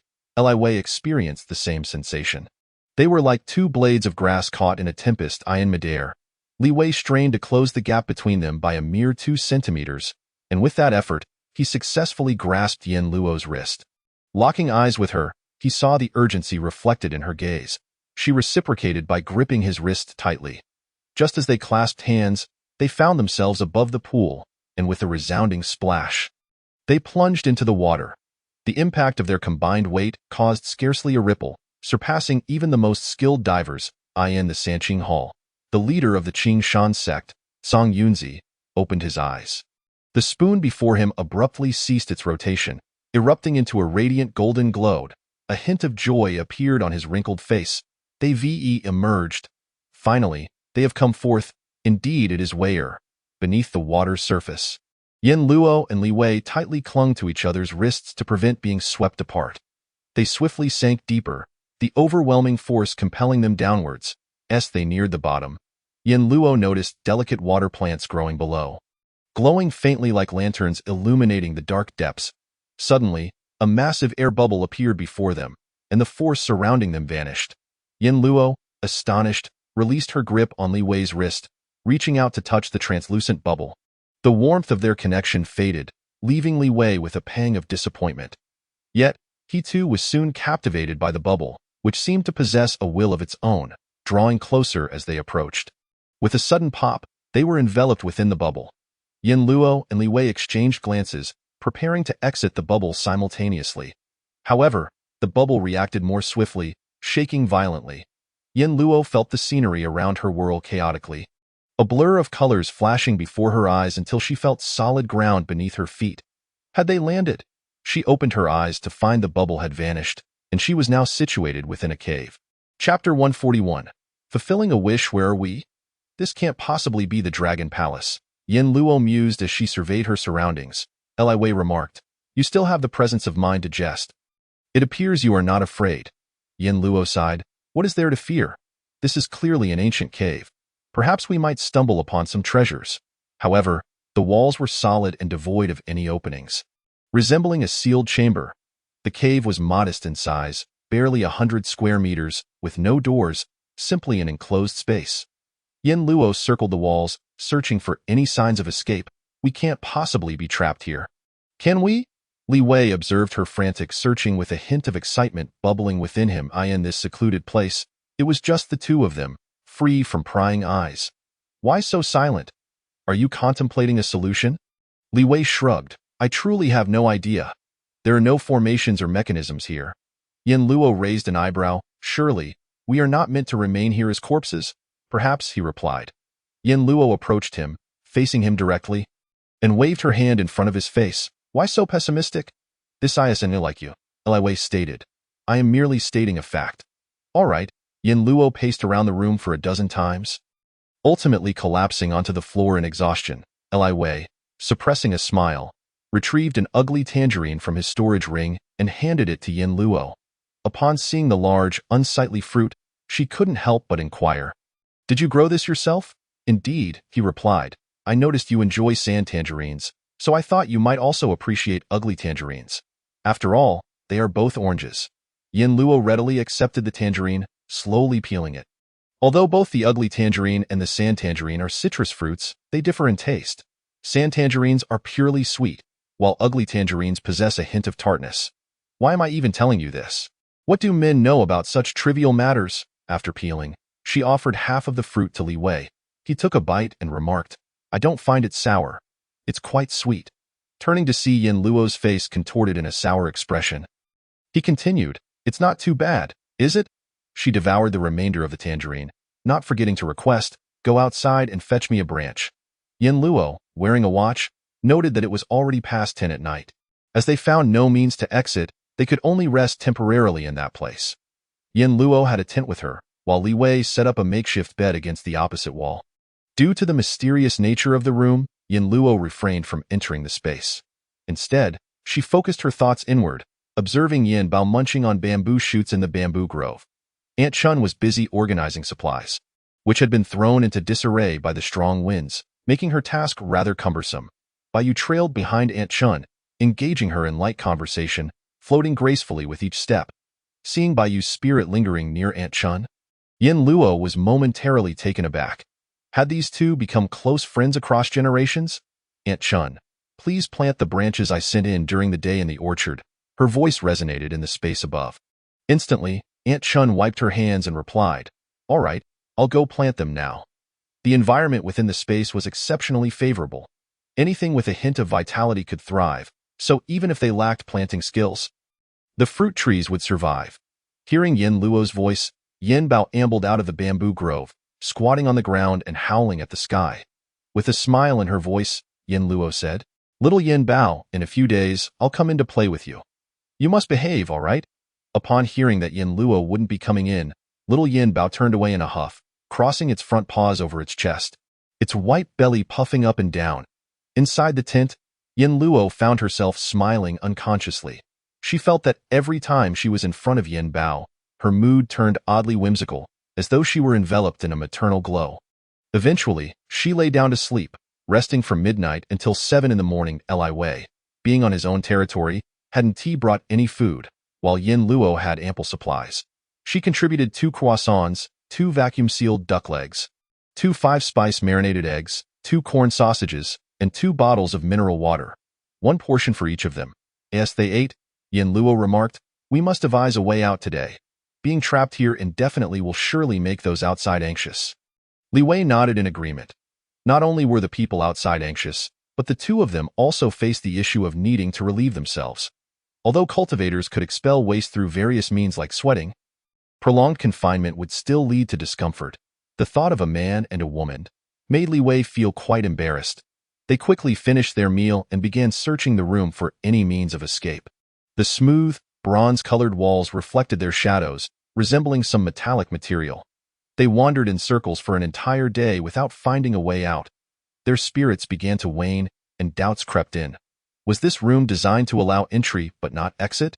They remained trapped for 3 days. On the 3rd day, a circular disc suddenly descended from the ceiling, suspended by 2 ropes. Oh my!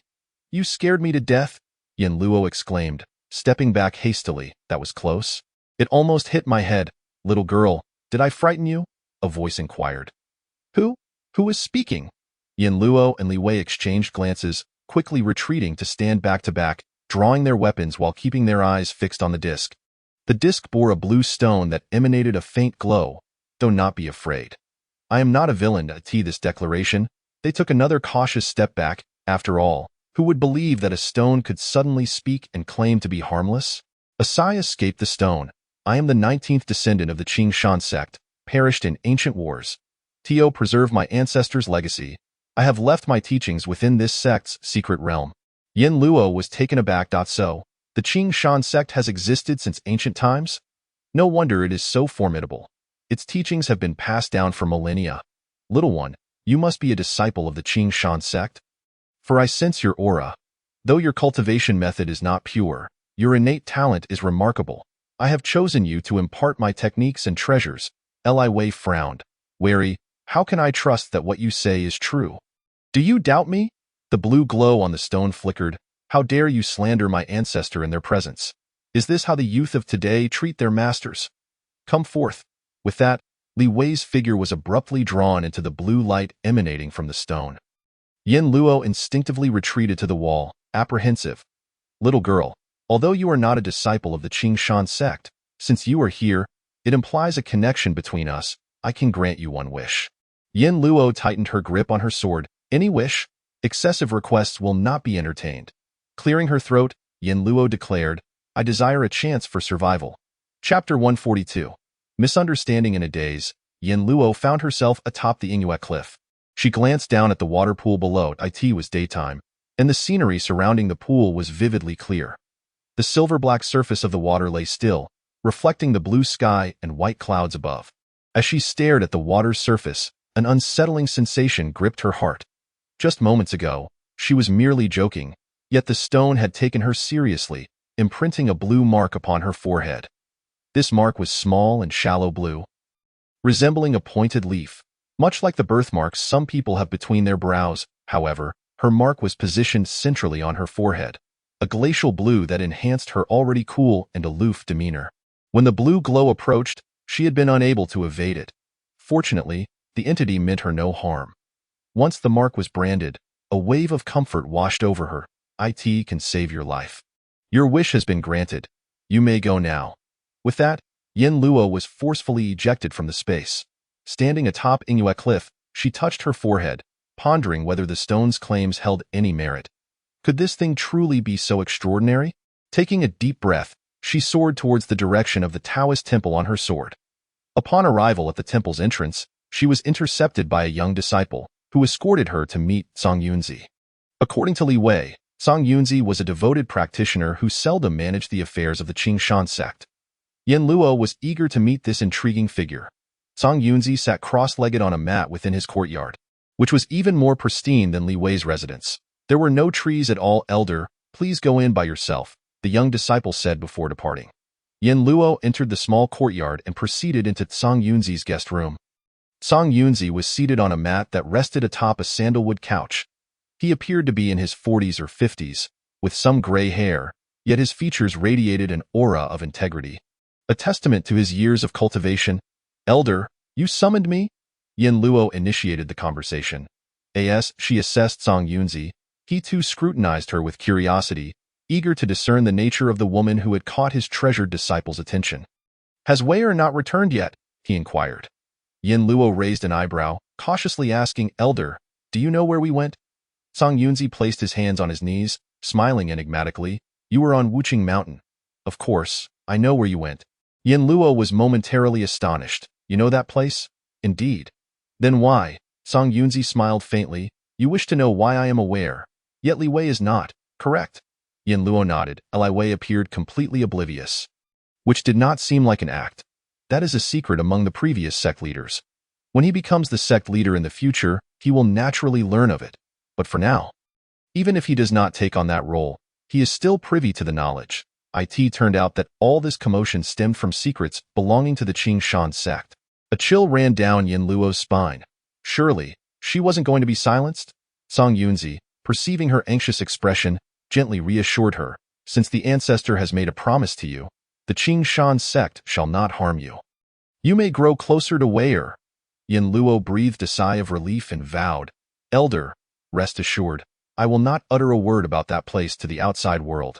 Song Yunzi nodded in acknowledgement and fell silent.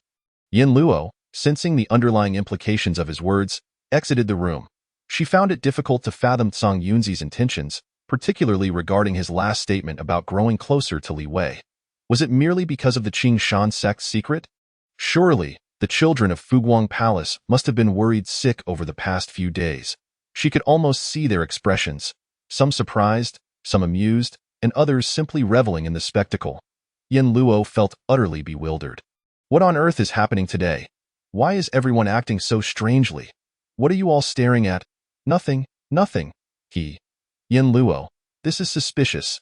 Something must be going on. Grabbing hold of Sheng Luan, she directly queried. Did you not worry about me during the days I was absent? Sheng Luan cleared her throat awkwardly a couple of times, then smiled brightly. Sister Luo, We are no longer children. It's perfectly normal. Yin Luo furrowed her brows sharply, sensing something amiss. This was definitely not right. She hurried into the small room to find Lin Sijia. Sijia, why does everyone seem so strange? Lin Sijia replied. Yin Luo. Suddenly, it dawned on her. The moment they entered the secret realm, Song Yunzi must have known, which is why he sent someone to relay the message to the disciples of Fuguang Palace not to be alarmed. Yin Luo felt overwhelmed. She said to Lin Sijia, let everyone tidy up, we shall leave at once. All right, Lin Sijia assured her, Sister Luo, don't worry, I won't misunderstand you. I will explain everything to everyone clearly. Yin Luo smiled, grateful to have such a thoughtful companion. Shang Luan and the others did not expect Yin Luo to depart so quickly. They had assumed she would spend more time with Li Wei. Lin Sijia interjected, stop gossiping. Sister Luo is wholeheartedly focused on her cultivation and has no interest in men. What about women? Someone quipped. Ugh, ugh, ugh. Lin Sijia indignantly placed her hands on her hips, warning, keep making wild assumptions. And Sister Luo might just retaliate. Hey, we were just joking. The group had little to pack, merely rolling up their bedding and tossing it into storage bags. Yin Luo prepared to leave. Li Wei had not yet emerged from the secret realm. So she only bid farewell to Li Ruo. Yin Daoyu, why not wait for my senior brother to come out before you leave? Li Ruo suggested it would likely disappoint her senior brother greatly if he discovered Yin Luo had left without a word. Yin Luo replied, I have already imposed on Qing Shan's sect for several days. I wouldn't want to trouble you any further. I have some grape seeds here. I noticed you do not grow grapes, so I'm giving them to you. As she spoke, Yin Luo handed him a small cloth pouch, adding inside, there are also some tea leaves for your senior brother. Please remember to pass them along. Upon hearing that Yin Luo had brought a gift for the senior brother, Li Ruo felt a wave of relief. With such a token, her senior brother would likely not blame him for any shortcomings. All right, Yin Daoyu, rest assured. Yin Luo nodded, leading the disciples of Fuguang Palace down the mountain and onto the boat. Lian Peak lay to the southwest of Wuqing Mountain, only 5 days of sailing away. Due to the several low mountains surrounding Lian Peak, it was not visible from the water. They would need to disembark at the base of these low mountains, and then traverse a small hill to reach the main peak of Lian Peak. Chapter 143, Delivering Dinner from 1,000 Miles Away, Gifts Heavy with Affection. Wow, this place is truly wonderful, the group exclaimed as they breathed in the fresh mountain air. This is indeed a location that is easy to defend but hard to attack. With all these woods, one could lie in ambush for ages. The most crucial aspect was that they would no longer have to live in a watery environment. Before entering the mountains, Yin Luo had collected a family of crocodiles from the river, who had been dutifully guarding the valley entrance. After gathering them, she buried a maze-type formation plate on either side of the mountain. With these 2 formation plates in place, outsiders would find themselves ensnared in a labyrinth, forced to retreat. This time, Yin Luo chose not to employ her sword to fly directly to the main peak of Lian Peak, but instead walked alongside the others.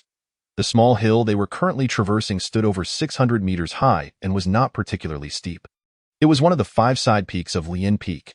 Shu Tianqiu, studying the map of Lian Peak, suddenly exclaimed, Sister Luo, once our Fuguang Palace expands, we can fully utilize these 5 side peaks. Yin Luo inquired, how do you propose we utilize them?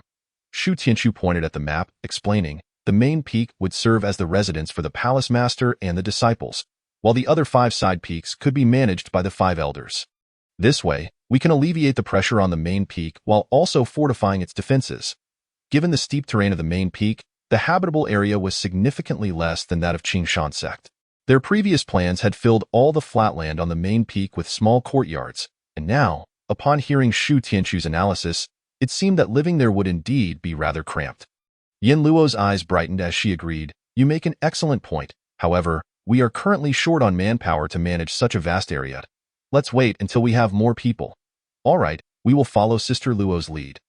As the group ascended the side peak and reached the valley between the side peak and the main peak, they found that the recent heavy rains had formed a river in the valley, and numerous demonic beasts lurked along its banks. However, due to Yin Luo's cultivation level, they did not dare to show themselves. Lin Sijia, walking amid the crowd, remarked, in the future, no one should venture down alone. It could be dangerous.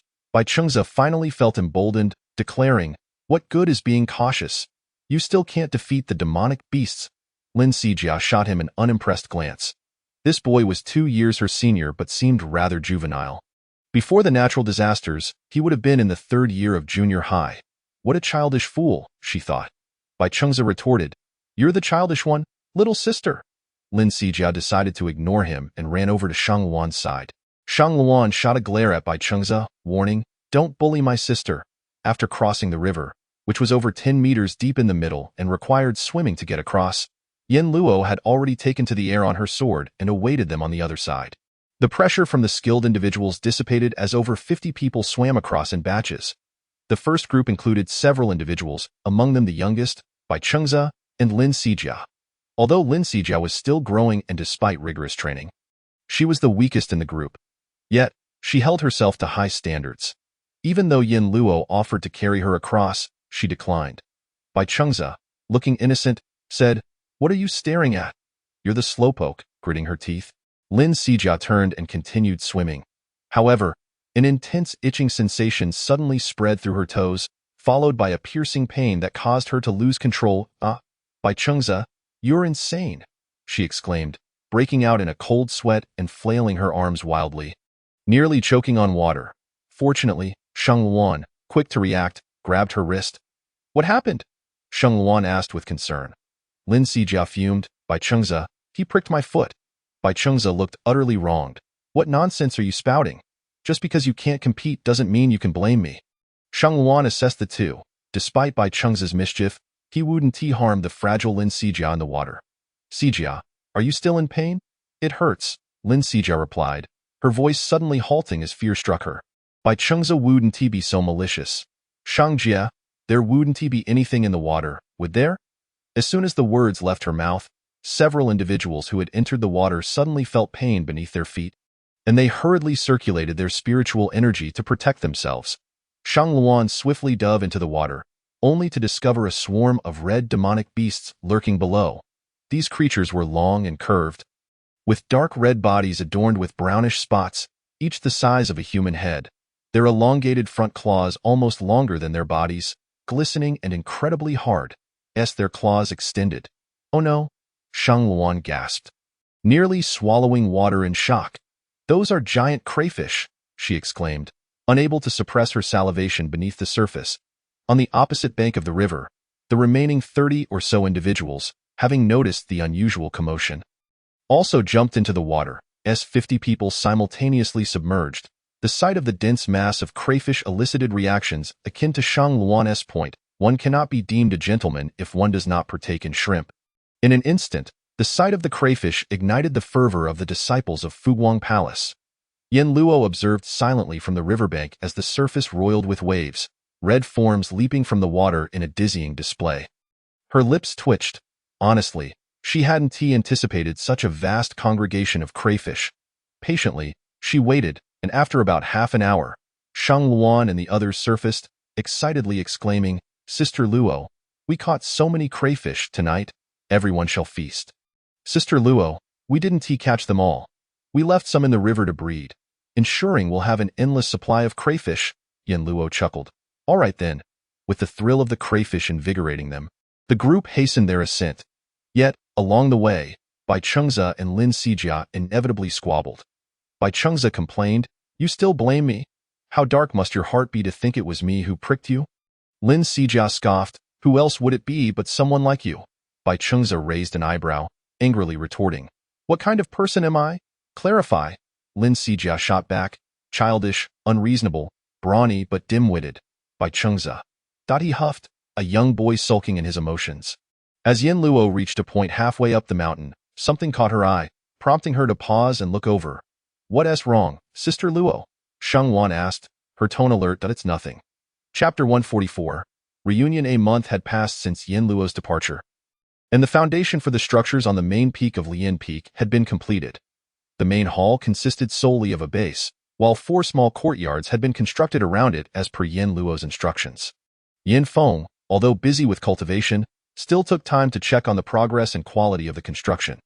He stood outside a makeshift kitchen built of wooden frames, instructing, "Today is the day we stir-fry.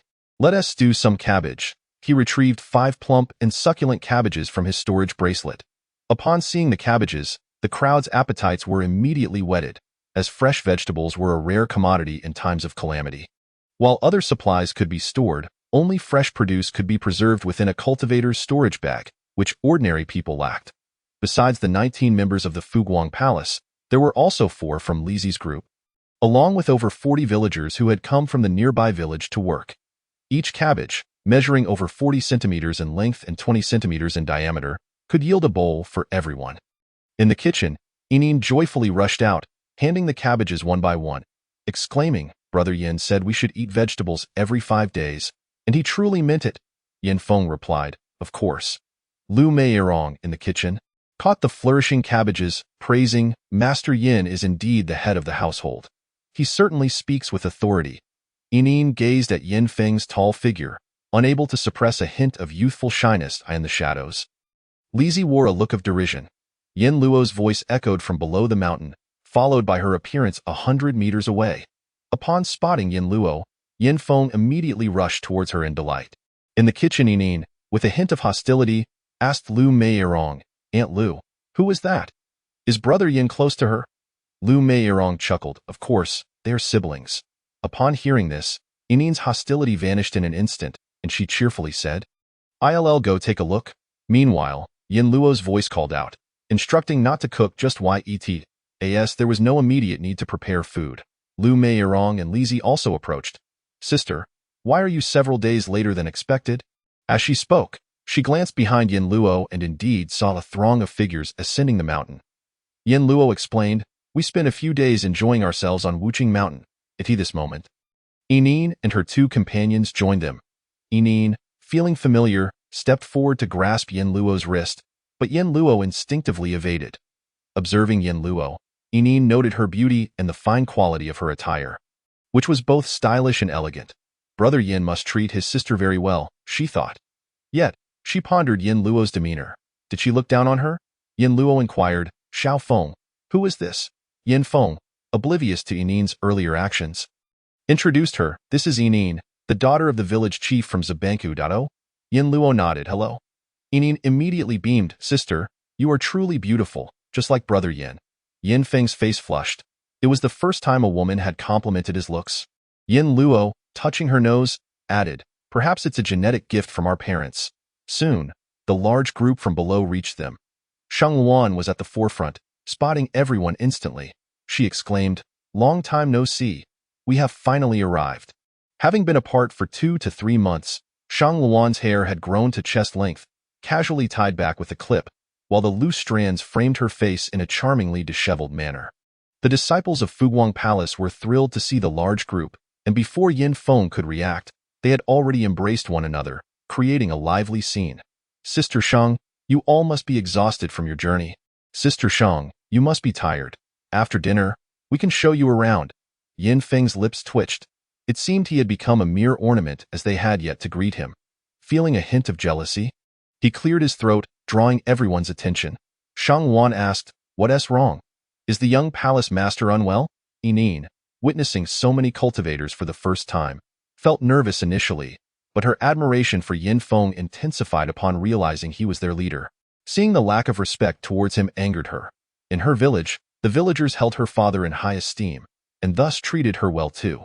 Suddenly, Inin asked, "Are you all Brother Yan's subordinates?" Upon hearing the word subordinate, all eyes turned to her, and Yin Feng awkwardly interjected, "Inin, they are my good friends, not subordinates." With curiosity and inquiry in her eyes, Inin pressed, "Then why do they call you Palace Master? Aren't you the sect leader?" Yin Feng felt utterly embarrassed. Even Yin Luo, who had led everyone thus far, had never referred to them as her subordinates. Some things are better left unsaid, though understood. It's merely a title of honor bestowed upon me by those who trust me. "We are friends." Sheng Wan glanced at Inin, noting the girl appeared to be under 20, with bright eyes and a lovely smile. Standing at about 1.60 meters, her straight bangs gave her an innocent and vibrant appearance.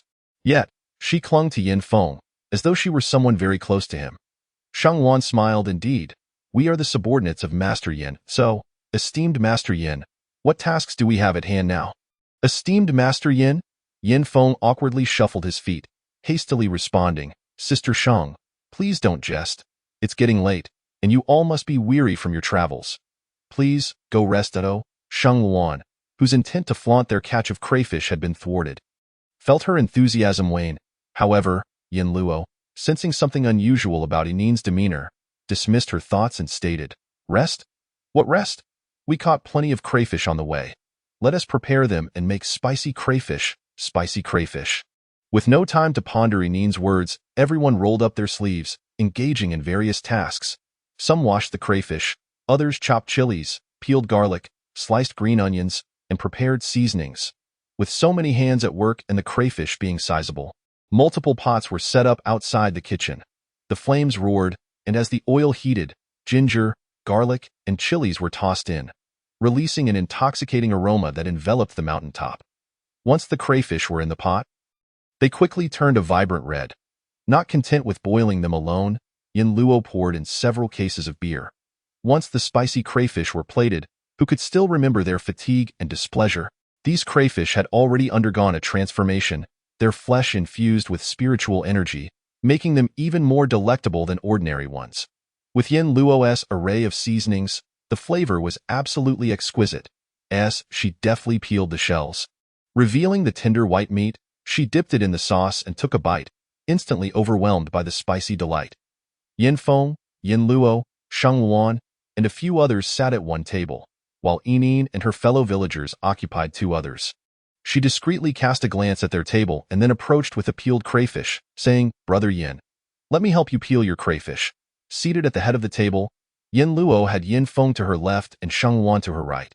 Noticing Yinin's attentiveness, Sheng Luan silently scoffed, wondering if today's young women had become so adept at currying favor. Yin Feng replied, "Thank you, but I can manage myself. You go ahead and busy yourself." Shu Tianxiu, noticing the way Yinin stared at him, understood her intentions. She wanted him to yield his seat. However, he had no intention of complying. Nowadays, young women had such high standards, but perhaps they should consider if they were worthy. He raised a bottle of beer and clinked it with Yin Feng's. "It's been a while since we've seen each other. Let us catch up tonight, and you mustn't sleep early." Yin Feng cheerfully replied, "Of course." Yinin bit her lip and glanced at Yin Luo, who was oblivious to the attention, engrossed in her meal. In nearby table, Lizzie observed the scene with keen interest and smirked at Yinin. Looking down on her, someone like Yin Feng was not a figure they could ever hope to reach. After dinner, Yin Feng led Yin Luo to a small courtyard at the far corner, perched on the edge of the main peak, where the backyard fell away into a cliff. "Sister, knowing you appreciate tranquility, I specifically had your courtyard built here. Are you satisfied?" Yin Luo surveyed the courtyard, which featured 3 rooms in the north, with 2 side rooms on either side, and a small front yard of about 50 square meters. The larger yard behind the northern room measured over 100 square meters. At present, both the yard and rooms were pristine, devoid of any furnishings. Yin Luo remarked, "I'm satisfied. I truly like it here." Living alone, she didn't require a large courtyard. Peace was of utmost importance. With no outsiders present, Yin Luo, in Yin Feng's presence, summoned Yin Bao. Yin Feng had long suspected his sister possessed a treasure capable of nurturing life, so he was not overly surprised when Yin Bao appeared. However, he was astonished at the creature's plumpness, exclaiming, "This little one has grown quite chubby." He circled around Yin Bao, who ignored him entirely, its attention solely on Yin Luo as it bounded towards her. Feeling overlooked, Yin Feng pouted, "You used to urinate in my arms when you were little, and I never held it against you." Yin Feng stomped his foot. "Sister, it's looking down on me." Striving to appear mature in public, he still resembled a child in front of Yin Luo. Yin Luo smiled and patted Yin Bao on the head. "It's all right. Your brother Yin Feng is just joking with you." As Yin Feng stood behind Yin Bao, he inadvertently caught sight of something beneath the standing creature. Yin Bao surprisingly revealed itself to be male.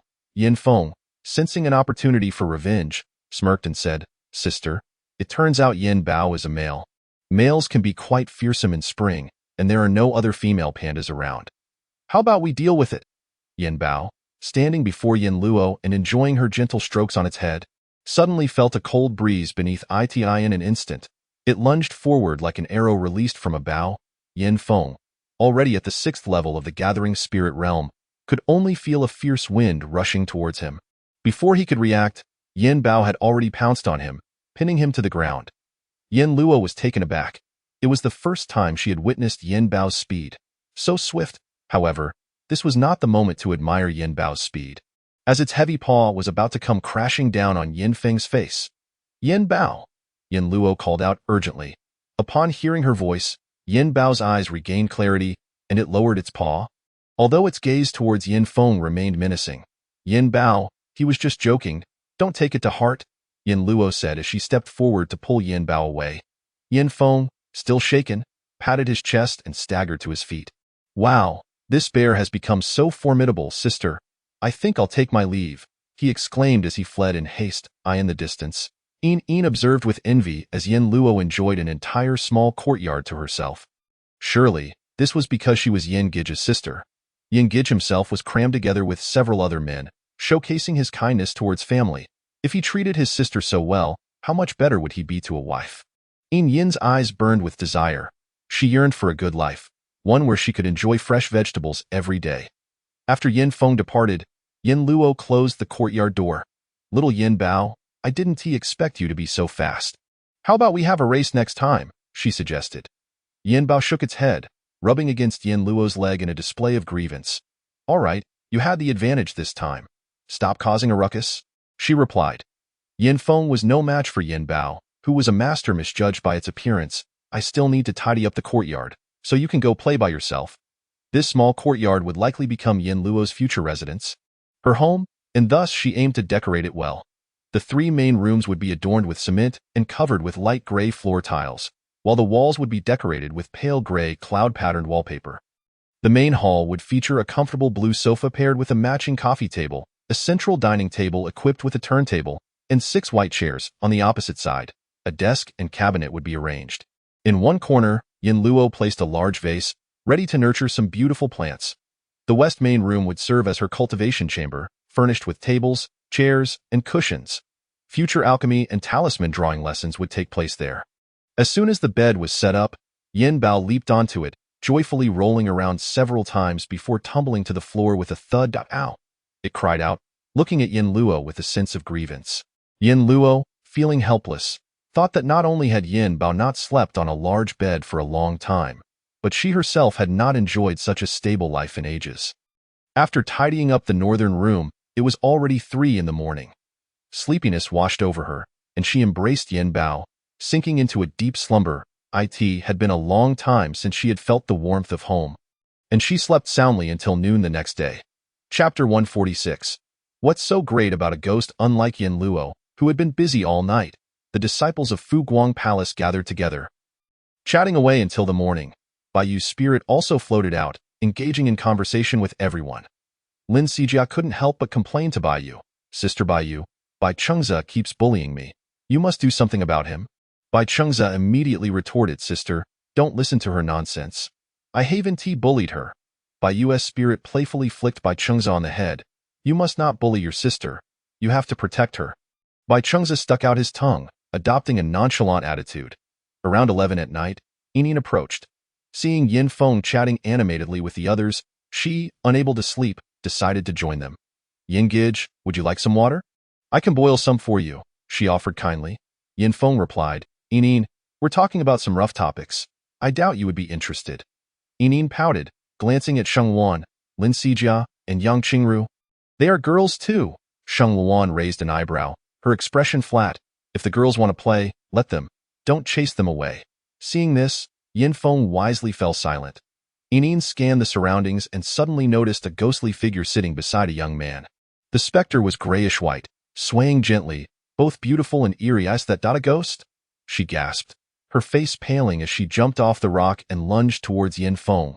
He quickly sidestepped, preventing her from crashing into him, instead using his arm to block her. Yin clung tightly to his arm, fearfully exclaiming, "There's a ghost over there. I'm scared." The crowd from Fu Guang Palace turned their unfriendly gazes towards Yin, including Yin Feng, whose expression soured as well. "Yin, that is my friend, not a ghost," he clarified. Baiyu stood up, looking at Yin Feng with regret. "I didn't consider it carefully. You are one of us at Fu Guang Palace. No matter what you become, you will always be one of us, and you don't need to worry about outsiders." "Exactly, Baiyu. There's no need for you to feel guilty. We're not afraid of you." The others chimed in, and Baiyu felt touched, almost in tears. Although humans and spirits were worlds apart, having friends who accepted her ghostly form was enough. Meanwhile, In was in a foul mood. Glaring at by U.S. spirit, why does everyone treat a ghost so well? Gij actually abandoned me to comfort a ghost. I'm scared to the point of tears, with tears brimming in her eyes. In wanted to voice her grievances, but Shu Tianshu interjected. What he means is, we're afraid of them. They are willing to be bound to a ghost. In felt they were utterly degrading themselves. Wasn't Fu Guang Palace a reputable sect? If they were righteous, how could they harbor a ghost? She looked at Yin Feng and apologized. Gij, I'm sorry. Everyone, I didn't know she was your friend.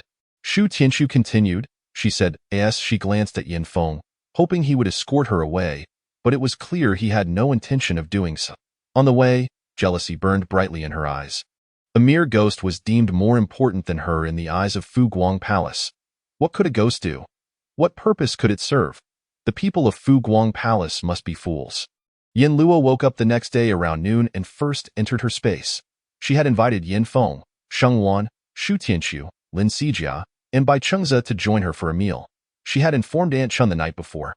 And by now, Aunt Chun had prepared an array of dishes: spicy blood stew, boiled meat slices, sauerkraut fish, big plate chicken, cumin ribs, tiger skin chicken feet, blueberry yam puree, stir-fried cabbage, sour and spicy potato strips, and seaweed egg soup, a table brimming with food.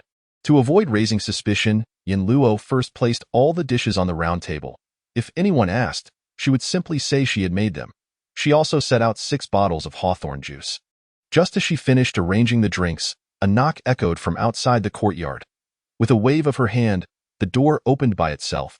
Shu Tianshu sniffed the air eagerly, his eyes sparkling.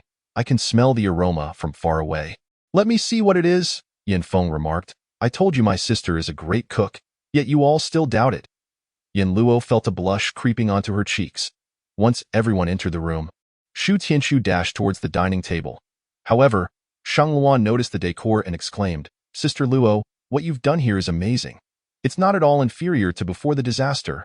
Yin Luo smiled. Retirement isn't an option, but I can make my living space more comfortable. You don't have to envy me. Once the little courtyards on the mountain are completed, you'll all have your own spaces to decorate according to your preferences. That is true. We've all gathered quite a bit of furniture, they responded.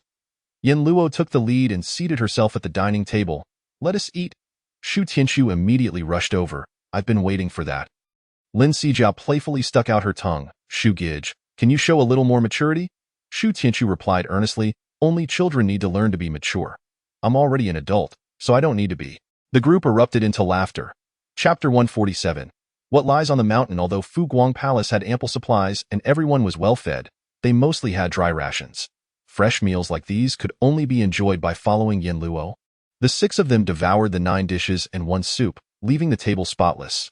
After the meal, Yin Feng inquired, Sister, will Bai Yu be able to regain her human form?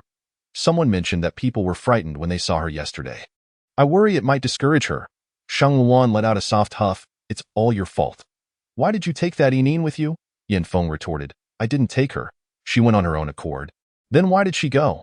How would I know? Yin Feng was puzzled. After all, he wasn't a worm in Inin's belly to discern her intentions. Yin Luo inquired, did Bai Yu frighten her? Indeed, in ancient times, powerful beings would seize the souls of weaker young individuals after death. Bai Yu, being of lesser cultivation, is not a powerful entity, but perhaps we can devise a plan using this. Yin Feng asked. What does seizing a soul mean? It means replacing the soul of a living person with that of the deceased, forcing the living to die in their stead. The others were silent. Isn't that simply a means to preserve one's own life at the expense of another?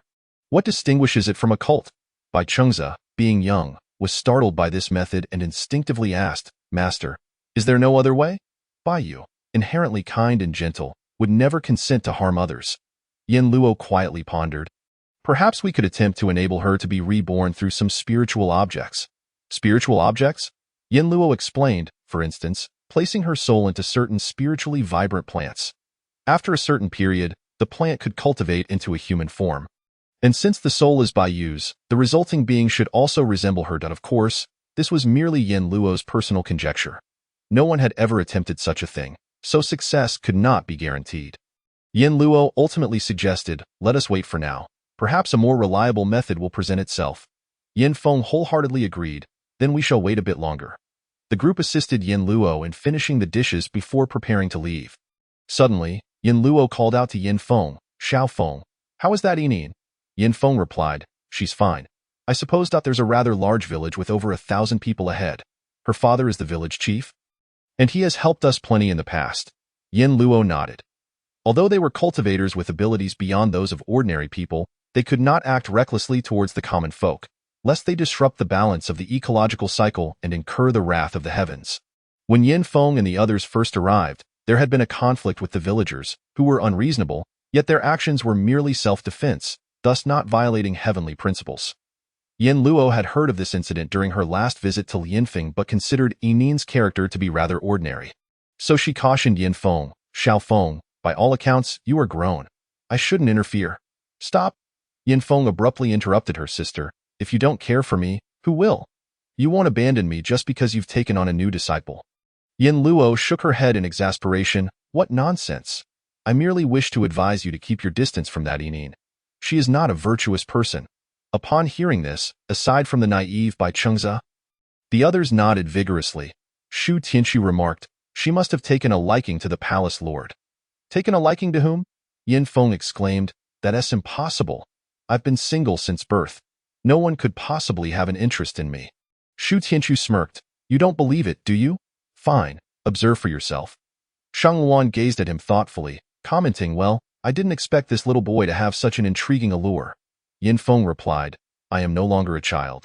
You are the one who acts like a tomboy." Shang Luan had surprisingly donned a skirt, albeit one that was more stylish and practical, paired with a short tee. Her mid-length hair cascaded loosely, accentuating her already delicate features. This appearance was hardly reminiscent of a tomboy. Yin Luo mused, during their last venture into the secret realm, Shang Luan had glimpsed her reflection in a bronze mirror, which had distinctly mirrored Yin Feng's figure. However, from her current observations, there was no indication that Shang Luan would be fond of her immature younger brother. The mirror was indeed unreliable. "All right, you all may leave now. I have matters to attend to," Yin Luo urged them, and they departed amidst laughter. Alone, she rode her sword down the mountain. On her ascent, she had noticed a subtle irregular flow of spiritual energy emanating from the midway point of a side peak, typically indicative of the emergence of treasures. She flew directly towards it on her sword. The energy radiated from within the mountains themselves. Due to this surge of spiritual power, nearby demonic beasts had gathered around. At the center of this energy, there lay a pristine white foxit perched upon a rock, while the other beasts dared not approach, remaining 100 meters away. This fox had reached the 7th layer of the gathering spirit realm. Yin Luo, observing from above, swiftly cast a protective barrier, ensnaring the fox. Startled from its light slumber, the white fox opened its eyes to find a woman standing before it. Yin Luo exuded the pressure of a true martial realm cultivator, causing the surrounding beasts to cower to the ground in fear. The white fox, now before Yin Luo, lowered its gaze submissively. Yin Luo inquired, "What is here?" The fox, unable to lie, pointed with one paw to the ground beneath it. Yin Luo questioned, "Is the treasure within the mountain?"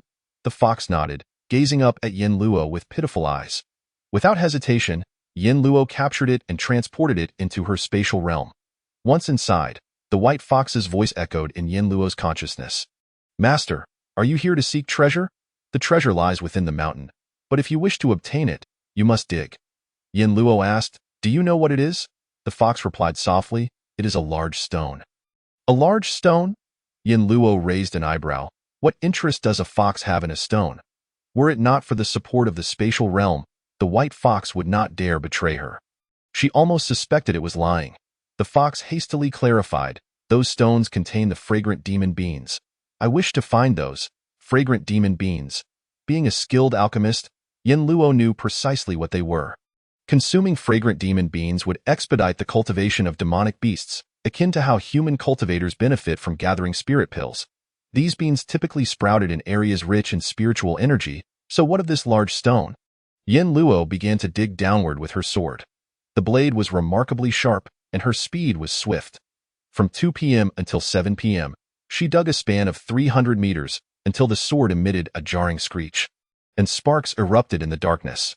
Yin Luo realized she had reached the end. Chapter 148. Before mining, Yin Luo retrieved a bowl-sized luminous pearl from her spatial realm, illuminating the passageway with its brilliance. Beneath her sword lay a gleaming silver metallic substance. She elevated the pearl and enveloped her hands in spiritual energy, gently scraping at the metal until its form was revealed. The silver-hued metal appeared akin to large quantities of silver. Yin Luo's heart leaped with joy. This is silver star steel. Silver star steel is a rare and coveted material in the realm of cultivation. Weapons forged from it are exceptionally sharp. To discover such a vein at Lianfeng was unexpected. The silver star steel appeared as irregularly shaped blocks, with black round beans, slightly larger than soybeans, scattered between them. This must be the fragrant demon beans the white fox mentioned. Yin Luo, unable to excavate such a vast quantity of or in a short time, decided to collect only a few fragrant demon beans. Opening a mine requires considerable manpower. Yin Luo sought out Yin Feng to inform him of the silver star steel discovery, prompting Yin Feng to exclaim, "I'll arrange for people to go immediately." Yin Luo halted him.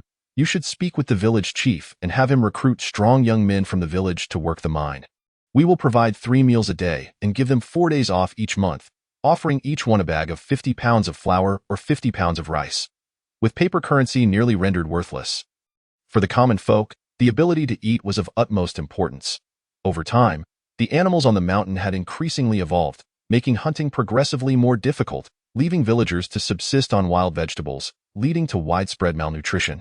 For young men to dine outside while their families enjoyed flour and rice at home would be a significant benefit during these tumultuous times. Yin Feng hesitated. "Sister, isn't it unsafe to entrust something so vital to outsiders for extraction?" Yin Luo replied, "Our disciples of the Fuguang Palace must focus on cultivation. Such trivial matters are better delegated. We can assign 5 disciples to oversee the operation, ensuring the safety of the mine and preventing any disloyalty among the villagers." "Very well, I shall heed your advice and make arrangements at once." The following day, Yin Feng personally traveled to Liangshan village.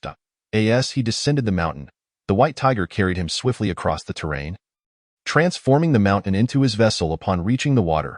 Initially, he intended to go alone, but upon hearing of Yin Feng's journey to Liangshan, Yinin expressed her longing for home and requested to accompany him. Considering she was the village chief's daughter, he thought she might be of assistance and did not refuse. The white tiger descended the mountain rapidly, weaving through the forest, with Yinin riding in front and Yin Feng seated behind. Yinin nervously clutched the tiger's fur, causing the white tiger to complain in Yin Feng's mind, "Master, why did you bring this woman? She keeps tugging at my fur. It's quite bothersome."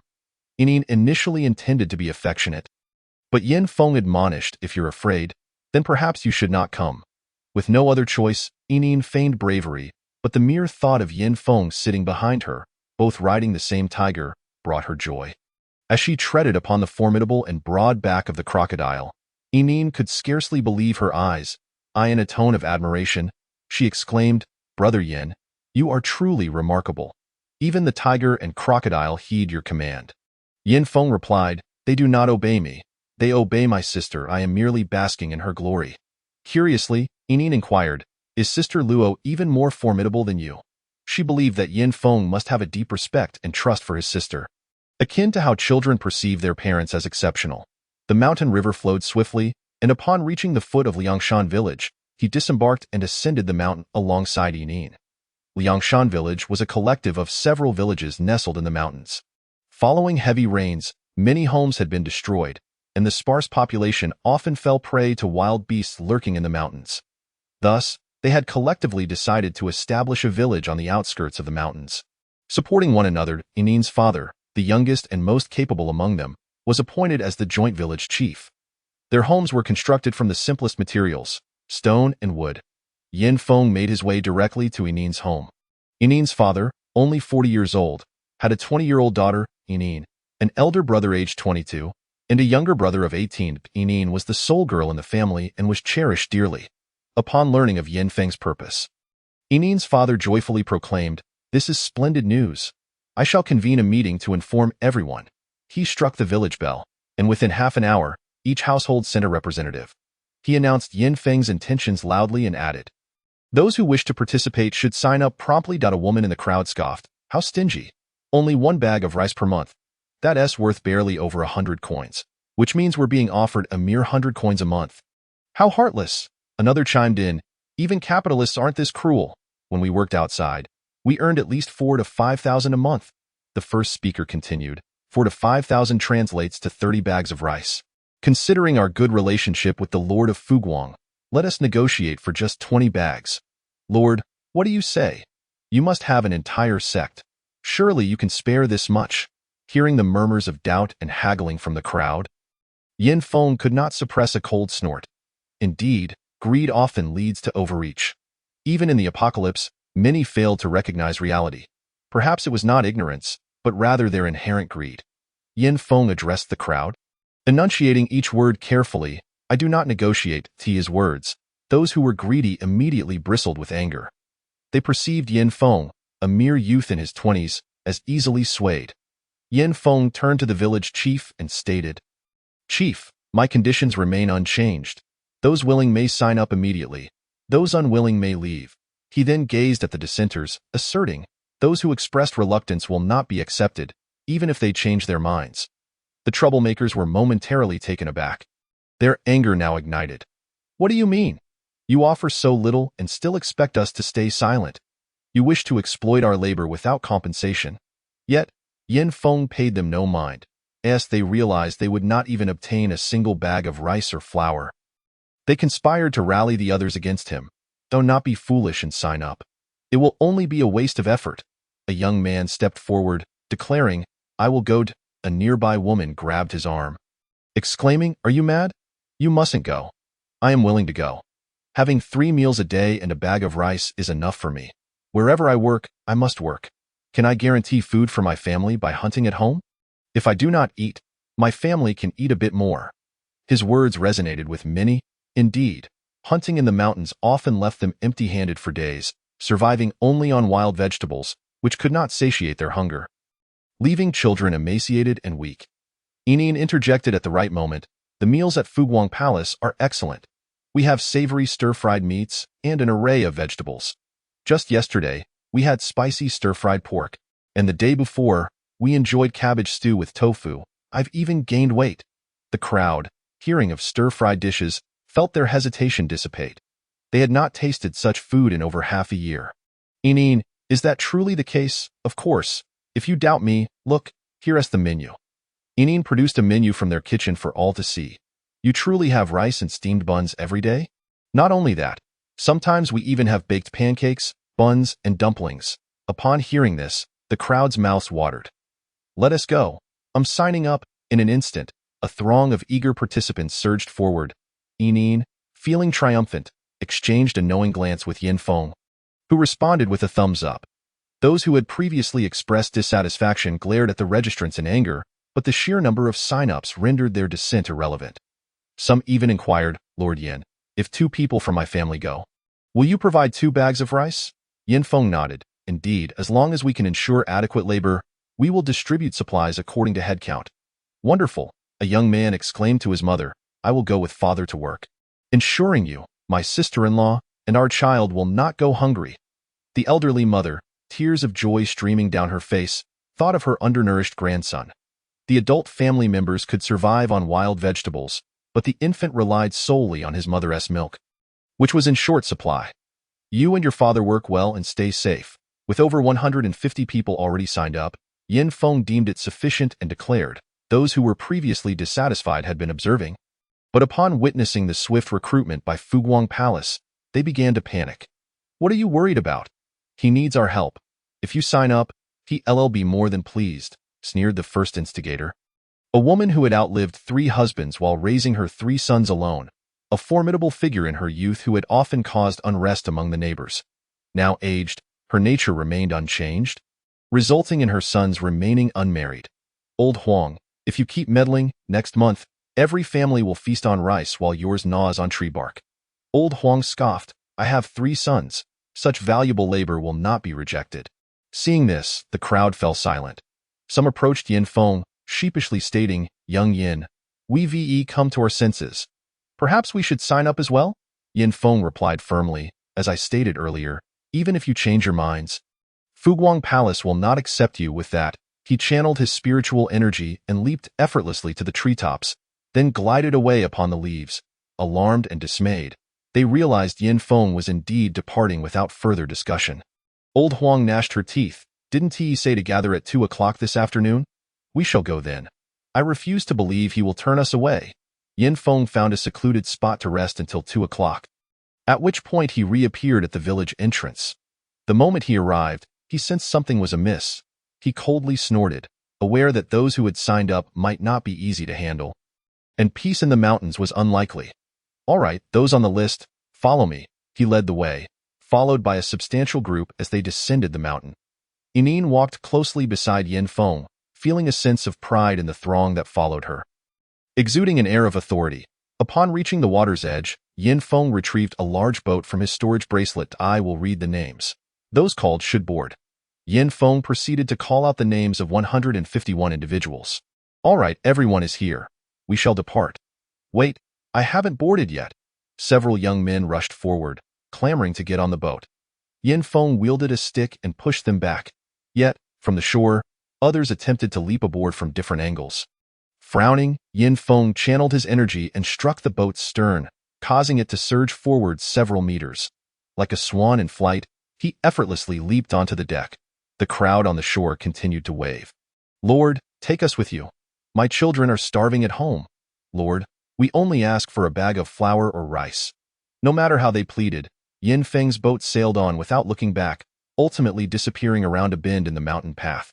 On the shore, approximately 40 individuals, witnessing Yin Feng's departure, began to curse and berate him. Bah, what a sham. Fuguang Palace will soon collapse. That Yin Feng is utterly despicable, devoid of any compassion, selfish and self-serving. Such a person does not deserve to cultivate. Yin Feng paid no heed to the complaints of these mortals. He navigated the boat until he reached the side peak of the Silver Star steel mine, where several disciples of Fuguang Palace awaited at the mine entrance. Yin Feng announced, on this first day, we shall not descend into the mine. With so many of us, let's first arrange for accommodations. Shu Tianqu remarked, I have discovered several caves in this vicinity. With some tidying up, they could serve as habitation. Yin Feng nodded in agreement, then let us pitch 2 tents here, leaving 10 individuals on duty each day. Very well, Shu Tianqu replied, as he and his companions began to set up the tents. Yin Feng turned to the crowd behind him and inquired, are there any among you who can cook? Sukai shyly chuckled, Master Yin, we may not excel in culinary arts, but we can manage simple dishes. They were not pampered young masters, after all. Yin Feng said, in that case, please discuss among yourselves who will take on the cooking duties. He retrieved a large pot, a lighter, a box of seasonings, a sack of steamed buns, 10 bundles of green beans, and a piece of pork from his storage bracelet. Upon seeing this food, the villagers from Liangshan couldn't help but drool in anticipation. Master Yin truly has provisions for stir-fried meat and vegetables. This is indeed a great fortune. As Yin Feng descended the mountain to gather people, Yin Luo, riding her sword, circled around Lianfeng and the 5 surrounding peaks. In addition to the silver steel mine, she discovered a spiritual mine. The revelation of this spiritual mine brought Yin Luo immense joy, and she immediately set to work. In a few years, as spiritual stones began to be unearthed across various regions and cultivators recognized their benefits. These stones would be deemed the universal currency within the realm of cultivation. A spiritual stone mine not only benefits cultivators in their personal training, but also equates to possessing a golden mountain in the face of impending calamities. As darkness fell, Yin Luo, undeterred by fatigue, tirelessly began to excavate. She also summoned Yin Bao and Xiao Shui. When she went to retrieve Sheng Luan from Huayuan community, she found that both of Sheng Luan's sheepdogs were pregnant. Amidst the 2 robust sheepdogs, Xiao Shui appeared both obedient and adorable. Xiao Shui, do your best, and if you perform well, I'll reward you with dog food for your pups. Xiao Shui wagged its tail and promptly began digging with its snow-white paws. Now at the 5th level of the Gathering Spirit realm, digging holes was well within its capabilities. Yin Bao, you too must hasten. Yin Bao, being rather indolent, plopped down onto the ground at Yin Luo's command, refusing to budge despite her tugging. Yin Luo jabbed her fingers sternly at its head, declaring, if you won't work, then forget it. She took up her sword and began to dig herself. Upon seeing Yin Luo take action, Yin Bao hurriedly got up, wobbling its plump belly, and silently joined the excavation efforts. Yin Luo affectionately patted its head, Good boy. The spiritual stone mine was buried deeper. The trio managed to dig over 500 meters before they finally uncovered the spiritual stones. These stones had yet to be refined and did not possess the translucent, jade-like luster. Instead, their surfaces were grayish and somewhat yellowed. Yin Luo regarded this treasure with great importance and set 2 formations at the mine entrance. Before dawn, she sought out Yin Feng for more personnel. This time, Yin Feng brought up 151 individuals, which was more than necessary for the silver steel mine. When he descended, Yin Luo had specifically instructed him to gather ample hands. Anticipating the discovery of additional mines, initially skeptical, he now found himself admiring Yin Luo's foresight. Your sister truly possesses an uncommon vision, Yin Feng remarked. How many people do we require for the spiritual stone mine? Yin Luo replied, this spiritual stone mine is over 10 times the size of the silver steel mine. Please assign 120 individuals to it. Understood. I will attend to it immediately. Concerned about the scale of the spiritual stone mine, Yin Luo decided to accompany him to BY morning. As the villagers of Liangshan were enjoying their porridge, Yin Luo, with Yin Feng, descended on their swords before them, causing a collective gasp of astonishment as it was their first encounter with someone capable of flight. Yin Feng dismounted and introduced her. This is the Grand Elder of Fuguang Palace, Su Kai, being the most prominent among them, promptly exclaimed, Greetings, Grand Elder. The others followed suit, bowing respectfully. Yin Luo was momentarily taken aback before adjusting to the unexpected reverence. I have come today to allocate tasks. A small number of you will remain at this mine, while the rest will accompany me to another location. Upon hearing this, the villagers not only showed willingness but also exhibited expressions of relief.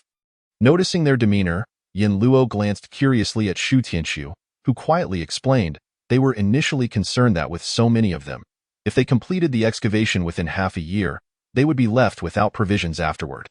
Now that you mention another mine, they are undoubtedly reassured. Yin Luo smiled gently, reassuring them there is no need for concern. We at Fuguang Palace are in the midst of establishing ourselves, and your contributions will be invaluable. Wow! Thank you, Grand Elder. The Elder is magnificent. Yin Luo couldn't help but twitch her lips at the unexpected title, considering that she was only 28 years of age.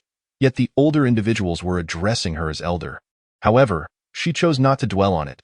Shu Tianxiu, select 120 trustworthy individuals to accompany me. Understood. Unable to transport such a large number of people via sword flight, Yin Luo led them on foot. Fortunately, as mountain dwellers, they were accustomed to the terrain and maintained a swift pace. Departing at 8 in the morning, they arrived at their destination by 1 in the afternoon. Along the way, Yin Luo casually caught a few creatures. The villagers watched in astonishment as she effortlessly dispatched a wild pigeon with a mere flick of her hand, despite not seeing any visible weapon thrown. This will serve as your dinner. Their admiration for Yin Luo's prowess grew, and they no longer dared to underestimate her femininity. With their objective achieved, Yin Luo outlined the excavation plans. Recognizing the significance of the spiritual stones, she assigned several capable disciples from Fuguang Palace, including Shang Wan, Shu Tianxiu, Li Jie, and Zhao Ziheng, to take turns leading the efforts, ensuring that one of them would supervise each day. Beyond the supervising disciple, 5 additional individuals were to be on duty to safeguard the spiritual stone mine and the villagers. Coupled with the 2 formations at the entrance, Yin Luo still felt uneasy and designated Dalan to remain at the site. Now at the peak of the 8th level of the gathering spirit realm, Dalan could suppress any lurking beasts. The villagers of Liangshan observed a crocodile seemingly napping under a tree outside the cave, which only heightened their trepidation towards Yin Luo. Before departing, Yin Luo instructed Yin Feng. Privately inform the disciples that while on duty here, they should not neglect their cultivation. They are merely to maintain watch, not engage in labor. Yin Feng paused, grasping her intent. The labor would be entrusted to the villagers. After all, they were compensated and should not be expected to provide additional assistance without reason. Yin Luo had an abundance of provisions. Also, convey to the villagers that we welcome suitable young individuals to apply to Fuguang Palace. We are in need of fresh blood. Understood, sister. I will announce this in the village tomorrow. She had recently acquired a substantial amount of demon beans, and having been preoccupied earlier, she now shared some with the white fox, who eagerly devoured them. Yin Bao's eyes lit up upon seeing the beans. After all, as her beloved child, Yin Luo reserved over 90% of the demon beans for him. How much can you eat at once? Do take care not to overindulge, she cautioned, noting that there were still plenty of these beans in the silver steel mine below. Before she could finish her thought, Yin Bao snatched the bag from her hand, burying its round head deep into it. Hey, don't do that. You'll make yourself sick. With a thud, Yin Bao toppled backward, sprawled out with its 4 black paws in the air, exposing its white belly. Its eyes were tightly shut, and its mouth remained sealed. Yin Luo quickly rushed over, attempting to pry its jaws open, but no matter how she tried, they remained firmly shut. She had not anticipated that this creature would greedily swallow an entire bag of beans in one go. As for Yin Luo's anxiety, the white fox beside her was utterly dumbfounded. She had been impatient and eager, but there was now someone even more so. The beans contained spiritual energy beneficial for the cultivation of demon beasts. Consuming a few was sufficient, yet Yin Bao had devoured an entire bag. The white fox stood speechless, momentarily unsure of what to say. Yin Luo examined Yin Bao's veins and was relieved to find no issues. Its breathing appeared stable. She sighed with relief, realizing this was the second time Yin Bao had succumbed to slumber due to gluttony. The last time it awakened, it had transformed from a kitten into a juvenile cat, leaving her curious whether this time it would emerge as an adult cat. Contemplating the size of an adult cat, she found herself anticipating a powerful yet adorably clumsy mount. Master, I want to eat too. In the pond, there was a small creature, only its head visible, that had been soaking in the space for a month and had grown to a meter in length. Lying there, it resembled a massive, dry, hard piece of dung. Oh no, I nearly forgot about you. I'll bring you some fresh food in a few days when they harvest it. The little creature sighed. Look, the master has already grown weary of me. Is it because of my lost beauty? The white fox couldn't help but chuckle at the little one's awkward demeanor. The little creature glared at her. What are you laughing at? If it weren't for me being injured, I could easily devour someone like you. The white fox covered her mouth with a paw, her narrow eyes sparkling with mirth. Sister, how can you boast of your beauty? What gives you such confidence? The little creature leaped out of the water with a splash, half of its body landing at the pond's edge. Standing upright, you insolent fox, if you speak carelessly again, I'll have you for dinner. The white fox immediately scurried behind Yin Luo for protection. Oh dear! The little creature pondered, what should I do? I really want to tear her apart. The white fox is unlike other magical beasts. It delights in the company of many and shuns solitary spaces, even if those spaces are filled with an abundance of fruit and endless spiritual energy, and the elixir of life flows freely. Yin Luo inquired, do you have a name? I would like to bestow one upon you. The white fox replied, I have heard it said that a woman is most beautiful when she is enchanting. Thus, I wish to be called a May. Xiao immediately bowed her head and began to retch, exclaiming, how shameless! You think yourself beautiful. You are merely a furry fox. The white fox shot her a glare, retorting, at least I look better than you, a bare and oversized earthworm. Oh dear! Xiao's temper flared. If not for the fact that only a portion of her body hindered her, she would have insisted on contesting with the white fox. Very well, a May it shall be. Since you enjoy being outdoors, go and play. A May was released. With an elegant gait, she traversed the mountaintop, pausing occasionally to inhale the fresh air and bask in the compliments bestowed upon her beauty by the onlookers. As she strolled, she suddenly noticed a woman sitting by a large rock at the cliff's edge, her head bowed and her gaze melancholic. The woman was strikingly beautiful. Her enchanting eyes sparkled with emotion. And compared to Yin Luo, she possessed a charm that a May found appealing. Without hesitation, the white fox approached her. Liz, since arriving at Fu Guang Palace, though the inhabitants were unaware of her past, often loathed herself. This was solely due to the fact that the one who descended from the clouds on a rainbow to rescue her was aware of her sordid history. Yin Feng was a good man, the most handsome and kind-hearted individual in the world. Liz knew that only women as remarkable as Yin Luo were worthy of him. Thus she buried her feelings deep within. As Liz pondered, she suddenly spotted a stunning white fox tilting its head in her direction. A fox? You must surely be Elder Luo's pet, right? In this vastly Yin peak, only Elder Yin Luo has such a powerful and spirited pet. The white fox nodded in affirmation. Liz smiled and stood to stroke its head. You are truly beautiful, a May thought to herself. You are quite lovely as well. Suddenly, a glint of red light flickered in a May's clear eyes. piercing directly into Li Zi's gaze. In an instant, Li Zi's body froze. May, having gained the upper hand, happily wagged her tail and departed. Meanwhile, Li Zi stood at the cliff's edge as if struck by a divine revelation. After a brief moment of confusion, clarity washed over her. In her mind, she discovered an ancient tome, Heavenly Fragrance Technique. This technique had stringent prerequisites, meant only for those born with an innate charm. Upon mastering it, one could captivate souls and ensnare countless hearts. Overwhelmed with excitement at acquiring this technique, Li Zi hurriedly chased after the white fox. Yin Luo, taken aback, asked, "What brings you here?" Li Zi pointed at the white fox. "It bestowed upon me a technique, and I came to express my gratitude." Yin Luo raised an eyebrow, glancing at the fox. Who would have thought that a mere fox would possess a technique? The white fox lazily groomed its fur in response. "Is this technique safe?" Yin Luo inquired, concern evident in her voice. Liz was unsure, but the white fox interjected, "Of course it is safe. It is a technique passed down through my family." Yin Luo pressed further, "Do you have a family?" The white fox nodded. "Your question is quite peculiar. Who does not have a family?" Now bound by a spatial contract, it would not deceive Yin Luo. Yin Luo turned to Li Zi. "May has assured us that the technique is safe. You may learn it. May? Is that its name?" "Indeed." Suddenly, Li Zi knelt, proclaiming, "Master, from this day forth, I shall be your disciple and will obey your every command." Yin Luo was momentarily taken aback. "Well, it seems even my pet has begun to take on disciples. Truly a source of pride." The white fox, unpretentious, recognized that this was indeed its technique, and gratitude was warranted. Li Zi joyfully departed. However, later that evening, she was discovered by Yin while cultivating. Envious of her technique, Yin threatened, "Show me your technique, or I shall have you thrown off the mountain tomorrow." Li Zi coldly replied, "I do not possess it. I cannot give it to you." Yin scoffed, "Then recite it for me." Li Zi remained silent, unwilling to comply. Seizing the moment, Yin kicked her twice.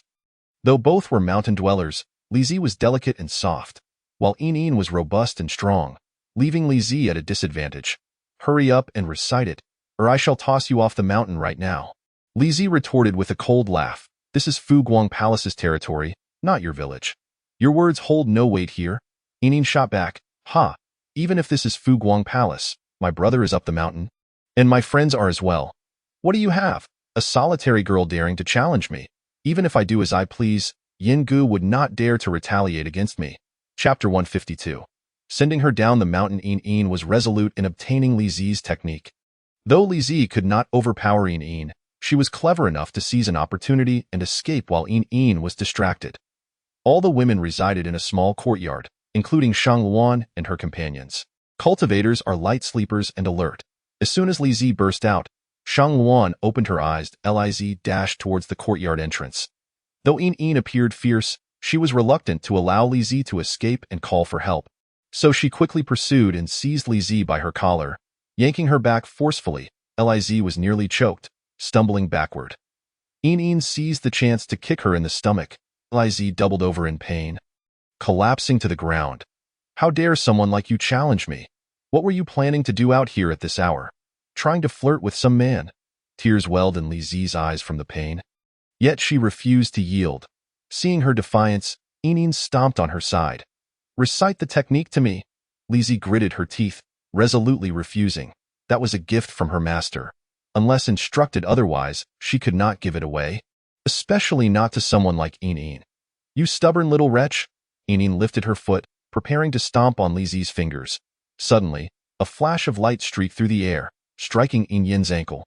Yin cried out in pain and stumbled backward, landing on a bench before losing her balance and falling to the ground. Shang Luan had already rushed to Li Zi's side, helping her up. "Are you all right?" she inquired. Liz felt her bones ache intensely, but she gritted her teeth and shook her head. "I'm fine." Shang Luan, aware that Li Zi was merely putting on a brave front, patted her hand and instructed Yang Qingru to assist her to a bench. At that moment, Yin had regained her composure, surprised that she had awakened these individuals. She recognized them as female disciples of Fu Guang Palace, including Lu Meirong, who often cooked for everyone alongside Li Zi. Shang Luan looked at Yin, opening her mouth to speak, but Yin preempted her. "Who do you think you are to strike me?" Shang Luan was taken aback. incredulously gazing at her. What? Do you truly believe yourself to be someone of importance? What's wrong with hitting you? You have violated the rules of Fu Guang Palace by harming Li Zi in the dead of night. Yin, with her chin raised defiantly, retorted, I am not a disciple of your Fu Guang Palace. Why should I adhere to your rules? Sheng Luan smiled. If that is the case, then it is even more justified for us to protect our fellow disciples after you have bullied one of us. Seeing Sheng Luan's aggressive stance, Yin was unwilling to relent, her voice booming, I am a guest invited by your palace master. How dare you treat me this way? Not to mention Yin Feng. Upon hearing his name, Sheng Luan became even more incensed. What is wrong with Yin Feng? What purpose did he have in bringing such a woman to the mountain? Do not use Yin Feng as a shield. He is a reasonable man. Yin scoffed, you, a mere junior disciple, dare to call him by name. As soon as she spoke, several female disciples who had come out burst into laughter. What was wrong with Sheng Luan addressing Yin Feng by name? Hadn't she always done so? Sheng Luan declared, since you are so insistent on calling him Yin Gu, I shall summon him here and see if he will stand by your side with that. She signaled to Yang Qingru, who hurriedly exited. 5 minutes later, Yin Feng and Bai Chengza arrived. Upon his arrival, Yin crouched on the ground, crying and rubbing her ankle. Yin Gu, my foot hurts so much. Will I ever be able to walk again? Yin Feng glanced at her, then turned his attention to Sheng Luan. Qingru has already informed me of the situation. Sheng Luan mocked, what do you propose to do? She keeps calling you Yin Gu. Yin Feng felt awkward as he approached to assess Li Zi's injuries. Though they were superficial, to an ordinary girl, they were both painful and humiliating. Yin Feng instructed, Qingru, please apply some bruise ointment. Certainly, Yang Qingru assisted Li Zi inside, while Lu Meirong hurried to help. As soon as Yin noticed Yin Feng's concern for the pair, her mood plummeted. Brother Yin, look at my foot. I'm about to become a cripple. Yin Feng remained at a distance, his expression grave as he replied, during my school days, I despised bullying. You now take advantage of your strength to torment Li Zi. I should punish you, but you claim you are not a disciple of the Fu Guang Palace and are therefore not bound by its rules. There is some merit in your words. So I will allow you to descend the mountain. Yin abruptly raised her head, disbelief etched across her face. What did you say? You want to send me down the mountain? Yin Feng nodded. Instantly, Yin protested, rising from the ground and running towards him. Brother Yin, have you forgotten? I helped you persuade everyone to work on the mountain. I helped establish your authority in the eyes of the villagers. Yin Feng frowned. What you've done? I also compensated your father with supplies. We are even. I allowed you to stay on the mountain because you genuinely helped a great deal and could assist Aunt Lu and Li Zi in the kitchen. I never expected you to possess a nature that bullies the weak. We at Fu Guang Palace do not associate with such individuals. Seeing Yin Feng's resolute demeanor, Yin felt a surge of panic. Brother Yin, that's not who I am. I didn't bully her. I merely wanted to see her belongings. I didn't expect her to be so stingy. Yin Feng's brow furrowed even deeper. Just because she won't show you. You resort to violence? It is her prerogative to decide whether or not to share her possessions. Sheng Luan interjected, that's just her nature. It's difficult to change one's inherent character. Yin glared at Sheng Luan, her eyes brimming with resentment. You're talking nonsense. I can definitely change, Brother Yin. I don't want to go down the mountain. Yin Feng turned away, not sparing her another glance as he walked off. Undeterred, Yin scrambled to follow him, but Yin Feng's speed was too swift. She couldn't catch up and was restrained by Sheng Luan. Let go of me. If you treat me this way, I won't let you off the hook in the future. Brother Yin, do you regret it? I promise to listen to you from now on. Whatever you ask me to do, I will do it. Yin Feng replied coldly, and Sheng Luan was taken aback. Did Yin Feng wish to spare her from reprimand? Yin's cries grew louder. Chapter 153. A youth appears from thin air after the incident with Yin. Yin Feng found himself unable to sleep and called Sheng Luan out for a chat. Sheng Luan, with a hint of schadenfreude, remarked, What's wrong, Palace Master Yin? Didn't you fancy that Yin? Your judgment seems rather lacking. Yin Feng grimaced, awkwardly responding, Sister Sheng, please refrain from mocking me. She did help out a bit before, assisting Aunt Lu and the others at the peak, so I didn't notice. Sheng Luan strolled leisurely, her silhouette elongated by the moonlight. And what about now? Have you learned to discern character?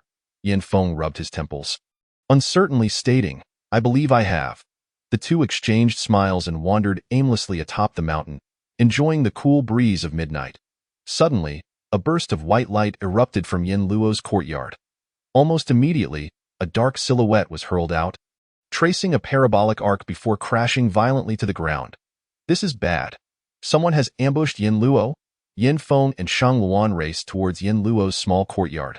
Simultaneously, the quarters of the Fu Guang Palace disciples lit up, and they rushed out, not even taking the time to dress. Inside the courtyard, Yin Luo, shaken, tightened her sleepwear. Moments ago, she had gone to her space to choose some clothing, only to find a naked man sprawled on her large bed. Infuriated, she had thrown him out without a second thought. Now standing in the courtyard, the chill of the mountaintop breeze brought clarity to her thoughts. There should be no strangers in her space. Only Yin Bao and Xiao were sentient. Who was that person? A suspicion formed in Yin Luo's mind. She perked up her ears and heard footsteps approaching. Quickly, she tossed a bath towel over the exposed male figure outside. Just as Yin Feng and Shang Luan arrived, a bath towel flew past them. Nevertheless, they managed to catch a glimpse of a glistening human back on the ground. Shocked, they exchanged horrified glances. Had Yin Luo encountered a lecher? Fortunately, she emerged dressed in sleepwear. "What brings you here?" she asked. Yin Feng opened his mouth. We heard the commotion. Nearby, others were arriving one after another. Yin Luo sighed, realizing she should have remained calm and not thrown him out so hastily. Now, it appeared like a public execution. Frowning, she thought it unseemly for everyone to witness. Yin Feng stepped forward, shielding Yin Luo as he declared, "Sister, let me handle this." It was no joke. They had no idea whether this man was friend or foe. Nor if he was clothed. It would be inappropriate to tarnish his sister's eyes. "It's fine. I can handle this myself." Yin Luo's voice trailed off. The man on the ground suddenly spoke. "Ah, that hurts." He slightly lifted himself. Noticing Yin Feng and Shang Luan to his side, while Yin Luo's voice came from behind him, he glanced at the bath towel beside him, then at his own body, instinctively wrapping the towel around himself as he stood. The moonlight bathed his picturesque face, casting a serene glow. The towel clung to his chest, revealing his collarbone. Although his arms were slender, they possessed a certain elegance. He stood there, stunned, as the curious gazes of those around him felt like murky waters sullied by a newly bloomed lotus. His eyes, particularly striking, appeared like the vast night sky, shimmering with ancient mysteries. He was a youth, a strikingly handsome youth that evoked a sense of reverence. He seemed no older than 17 or 18, with a hint of youthful innocence remaining on his face. Yin Feng scrutinized him from head to toe, warily asking, "Who are you? Why are you here with my sister?" The youth disregarded Yin Feng, tilting his head to look at Yin Luo, his expression one of grievance. "Yin Luo, why did you hit me? You never hit me before." "Never hit him before?" The crowd felt as though they were witnessing Yin Luo's fade shatter. They had known each other for a long time, and the youth appeared to be naked. Instantly, doubts about their relationship flooded everyone's minds. Yin Luo's emotions were tumultuous, but the priority was to quickly pull him inside to avoid further embarrassment. She whispered, "Yin Feng and Shang Luan, you stand on either side of him." Yin Feng waved his hand to the crowd. "All right, we're leaving." The onlookers dispersed in a hurry, while Lin Sijia lingered behind. Yin Luo said, "You three should leave as well. Your presence is unnecessary." Yin Feng frowned. "Sister, this guy." "Xiao Yin Feng, Yin Luo has asked you to leave, so go," the youth urged. Yin Feng shot him an annoyed glare. "Shut up. You come here without clothes, and I haven't settled the score with you yet." Yin Luo interjected again, muttering, "When did my sister find such a troublesome boy? He looks like he has ill intentions." Lin Sijia agreed, saying languidly, "Younger males shouldn't call their elder sister sister. It's a bit wild." "What do you mean?" "It means a young boy likes an older sister. Although he should politely address her as sister, he refuses to do so out of affection." Aiming to shorten the distance and create a sense of equality. 3 lines of black appeared on Yin Feng's forehead. He knew it. That boy had ulterior motives. Yin Feng exclaimed, "Sister Shang." After the words escaped his lips, he paused momentarily. Shang. Was it his repeated address that led Shang Luan to view him as a mere child? Unaware of Yin Feng's unusual demeanor, Shang Luan advised, from Yin Luo's reaction, "It is clear she is familiar with that youth. Don't worry. As long as Yin Luo is unwilling, that youth cannot harm her. Besides, she may have things to discuss with him. Our presence might disrupt her." Shang Luan and Lin Sijia moved toward another courtyard. "Shang Luan, what is wrong?" Yin Feng fell silent for 3 seconds before saying, "Remember to have someone escort Yin down the mountain tomorrow." Sheng Wan chuckled. "Am I that forgetful?" Understood. In Yin Luo's small courtyard, beneath the radiant moonlight, two shadows collided. One shadow suddenly shrank by half, while the other paused momentarily, remaining still. Chapter 154. To warm your bed in the newly built courtyard. Yin Luo set up a wooden redwood table with 4 sturdy stools. In the corner stood a robust peach tree that she had transplanted from her space. She had chosen a tree just beginning to bud, with blossoms poised to bloom, the sunlit side a picturesque pink, while the shaded side appeared slightly bare. Sitting on a stool, Yin Luo gazed intently at the standing youth. He was indeed handsome. She had already marveled at him earlier. And looking again, she found his pair of enchanting eyes intoxicating. The silence hung heavily in the air, creating a tense atmosphere. The youth stood nervously, clutching the edges of the bath towel, wrinkling it in his grip.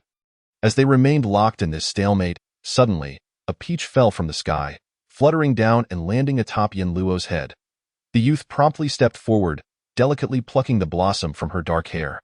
Yin Luo sat motionless, a delightful scent of fresh grass wafting towards her. Her face was level with the young man's waist, and a purple bath towel obscured all vision. After the boy removed the peach blossom, he leaned down to hand it to Yin Luo, who simply stared at him in silence. "Who are you?"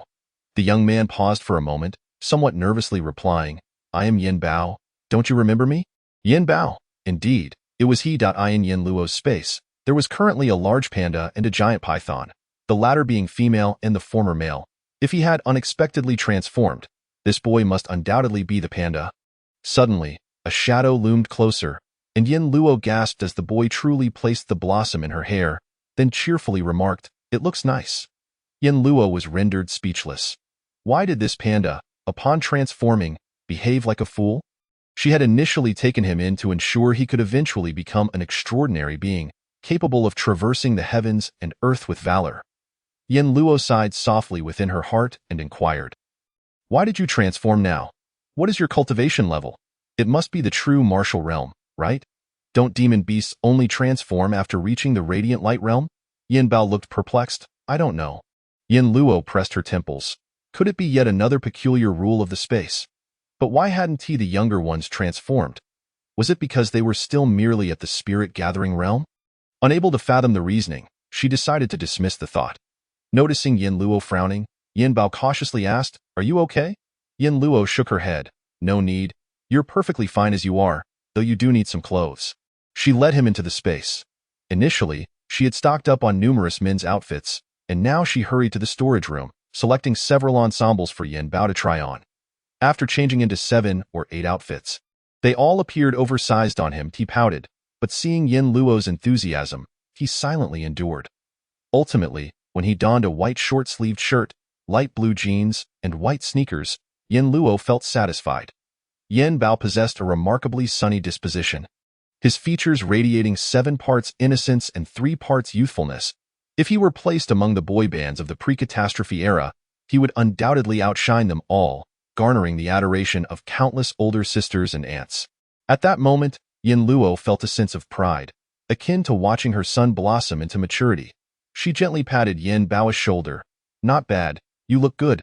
Yin Bao, upon being patted, beamed like a child, softly saying, "Yin Luo, it's late into the night. Let us go to sleep." "All right." Yin Luo raised an eyebrow. "What are you here for?" Yin Bao pointed at the bed, stating matter-of-factly, "To warm your bed." Yin Luo grimaced and, meeting his clear gaze, explained, "You can't share a bed with me anymore." "Why not? Didn't we always sleep like this before?" Yin Luo responded helplessly, "Because you are no longer a panda. You've transformed into a human. In our world, there's a saying, men and women should not engage in close contact. Do you understand?" Yin Bao tilted his head, and after 3 seconds, the confusion in his eyes vanished. "I understand." With that, he transformed once more, becoming an adorably clumsy panda, and climbed onto the large bed. However, before he could settle in, Yin Luo swiftly slapped him down. "No?" Yin Bao, genuinely feeling wronged this time, reverted to his youthful form and looked at Yin Luo with pitiful eyes. "Didn't you say humans can't, but pandas can?" Yin Luo rubbed her forehead, feeling a throbbing headache. "Yin Bao, but I already know you can transform. So in my eyes, you are a man now. No longer just a panda, and no matter how you change in my heart, you will always be a man. Yin Bao gazed longingly. Does this mean I can never sleep with you again? Yin Luo nodded seriously. Yes. The young boy's face instantly paled, his once bright eyes losing their spark, and he even hung his head, appearing somewhat despondent. Yin Luo's heart stirred. Damn it, she must be overwhelmed by maternal instinct. What woman could bear to see such a splendid youth appear so weak and innocent before her? She opened her mouth to say, I'll set up a screen in the room. I'll sleep behind it, and you can sleep outside. How does that sound? Okay, I'll do as you say. Yin Luo rearranged the room, placing a single bed for Yin Bao. Although he was reluctant, he did not defy her, obediently crawling into his own bed to sleep. By the time they settled down, it was already 2 in the morning, and it was inevitable they would wake up late. Yin Feng, concerned about Yin Luo, knocked on the door early in the morning. It took her quite a while to answer. What brings you here so early? Seeing her weary and haggard appearance, Yin Feng couldn't help but wonder, could it be that they did as long as it was something his sister fancied, he could tolerate her indulging in 10 or 8 of them. As her brother, he had no grounds for complaint. As long as his sister was happy, that was enough for him. Suddenly, he felt a sense of clarity that it's nothing. I just came to check on you. As long as you're safe, I'm at ease. I'll head down the mountain now. Yin Luo nodded. Go ahead. Take care that I in the space. Aunt Chun had prepared breakfast, and Yin Bao sat at the table waiting for Yin Luo.